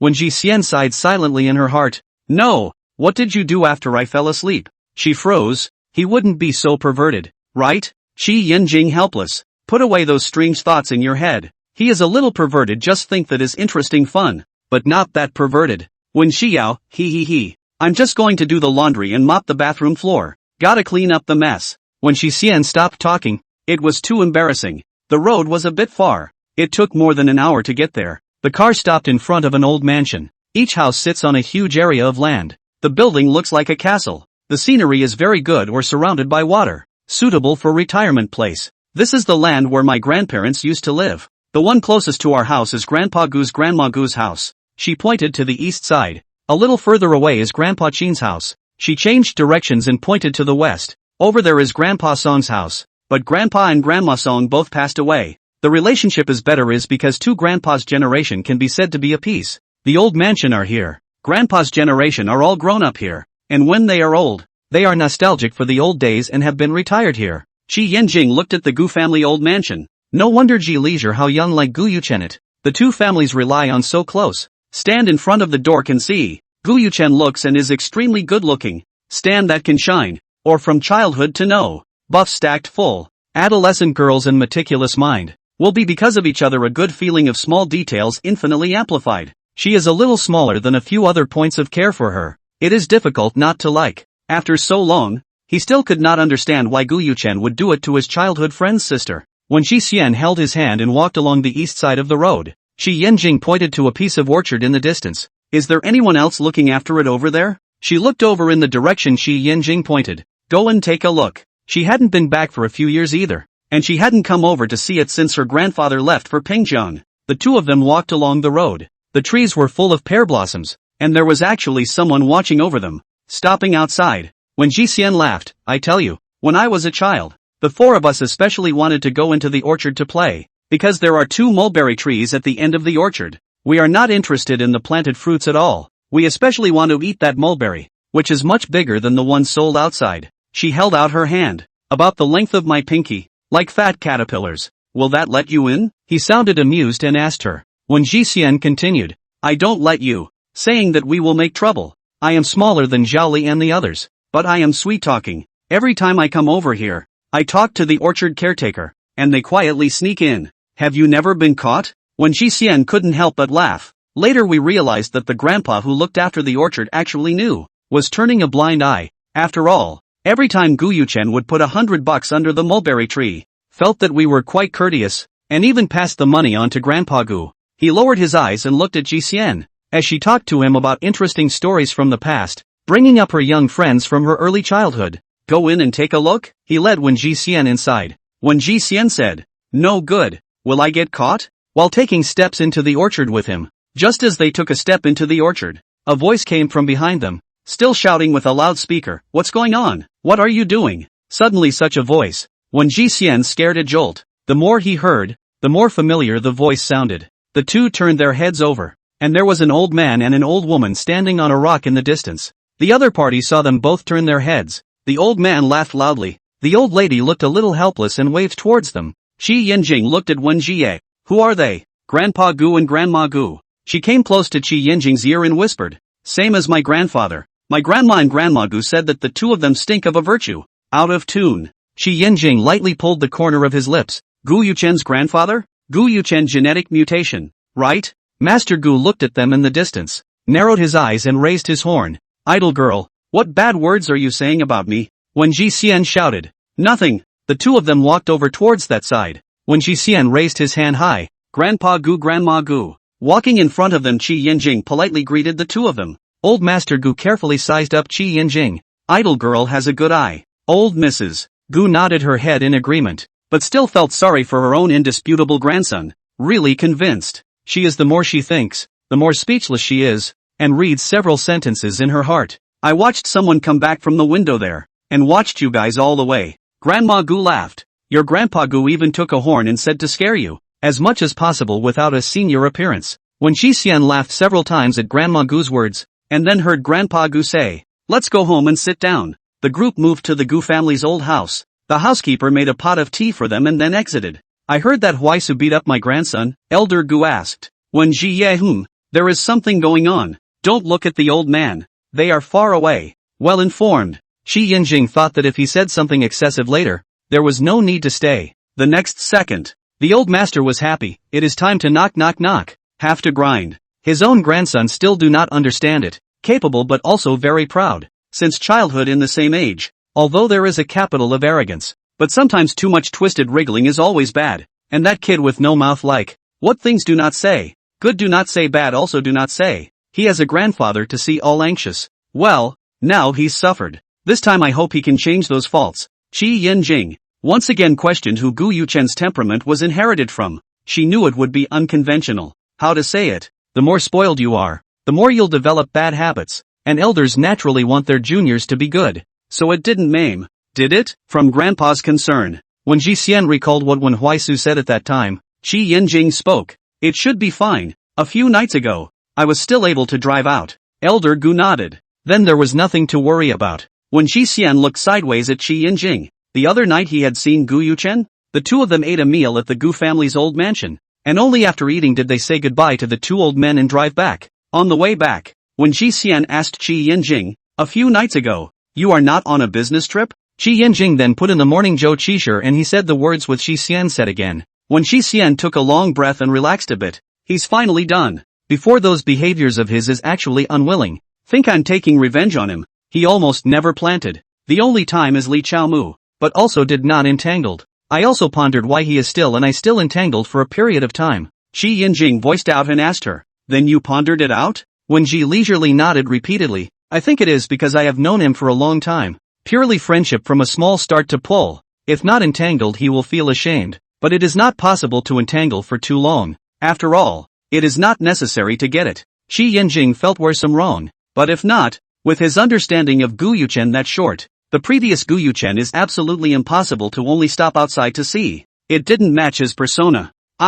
Let's not mention him. I still want to eat boiled fish fillet and egg custard at night. Qi Yinjing echoed her words, his tone slowing down. Okay, make it for you. Halfway through the night, Gu Yuchen stood in front of the floor-to-ceiling window, overlooking the night view of Yan'an Center. On the table beside his hand were two empty bottles of wine. He let go of his hand, the wine glass fell on the table, rolled down and came into contact with the ground, shattering the glass slag on the ground. Hearing the sound of the glass breaking he had no reason to panic. Bad memories flooded back into his head. It was as if he had returned to the day he had hit Ji Xian with his own hands. Emotions gradually collapsed, fleeing as if leaving the balcony. He looked up after washing his hands, and the mirror reflected his appearance, and the bruises were still vaguely visible on his face. He stared at himself in the mirror for a long time. That day when Huaisu appeared in his office, came up and moved with him, he pressed no intention to fight back. Since he hit Ji Xian, the thought of this matter he was very afraid. Heart repressed. When Huaisu hit him to feel a little more at ease, he would have preferred that Uncle Wen and Aunt Shen had come straight over to beat themselves up, rather than have them treat themselves as if they were nothing, even if they met them as if they didn't recognize them. He also finally realized how terrible cold violence really is. Before he was sometimes so to Ji Xian. Is she also very sad? She is obviously so sad every time. The next time we meet and happily share with him life trivial, but he has never listened carefully. Only think it is some inconsequential small matter. Even feel and her together feelings flat. Now that he thought about it, the roaring love he wanted was all a joke. Life was supposed to be bland. It should be them creating surprises in life. But he ignored the surprises given by Ji Xian and found them uninteresting. The one who is bored is clearly himself. If it could have been so plain, he now knew that he was so wrong. He would have loved her and walked her path again, even if she was cold to him, so that he could have a chance to. But Ji Xian did not even give him a chance to correct. Determined to marry a person who had only met a few times. They are married and legally protected by the law. What can he do? That day he drove out of the hospital somehow to the door of her store. Saw her cleaning cups, the scene he had seen, when she found himself smiling and waving to him. Want to go down and talk to her, but also concerned about his face with injuries. Ji Leisure is never a mean person. Will not make fun of other people's injuries, but the more she is like this, the more he suffered. His image in her heart is already broken. A little more or less does not matter, but I still want to take the best side to see her. The mind is a mess. He looked at himself in the mirror. Don't turn his head. Now he looks like this is really embarrassing. He has never been so. Alcohol paralysis under the brain a little chaotic. He picked up the phone to Wenji idle dial a few calls, but all the busy signal. He sat down on the sofa in frustration, remembering that she had long ago pulled her own black, and then rummaged for other phone numbers. Skillfully entered her phone number and dialed it. He had dialed more phone numbers in the time since the breakup than he had in the 2 years they had been together. During this period of time he had carved this string of numbers in his brain. It can be said that he can enter the string of numbers with his eyes closed. After 2 calls and still no answer, he continued to dial with dead stubbornness. Shi Yanjing waited for Jian to fall asleep and then went to the study to work for a while, and returned to the bedroom when it was already 12:30 in the morning. The bed is not big. When Ji Xian sleeps on the right side of the bed, he lightened his movements to the right side of the bed and sat down on the edge of the bed and leaned over to look at his wife's quiet and soft sleeping face, and stretched out his fingers to trace her face. Finger gently fell on the tip of her nose. Maybe a little itchy. She shrunk her shoulders. He pulled up the corner of his lips and planted a kiss on her forehead, and was about to get up and go to the other end of the bed when he saw that the cell phone she had pressed under her pillow was still glowing faintly. Ji Xian usually silenced her cell phone when she slept. When he came over just now, he saw her cell phone was on, and he had been sitting here for a few minutes, and her cell phone was still glowing. He picked up the cell phone. A string of unfamiliar numbers. Has made 6 calls. If it was a stranger who had nothing to do in the middle of the night to dial so many numbers in a row, it was definitely someone he knew, and a 3-word name immediately surfaced in his heart. Gu Yuchen. After staring at this string of numbers for a few seconds, the phone was hung up and then called back in. He pursed his lips tightly, his eyes dull, and took the phone to the balcony. Let him see what was going on with Gu Yuchen in the middle of the night. He picked up the phone, and just as he did, Gu Yuchen's mute voice rang in his ears. This phone call through. Gu Yuchen looked a little excited. You finally pick up my phone. Heartache want to die. I know I'm wrong. Why don't you give me a chance to chase you? How do you treat me well? Obviously we are so familiar. Why would it come to this? This shouldn't be the end of us. You are angry with me. You hit me and scold me how to be good. It's me who should. But don't pretend that you don't know me. How can a childhood friend become a passing acquaintance? If this is the ending, how can he be willing? Obviously he and Ji Xian are more familiar. Obviously known for so many years. The grief was so great that it seemed like he was going to break in the next second. The whole paragraph is anxious and painful self-reproach sad tone. His mind subconsciously floated a reading comprehension. These sentences analyzed sentence by sentence, and finally converged into a sentence giggle. Bamboo horse is not competitive, but blame him too good? Qi Yanjing faintly returned, she's asleep. If it wasn't for the fact that he always called, he wouldn't have answered. Gu Yuchen heard that it was a voice he loathed and said such words. His eyes reddened with anger and he gritted his teeth. Qi Yanjing, The tone is very vivid. The words are also very touching. Did you also say this kind of words to each and every one? You are destined to have no end. If you have masochistic tendencies, I can do it for you. He begrudgingly suffered a bit of exhaustion. He finished and then picked up. Hire a couple more full-range shoots. I'll hit you full on and go through the same process as last time. Connotation of the last time he got someone to film things. Not like to play mind games. He does not like to argue with people about something. Not everyone understands what you are saying. Communication cannot communicate. It is important to understand. Guyuchen was angry. Laugh with chilling. If it is not I and no idol 2 family relationship is good. Have to take into account the relationship between the 2 families. Will not appear to shoot the video of that kind of thing. But where their relationship is not so good, he simply will not take care of the feelings of the parents of Jixian. Do not have to worry about Uncle Wen and Aunt Shen Lo themselves. Qi Yinjing do not want to stand properly, early to be sent to the hospital. Without this layer of relationship suppressed, he is even more crazy. If it wasn't my impulse, you can be with my people? It's you who got the better of me. I've never been afraid. So what if your last name is Qi? Public opinion that thing he did play mind games, but when fermentation he did not want to defend himself. He is not afraid of how the Qi family. He is to see the G leisure of that text remorse. Qi Yinjing stared at the balcony outside the lamp. Eyes calm and calm. Silent for a long time. Guyuchen laughed several times seems to be in the mouth to pull back 1%. Ironic, how? No words? A few seconds later, Qi Yinjing sighed deeply before slowly uttering. If you didn't hit her, then I'd rather not encounter her. That way she won't be in pain. Just now he was thinking, he would not be sad if he did not meet her. Standing in today's point of view, he would even be depressed and low, but if he hadn't met her in the beginning, he didn't know that there was such a person as Jixian naturally wouldn't be sad. It's just a pity that he didn't meet someone like her. I'm glad she broke up with Guyuchen, and I'm sorry that the way she broke up wasn't good. It was Guyuchen's fault. 3 words of Guyuchen point bombed. Smile instantly frozen in the face. The corner of the lips gradually smoothed into a straight line. Crazy like, Qi Yinjing on your fucking is a love saint. You will say. The latter on the take me to compare with you. And you are compared to all of them to me as a madman. Fucking you pretend what things. Cursed and hung up the phone. Threw the cell phone,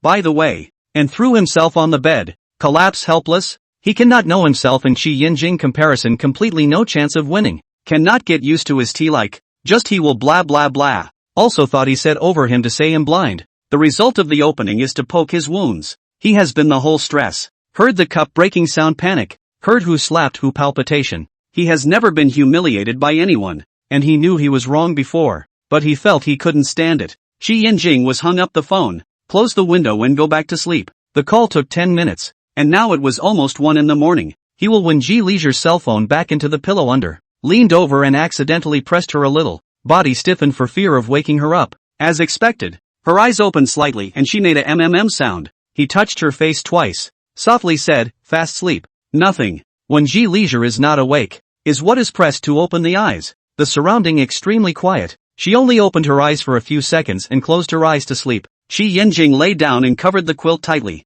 and only then fell asleep. Before going to sleep, he was still thinking about the phone call he just made with Guyuchen, thinking about whether Guyuchen could fall asleep when he was so angry like that. Anyway, he can. The next day, when Jia looked at those missed calls and fell into a deep thought, the last one was actually connected. The display time was 12:37 a.m. Recalling that she woke up for a few seconds last night, Qi Yinjing told her that it was fine and told her to go to sleep quickly. She raises her cell phone high and points it at Qi Yinjing, who just walked over from his morning exercise in the distance. Who is this? Surely it can't be her sleepwalking to pick up the phone. She won't sleepwalk. It can only be Qi Yinjing picking it up. Qi Yinjing went to wash his hands all over, looked at her when he passed by, and said back, Gu Yuchen. Her first reaction is indeed Gu Yuchen, but this played 10 minutes on the phone. A little less like Qi Yinjing can play 10 minutes of phone calls with Gu Yuchen? Amazing. You guys talked on the phone for 10 minutes? Wanted to know what they were talking about. The seeds of doubt grew wildly in his heart.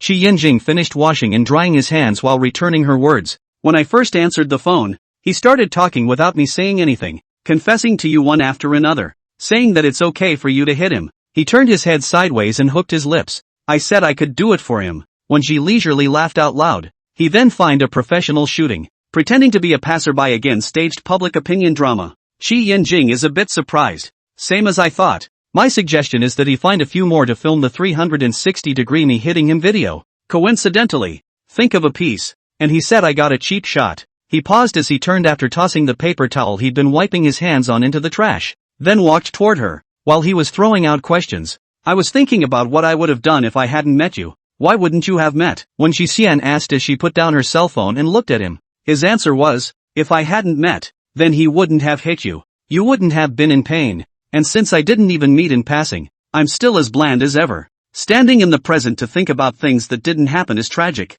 Wen Xixian raised her arm to hold his hand. Yan Jing, even if we didn't meet at that time, we will eventually meet. As long as I get up a little earlier I can see you. And only you. After she finished, she stared at Qi Yanjing and smiled. Her eyebrows arched. Isn't that right? 188 early 8 people. The 188 handsome man who showed up at the coffee shop at 8 in the morning on the dot. Even if there is no that time, she and Gu Yuchen will have other conflicts. Always break up. And will meet someone who is on the same frequency as herself. Which can only be Qi Yanjing. Listening to his heart don't mention how happy he was. His other hand teased the cat like pinching her chin. He was never glad that Gu Yuchen and Xixian broke up to allow him and Xixian to have their first meeting, because that part wasn't good. Luckily I'm fast enough, or else I'd still have to wait in line. When Ji Yaha made a sound, Ning Yin Jia, although he didn't realize it until later. If he had been a bit late, it was pretty much up in the air. When Xixian puffed and laughed, thanks for remembering. Ning Yinji could only be described as an expired love rival to him.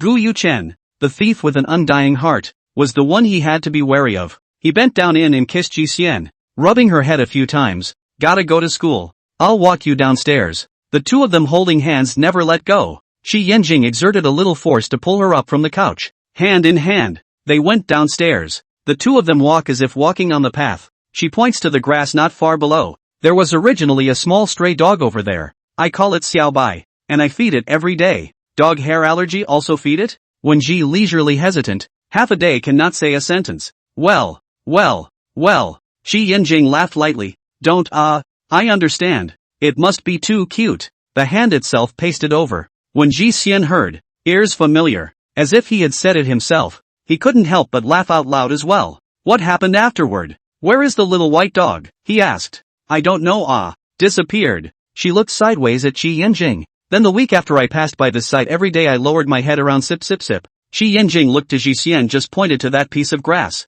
Brain supplement that picture. Every day sip call the dog. A call a week. But also have a sense of picture. Have you ever had a small pet? She asked. Qi Yanjing shook his head. I have not raised. I am not suitable for pets. Night temperament is a little bad. More than a little poor. When Ji Xian would understand. It will make noise. What about you? Have you raised anything besides cats and dogs? When Ji Xian thought for a moment and asked him with big blinking eyes, does a mechanical dog count? Qi Yanjing. It can walk, bark, and transform. Kai Rui gave it to me. After a few seconds of silence, he returned, count it. So advanced. And a mechanical dog. If you don't say it I've forgotten there's such a pet. I'll show you when you come back. The pressed pet is forgotten. Qi Yanjing nodded. Okay, wait for me to come back and take a look. Sending him to the door, Qi Yanjing got into the car. She waved her hand towards him. Be safe on the road. Go back. See you tonight. Watching him leave, Wen Ji leisurely went back, returning home to find his mechanical dog. Taking out the box inside the storage room, he opened it and saw the mechanical dog inside. 35 centimeters tall, specially customized model. All kinds of functions have also with a leash, but also can be spliced at chassis used to sweep the floor. Then the mechanical dog will squat on the chassis while barking while traveling around her home. It's just so odd that she hasn't used it much at all. Put the mechanical dog in the box and packed it up ready to go to the store. The temperature was perfect for early May. She arrived at the store at 8:30 and turned on her computer to look at a couple of draft plans the designer had sent over. Wanted to redesign the open air part. After looking at a few, gave the designer some advice and discussed the changes. During the break,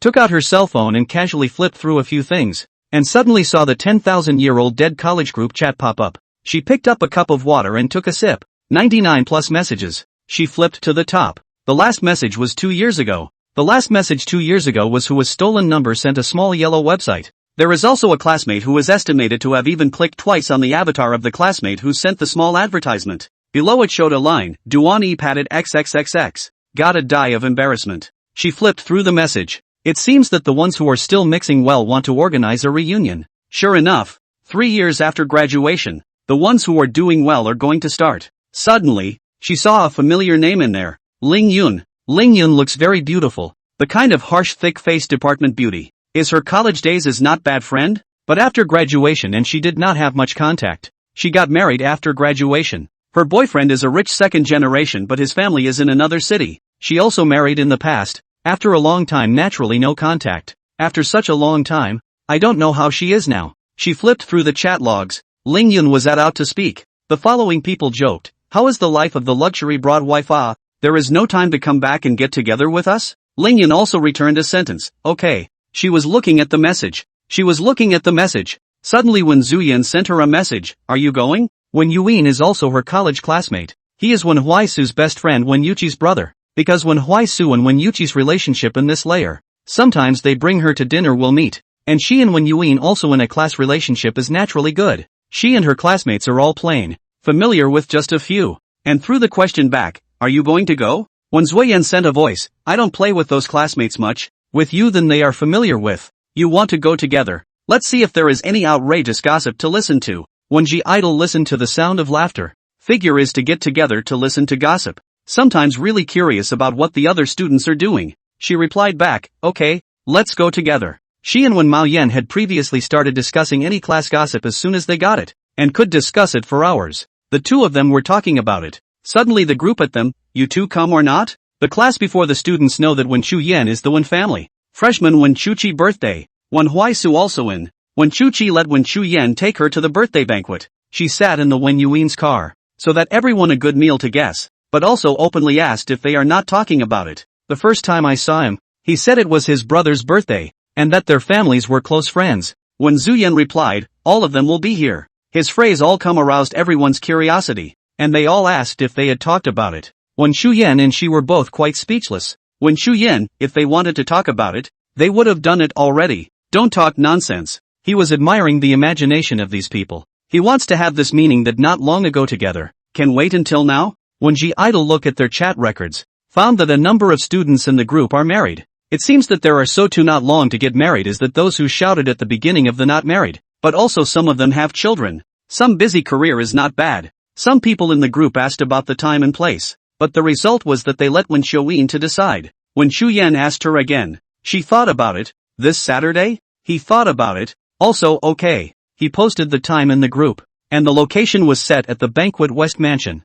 How did it turn out in the end that this was an event he organized? Forget it. It's only right to spend some money on listening to gossip. She never said a word in the group, and when it was almost noon, she closed her computer and prepared to go eat. Shi Yinjing evening back earlier than her. See in the storage room put the box set to the living room. He walked over to open and look. Well, no leisurely said that mechanical dog. He took the mechanical dog out. The whole body is glossy. Very cool. After turning on the switch, the mechanical dog let out an electronic bark woof woof dash. Then began to run happily in the house. Running and barking. And even jumped on the sofa. I don't know if he was tired of running. He crouched on all fours on the ground. Exactly the same as the real dog. He walked over, ready to turn it off switch of. Suddenly it stood up again, raised his hind legs to pee, peeing out a red laser, shot on the ground. That red spot gradually enlarged. Shi Yinjing could not help but raise his eyebrows. Too advanced. Song Kai Rue is talented. The mechanical dog ran over,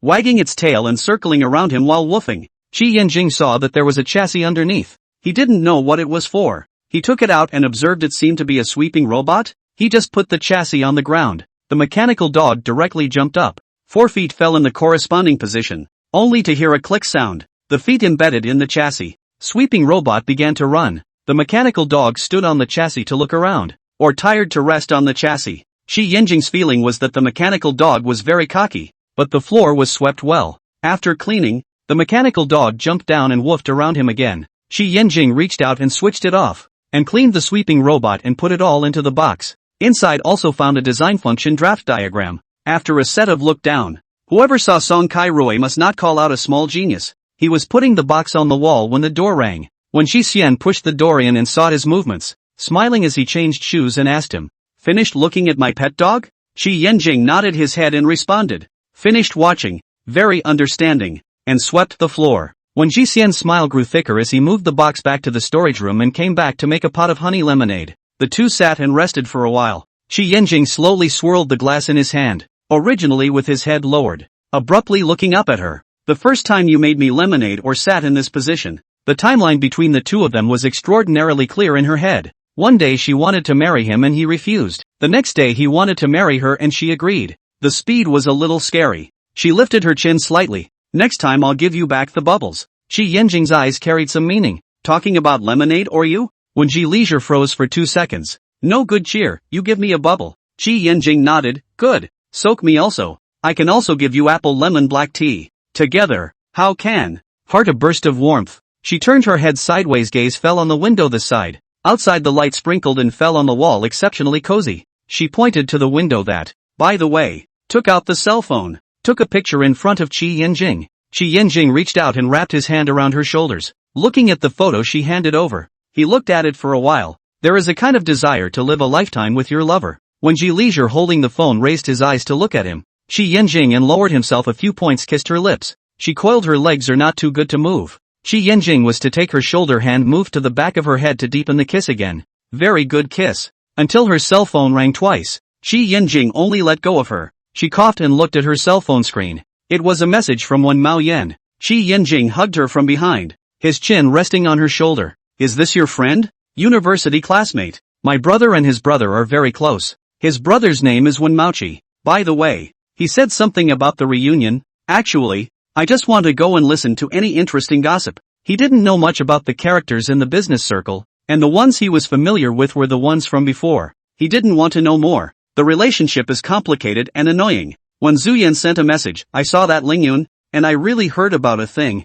Do you want to hear it? Nonsense. Of course she wants to listen. But they get gossip. The last sentence is to ask each other want to hear. Just like to rush each other to death. When Jie replied to him, speak quickly. When Zuyan is still beating around the bush, you're still familiar with Lingyun. Right. How come you didn't get this gossip? When Xian opened the emoticon packet and sent an emoticon packet of Gungos chicken bipu. This is the first time Shi Yanjing has seen her emoticon packet picture. Bond fell to the ground. Toad pointing to the head. She replied to Wen Maoyan. She married in another city and didn't have much contact. She just sent it over. The other side of the second back to her message. Together is to go through the process of eating melon. He has long wanted to send her to see it right. When Zuyan, or a while ago when traveling to her city. Talk about business after the night there to do the village, I'm not good not to go. Lingyun married that is also in their circle. Just listen to them talk about this matter. Said the man outside the love child is pregnant. But the love child reputation sucks. Lingyun married that also cannot see but no way is pregnant.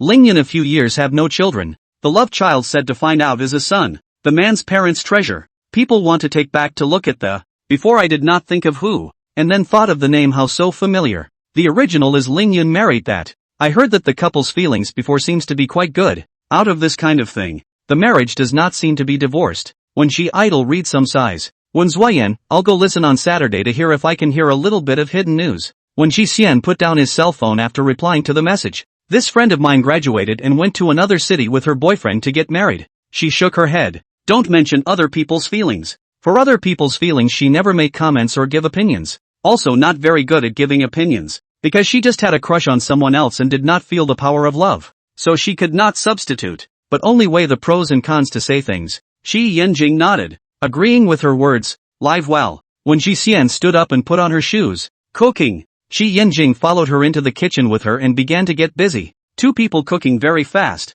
5:40 finished on the table. When Xian set up the dishes and sit down to eat. Shi Yanjing stopped chopsticks during the meal. Seemed to hesitate for quite a long time. Asked, this month my mom's birthday in the middle of the month. You want to go? Shi Yanjing originally did not want to ask. Is not quite want to let her stir in the Qi family. Think some danger. But do not say and feel that they do not take her seriously. So it is better to let her decide for herself. Of course, they still hope that she will not go. When she leisurely stopped chopsticks after listening, looked up at him, his voice slow, this, good not to go? This is definitely have to go fucking birthday, do not know even if, no still do not go to say not go, can not go, he paused, I will send the gift on your behalf. When Xian laughed and put his hand on the table, then why don't we go together? Shi Yanjing clasped her hand backhandedly and had to nod. You don't really want me to go, do you? She asks. Shi Yanjing explains with her. I'm just afraid dash. Before he could finish he was interrupted by Xian. Soothingly, I know what you're thinking, don't worry about me too much. He sighed helplessly. I'm just worried about you. Once bitten by a snake. 10 years of fear. More than 10 years. 20 years. She breaks away from Shi Yanjing's hand. flirting like lightly scraping his face. Eat, very like and Chi Yinjing together in the atmosphere. Can be generous to tell each other like. After dinner, the two went downstairs for a walk. In the closing time Chi Yinjing looked at her and smiled lowly. Do not take your dog down for a walk? When Ji leisure in his waist-side pinch. Laugh out loud. I take the dog for a walk. People can put me as a monkey see. Chi Yinjing laughed and brought the door closed. Entering the elevator with her. When is your class reunion? He asked. Saturday. She was close to Chi Yinjing. Her voice was much lighter. Why? You want to pick me up? Ah? I know you want to pick me up.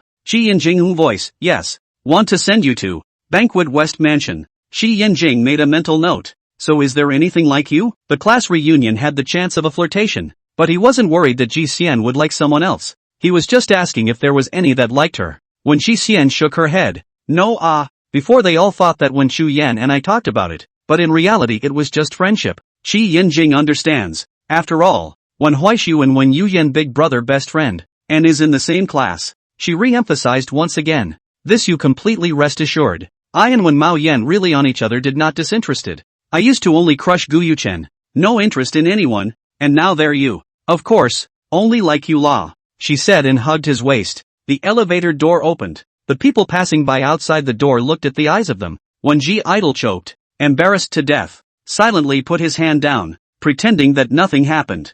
Chi Yinjing face with a smile, wrapped her out of the elevator. Walking on the path, Chi Yinjing stopped, slightly opened his hand. Hug it. When Ji leisurely pressed his hand back, said don't. Chi Yinjing knocked her head and continued the topic she had just talked about. Do I have such a perverted desire to control? Of course he knows. She used to only like Gu Yuchen's. The other people can't get into the eyes. Now the natural favorite is him. He and she spent time together. Love can pretend, but cannot always pretend. She needs to be loved, need to be taken into account mood. He could see the true love in her eyes. She is love him. Gu Yuchen also die aside. There is Chi Yinjing asked her curiously. Where? When Ji Xian looked at him and didn't say anything. Did he not count? Chi Yinjing seemed to understand. Oh sound. Bed. One Ji Yao. And then said. Dear, we are now outside. Cannot be a little euphemistic.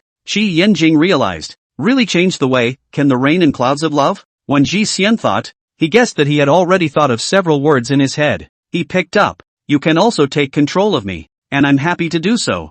Don't believe it. Believe his bullshit. At first, he did obey. But later, he was out of control. Chi Yinjing just laughed. And the two of them went back after 2 laps of the walk. When Ji leisure bath back to find Chi Yinjing has washed white lying good. Sleeping robe deep v-neck with seducer-like tie. Male goblin look at the sword. He beckoned towards himself. When Ji Idol walked over and got into bed as if not tempted. Chi Yinjing looked at her and laughed. Non-courtesy do not see? When Chi Xian held back her laughter or did not look at him. Chi Yinjing directly picked her up lying in front of his body. 4 eyes relative. When Ji Xian kissed him, flickering big eyes just looked at him. Rest well tonight. Who can top this? What is said is what is said. Chi Yinjing slightly tilted his head and gently touched on her lips. Good. Obviously is their own seducer. In turn was the female goblin confused. When she leisurely picked open the collar of his robe. To the side. Stroked his collarbone. It was her bite. And still Chi Yinjing let her bite the focus. Does it still hurt? She asked. Chi Yinjing shook his head. Doesn't hurt. Originally did not have much pain. Let her bite the key also did not want heavy. Take the tip of the teeth grinding if you just rub the skin only. When Ji leisurely helped him to organize the collar, from his body rolled down to fall on the bed. Chi Yinjing pulled the quilt to let her cover. The reunion was on Saturday. When Ji leisurely chose a champagne-colored dress, outside the cover of a thin white cardigan long jacket, put on a light makeup. Chi Yinjing sat on the sofa with his legs folded and admired his wife. When she was about to get up, suddenly her cell phone rang. It was from Wen Mao Yan, politely asked, want me to take you along by the way? When Ji Xian replied back, don't, my husband is sending me. He.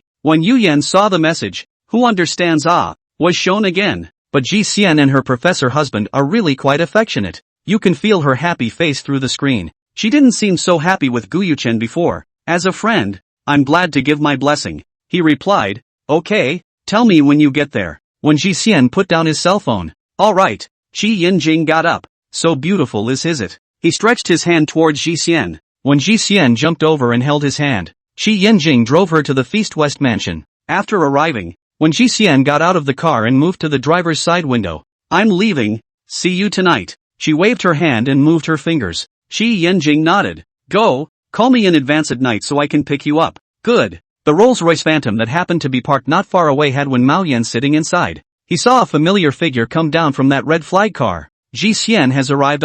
He went down to say hello to her and her husband first. When he walked to the red flag, the couple waved goodbye, already feeling the pink bubbles around them. Ji Xian. He called out to Wen Ji Xian first, then looked at Qi Yanjing in the car. When Ji Xian introduced Qi Yanjing, he is Wen Chu Yan. Out of politeness, Qi Yanjing pushed open the car door and got down, shaking his hand. Hello, Qi Yanjing. Hello, Wen Chu Yan. Qi Yanjing wore a white leisure suit, lazy and casual, standing opposite to Wen Yuyan. He seemed to be that much taller than Wen Yuyan. Wen Yuyan was about 1.85 meters, dressed in a black formal suit, steady and gentlemanly. Qi Yanjing touched her head. Let's go, she whispered. Bye. Watching him drive away, Wen Xian then retracted his gaze. The ex-handsome current incumbent is also handsome. His vision is really poisonous. The ones he picked are all top-notch handsome men. Have they all arrived? Wen Xian asked. Wen Zuyan shook his head. I don't know. Let's go. Go in and take a look.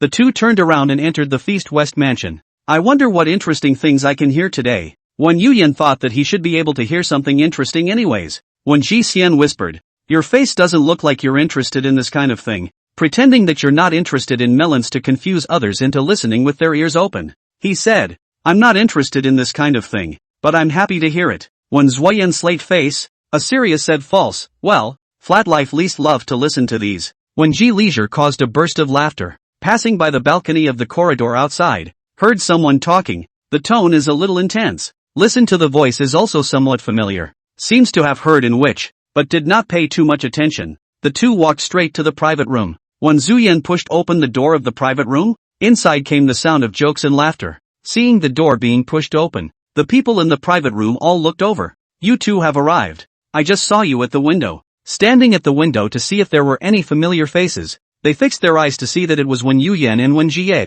and there was also a man who stood out, but he didn't have an impression. Wen Yuyan nodded, and Wen Jie took a seat together, 2 seats next to each other. Wen Jixian scanned the circle, and finally from left to right, his eyes returned to Wen Xiuyan, and he can only say that the change was too great. When Wen Yuyan came in, he looked around at these students, and the change was indeed great. Originally, every one of them was as thin as a spar after a few years. Why are they all like this? Have all the people arrived? Wen Yuyan asked. There are only 20 people here. Ling Yun went to the bathroom. When she comes, she'll be here. During the period of waiting for Ling Yun to come back, when she idly listened to what everyone had been doing lately, she glanced at Wen Xiuyan sitting beside her with a look of disinterest in these topics. There were a few who were doing quite well compared to before, becoming managers doing project works and so on. After hearing what they said, one of the female students laughed and said, then today's meal is on you. Everyone is so powerful. A man to her right also agreed and laughed. Yes, they are considered capitalists. We really cannot compare. Hearing this, Wen Jixian, who had his head lowered, gently raised his eyebrows again. It's not comfortable to listen to. Someone else said, in terms of capital, it has to be Mr. Wive. When Zuyan heart tisk sound, indeed 3 melon 2 dates. You two really did not together? The female classmate on the opposite side asked again. The female student on her left also echoed the question. See, you two still came in together. Private contact must be right. Ji Xian, how you have never said anything? Is it not to see us? He also laughed a few times. There are always a few men and women in every class who stir up trouble. Wen Zuyan is not subject to this anger. Less in and young people. Our family has to play a piece of. Have contact is normal, right? With Wen Ji Leisure is always more familiar than them. Buddy Bureau gas. Don't imagine. I'm married. If I don't see today won't come. Don't demean yourself. A few words with the flavor of gunpowder. The other party directly did not speak. The male student who had just let the capitalist treat him spoke again. Xian is just joking with you. Don't take it personally. We are all classmates. For his words, the table a number of are not used to hearing, who did not take care of him, and began to chat about something else. When Ji Leisure left, female classmates whispered and she said, Xian is now a small net red. I brushed to her. Before also guided the fans net storm. Today to Feast West House she brought a few sets of clothes. It is estimated that also have to shoot a dozen video to bring back. In between their words, Ling Yun came back. The luxury broad is waiting for you. Hurry up. When Ji Xian and Wen Maoyan looked at the woman at the door in unison. With a head of wavy hair, she looked as bright and attractive as before, but it was still hard to hide the trace of haggardness on her face. Seeing Wen Jie looking towards her, Ling Yun curved her lips towards her and took her seat. When Ji Xian had heard the gossip about her from Wen Mao Yen, and after seeing her like this, he could understand. The male student sitting opposite him had a broken mouth again. Mr. What? Who did we see you shaking hands with at the window earlier? When Yu Yan returned, Ji Xian's husband. Is he also similar to you? When Zhu Yan thought for a moment, his comment to Qi Yanjing was, the young master who was out experiencing life. When Ji Xian thought to himself that he was forced to experience life. Someone smacked that male classmate as annoying and said a few words, always staring at people's family matters and asking questions. None of his business. The one who didn't go in the middle of our class before, went to the club as a prince. When Ji Xian was originally eating with his head down. When he heard this he silently raised his head, and when Zhu Yan raised his head in a very synchronized manner.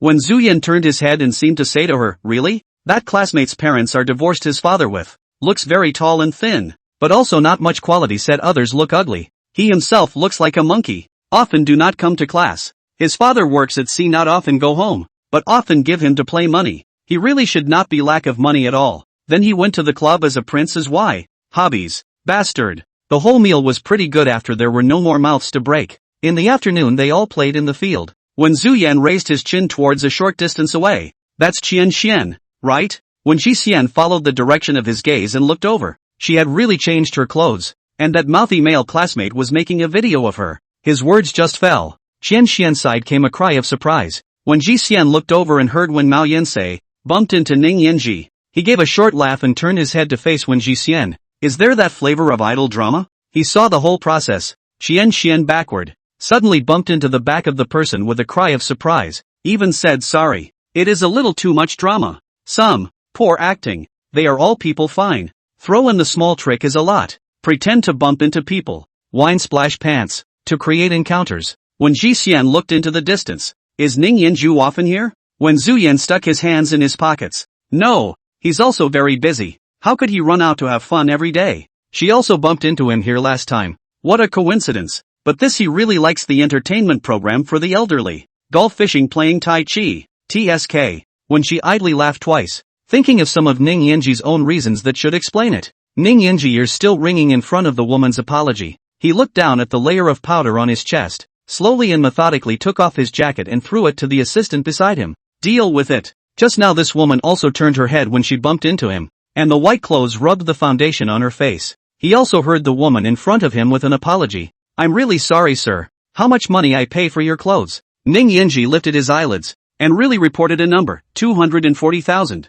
Sudden silence. Ning Yanji also did not take it seriously, but he always felt that someone was staring at him. Looked around, suddenly found Wen Ji Xian standing in the distance. How is she here? Thinking to himself, he walked over. When Ji Xian saw him walk over and flirted, come to play golf again? When Zhu Yan relaxed his body by putting his feet on the railing and smiled twice at the words, why are you here? When Ji S seemed to be not too fond of running here for nothing. What kind of party is it today? Classmate reunion. Ning Yanji turned his head to look at the woman behind him who had just bumped into him, as well as the man next to him who looked devious and cunning. Those two were out of place here. Is that your classmate? He was aware of the fact that Wen Ji Xian and Wen Mao Yen were college classmates. When Ji Xian nodded, you can avoid contact next time. That pair had a lot of small minds. When Yu Yan returned, that won't do. They were still waiting for gossip to hear. Alright, I still have a meeting to attend this afternoon, so I'll leave first. Ning Yanji snorted and walked away. Qian Xian ran over, putting on a smile towards Wen Ji Xian and asked, do you recognize that man just now? When Zhu Yan stepped on the railing and turned his head to the side when he heard this, carelessly saying, don't even think about it. He's the crown prince of the Dragon Emperor, and he's surrounded by a lot of god-faced beauties. He wasn't wrong. That was Ning Yanji, who was half of the entertainment industry, and had seen too many beauties. Hearing the name Dragon Emperor Entertainment, Qian Xian's heart skipped a beat. It was worthy of being the pinnacle of Yan'an, either rich or noble. I don't mean that. I just soiled his clothes. I think I should compensate him. She looked at Wen Ji Xian and asked, do you have the contact information of that gentleman just now? I see that you seem to be quite familiar with him. Wen Ji, it seems like he just said $240,000 for his clothes. Shouldn't you have just given it to him? People didn't ask her to pay for it. This cheap accounted for ordinary people can gaga music. She also rushed to compensate. What mind no ow. Qian Xian a little twisted. In fact, I can help him clean. I G leisure. We are classmates. Give his contact information. When Ji leisurely back, I really do not have his contact information. And even if I have, I cannot give. Contact information is personal privacy. Did not get the other side agreed to give you? And then you offended him. But also my not. Less meddling lifelong. This kind of thing she did not do. Hearing her say this, Xian was extraordinarily dissatisfied, but did not dare to offend them, so she had to leave. When Xian and Wen Maoyan stood there and chatted about the gossip that the class had just talked about, and it didn't take long for them to get bored. Just go home, she said. Go home and talk to Qi Yanjing about something interesting today. Wen Yuyan nodded. It's quite pointless here. The two chose to withdraw. You let the professor pick you up? This time, she was smart enough to ask in a different way. Otherwise she would have been happy to fill him up with dog food again, and could already think of the image of Wen Xian saying to him, "No way. My husband came to pick me up." Hearing Wen Zuyan's words, Wen Jiya smiled cheekily, her voice even slightly clipped. How do you know my husband is coming to pick me up? Wen Zuyan. Spit blood. Clunk spit. Missed the mark. Didn't expect it.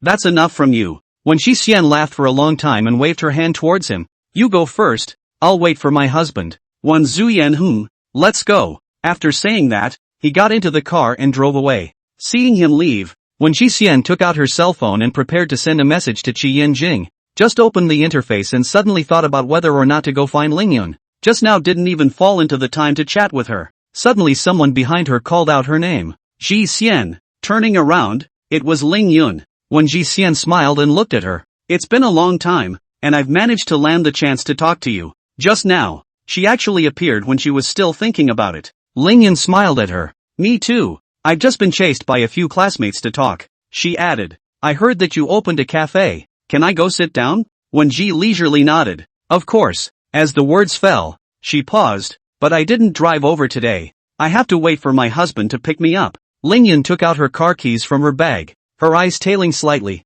Go, I'll drive. Her car was a red Ferrari sports car. When Ji Xian sat in her co-pilot. When did you come back? She asked. Lingyun responded to her words. Just got back yesterday. She glanced sideways at Wen Jixian. But I won't be going back for a while on this trip. Arriving at the cafe, Lingyun looked around. Business must be good in this location. What they do seems to be medium to high end. Very petty sentiment. Wen Jixian said towards her, drink what you want to order. Today, Zhou Qisho was on duty. Wen Jixian asked for 2 pieces of tiramisu by the way. After sitting down, Wen Jixian asked her, how have you been lately? Lingyun thought for a moment. Good and bad. She took a sip of coffee and talked to Wen Jiye about her and her husband. Wen Jiye had heard about it from Wen Koyan, but Lingyun refined the details with her. He said he was the one who drank too much and didn't expect to get pregnant. Lingyun snorted lightly. I don't care how he cheated. Anyway, it already happened. So it's impossible to be together, even if I still like him.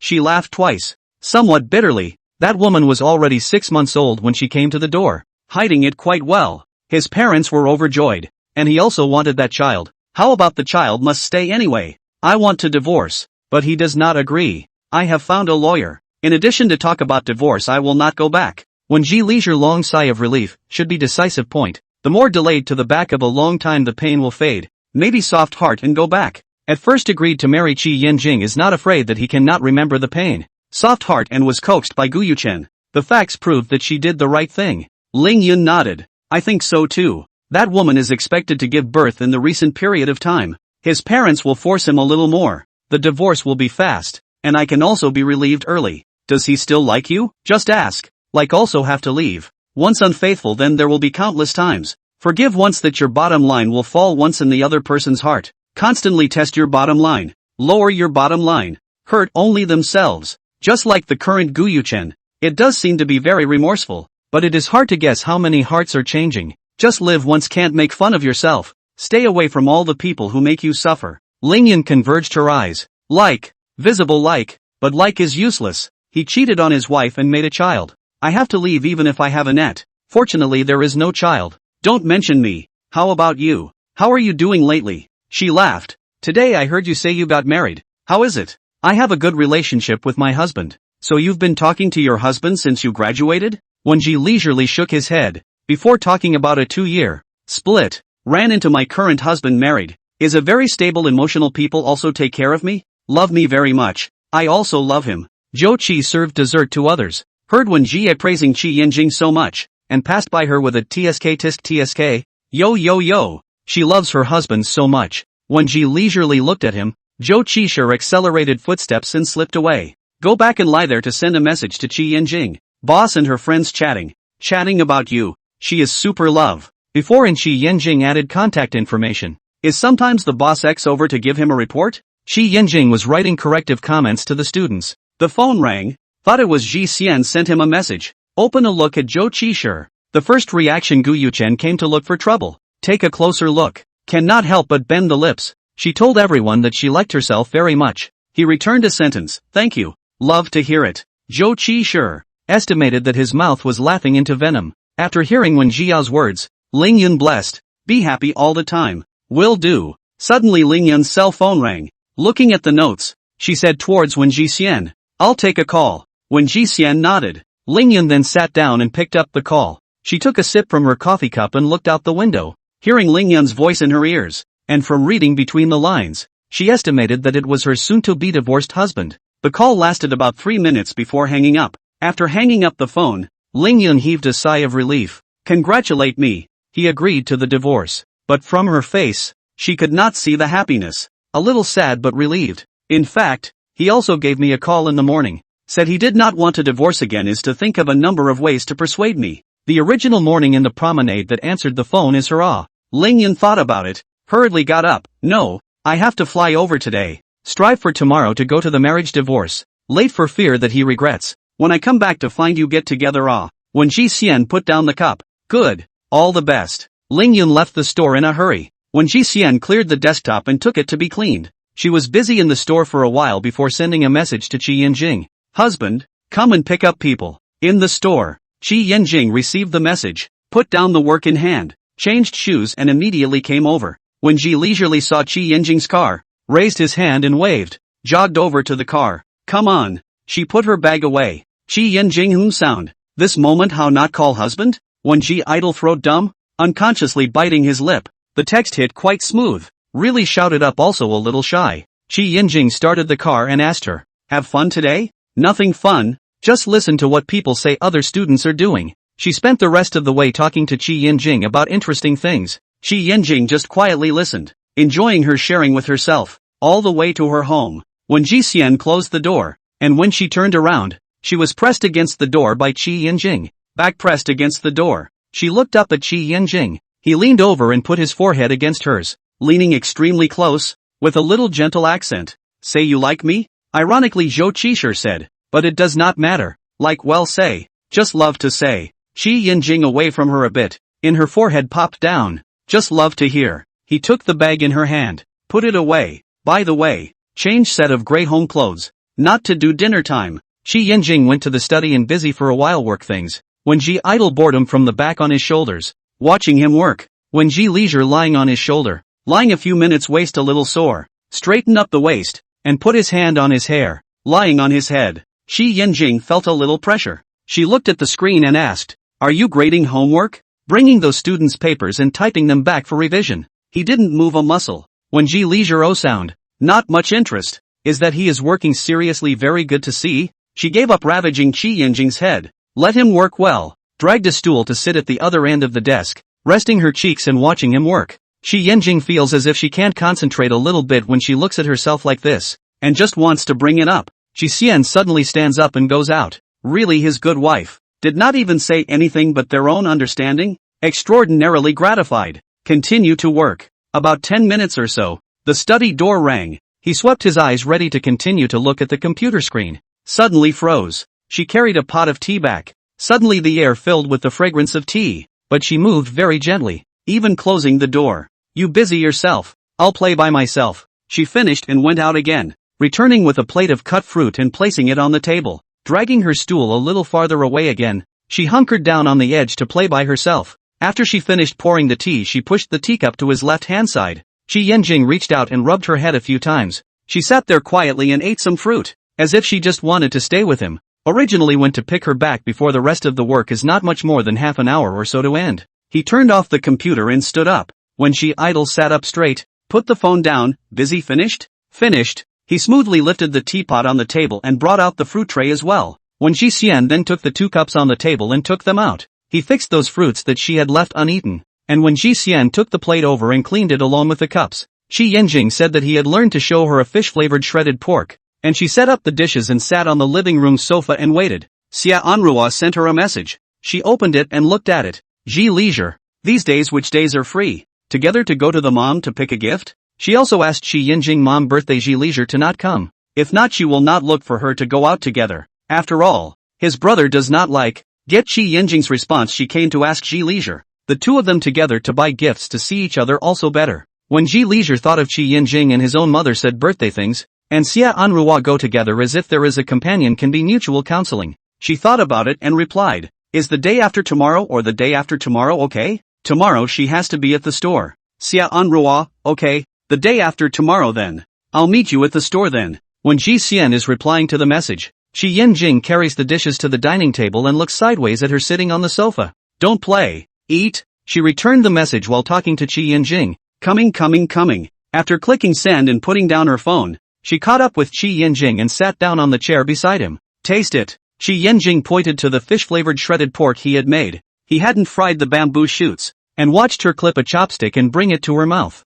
When Ji Xian nodded, tasty eh? Still slightly sweet and sour, still a little spicy. Only then did Shi Yanjing pick up her chopsticks and start eating. At the table, when Ji Xian said to her about Xia Anrua and her messaging, sister just asked me to go to buy a birthday gift for mom the day after tomorrow. I promised. A few days ago, his sister asked him and not go with Ji Xian. Originally he did not want to say in Ji Xian. This kind of thing, although he can also decide not to go is also a reason, but may not say in the eyes of outsiders is when outsiders. And later also back to Xia Anrua words, they go together. Shi Yanjing nodded slightly. I know. Go out and pay attention to safety. I know. And not a child. She muttered. The nearby boundaries were familiar. Of course he knew that, but whenever his own family was involved, he would always be inexplicably worried about whether it would bring bad things to Ji Xian. Even though it was his own blind nervousness, it was all subconsciously somewhat fearful. When Ji Xian looked at him and asked, so, does mom have any favorite things? She also does not understand this mother-in-law of hers. After the marriage a total of 3 times to see the face, and meet the time is not long. Complete just live with Shi Yanjing. Shi Yanjing paused. He also shook his head. I also do not understand. He smiled a little reluctantly. Later I also did not live at home. Also cannot see a few times face. Contact is not much. When Ji leisurely converged his eyes pursed up his lips, and then looked up when he looked at him and smiled. It's okay. I'll go to the mall when the time comes. Shi Yanjing comforted. It's okay. Is good intention to send what will like. When Ji Xian nodded and continued to eat. After the meal, when Ji Xian squatted on the balcony to water the plants, heard Shi Yanjing's footsteps. Without turning his head he said, now that the weather is getting warmer, I think I can buy 2 more pots of plants to put at home. Going now? He looked out the window. The sky was still a little bright. The flower store should still be open. Yeah. When Ji Xian put down the spray can in her hand, and with a plan, she paid for action. The two of them packed up and went out directly. On the way, Shi Yanjing also asked her, what plants have you raised in the past? Last year raised 2 pots of orchids. The year before was the moon season. Are quite expensive varieties, especially that moon season name is too long to remember. The name is too long to remember a bit. The balcony backlit place raised pots of ferns. It was hard to imagine that Ji Xian would raise so difficult to raise flowers, or expensive varieties. He joked, I thought you raised lazy flowers. Yeah, I've always raised plants that are exceptionally well cared for, like my potted fern. It's been more than 2 years and it's been fine. She continued. Before, those flowers with names that sound expensive were all given by Gu Yuchen. They're probably really bad to keep. They wither after a while, so I'd have to send them to the florist to pay them to keep them for me. And then they wither again within a few days of getting them back. So she'd better just dish out her ferns. It turned out to be a gift from Gu Yuchen. And he said why it didn't seem like Ji Xian's style. He thought that the right fit was the most important thing. Just like sending flowers, piling her with expensive flowers that she struggled to raise and added to her worries. That would have been meaningless. The two of them entered the flower store, and she took a quick look at a pot of jasmine that had just sprouted new branches and leaves, with a fairly large covering of branches and leaves. I think it's going to look great when it grows out. She bent over and pressed her hands on her knees, leaning over to look at the jasmine potted plant in front of her. Shi Yanjing was just about to speak when he saw his wife pull out her cell phone and open a search term. He leaned over to look and saw that her search term read, is jasmine good to keep alive? The search result was, relatively well fed. He smiled helplessly. See if it's good to keep before you keep it. If you like it, buy it. The two of us still can't dish out a pot of flowers? If you really can't, look for the teacher of the relevant specialty in the school and ask. Wen Ji eyes moved from the phone to his face, heavily nodded. It makes sense. The owner of the flower store came over, and they talk about the pot of jasmine flowers and clouds, and by the way, marketing a good-looking pot. The two of them looked around the white porcelain pots, and suddenly both looked at one of the white porcelain pots. The top of the pot is the pink bell orchid flower pattern.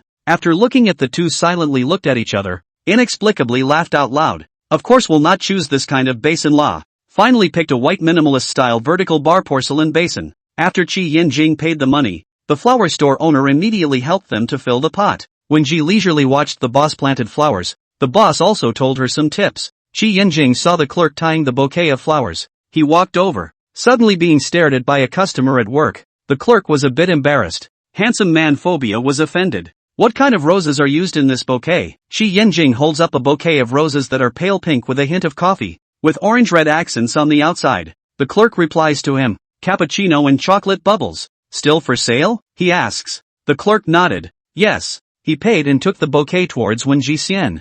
At this time, the clerk boss had already planted the flowers and had helped them move them to the door. When Wen Jixian turned her head to prepare to call Qi Yinjing, she watched him walk towards her with a bouquet of beautiful flowers in his left hand. Here. He handed it over. The flower store owner looked at him buying the bouquet smilingly, pointed to the potted plants on the ground and asked again, do you want to help you guys move to the car? Qi Yinjing opened the trunk and said towards the flower store owner, trouble. Flower store owner immediately bent over to pick up the potted plants and walked over. Trouble what? You spend money, I make money. The beauty of it. When Ji Idol took the flowers he handed over, close to him on tiptoe in his face a kiss. The action is very rapid. Qi Yinjing pressure did not react. Too fast. Estimated tiptoe to complete the action only used a second. Let's go. Go home. She walks to the car on Qi Yinjing's arm. The owner of the flower store welcomed their next visit. Wen Jixian was already in a good mood, and this moment was even better. As the car drove down the road, she pointed to the barbecue store in front and looked at Qi Yinjing. I want to eat. Qi Yinjing mouth said, you hungry again? Slowly parked the car on the side of the road again. Not hungry. Just want to eat. Gluttony. She didn't eat these at night, but it wasn't too late. When Ji leisurely ordered a pot of crayfish and some barbecue to prepare to pack and take back, waiting for the process, she stood on the side of the road on the rocky canyon about 30 centimeters high, stood up slightly higher than Qi Yinjing so a little bit. Qi Yinjing stood below holding her hand, her back to the store. Qi Yinjing is facing, of course, is to see the inside and friends eating Gu Yuchen. Face no expression, but the eyes are full of banter. It was obvious that he loathed Gu Yuchen. Gu Yuchen with a back to know that is Wen Ji leisure. Not to mention also stood at extraordinarily let him hate Qi Yinjing. Qi Yinjing turned into ashes and he knew him. His friend Jiang Ji also followed his gaze and looked over. That's the second son of the Qi family that was rumored some time ago? And also weak sound. So familiar when you're old. Oh, and Ji leisure dinner is also him, right? TSK, before, has been in front of Gu Yuchen called Wen Ji leisure as your wife. Said the habit of him has been default, almost did not change over. Gu Yuchen, dead thing. Jiang Ji looked at Gu Yuchen and looked at the outside of Qi Yinjing. This lightning sparks. Consciousness has been fighting. However, he is also fortunate that outside Qi Yinjing not much excessive action. He knows Gu Yuchen also some years. This person is actually quite crazy. Now a look of convergence. But who knows what he will do next. He felt that the chances of Gu Yuchen just letting go were not high. I don't know where there was a crisp sound of a cup breaking, and Gu Yuchen's whole body froze for a moment.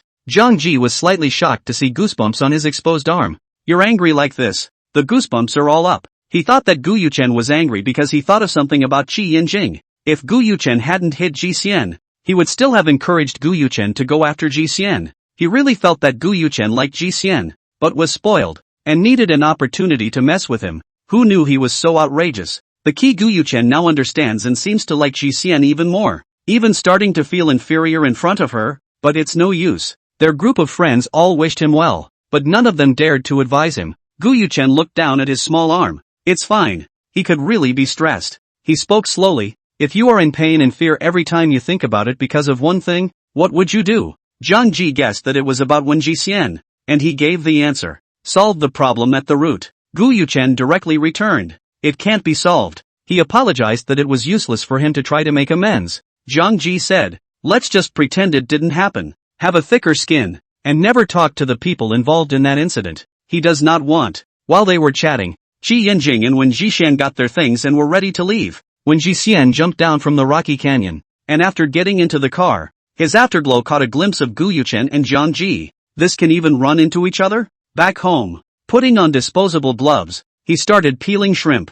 I just saw Gu Yuchen in the store when I got in the car. She estimated that Qi Yinjing should have seen it as well. Qi Yinjing peeled the shrimp and nodded. I saw him too. I just thought it was quite unbelievable. She did not continue to say. Qi Yinjing smiled and answered her words. Is it not think how to touch before can not touch? Now walk a few steps to meet very annoying? When Ji leisure chicken eat rice type nod. But now for me and feel indifferent. I now live and happy. And you? Qi Yinjing too loved to hear these words. Will be in the hands of peeled shrimp into her mouth. As if often are you say these words to me. When Ji Xian bites the shrimp he stuffed into her mouth between her lips and eats it, saying to him, here, your response. Qi Yinjing's eyes overflowed with laughter. You'd better not lie to me about your feelings. You'd better be telling the truth. That's for sure. The two of them together. She is more like to outwardly express their own like. Qi Yinjing more astringent but actions are to prove that there is a good like her. Anyway, our like. Why to compare who likes who more? When Ji leisure suddenly sat up straight oh sound.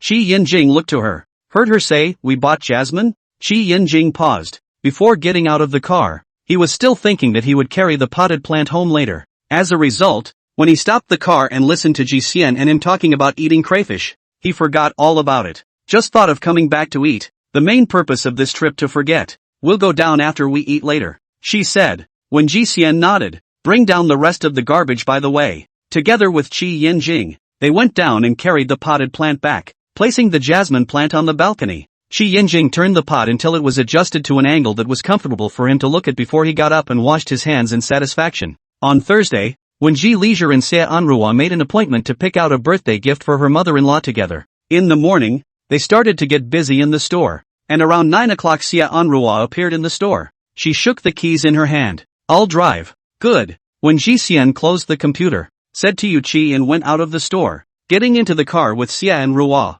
In the car, Xia Anruo was a little sleepy. When Ji Xian asked, why don't I drive? Seeing that she was a little sleepy, she seemed to be very busy right before, and probably didn't rest enough. Xia Anruo smiled. You can drive when we go back later. When Ji Xian nodded and listened to her talking to herself again. I was as busy as a gyroscope a while ago, but after the project was completed I've been resting for the past few days, and I haven't even been out of the door, so I was probably just too tired before. She had a half-month vacation after the completion of the project. Already 5 days at home for 5 days of rest. Today out to shop and buy gifts to get some air. But you can't sleep every day. The more you sleep, the more dizzy you get. When Ji Xian recalled that he had slept every day for a while before, sleeping until his brain was dizzy at the end, and felt that he couldn't go on like this, so he also woke up early and started exercising. Xia Anruo responded, it's just as well to take advantage of the vacation. I'll take a few more times to go to the grappling fighting course that I didn't finish before. To exercise.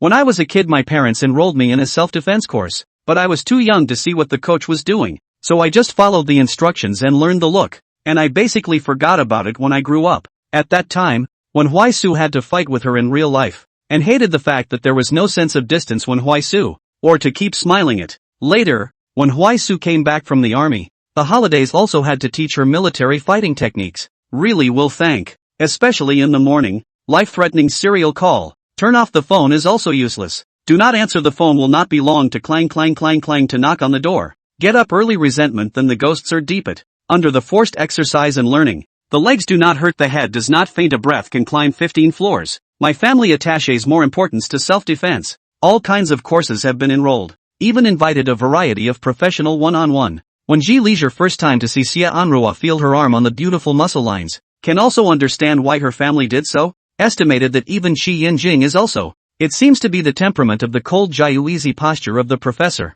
Move the hand maybe another look. The car parked in the mall on the ground floor of the underground parking lot. The two went up the elevator to the 4th floor, shopped around down to pick a whole set of health equipment. Intends to let directly sent to the Qi family at that time. And the store negotiated a good after almost has 11 o'clock. Xia Anruo asked her, what do you want to eat at noon? I heard Yinjing say that you like sweet and sour dishes. I know of a restaurant that does good dishes, but it's just a bit far away. She raises her hand and looks at her wristwatch. I should be able to get there in half an hour or so, and I can eat at 11:30. With the importance the Qi family places on Qi Yinjing, no matter who in the family cares about her preferences, even if they haven't met with her a few times, being valued for various preferences is naturally happy. but also understand that it's all because of Qi Yinjing. As long as it's what Qi Yinjing likes, no matter who they can accept, but she also does not matter. This kind of thing they understand is good. She and Qi Yinjing will always be good. This time to go to the restaurant is her car. The address is the West River Court. This restaurant, she heard, built in the suburbs, covers a large area. The real pavilion water garden style, but because to drive more than half an hour to the past also gave up. Had wanted to go. The results to the meal thought too far to eat something else at. Indeed, as said, the West River Court is a garden-style restaurant environment. Birdsong and streams sound pleasing to the ear. Was led by the waiter, walked for 5 minutes before entering the private room. Ordered the food. The waiter bent down and respectfully said, "Please wait," gently with the door out. The waiters here are all carefully selected, right? From the time he came in, he found that each one was well trained. All handsome men and women. No female below 1 meter 6'8". No male below 1 meter 8. Xia Anrua nodded her head and couldn't help but hook her lips, getting close to her and whispered, "More handsome than the male models in other bars and clubs." When she idle laugh out loud. If you are not happy to come here to see the scenery, to see handsome men and women, sad to come in with a smile out. Xia Anrua also followed the music. Does Yinjing usually piss you off? He was intensely curious about his brother's mood changes after marriage, who had always been calm and wave-free. When Ji Xian shook his head, "No, we are quite plain together. It feels very cozy. He is emotionally stable. I like to stay with him." Thinking back to yesterday when Qi Yinjing said that it had always been her talking about liking him, it seemed like that was indeed the case, but that was what she wanted to express. Xia Anrua's gaze fell on her pretty face. Meeting you is considered lucky for him. Although and when Ji idle contact is not much, but she does not love to gossip, should say that, should not say a sentence or not mentioned, and she is with her, that kind of atmosphere is very comfortable. Qi Yinjing is bland. No more emotional changes. No leisure in his marriage seems to have vaguely changed him. For example, the most obvious is Qi Yinjing sleep a lot better. Hostility is not heavy. In the past. In fact, also understand that he is always a person. Even his parents can not often be around. Miss the need for companionship in those years. No one, and he said knowingly, and no one to listen to his heart. Has been repressed to repeat the old things in the past. And later, and when Ji leisure marriage, he also has a person who can talk to. Be guided by the state of mind is naturally different. It's also my luck. She slowly said this. Xia Anrua has heard of Ji leisure and Gu Yuchen. Also did not expect actually X is Gu Yuchen. The family and a detailed study of her background information. When seeing Wen Huai Su this name and her involvement. Well, out of the blue. Yunnan is very large, capital side is also more. They are not a circle before they have not met. Naturally on their side of things do not understand. They had a very pleasant meal. Talked about some interesting things. And ate until 1 o'clock before leaving. Perhaps having eaten a bit too much, the two of them took a walk around the neighborhood to kill some food. I seem to have gained weight recently. When Ji idle side head to look at her. Seems to be more than before when I first met her, rounded so a little. But not fat, still very thin and beautiful. The first time I saw Xia Anrua was a cold beauty. Now slightly longer meat. Diluted some cold temperament. Not fat. She added, just pretty. Don't think too much. If someone says you're fat, you say they're fine dogs and suggest they go see a skeleton. Xia Anrua heard her words and giggled and laughed out. I'm just saying. Not really caring. The two of them walked a distance to the backyard of the Shijian court. Has a distance. Intends to turn around and go back. Suddenly the road over a car. Very fast, quickly parked in the position behind them. The car down 2 tall people. The daylight on the people stunned and took away. When Ji leisure was covered mouth when confused for a moment. The next second dizziness came immediately. No consciousness. She didn't seem to be dizzy for long, and was shocked when her brain woke up a little. Unable to believe that she would actually be kidnapped one day. She hadn't messed with anyone, except for Gu Yuchen, but Gu Yuchen wouldn't be so classless. Would he? He wouldn't bother to do such a thing. Her hands and feet seemed to be bound, and she completely rationalized that she had been kidnapped. Someone whispered her name in her ear, and her wary eyes slightly opened a slit. It was Xia Anrua calling her. She opened her eyes now, and Xia Anrua was beside her, also tied up. Seeing her wake up, Xia Anrua sighed and whispered, I'm sorry for dragging you into this. Do you know who it is? When Ji Xian asked her, Xia Anrua shook her head with a bitter smile. I don't know, but you don't have any enemies, so it can only be the one who kidnapped me and got you involved. Now was not the time to talk about being implicated. Where are we? Probably an abandoned factory outside the western suburbs. She'd been trained to be muffled and mesmerized in a scene where she didn't pass out, but there were still trace amounts of ecstasy that made her uncomfortable and incapable of fighting back. But she'd fully recovered when her hands and feet had been tied. The rope that tied her hands was intentionally propped up a bit when she was tied up, so breaking free of the bonds on her hands was uncomfortably difficult. Don't worry, Yaochuan will know where we are. Her and Qi Yaochuan's wedding ring was specially customized and contained a miniature satellite locator. Xia Anrua broke the rope free and sidestepped to untie the rope on Wen Jia's hand to retie it looser. While instructing her, a little bit of struggling will loosen it. When Ji Xian moved her hand, indeed, a little shrinkage of the rope would bring it down. She looked around to see if there were any usable weapons, and finally her eyes landed on the abandoned machinery leaning behind her, which had a long piece of iron hanging precariously from it. Xia Anrua went back to untie the ropes on her feet, and just as she was halfway there, she heard footsteps, and immediately tied her hands back up, very tacitly at the same time leaned against the large machine pretending to be still unconscious. Heard someone come in, and heard the man viciously say, "Beat 2 buckets of water." Shi Yanjing didn't have class in the afternoon to look at the students' revised papers, and he didn't leave from the school until 2 o'clock. He drove the car back, listening to Ji Xian said that today he was going to go with his sister to buy a birthday gift for. It is estimated that the two of them ate together at noon. If the two of them didn't continue to play, Ji Xian should now be in the store. He specifically went to the cafe, saw Ji Xian's car is still parked on the side of the road, so he got off the car and entered the store door. Towards the free Yuqi asked, "Ji Xian in?" Yuqi shook her head. The boss left with a woman in the morning. The boss called her sister, and hasn't been back since. Shi Yanjing thanked him and then left. He drove straight home and ended up not seeing Ji Xian at home either. He gave Ji Xian a call. No one answered. With Ji Xian's previous habit after dinner, if he went somewhere to play, he should have told him and would have shared it with him. He was vaguely uneasy, and called Xia Anruo again, but no one answered either. This time he completely panicked. Already thought of many kinds of scenes where Ji Xian was in distress. Closing the door, he pressed the elevator and walked towards the garage while calling his brother, wanting to ask him if he knew where Xia Anruo was now. The hand holding the cell phone trembled slightly, but the phone was still not answered. If his brother didn't answer the phone, then he was probably in a meeting. If it was usual, he naturally wouldn't bother his brother when he was in a meeting, but now he had no idea in his heart. He had to make sure where his wife was now and if she was in any danger. The journey to Yunheng Group was shortened by almost half. He came to the company in a great hurry this time and pressed the elevator button for the top floor. The company had very high floors. The elevator took a while to run again. After getting off the elevator, he went straight to the conference room, not caring about anything else. He directly pushed open the door of the conference room. Instantly, all eyes fell on him. Qi Yaochuan had been dissatisfied with the program just now and kept a cold face, violently interrupted and saw that it was Qi Yanjing. He froze for 2 seconds and explained, "The meeting is suspended," then got up and went out. Inside talking about this second young with come to seize power seems. Assistant followed out. Do not know what is wrong with the second young today. Usually nothing is absolutely impossible to come to the company. This time some anxiety seems to be out of something big. Qi Yaochuan out of the conference hall after walking towards the office, while asking him, "What's wrong?" Suspecting that his brother called him and he didn't receive it. Ji Xian and sister's phone calls were not answered. Panic was clearly audible in his voice. Qi Yaochuan frowned slightly. He knew that Enruo had said that he would go shopping with Ji Xian today to show mom a gift. What did it mean that the phone was not answered now? Bad thoughts arose.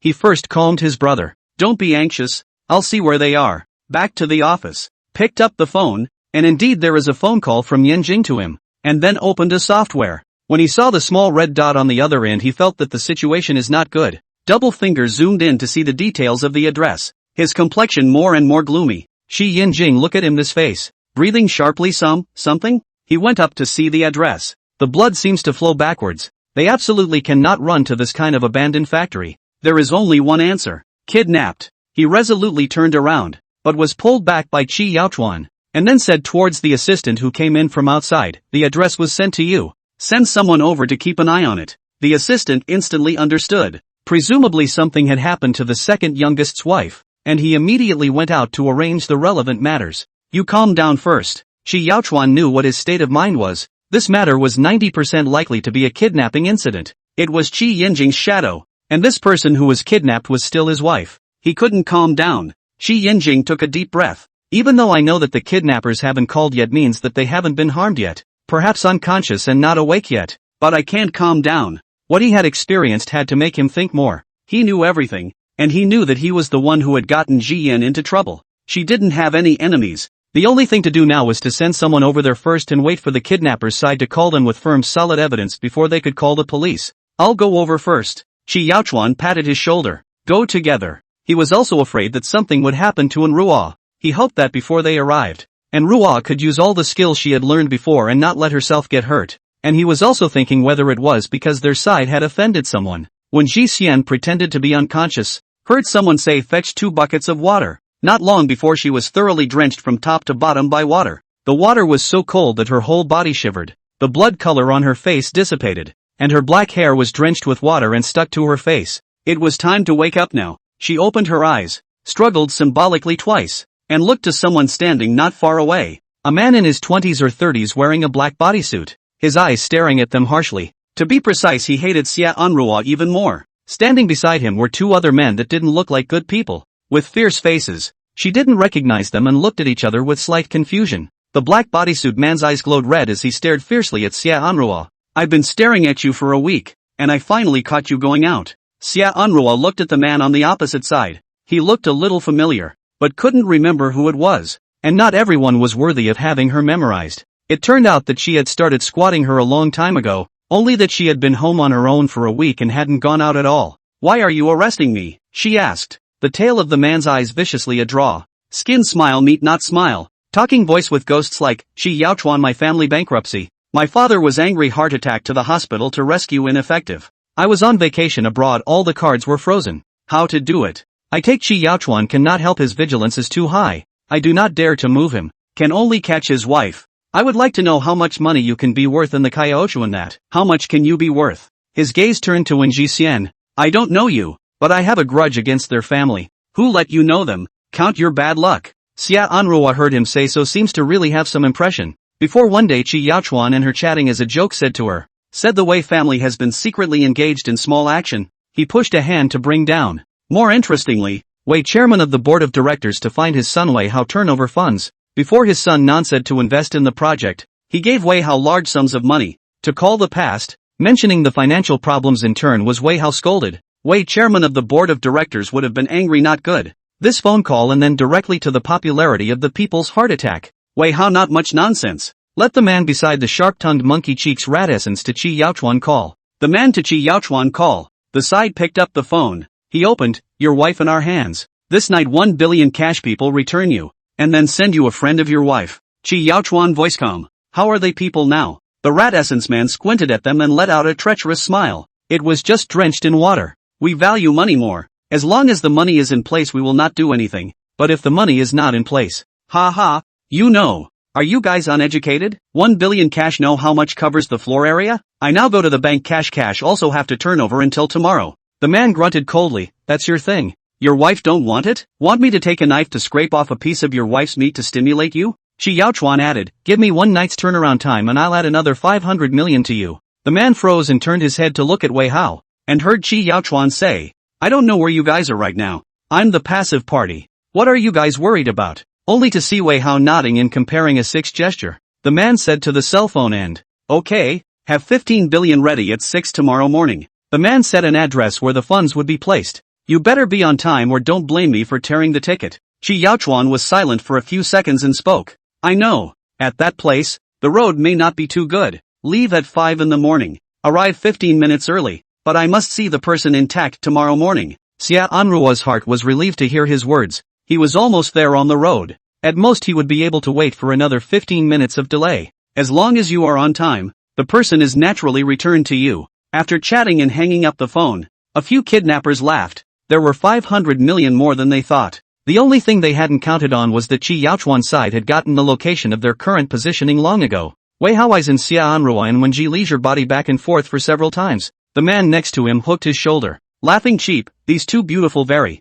Anyway, just promised to be intact. Inside the injury cannot be seen. You try? Xia Anruo touched Ji Xian with his arm. When Ji Xian understood that later may have to fight.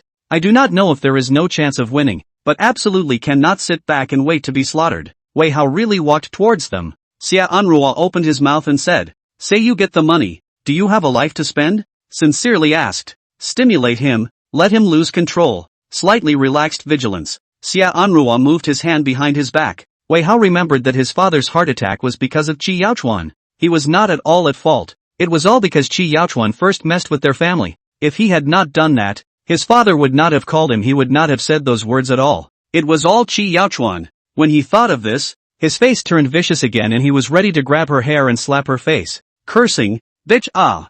He had just raised his hand when Xia Anrua took hold of his wrist and broke his arm, instantly turning pale and letting out a pig squeal. Xia Anrua pulled the rope on his feet with one hand, quickly got up and pressed Wei Hao down on the ground. Her foot stepped on his back, pulled both his arms hard and ripped them all off. The sound of bones breaking really reached Wen Jixian's ears. It was too late to pay attention. The moment Xia Anrua made her move, she had already wrenched the rope from her hands and began to untie the ones on her ankles. Looking at Wei Hao, who had lost his fighting ability like this, she said towards the kidnappers who ran over not far away, "Come over one step and I'll kill him." Xia Anrua's foot was already on his neck. "We don't have anything to do with him either. Dying just so happens to be a lesser share of our money. $1.5 billion is all for our three brothers. They are just outlaws that Wei Hao found from other places, and told them that he was 4 and they were 6, and that if Wei Hao died, it didn't matter what they did, even if they killed one of the several of them."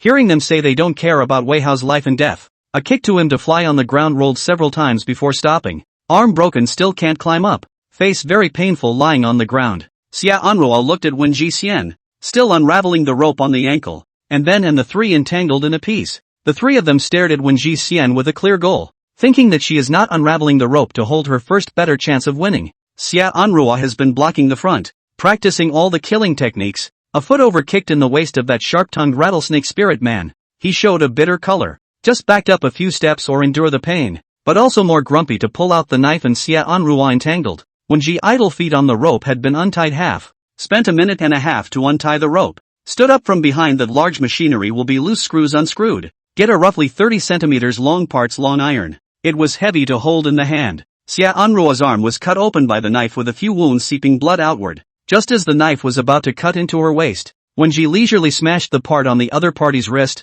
the force definitely cracked the bone. The other party covered his wrist and let out the second pig squeal of the whole scene. Between her and the kidnapper, the other kidnapper's force was greater than hers and snatched the part from the side. Xia Anrua pulled on her arm to run out, counting the time should Qi Yaochuan they should have arrived, just to run out of the abandoned warehouse door. The kidnapper lifted the part smashed in Xia Anrua's shoulder. Just when the part to fall, when Ji leisure with the hand blocked, the sharp part of her small arm cut a 7 or 8 centimeters wound. Blood cannot stop dripping down. Her eyes misted up in pain, and her face lost a bit of blood color. Xia Anrua was much more powerful than her. If she was injured, Xia Anrua might be able to take her out, but if Xia Anrua was injured, there was no chance at all. Weighing the pros and cons, she would rather be injured herself. Xia Anrua turned around and did a horizontal kick. The one with the long iron parts backed up several steps. Suddenly hearing a car honking, she was completely relieved and pulled Ji Xian to the side. A black Aston Martin ran across the road and scraped the side of the parked van,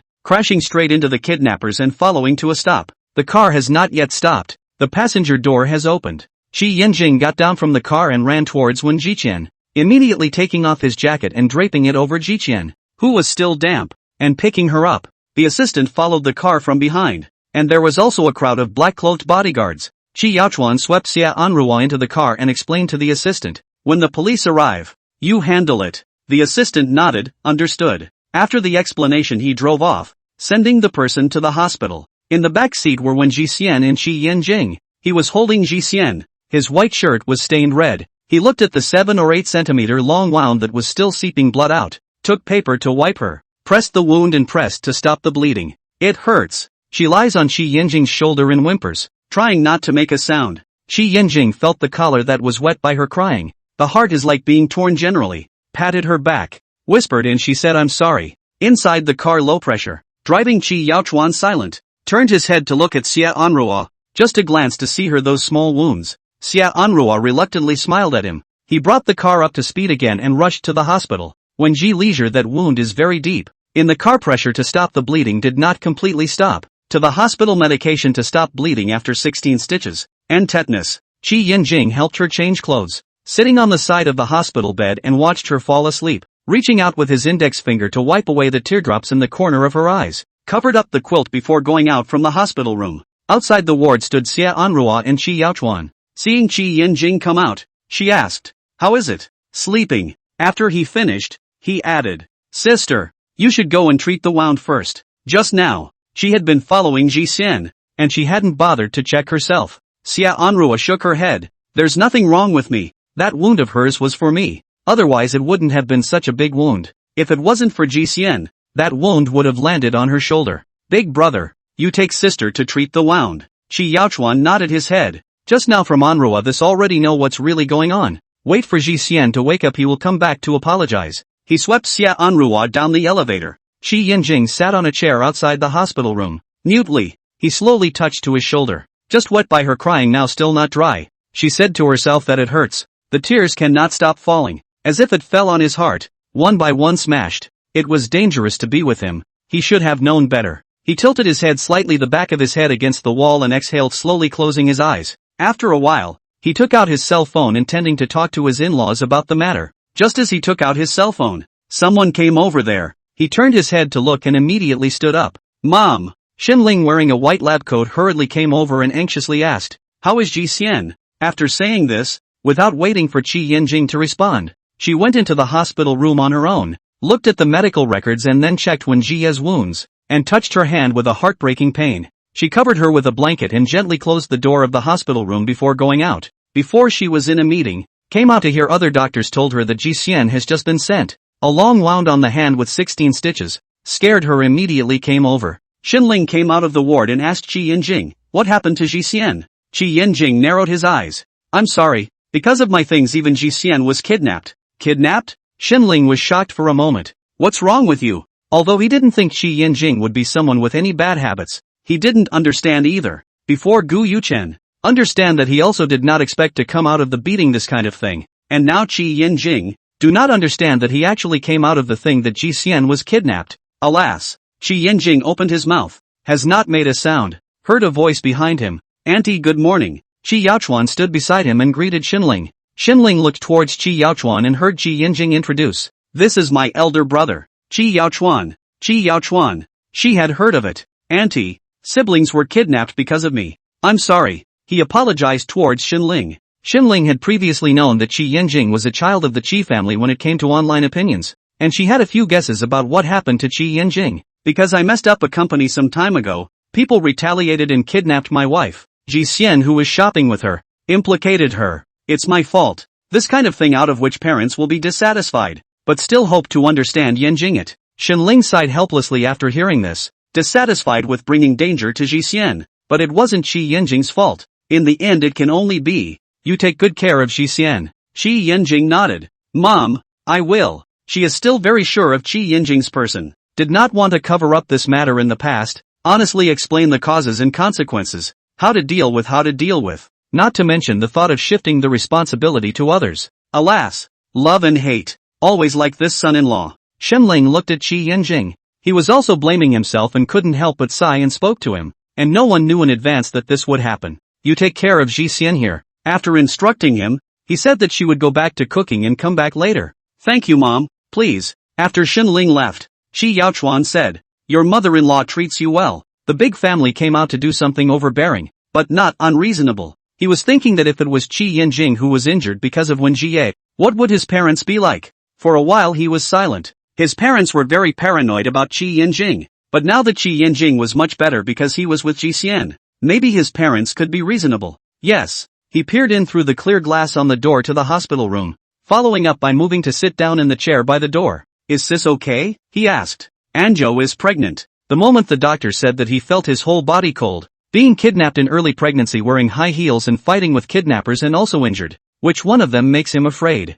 Qi Yinjing lifted his eyes and looked at Qi Yaochuan. "Congratulations." Qi Yaochuan sat down in the seat next to him. 6 weeks. I thought the other day that she was sleepy because she was too tired from work a while ago. Who understands this? In the past, they were both busy working, and when they weren't working, they were enjoying life, and everything went with the flow, and their parents at home didn't rush them. Setting aside the topic, Qi Yaochuan and he said the reason for the kidnapping incident, the follow-up treatment as far as possible to the serious judgment. "The fault is in me. You do not blame yourself too much, and so Ji Leisure awake, I will apologize to her. You and she live well." Qi Yinjing lowered his head with the corner of his lips with a silk bitter smile. "She will not blame me." Ji Leisure will hold him and tell him that it hurts. And he pampered and he said it's okay, let him not blame himself. But he would blame himself. If he hadn't implicated Ji Yang, she wouldn't have gotten hurt. She has lived peacefully for 26 years. But because of him, he is in turmoil. How can he live with it? When Ji Xian woke up in the early morning,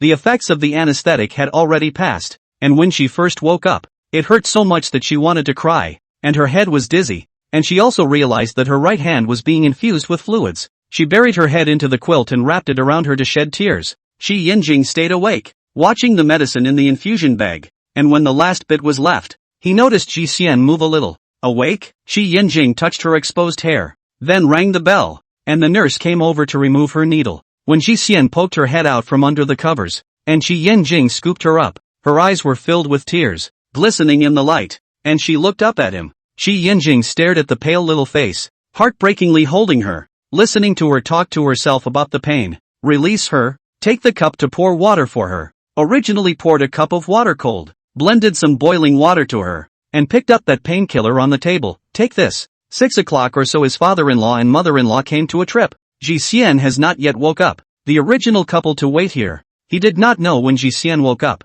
Let the father-in-law and mother-in-law waiting is not. They said they are here on the line to let them go back. Mother-in-law said before leaving Ji Xian was afraid of pain. Went to find the doctor, prescribed a painkiller. Told him that if Ji Xian woke up shouting pain, let her eat. When Ji leisure will painkillers eat down. Drilled into Shi Yinjing arms. Shi Yinjing hand on her forehead. Should be fever. At 9 o'clock in the night. Her cheeks are lightly pink. Maybe drenched in water or maybe the wound caused by infection resulting in fever. She rubbed against Shi Yinjing neck nest. Shi Yinjing. Arm hurts. She straightened her right hand in front of Shi Yinjing's eyes. The outer side of the small arm wrapped in gauze. When she was afraid of the stitches she did not dare to look. After the anesthetic, although there is no pain, but can feel the needle back and forth through their skin. Shi Yinjing sighed and spoke to her in a gentle voice. Jian, I can't help you with the pain. Why don't you bite me? Very outrageous words. He didn't know how he said it. When Ji Xian's arm hurt and felt that he was funny, and bit him on the neck with little force, Shi Yinjing laughed helplessly.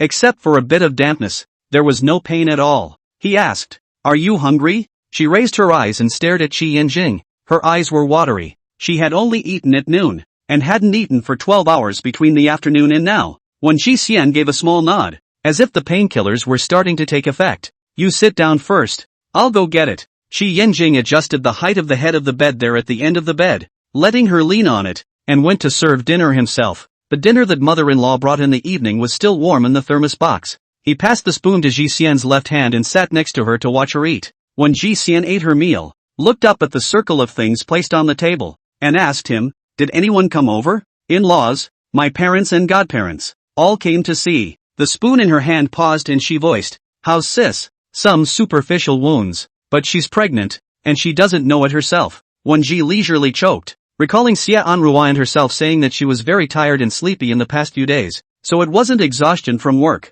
but pregnancy? Then is it alright? That fierce fight won't be anything right. It's fine. It's all good. After eating the meal Shi Yinjing will heat preservation box to clean up. When Ji leisurely out of bed to wash up, the head is still very dizzy then lie down to continue to rest. She just lay down and looked at the side of the bed. Shi Yinjing, you go to rest. I will be able to fall asleep later, knowing that he will not just leave himself here. It is estimated that it is now more than 1 in the morning. He has not rested. Shi Yinjing leaned over and ruffled the broken hair on her forehead. I'll go back after you fall asleep. When Ji Xian moved to the side, an obvious invitation to accompany her to sleep. This should be a VLP ward for her. It's all very complete, and the beds are bigger than those in the regular ward. In the afternoon Shi Yaochuan sent someone to help him bring clothes. He changed into his pajamas and lay on Ji Xian's left-hand side, fixing her right hand so that she wouldn't press herself. The two leaned extremely close. When Ji Xian wringed his waist, whispered in his ear, I was so scared when I was tied up. She finished and said so scared one more time. Her voice was light and soft. I'm sorry. He felt a mix of emotions in his heart. I don't really seem to be able to do anything for you. I prided myself on living a more mundane life just fine, but it still brings you disaster. No one wants that to happen to them. We're all ordinary, so don't think about it too much. She paused for a few seconds. Well, I have brought you trouble in the past, and you told me you were fine, and now I feel the same way. Kaiyinjing, the two are different. This time you're hurt. These two things can't be confused. When Ji leisurely petulant and he said, you do not read. So annoying, do not want to listen to you. What I say is what? You listen to me or not? She knows how Shi Yinjing think, and he seems to be a lot more sensitive than the average person inside. In the matter of threatening life he will stress. Shi Yinjing helplessly said, listen to you. When Ji leisure satisfied him sound, then you are not allowed to say anymore. Now there was no response. Her head is a little dizzy, but it seems to have slept enough now a little sleepy. It is also possible to eat to sleep. After a few minutes she whispered, are you asleep? No. He heart mixed feelings which can sleep. Then how did you just ignore me? Shi Yinjing back to her. You do not allow me to talk. He listened to her. I mean not allowed to mention the topic just now. Did not forbid you to talk. She also played on with Shi Yinjing. 8 painkiller's arm does not hurt. Smiling and said. Then I allow you to speak. Here came Shi Yinjing a low laugh. Spread in the dark night, thank you. She smiled and said. You're welcome. Tomorrow. Oh, no today. Today's Saturday. Do not have to go to school. Just wanted to ask him to go to school or not. Suddenly remembered that he did not have to go to school on the weekend. Shi Yinjing sideways to hold her. Pay special attention to her arm on that hand. How do you still not sleep? It seems like I ate too much. It will take a while to fall asleep. She sighs abruptly. Shi Yinjing asks her softly. What's wrong? She called his name in a long drawn-out tone. Shi Yinjing. After calling and sighing, she opened her mouth. Do you think this wound I have is so deep that it will leave a scar? I don't want to leave a scar. I'll consult the doctor tomorrow and ask about scar removal cream and precautions. He paused and added. If it's not possible we'll go for scar removal surgery. When Ji Xian listened and asked. That hurts, doesn't it? Shi Yinjing's heart became even harder. Her head is a little drowsy. The ward is quiet for a moment, not a moment she fell asleep. Shi Yinjing until more than 2 o'clock to enter a light sleep. The next day at 8 o'clock she was woken up by the pain. The medicine has passed and started to hurt again. Shi Yinjing, who slept beside her last night, was no longer there, and she slowly got up with her left hand propped up on the bed. Xinling pushed the door in and saw her getting ready to get out of bed and immediately went forward to help her. Mom, it hurts. It hurts.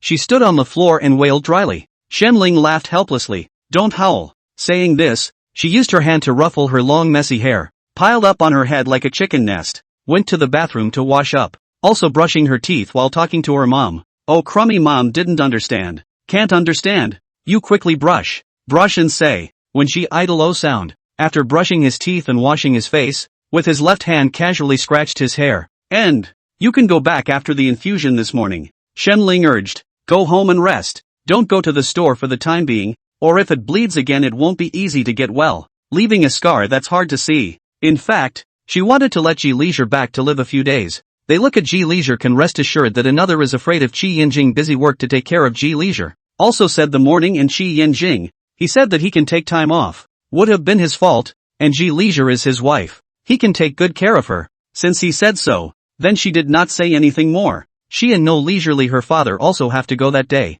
Only Shi Yinjing and No Leisure is to support each other can always go on. When Ji Xian nodded, I know. Mom, have you seen Yinjing? She hadn't seen anyone else since she got up. Came home early in the morning to make you breakfast and asked me to keep an eye on you. This son-in-law really had no words for her daughter, including treating them all extremely well, unable to pick a single fault. Just as her words fell, the door to the hospital room opened and in walked Qi Yaochuan and Xia Anruo. The two of them greeted Xinling. After Xinling answered, she said, you guys chat and then said to Ji Xian, have breakfast and infusion later, and then closed the door and went out. Sister, big brother. When Ji Xian sat on the edge of the bed, Xia Anruo moved to her side and asked her worriedly, how is it now? It's okay, it just hurts. She raised her right hand. The wound was wrapped up in gauze. If it wasn't wrapped up she guessed she would be scared to look at it. Qi Yaochuan solemnly apologized to her. I'm sorry, it's my reason that caused you to get hurt. She smiled back at Qi Yaochuan's words. If I say I don't take it seriously, that's definitely a lie. But no one could have predicted it, so you can't be blamed for all of it. Hearing her truth Qi Yaochuan's heart is still more comfortable. Thank you. Xia Anruo sat beside her and talked to her while peeling an apple for her. The apple had just been peeled when Shi Yinjing returned. Seeing him come back, when Ji Xian's eyes had a few more stars in them, this reaction of hers was naturally seen by Qi Yaochuan and Xia Anruo, who looked at each other and smiled. Ji Xian, we'll leave first. We'll see you next time. What's the point of being a light bulb? Let the two of them eat breakfast together. When Ji Xian waved his hand towards them, after they left, only when Ji Xian and Shi Yinjing were left in the hospital room. What did you go back to do all morning? When Ji Xian moved towards the loose hospital gown and sat in the chair with her cheeks resting to watch him set up on the table. When he opened the thermos, his nostrils were suddenly filled with aroma. Vegetable and shrimp congee with some more dried scallops in it. He took a spoon and gave Ji Xian a bowl. The other boxes were all light side dishes, plus cut up fruits. When Ji Xian dug a spoonful of congee, saw that the shrimp on top was a bit less than pretty, and asked with a bit of surprise, did you peel the shrimp in the morning? Go back to buy shrimp in the morning, and after buying it, you still have to peel it, and you still have to make breakfast. Shi Yinjing swept her spoon on that shrimp. Sound, Aggrieved Baba will hand to her front. The left index finger has a piece of broken skin. Shrimp mouth poking me. It is the shrimp on her spoon. Sharp shrimp mouth poked his hand. He was annoyed and pinched a piece of meat on its back. So it was numb and not very good. When she leisurely puffed, "Don't feel bad. Then I'll eat it for you." She was just about to put it in her mouth. Paused to raise her arm up and pass it in front of Qi Yinjing. "You eat it. Be happy." Qi Yinjing was amused by her. Leaned down and ate the shrimp in her spoon. Sat down and ate breakfast with her. After breakfast she was given fluids. Qi Yinjing sat next to her the whole time. Around 9 o'clock, Qi Yinjing went out to take a phone call. It should be work. She sat alone in the hospital room, bored and swiped her cell phone for a while. Originally intended to talk to Zheli, but thought it would be better to wait for the infusion, or let her see that she was not only injured, but also infusion. She will be sad. Suddenly the ward door opened. She thought it was Qi Yinjing returning from a phone call, and froze when she saw the visitor. Gu Yuchen. He brought a bunch of lilies and some of her favorite fruits over. Gu Yuchen stood there staring at her still pale face for 7 or 8 seconds, opened his mouth to say something and finally just turned into a sigh. When Ji leisurely instantly alerted some, is scattered leaning on the bed suddenly back tense. Since the breakup, she saw Gu Yuchen subconsciously hostile to him, seeing him inexplicably nervous. Her right hand rested on her body as she lost her fluids, her gaze falling on Gu Yuchen. She didn't want to say a word to Gu Yuchen. A long time ago she thought that if she broke up with Gu Yuchen sometime in the future, it would be a peaceful breakup, and maybe the friendship from childhood could still be friends. But how did not expect the idea to catch up with the change? She could not be friends with him, even do not want to talk to him. Before the breakup, after he blocked his own several times. Every time, do not say human words. Say all the pig words. Even if she doesn't have any feelings for him now, the words he said to herself are still fresh in her mind. The answer is not what she said. She said east, Gu Yuchen said west, and pretended not to understand. Gu Yuchen wanted to put the flowers on the side of her bed. As he approached himself, when Ji leisurely opened her mouth, "I don't need you to come see me. Get out." He paused in his footsteps, didn't walk to the bedside, turned around and placed the bunch of lilies on the table not far away. The relationship between them had reached the point of fire and water, and it was like there was a chasm between them that could never be crossed. "You haven't seen you hurt so badly. Why did you choose such a path?" He hadn't even confessed to you about his family before, and this time he made you hurt because of his family. Ji Xian, is this what you want? He laughed, somewhat sadly. "I know you only care about the person you marry, but marrying someone is not just about him personally. He is already an uncertain factor. I'd rather you and Ning Yanshi be together. At least both know each other. I wouldn't react so much like a madman." He wasn't willing to be disgruntled or even disgusted, especially since it was Qi Yinjing. He could occasionally settle down and calmly accept the truth without being irritated. But every time something happened to her she would be unusually cranky, and he hated it, but there was nothing he could do about it. She naturally knows that marriage is not just about the individual, but also about connecting to the other person's family. She turned to Gu Yuchen and coldly returned, "I'll live my own life. Don't bother." Gu Yuchen didn't stay in the hospital room for long, and didn't even wait for Qi Yinjing to return from his phone call. Ji Xian didn't want to see him. He left behind the words "be safe," closed the door, and left the ward. Just out of the ward, Qi Yinjing leaned against the wall with his arms wrapped around him, not knowing when he was standing here. Gu Yuchen looked at him and smiled sarcastically. "Do you think she's in pain?" Qi Yinjing's face didn't look too good. "Qi Yinjing, this is what you like. You said so much when you satirized me in the first place, and in the end you couldn't protect her well. I admit that I went overboard. What about you? How much better are you than me? She got hurt because of your family shit. Haven't you thought about what to do?" Gu Yuchen softened his voice to look innocent, as if he was crazy. "You put on that self-blaming look for her. Let me guess. Is she still comforting you and telling you that it's okay? It's like you're the victim. You were good at comforting her when I broke up with her, weren't you? How come you're so lenient when it's your turn?" He laughed twice and instantly chilled his face after his gaze moved away from him. His black eyes seemed to be quenched with ice as he left with his long legs. Throughout the entire scene, Qi Yinjing didn't say a single word, being pressurized by one sentence after another of his words. Whichever sentence Gu Yuchen said was a direct hit to his heart, and the words he said were all topics that he had considered but didn't dare to gossip about with Ji. He adjusted himself, thinking about whether the medicine in Ji Xian's infusion bag was gone, before he entered the hospital room. Seeing him return, when Ji Xian pointed to the lilies on the table, Gu Yuchen just sent them. Throw them away. It was actually quite ironic that Gu Yuchen had come to see her. Qi Yinjing smiled at her and pressed the bell next to the bed. The nurse came over and pulled out her needle and collected the infusion bag. "My back hurts from lying here." She lifted the covers and got off the bed. stretched her muscles and turned her head towards Qi Yinjing. We can go home, right? Qi Yinjing sound. Pull the curtain to let her change clothes. Afraid of her dress cuts rubbed to the place of gauze, he helped her put on a skirt. When he left, he looked at the bouquet of lilies. Did not bring back. Left in that hospital room. Back home. When she sat idly on the sofa with his left hand resting on his cheek looking at Qi Yinjing who was busy back and forth. Come back he is to start sweeping and mopping the floor. What's wrong with you? She asked. How to feel Qi Yinjing some abnormal. Qi Yinjing to the ground to drag finished. Washed his hands and sat beside her. Holding her. Low head. Forehead against her shoulder. She silently 2 seconds heart thought of something. Asked him, is it Gu Yuchen and you said something? Did you meet Gu Yuchen at the door? He muffled. When it happened I thought about whether to stop here so that you wouldn't be implicated. But I couldn't let go of you when I saw you. And I'm so selfish that I don't want to be separated from you. Didn't I say not to mention it? Kai Enjing obviously you're the one who's hurt. But you still have to comfort me. Then what do you want? Qi Yinjing lifted his head to look at her. Of course love you well.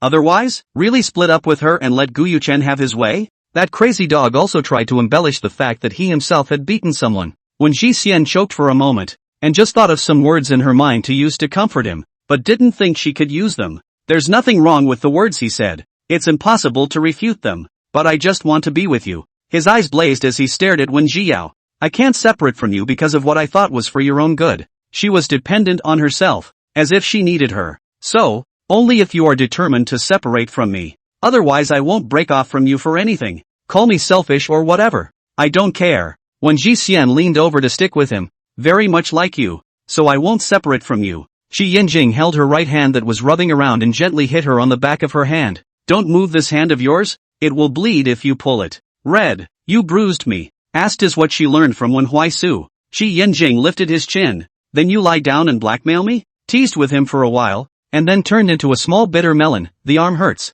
I asked the doctor. It has to hurt for 4 or 5 days. Endure it. At night to pain cannot sleep to eat painkillers, but still try to endure it. Qi Yinjing looked at the time. To the point to cook. He got up and went to the kitchen. When she sat idly and took out her cell phone, and found that Zhou Qishir had sent her a message. Huh, boss, where have you been? Zhou Qishir hadn't really seen her not come to the store for such a long time. When Ji Xian, kidnapped, not in the store for the next few days, she thought that she would talk to Yu Qi later and ask him to take more trouble. Zhou Qishir? He asked again. Holy shit. So are you hurt? Are you seriously hurt? Should I come and console you? His hand speed was too fast. Before when Ji Xian could answer, he came back with another one, and a kidnapping? Who the hell is it? Tell me who it is. I'll find someone to beat them up. When Ji Xian laughed, through the text can already think of Zhou Qishir now what expression, that is not necessary, has been sanctioned by the law. Zhou Qishir, is the injury serious? She replied, not heavy, just stabbed. Zhou Qishir saw the word stabbed,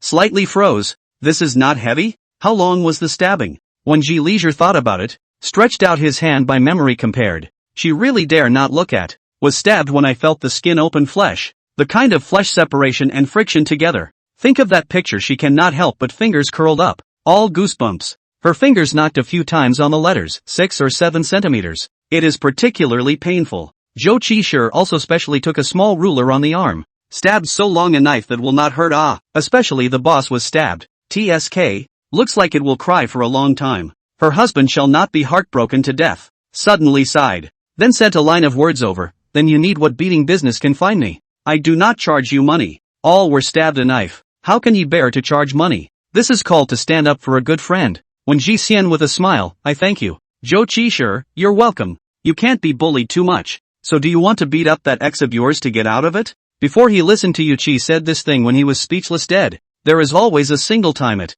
No monitoring of the night sacks a set of press whack and then run away. How simple. When Ji Leisure eyebrows slightly raised. Warrior, admire. I have slapped Gu Yuchen. When Huaisu also beat Gu Yuchen. And I have never thought of Gu Yuchen violence. It was already considered a release. She put down her cell phone and went into the kitchen. Qi Yinjing was washing vegetables. She moved over and stuck to his back, popping her head out to watch him wash vegetables. He has a very warm woodsy flavor. When I first met him, I felt that he was a little out of character. But now I feel that it is not out of character at all. He is gentle on himself. Qi Yinjing side of the head to look at behind the close to their own Ji Leisure. Deliberately with the water with the hand gently flicked down to her face. A small part of the water droplets fell on her face. When Ji Xian skimmed her head and closed her eyes, Shi Yanjing immediately drew a piece of paper and wiped her face. She put her hand into the pool. Her entire hand dipped in water to touch Shi Yanjing's face. Shi Yanjing hooked his lips and let her be happy, taking her hand back and quietly rubbing it on Shi Yanjing's clothes a few more times.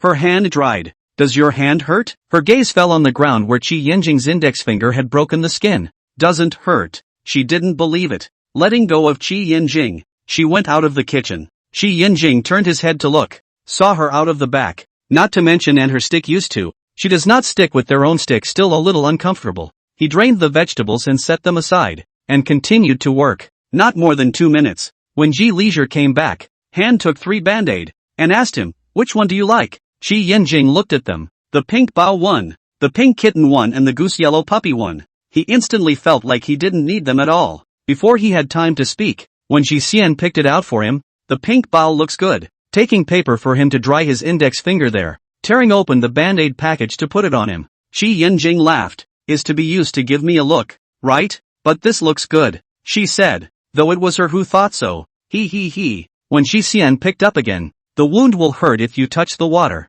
You can tear it off after a while. He leans over and kisses her on the forehead. It's very pretty. Shi Yanjing was uneasy about her getting her wound into the water while bathing and had to look at her. The first time he looked at her bathing so seriously. Quite embarrassing. He felt that wound was on the outside of the arm. She may not pay attention to forget that there is such a thing, and then hurt him even more self-blame. When Ji Leisure back to the bedroom on the bed to lie down, Shi Yanjing a moment and a half also did not come back. She opened her cell phone, saw Qin Zhali sent her a message. I saw Gu Yuchen on the road this morning to go to the hospital, but also brought a bunch of lilies, worthy of Gu Yuchen early in the morning to go to also bring flowers of the people. I still really cannot guess. She has just arrived home and tells Ji Xian about the interesting thing she saw this morning. She passed by the hospital waiting for the red light this morning and saw Gu Yuchen. She shares it with Ji Xian and guesses together. When Ji Xian and she said, I, Qin Zhali? Then she called a phone. Press answer. Then heard Qin Zhali asked her, what's wrong with you? When Ji Xian then briefly told her,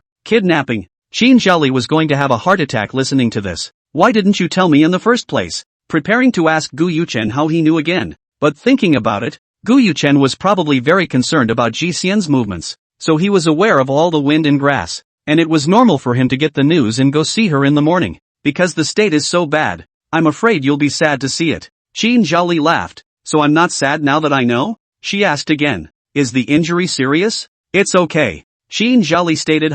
Guess if I believe it or not. When Jiao, you believe it. Let me see. Can't see. Wrapped up in gauze. Grunting. She opened her mouth again. I don't even dare to look. It's horrible. It hurts. She knew it. Show me what kind of gauze is wrapped up. When Ji Xian casually took a picture, Qin Zhali saw a burst of silence. Which can see what learned the information is injured in the arm. First, do not mention the injury is not serious. Because of the Qi family thing? When Ji idle or simply recounted the incident. After listening, Qin Zhali cannot help but sigh. Fate will really play tricks on people. The more afraid of what will come what. The probability of this kind of thing is extremely low, but also really to touch. Wei family that son was spoiled lawlessness, but really with Ji Leisure has nothing to do. Just be dragged into it. Cannot blame Qi Yanjing, although she does not know much about Qi Yanjing, but I guess he will be a little self-blame. Are you going to the hospital tomorrow? If Qi Yanjing is in trouble I'll take you there. Tomorrow he is fine. You have a good rest. These days every day busy so late. Qin Zhali thought that tomorrow weekend Qi Yanjing is fine. The back if there is a clash she took Jian to the hospital. Smiled and answered. Yes. I rest well. You go to bed early. Just hung up the phone. Qi Yanjing pushed the door back. Who were you just talking to on the phone? He asked casually. Zhali. Qi Yanjing understood, presumably asking how she was injured. Did you just go to the study? I wonder if there was work that wasn't finished. No. Answered a phone call. My mom called. He looked at Wen Jie and added, asking how you are doing. He didn't say anything else and asked her, do you want to take a painkiller to sleep? She still had to go to the hospital in the morning to change the medicine, so she was told to go to bed early. She thought about it. It's better not to eat. Her mom had told her before that it was better to take as little medicine as possible, and painkillers as well. Qi Yanjing looks at her and sighs silently in his heart, pressing the light out. He stretched his arm out straight for Ji Xian to lie down, directly rolled the person into his arms and hugged her, whispering, don't rub your hands around. When Ji Xian responded softly in his ear, good. After a while, she slowly uttered, I feel the wound throbbing. It was not sure if he could understand this feeling. It might be a bit abstract to describe it. I know. The scar on his shoulder had felt this way before. Zio, if I had known, I wouldn't have told you about my mom's birthday. The latter wouldn't have happened. If he hadn't agreed, Xia Anrua wouldn't have gone out on his own to buy the gift, and perhaps it would have been safe to have his brother with him. And over time, if the kidnappers had premeditatedly followed his brother, he would have noticed. But we don't have God's perspective. Shi Yanjing sound silent for a few seconds and then said, sleep. When Ji Leisure also thought he was silent for a few seconds is not ready and she said fucking birthday don't go. Go not she does not matter. This thing or look at Shi Yanjing's it. Let go to go. Do not mention that it is estimated that do not go. The next day at 9 o'clock, Shi Yanjing drove her to the hospital to change the medicine. On the way, Xin Zhali sent a message to her, asking her what time to go to the hospital. She replied, immediately to the hospital. As a result, as soon as she got out of the car, she saw Qin Zhali and Song Kai-rui. Suddenly, she realized that they were waiting for her. Good morning. Good morning. I'd like to see what kind of okay you are. He came to the hospital specifically to see her get medicated. Last night, Zhali and he said Jiang was kidnapped things. He was stupid. About the morning ready to go to her home. Zhali and he said that we should not go directly to the hospital. So directly in front of the hospital waiting for her. When Ji Leisure and Qin Zhali walked in front, Shi Yanjing and Song Kai-rui followed behind and chatted some words. Until the time of tearing open the gauze, Qin Zhali Song Kai-rui two people bent down on the side to watch. So long a wound is really scary. Qin Zhali frowned tightly. And stitches and tetanus. I heard also infected infusion. When have you ever suffered such a crime? She silently looked up at Shi Yanjing, his hand on the shoulder of Ji Yang. To her leaning, he converged his eyes cannot see the emotions. Never mind. He's probably sad too. How many stitches did this take? The doctor casually answered. 16 stitches. Did you cry? Song Kai-rui tilted his head to look at Wen Jixian. This shall not be cried to death. Qin Zhali pushed him. Stupid or not, it must have been anesthetized. Song Kai-rui, oh, that's right. After speaking, he still teasingly asked Jixian. So did you cry? When Jixian had been inclining her head away from the wound, not daring to look at the wound, leaning against Shi Yanjing's waist as he circled himself with his hand. Hearing Song Kai-rui's words, she deflated her mouth. No. Song Kai-rui observed her subtle little movements and laughed. Don't believe it. Qin Zhaorui smiled somewhat helplessly, and Shi Yanjing hooked his lips. The doctor was quite impressed with this little girl. When she came to get stitched up, although she was anesthetized but she still barred her tears, and while discussing with him whether she could slow down a bit, she said that she could feel the needle passing back and forth on her skin. She didn't dare to look. Her husband was holding her. She only dared to incline her head to talk to him. It was quite funny. The doctor reapplied the medicine and changed the gauze, and said the next time to change the medicine. Before leaving, after coming out of the hospital, Qin Zhali and Song Kai-rui also left. It was better to let the couple stay in this situation. They would visit her at home next time. Waking up from sleep this morning, it seems like it doesn't hurt as much as yesterday. Shi Yanjing glanced at her sideways. It will take another 8 or 9 days before the stitches can be removed. Go change the medicine and gauze every 2 days. Endure it again. When Ji leisurely leaned on the back of the chair. Oh sound. Next time I can drive to the hospital by myself. Because of the right hand these 2 days affected by no strength at all. A use of force field the wound is tearing. Driving a bit of trouble. After 2 days may not be very painful. Drive to the hospital by yourself should not be a problem. I'll join you. You have to go to school the day after tomorrow. It seems like there are classes. Take the day after tomorrow's class off and work from home for the rest. He had several things on hand that he hadn't finished writing and would have to turn in by then. In between, he might have to go and hand in a few reports. When Ji Xian looked at him, it's actually nothing. Qi Yanjing is very clear with her.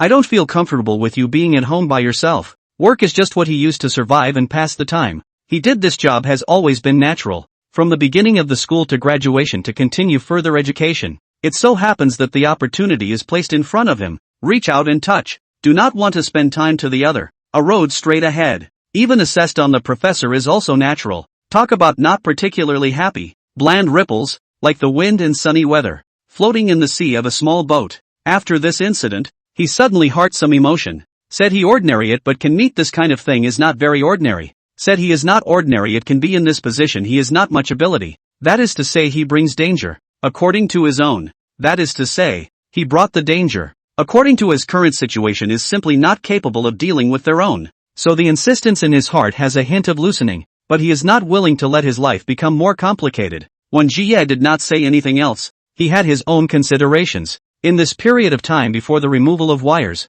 Shi Yinjing is almost always working at home. The latter few days her arm is not particularly painful. He went to class normally. He does not have many classes a week, just a few, but the workload is huge. To write a lot of things, but also with a few students. Her parents' rest is often send them some good food over, but also save Shi Yinjing's trouble. 12 days to remove the line. The basic healing together, but the stitches left a scar really ugly. But the doctor said she sewed deep wounds so are considered good. It is estimated that the recovery is very good. The doctor prescribed a few ointments to bring back for use. You finally don't have to be busy until midnight, when Ji Leisure will come back to the sofa to lie down. Sighed. The mood are much better. She held her arms up and looked at them for a while. Upon hearing this, Shi Yinjing looked at her a bit slightly stunned and abruptly laughed. No wonder. Why she went to bed so early some time ago. The original she knew that he waited for her to fall asleep after also have to go busy will work. That really cannot help. They do not rest assured that she had tonight and then busy some.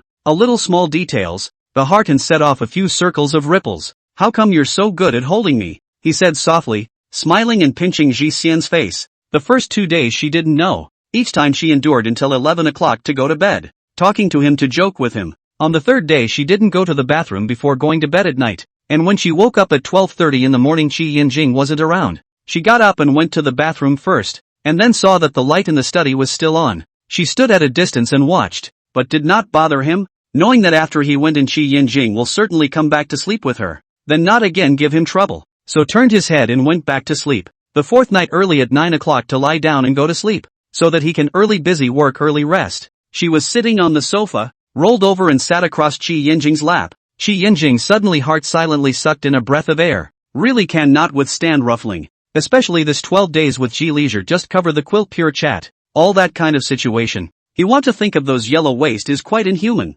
Also endure it. Don't like it? The question was so innocent. He said like, reached out to touch her back skirt zipper, pulled half he seemed to think of something, and then re-pulled back. When Ji idle froze, slightly curious to look at him. He absolutely can't be unmoved. She has felt Shi Yinjing's body changes, and seems to endure quite hard. Shi Yinjing holds her right small arm, looking at her piece of wound that is not easy to be healing. If the action is a little more intense, recracked how to do, thinking about this he was already in pain. When Shi Xian did not expect this to be the reason, and laughed towards him, you still want to move intensely? Shi Yinjing's lips rose slightly. I'm talking about you. When Shi Xian, ?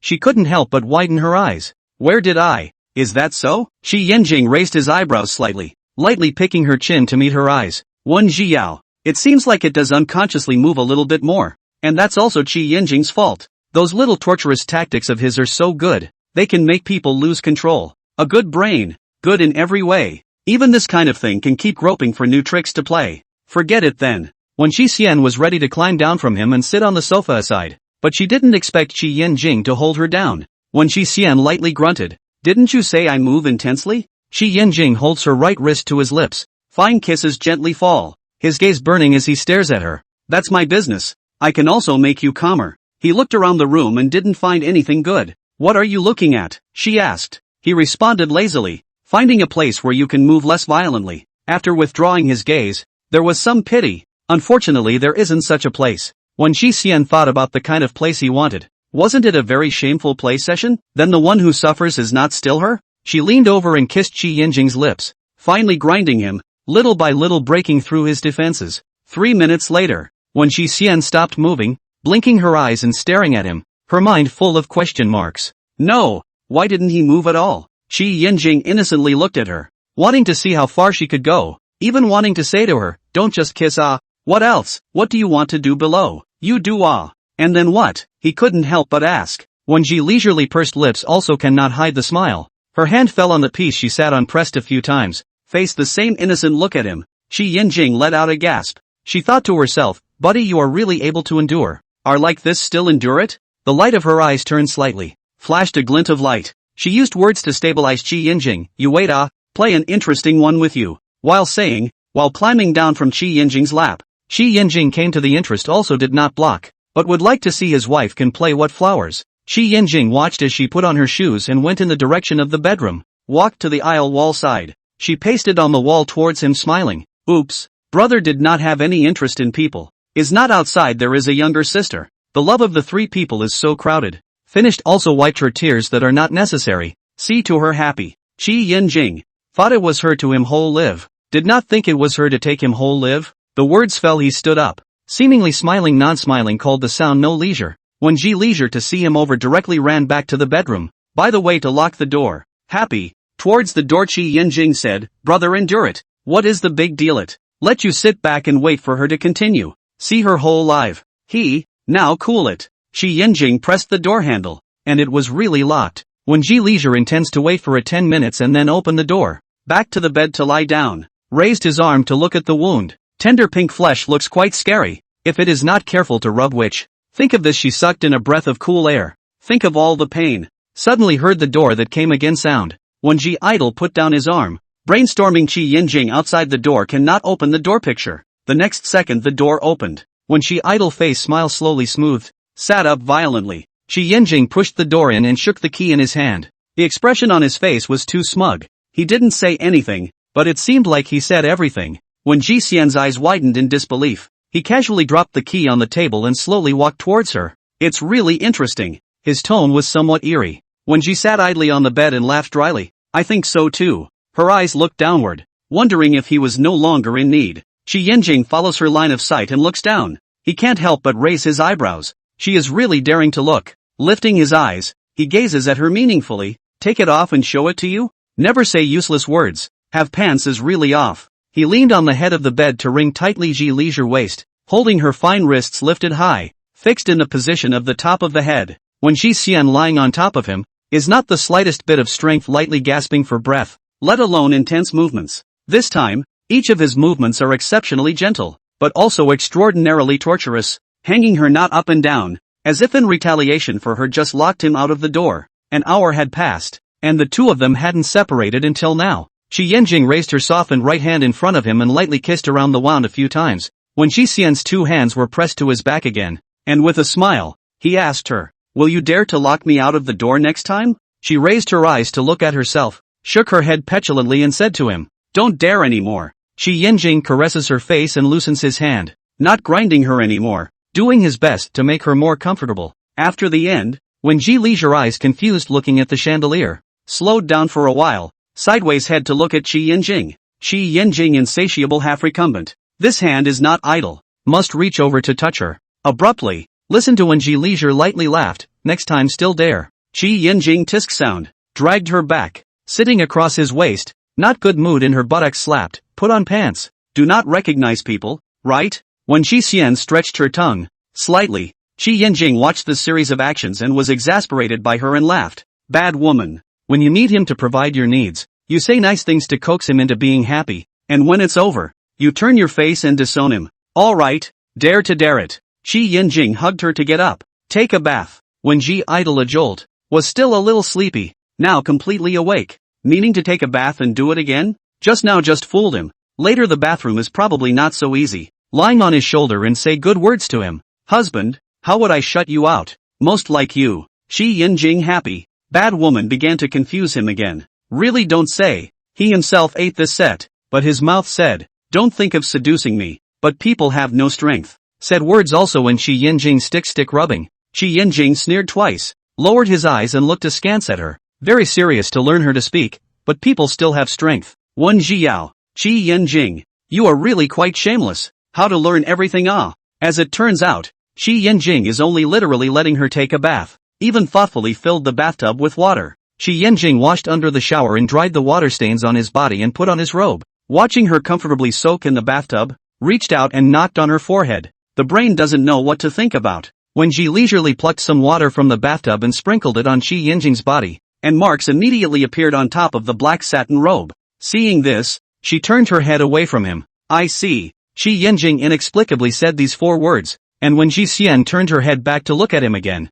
curiously waiting for him to follow, Qi Yin-jing squatted beside her, deliberately seeking her happiness. Is it an invitation to join you? Brainstorming is prohibited. Qi Yin-jing with a smile on his lips, pressed his knee and slowly got up and went out. Admonished, don't touch the wound to water. The doctor said it would take about 3 more days before touching water. Now it was already 9 o'clock. After eating outside and coming back to play with her until now, turned around and went to the study to start writing the report. Still have to continue to write this year's sigh. When she idle saw the light of the study is on, did not bother to go back to the bedroom, pick up the cell phone. Jolly sent her a message, today to remove the line, tapped a few letters on the keyboard and replied back, removed it. She turned her arm and took a picture of the wound under the light and sent it to Jolly. Just after she sent the photo, Jolly replied, look at the wound. Jolly, ha ha ha ha, the heart is in the right place. When she leisurely looked at the message to reveal a smile. A few days ago, Jolly told her that if Jing is busy, she drove her to the hospital.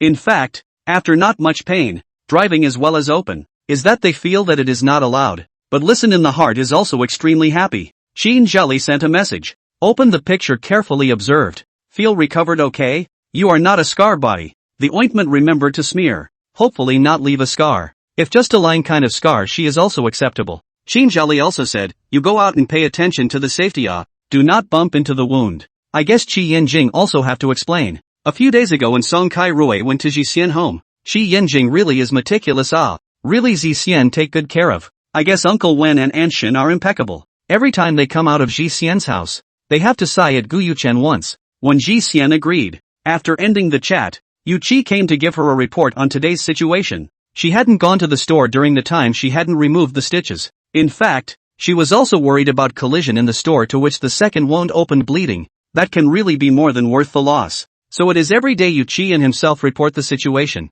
When Leisure replied, tomorrow I go to the store Chi, the injury is healed She replied, remove the stitches. Chi didn't really know what the situation was. Wait and see tomorrow. Before he also said to go to sympathy. But the boss said no. Wait for her back to the store. Chat with Chi a few words about the store. And sent a copy of the previous designer's draft drawings for him to see. Mentioned the date of construction. She paused, before Jing, and she said, her mother-in-law's birthday in the middle of the month. And now immediately are late. This is already past, right? Jing did not mention that is not want her to go. She does not matter. After all, they are very holding Jing. How he did not say anything. Just at this time Jing pushed the door in, came in and lay down on the bed. Pinched his brow. Tired. Work which is not tired. Previously, even if I was tired at night, I could not sleep, so the hostility is very heavy, and now it's really not the same. Tired and sleepy on the bed to sleep. This is to put aside before.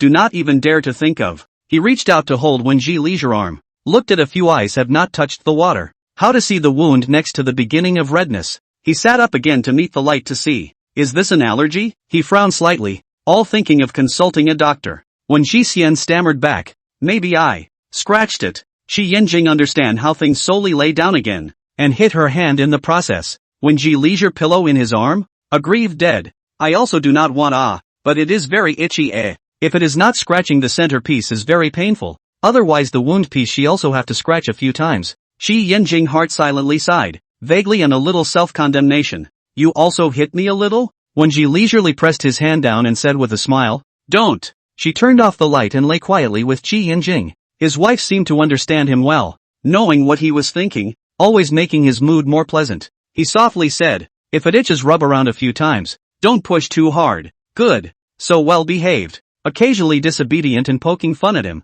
but no matter what she was like, she loved it. Is mom's birthday over? She did not know. Also directly this asked out. Jing did not expect her to ask. Faint sound, the day before yesterday. Who told you? He asked. No one should have told her. After that kind of accident, his brother and sister would never mention anything involving the family again. When Xian shook his head. No, didn't you say before that it was in the middle of the month? I looked at the date and realized that it was going to be late. So I asked you. Yes, I didn't tell you. He just didn't want to know Leisure to go. I thought before that you didn't want me to go, so I didn't ask anything. It seemed like she was all on her own about what she was thinking and was listening to his decision. When Xian turned on her side to sleep close to him. You look so sleepy, go to sleep. After finishing breakfast with Jing, he went to school and drove himself to the coffee shop. Not to mention, after not driving for 10 days, she was a little rusty. When she arrived at the store, several clerks were surprised to see her. Boss, you're here.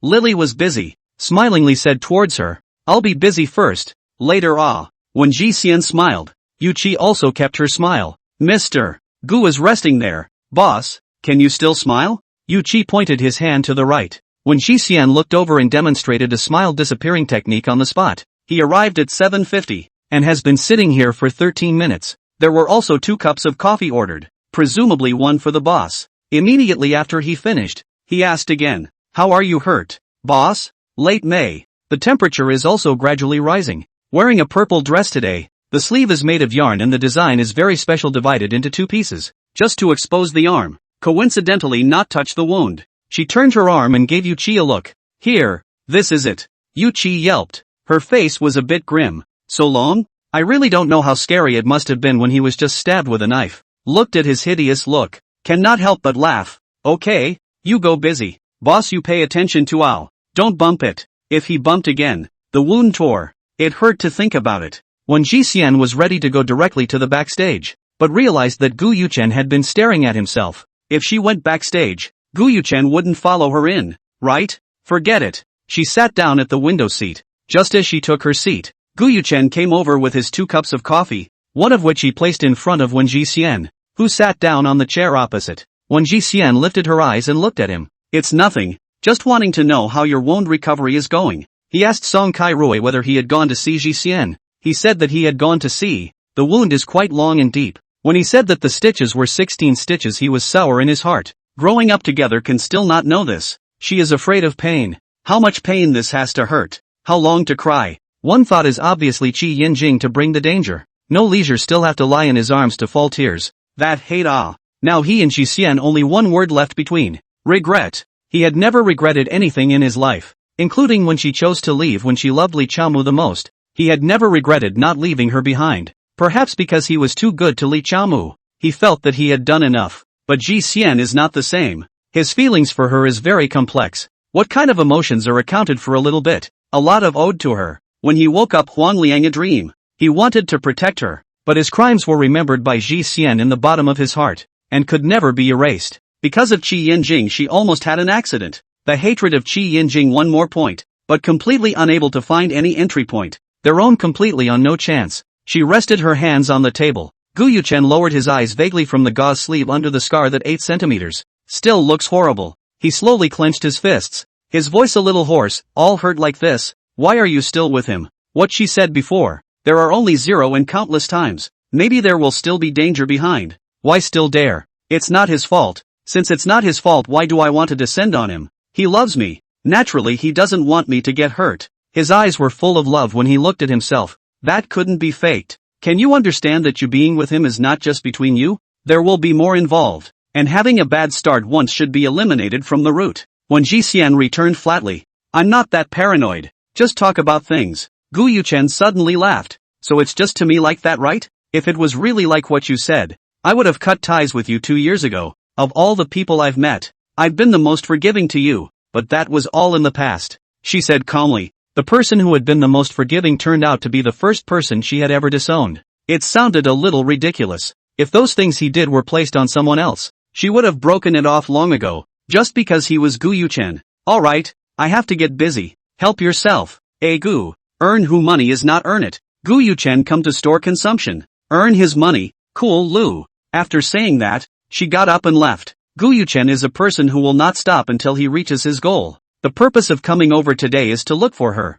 If he didn't talk to her, it would be even more troublesome. Now that the words were finished, it was time to do what she wanted to do. However, he is not so aggressive. At least not with the madman like up to pull her wrist. If not this thing, Gu Yuchen will not come to see her. On the whole is still in the direction of good development. But every time he appeared, he was very tired of himself. She hated trouble. And Gu Yuchen was the trouble she thought he was. Gu Yuchen looked at her back, picked up his coffee cup and took a sip, and couldn't help but frown. Looking down at the liquid in the cup, it was very salty. Was the coffee in her store already this unique? He put down the cup and got up to leave the store. Zhou Qishir had been staring at Gu Yuchen's side and immediately withdrew his gaze when he saw him get up. That expression on Mr. Gu's face just now didn't seem to like the store's coffee very much. Yu Qi wondered. Of the several coffee shops around, theirs was the best. And of course it was more expensive than the others. But there was a reason for it to be expensive. Zhou Qishir laughed lowly and quietly said, I put salt in his cup of coffee. Yu Qi and Lily, who was working, slowly dropped their gazes on him, very shocked, their pupils seismic. You've got a lot of guts. Lily said this with her mouth, but her actual eyes changed from shock to approval. Yu Qi, you kid, you don't say, he said. Why did Zhou Qishir personally send the coffee over after he finished making it? He was afraid that someone else would send it over for fear that Mr. Gu wouldn't be able to drink the salted one. Yuchi immediately ran to put back the 2 cups of coffee that Gu Yuchen had just ordered, fearing that Mr. Gu would feel something was wrong and find out what was going on. Zhou Chuyu said, "What are you afraid of? Even if Gu Yuchen knows about it, what can he do about it? When it comes to fighting, I'm still looking forward to it." Yuchi took back the cup and picked it up to clean it. Instead of cleaning, it is better to destroy the evidence. After he poured out the coffee, he saw the bottom of the cup froze for a moment dumbfounded. Holding the cup to show Zhou Qishir, the bottom of the cup a layer of unmelted salt. "I thought you put a little. You put so much ah?" The coffee must have been hot when it was made, and as a result there was so much unmelted at the bottom of the cup. "How much did you put in this?" No wonder Gu always had that look on his face. Zhou Qishir stretched out his hand and half nestled his palm. "A handful. You Qi. You think, if the salt can't be melted in a while, wouldn't it be meaningless to put in less? So I put in a little bit more." "A little bit? Yours is a little bit ah. Yours is a billion points." Yu Qi clasped his fist at him. "I'm impressed." Zhou Qishir he made 2 sounds. "I'll go tell the boss. Let her be happy." With that, he hopped a few times and went to the backstage. Wen Ji was idly looking at the account books for the recent period of time. He hadn't come to the store for 10 days, and there were still a number of lists to look at. "Boss, you're back." Zhou Qishir Miso sat down opposite Wen Ji Xian. Wen Ji Xian just looked up. He immediately pulled up both her hands. Let me see where it hurts." Without waiting for Wen Ji Xian to speak, Zhou Qishir had already seen it and used his hand to compare the wound, which was indeed very long, and shrunk his shoulders. "Don't let me see it. It looks so painful." Chatterbox. Real chatterbox. He came in from the beginning of the small mouth blathered. She froze a sentence, did not insert words. Wen Ji leisurely laughed. "Finished working outside? It's time for me to rest for a while." He held his arms folded together on the table. "Come in to tell you a fun." Wen Ji leisure he made a sound. "What's funny?" "In the morning, Mr. Gu ordered 2 cups of coffee, and I very politely and respectfully said to him, 'Please sit down first, please wait,' and then I sprinkled a handful of salt in his coffee." Wen Ji Xian's eyes widened slightly. "How much did you sprinkle?" He stretched out his hand and half clasped his palm. "Just a little." He laughed at himself with this statement. Of course he knew that he had grabbed a huge handful of salt. So what? It's not as if it's justified. He pinched his voice and spoke like green tea. "Boss, you don't blame me, do you? You won't scold me for a man who can hit people, right?" Wen Ji Xian was amused by him. "Who did you learn this from?" "Learned from whom?" He's scared. "Do you still need to learn this? This is not an innate ability." "Yes." She also likes to talk like this to Qi Yinjing. Wen Ji leisurely laughed and abruptly coughed, restraining his smile. "Not allowed next time ah." Zhou Qishir raised his hand. "Roger, you are not afraid that he found to find you to settle accounts ah?" Zhou Qishir rubbed his hands in vague anticipation. "How will he settle the score with me? Fire me or fight with me? I don't have a company and he can't mess with me." "Very proud. The main one is a scoundrel." Wen Ji Xian thought about it, but also, it's not like he's afraid. "Go to work." She waved her hand. Zhou Qishir stood up, and after going out the door, he folded back, lying on the edge of the door, and spoke towards her. "Admit it, you're just happy." Wen Ji Xian turned her head to look at him, and he slipped away when he finished. She sat upright to retrieve her gaze and turned the pen in her hand. First of all, she didn't mean to get back at Gu Yuchen, and secondly, she didn't gloat. She just found it a bit funny. A very gripping drama. Adding a handful of salt to Gu Yuchen's coffee. The coffee was estimated to be a point or 2 higher when the salt was put in. She laughed twice, stopping the movement of turning the pen to continue reading the list. After a minute, really cannot help it, directly to Qi Yanjing sent a message, "Bow, laugh to death." In the morning Gu Yuchen came to the store, ordered 2 cups of coffee. Zhou Qishir put a large handful of salt in his cup. Good mang. It was already past 11 when Qi Yanjing saw the message. He and Zhou Qiyu entered the office back and forth. He sat down and closed his eyes for a while. Then he touched his cell phone, looked at the time, and saw a message on the screen from Ji Xian. He unlocked it and was already in a better mood when he saw the first word. She called him Baowei. This time when Gu Yuchen went to the store to look for Ji Xian, he guessed that it should be because he wanted to know how Ji Xian was injured. Gu Yuchen had been very aggressive earlier, and the last few times he had met he hadn't been so exaggerated. And the last time he had used words to irritate him in the hospital was out of the fact that Ji Xian was injured. He sent Wen Ji Xian a message back, "I just saw the message," and then replied to her line, "When the world's salt prince, a large amount of salt, which shall not be salted to death." Zhou Chuyu turned his head and saw Qi Yinjing with a faint smile on his face. His eyes were always on him. Qi Yinjing finished returning the message. His afterglow glanced at Zhou Chuyu. His face was again a bland look. Listen to Zhou Chuyu in front of him. Deep sigh, love is really a good medicine. Shi Yanjing pulled the corner of his lips.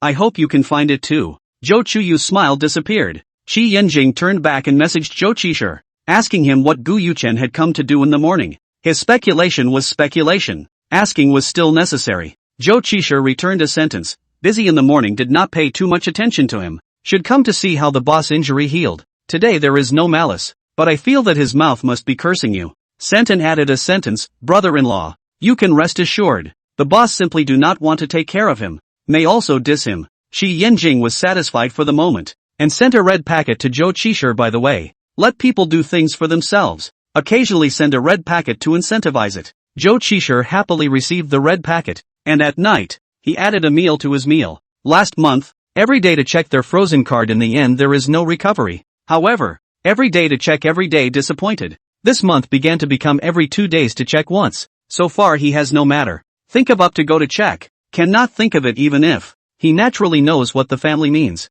I hope that he does not do not work outside to suffer a little bit, so that he mentality to switch a little. Anyway, his father's body is tough, sister is also powerful. Eat a little bit of bitterness to go back home to learn the management of the back at ease. He himself thinks so. The family did not push him too much, which is from where? Of course, because of his good friend Lin Yan. If he was really cruel to him, I guess he would have gone to the Lin family to explain that Lin Yan was not allowed to help him. Worthy of his good iron son, working in the family business can still let him rub it. After Qi Yanjing sent a red envelope to Zhou Qishir, Zhou Qishir sent a paragraph of Kwa. He smiled after reading it. Go, treat me to lunch at noon. Zhou Qishir pulls him up. His tone relaxed as if he's going to treat Qi Yanjing to dinner. Qi Yanjing is pulled up by him and asks him while walking outside. Why? Zhou Chuyu vocalized. Being your good classmate, good colleague, good friend is not enough? Qi Yanjing suddenly remembers some of Jixian's words and finds them quite useful. He opened his mouth and said, I don't understand. And then the question was, who are you? Zhou Chuyu turns his head to look at him in surprise. Who are you? Are you still Qi Yanjing? Qi Yanjing speak. Is that is? Not is not. Either affirmative or negative. Which will be so? Ji leisure at home and I talk like this. Said what she does not love to hear, do not want to hear. Just tell me do not understand. She has been very cute. When mentioning his wife, there is always an extra trace of tenderness on the partially cold face. Zhou Chuyu. It's impolite to show off again. Zhou Chuyu hugged his arms. With a little open smile, dragged the tone of oh. Sound. Is so I thought you want me to praise you cute it. Qi Yanjing. He is quite good at phasing people. He corrects. The cute one is Ji Xian. My wife. Followed by. Shut up and treat yourself to dinner. Plugging his broken mouth. Zhou Chuyu is still coming on. Don't I'll treat you to dinner. Can I compliment you on your cuteness by treating you to dinner? It doesn't matter who invites who. He just thinks it's fun anyway. Qi Yanjing accelerated his pace to walk in front.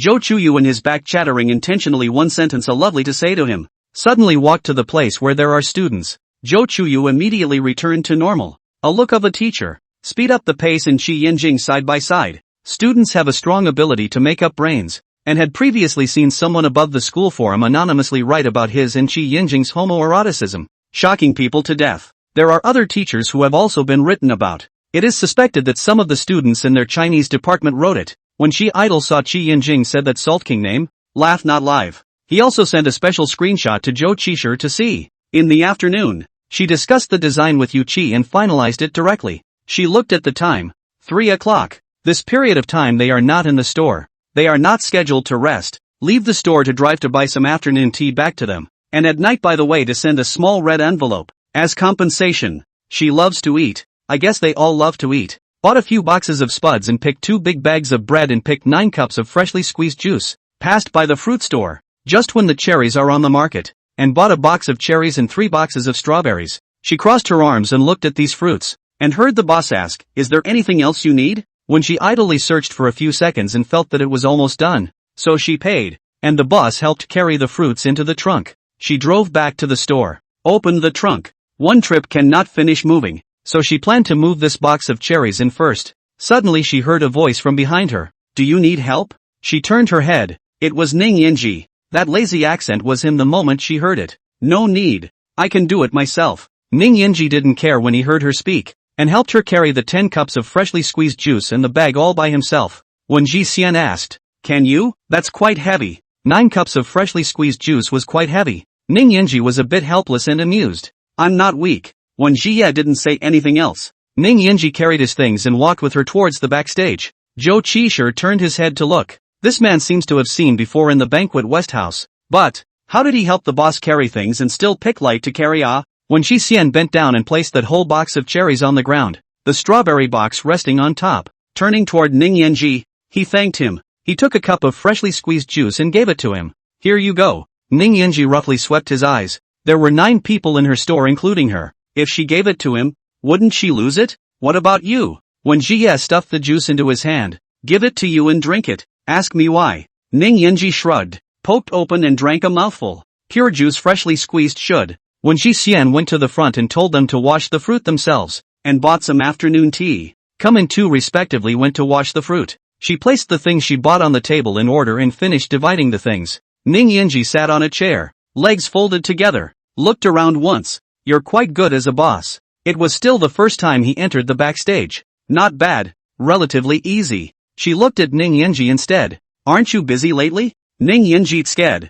What you're saying is, I can't work every day for 365 days a year. Treating him like a donkey pulling a mill? When Ji leisurely laughed, and then heard him say, a few days ago, I heard that you were kidnapped, and I didn't take the time to ask about it, but today I just happened to be passing by, so I came by the way. In fact, I don't know if she is in the store. Passing by. He is not like Song Kai Rue and her relationship is so good, cannot run people's homes, and she is married to a husband. Have a sense of proportion. He is not interfering in other people's feelings. At first, it is not just because Gu Yuchen dumped him face, and he knows that Gu Yuchen hurt someone. On Wen Ji Xian iron certainly not so good, but Wen Ji Xian with eat psychedelic mushrooms, and then he guessed that she may be a little bit like Gu Yuchen in the past. He wished Wen Ji Xian well. That's quite a coincidence. I just came to the store today. Ning Yanji lazily leaned on the back of her chair with some smiles on her face. She had indeed heard from Zhali that Ning Yanji had been chasing after her more than 2 years ago, but she hadn't been relieved, and was still the same as before, bumping into people she should talk to, and was still the same person she could say a few words to. Ning Yanji raised his chin towards her small arm. How's the injury? It's okay, it's fine. Ning Yanji sat there and chatted with her for a while, not far away from Zhou Qishir while watching and clanking his share of cherries. Ning Yanji stood up in no time. I'm leaving. Before leaving also flirted, go back to work, lest you say I'm idle. The small-minded Lu, you still remember on it. Ning Yan resigned with the cup of freshly squeezed juice she gave her and left. Before leaving, she also turned her head to look at Zhou Qishir. This kid has been sitting there clanging and showing off cherries. His mouth never stops. Zhou Qishir finished showing off the last cherry, looked at the time, continued to work. Finished work. After Ning Yanju left, when Jie looked at the time and saw that it was almost time to go home. There's bread and spuds in the back. If you can't finish it, split it up and bring it back. She said hello and left after she finished speaking. Bye boss, be safe on the road. She waved and carried her bag out of the store. She just arrived home and changed her shoes, laying down on the sofa for a while. Just lay down. Not a few minutes Qi Yinjing came back. She sat up, lying on the armrest of the sofa to look at him. Yeah, you're back. Qi Yinjing changed his shoes and walked towards her. How did not call him Baoa? Love to hear. Look forward to say more. Call me a listen. When Ji leisurely was lying on the armrest, now turned over and rested his head on the armrest. Called him once? She opened her mouth and called out. Tai, goblin. Qi Yinjing slightly stunned. Thought of many possibilities, but never thought it was this possibility. Obviously just lying on the handrail that delicate and soft. An opening should be a sweet call brother. Or call husband. Who knows that an opening is to learn the Monkey King to speak. The brain is instantly down. When Ji idle voice back to its original appearance. Even clip a little voice. Reached out and shook his arm. Brother, you what happened? Brother feels knocked out by you with a stick of soul. On the face of a serious and completely expressionless speech. Not ashamed to be Qi Yinjing. Funny degree of 100%. Qi Yinjing hold her slender wrist. Do not move. I look. She straightens her arm to let him look at the wound. Today is good. The wound is not as red as yesterday. It seems that it is not scratched. He then sat down on the couch and with a little force pulled her up so she was leaning on him. Scream nice. So good at being difficult. You don't say what you want to hear, you have to make me guess. Suspecting he just wanted her to call out to him one sound after another so he could hear it all. So cunning, this person. Hurry up. After calling out to you to make sweet and sour pork. When Ji Xian looked up at him, blinking her eyes innocently and asked, if you don't call, is it that you won't do it? Qi Yinjing's sweet and sour pork is getting better and better, and it's no match for his parents. It was a dish he seemed to have been improving on his original recipe. Shi Yinjing met her gaze and was silent for a few seconds, wondering if he wouldn't do it if he didn't hear what he wanted to hear. No, not at all. He didn't lie to her and told the truth. No, still we'll do it. We'll do it while secretly sulking. When Ji Leisure puffed out a laugh. What a contrast. Although it sounded childish, he said the words closest to his emotions every time, letting her feel his emotions completely. Pa, what do you want to hear? This bow trailed off in a long tone, and he ate this from Ji Xian, touching her face, changing clothes to go make ribs. When Shi Xian watched him go in the direction of the check room. Ha, he just wanted to hear himself call him Bao? Thinking back to the message I sent to Qi Yinjing in the morning, I seem to have called him just like that. It seems that he likes it. When he was cooking, he was following him around and sticking to him, talking to him about going to buy afternoon tea this afternoon and coming back to run into Ning Yinji. He didn't know much about Ning Yinji, but the few times he met him, he had a good sense of proportion. He has a brain and won't eat all the vinegar. Will analyze what people should be defended. Won't question the relationship between Ji Xian and other members of the opposite sex. Suspicion is very hurtful. Carried some stuff for me and then I gave him a glass of freshly squeezed juice. She added, mango juice. Shi Yinjing lowered his head to cut vegetables. Hearing her add the sentence mango juice couldn't help but hook her lips, knowing that it was intended for her to drink for herself. Then asked how the injury was. Didn't sit for long and also left. Shi Yinjing asked her, what about Gu Yuchen in the morning? In addition to come to see how I'm doing. Not just the same old previous topics. No nutrition. Shi Yinjing felt it was needless to say. He could already think of it. When she leisurely remembered that there are still a few mangoes in the refrigerator, ran to the refrigerator side to see. There are still 4 left, all to take out. Shi Yinjing turned his head to look at Ji Xian who was standing at the back messing with something, cutting mangoes. As he turned his head he said, be careful, don't cut your hands. I always know how to cook. How could I cut my hand? He sounded like he was admonishing a child. Shi Yinjing explains to her, the two have nothing to do with each other. Even if you're out of your element playing with a big knife, I still have to remind you to be safe. When Shi Xian thought about it and agreed, then you be careful too. Upon hearing this, Shi Yinjing found it interesting. After she cut the mango into pieces, she pinched a piece of mango with her hand and sent it to Shi Yinjing's mouth. Shi Yinjing will eat the mango in. She moved out of the cupboard for a long time without the juicer. Rinsed with water, put the mango in, but also afraid of too sweet added water to put inside the juice together. 2 minutes or so, she poured out the juice. For mangoes squeezed 2 cups of juice. Juice on the table. By the way, took the dishes. Sit and wait for dinner. She picked up her cell phone and sent a red packet inside the employee group. Everyone didn't take a break for the first 10 days. Hard work. They have replied thank you boss crazy than heart. Only Zhou Qishir this conspicuous packet replied, not hard work. Life is bitter. She returned an emoticon. Can't understand Similac. Zhou Qishir, 6. Dinner is ready. She put down her phone and ran over. Coming. While eating, Shi Yinjing said towards her, I have an exchange meeting tomorrow. I won't be back for dinner at night, so you'll have to eat on your own. When Ji Xian nodded, good. You go out to eat at night. Don't cook for yourself, or I'll order a dinner for you and send it over. She had just had her stitches removed, and was afraid that she would bump into something or other cooking in the kitchen. Suddenly the image of her bumping her arm on the table in the kitchen came to mind. Again like that day when the blood flowed. That day in the car. His white shirt was stained with blood, so he was terrified that Ji Xian would get hurt because of his negligence. Thinking about it was unbearable, so to be on the safe side, he suggested she go out to eat. So unsure of me. She chucked a piece of ribs into her mouth. He stared at her calmly and replied seriously, yes, I'm scared. Okay, I'll go out to eat and come back afterward. She looks at Shi Yinjing and reveals a smile. Is this okay? Shi Yinjing nods his head in satisfaction. Yes, then you drink less wine. Good. To be honest, in the past, he was not in a position to do so, and was not allowed to drink less if he wanted to, but now I guess it's not necessarily true. Since he knows that he's hooked up with the Qi family, he doesn't want to drink and probably no one dares to let him drink more. He had already felt this way at school himself. Anyway, he had family money. Even if he didn't stay at school anymore he could still go home. No one would upset him. Last time, my mom sent me another jar of honey, so I can make you honey water when I come back tomorrow. She still remembered the large jar of honey she had given Gu Yuchen. Damn it! When she thought that last time Chi Yin Kyoto didn't drink a spoonful, she also sent out a pot. If she sent it out Gu Yuchen drank it even if he didn't. But when she thought that he didn't like them and might have thrown them away,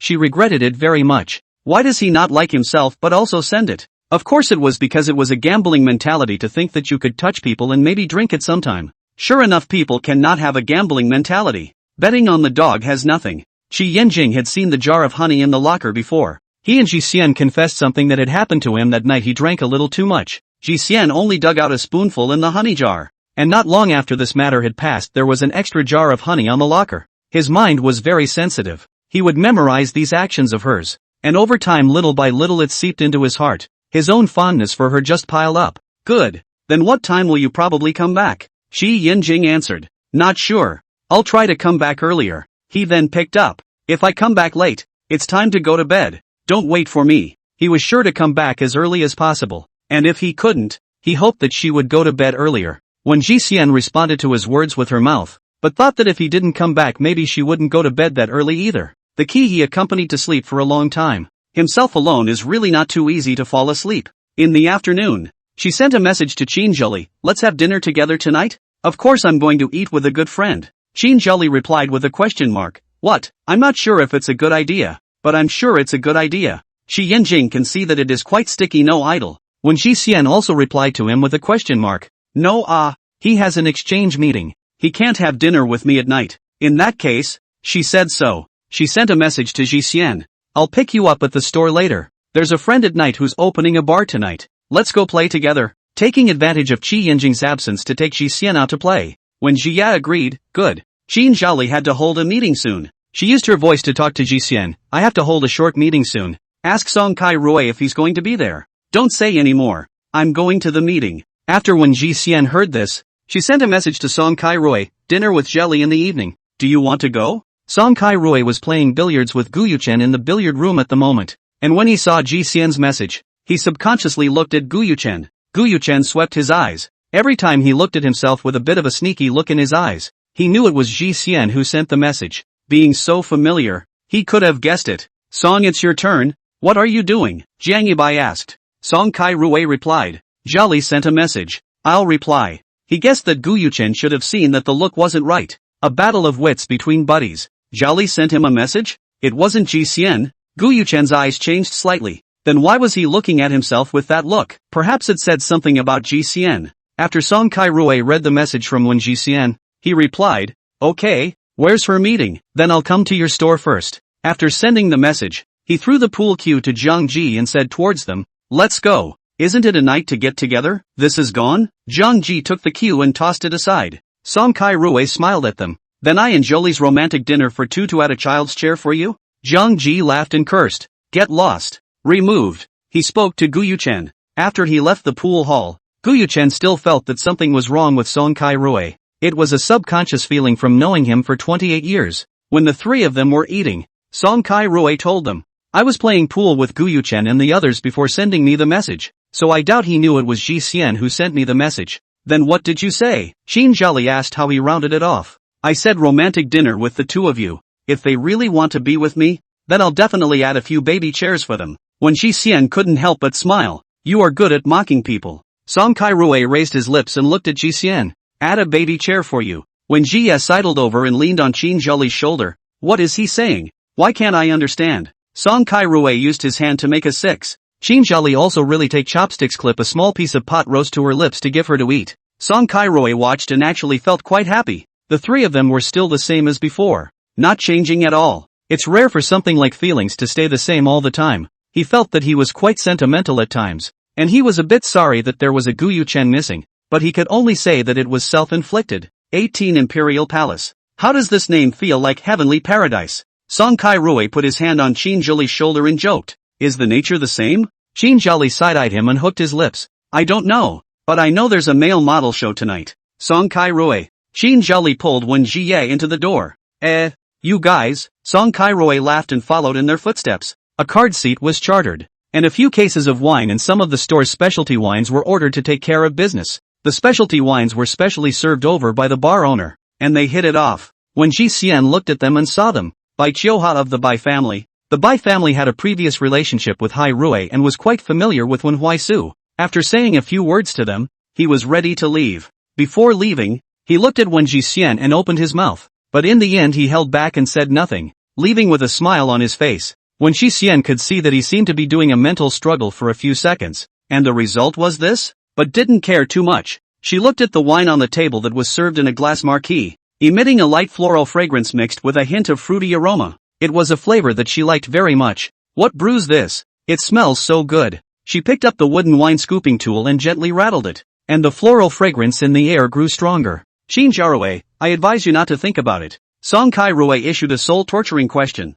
Can you really drink? It's only been a few days since the stitches were removed. It's not good to drink, right? Then you guys taste it. The two of them really tasted it for her and heard her ask, how is it? Song Kai-rue looked to Jolie, then to Ji Xian. Why don't you try a sip? I don't think there's any difference between this and fruit juice. Shin Jiali nodded and poured her a small half cup. When Ji Xian tasted it and thought it was just a little bit of wine flavor, but it was more of a sweet floral scent. Suddenly Song Kai-rue remembered something. He asked with a slight sideways glance, where's the professor? No wonder how it felt a little strange somewhere when he was eating with her. But for a moment he didn't think of it. It wasn't until just now that he realized that he seemed to have forgotten Qi Yinjing as a person. When Ji leisurely drank down the wine in his cup and returned, went to the exchange. That's so. Qin Zhaoli laughed. Your reaction is too slow, isn't it? Getting older. My memory isn't too good anymore. Qin Zhaoli raised his eyebrows and looked at him meaningfully. Understood. He instantly understood, and hurriedly said,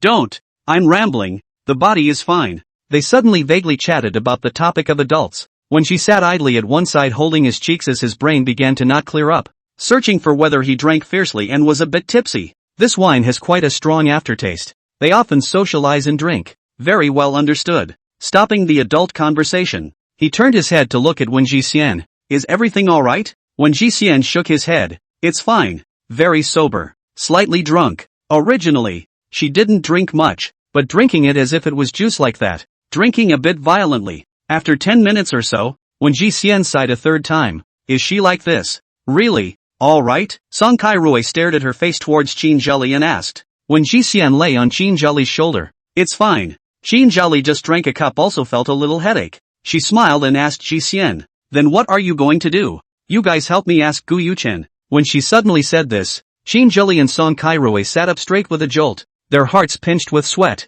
They knew that Jixian had liked Gu Yuchen a lot before, and wouldn't still miss him, right? Help me ask him if he spoiled my honey. Return my honey. She was sober enough to know what she was saying, but just wanted to say it. It's roughly like the mouth flies in front, the brain catches up behind, and the brain catches up with the mouth and realizes it's right. Qin Zhaoli Song Kai-rue, a time speechless live. The first thing that you need to know is that you have to be able to get rid of all of the things that you need to do in order to get out of the way of Gu Yuchen's harassment. Until now, they who were friends were satisfied with this flash mob marriage of Jixian. It was rushed, but the process is now beautiful. When Jixian stuck to Qin Zhaoli and gently pushed her arm, help me ask, TSK, who could stand up to this? Qin Zhaoli looked to Song Kai-rue, quickly ask. Song Kai-rue took out his cell phone and opened the chat interface with Gu Yuchen, thinking about how to ask him politely. He had a feeling that Gu Yuchen wouldn't care much about those more thoughtful things Jixian had sent him, and probably didn't know where he'd thrown them away long ago. If he didn't know where he threw them away, it would be fun again. He typed, do you have honey in your house? After typing this line, he deleted it again. It seemed very abrupt to ask this question. If it was so abrupt, he probably could have guessed that it was related to Jixian. Finally, he decided to ask this question. Have you gone home yet? I'll be passing by your house soon. I drank a bit too much. Do you have honey at home? Together with the plot, it seemed to be better. Gu Yuchen returned to him. Where are you? Song Kai-rue, on the way. The one standing on the second floor fence is Gu Yuchen, who came earlier than Song Kai-rue and the others, and was at the first floor lobby card table, where he saw Jixian at a glance as the crowd gathered. Now that Song Kai-rue has told him that he'll be arriving at his home soon, is he split in half? Half at the bar and half at his home? Or is his soul separated from his body? The point is not to go to his house, but to ask if there is honey in his house. Gu Yuchen replies, I'm coming out. I'll meet you outside the door. When will I arrive? Song Kai-rue choked, and Qin Zhaoli sidled over to see the message and laughed. He definitely knows you're not on your way. Song Kai-rue also couldn't decide whether he was at home or not, but Gu Yuchen was indeed the one with the deepest heart within the few of them, and couldn't play with him. He had a stiff upper lip and replied, I'll be right there. Do you have any honey? It's best to soak it up for me. Gu Yuchen looked askance at Song Kai-rue downstairs, again asking for honey. His eyes gradually sank. Honey. He skimmed the topic. Just do not reply. Directly said, honey do not drink. Come up and drink 2 cups with me. Song Kai-rui saw the message and instantly understood. Holding the phone with a speechless face, Song Kai-rui slowly raised his head, looked around once more, and saw a superior figure at the back of the second-floor fence. Who is it if not Gu Yuchen? Xin Zheli followed the direction he was looking at and also looked over. Shit, Gu Yuchen! She finally realized why Bai Qiuhe wanted to talk to Ji Xian before he left and then stopped talking. He wanted to tell her that Gu Yuchen was there. She didn't think that Gu Yuchen would have nothing better to do than come to support this kind of event. They all know that Ji Xian and Gu Yuchen are together. And even some of Gu Yuchen's friends directly called him sister-in-law. Gu Yuchen did not refute even if the default. We all thought they would get married. And then split up naturally also attracted a lot of attention. When Ji leisurely also looked over. Oh, Gu Yuchen. She straightened her arm and her fingertips touched Song Kai-rui's clothes. He's there. Song Kai-rui looked at her and nodded then stood up. Okay, I'll go ask. Going up to have a drink with his buddies. When Ji leisurely stuck to Xin Zheli, blinking as Song Kai-rui headed for the second floor, she reacted a beat slower. The thought of Song Kai-rui seriously lassoed Gu Yuchen. The result that people stood on the second floor clearly watched him in this purely blind nonsense. The picture came out at once. Song Kai-rui walked over to Gu Yuchen's side and laughed. It's another day of fighting with a good brother. Gu Yuchen looked at the first floor and returned. Isn't it almost my house? Come on. He finished, opening his mouth and preparing to speak again.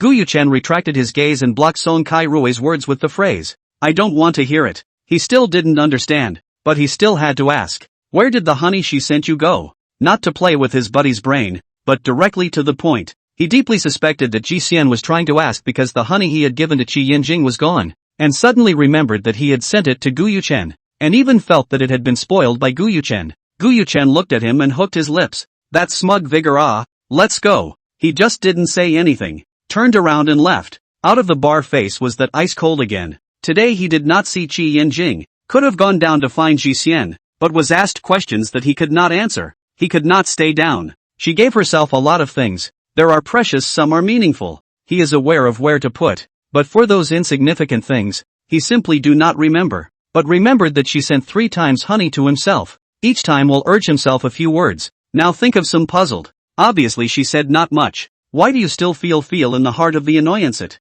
Already cannot remember his original thoughts. He couldn't help but laugh. Not too old. How to remember the things that should be remembered can't remember a thing. He drove home, back to his original place. Ever since he broke up with Jian, he had a bit of a stress reaction to certain things, so he changed his residence. He pressed the code again and entered the door. Standing at the foyer, the lights suddenly came on, and his eyes were still familiar with the environment. But he looked at the heart cannot help but heart some panic. He searched around the house, and did not find the honey that Ji Xian once gave him. Obviously there are 3 jars. Why cannot find a jar? He finished rummaging through the last cabinet and stood still for a while. It was as if he had lost his memory. He called his secretary. Received a phone call from the boss at night. The secretary was in love. Just connected to hear the boss on the other end of the boss asked, in the past 2 years, have I ever received any honey? Secretary. Big boss asked this kind of words how so joyful. No one in all of our group's collaborations has ever sent you honey. His mind spun and it took a second to suddenly think that it was emo time now on a big night.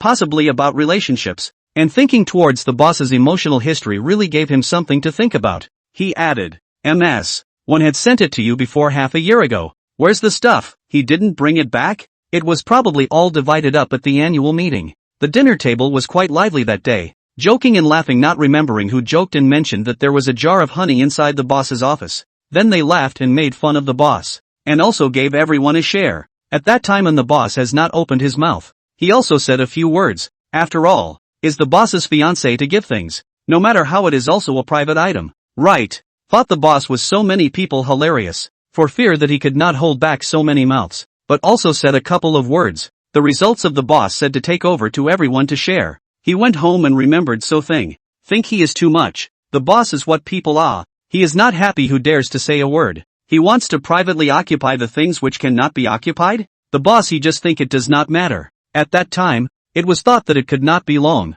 Not that he did not want the boss to be bad, but this thing is the epitome of this. There will be an outbreak one day. Gu Yuchen listened to some funny. If it is the previous self is really able to do out, in his view is just an insignificant item. He knows that Ji Xian will not leave him. Next time there will be, so generous to all share, because get to come too easy. He clearly understood was cheap. What was easy to get within reach felt cheap. What was visible and untouchable in a sea of people felt precious. And then what? He asked. The secretary was silent for a few seconds and returned. Boss, there is no then for an empty jar. It was originally an insignificant item in the boss's heart, and failing to make the best use of it would be even more useless. So there's no then just like you and MS. Wive. Guyuchen hung up the phone directly after hearing this. The secretary looked at the cell phone that went dark and panicked in her heart and said that she was finished. Isn't it time to submit resumes to other companies? This time completely unable to sleep. I guess sleep will also have nightmares. Dreaming of the boss with 180 ways to dismiss him.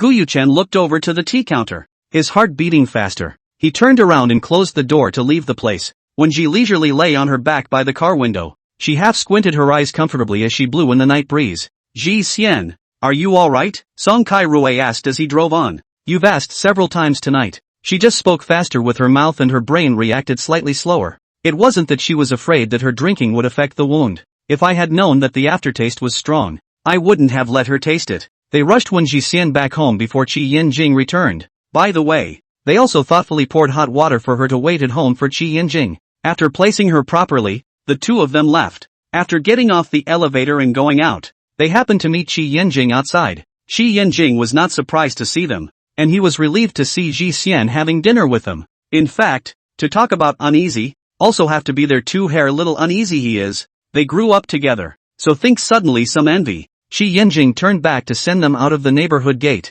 Ji Leisure is still at home. You go back. Qi Yinjing nodded slightly and watched them leave before going back. When she idle in the bath washed half just smeared on the shower gel suddenly a little pain. Violently remembered that these 2 days try not to touch the water, and hastily wiped off the foam. The bathrobe will casually cover the body. Pushed open the door and ran out. Back to the bedroom. I did not expect Qi Yinjing actually came back. He was taking off his jacket, heard the movement, looked over, saw Wen Ji Leisure bathrobe messy hitching on the body, also covered part of the body, which is more than nothing to wear, still let the heart of the wrong idea. He raised his eyebrows slightly, knowing that he came back so enthusiastically. He was also ready to reach out and hug her, but the result was that she had a flustered look on her face and brushed past him, and his hand that had just reached out paused. Qi Yinjing? ?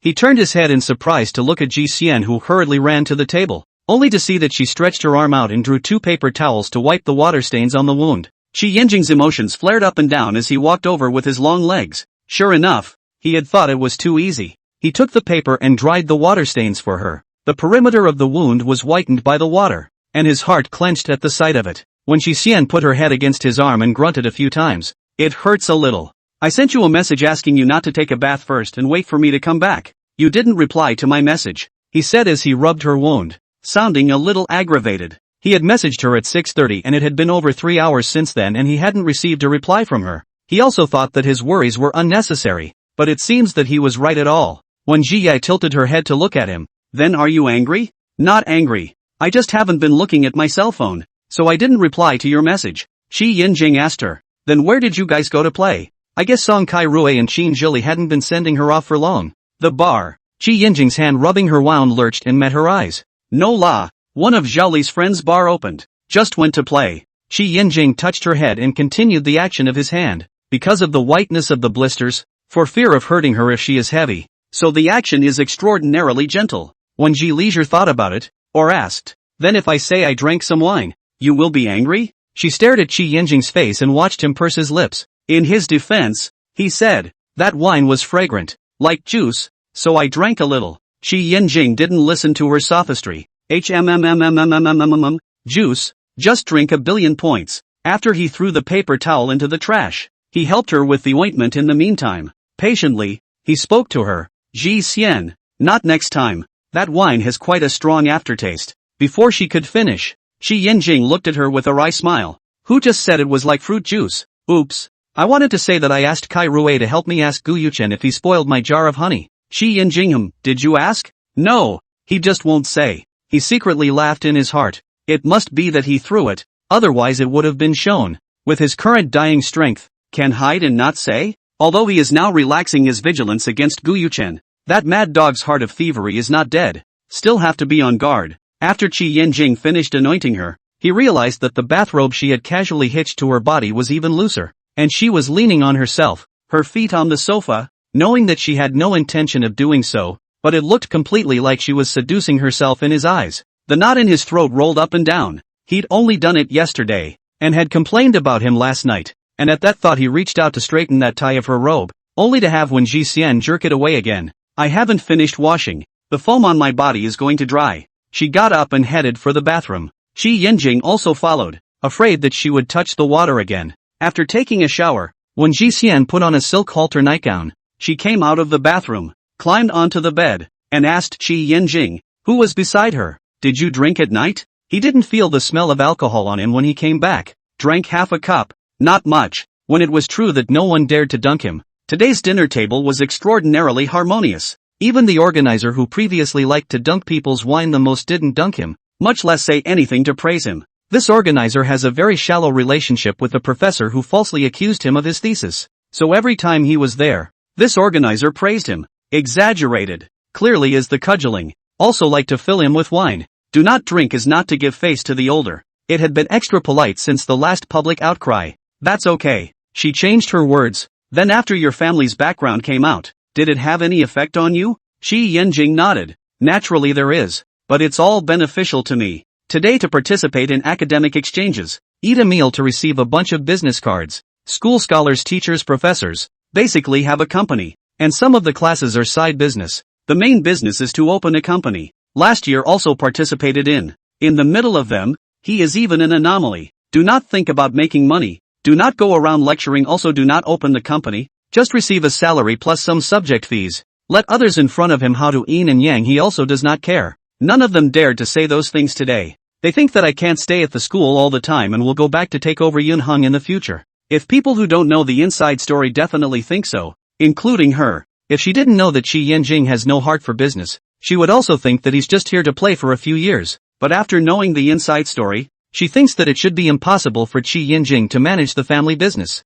She suddenly thought of an interesting question and asked him with a smile, if there really comes a day when you have to go home and take over the business, what would it be because of? The first thing Qi Yanjing said was, my brother's accident. As long as there is his brother at home, he does not want to do anything to not do. Anyway, there is his brother Top. Well, Qi Yanjing, his big brother, does care about this younger brother. She can see it by looking at it. Then, he seriously thought about all the possibilities. There is a possibility of 0, but I will also go back. When Ji Xian asked him, what? My parents threatened me with themselves. He couldn't help but laugh when he finished. The possibility is 0. Normally his parents would agree with all of his ideas. Naturally they wouldn't threaten him with their lives. And it wasn't practical either. He finally looked at Wen Jixian. His gaze fixed on her delicate face for a while. And you, Wen Jixian, she said. I what? I don't want you to do things you don't like. She wrapped her arms around Qi Yanjing's waist and crouched over him. I want you to be happy. Qi Yanjing's gaze softened,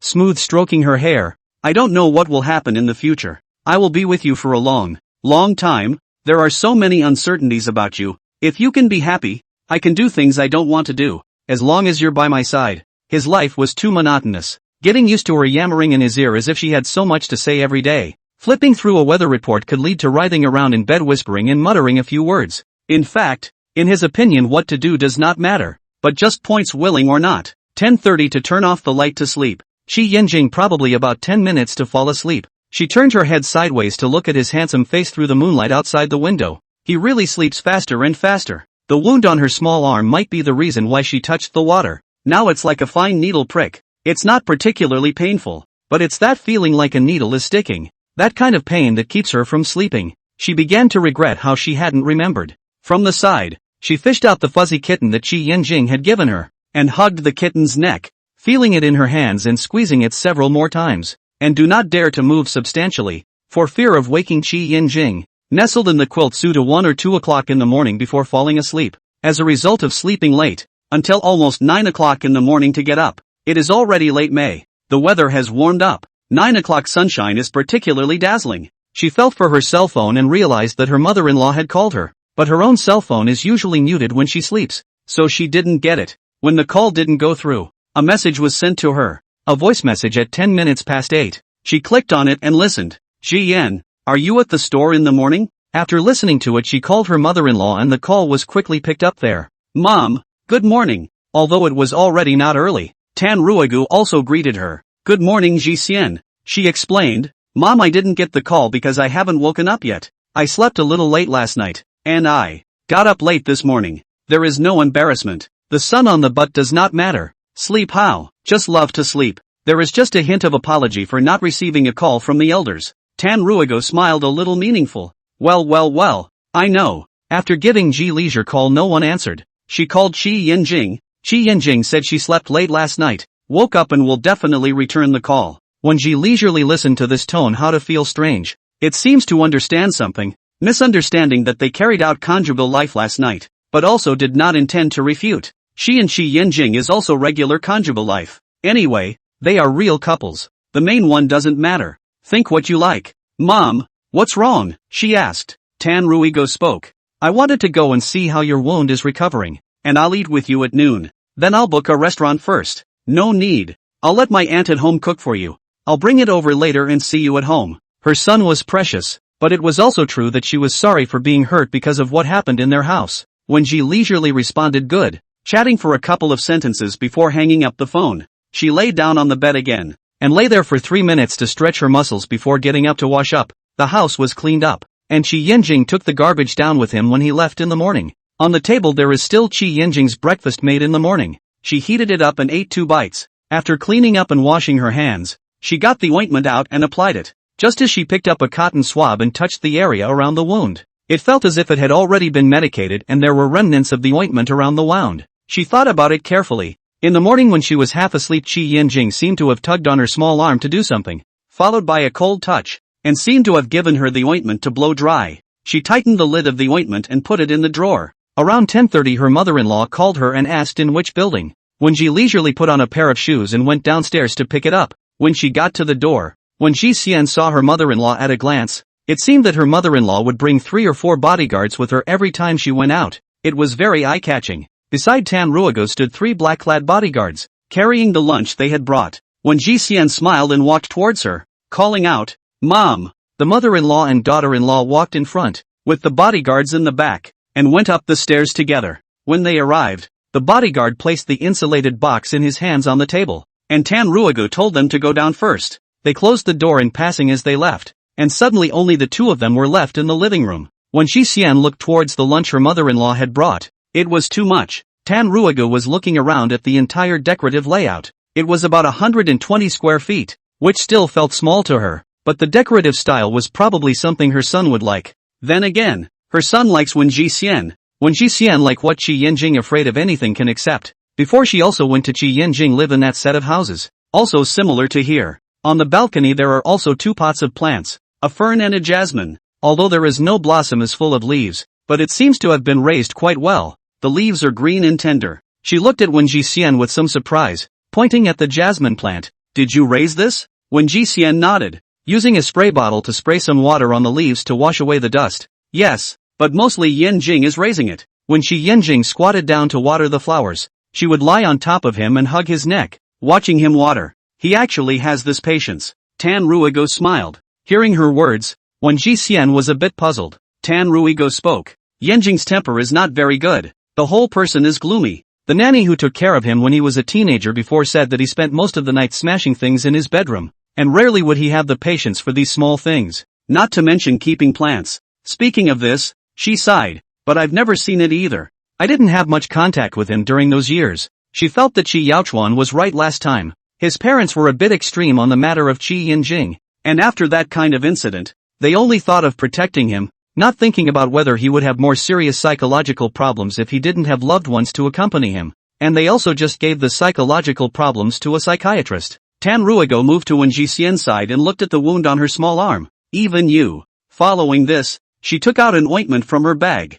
This is to get rid of scars. I've looked for a few domestic and foreign doctors and asked them. The effect is the best. You can use it when the wound is almost healed. Thanks, Mom. When Ji Xian took it from her hand, it was the same as the ointment her mom gave her. It was almost time to eat. The 2 of them took out all the dishes in the thermos box and almost filled the table. This chicken is a genuine old hen, with some mushrooms. Try it. When Ji Xian picked up a spoon and sipped a bowl of soup, it was not bad. While eating, Tan Ruigo opened his mouth. Ji Xian, you shouldn't blame Yinjing for this kidnapping thing. He didn't want it to happen either. I didn't blame him. He took care of me during this time. Even without this kind of thing, Qi Yinjing was still taking care of her. To her answer, Tan Ruigo also breathed a sigh of relief and was satisfied. No is good. Two people living their lives don't that so much care. Ji Xian, you and Huai's Guyuchen have no contact, right? How come Emil still mentioned Guyuchen? She nodded. The last time he targeted Yanjing because of you. We didn't even think this would happen.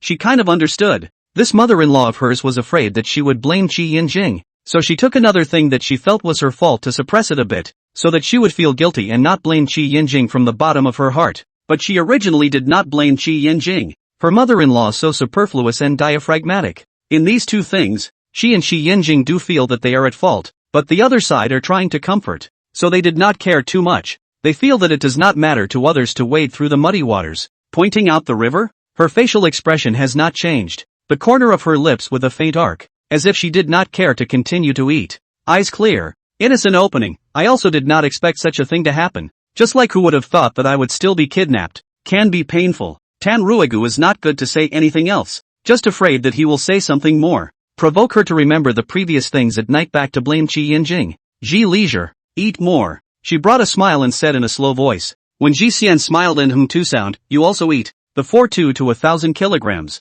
All as if nothing had just happened. A good play. Very harmonious. Nuclear harmony finished the meal. Tan Ruigu and she chatted some family life, until almost 1 o'clock when Tan Ruigu and she said goodbye to go back. When Ji leisurely sent her downstairs, one of the bodyguards pulled open the car door for her. After watching her mother-in-law get on the car, she smiled and waved. Pay attention to safety on the road. Tan Ruigu also waved with her, before the driver started the car and left, watching the car disappear in front of her eyes. When Ji Xian then turned around to go back, before afraid of her parents because she was kidnapped thanks to Qi Yanjing dissatisfaction, Qi Yaochuan and Xia Anrua with gifts to the door to apologize. Qi Yanjing also with her parents to ensure that, presumably, also went to her parents a few times. In fact, this matter has already passed. Originally, they did not want to happen such a thing, to be an attitude, since the attitude to give, that there is no need to hold on to, and not unreasonable people. She knows how her mother-in-law thinks, is too concerned about Qi Yanjing, what all want to insert a hand, hope that she loves Qi Yanjing, to make up for their shortcomings to Qi Yanjing. What about the packages that are put on hold to engage in affection? She expressed understanding but resentment and disrespect. Suddenly remembered her mother-in-law said that two people living life, do not so much care. She lazily lying on the back of the sofa, cannot help but feel funny, is hoping that she does not care about Qi Yanjing things, but her things still have to care about. The more she thought about it, the more speechless she became. Suddenly Qi Yanjing sent a message, Ji Leisure. And mom finished dinner? When Ji Xian replied, finished eating it. In the meantime, he sent a small expression of a death smile. Qi Yanjing stared at these two messages for a few seconds and asked, what's wrong? From this few 4 words plus an expression to see, she is not this meal is not happy? Looking for something his mom could say, but didn't come up with anything. He didn't know his mother very well. She thought for a moment and returned, it's better to come back and talk to you. Qi Yanjing, say yes. You are angry at others but you can't be implicated in being angry at me. When Ji Xian couldn't help but laugh when she saw the message. I haven't said anything about it. Why do you think I'm right? In his words, there was no favoritism at all letting her get the fuck out of the way. He still knows his wife. Not a person who likes to pick a fight. Especially elders. But if someone else picks a fight and talks nonsense first, she naturally won't be polite. Qi Yanjing, because I believe in you. She didn't even say anything about the matter. He would only tell her not to be angry with herself. Receiving his reply, when Ji Xian was in a much better mood and sent him a sentence, see you tonight, before turning off her cell phone, ready to change clothes and go to the store. Today, she wore a loose white casual suit with sleeves that reached a little below her arm joints, just out of reach of the wound. She also picked out a matching platinum-colored Chanel necklace from the window. The cell phone sitting on the sofa rang. She walked over and bent down to pick it up. Yu Qi called. It was probably something from the store. After she answered it, she only heard noisy voices coming from over there. Yu Qi opened her mouth and said, Boss, come to the store. There's something going on over here. What is it? It can't be someone who came to cause trouble again, right? Since the store was opened, there would always be 1 or 2 small troubles a year, so I've gotten used to it. Yu Qi ran a few steps away from the crowd and said, the one before. Her parents came to our store to look for their daughter, and said that if they don't help them find them, they won't leave, and now the police are negotiating with them. Yu Qi suddenly lowered her voice a bit. Boss, do you think it could be that Bai Enair sold us out? It's not that I have a dark conspiracy theory in my heart, but I heard what they said, and it seems like it was Bai Enair who told them she was here. He picked up again. I even called Bai Enair. No one picked up. When she leisurely smacked her lips, She hadn't arrived at the scene yet and didn't know what was going on. You stabilize the situation first. Don't let them damage things in the store. Don't get in the way of business. I'll be right over. Yuchi, okay. She hung up the phone. If it is really like what Yuchi said, then she is really wrong. Seed took the car keys and went to the store. Just stopped the car. Looking toward the store, a few police and a couple and a small chubby boy in his teens. She turned off the engine and got out of the car. Suddenly there was a boss one from behind her. She turned to look at the source of the voice. She remembered this woman. Joe Chisher's sister. Joe 11. Miss Show. Joe 11 pointed to her store. Come to see what my brother is doing. Inspecting her good brother's work. She saw a police car at the door and asked, what's going on at the store? Not really sure. I'll go check it out. She headed toward the door of the store. The White family parents have been saying that it must be the store deliberately did not tell them where Iner is now. Yuchi crossed his waist with the word speechless written on his face. Joe Chisher hugged his arm and touched his ear and yawned. Listening to him sleepy. Turn over and over on that a few sentences. And no evidence. The police officers are probably tired of listening. See when G leisure over. Yuchi put down his hand. Our boss is here. Joe Chisher saw his sister following the boss. And sucked in a breath. Why did she come? By family parents looked over. Thought the boss as a man did not expect a young girl. May feel good bully voice extraordinarily large. The tone of voice vicious. Where did you hide my daughter? She also said last month and we said in your side of the work. Now people are missing. You have to help us find. When Ji Xian spoke, keep your voice down. Don't disturb the customers in the store. If you don't tell us where Iner is today, don't say you'll make a lot of noise. You won't be able to open your store either. The more they were told to keep their voices down, the more energized they became. The police officer spoke sternly. Keep your voice down. Just as he finished speaking, there was a loud clang that startled everyone present.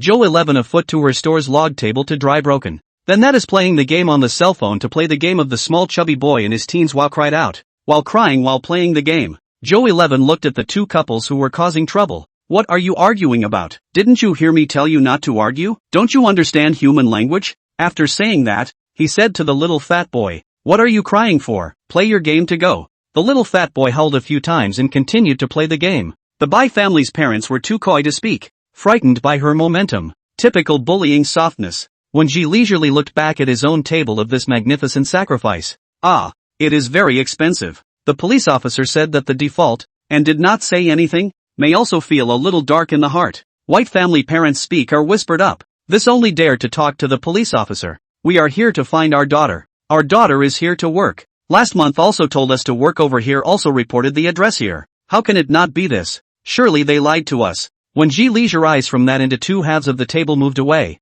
Face but not a trace of expression. Toward the White family parents said, you said she said last month with you to work here. But she resigned from here more than 2 months ago. Leaving the time I also sent her a gold bracelet as a leaving gift. According to your meaning, in my side of the class, I have to manage them for life? I'm their mom and dad? What evidence is there that she left her job 2 months ago? Yuchi pointed to the punch card machine over there. Boss, only you have access. You open it and take a look. When Ji Xian opened the computer, pulled up the records on the computer and turned to the side of the police officer. This is the attendance record for the last 3 months. She flipped upwards. And there was Iner's punching record from 2 months ago, and then Iner's name didn't appear anymore when she scrolled down. Joe 11 suddenly said, wait, just this. When Jia stopped his hand and looked at Joe 11. What's wrong? Joe 11 stopped her hand on that punch card record and sneered twice. Joe Chi sure. You're late 3 times a week. Ha! She snatches away the mouse and continues to scroll down. Goo. 4 times late this week. Joe Chi sure coughed. Quite impressive, isn't it? Ha ha. It's a bit embarrassing. Laugh twice. Joe 11 cold-faced. It's quite impressive. Joe 11 looked at Wen Jixian, boss one. Next time if he is late again, I suggest you do it. Wen Jixian thought to himself, oh my god, I hit him? He can pick me up. Joe Chisher looked at the police officer. Ah sir, you guys look at her. She dares to be so rampant in front of you. Won't she be even more rampant behind your back? The police officer coughed. The professionalism is very good. Usually do not laugh. This record of theirs is indeed one that has left their job. It has nothing to do with their store. Joe Chisher pointed at himself. I should be the one who was filling in for the one who left the job. Yuchi asked towards the Bai family's parents. Are you sure Bai Iner called you last month to say she was still working here? Yes, and said that if you want to find her, you should come here to look for her. And then we looked for her when we couldn't get in touch recently. Bai Iner's mother hugged her son, afraid that the woman who just kicked the table would kick her son. Yuchi looked at Wen Jixian and couldn't help but smack her lips. People are really bad. Don't say you have any bitterness. Your own bitterness brings trouble to others. You deserve to die. Bai Yiner's father gabbled. What about my daughter? Is she missing? Yuchi laughed coldly. I guess it's not missing. Your family is patriarchal. Don't want to raise your son is true. May just want to draw a line with you. Saying this, the police officer also understood. They had seen this kind of thing before. Hearing him say this, the white family parents directly stood and cursed. Maybe where the dialect they do not understand too much. But some words cursed quite dirty. They are also able to understand. When Shi Xian felt that it was affecting the image of the store, and said, since it has nothing to do with our store, then please leave. Don't delay my business. Joshi's gaze landed on the Bai family's parents and asked icily, is there anything else? The Bai family's parents shook their heads. No more. They led their son away. And the police officers all left as well. When Ji Xian smiled towards Zhou 11 and said, thank you. Zhou 11 waved her hand. What a big deal. I just came to see how Zhou Qishir is doing here. She mechanically turns her head to look at Zhou Qishir. Her face sullen. Zhou Qishir quietly turns his head, pretending as if nothing has happened. You're actually late? 7 days a week collectively and you're late for half of them? Zhou Qishir points to the last 2 weeks. Sis, look. I haven't been late once in these 2 weeks. Zhou 11 took a closer look. And it was true. There is a growth. Because of the deduction for being late, there wasn't much in the first place, and with money deducted, he would really get depressed. He realized that he would even get by now. It was all a handful of bitter tears to say the least. Looking at his own sister who was still in a good mood, Zhou Qishir pointed to the table that was cracked in half by her kick. Sister, you kicked it. You have to pay for it. Zhou 11 nodded his head. The table is just a table. It should be compensated for. Toward Wen Jixian, she asked, Boss 1, how much is this table? Wen Jixian thought that just now it was still her aura of oppression that could make the Bai family's parents quiet down. A table is even. She was just about to open her mouth when Zhou Qishir directly grabbed the answer. 5,005. He knew how much this table cost last time when someone made trouble, and he just added an extra 1,000 on top of that. Let him earn this difference. He wanted this $1,000. Zhou 11 took out his cell phone and prepared to scan the code. When Ji Xian opened her mouth and said, there's no 5,005. No need to transfer the money. Thank you very much for today. She naturally knew what Zhou Qishir was thinking, but she couldn't help him cheat his sister. Zhou Qishir instantly like a pot of cold water from top to bottom drenched all over the body. What sins he has created just want to pit $1,000 from his sister. He is a wet puppy on the side of the road. He is crying in his heart. Just as she finished speaking, she had already received a transfer of $5,500. Zhou Qishir instantly came alive again and looked at Zhou 11. Ha, gave. Zhou 11 cannot know this point of his mind, but feel that her brother has recently changed a lot. $1,000 only. Want to give it. When Shi Xian also knew what Zhou 11 was thinking. If you don't have $500, you can buy them something to eat with the extra. Zhou 11 voiced out. When Ji Xian smiled faintly. Good. Zhou 11 pulled Zhou Qishir out to talk for a while, and when Ji Ye and Yuchi worked together to clean up the table that had sacrificed itself so magnificently, Yuchi said to her as she did so, I wasn't expecting this. Bai Yiner would actually do this. Thanks to me feeling sorry for her, drawing the trouble to them to solve, graduating from the job and not knowing where her people have gone now. He turned his head to look at Wen Jixian. Boss, aren't you angry? Or he told the boss about Bai Yiner's family, and the boss gave her a gold bracelet, so he was really angry. After Wen Jixian swept a bit of wood shavings off the ground, he returned, angry. Then what do you say? Yuchi was dumbfounded for a moment. That's true, this can't be helped. Finding where she is still wasting time, not worthy of wasting their time. Her first 2 years in my place also did not come late and leave early. Stay a long time. One size fits all. Yuchi took the sweeping tool from her hand, smiled towards her. On time I stayed the longest. If I leave, what will you send me? You're leaving? She raised her eyes to look at Yuchi. It would be a bit uncomfortable if he left. He did stay here for the longest time. Is that she just opened the store half a year when she came? At that time he just graduated half a year. Looked at his resume. Just resigned from the Wink Family Venture Capital Group. Graduation can go in is definitely a bit of strength in the body. She then took the resume and asked him why he resigned from there. How many people squeeze their heads to get in? Then he spouted to her for more than half an hour these big companies in the end how perverted. Working for half a year feels like half a lifetime. In addition to earning more, all-day suits to be seen as the upper class in addition to not a little benefit, and also with her spit their top boss Wen Xiuqi. At that time he did not know that she was familiar with the Wen family. A nothing to spit with her, until one day her brother Wen Huaisu and Wen Xiuqi together patronize her store. Yuchi and she is lying on the railing with their backs to them, listening to him and their own spit on the former company's former colleagues and former boss. She does love to hear this kind of gossip. The results were heard by the parties involved. When Suchi stood behind the two squeezed into the middle, his arm on the shoulders of both of them, as if the devil whispered to a sentence, "Say what bad things about me?" She called Mondi Pool brother. Yuchi face written with 2 words of displeasure. On the job he is nodding his head in waste. Leaving the office he is the rock spreading his wings. All resigned. No one can control him. Anyway, he is the feeling that when Ji Leisure will not resign him. Later, when he knew that she and the Win family had a good relationship, Yuchi began to let her give him gossip. He said that he was not suitable to work in that kind of environment. Not a day is happy to come here, although the early morning also have resentment, but with the previous contrast, suddenly feel that the world is much better.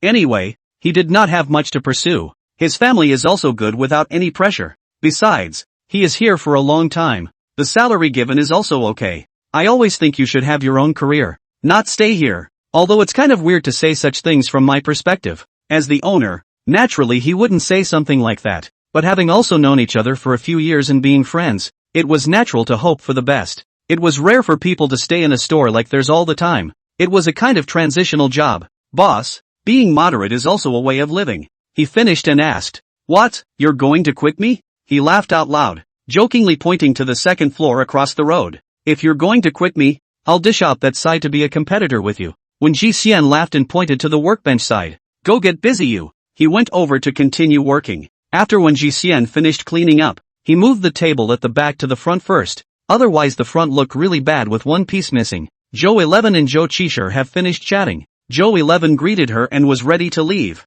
Joe Chisher went over to help her move the table, so as not to strain the wound to collapse blood. He is really kind. "Is it okay?" Joe Chisher asked her after setting the table down. When Ji Xian adjusted the angle and nodded, "It's okay." She went to the backstage and poured a glass of warm water and drank a few sips, putting down the glass and taking out her cell phone to reorder a table. The boss over there asked her, "Still want the same? The table was smashed again?" She couldn't help but laugh when she saw the message. It seems that people have gotten used to asking, and replied, "Yes, it's still the same one as before." Furniture boss, "Okay, I'll send it over to you by 6 o'clock. After closing the chat interface, his hand lurched and turned his hand to open the chat interface with Joe Chisher, transferring 1,000 to him. This was what Joe 11 gave Joe Chisher. As for what to eat, she would still buy it, just transferred over. Joe Chisher ran in and jumped a few times and sat directly across from her. "Really transferred to me? Ah? Wasn't it originally yours?" She looked at him and snickered. "Don't want it? Don't then let me earn this money."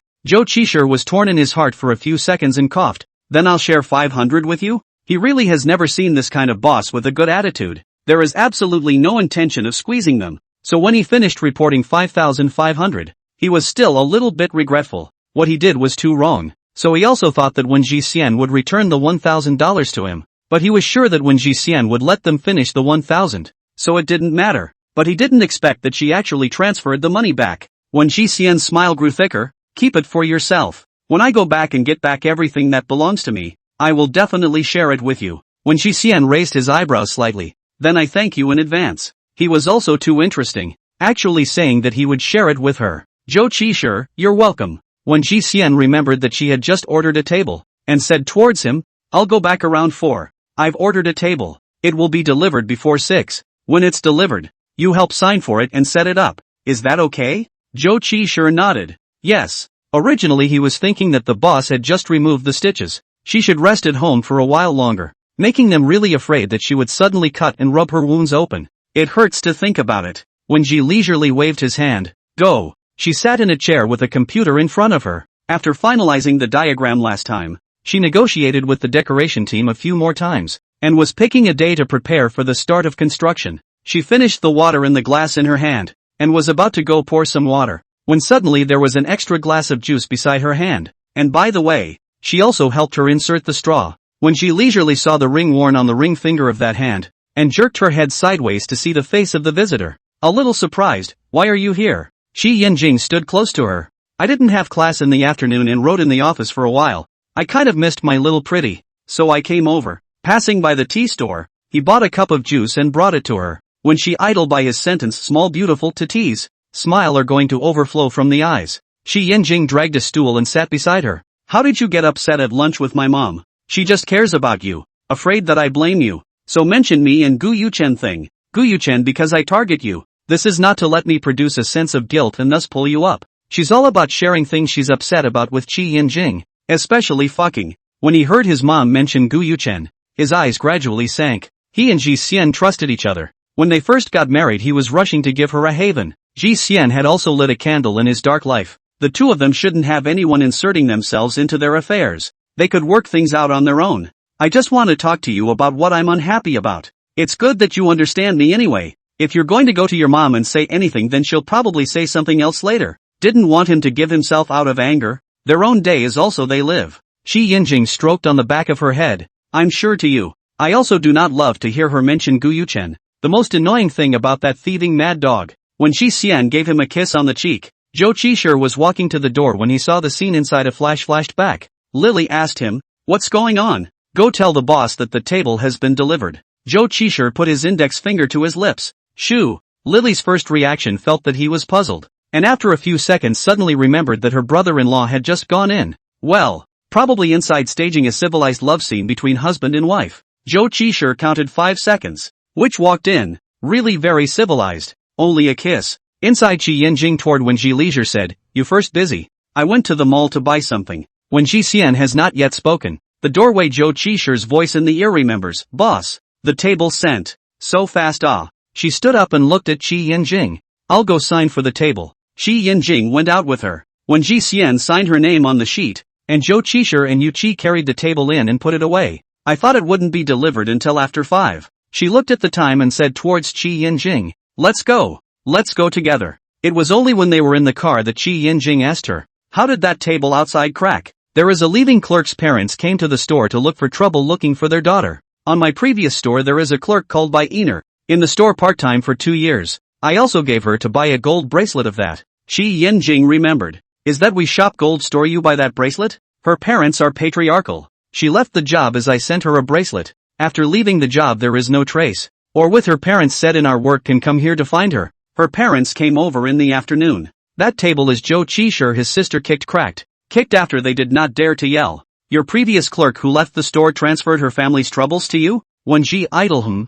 although it's not from her own mouth either, but her parents are the ones who got the address last month. And according to the description it's more or less the same. Then you're not hurt, right? Qi Yinjing asked. No. She sighed. People's hearts are fearful. Qi Yinjing laughed lowly and looked at her sideways. It can also be snug. When Ji Xian looked at him slightly stunned, listening to him explain, snugly, when their eyes intertwined, they simultaneously revealed a smile. When Ji Xian hugged his arm, dragged out a long tone of voice. Well, sound, specifically refers to you? He slowly said, it's us. He thought that if he had time in the future, he would write a book for her, write every moment with her. When Ji idly turned the ring on his ring finger and read us in his heart, Qi Yinjing pushed the shopping cart and followed her around. Watching her stock up on snacks for herself after she finished buying groceries, he stood by the shelves and waited for her. When Ji idly raised her hand to take a snack from the top row, he took out his cell phone and snapped a picture of her. Any of her movements instantly endeared her to him. Qi Yinjing looked at the 2 photos he had taken and felt that his shooting skills were not very good and he couldn't photograph her very well. Perhaps he could learn to take portraits when he had time. Specialize in taking pictures of his wife. When Ji leisurely shook the potato chips in his hand. Do you want to eat? Qi Yinjing put away his cell phone and shook his head. I don't like to eat. Then I'll feed you? She abruptly snickered. That's fine. When Ji Xian put the bag of chips in her hand into the shopping cart, her eyes looked around the cart. Almost done. It's okay. After Qi Yinjing put his cell phone into his pocket, he pushed the shopping cart and went to the cashier with her. When passing by the counter Qi Yinjing stopped and took a few boxes of birth control supplies from the shelves and put them into the shopping cart. When Ji leisurely choked. Home run out? Qi Yinjing nodded. Used up. She couldn't help but silently suck in a breath of cool air. Qi Yinjing really fierce. After checking out and paying, drive home. After arriving home Qi Yinjing washed his hands and checked her wound. It was healing. Good behavior. Didn't scratch today. There were no red marks around the wound. When Ji Xian felt funny. Why are you like coaxing a child? Always be my baby. He touched her face. Pack up the things you bought for snacks. When Ji leisurely carried the bags and went to categorize them, Qi Yinjing poured a glass of water and remembered what his mom said to Ji Xian. His heart was a little annoyed. He could not call over rashly. If he said it directly, it would not be good for Ji Xian. He could only let Ji Xian have less contact with his mom. He rubbed his temples and let out a sigh of relief. You didn't do it last night because you ran out of little umbrellas? She watched Qi Yinjing unpacking and leaned over to ask. Qi Yinjing couldn't help but touch her head. Slander. It's clearly you who complained about me the night before, saying it hurt too much. When Ji Xian lightly grunted, complaining is useful? Complaining is useful after it's over. I'll reflect on it. He smiled and reminded, but it's useless to say anything in the middle. When Ji Xian rolled 2 more times and rolled back, how honest. She lay on her pillow. Abruptly the cell phone under her pillow rang, slowly touching it out to look at it. Wen Huaisu's call. Who's calling? Qi Yinjing asked with a sideways glance. My brother. Qi Yinjing nodded and when Ji Ye picked the phone up. Hello? Wen Huaisu's voice was calm as he asked. You were kidnapped? When Ji Xian heard him speak in such a serious manner and sat up. How do you know? When Ji Xian, you don't even talk to me about this. What do you really want to do? Wen Huaisu was angry and couldn't say anything. Finally sighed. I sometimes really have a kind of powerlessness to you. Can you tell me about your bad things? At least I can understand a general idea. Her eyes instantly soured up, afraid that she would have to mention the previous kidnapping later to make Qi Yinjing blame himself. She got up and got out of bed. Out of the bedroom, closing the door in the process. Qi Yinjing stopped the action in his hands. Thin lips pursed into a line. Just based on just what she said was Wen Huaisu in that sentence. How do you know? He guessed that it was about Ji Xian was implicated in the kidnapping of things. His eyes sank, staring at the closed bedroom door for a few seconds. She didn't want to let herself hear. Not that she wanted to say anything to Wen Huaisu that he couldn't hear, but she didn't want to let herself hear it for fear of blaming herself for bringing it up. When she idle went to the balcony to close the sliding glass door, sitting on the hanging chair, voice a little hoarse. It's not a good thing. You're so far away in Pingjiang. Say it out to let you worry about what for. Not long ago because of Gu Yuchen's matter only came back. He is going to turn back from Pingjiang this year. Now should be the closing busy time. Wen Huaisu laughed and was exasperated. Could it be that I wouldn't be worried if I knew now? He really wanted to just hang up the phone. Calming the fire in his heart, he sighed again and asked her worriedly, were you afraid at that time? When Ji idled very light from the throat out of a word, afraid. After more than half a month, she was a little choked up when she heard someone ask her if she was afraid. Hearing her soft voice, Wen Huaisu softly scolded, idiot, how is the wound? If you ask me in a few more days, it will scab over. Hearing this, Wen Huaisu's anger came up again. Do you know how to read minds or what? If I don't ask you, you'll pretend it never happened? Well, I'll tell you next time something happens. Anyway, they are already coming back after a while. Wen Huaisu spat. It's best not to tell me in the future. Don't get hurt. Show me the wound. He only wanted to know how she was doing right now, the reason for which would be asked when he got back. Hold on. I'll take a picture. She opened her camera and took a picture and sent it over. Wen Huaisu's brows furrowed when he saw the photo and wanted to ask something about the wound,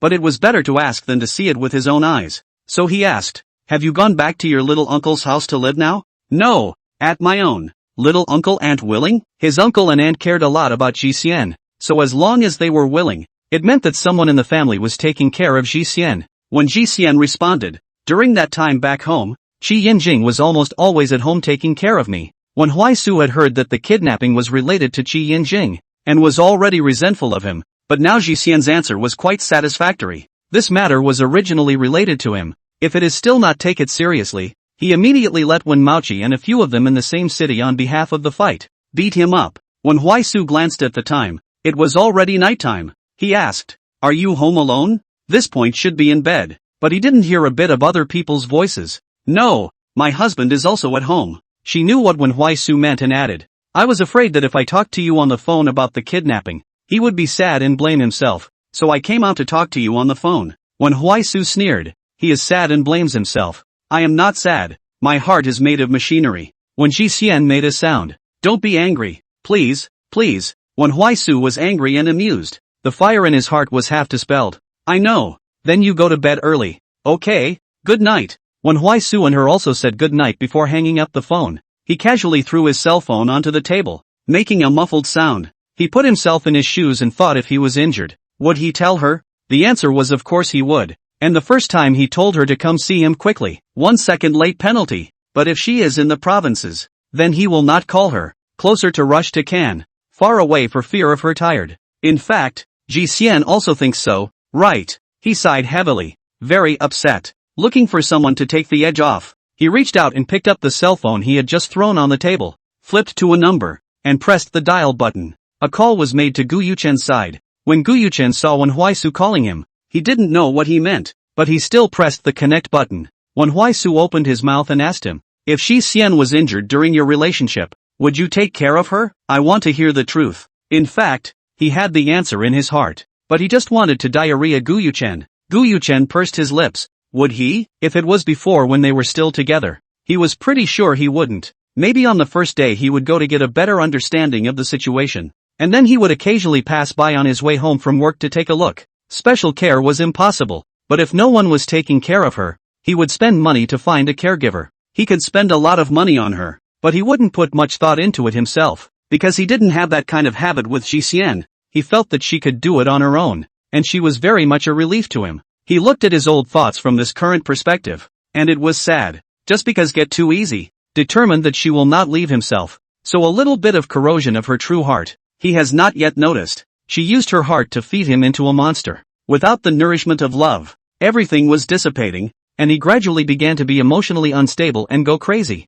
His eyes reddened slightly at the thought, and his fingers whitened as he gripped the edge of the phone. There was no way he could forget. Nearly 2 minutes there is no all. When Huaisu see the phone did not hang, then he is sure that Gu Yuchen is thinking. Perhaps now has thought of some bad things. He is not happy. He is happy it doesn't matter. He has plenty of time to wait. No. He gritted his teeth and feebly uttered these 2 words. Hearing these stoic and powerless 2 words, Wen Huaisu was instantly cool. The current me would want to go back and kill the 26-year-old me. Wen Huaisu lazily lay on the back of the chair and quietly listened to him. Gu Yuchen had some words he wanted to say, but thought about it and didn't say anything. What's the use of saying it? He knew full well the purpose of this phone call from Wen Huaisu. Just 28 of me to be worthy of her love for those 2 years. The saddest thing is that at the time of his own understanding, he is the only one left. Wen Huaisu was always sympathetic to the topic of love and not being allowed, but Gu Yuchen does not deserve it. He said, "If you didn't do it, maybe you don't even have to repent here." Gu Yuchen's heart was sour, but he used a way that would be least forgiven. Wen Huaisu reached his goal and hung up the phone with a smile. When she sat idly on the balcony, lowered his head and deleted the photos he had just taken, before he put away his cell phone and got up, ready to leave the balcony. As soon as she turned around, she saw Qi Yinjing sitting on the sofa in the living room wearing silk pajamas quietly staring in her direction. "Why did you come out?" When Shi Xian pushed the glass door closed and walked towards him, Qi Yinjing got up. "Waiting for you." When Shi Xian felt that he was so smart, he probably had already guessed what she was thinking. The two went back to the bedroom. She lay on the bed, swept her eyes on the cabinet. Birth control supplies were put away. Qi Yinjing lay beside her, naturally knowing what she was thinking, said, "I don't have the heart to do it tonight." When she leisurely touched his face and snickered, "Can't?" Qi Yinjing pressed her into his arms and kissed her lips, shallowly tasting them for a few seconds, and pressed them against Ji Xian's cheek. "I will love you well." After being with her, his own darkness was illuminated by her. Sadness and self-blame is not as good as saying more good things to her to make her happy. When Ji Xian felt that he had in a little bit of change, one day, she will drive away the dark side of his heart. When Huaisu has been doing finishing work for the past 3 days, originally intended to make a phone call the next day to fly back to sea, but see this side of the work are going to be completed. Why not wait 2 days? There is no need to come back. On the 4th day, he went to Elder Wen's mansion. After he came over here he disked a mansion around the water, revealing antiquity everywhere. It is his grandmother's favorite place. When Huaisu went to his grandfather's place early in the morning after 6 o'clock, his exquisite old hipster grandfather got up early in the morning to run. When he saw Wen Huaisu stop, he said, "Bei, you're here early in the morning to accompany Grandpa for a run." Now the only person in the family who calls him Bei is Elder Wen, and when they meet, they call him Bei. "Grandpa, my side of the work in Pingjiang is done. I have to go back to Yannan." Elder Wen looked at him sideways. "You're leaving?" Wen Huaisu shook his head. "It's not that I'm leaving, it's that we're leaving together." Elder Wen, ? "I bought my ticket." "Grandpa, you pack your bags. I'll let the housekeeper pack the rest of the stuff for you, and I'll send someone to bring it over next time." When Huaisu gave his grandfather a clear arrangement, Elder Wen, wait.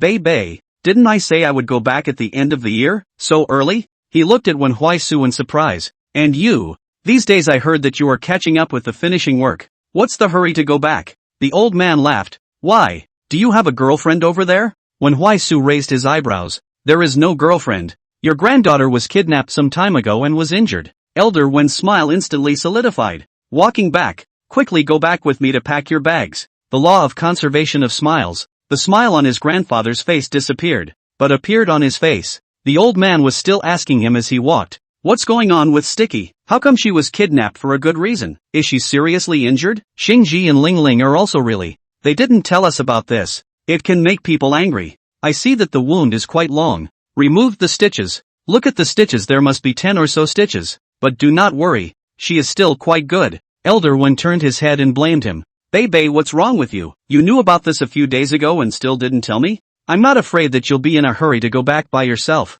After I finish my work here, we'll go back together." He let out a long sigh of relief. "It's time to go back." Elder One smiled. "Yes, should also go back. But it is the plan ahead of schedule. It is also the time to come." When Huaisu helped Master Wen to organize things, the housekeeper stood aside to help. Elder Wen suddenly paused. Toward when Huaisu said, "You first clean up, I go to change clothes." 10 minutes or so he came back. A trendy wear. The old man is straight. Height is also in 185 or so. Work pants wherein his body is also good looking. When Huaisu was silent for a few seconds, "Grandpa, do you want to wear another sunglasses?" Elder Wen pulled out a pair of sunglasses from behind his back and put them on. "Is this handsome?" When Huaisu was helpless and nodded. "Handsome. Handsome is handsome. But, you want to go to see Qi Yinjing like this?" he asked. "Like to go to intimidate Qi Yinjing, to stand there without anger, like a gangster." Suspected that his grandfather was intentional. "We play is real." The old man finished and crossed him to pack things. When Huaisu searched for Qi Yinjing had not seen him either, and the corners of his lips rose slightly, making it even more interesting. After finally packing up, Elder Wen handed his luggage to Wen Huaisu, who himself held a delicate little red suitcase that contained his wife's things. When Huaisu glanced at it, it was what his grandmother had brought with her when she first married his grandfather. His secretary parked the car at the entrance of the mansion and waited. Seeing Wen Huaisu and the old master come out, he immediately went forward to pick up the suitcase. After putting the suitcase away and then toward the old master, he said, "You get in the car. I'll do it." Old Master Wen waved his hand and held the small red suitcase in his hands. "No need. Get in the car." The assistant obeyed the order, got into the car and drove them to the airport. When Huaisu went back first, this side of the closing work still needed his assistance. After sending them to the airport, the secretary said, "Have a safe trip." When Huaisu and Elder Wen got off the plane and went directly to Wen Jixian's cafe, Yu Qi had seen Wen Huaisu before,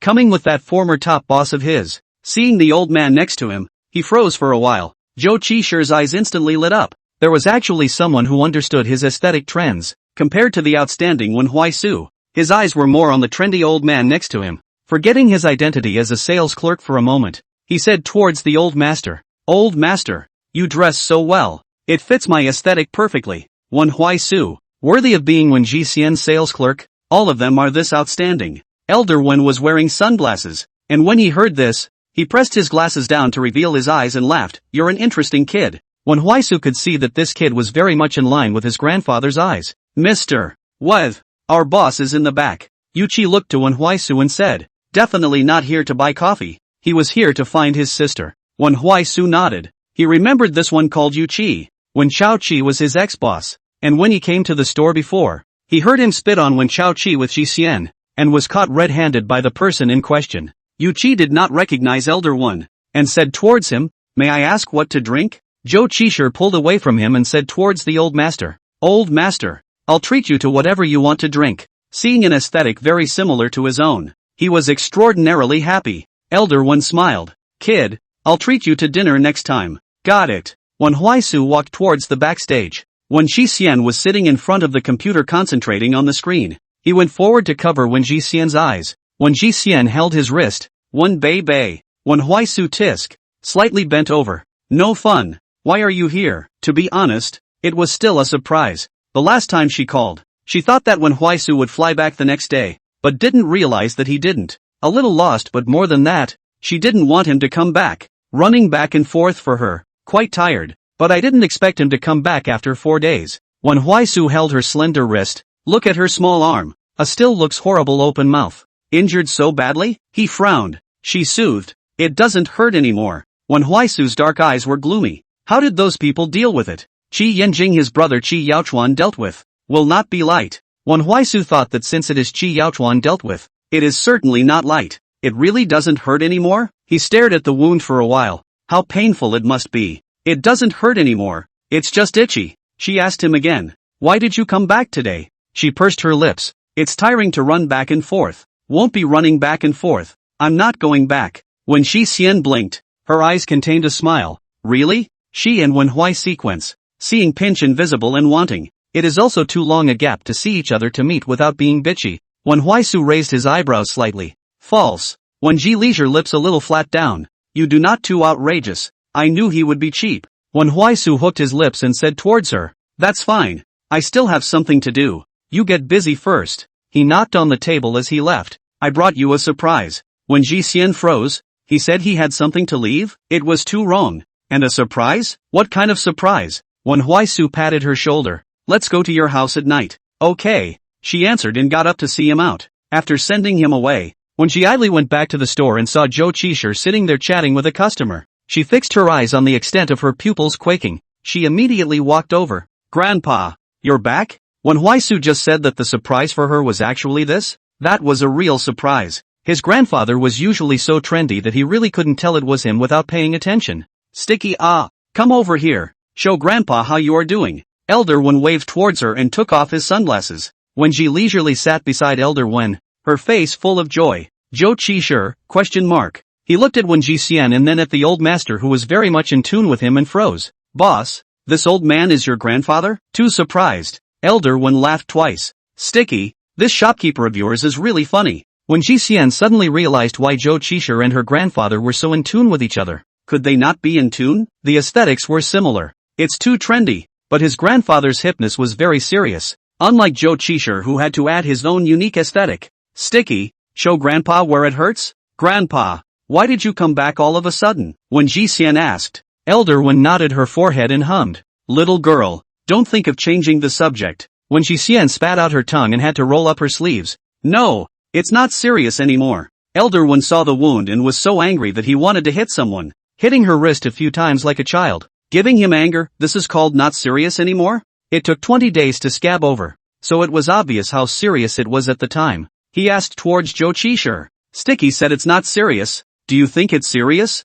He was an employee of the store, so he definitely knew. Zhou Qishir was still pondering which Nian the boss's nickname was. Hearing the old man cue to himself, he spoke. 16 stitches can't be not serious. When Shi Xian held Master Wen's arm. This is not wanting you to worry. Grandpa. She deflated her mouth. Aggrieved, before can hurt. You still hit me, although it does not hurt. Elder Wen patted the back of her hand. Next time you can't hide it from Grandpa. When Ji Xian nodded repeatedly, then added, if you have been in Yannan, I'm sure to tell you the first time. Look at you in such a faraway place. Come back to a trip exhausted, but also have to fly back. It's very hard. Elder Wen laughed. Bei hasn't told you yet. I won't be going back with him this trip back. He advanced his trip and said that you were injured. I have to come back to take a look anyways. Otherwise your grandmother will have to blame me. He added in response. And by the way, I'm coming back to check on my granddaughter-in-law, who I've never met, examining how it really is. At the mention of Qi Yinjing,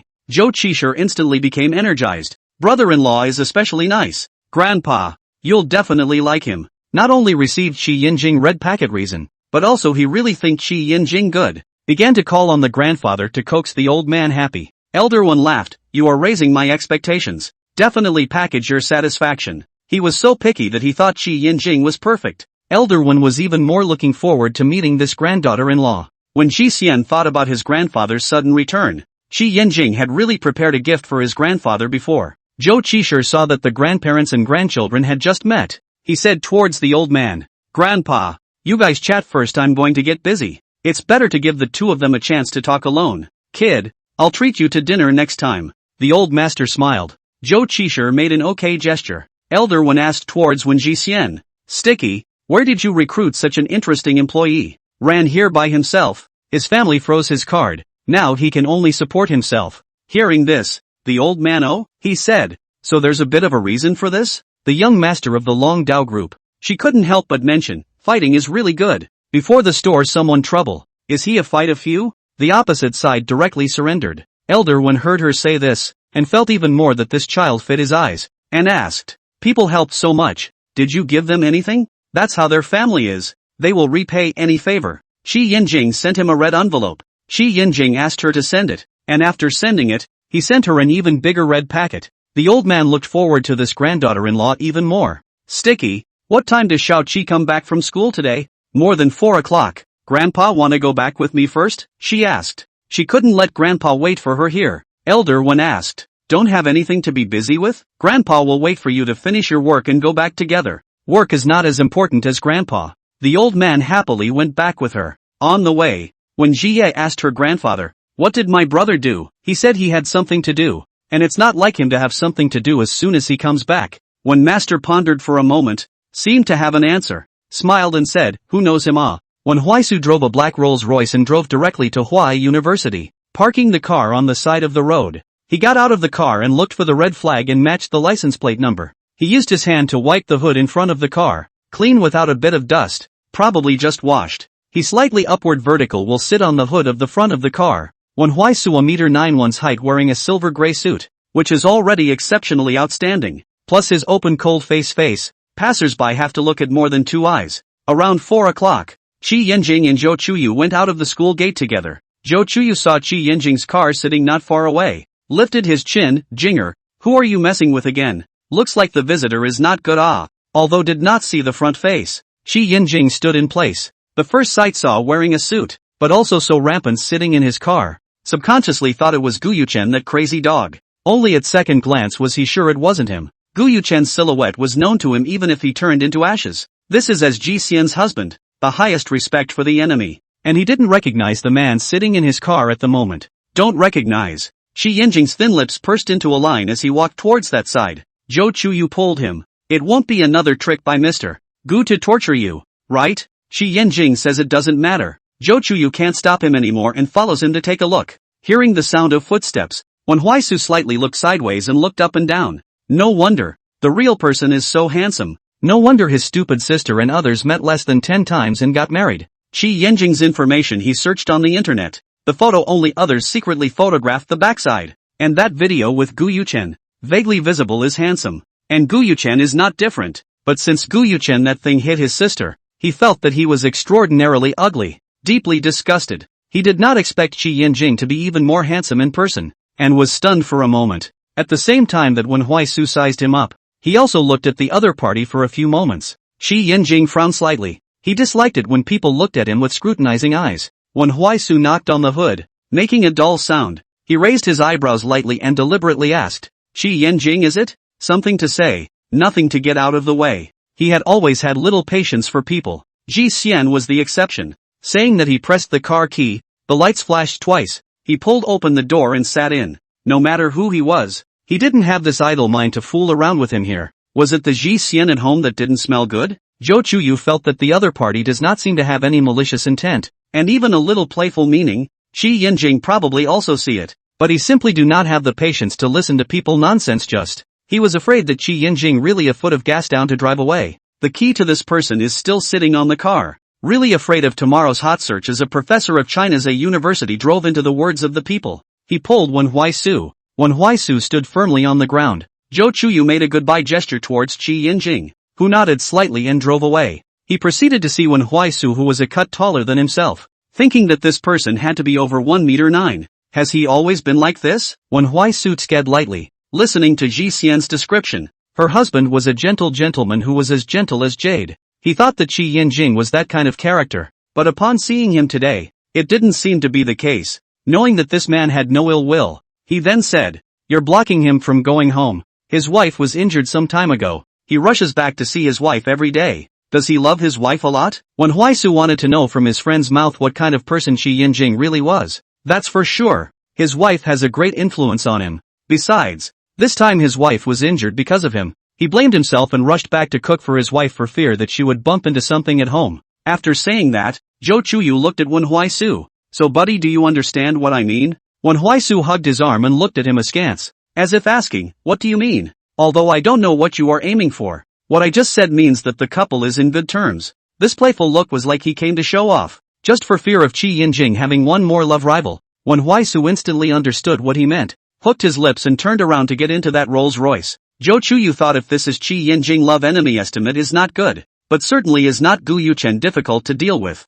When the car drove in front of him, Wen Huaisu said towards Zhou Chuyu, "Think too much. My surname is Wen." After saying that, he stepped on the gas. He had to hurry back quickly to see what his brother-in-law's expression was when he saw him again. Zhou Chuyu's mind was still filled with the phrase "I believe in one" that he dropped before he left. Zhou Chuyu stood in place. Silence. His last name is One. Qi Yanjing, his wife, is also surnamed One. A strange man suddenly came to Qi Yanjing, but also both surnamed One. He immediately took out his cell phone and was ready to call Qi Yanjing over, but thought that he didn't need to say anything. Maybe the man will arrive at his house tonight. Jinger, should you this robbery? However, he thought that with Qi Yanjing's nature, he probably wouldn't fall for it. Besides, he had just been talking about how good their couple's relationship was, and if he was being a brother, he would naturally be happy to hear that his brother-in-law was so good to his sister. Qi Yanjing passed by the dessert store and bought a cupcake to bring back. He opened the door and entered the house, changed his shoes in the entrance hall and walked into the living room.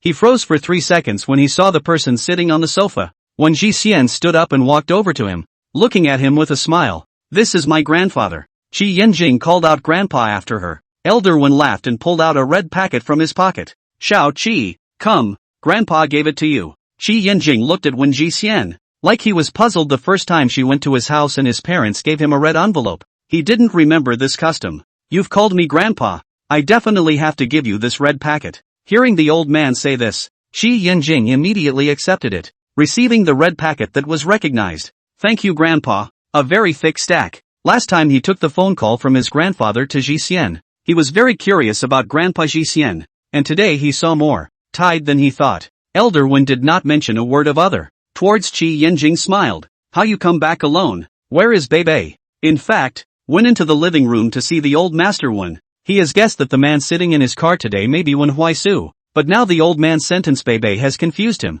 What is Bebe? When Ji Xian saw his doubts and explained, "Bebe is my brother." Qi Yanjing pursed his lips, pretending to be calm. The man looked 1.9 meters or so and was actually called Bebe. Elder Wen asked, "Doesn't it sound good?" Qi Yanjing nodded from the bottom of his heart. "Catchy." When Ji Xian laughed out loud, also really catchy. At that time, when Huaisu said to her that he would rather be called Sticky than Bebe, similar to a dog's name, Elder Wen swept his eyes at the piece of cake on the table. A piece of cake doesn't mean anything, but life is colored by one little thing. "My brother went to find you?" When Ji Xian asked him, Qi Yanjing looked at her. A little hard to say. The word aggrieved was almost written in his eyes. Before when Ji Xian had time to speak, the doorbell rang. Qi Yanjing's first reaction was that when Huaisu had come, "I'll go open the door." He moved to the door with his long legs. Once he opened the door, it was really the man sitting in his car, with 4 eyes facing each other. Qi Yanjing let the door open. He heard Elder Wen inside say,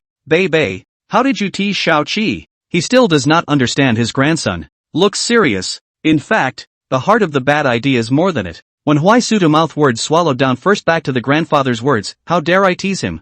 I didn't expect to be associated with warm and gentle like Jade." Afterwards, when Huaisu had a black line, "Grandpa, can you call me by my nickname when it's just the two of us in private?" Calling him Bebe in public. What's the difference between that and him peeing in public? Elder Wen laughed and expressed his selective deafness. "Sorry, I'm in a hurry to get home." The point was, based on Ji Xian's description, how did he think when Huaisu could be the one sitting on the hood of his car? It didn't match at all. When Huaisu now felt that this brother-in-law of his was completely two-faced, Ji Xian and everyone else outside of Ji Xian, but he would just be good to Ji Xian, and the rest would be useless even if he made a whole lot of flowers out of it. "I'll go cook first." Qi Yanjing finished and spoke softly towards Ji Xian. "Just have a small piece of cake, you'll have to eat later." When Ji Xian nodded, habitually sticking to him to go to the kitchen, but was pulled by Wen Huaisu. "Rest you." He followed Qi Yanjing to the kitchen, and half pushed the kitchen door shut in the process. Elder Wen looked at this scene and smiled. Seeing Wen Huaisu follow himself in,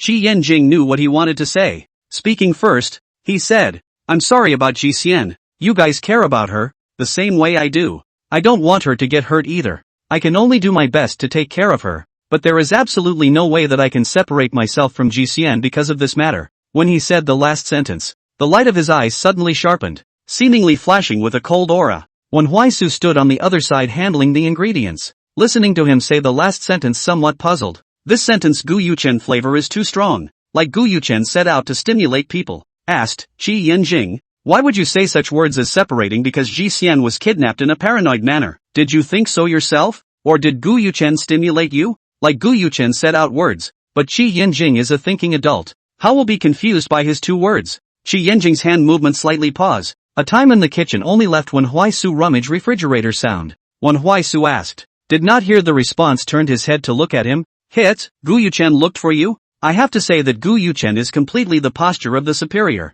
He knows what words to attack people the most hurtful. The deeper the feelings, the more harsh his words. If it is not Qi Yinjing heart as deep as the sea inside strong, maybe really can be Gu Yuchen to stir collapse. But everything Gu Yuchen did now was hurting the enemy 1,000 times and damaging himself 800 times. It's my personal reasons. His voice carried some clarity. Although Gu Yuchen had also disgusted him with this matter and said those words to him, but it was true that he himself felt the same way. Even so, he still wasn't willing to separate from her, especially since Gu Yuchen's words were even more repulsive to him. I experienced a kidnapping incident. His tone didn't have a single rise or fall. Tragic. He had never mentioned these things to anyone, and didn't want to, and even more so wouldn't. When Huaisu, a little surprised, although before also guessed well home not to stay, and even in the circle are not this person. Either on the illegitimate child cannot be seen or Qi family has a reason not to let him show. Did not think that it is actually a kidnapping. In this way, the original he is a shadow. No wonder so concerned about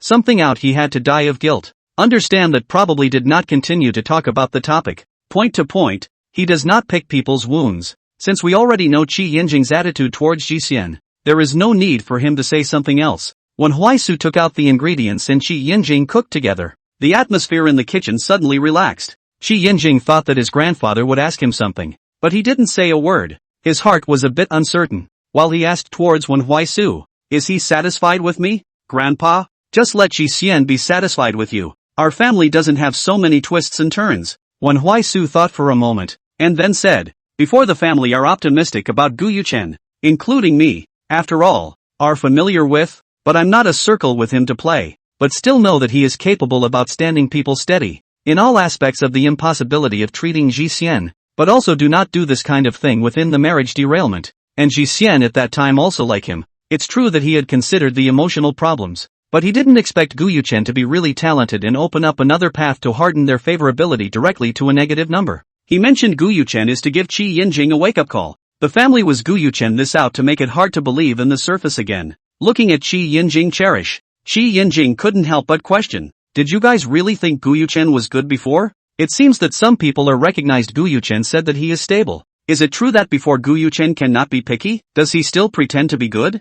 From the beginning of his love affair with Xi Xian, he never mentioned other women including that Li Xiaomu. A bit of gossip is not, but also for the person is still that cold, but can't help his personal ability and do not get involved in the womanizer is also handsome. Shortcomings can be completely ignored. When Huaisu also picked up, knowing people no face not no heart, his heart has been read that Li Xiaomu, but his mind is deep never say out. Listening to his description, one would indeed be baffled, and he thought that if it hadn't been for the hands-on injury incident, they wouldn't have realized that Gu Yuchen was even like this. So you don't even need to care too much about Gu Yuchen. No one in our family will ever accept Gu Yuchen again. Gu Yuchen was a dead end with them. The corners of Qi Yinjing's lips tugged upwards. This was a delight to hear. The evening meal was a pleasant one, and it wasn't until when Huaisu and Elder One were ready to leave, when Xi Xian and Qi Yinjing sent them downstairs, and when they reached the door and almost closed it, Qi Yinjing's footsteps lurched and said, wait. He turned back again. Just as they were wondering, Qi Yinjing came out with several gifts in his two hands. When Huaisu raised his eyebrows lightly, people haven't even seen it yet. This gift is all prepared? With this contrast, no wonder his little uncle and aunt like Qi Yinjing so much. Grandpa, the gift is ready to bring to Pingjiang to see you. I didn't expect to see you today. Elder One laughed out loud. Last time I made that phone call, you really prepared it overnight? Qi Yinjing smiled. Aha. Elder One pointed towards Wen Huaisu and pointed to the gift in Qi Yinjing's hand. Bei, carry it. Wen Huaisu took a deep breath, while receiving the gift in Qi Yinjing's hand, while holding back and gritting his teeth. Grandpa, can you call me by my nickname in private? Elder One still treated it as if he didn't hear it. He just loves to call it. After getting off the elevator, Elder One and Qi Yinjing walked in front. Wen Huaisu pulled Wen Jixian to walk slower, and the fronts separated by a distance. I guess Grandpa has something to say to Qi Yinjing. You and we stick together. Behavior Ling Ling are satisfied with you. Then I naturally won't say anything. Even if I say anything it's too late. You all have already married, so just let you go. The old master's words turned sharp. But I don't want you to be the second Gu Yuchen. If you dare to be that way to Sticky, I won't be polite to you. Qi Yinjing nodded. Grandpa, rest assured. The old man was quite satisfied with Qi Yinjing's attitude today. He just mentioned Gu Yuchen, and immediately blew his beard and eyes out in anger. Tomorrow I'll go find old Gu, to see that this grandson of his family is really lawless. I'm not at home and still bullying our family Sticky. Although he knew that Bei had already moved against Gu Yuchen, but it's not like he hit him, he'll just pretend he doesn't know and do it again. The old man got into the car, and when Huaisu got into the driver's seat after putting the gift into the trunk. Be careful on the road. When Shi Xian waved his hand towards them, only after watching them drive away did the two hold hands and go back. Seeing her come out of the shower wearing a haze blue satin camisole nightgown, her skin was already fair, and it was even more alluring in the light. The camisole long skirt revealing a section of calf. He didn't take back his gaze for a while. As she climbed onto the bed, Qi Yanjing then lifted the quilt for her and let her lie beside him. He held Wen Jixian's small arm and carefully looked at it for a few moments. It had recovered well. He encircled Jixian's waist in front of her body. Between his nose was the faint fragrance unique to her body. He liked to hold her, wanting to dip into the flavor of her body. Smelled very reassuring. When she idleboard rubbing his hair, Qi Yanjing seems to enjoy her touch. Insatiable half-squinting eyes. When she light laugh, with jerking a cat like, I heard that men are very averse to being touched by someone's hair. Touching hair is taboo, is not it? Qi Yanjing slightly opened his eyes a little more. I like you to touch me, touch wherever. He was her private property. She could do whatever she wanted. Really? When Ji Xian put her other hand down from his neck, reaching into his pajamas, her fingertips gently sliding down. Qi Yanjing's entire body seemed to be electrified. It's easier to touch from below. Above the collar restriction. Below the hem wider. Qi Yanjing is very serious about giving her advice. He let go of his hand and lay flat on the bed, with a look of letting her rip him off. When Ji leisurely originally just intended to tease him a little bit, did not expect him to be so active. Well, he seems to have no time when he is not active. She fulfilled his wish and probed her hand through the hem of her pajamas, pressing her palm on his abs, and heard him ask, "Is it good to touch?" He spoke while still unbuttoning his pajama bottoms, revealing a piece. Even with the top off, the pajama pants were still on, and the line of abs in the middle was covered by the pants, giving rise to endless thoughts. It's been nice to touch. She is afraid of Qi Yanjing catching a cold, ready to give him to put the button on the button. But was Qi Yanjing held his hand. He low laugh, voice like grinding on sandpaper with some gravel sense. Take off which has to wear back the reasoning? Come up by yourself. Although so said, but he could not help but use a little force to bring her towards his body. When she idle sitting across his waist, Qi Yanjing lightly tugged the wrist, directly on his body. Warm breath fell on his neck. His throat rolled up and down. She came close to Qi Yanjing's lips, like a tentative gently touch too. The other side cannot stand her this kind of provocation. Quickly ingested her breath. Hand on her shoulder rolled over. Will be pressed her under the body. The action is extremely light again. For fear of pressing her pain.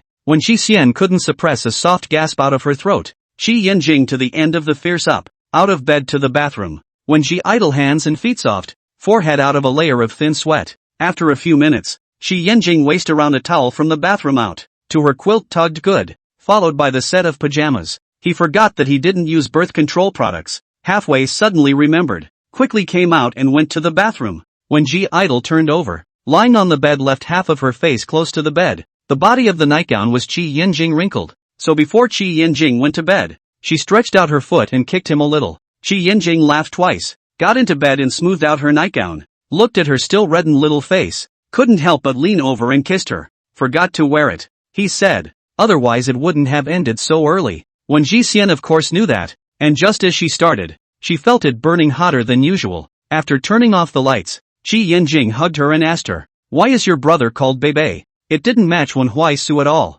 When Ji Leisure laughed, "Because he is the first child in our family. Juniors are very happy. My grandfather said either called the baby or called Bebe. The rest of the family's second child. Great aunt felt that called the baby afraid of my brother does not like. Bebe good to hear point. Qi Yanjing heart funny. Regardless of the baby Bebe. Wen Huaisu which do not like. You later called Sticky. When Ji leisurely sound. Anyway, at that time basically see me stay with other people." She paused and then said, "All of us in those few are exactly 2 years older than me. I'm a little younger than them. I like to play with them. So the relationship is very good." Qi Yanjing whispered in her ear, "Then you are my baby." This is not the previous little name used. In the darkness, the whispered whispers were the most melodious. "Have you guys been good since you were little?" That's why he didn't quite understand why Gu Yuchen would still be so cold to her during the relationship, when he'd obviously known her since childhood. When Ji Xian knew what she wanted to ask and spoke. "I don't know why after falling in love with him, he seemed to start changing.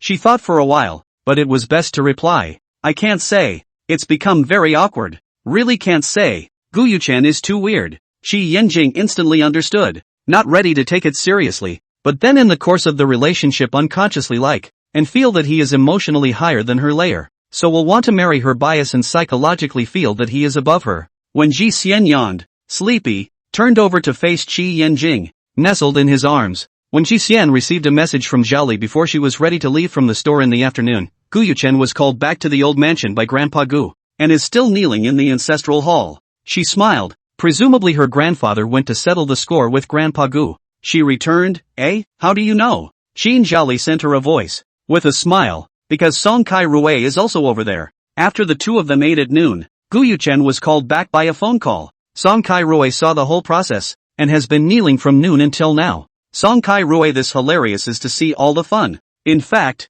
she now heard about Guyuchen's things, just listen to it. Before his slap, long ago, too clear, she is now living a good life. Guyuchen is also just passing through. Besides, now he is also completely pacified. Everything is returned to calm. She sat and chatted with Qin Zhali for a few sentences before she put away her cell phone and put it in her bag and went home. Shi Yanjing said to her in the afternoon that he wouldn't be back for dinner tonight, that he would be working late today, and that he would try to be back by 9 o'clock. She just arrived home. 5 minutes ago Shi Yanjing sent her a message. I ordered a meal for you. Shi Yanjing has not allowed her to cook for herself during this time. Since she ordered a meal for her, she is not busy. First went to make a cup of honey lemon water. Suddenly remembered the apple lemon black tea that Shi Yanjing said before. She wanted to try how to do it exactly. Cut into small pieces of diced apples, pounded themselves for a while, tasted and found that it was not very good. Honestly rebrewed honey lemon water to go. The rest is not good. Apple lemon black tea put aside for Shi Yanjing to taste.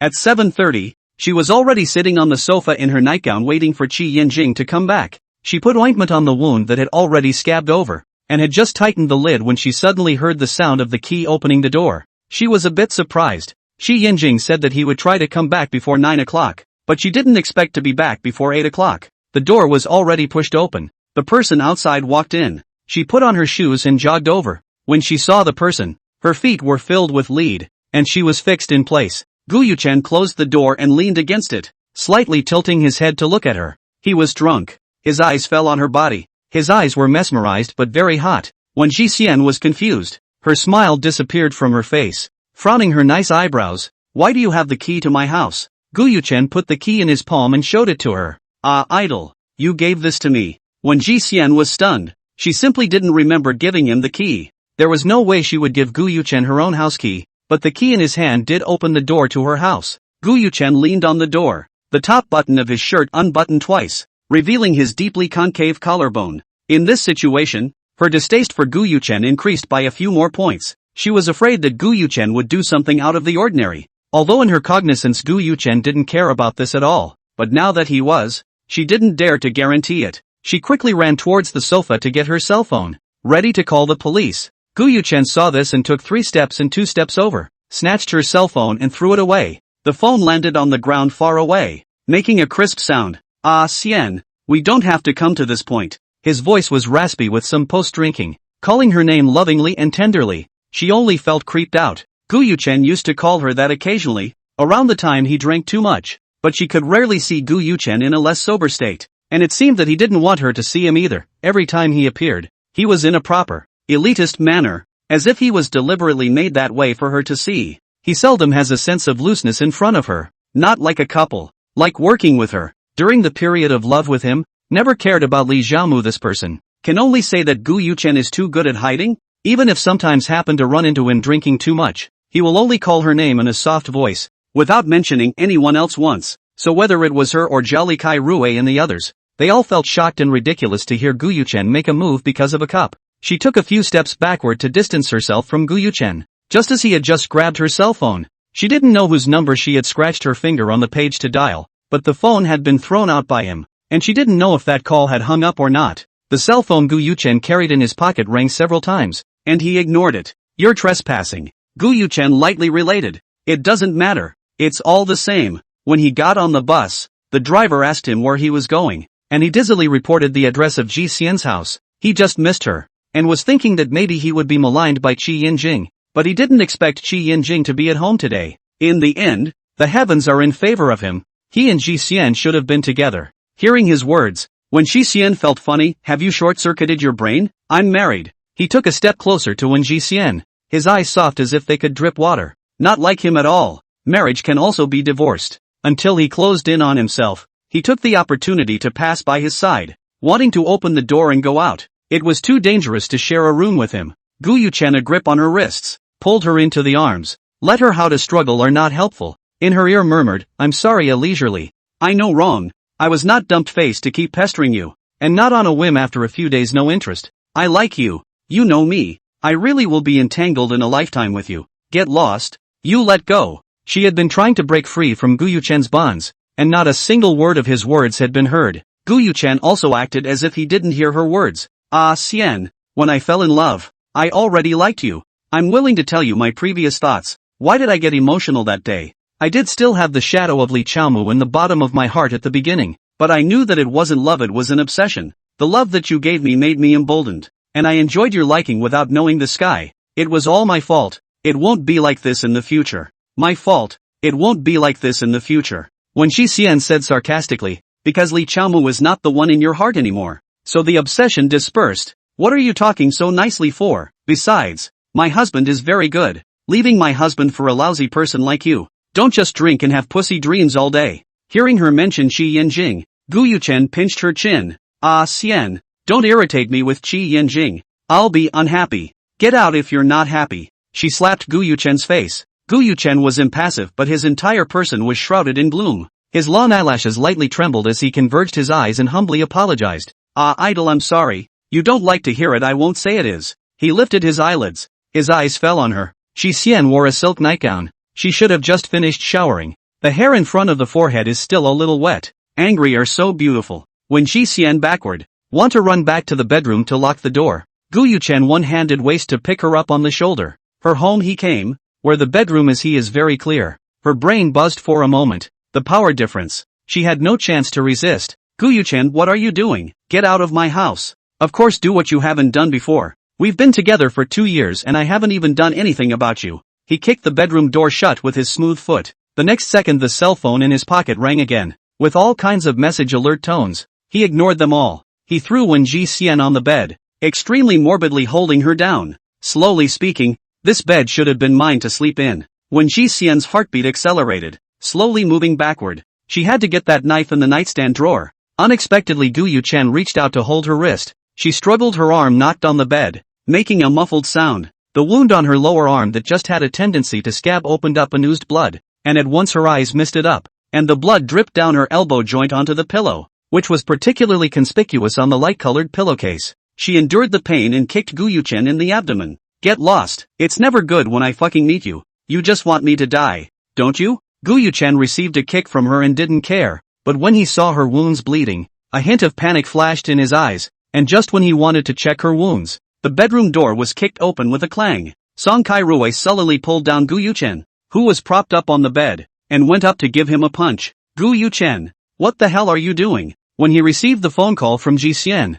he was still wondering what was wrong with him at this time, and after connecting, there was a loud bang from there, and he didn't know what was wrong, and he asked twice or no one said anything, until he heard Gu Yuchen's voice from there. He felt wrong. The phone did not hang up to take the car keys to go out. Heard a sentence from her home out, also accelerated to rush over. When he got to the door, he couldn't hear the voice over there. He was a bit anxious, but didn't have the key to Ji Xian's house. He could only climb down from the balcony of the house upstairs, and was glad that Ji Xian didn't lock the balcony window. Once he came in and saw the scene, he had a heart attack. Gu Yuchen stumbled backward a few steps without standing still, his voice cold. She's bleeding from her wound. Song Kai-rui furrowed his brows and said towards him, my assistant will send you back. I'll take care of this side. Gu Yuchen stood still. Coincidentally at this time, the assistant also tumbled down from the balcony into the bedroom. Song Kai-rui said towards the assistant, send Mr. Gu back. The assistant naturally listened to his boss and forcefully pulled Gu Yuchen away. Song Kai-rui didn't pay attention to that side. Seeing the blood on the pillow, he was speechless to death. I heard that Qi Yinjing recently didn't even let her cook, for fear of her bumping into it. Gu Yuchen, you really deserve to die. When Ji leisurely climbed up by himself and asked him in a mute voice, why did you come? Song Kai-rui, now no. The original is not she called her own. Gu Yuchen robbed her cell phone thrown away when she accidentally point to. This kind of situation Ji Xian should first call the police or call Qi Yinjing when Huaisu is. You accidentally touched the screen to dial me. He finished, drew 2 pieces of paper and handed it to her, and dried the blood on her hands. Staring at the cracked wound for a while, the middle piece of the scabbed mouth is relatively weak, so it cracked and bled. It turned out that the phone accidentally clicked on Song Kai-rui, and the phone didn't hang up, ignoring the wound. When Ji Xian took out a knife from the drawer and stood barefoot on the cold tiles, staring at him with a cold face, Gu Yuchen, I've never regretted doing anything in my life. I felt that everything was what I should have gone through, but now that I have it, how could I like a bitch like you? I really want to slap my old self to death. Gu Yuchen's heart felt like it was being repeatedly stabbed by fine, dense needles as he listened to her words. She held the knife and walked towards Gu Yuchen step by step. You're a shadowy soul every day. What do you say about being entangled for the rest of your life? Why don't you just die one today and forget about it, and go to your grave today next year? He was still immersed in the matter of when Ji Xian saying that she regretted liking him, and he couldn't even listen to the words that followed. Song Kai-rui gave his assistant a wink. The assistant immediately pulled away Gu Yuchen. Just now Gu was still reluctant to go. Now while he is immersed in pain, hurry to take away. Otherwise Miss Wen really have to take a knife to cut him, or hurt herself today. After Gu Yuchen was taken away by the assistant, Song Kai-rui took away the knife in the hand of Wen Ji Xian. So brave. Not only did not cry but also know to take the knife. Anyway, stabbed Gu Yuchen. Gu Yuchen is not likely to report her. When Ji Xian sat on the edge of the bed, hands on the bed, gently curled fingers rubbing on the bed sheets,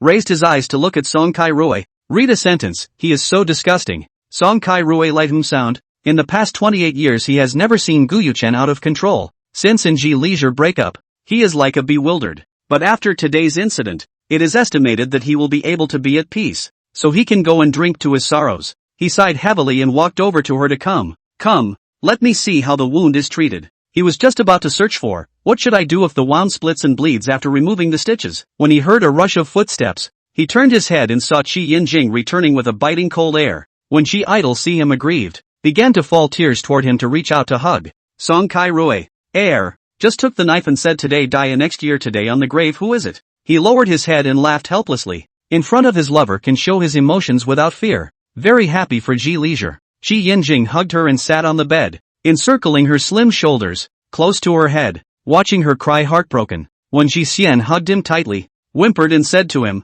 I'm so scared. Qi Yinjing kissed her forehead. I'm sorry, it's me who didn't come back earlier. I'm sorry. Hearing him apologize, when Ji Xian buried her head towards his chest, Song Kai-rui stood there and continued to search for what to do when the wound splits and bleeds after removing the stitches, turning over several entries. When Ji Xian tired of crying, within a few minutes nestled in Qi Yinjing's arms and fell asleep. He can give himself enough security. Qi Yinjing placed her gently on the bed and covered her with the quilt. Song Kai-rui went outside to sit on the living room sofa. Qi Yinjing looked for the medicine box over the movement gently to her, wiped the wound, fixed with gauze, put on the tape and then tucked her arm into the quilt, packed up the medicine box and closed the bedroom door and went out. Finished dealing with it? Song Kai-rui asked as he put away his cell phone. Qi Yinjing answered, putting the medicine box back into its original position and then said towards him, thank you. It was such a big night to come over for a trip. Also he called himself, but the first call was not received. He was busy. The second call was received.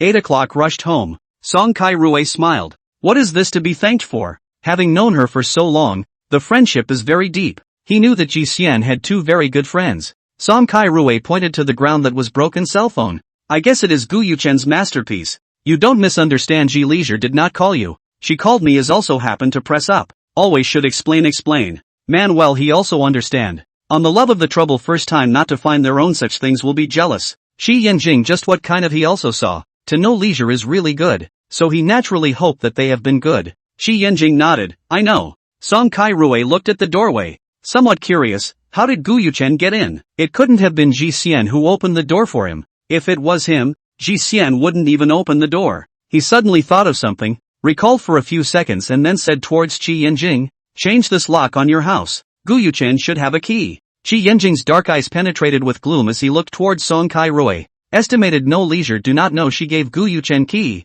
On one occasion she attended as Gu Yuchen female companion. Drink a little too much at night. I and Jolly is also in. Gu Yuchen sent her back. Maybe that time she pulled out the key to him. After no Leisure may think lost. Gu Yuchen also forgot to return. About this matter, Gu Yuchen sent her back and left. When Ji Xian drink more also do not remember. Naturally did not lose the key to Gu Yuchen body think. Good. Tomorrow morning. Find someone to change the locks. Today Gu Yuchen was called back by Grandpa Gu to kneel in the ancestral hall for an afternoon. And I didn't expect it to actually backfire. Qi Yanjing snorted coldly in his heart instead. A mad dog is a mad dog. Alright, you take good care of Ji Xian. I'm going back. Song Kai Rui picked up his cell phone and pocketed it. Standing up. Be careful on the road. Qi Yanjing said. Song Kai Rui nodded. Okay. When he walked out of the doorway, Qi Yanjing suddenly called out to him. And when he turned around to look at him with confusion, he heard Qi Yanjing ask, "Where is Gu Yuchen's house?" He knew which place Gu Yuchen's house was in, but he didn't know how many buildings and floors it was. Song Kai Rui's eyes suddenly became meaningful, or reported the address to him. Naturally know what Qi Yanjing is thinking. Before leaving also added a sentence, when Huaisu that is serious troops stayed. Hit us these are completely play. Gu Yuchen is also practiced. Take it easy. Qi Yanjing responded. Song Kai Rui waved his hand towards him. Let's go. After sending Song Kai Rui away, Qi Yanjing closed the door. His black pupil instantly sank. Obscure and unknown. Picked up that cell phone on the ground. Was shattered the screen. The screen still shows the dialing page. Just entered, 11, the two numbers. He pursed his thin lips and pinched the edge of the cell phone, dropping it on the table. A very faint cold scent filled the entrance hall. It was from Gu Yuchen's body, making him extremely uncomfortable. He found a bottle of Zhio's perfume from the window and sprayed it a few times in the foyer. He went back to the bedroom, sat on the edge of the bed and stared at Wen Jixian for a while, stretching out his fingers to lightly scrape a few times on her white and delicate face. Not a moment later, he gently closed the door and went out. In the middle of the night, when Jixian woke up from her sleep, there were no lights on in the bedroom, and through the moonlight that filtered in through the curtains there, she opened her eyes and looked at the chandelier on top, remembering what had happened at night. At that time, she was indeed a little afraid of Gu Yuchen to do something out of the ordinary, but also very contradictory to feel frank. After all, no so many years, if she really moved the knife, will always be scrupulous, either stabbing him or stabbing himself. But I didn't expect to bump into the wound. The wound on her small arm was vaguely painful. She looked sideways to the position beside her. Qi Yanjing was not there. The heart cannot help but be a little puzzled. Subconsciously go to touch the cell phone under the pillow. Did not touch anything? Suddenly remembered that his cell phone was thrown by Gu Yuchen. She got up and turned on the warm yellow lamp above the bed. The bedroom lit up. Get out of bed to find Qi Yanjing. The cell phone on the floor had already been picked up. The screen had been dropped out of shape, and she pressed the lighted screen to show 1 in the morning. She looked around the week. Qi Yanjing is not at home. There is still a familiar perfume smell in the air. Seems to be in her window. After a pause to figure out what was going on, she let out a light laugh, prepared to give Qi Yanjing a phone call, but the screen inside the screen may have fallen broken. Pressure cannot point. Thought Qi Yanjing is an adult. Should not be missing. She returned to the bedroom to lie down ready to sleep. Lying 3 minutes she sat up again, lying in the living room balcony window account to look outside. At the beginning of June, the night wind blowing on the body is very comfortable. The night color is thick, bright lights. After waiting maybe 5 minutes, the night breeze made her sleepy.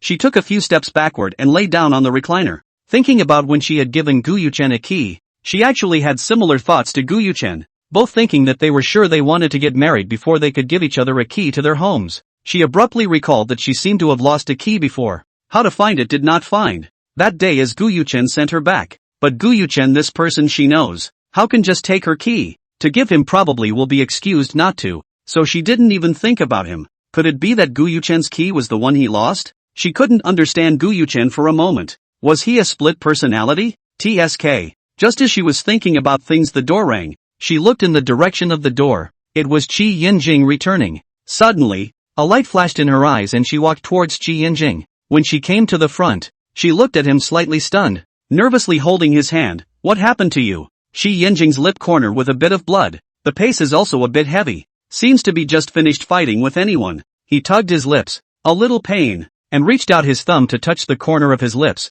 It was blood. He had thought Ji Xian was asleep, so he hadn't cleaned himself up and came straight back. He hadn't realized that she was still awake, that she was waiting for him to come back. He moved to the sofa and sat down, letting out a long sigh of relief. When Ji Xian sat beside him, his heart already had a bottom. He had gone looking for Gu Yuchen to fight, not sleeping with her in the middle of the night. There must be something he was angry about. Qi Yanjing lay on top of her, Ji Xian, it hurts. When Ji Xian went to unbutton his shirt to check where it hurt, Gu Yuchen's hand on Qi Yinjing will not be light. Qi Yinjing doesn't move, letting her manipulate him. After the buttons were all undone, the abdominal muscles that were green with a large piece in the white skin set off particularly appalling. She stroked that piece of fingertips, gently rubbed a few times, looked up and asked him, "Does it hurt?" Qi Yinjing shook his head. "What else hurts?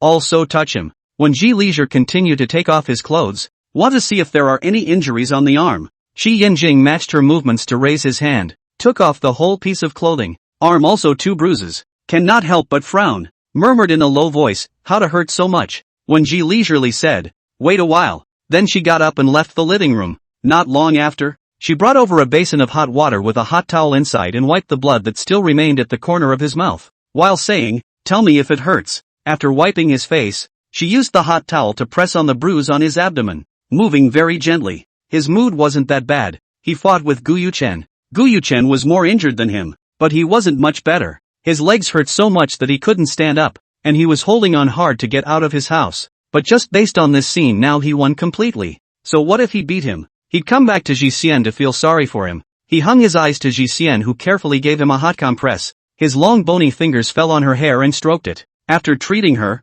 Qi Yinjing slowed down for a while before going to take a bath. When Ji Xian poured out the hot water and went back to the bedroom, after he finished showering and laying on the bed, he heard Ji Xian ask him, "You went to find Gu Yuchen to fight?" Qi Yinjing faintly hummed and looked up at her. "He bullied you." He had long wanted to fight with Gu Yuchen. That thing was too cheap, specializing in picking his absence to find Ji Xian. How could his tender and crybaby wife be stained by such dirty things? In the past, he went to the store to find Ji Xian, and after a period of calm he thought that Gu Yuchen would not be entangled again, but he did not expect that this mad dog was even more rampant, and actually took the key to come to their house in the open. When Ji Xian, lying on the pillow, moved some distance, head resting on his shoulder, Qi Yinjing obediently ringed her. "But you're hurt." Qi Yinjing tightly embraced the slender waist. Across 2 layers of thin clothing can feel the temperature of the other's body. Ji Leisure. "This kind of thing I cannot take a step back. If I do not do this he will be more and more rampant. Look at him bullying you.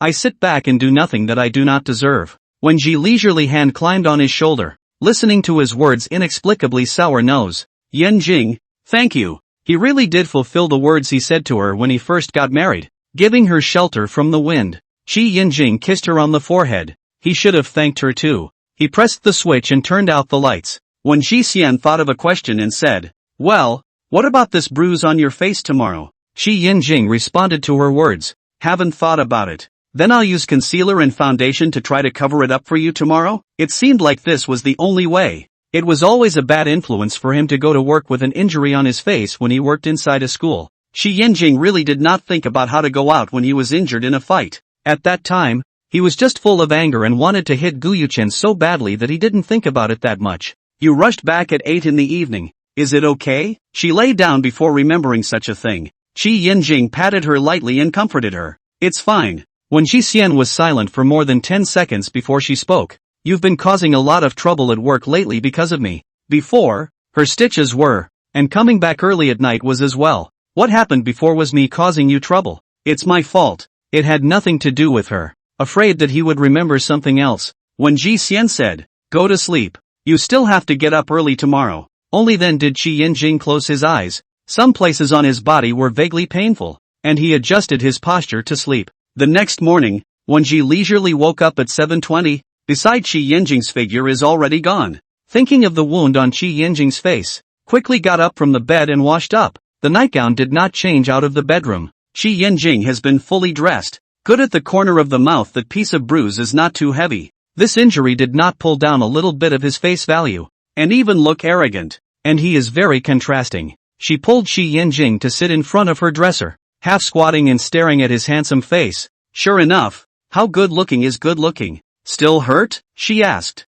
"Yesterday just after the fight. Today the body cannot hold up?" Qi Yinjing hooked his lips, cupped her chin and kissed her lips lightly. "Your husband's body can." He lightly raised his eyebrows, seemingly hinting at something. When Ji leisurely lightly hummed, directly sitting across his lap, waist against the edge of the dresser's desktop, picking up the foundation concealer and fiddling with it on his face. She sat so Qi Yinjing felt his mouth dry. He did not have the slightest resistance to her. and took several deep breaths before calming down. Looking at her serious look, Qi Yinjing asked her a sentence. I look good? Good looking. This is a question that can be answered without even thinking about it. He asked again. What about me and Mad Dog? When Xie went huh? He laughed and coaxed him. I like you the most, okay? Qi Yinjing couldn't stop the happiness in his eyes. When she idled to get about 10 minutes, away from some distance, will be in the hands of the props down. Pick up the mirror to Qi Yinjing look. Asked, can? Qi Yinjing's fair complexion,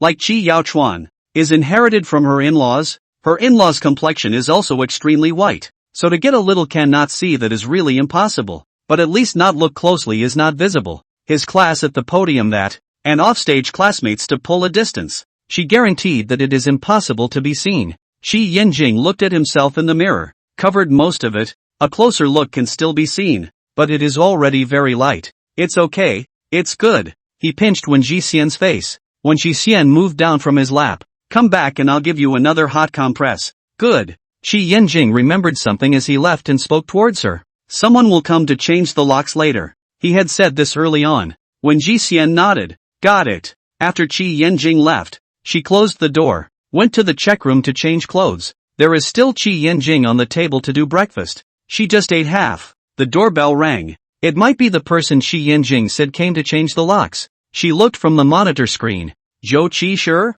There was also a man with a backpack standing beside him, like he came to change the locks. She opened the door and Zhou Qishir waved towards her. Good morning boss. Why are you here? She was a bit puzzled. Zhou Qishiro sound. Brother-in-law asked me to find someone to change the locks in the morning. I came He only Qi Yinjing from. Brother-in-law is too good. Let him do things to send red packets. Touched him to death. Brother-in-law contacted him last night, and he said the address. Let him this morning to bring people to the home to change the locks. It is simply a matter of hands. Of course. Agreed. Qi Yinjing has a job today. There is no way to wait for someone to change the locks. Knowing that Zhou Qishir is good with his hands, and Ji Xian is also familiar with it, and was also frozen by the family's card, and also need money, so he is the best person to do the job for himself. Come in. She let the door open. I came in early in the morning so I wouldn't be delayed at work. He was working 2 jobs here with the couple. When Ji Xian laughed and joked. Got it. Next time I'll tell your sister that you work hard. Great. Then she must be touched to death. Maybe he'll be in a better mood after he's given him another handout of 3 melons and 2 jujubes. He was super good at getting by now. Zhou Qishir communicated a few words towards the locksmith, who then started to get busy. When Ji idly went back to continue eating breakfast, she asked towards Zhou Qishir, have you eaten breakfast yet? Not yet. She had planned to treat the boss to breakfast. After all, she had earned her husband's money. When Ji Xian pushed the meal on the table, you eat something first. Zhou Qishir did not push, sat down and clunked his to eat. When Ji Xian actually quite liked this kind of nature, she generally do not say polite words to people. Let you eat is to want you to eat. Polite that a few sentences. What is the meaning of eating on the right? Zhou Qishou said to her while eating, boss, we'll go have another breakfast later. It is estimated that it is not enough for him to eat, so she also agreed. It was about half an hour or so before the smart combination lock was changed, when Ji Xian suddenly remembered that his cell phone was broken last night, and he still had a lot of cash stored at home, and was just about to ask how much it was when Zhou Qishir waved his hand towards the locksmith. Thank you The locksmith packed up his goodbyes and left directly. Has the money been paid? She asked. Brother-in-law gave it to me last night, saying that your cell phone was chewed by a mad dog and asked me to accompany you in the morning to buy another cell phone. He looked around the week and finally looked at Wen Jiao. Boss, do you have a dog at home? How did it get chewed up by a dog? When Ji Xian was overjoyed. Did he really say that to you? Zhou Qishir nodded. Could it be someone else's dog? When Ji Xian did not know how to explain for a moment, she was just laughing. Zhou Qishir looked at her with a question mark written all over her face. Is it funny that the cell phone was bitten to pieces? He reacted violently. It won't be Gu Yuchen biting and breaking it, right? He said where it feels strange. The dog on the dog, but also crazy dog. That can only be a crazy love rival to deserve to use this word. That is not Gu Yuchen. When Ji Xian just laughed, didn't refute. This reaction he still does not understand. Is he manic? How so many things? You are married and still drop your cell phone. He then associated it with changing the locks. Ooh, it won't come straight to the door, right? No wonder how Qi Yinjing is uneasy about the boss being alone. When Ji Xian cleaned up the dishes, Zhou Qishir helped her wipe the table. and after they were done, the two of them went out the door together. On the way, Joe Chisher saw how the gauze was reapplied to her little arm and pointed to the piece of gauze. "Boss, what happened to you here?" When Ji Xian was looking ahead as she drove seriously, and answered him, "It's cracked." Joe Chisher brainstormed that the flesh on that wound ripped open. Goosebumps. He suddenly thought of something, toward her asked, "Is it Gu Yuchen ah?" Without waiting for an answer, he said indignantly, "Too cheap. Need a beater business? I'll help you go whack Gu Yuchen. I can definitely press him to whack." When Ji leisurely laughed, "There's no need for you. He's already been beaten. Brother-in-law did it? Mr. Gu's kind of sorry ex is still stalking his ex, and he also wants to intervene in other people's relationship as a mistress is simply not too hateful. If he had been interfered with by this kind of love rival, he would have directly carried an iron bar to the door and knocked the other party's dog's head off. You call me brother-in-law in every mouthful, but it's really smooth. Of course, after all, it was paid for." When she arrived at her destination, when Ji leisurely stopped the car, her right hand was a little painful when she held the handbrake. She got off the car and threw the car keys to Joe Chisher. "You'll drive later." Joe Chisher steadily caught the car keys she threw over. "Got it." Into the cell phone store. When Ji idle according to the clerk's sales pitch for a new phone. In the import data, Joe Chisher went over to help pay the money. After he finished paying, he turned his head and saw the person standing at the door suddenly whitened his eyes. When Ji was sitting idly in a high chair with his cheeks resting, and when he saw his appearance, he also turned his head to look. There was a man and a woman standing at the door, seemingly a couple. She looked at Joe Chisher again. The couple looked so similar to Joe Chisher between their eyebrows. "Mom and Dad, why are you here?" Joe father and mother walked over towards them, first looking at their son who hadn't seen him for a long time. Son, you haven't lost any weight at all. Thought this kid was frozen card on the gray back. Did not expect quite a backbone." Before he also specially with his few friends home greetings, not allowed to receive this kid, thinking that he is estimated to hold out a few days should come back. Thought he ate bitter will lose a lot of it. Think of all the heartache. Seems to be they think too much. I heard from 11 that this kid actually found a job to do up, although there is no technical content of the work, but it is always good. He did not do nothing, in making money to support his own. Can they do parents touched bad? But just now they had other ideas. Actually stumbled upon this kid from a white Continental down the main driver's seat down a beautiful woman, but also threw the car keys to the Joe Chisher. This move is difficult to not let them to other directions to think Both of their gazes landed on Wen Ji Xian, sizing him up. Joe Chisher didn't see his parents' other eyes, and introduced Wen Ji Xian to his parents. "This is my current boss." Joe mother's eyes were even more strange. Joe father's face was blue. This kid also paid for his boss to buy a cell phone. Where did he get the money? Is not her boss to support his money? He played the boss's money to take the boss to buy a cell phone for the boss to coax the boss happy? Besides, his son's posture is very good. Joe Chisher this nature is not expected to do the thing of being encumbered. But, Joe father looked at Wen Ji Xian. "This boss looks very beautiful. Maybe. What did you do outside during this time?" Father Joe asked him through clenched teeth. "Hating him," he asked cryptically. And he didn't know if it was or not, but it really looked like it. And besides, it was too humiliating to talk about this kind of thing, so he could only ask him first. Joe Chisher was about to answer what he had been doing recently, and even gave Wen Ji Xian a wink, hoping that she would praise him more in front of his parents later, so that maybe his parents would unfreeze his card. But he gave Wen Ji Xian a wink much like he was amusing a rich woman and winking at her. Wen Ji Xian saw the meaning of Joe Chisher's parents, and couldn't help but smile and explain to them. "Auntie and uncle are not what you think. It's just a very serious relationship between the boss and the employee. And yesterday he encountered a little bit of trouble, and he was entrusted by my husband to accompany me over." Father Joe instantly understood and sighed with relief. He thought that this kid had taken a shortcut. It turned out that his boss was already married. Then her husband probably knew about their family background in Joe Chisher's good hands. Otherwise he wouldn't have asked him. He now felt that Joe Chisher was quite good at making a little money, and probably made some money from his boss's husband as well. Joe Chisher choked after hearing Wen Jiao's words and reacted. Speechless. "Mom and Dad, am I that kind of person? It's better to be adopted than to go back and admit a mistake." He just didn't want to admit his mistake so quickly. That's why he's hanging around here. Joe's father and mother both smiled and laughed as if nothing had happened. Joe mother pulled when Ji Leisure asked a number of Joe Chisher things. She is quite facetious to say that the recent performance is particularly good. Are not late. Father Joe told her that Joe 11 would sometimes chat with Joe Chisher, and he would say that the boss was very nice. Halfway through saying this, Joe Chisher pursed his lips and pushed his father with some embarrassment. What are you talking about?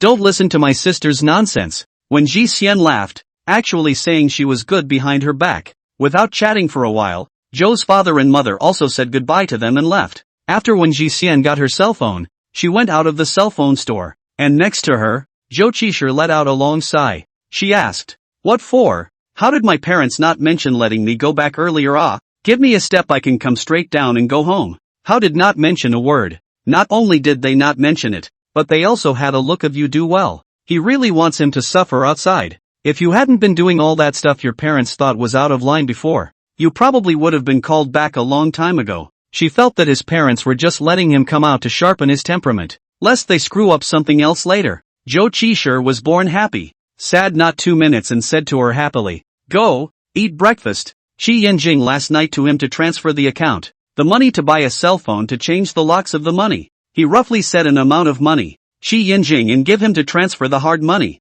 When Ji Idol to Qi Yanjing sent a message, "Thank you husband." Paste. She looked at this message with tenderness hidden in her eyes, forever marveling at Qi Yanjing's meticulousness. Song Kai Rui went to Gu Yuchen's house early in the morning. Last night Qi Yanjing's words were obviously, "I want to fight with Gu Yuchen." I don't know how the fight went, since he and Ji Xian broke up not long after the change of residence. Do not know what madness. Ji Xian and did not live in his home, almost never went. There is no what touching the scene. I don't know what kind of madness is going on. Song Kai Rui laughed softly. There is really such a thing. He and his house really did a love turning point of bad things. He gave Ji Xian a slap on the wrist. So now he's afraid to go back? Fear of going back is stressful? All the badness started after his breakup, along with his mood being severely affected. He stood at the door and first rang the doorbell, but no one opened the door for him. He looked at the combination lock. He knew the password of Gu Yuchen's suite before, but he really didn't know this one. Before that suite password is Gu Yuchen and Li Chaomu first encounter day. So no leisure even after knowing his home password also did not start to suspect Li Chaomu body think. So, Gu Yuchen has a deep mind. Even if he has thoughts in his heart, he still doesn't let anyone find out. He entered the password of the previous suite as usual. In fact, when he pressed the password, he knew that it was impossible. And as expected, the password was wrong. He knew that the obsession in Gu Yuchen's heart had completely dissipated. The tip of his index finger stopped in front of the numbers,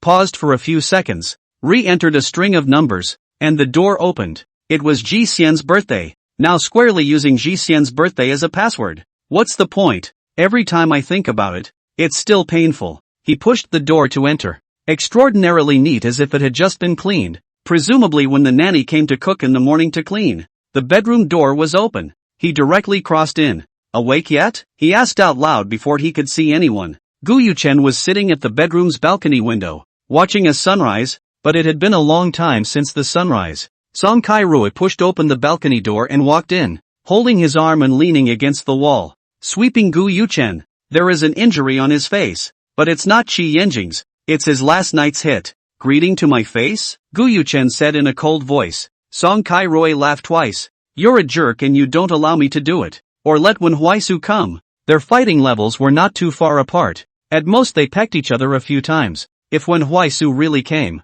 it was simply a dimensional blow. "I really didn't think you could actually do that kind of thing." Song Kai Rui's tone sank as he said this. The Gu Yuchen I know doesn't give a damn. He knew that Gu Yuchen was dying, and that he had no way at all, which was why he was thinking of using force. Gu Yuchen suddenly laughed, but his dark eyes were filled with coldness. He didn't say anything else, just asked, "How's her injury?" "Bleeding."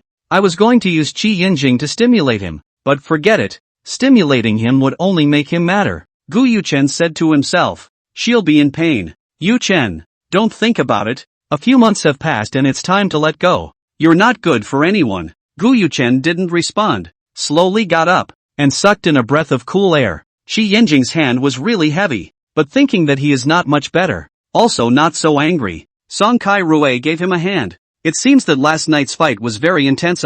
Gu Yuchen wore a robe and went out of the bedroom. The mess last night was cleaned up. He stood at the table and poured a glass of wine for Song Kai Rui, asking him, "How did you get in?" Song Kai Rui scared. "What are you drinking this early in the morning? Don't hurt me." Gu Yuchen wasn't one to listen to advice, and sat on the sofa with his wine glass and took a sip.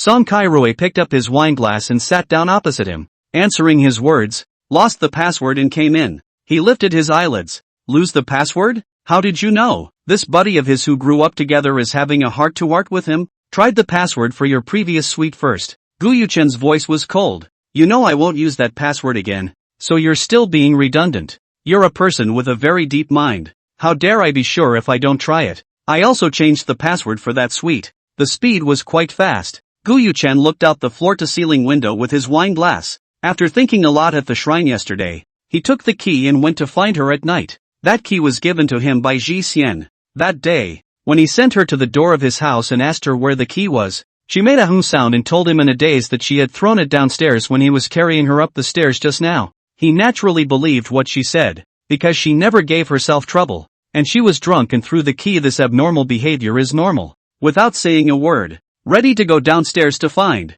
was she grabbed the arm? Watery eyes with a bewildered look at him, said he did not want to stay here. He had to take her with him to go down to look for, but also asked her where she threw. As a result, after going down, she giggled for a long time, quietly said in his ear. In fact, the key in her bag. He was a bit annoyed at the time, but looked at her so happy, also pressed down, carried her home to the door, in front of the door to rummage through her bag. Suddenly she reached out directly to the bag to pour out all the things. You're really rebellious when you're drunk. Those were the words he said to her while picking up the things on the ground. The key was the one Ji Yao picked up and gave to him. In the end, he left her on the bed and covered her up, forcing her to hurry up and go to sleep, and placed the key on the side of her pillow himself ready to leave. She didn't say a word as she rested her side face on the pillow, not making any noise, just blinking her eyes insensibly to see him leave. It was probably too quiet really. He looked back and saw the image of her dutifully sprawled out on the bed looking at him.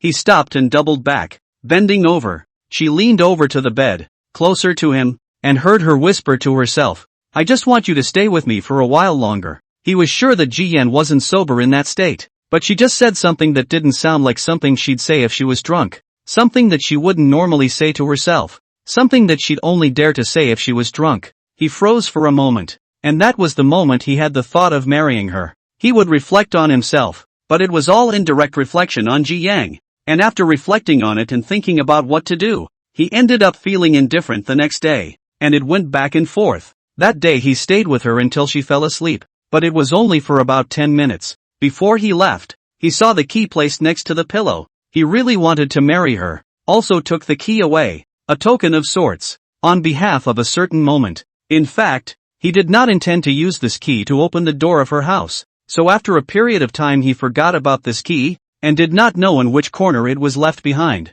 It wasn't until after he broke up with her that he recalled so many things about her, and he rummaged through them from memory, and a good number of them seemed to be gone, but this key he knew for sure was in his house, and he had just found it a few days ago. The more he remembered what had happened before, the sadder he became. So sad it was like he was trying to catch his breath. His eyes were sore and the ends of his eyes were red, and he inclined his head away from Song Kai-rui, not wanting him to see it. But Song Kai-rui still saw it. Not only did he see it, but he also got up and sat over, staring at Gu Yuchen in detail. Are you going to cry? Gu Yuchen tilted his head to the other side and slowly closed his eyes, his thin lips gently opening as he spat out a single word, get lost. Song Kai-rui moved back again. It was better to give him some face. Just remembered the previous things, like a boomerang back when hit himself. He exhaled heavily, which slowed him down. Just told you the words. You think about it again. This is not the way to go on. You guys have fought, also played the underhanded moves, and loss of tactics also played.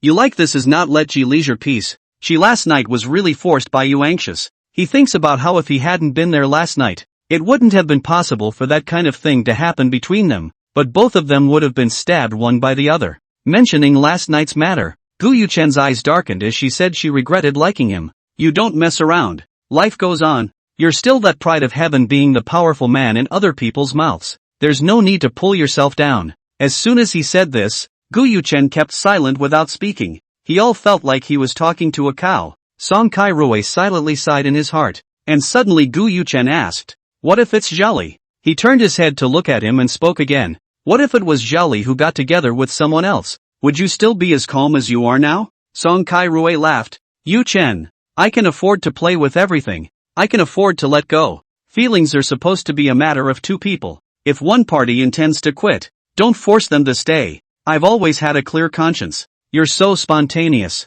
His voice light, heard Song Kai-rui that conscience 4 words, he did not do, is because there is guilt so the emotions spread crazy. If the heart is not guilty, Ji Xian will not leave him. Her request for their own even just want him to accompany her for a while. With a smile on his face, Song Kai-rui sat in Gu Yuchen's home for a while. Since I see that you're fine, I'll go back. Remember to look for your family's doctor if you have any problems. He came in the morning to see if he would pass out at home like last time. After leaving Gu Yuchen's home, he sat in the car thinking about the sentence Gu Yuchen said. If it was jolly, would he still be as calm as he is now? The bottom of his eyes were like deep wells without a single ripple. Jolly's nature and Gu Yuchen some similarity. He could not help but laugh, but also really wonderful. He is obviously not their kind of people, but also with them friendship is not shallow. When Ji leisurely returned to the store, not expecting to see Wen Huaisu sitting against the window in the store, she walked over, and before she got there, Wen Huaisu held his arm and raised his chin,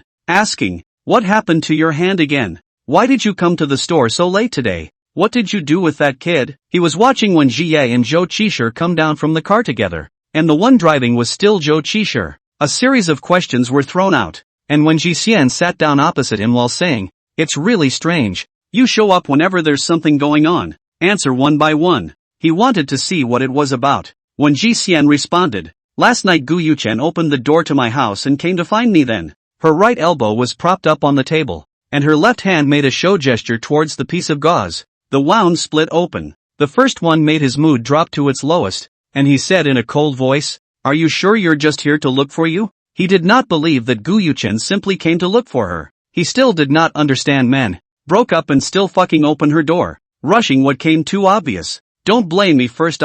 It's not that I didn't tell you. She took out her new cell phone, just bought. Last night the phone was broken by Gu Yuchen. Shi Yinjing was not at home. The police were unsuccessful. But also when he fell on my cell phone did not pay attention to touch Kai Rui's phone dialed out. And he came to find. Song Kai Rui, you deserve to enjoy the temple. Wen Huaisu's thin lips pursed. His brain thought for a while and suddenly laughed in anger. Gu Yuchen, you fucking really dare. He stood up and prepared to lift his feet to leave. But when Ji Xian pulled his sleeve, "What are you doing?" he said easily. "Nothing. To see Gu Yuchen. Just to see." The tone of the last 3 words was unusually heavy. When Jie lightly tugged at the corner of his lips, "Are you really just going to take a look? He's not finished, is he? He didn't listen to my last warning, did he? I guess you have to lie in a hospital bed and hang on a wall to get some peace." He couldn't swallow this breath and directly pulled Wen Jixian out, stuffing her into the passenger seat before he got into the car. Last night Qi Yanjing went to his house and fought with him.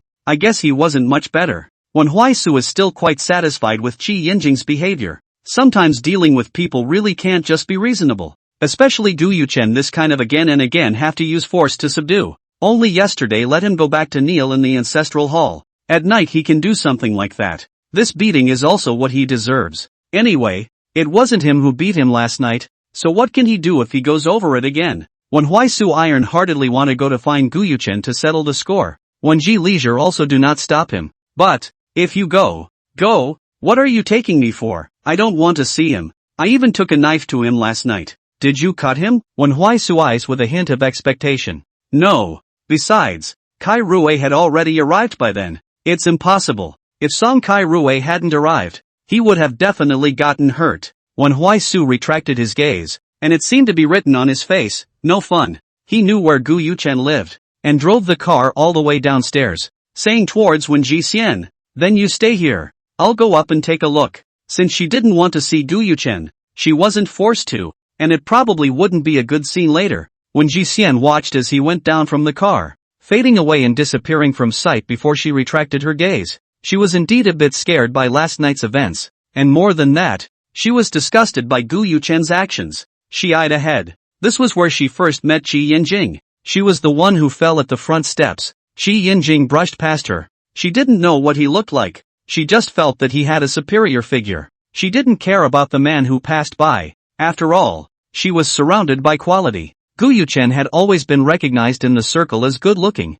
saying that he was like unruly spirits. But this cup of wine is not for everyone. Without her own filter on him, she loved Qi Yanjing this tea. Slightly bitter, finely sweet. She could not help but raise her lips, Thought of him taking her key lipstick all the way to drive, followed her downstairs. I do not know what mood he was in. Do not know the floor of her home can only wait for her outside the door. There is no in the heart of the mind to think that it should not meddle in the business it. Just when she thought of these, when Huaisu came down, back to the car, toward her, no one at home. He will not hide, right? This wasn't Gu Yuchen's style, and it was unlikely that he would be the kind of person who wouldn't open the door at home. When Ji Xian paused and asked a possibility towards Wen Huaisu, is it possible that he's passed out at home? Which he is so fragile. Shi Yinjing is not good. I do not believe that Shi Yinjing can seriously injure him in a coma. The two of them at most called mutual pecking a few times. When Ji Xian laughed out loud, but he had passed out at home once before, or was found by Kai Rui.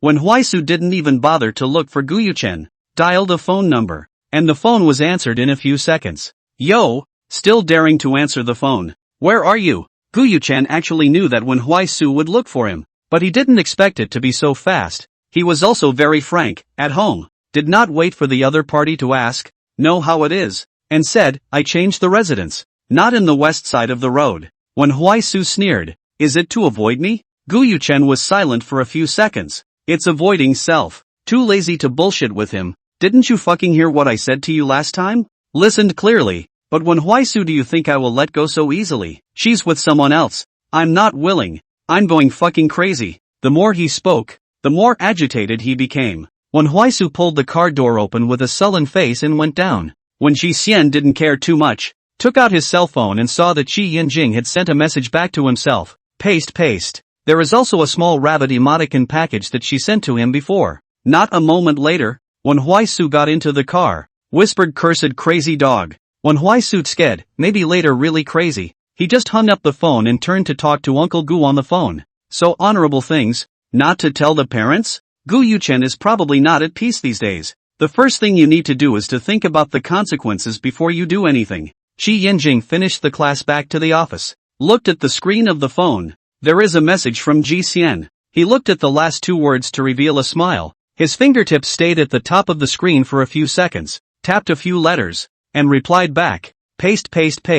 By the way, he picked a cute one from within the small picture his wife had sent her and sent it. Suddenly a conspiratorial voice came from above his head. Yo. Still posting. Shi Yinjing breathlessly closed his eyes, and when he opened them again, he aimed the phone screen at Zhou Chuyu. Then I'll show you the rest of the chats between me and my wife. Isn't it love to see? See enough? Zhou Chuyu. Just note Shi Yinjing, this kind of dead belly black monster is not according to common sense. Who is a good person to others to see chat records?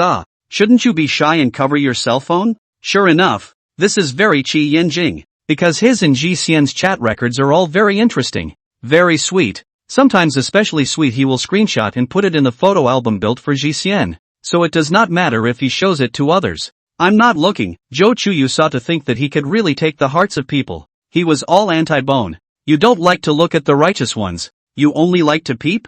Zhou Chuyu is happy, pointing to his own desk side. I can see the happiness overflowing from your eyes when I sit there, flashing my eyes. It's not exaggerated at all. Shi Yinjing is surrounded by pink bubbles, but he does look good when he smiles. Very eye-pleasing, that is. He seems to see something when he looks down at Shi Yinjing, and bends down to take a closer look, asking, what's going on with you? Next to the corner of his mouth seemed to be a bruise. Had to get close to see it. Who did you fight with? Zhou Chuyu was a bit incredulous. Shi Yinjing would actually fight with someone? His lazy nature, how would he be too bored to fight? Shi Yinjing raised his eyes and said, are you very idle? You wouldn't be fighting with Mr. Gu, right? Seeing that Shi Yinjing didn't say anything for 2 seconds, he was sure it was a fight with Gu Yuchen, but the two of them were in deep conflict, so sooner or later they would have to fight. Anyway, Shi Yinjing wasn't afraid of Gu Yuchen, and Gu Yuchen couldn't press him with his power. He didn't ask anymore. Shi Yinjing is a person who doesn't care about anything. It's impossible to have a fight with someone for no reason. That must be Gu Yuchen again to interfere with their couple's love. He had completely changed his opinion of Gu Yuchen. A good chairman of the board doesn't do anything, but has to find nothing to do as a third party, and also spreads his wings in other people's feelings. Then you're not seriously hurt, are you? So many years of friends, injured, also have to ask the situation. Not serious. Gu Yuchen hitting him would only make his sister feel more distressed about herself yet. Apart from this not so obvious bruise of his, he didn't seem to find anything wrong, and was relieved. Shi Yanjing had just closed the chat interface with Shi Xian when his mother's call came in. After he picked up the phone, Tan Ruigu on the other end of the line smiled and spoke. Yanjing, busy? Yes, busy. Tan Ruigu sighed. Don't be too tired. You can be easier if you come back to work for the family. The family has a big family. If he really picks it up, it will definitely be a lot more difficult than it is now. Tricky. But the family doesn't want him to be too tired. If not, his brother will probably arrange for an easy one for him to do. Well, I know. It's quite good now. Zhou Chuyu lying in the office chair, turning the chair to look out the window. His first guess is that Shi Yanjing's parents called. Shi Yanjing's words are all very polite, but it just makes people feel distant. Even if the other party is his parents, he is like the moon in the sky, hanging high, out of reach. Perhaps it was because he rarely met with his parents. It's been a long time since I've seen you. I'm going to Ji Xian's in the afternoon. Let's have dinner together tonight? Counting up, it's been a month since they've seen each other. Shi Yanjing remembered the last time Ji Xian said something to him. His mother mentioned Gu Yuchen. Mom, what time are you going to Ji Xian's in the afternoon? He wasn't able to stop his parents from coming to see him, so he would face it with Ji Xian. It would be better to have him there. Tan Ruigo laughed. It's not like I'm going to bully Ji Xian. So nervous? It's me who enjoys spending time with her. Hearing this, Tan Ruigu was happy, but in her heart, she sighed softly. Yet she could understand. Her son had found someone who could stay with him all the time, and he was dependent on Ji Xian. Hopefully when Ji Xian would be able to stand up to Yanjing's special treatment. I'll go find Ji Xian around 3. I'll wait for you there. Qi Yanjing responded. Okay, I know. The two finished speaking before hanging up the phone. Qi Yanjing sent a message to Wen Jie. Around 3 in the afternoon, Mom will go over and have dinner together in the evening. Not a moment later, when Shi Xian sent him a message. Got it. Qi Yanjing added, I will also go over at about 3 o'clock. When Shi Xian saw his message and couldn't help but laugh a little. What? I'm still afraid that I'll be bullied by your mom. Right? Shi Yanjing thought if Ji Leisure was bullied, that is really unlikely. But, he replied, I'm afraid my mom will say something. You go back and ignore me. He still remembers the time she posted that message. He still remembers the death smile she sent that time. So he had to cut off all possibilities at the root. She didn't see her mother-in-law around 3 o'clock. But she looked at Qi Yanjing. He pushed open the door and walked in, going straight to Wen Jixian, who was gazing at him with his cheeks resting. When Jixian pressed the cell phone screen, the screen lit up. Exactly 3 o'clock. So punctual? She raised her eyebrows lightly. Qi Yanjing sat across from her, his accent lazy. Yes, afraid that my little pretty will be aggravated. When Ji idle lips cannot stop rising. Looked at him. The eyes are like autumn waves. Just a glance will make his heart move. Not far away, Lily, who was propping up her head, said inside, brother-in-law is a man I still find handsome after looking at him for a long time.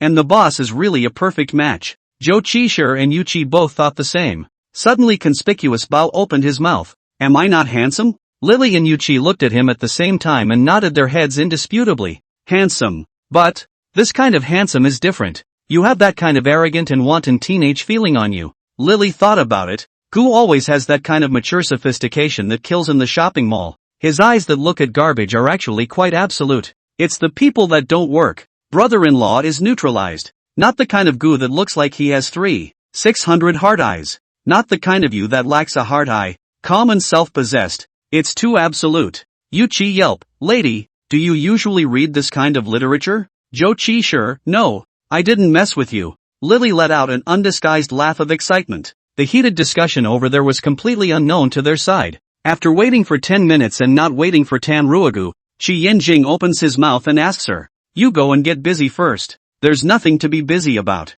Then why don't we go back first? He'll just talk to his mom later. When Ji Xian nodded in agreement, and she packed her bag. Qi Yanjing carried her bag in one hand and led her out the door with the other. In the morning, my brother was at the store and led me to Gu Yuchen's place. But there was no one at his house and he changed his residence. When Huaisu led Ji Xian to Gu Yuchen's house, besides going to storm Gu Yuchen, he really didn't know what Wen Huaisu had to say to Gu Yuchen. He didn't communicate much with Wen Huaisu, but he could see that he was a person who could try not to move his mouth, and then reasoned after he was convinced. I also thought he was still living on the west side of the road. Song Kai Rui said an address elsewhere. He rarely then asked next, so have you seen Gu Yuchen? Subtext, did Gu Yuchen get beaten up? Expectantly, he rubbed his hands together. No, but my brother called him, but he didn't let me hear the contents. And when he came back he called him a mad dog.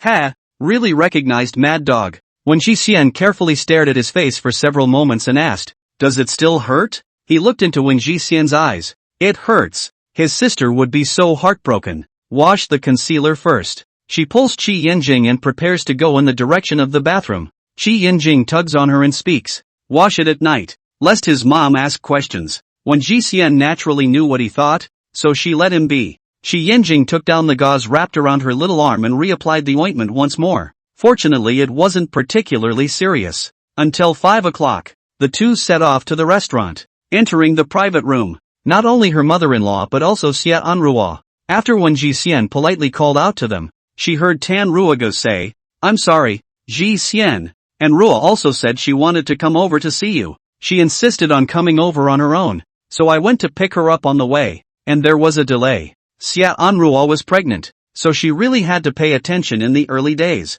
When Jixian smiled lightly and settled down with Qi Yinjing, they had just sat down when the door to the private room was pushed open from outside and Qi Yaochuan walked in. "Sorry for being late." Tan Ruogu was quite surprised that he came.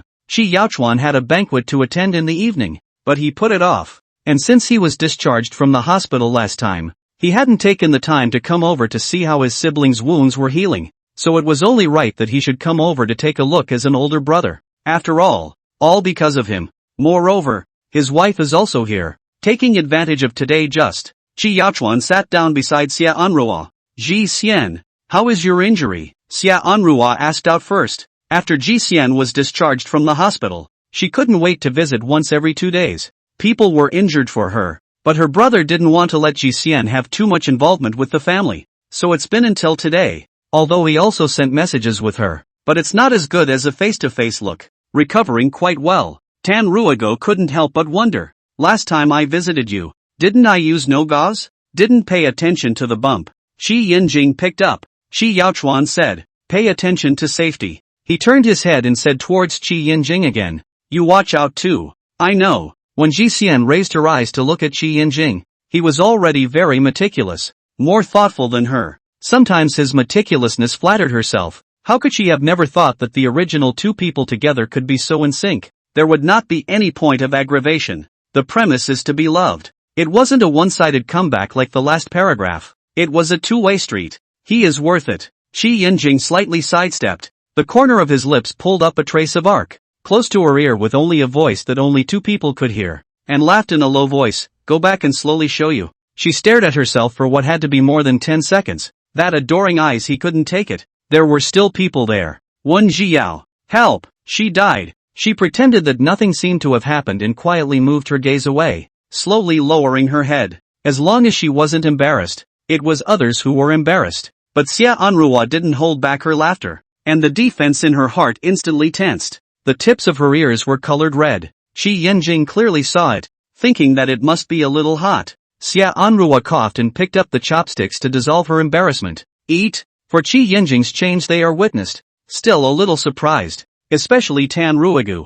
She rarely saw Qi Yinjing like this. She looked at Qi Yinjing carefully. Her son became less repressed. As a mother naturally happy. From the past to now every time I see him will carefully remember his face. But also cannot meet every day. That time is still small and grow fast. The next meeting may have changed again. Abruptly, she froze. Toward Qi Yinjing asked, "Yinjing, your face how to hurt?" The moment she said this, all of them raised their heads to look at Qi Yinjing. Qi Yaochuan's fingers cupped his chin, slightly sideways. He looked carefully for a few moments, and faintly asked, "Got into a fight with someone?" This is not even believe that he is asking Qi Yinjing. Who fights cannot be Qi Yinjing fight, like in a dream. Qi Yaochuan also retracted his hand after looking at it. This injury is definitely left by the fight. His brother fought with someone. With whom? Suddenly a person popped up in his head. Gu Yuchen. He felt that the probability of his brother fighting for love was a bit higher. Fought with who? Qi Yaochuan asked him.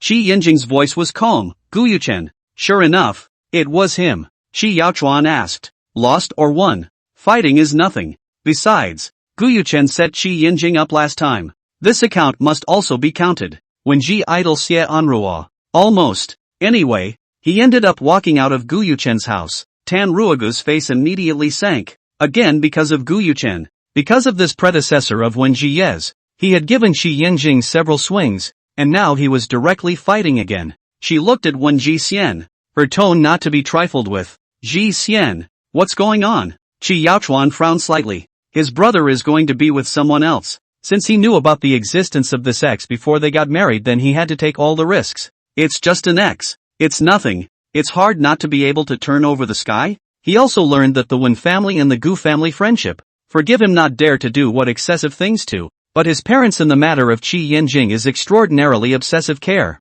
Did not wait for Wen Ji leisure voice. Heard Qi Yanjing said, I went to his home. Tan Ruigo stared blankly for a few seconds. She thought it was because of Wen Ji Yao's sake. Gu Yuchen first moved with Qi Yanjing. Did not think it was Qi Yanjing looking to go to Gu Yuchen's home. This. Qi Yaochuan looked at Wen Jixian's wound that was wrapped up in gauze and pretty much knew what was going on. Alright, let's eat. Qi Yanjing's pajama bottoms were all unbuttoned, exposing his upper body to lie on Wen Jixian's lap. Enjoying the hot towel she used to compress the bruises on his body. He stared at her for a long time before reaching up and pinning a strand of hair from her forehead behind her ear. Why did you look at me like that when you were at the table? She rubbed the bruise next to the corner of his lip a few times with her fingertips. Just the thought that you were attentive to me and cared about my feelings. Feelings go both ways. He rolled over and pinned her underneath him, his fingers lightly teasing her chin as if he were teasing a kitten. Don't you hurt? The bruises on his body were choking him. Qi Yanjing hooked his lips and asked a light question at the end of his eyes.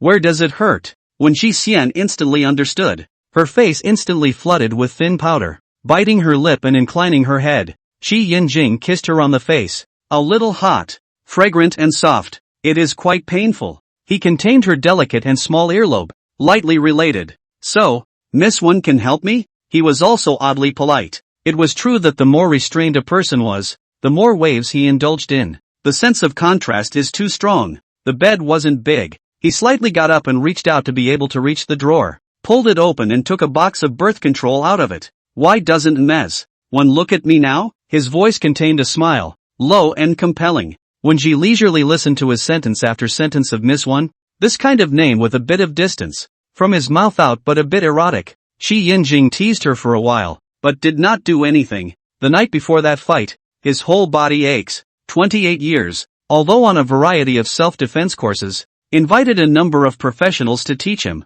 but did not really fight with anyone. This is the first time he in people hands. She patted Qi Yanjing. Get up. Qi Yanjing reluctantly got down from her lap. When Jixian got up and got out of bed to put the towel that had been given to him as a hot compress back in place. When Jixian went to the mall in the afternoon, when she finished paying for the elevator and passed through the long corridor, she saw a familiar back figure. The man with a cigarette in one hand and a cell phone in the other was talking to someone on the phone, and the hand with the cigarette was resting on the railing, leaning lazily. At a glance, it was Ning Yanji, but also did not intend to disturb. She and Ning Yanji is to meet can talk, but there is no need to deliberately talk. She passed by. The man was talking to the phone, turned around and leaned on the railing. Once he turned around and saw Wen Jie, he slightly cocked his head and followed her footsteps. When Jixian didn't say anything and didn't care about Ning Yanji until she left the mall and realized that Ning Yanji was still following her. She put the shopping bag into the trunk, and only then did she look at Ning Yanzue.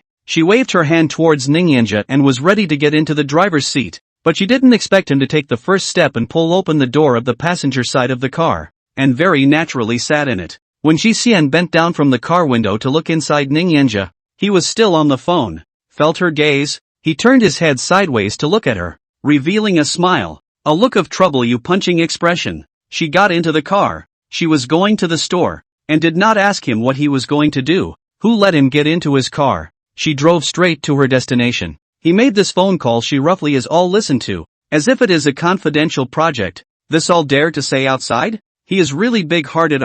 Only when he arrived did Ning Yanji hang up and stuff the phone into his pocket. When Jixian eyed the front and teased, you dare to say this kind of call in front of outsiders? She heard everything. There was no fear of problems with the project. Ning Yanji shrugged his shoulders, with a look of indifference. The first one to look for me when something goes wrong, right? This kind of thing she does not want to hear a word. Once something happens is her pot. Ning Yanji, I don't think you'll harm me. When Ji Leisure will stop the car. Side-eye look at Ning Yanshi. Face a little complacent. I'm here. You? Inexplicably getting into her car and bringing him here. It seems he can only let the driver pick him up. Since we have arrived. Then I reluctantly go in to sit down. He really looks like he's reluctant. One Jiao. Why didn't I think you were so? She was interrupted by Ning Yanji before she could finish her sentence. So interesting, is it? His words fell, and as she opened her mouth and was just about to speak but before she could make a sound, Ning Yanji touched his hand towards his ear and pulled out something,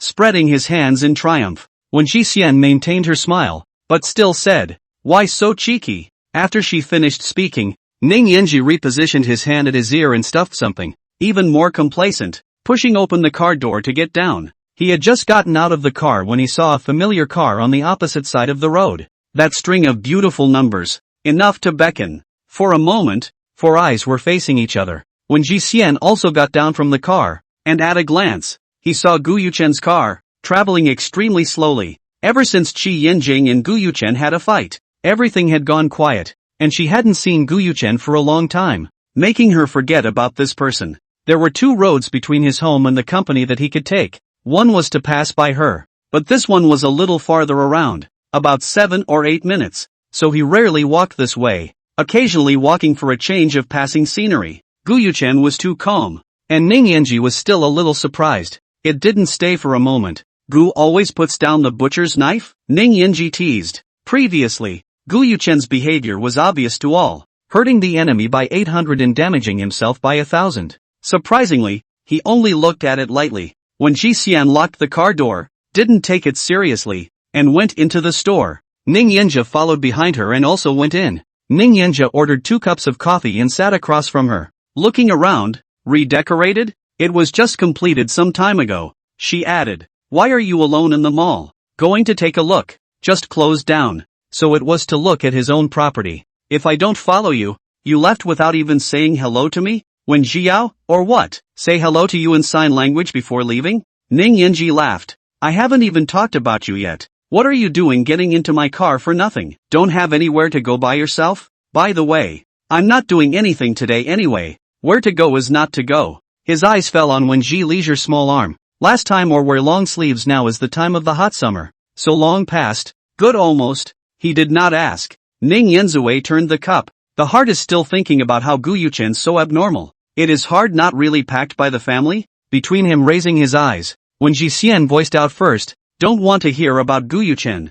Yeah, how is it that someone blindly picked the person who sucks the most at relationships inside a bunch of quality? Although he was smiling, it was more or less a bit conspiratorial. It was also just saying that Gu Yuchen was cool to feelings. But he really didn't deserve to talk about Gu Yuchen when it came to his career. Isn't it always said that when life gets good, you let go of the past? I thought you would be too. When Shi Xian was like gurgling water, not in a hurry, moving forward slowly, he thought she would be. When Shi Xian smiled but did not smile how to sound. And my husband together I do think so. Also think all is the course. Anyway, I should be out of gas also out. But he did things really disgust me. Just based on the fact that he wanted to use force. It was enough to disgust her for the rest of her life. Ning Yanji had heard that Gu Yuchen had been disciplined by his family once before. And hearing her say that, he doubted that there was a connection. Mentioning her husband, Ning Yanji asked, is Qi Yinjing busy during the summer as well? He's okay, but he recently went on a study exchange.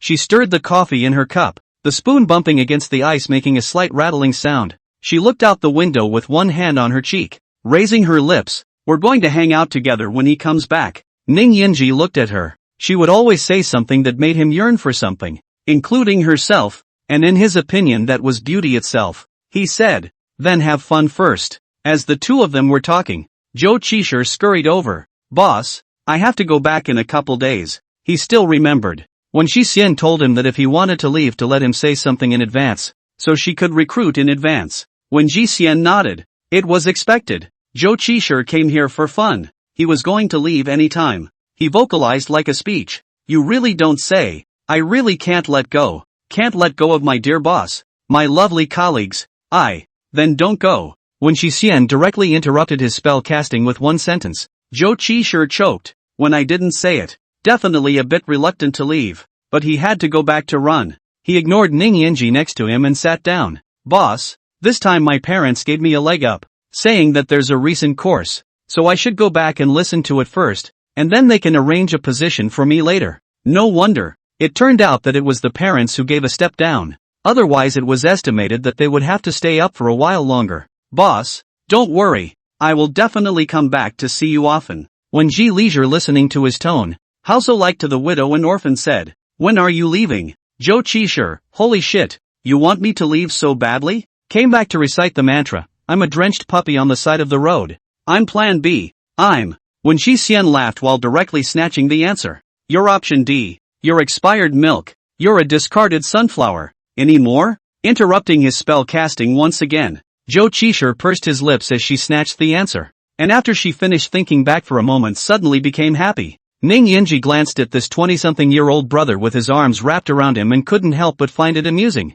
I'll wait for you to recruit first, and I'll leave when I do. If his parents knew he was so responsible, they wouldn't be moved to death. Joe Chisher. Suddenly someone behind him called out to him. When Ji Xian raised his eyes and looked over, a man dressed in a black tee all casual walked over. Not very old. About the same age as Joe Chisher. 2/8 side back hair. Seems to be dyed silver gray. His features are hard and three-dimensional. Joe Chisher turned his head and introduced himself. This is my friend Lin Yan. He took advantage of the fact that Lin Yan didn't come in front of him, leaned forward to get closer to Wen Ji Xian, and whispered, he's the one who was shaved bald by his sister. Ha ha ha. When Ji Xian remembered, it was indeed burning enough. She stared at Lin Yan's handful of silver gray hair that was pick-dyed for a few seconds. Silver gray really looked good. Lin Yan walked behind Joe Chisher and pinched the back of his neck. Grimly, Joe Chisher, you're laughing too loudly. Joe Chisher it's scared. What for? Want to fight? Lin Yan loosened his grip,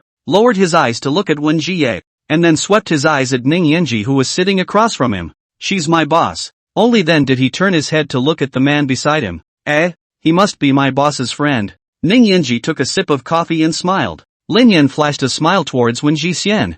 Hello. After he finished, he called out again. Sister. Joe Chisher jerked his head up to look at Lin Yan. No, is this one brain dead? Ning Yanji also landed his gaze on Lin Yan, only to see Lin Yan shrug. Polite. Joe Chisher stared at him for a few seconds. Did you just dye this hair? You still dye your hair while on vacation? Wig piece. He really didn't dare to engage in some strange and weird stuff anymore, for fear of getting his head shaved again. After chatting for a while, Joe Chisher almost reached the end of his shift, so he and Lin Yan left together. After they left, Ning Yanji put the cup on the tray inside. It's good to be young. You don't have to think about the consequences of what you say, and you don't have to be careful, causing Wenji to laugh idly. You're only 28, not 48. Ning Yanzai converged his eyes, could not see the emotions in his eyes, looked at the liquid in the cup, and whispered, well, it's so nice to have them young. When he raised his eyes, the otherworldly emotions in his eyes flickered, and laughed. I still prefer the present. Every stage is good. Now you can do everything you want to do. They also envy you don't have to be managed. However, she thought that Ning Yanji should only love the present and not look back at the past. Ning Yanji sat for a while and called the driver to come pick him up. When Ji Xian looked at the time and it was almost time to go back, the two got up and went out the door. Just as Ning Yanji driver arrived, after saying goodbye, when Ji Xian drove directly back, when Ji leisurely lying on the bed to Qi Yanjing dialed a voice phone. There are almost seconds to pick up. Waiting for my call? She threw her cell phone on the bed, moved to the side of the bed and reached out from the drawer to get rid of the scar cream. Smiling towards Qi Yanjing asked, I can't believe you didn't forget about me. What time is it? What time is it? What time is it? What took you so long to call him? He was afraid that she was busy. Send a message to try to ask her what she was doing. 20 minutes ago she went to take a shower. At home. This 20 minutes in a blink of an eye. The results of a come out. 20 minutes is like a century long. Here a hint of sultriness. Then I will take a bath tomorrow to bring my cell phone in? Qi Yanjing asked her. Can I? Not only can I, but I can also open a video for you. When Ji Ye intentionally teased him. Really? Inquired heartily. When Ji Xian held back her laughter and solemnly tomorrow for sure. Today hadn't even finished. Already looking forward to tomorrow. She wiped her wounds with ointment. And Qi Yanjing said today's events. Today to the mall met Ning Yanji. He has been on the phone also on my car. Said are also project confidential. Forced to listen to all the way. There is also Joe Chisher, his parents gave him steps down. He recently to go back. I have to re-recruit. Also met his that was his sister's shaved bald friend. She remembered Lin Yan's that pick-dyed silver gray wig piece. Towards Qi Yanjing added, just that friend of his. With the wig piece silver gray. Very good looking. In the past when I was in the middle of the second year I really wanted to go and dye my hair silver gray. but I still dismissed the idea.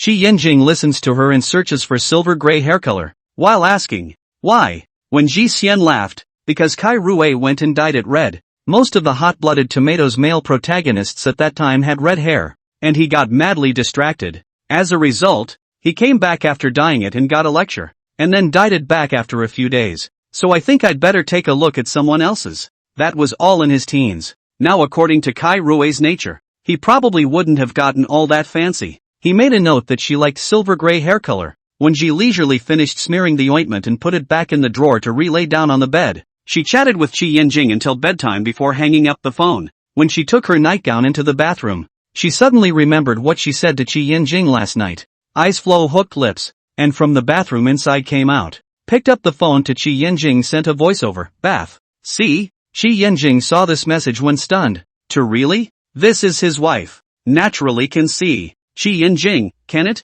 Typing asked can it? The actual heart, give me to see. After asking he directly a voice call over. When Qi Xian took a deep breath to hold back her laughter, picked up the phone and let out a sweet and seductive voice. Hey, husband, I'm going to take a shower now. I'll open the video for you to see later. Qi Yanjing was now alone, but when he heard her say open the video to take a shower, he still couldn't help but feel his heart racing. Usually R&G leisure can touch the deep understanding. Today changed away. I heard the sound of light footsteps coming from the other end, presumably walking into the bathroom. In reality, she was heading towards the kitchen. Then there was another rustling sound, probably adjusting the camera. The knot in his throat rolled up and down. Thinking of the scene later, the tip of the ear actually read, "Honey, I'm turning on the video." She said her voice was extremely charming, delicate and seductive, and for a moment he didn't think about anything else, and couldn't help but rub his fingertips together. Ji Leisure is a very shy person.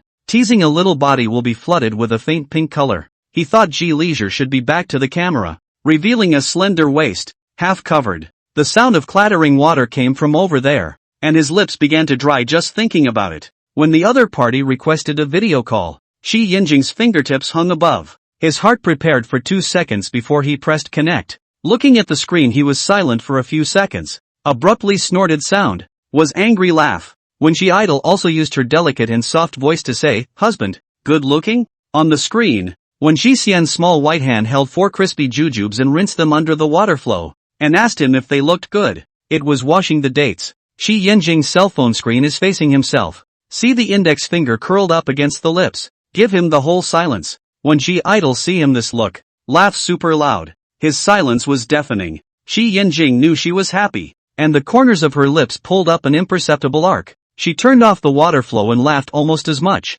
biting into the crunchy dates. Quite sweet. She asked, want to see more? Watch you wash the whole bag of dates? He laughed. When Ji leisurely finished eating the jujube, grabbed her nightgown and headed for the bathroom, and said towards Qi Yanjing, I specially went to buy jujube today, and just now they all went into the bathroom.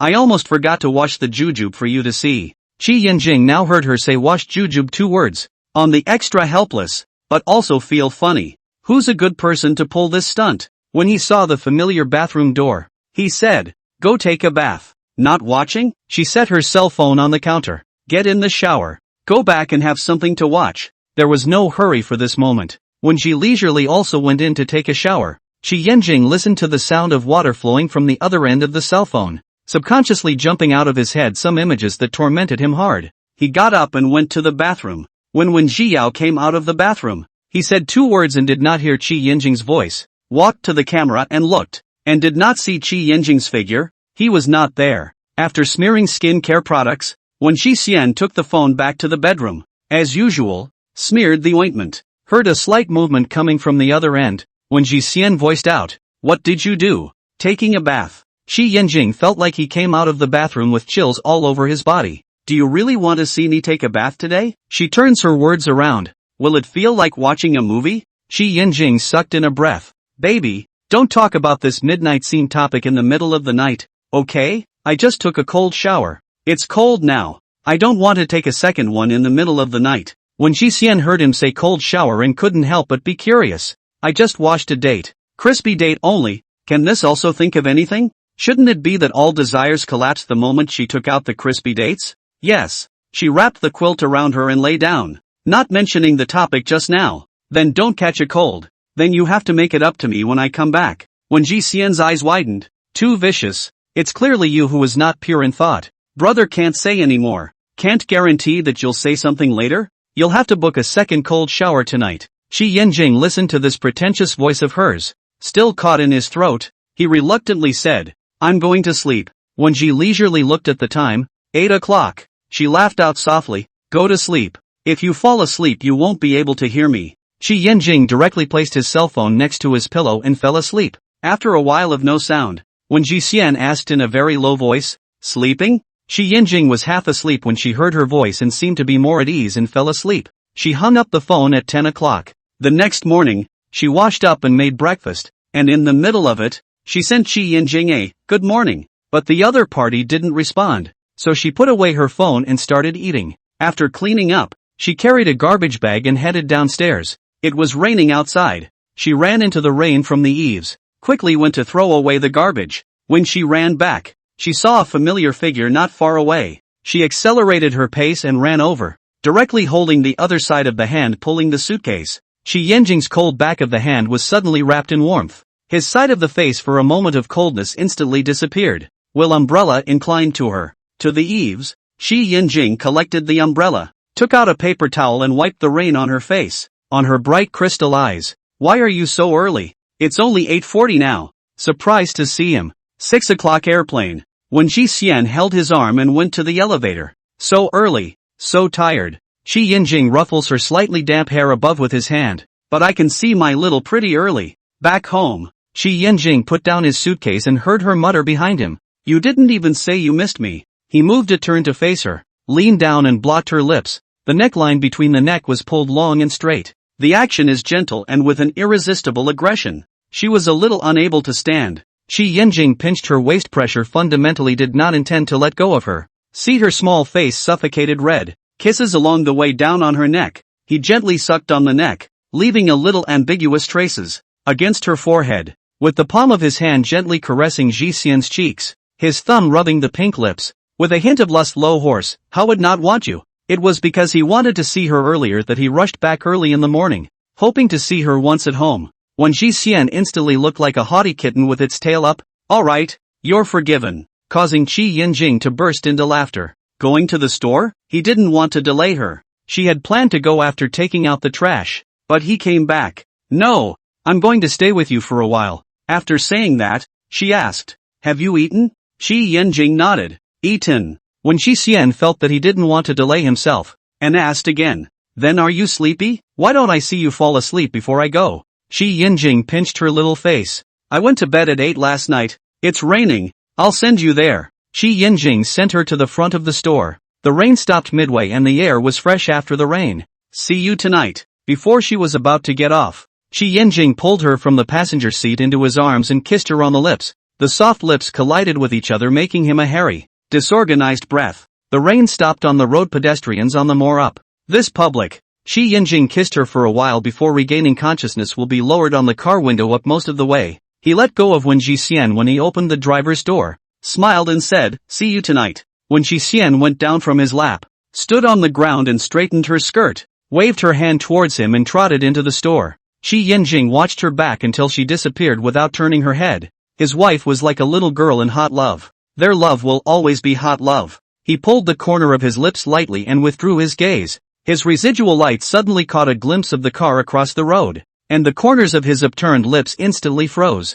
Guyuchen should have witnessed everything he and Ji Xian had just done in the car. He was actually masochistically watching through such a hurtful image? It was said last time that if he had masochistic tendencies, he could go beat him up on his behalf. Shi Yanjing's smile gradually became ironic, as if he didn't see it, started the car and prepared to leave. Just now the picture of Guyuchen in his eyes. He thought Ji Xian will be with her husband will fulfill the conjugal obligations, but did not see that he could lie to himself did not happen. But just now, he saw it with his own eyes, Shi Yanjing's prodigal movements, the intertwining of his eyes. There was no way he could lie to himself anymore. Shi Yanjing even provocatively raised the car window up. Since the last time he accidentally hurt Ji Xian, he also thought to stop and forget about it. She is now living a good life. All he did was to add to her. No one could stop him from thinking. Not the reprimand of others to him to teach him to let go, but hope Ji Xian don't hate him, then earlier he made her hate. He was more afraid that she would hate him. How could a childhood friend be willing to seriously injure her?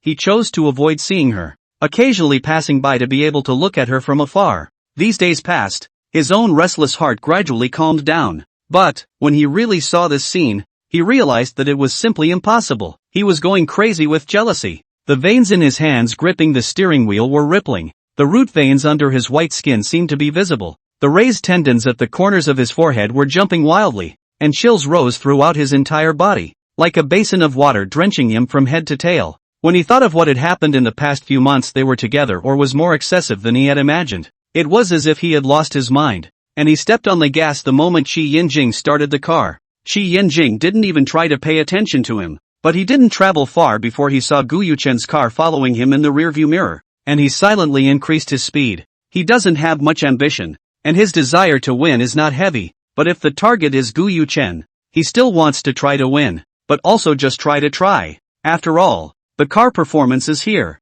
He is only used for transportation. He originally wanted to live a little ordinary. The second half is completely in the racing, especially in this wide road with few people, or out of the car performance problems. Gu Yuchen caught up. Qi Yinjing did not feel anything, more than what can be, but he thought too simple. Gu Yuchen is not trying to win him or toying with him. He was blinded by jealousy and lost his mind. Gu Yuchen a foot throttle down. The car was top hit out several meters, coinciding with the rain after the road edge slippery. Gu Yuchen's throttle has not been released. Time is too late to brake. The two cars rolled down from the road one after another. When Ji Xian interviewed the new clerk at the store, so he asked Yu Qi to take him to familiarize himself with it. Boss, then I won't come tomorrow. Zhou Qisho sat across from her, wearing a sports suit, simple and clean. It was completely different from the look she had when she first met Zhou Qisho. Suddenly he realized something. Oh no, there's no need to call me boss. He looked at Wen Ji Xian and revealed a rampant smile. Grandpa like, Wen Ji Xian, I'm not coming tomorrow. Although, the boss was very nice. But, a social animal is a social animal. No matter how nice it is, it still squeezes him. Saying that, he even tried to put his feet on the table. When Ji Xian swept his eyes and breezily said, 500 for you to hitch once. Zhou Qisho immediately put his thoughts back, and even wiped the desktop with paper. It's not dirty. After so many days of oppression, he had already reacted subconsciously. Bad habit. Going back had to be changed. Not to mention 500. He wouldn't even care about 500,000. But now that he thinks about it, 500,000 is a lot more. When Ji Xian smiled and was about to open his mouth when the cell phone on the table rang in the next second. Seeing the landline number displayed on it, she picked up the phone and answered the call. Hello, we are here at the first hospital. Is this Mr. Qi Yinjing's family? When Ji Xian's first reaction was a scam call, but hearing the words hospital and Qi Yinjing, the smile on her face faded. I'm his wife. The next thing the other party said. She listened to her hands trembled slightly, and the blood on her face receded most of the way. She hung up the phone, took the car keys and went straight to the door. Zhou Qisho touched the back of his neck. What's the situation? When Ji Xian went all the way to the hospital, directly into the ward. Looking at Qi Yinjing lying on the hospital bed, his face was pale and fragile. Her palms are full of cold sweat. Trembling hand want to touch him. Heard the doctor said his situation. Multiple fractures, left wrist stitches. The most serious is the left hand bone and sternum fracture. She hung in midair, hand retracted, squatted down on the side of the hospital bed, looking at the still unconscious state of Qi Yinjing, eyes flashing with tears to hold back from crying. The doctor talked to her about the follow-up treatment. After the inflammation is reduced, there is still a surgery to be performed. She looked at him in the ward for a long time, thinking that there are still things to deal with outside. She stood up and walked out. Outside the hospital room, the police officer who handled the responsibility was still there, and she recounted what happened at that time. 2 cars collided and rolled down from the road. The owner of the car suspected of hitting him was more seriously injured, and is now in the intensive care unit. She heard the police so narrated, pretended to be calm and asked, what is his last name? Surname Gu. The hospital has contacted the family. In a flash, her mind went blank with a buzz. Obviously it is summer. How does she feel cold it? See when Ji leisure face white. The other party asked, MS. Are you okay? Her lips mumbled, and the coldness struck into her whole body. A sound of footsteps came from behind. She did not turn around, just stood in place and froze. Xinling stood beside her, holding her hand. The moment she touched her hand, when Ji Xian jumped on her shoulder and couldn't hold back her sobs any longer. Shenling also just heard about this matter. Said her daughter came, she hurried over. Listening to Ji leisurely choked. Ming only came back in the morning, but also said to go out to play with me. How to just separate not long he will. She bit her lip and tried not to cry out. Why is he doing this? Why can't he just get together? She thought that Gu Yuchen just couldn't accept the fact of being broken up for a while and pestered her. Especially this time it was extraordinarily true. She thought he really put it down. But she didn't expect that after the silence would be a crazier move. Shenling gently patted her daughter's back. She knew that the latter was talking about Gu Yuchen. When she heard about this matter, her entire body was blinded. She never thought Gu Yuchen would do such a thing, but she didn't expect him to be so crazy. Gu Yuchen's injuries were definitely heavier than Qi Yanjing's, and she heard that when he was brought in, his entire body was covered in blood, and this time he was so crazy that he even lost himself. She now completely does not understand what Gu Yuchen is thinking. Obviously Ji leisurely person is him. If not Han's, then she will still feel that he is a good son-in-law candidate. There is no this series of things happen. He was the one who beat up the person who was jealous and had a grudge to come up with this method to hurt Ji Xian's incumbent. What does he want? He's fucking sick.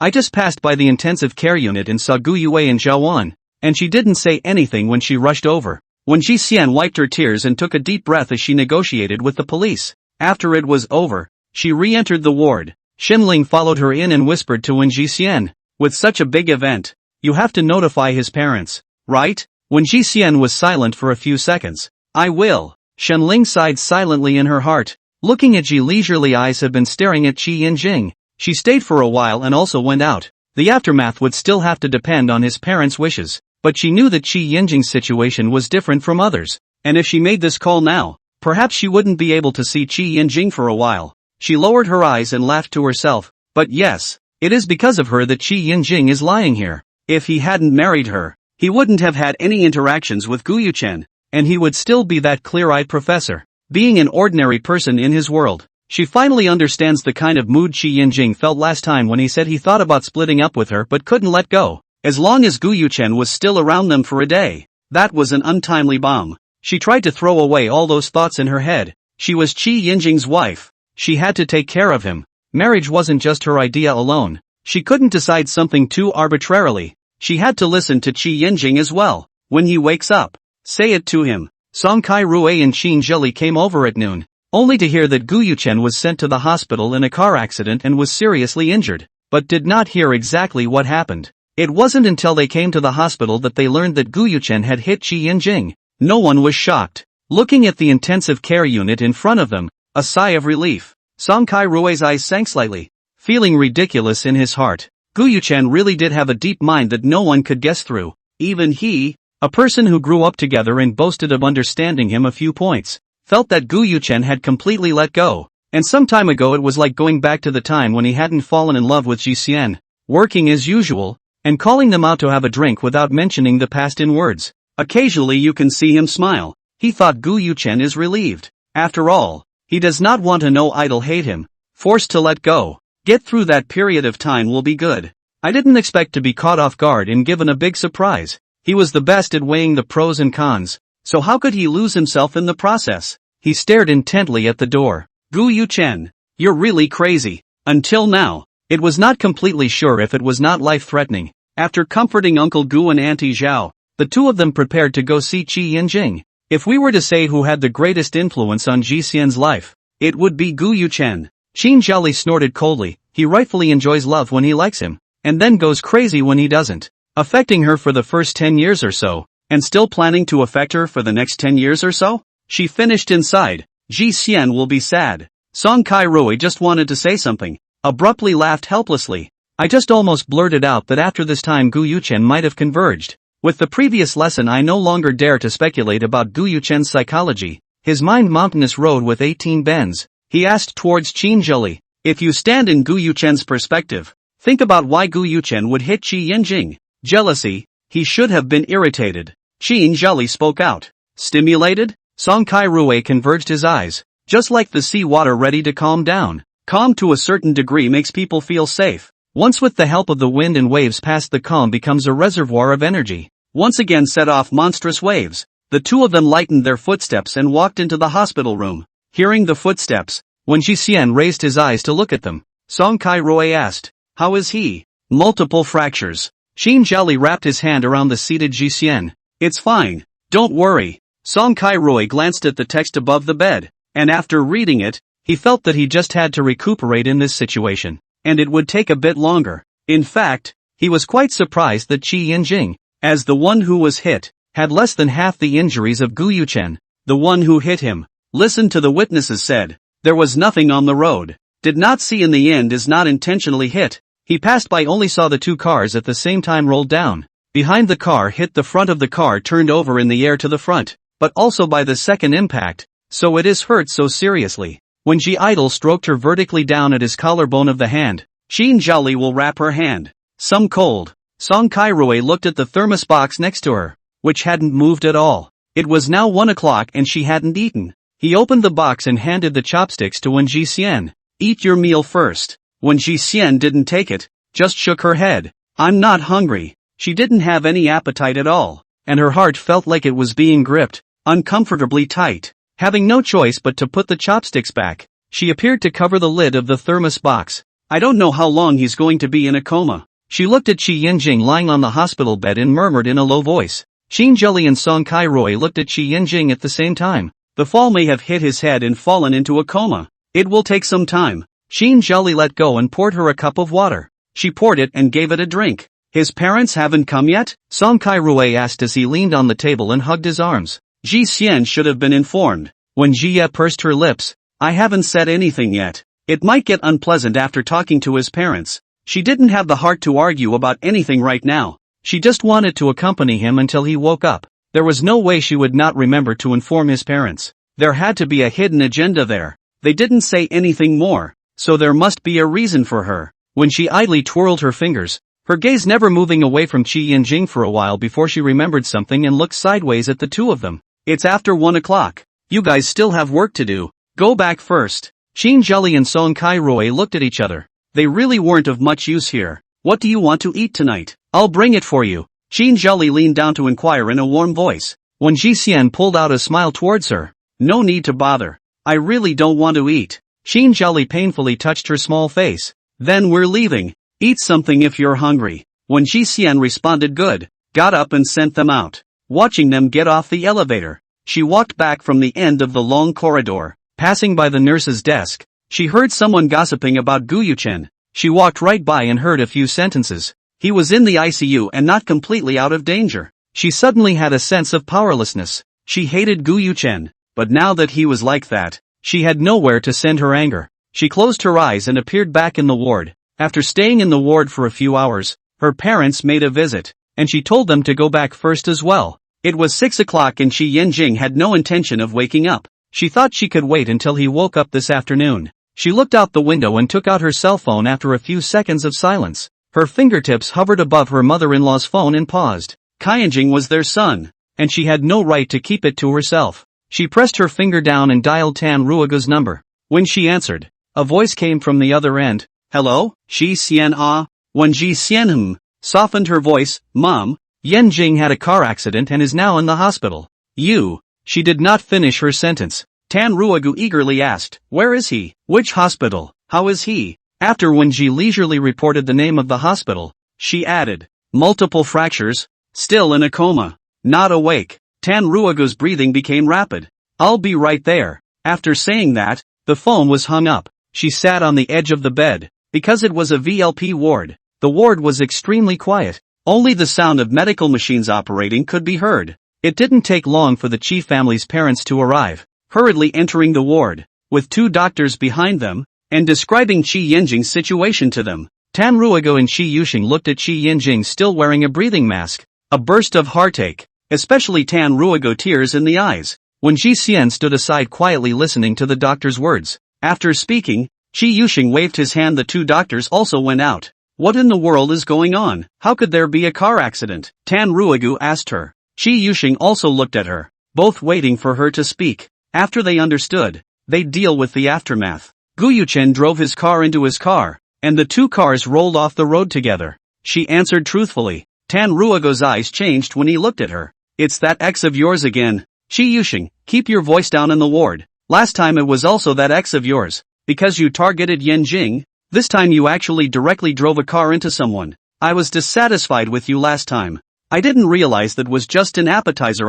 Tanruago's eyes were stern, with a sense of conspiratorial. Sure enough, it was the same as what she thought. It's because I brought him trouble. But can I control Gu Yuchen's behavior? He's lying here now. It's my responsibility to take care of him. She didn't want to argue about anything, she just wanted to watch Qi Yinjing wake up. You should just stay away from my son, because you're inviting trouble after trouble for him. My son doesn't need you to take care of him. Get out. When Ji Xian was out of his mind for a few seconds, not daring to believe it, completely unable to believe that the fuming woman in front of him was the same person he remembered from before. Although prepared to be lectured, she didn't expect her mother-in-law to be so extreme. Tanruago's hysterical voice fell on everyone's ears. Shi Yuxing beside her didn't react in any way, acquiescing to his wife's words. When Ji Xian pressed the fire in his heart not to flare up, still speaking kindly, wait for him to wake up before saying anything else. I don't have the heart to mention anything else right now. This is my family's business. It has nothing to do with you. The more she spoke, the more agitated she became, and then brought up her previous grievances. Yen Jing has never fought with anyone, and was injured because of you. All his misfortunes were brought to him by you. When Ji Xian was exasperated and laughed, please make it clear, the heaviest injuries he suffered were brought on him by you. If that hadn't happened, he would still be the second son of the Qi family. If we're talking about who caused his misfortunes, you guys aren't any better than me. She wasn't one to hold back what the other party did to her. She did to others. This matter was like a thorn in the bottom of their hearts. No one dared to bring it up, and now that she had mentioned it, it was nothing more than poking their lung pipes. Qi Yusheng, who had been silent, looked even more embarrassed, and Tanruago even raised his hand directly to hit her. In her to reach out to hold Tanruago's wrist, behind her came the sound of hurried footsteps. A hand first intercepted. The next second she was Qin Zhali pulled a hand, blocking her behind. Song Kai Rui held Tanruago's hand, seemingly smiling, his eyes hiding gloom. Old lady, don't go too far. After saying that, he slightly pushed the person back. He had a measure. Tanruago just took 2 steps backward. Shi Yuxing pulled his wife's arm, cold-faced to look at Wenji Leisure. Voice is not allowed to speak in the air. You are so to the elders? He knew that these two in front of him were out because of Wenji Xian, so he still had to say this to Wenji Xian. For the old, why should I give a good face? Qin Zhaorui sneered. Song Kai Rui, so elders have to stand and be beaten if they want to make a move? Are you her father or her mother? You. Tanruago was momentarily speechless. Shi Yuxing was also infuriated and said 3 good words in a row. Get out. Our family and you no longer have anything to do. You never want to cross into the door of the Qi family. When Ji Xian walked up from behind Qin Zhali and snorted lightly, have you lost your memory? He and I are the family. Qi Yuxing directly called the bodyguards standing outside over. Throw them all out. Song Kai Rui coldly grunted. No need. Pandemonium. Qin Zhali held Wenji leisurely hand to bring her out. Before leaving also sneered, who cares about your family? Bad luck to meet this kind of parents. The world is full of men, really take themselves seriously. In fact, they also have some sympathy for Qi Yinjing. Spread such parents. What things cannot wait for the son to wake up and then say it? He is still in a coma. If he woke up to know that the family has changed the day, it must be difficult to die. They can see that Qi Yinjing really quite liked Ji Xian. When Ji Xian was taken out of the hospital room, all the way to silence, until out of the hospital door, she embraced Qin Zhali, head buried in her shoulder. Song Kai Rui leaned on the car door. He could not figure out, Qi family parents, how to be so paranoid. This kind of thing which normal people will make so much trouble? Although the heart will have dissatisfaction, but also not she wants to be like this. How to say is Gu Yuchen's problem. Ji Xian and he also messed up very ugly. And Qi Yinjing Kyoto has been like this. His parents to do this out of the box is completely to Qi Yinjing to find pain. Car. You did not eat at noon, right? Qin Zhali asked her. When Ji leisurely light a sound. Can not eat. They came to deliver food to Ji Xian, and before they reached the door, they saw several black-clothed bodyguards standing at the door, and they hurriedly ran over. When they were at the door, they heard what Ji Xian said, saying that Qi Yinjing's misfortune was caused by whoever caused it, and that his parents and her had had more than their share of it. They didn't think about what that meant, but when they saw old Mrs. She raised her hand to hit Ji Xian, they went forward to stop her. Qi Yinjing's relationship with his family is quite strange, saying that they favor him. He hasn't enjoyed Qi Yaochuan's treatment, saying that they don't care about him. That just happened. they could all see it in their eyes. His parents seemed to be particularly concerned. Song Kai-rue lifted his eyes, remembering the words he heard outside the hospital room, and remembering his earlier conjecture once again. He seemed to be a little interested in this matter. After they sent Ji Xian home, they were in no hurry to leave. Eat your meal first. Qin Zhaoli opened the thermos box. Sweet and sour pork ribs and pot roast and 2 vegetables. When Ji Xian didn't want them to worry, so he sat down and started eating. Ji Xian, are you still going to the hospital tomorrow? Qin Zhaoli asked her. She felt that Qi Yanjing his parents were a bit epileptic. When Ji Xian nodded, I want to wait for him to wake up. Song Kai-rue responded. Also, don't let his parents make up something in front of him. He still felt that Qi Yanjing was good and deserved to be treated so well by Ji Xian. Qi Yanjing and Ji Xian were the family. They should have been there for him when he was in a coma. His words turned, but you don't hold back against his parents. Qi Yanjing is certainly good,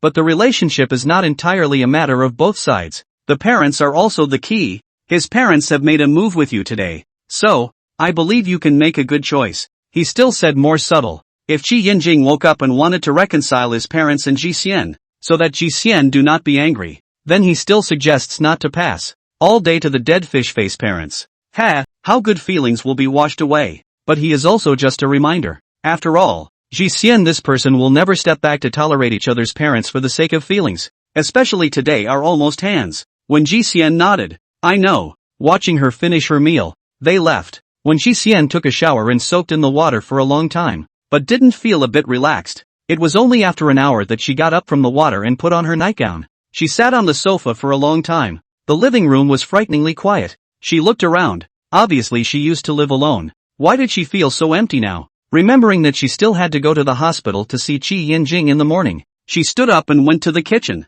opened the refrigerator and took out the bag of ribs, put it in the sink to rinse, and prepared the ingredients and put them aside. She planned to get up early tomorrow morning to make soup. She still had to go to the hospital tomorrow to see Qi Yanjing, so she went back to her bedroom and lay down early to prepare for bed. She can't be too haggard. Qi Yanjing will be sad to see, but she tossed and turned how can not sleep. Thinking about the night Qi Yanjing will not wake up, did not see her will not be disappointed. The more she thought about the more sad, depressed, more sleepless. He woke up should call her, right? I'm not sure if I'm going to be able to do this, but I'm sure I'll be able to do it. I slept for just over 4 hours and got up early in the morning to make soup. After a simple breakfast, poured the freshly made soup into the thermos. Yesterday the car drove to the hospital. It was Kai-rue and Zhaoli who sent themselves back. The car is still parked at the hospital. She went downstairs and called a car to go directly to the hospital. In the car, she placed the thermos on her lap and looked at the scenery outside the car window. The driver is an uncle. Opened his mouth and asked her, little girl, you go to the hospital to see someone? When Jiya lightly responded, to see my husband. The driver sighed with a smile. So early in the morning. Really good feelings. She gripped the handle of the thermos pot and slowly rubbed it. Arriving at her destination, when Ji leisurely got out of the car, carrying the thermos jug up the elevator, thinking that Chi Yen Kyoto hadn't called her. Was he still not awake? The doorway was still the same 4 black-clad bodyguards from yesterday. Those 4 saw her heart a little hairy, because they know from yesterday's conversation that she is the wife of the second son. People are a family, but they are hired by Mr. Chi Lao. They should listen to Mr. Chi Lao. But Mr. Chi's instructions are to protect the second son, to stop anyone who wants to harm the second son. The second eunuch's wife didn't count, so the 4 of them didn't move a muscle and watched her go in. Their responsibility was only to protect the second duke. When Ji Xian still felt curious as to why they didn't stop themselves, but looking at their clothes they seemed to be from the Long Dao group. She entered the hospital room without much thought. The Chi family's parents were not there. Also, it was only after 7. Qi Yanjing still didn't wake up. She opened the lid of the thermos pot, too hot to cool for a while, waiting for him to wake up. She sat on the edge of the bed and stared at him for a while, reaching out to gently hold his unharmed hand. Her own hand was also cold, and she actually drew a trace of warmth from touching Qi Yanjing's palm. Suddenly her eyes were a little sour. Qi Yanjing body there are some abrasions. Have been treated. Fingers gradually tightened grip on his hand. She sat in the hospital room for more than 10 minutes, and there was a sound from outside. Presumably Qi Yanjing's parents came back. The trees want to be quiet and the wind will not stop. Qi family's parents saw her in the hospital room, and their anger was instantly aroused. Tan Ruigo looked at her. Her gaze seemed to be hardened. Why are you here again? I told you yesterday to get out of our house. Where do you have the face to come? This is a hospital, not your home. He and I are still on the same account, why can't we come? They let Qi Yinjing get hurt in the first place. Isn't the situation the same as hers? Is it they want? Of course not. Qi Yusheng looks to the bodyguards at the door. Didn't I tell you to guard Yinjing? Why did you guys let her in? One of the bodyguards speaks. She's no threat. Your orders were to protect. Qi Yusheng pinched his fist. How foolish. Good. Then listen carefully. Do not allow her to take a step near the ward. Yes. Tan Ruogo tugged on her arm and pulled her out. There was no way for her to stay because the bodyguards were there. After tearing her outside the ward, Tan Ruogu remembered that the man had pushed himself yesterday, so she took her anger out on Wen Xian and directly pushed her hard. Wen Xian did not expect her to use so much force. Last night did not sleep well, was already a little dizzy. By her push did not stand steady and fell to the ground. When she was ready to get up, Tan Ruogo carried out the thermos pot she brought from the inside, and said indignantly, "Take your things with you and get out." The thermos directly smashed onto the ground in front of her. The boiling hot soup spilling out a small half splashed on her legs. When Ji Leisure immediately body out of cold sweat. Pain on her face, blood color faded most of the time. As if no consciousness, Tan Ruogu threw it in a moment of anger. Not expecting this, his heart violently trembled. Ji Xian, when Huaisu called out, rushed over, picked her up and quickly left, sent her to the burn section. Before she even reached the section, the person fainted. Qi Yusheng rebuked Tan Ruogu a few times. Tan Ruogu frowned. "I just got angry for a moment and didn't think that much." Qi Yusheng was helpless. That boiling hot soup was at least a second-degree burn. After when Huaisu sent Ji Xian to the department for treatment, he called his aunt. He then called the police. He knew that there were ways for them to solve the problem after calling the police, but he just wanted to mess with them. He only knew about Gu Yuchen and Qi Yinjing last night, but it was already very late, so he didn't call Ji Xian, and went to her house early this morning, and didn't see her, so I guessed that she was in the hospital, and came, but I didn't expect to see this after arriving. I didn't have time to think about anything else, but first I was concerned about the safety of Ji Xian. After reporting to the police, he went directly to the Tan Ruogu and Qi Yusheng. The ward door is closed. Outside, the 4 bodyguards blocking. He swept a slight side of the head. Get out of the way. 4 bodyguards did not let. He one person directly put down 4. Pong sound. A foot to the door kicked open. He slowly entered the door with the folds of his cuffs. Qi Yusheng and Tan Ruogu, who were sitting, instantly stood up. When Huaisu hooked up his lips, a chill coming from the bottom of his eyes. "Yo, hurt my sister and still sit down with peace of mind?" Tan Ruogu sneered. "If it wasn't for her, how would my son become like this? Then when Qi Yinjing was kidnapped, wasn't it because of your problems? It was my sister who hit Qi Yinjing with her car? Don't be too double standard." Qi Yusheng spoke out after hearing this. "No matter what you say, there is absolutely no way that our family will accept Wen Jixian again." This sentence caused Wen Huaisu to laugh. "Who cares about your family? Want to marry our family? Jixian is a lot of. You make it sound like Jixian dead rely on your family. If I know Qi Yinjing has your kind of parents, I would rather Jixian lonely old age. You also worthy? Then I'll say this today. My sister will never enter your house." His face instantly grimaced. "Please take your son and get out of her world." Just now, he was ready to say that even if Jixian and Gu Yuchen were together, and he beat Gu Yuchen every day, he wouldn't let Jixian fall prey to a parent like Qi Yinjing. But when he thought about it, what's the point of comparing rotten things to rotten things? They're all rotten. When Huaisu picked up the boiling water next to him that was probably just filled, the 2 men's faces changed, and when Huaisu mockingly smiled and put the boiling water down, preparing to leave the hospital room, but also dropped a sentence, "Involved in your parents like this, Qi Yinjing really poor." In fact, he is not against Qi Yinjing. Qi Yinjing person is quite good, but it is a pity that he has such parents. His sister is now burned by Qi Yinjing's parents. Since his parents have said such words, then he can only wish that Qi Yinjing can find a good home. Don't let his family come back to hurt Qi Xian. She did nothing wrong. The biggest mistake is to know 2 men who should not know. He just turned around and the police arrived, and also stayed to cooperate with the police to deal with. When Ji Xian woke up, the light from the window shone in, a little harsh. The pain in the calf came, and could clearly feel the tendons pulsing. Suddenly remembering Qi Yinjing, who was still unconscious, and the things that happened in the morning, she didn't know why she had become like this. Obviously she hadn't harmed anyone either, so how could she get herself involved in anything rotten? Ji Xian, awake? Are you hungry? When Xingji and Shenling walked up and asked with concern, when Ji Xian's throat was dry, and she called out to mom and dad in a mute voice, "It hurts." Shenling helped her sit up and took a painkiller. When Xingji brought hot water and she ate the medicine, the couple looked at their daughter with pain. Because of the pain, her face was as white as paper. When Ji leisurely slowed down for a while, the medicine began to work. She looked at her parents. I'm hungry.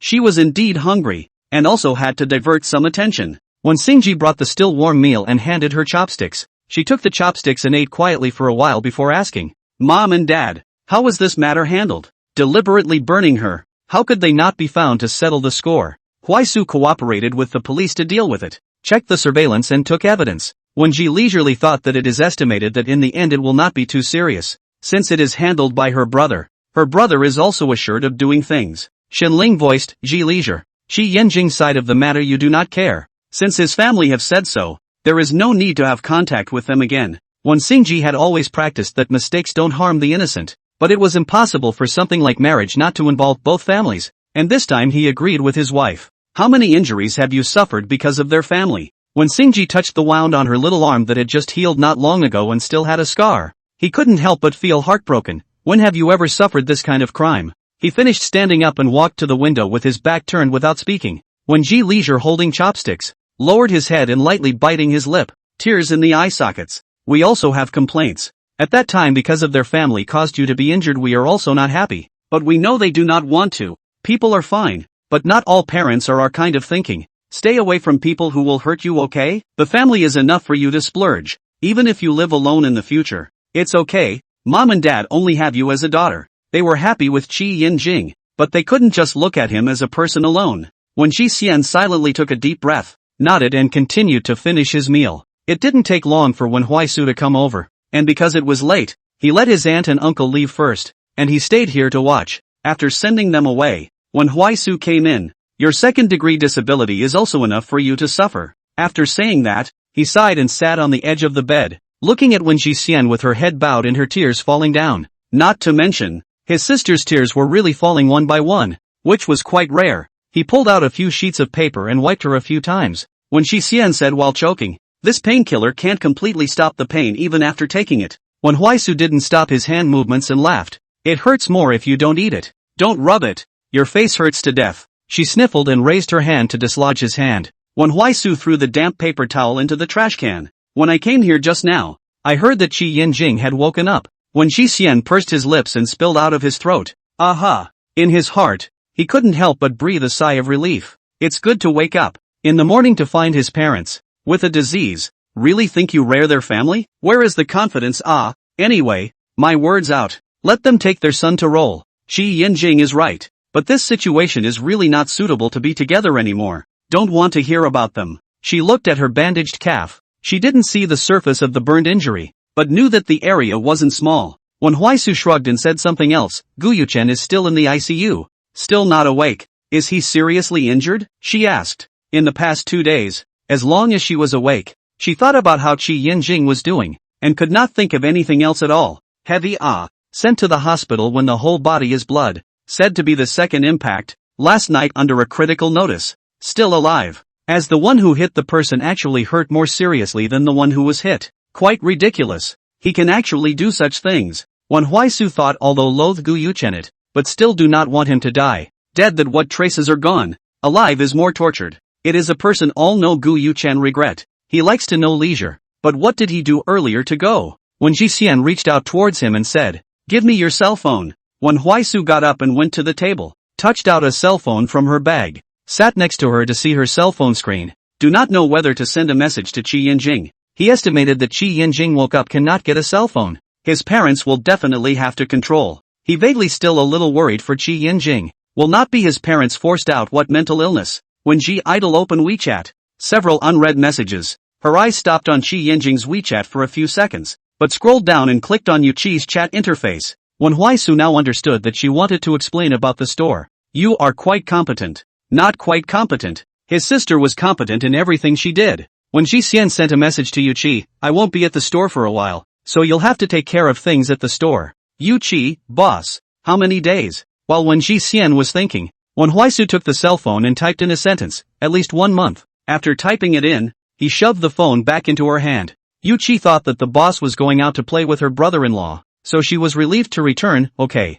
Qi Yinjing woke up at noon. Woke up a little dizzy. Without opening his eyes and conscious first, he recalled what happened that day. He was hit by Guyuchen. Uncontrollably rolled down the road. Before he lost consciousness and passed out he heard a loud bang. Gu Yuchen's car crashed to the ground in the air, and then he lost consciousness. Gu Yuchen's injuries should be heavier than his. The pain coming from his body forced him to open his eyes, thinking that the first thing he would see would be Ji Xian. She would be heartbroken and would hug him and shed tears. Obviously he said before he married her that he just didn't want to see her cry, but it was because of himself. What a sin! Unfortunately, he guessed wrong. When he opened his eyes and did not see Ji Xian, the large hospital room, doctors and nurses, old house aunts and his parents, he looked around and asked in front of everyone, "Where is Ji Xian?" His parents were stunned, but didn't answer his question and continued their exchange with the doctor. In the end, the doctor said that the surgery could be done after the swelling had gone down, and the doctors and nurses all left after the exchange.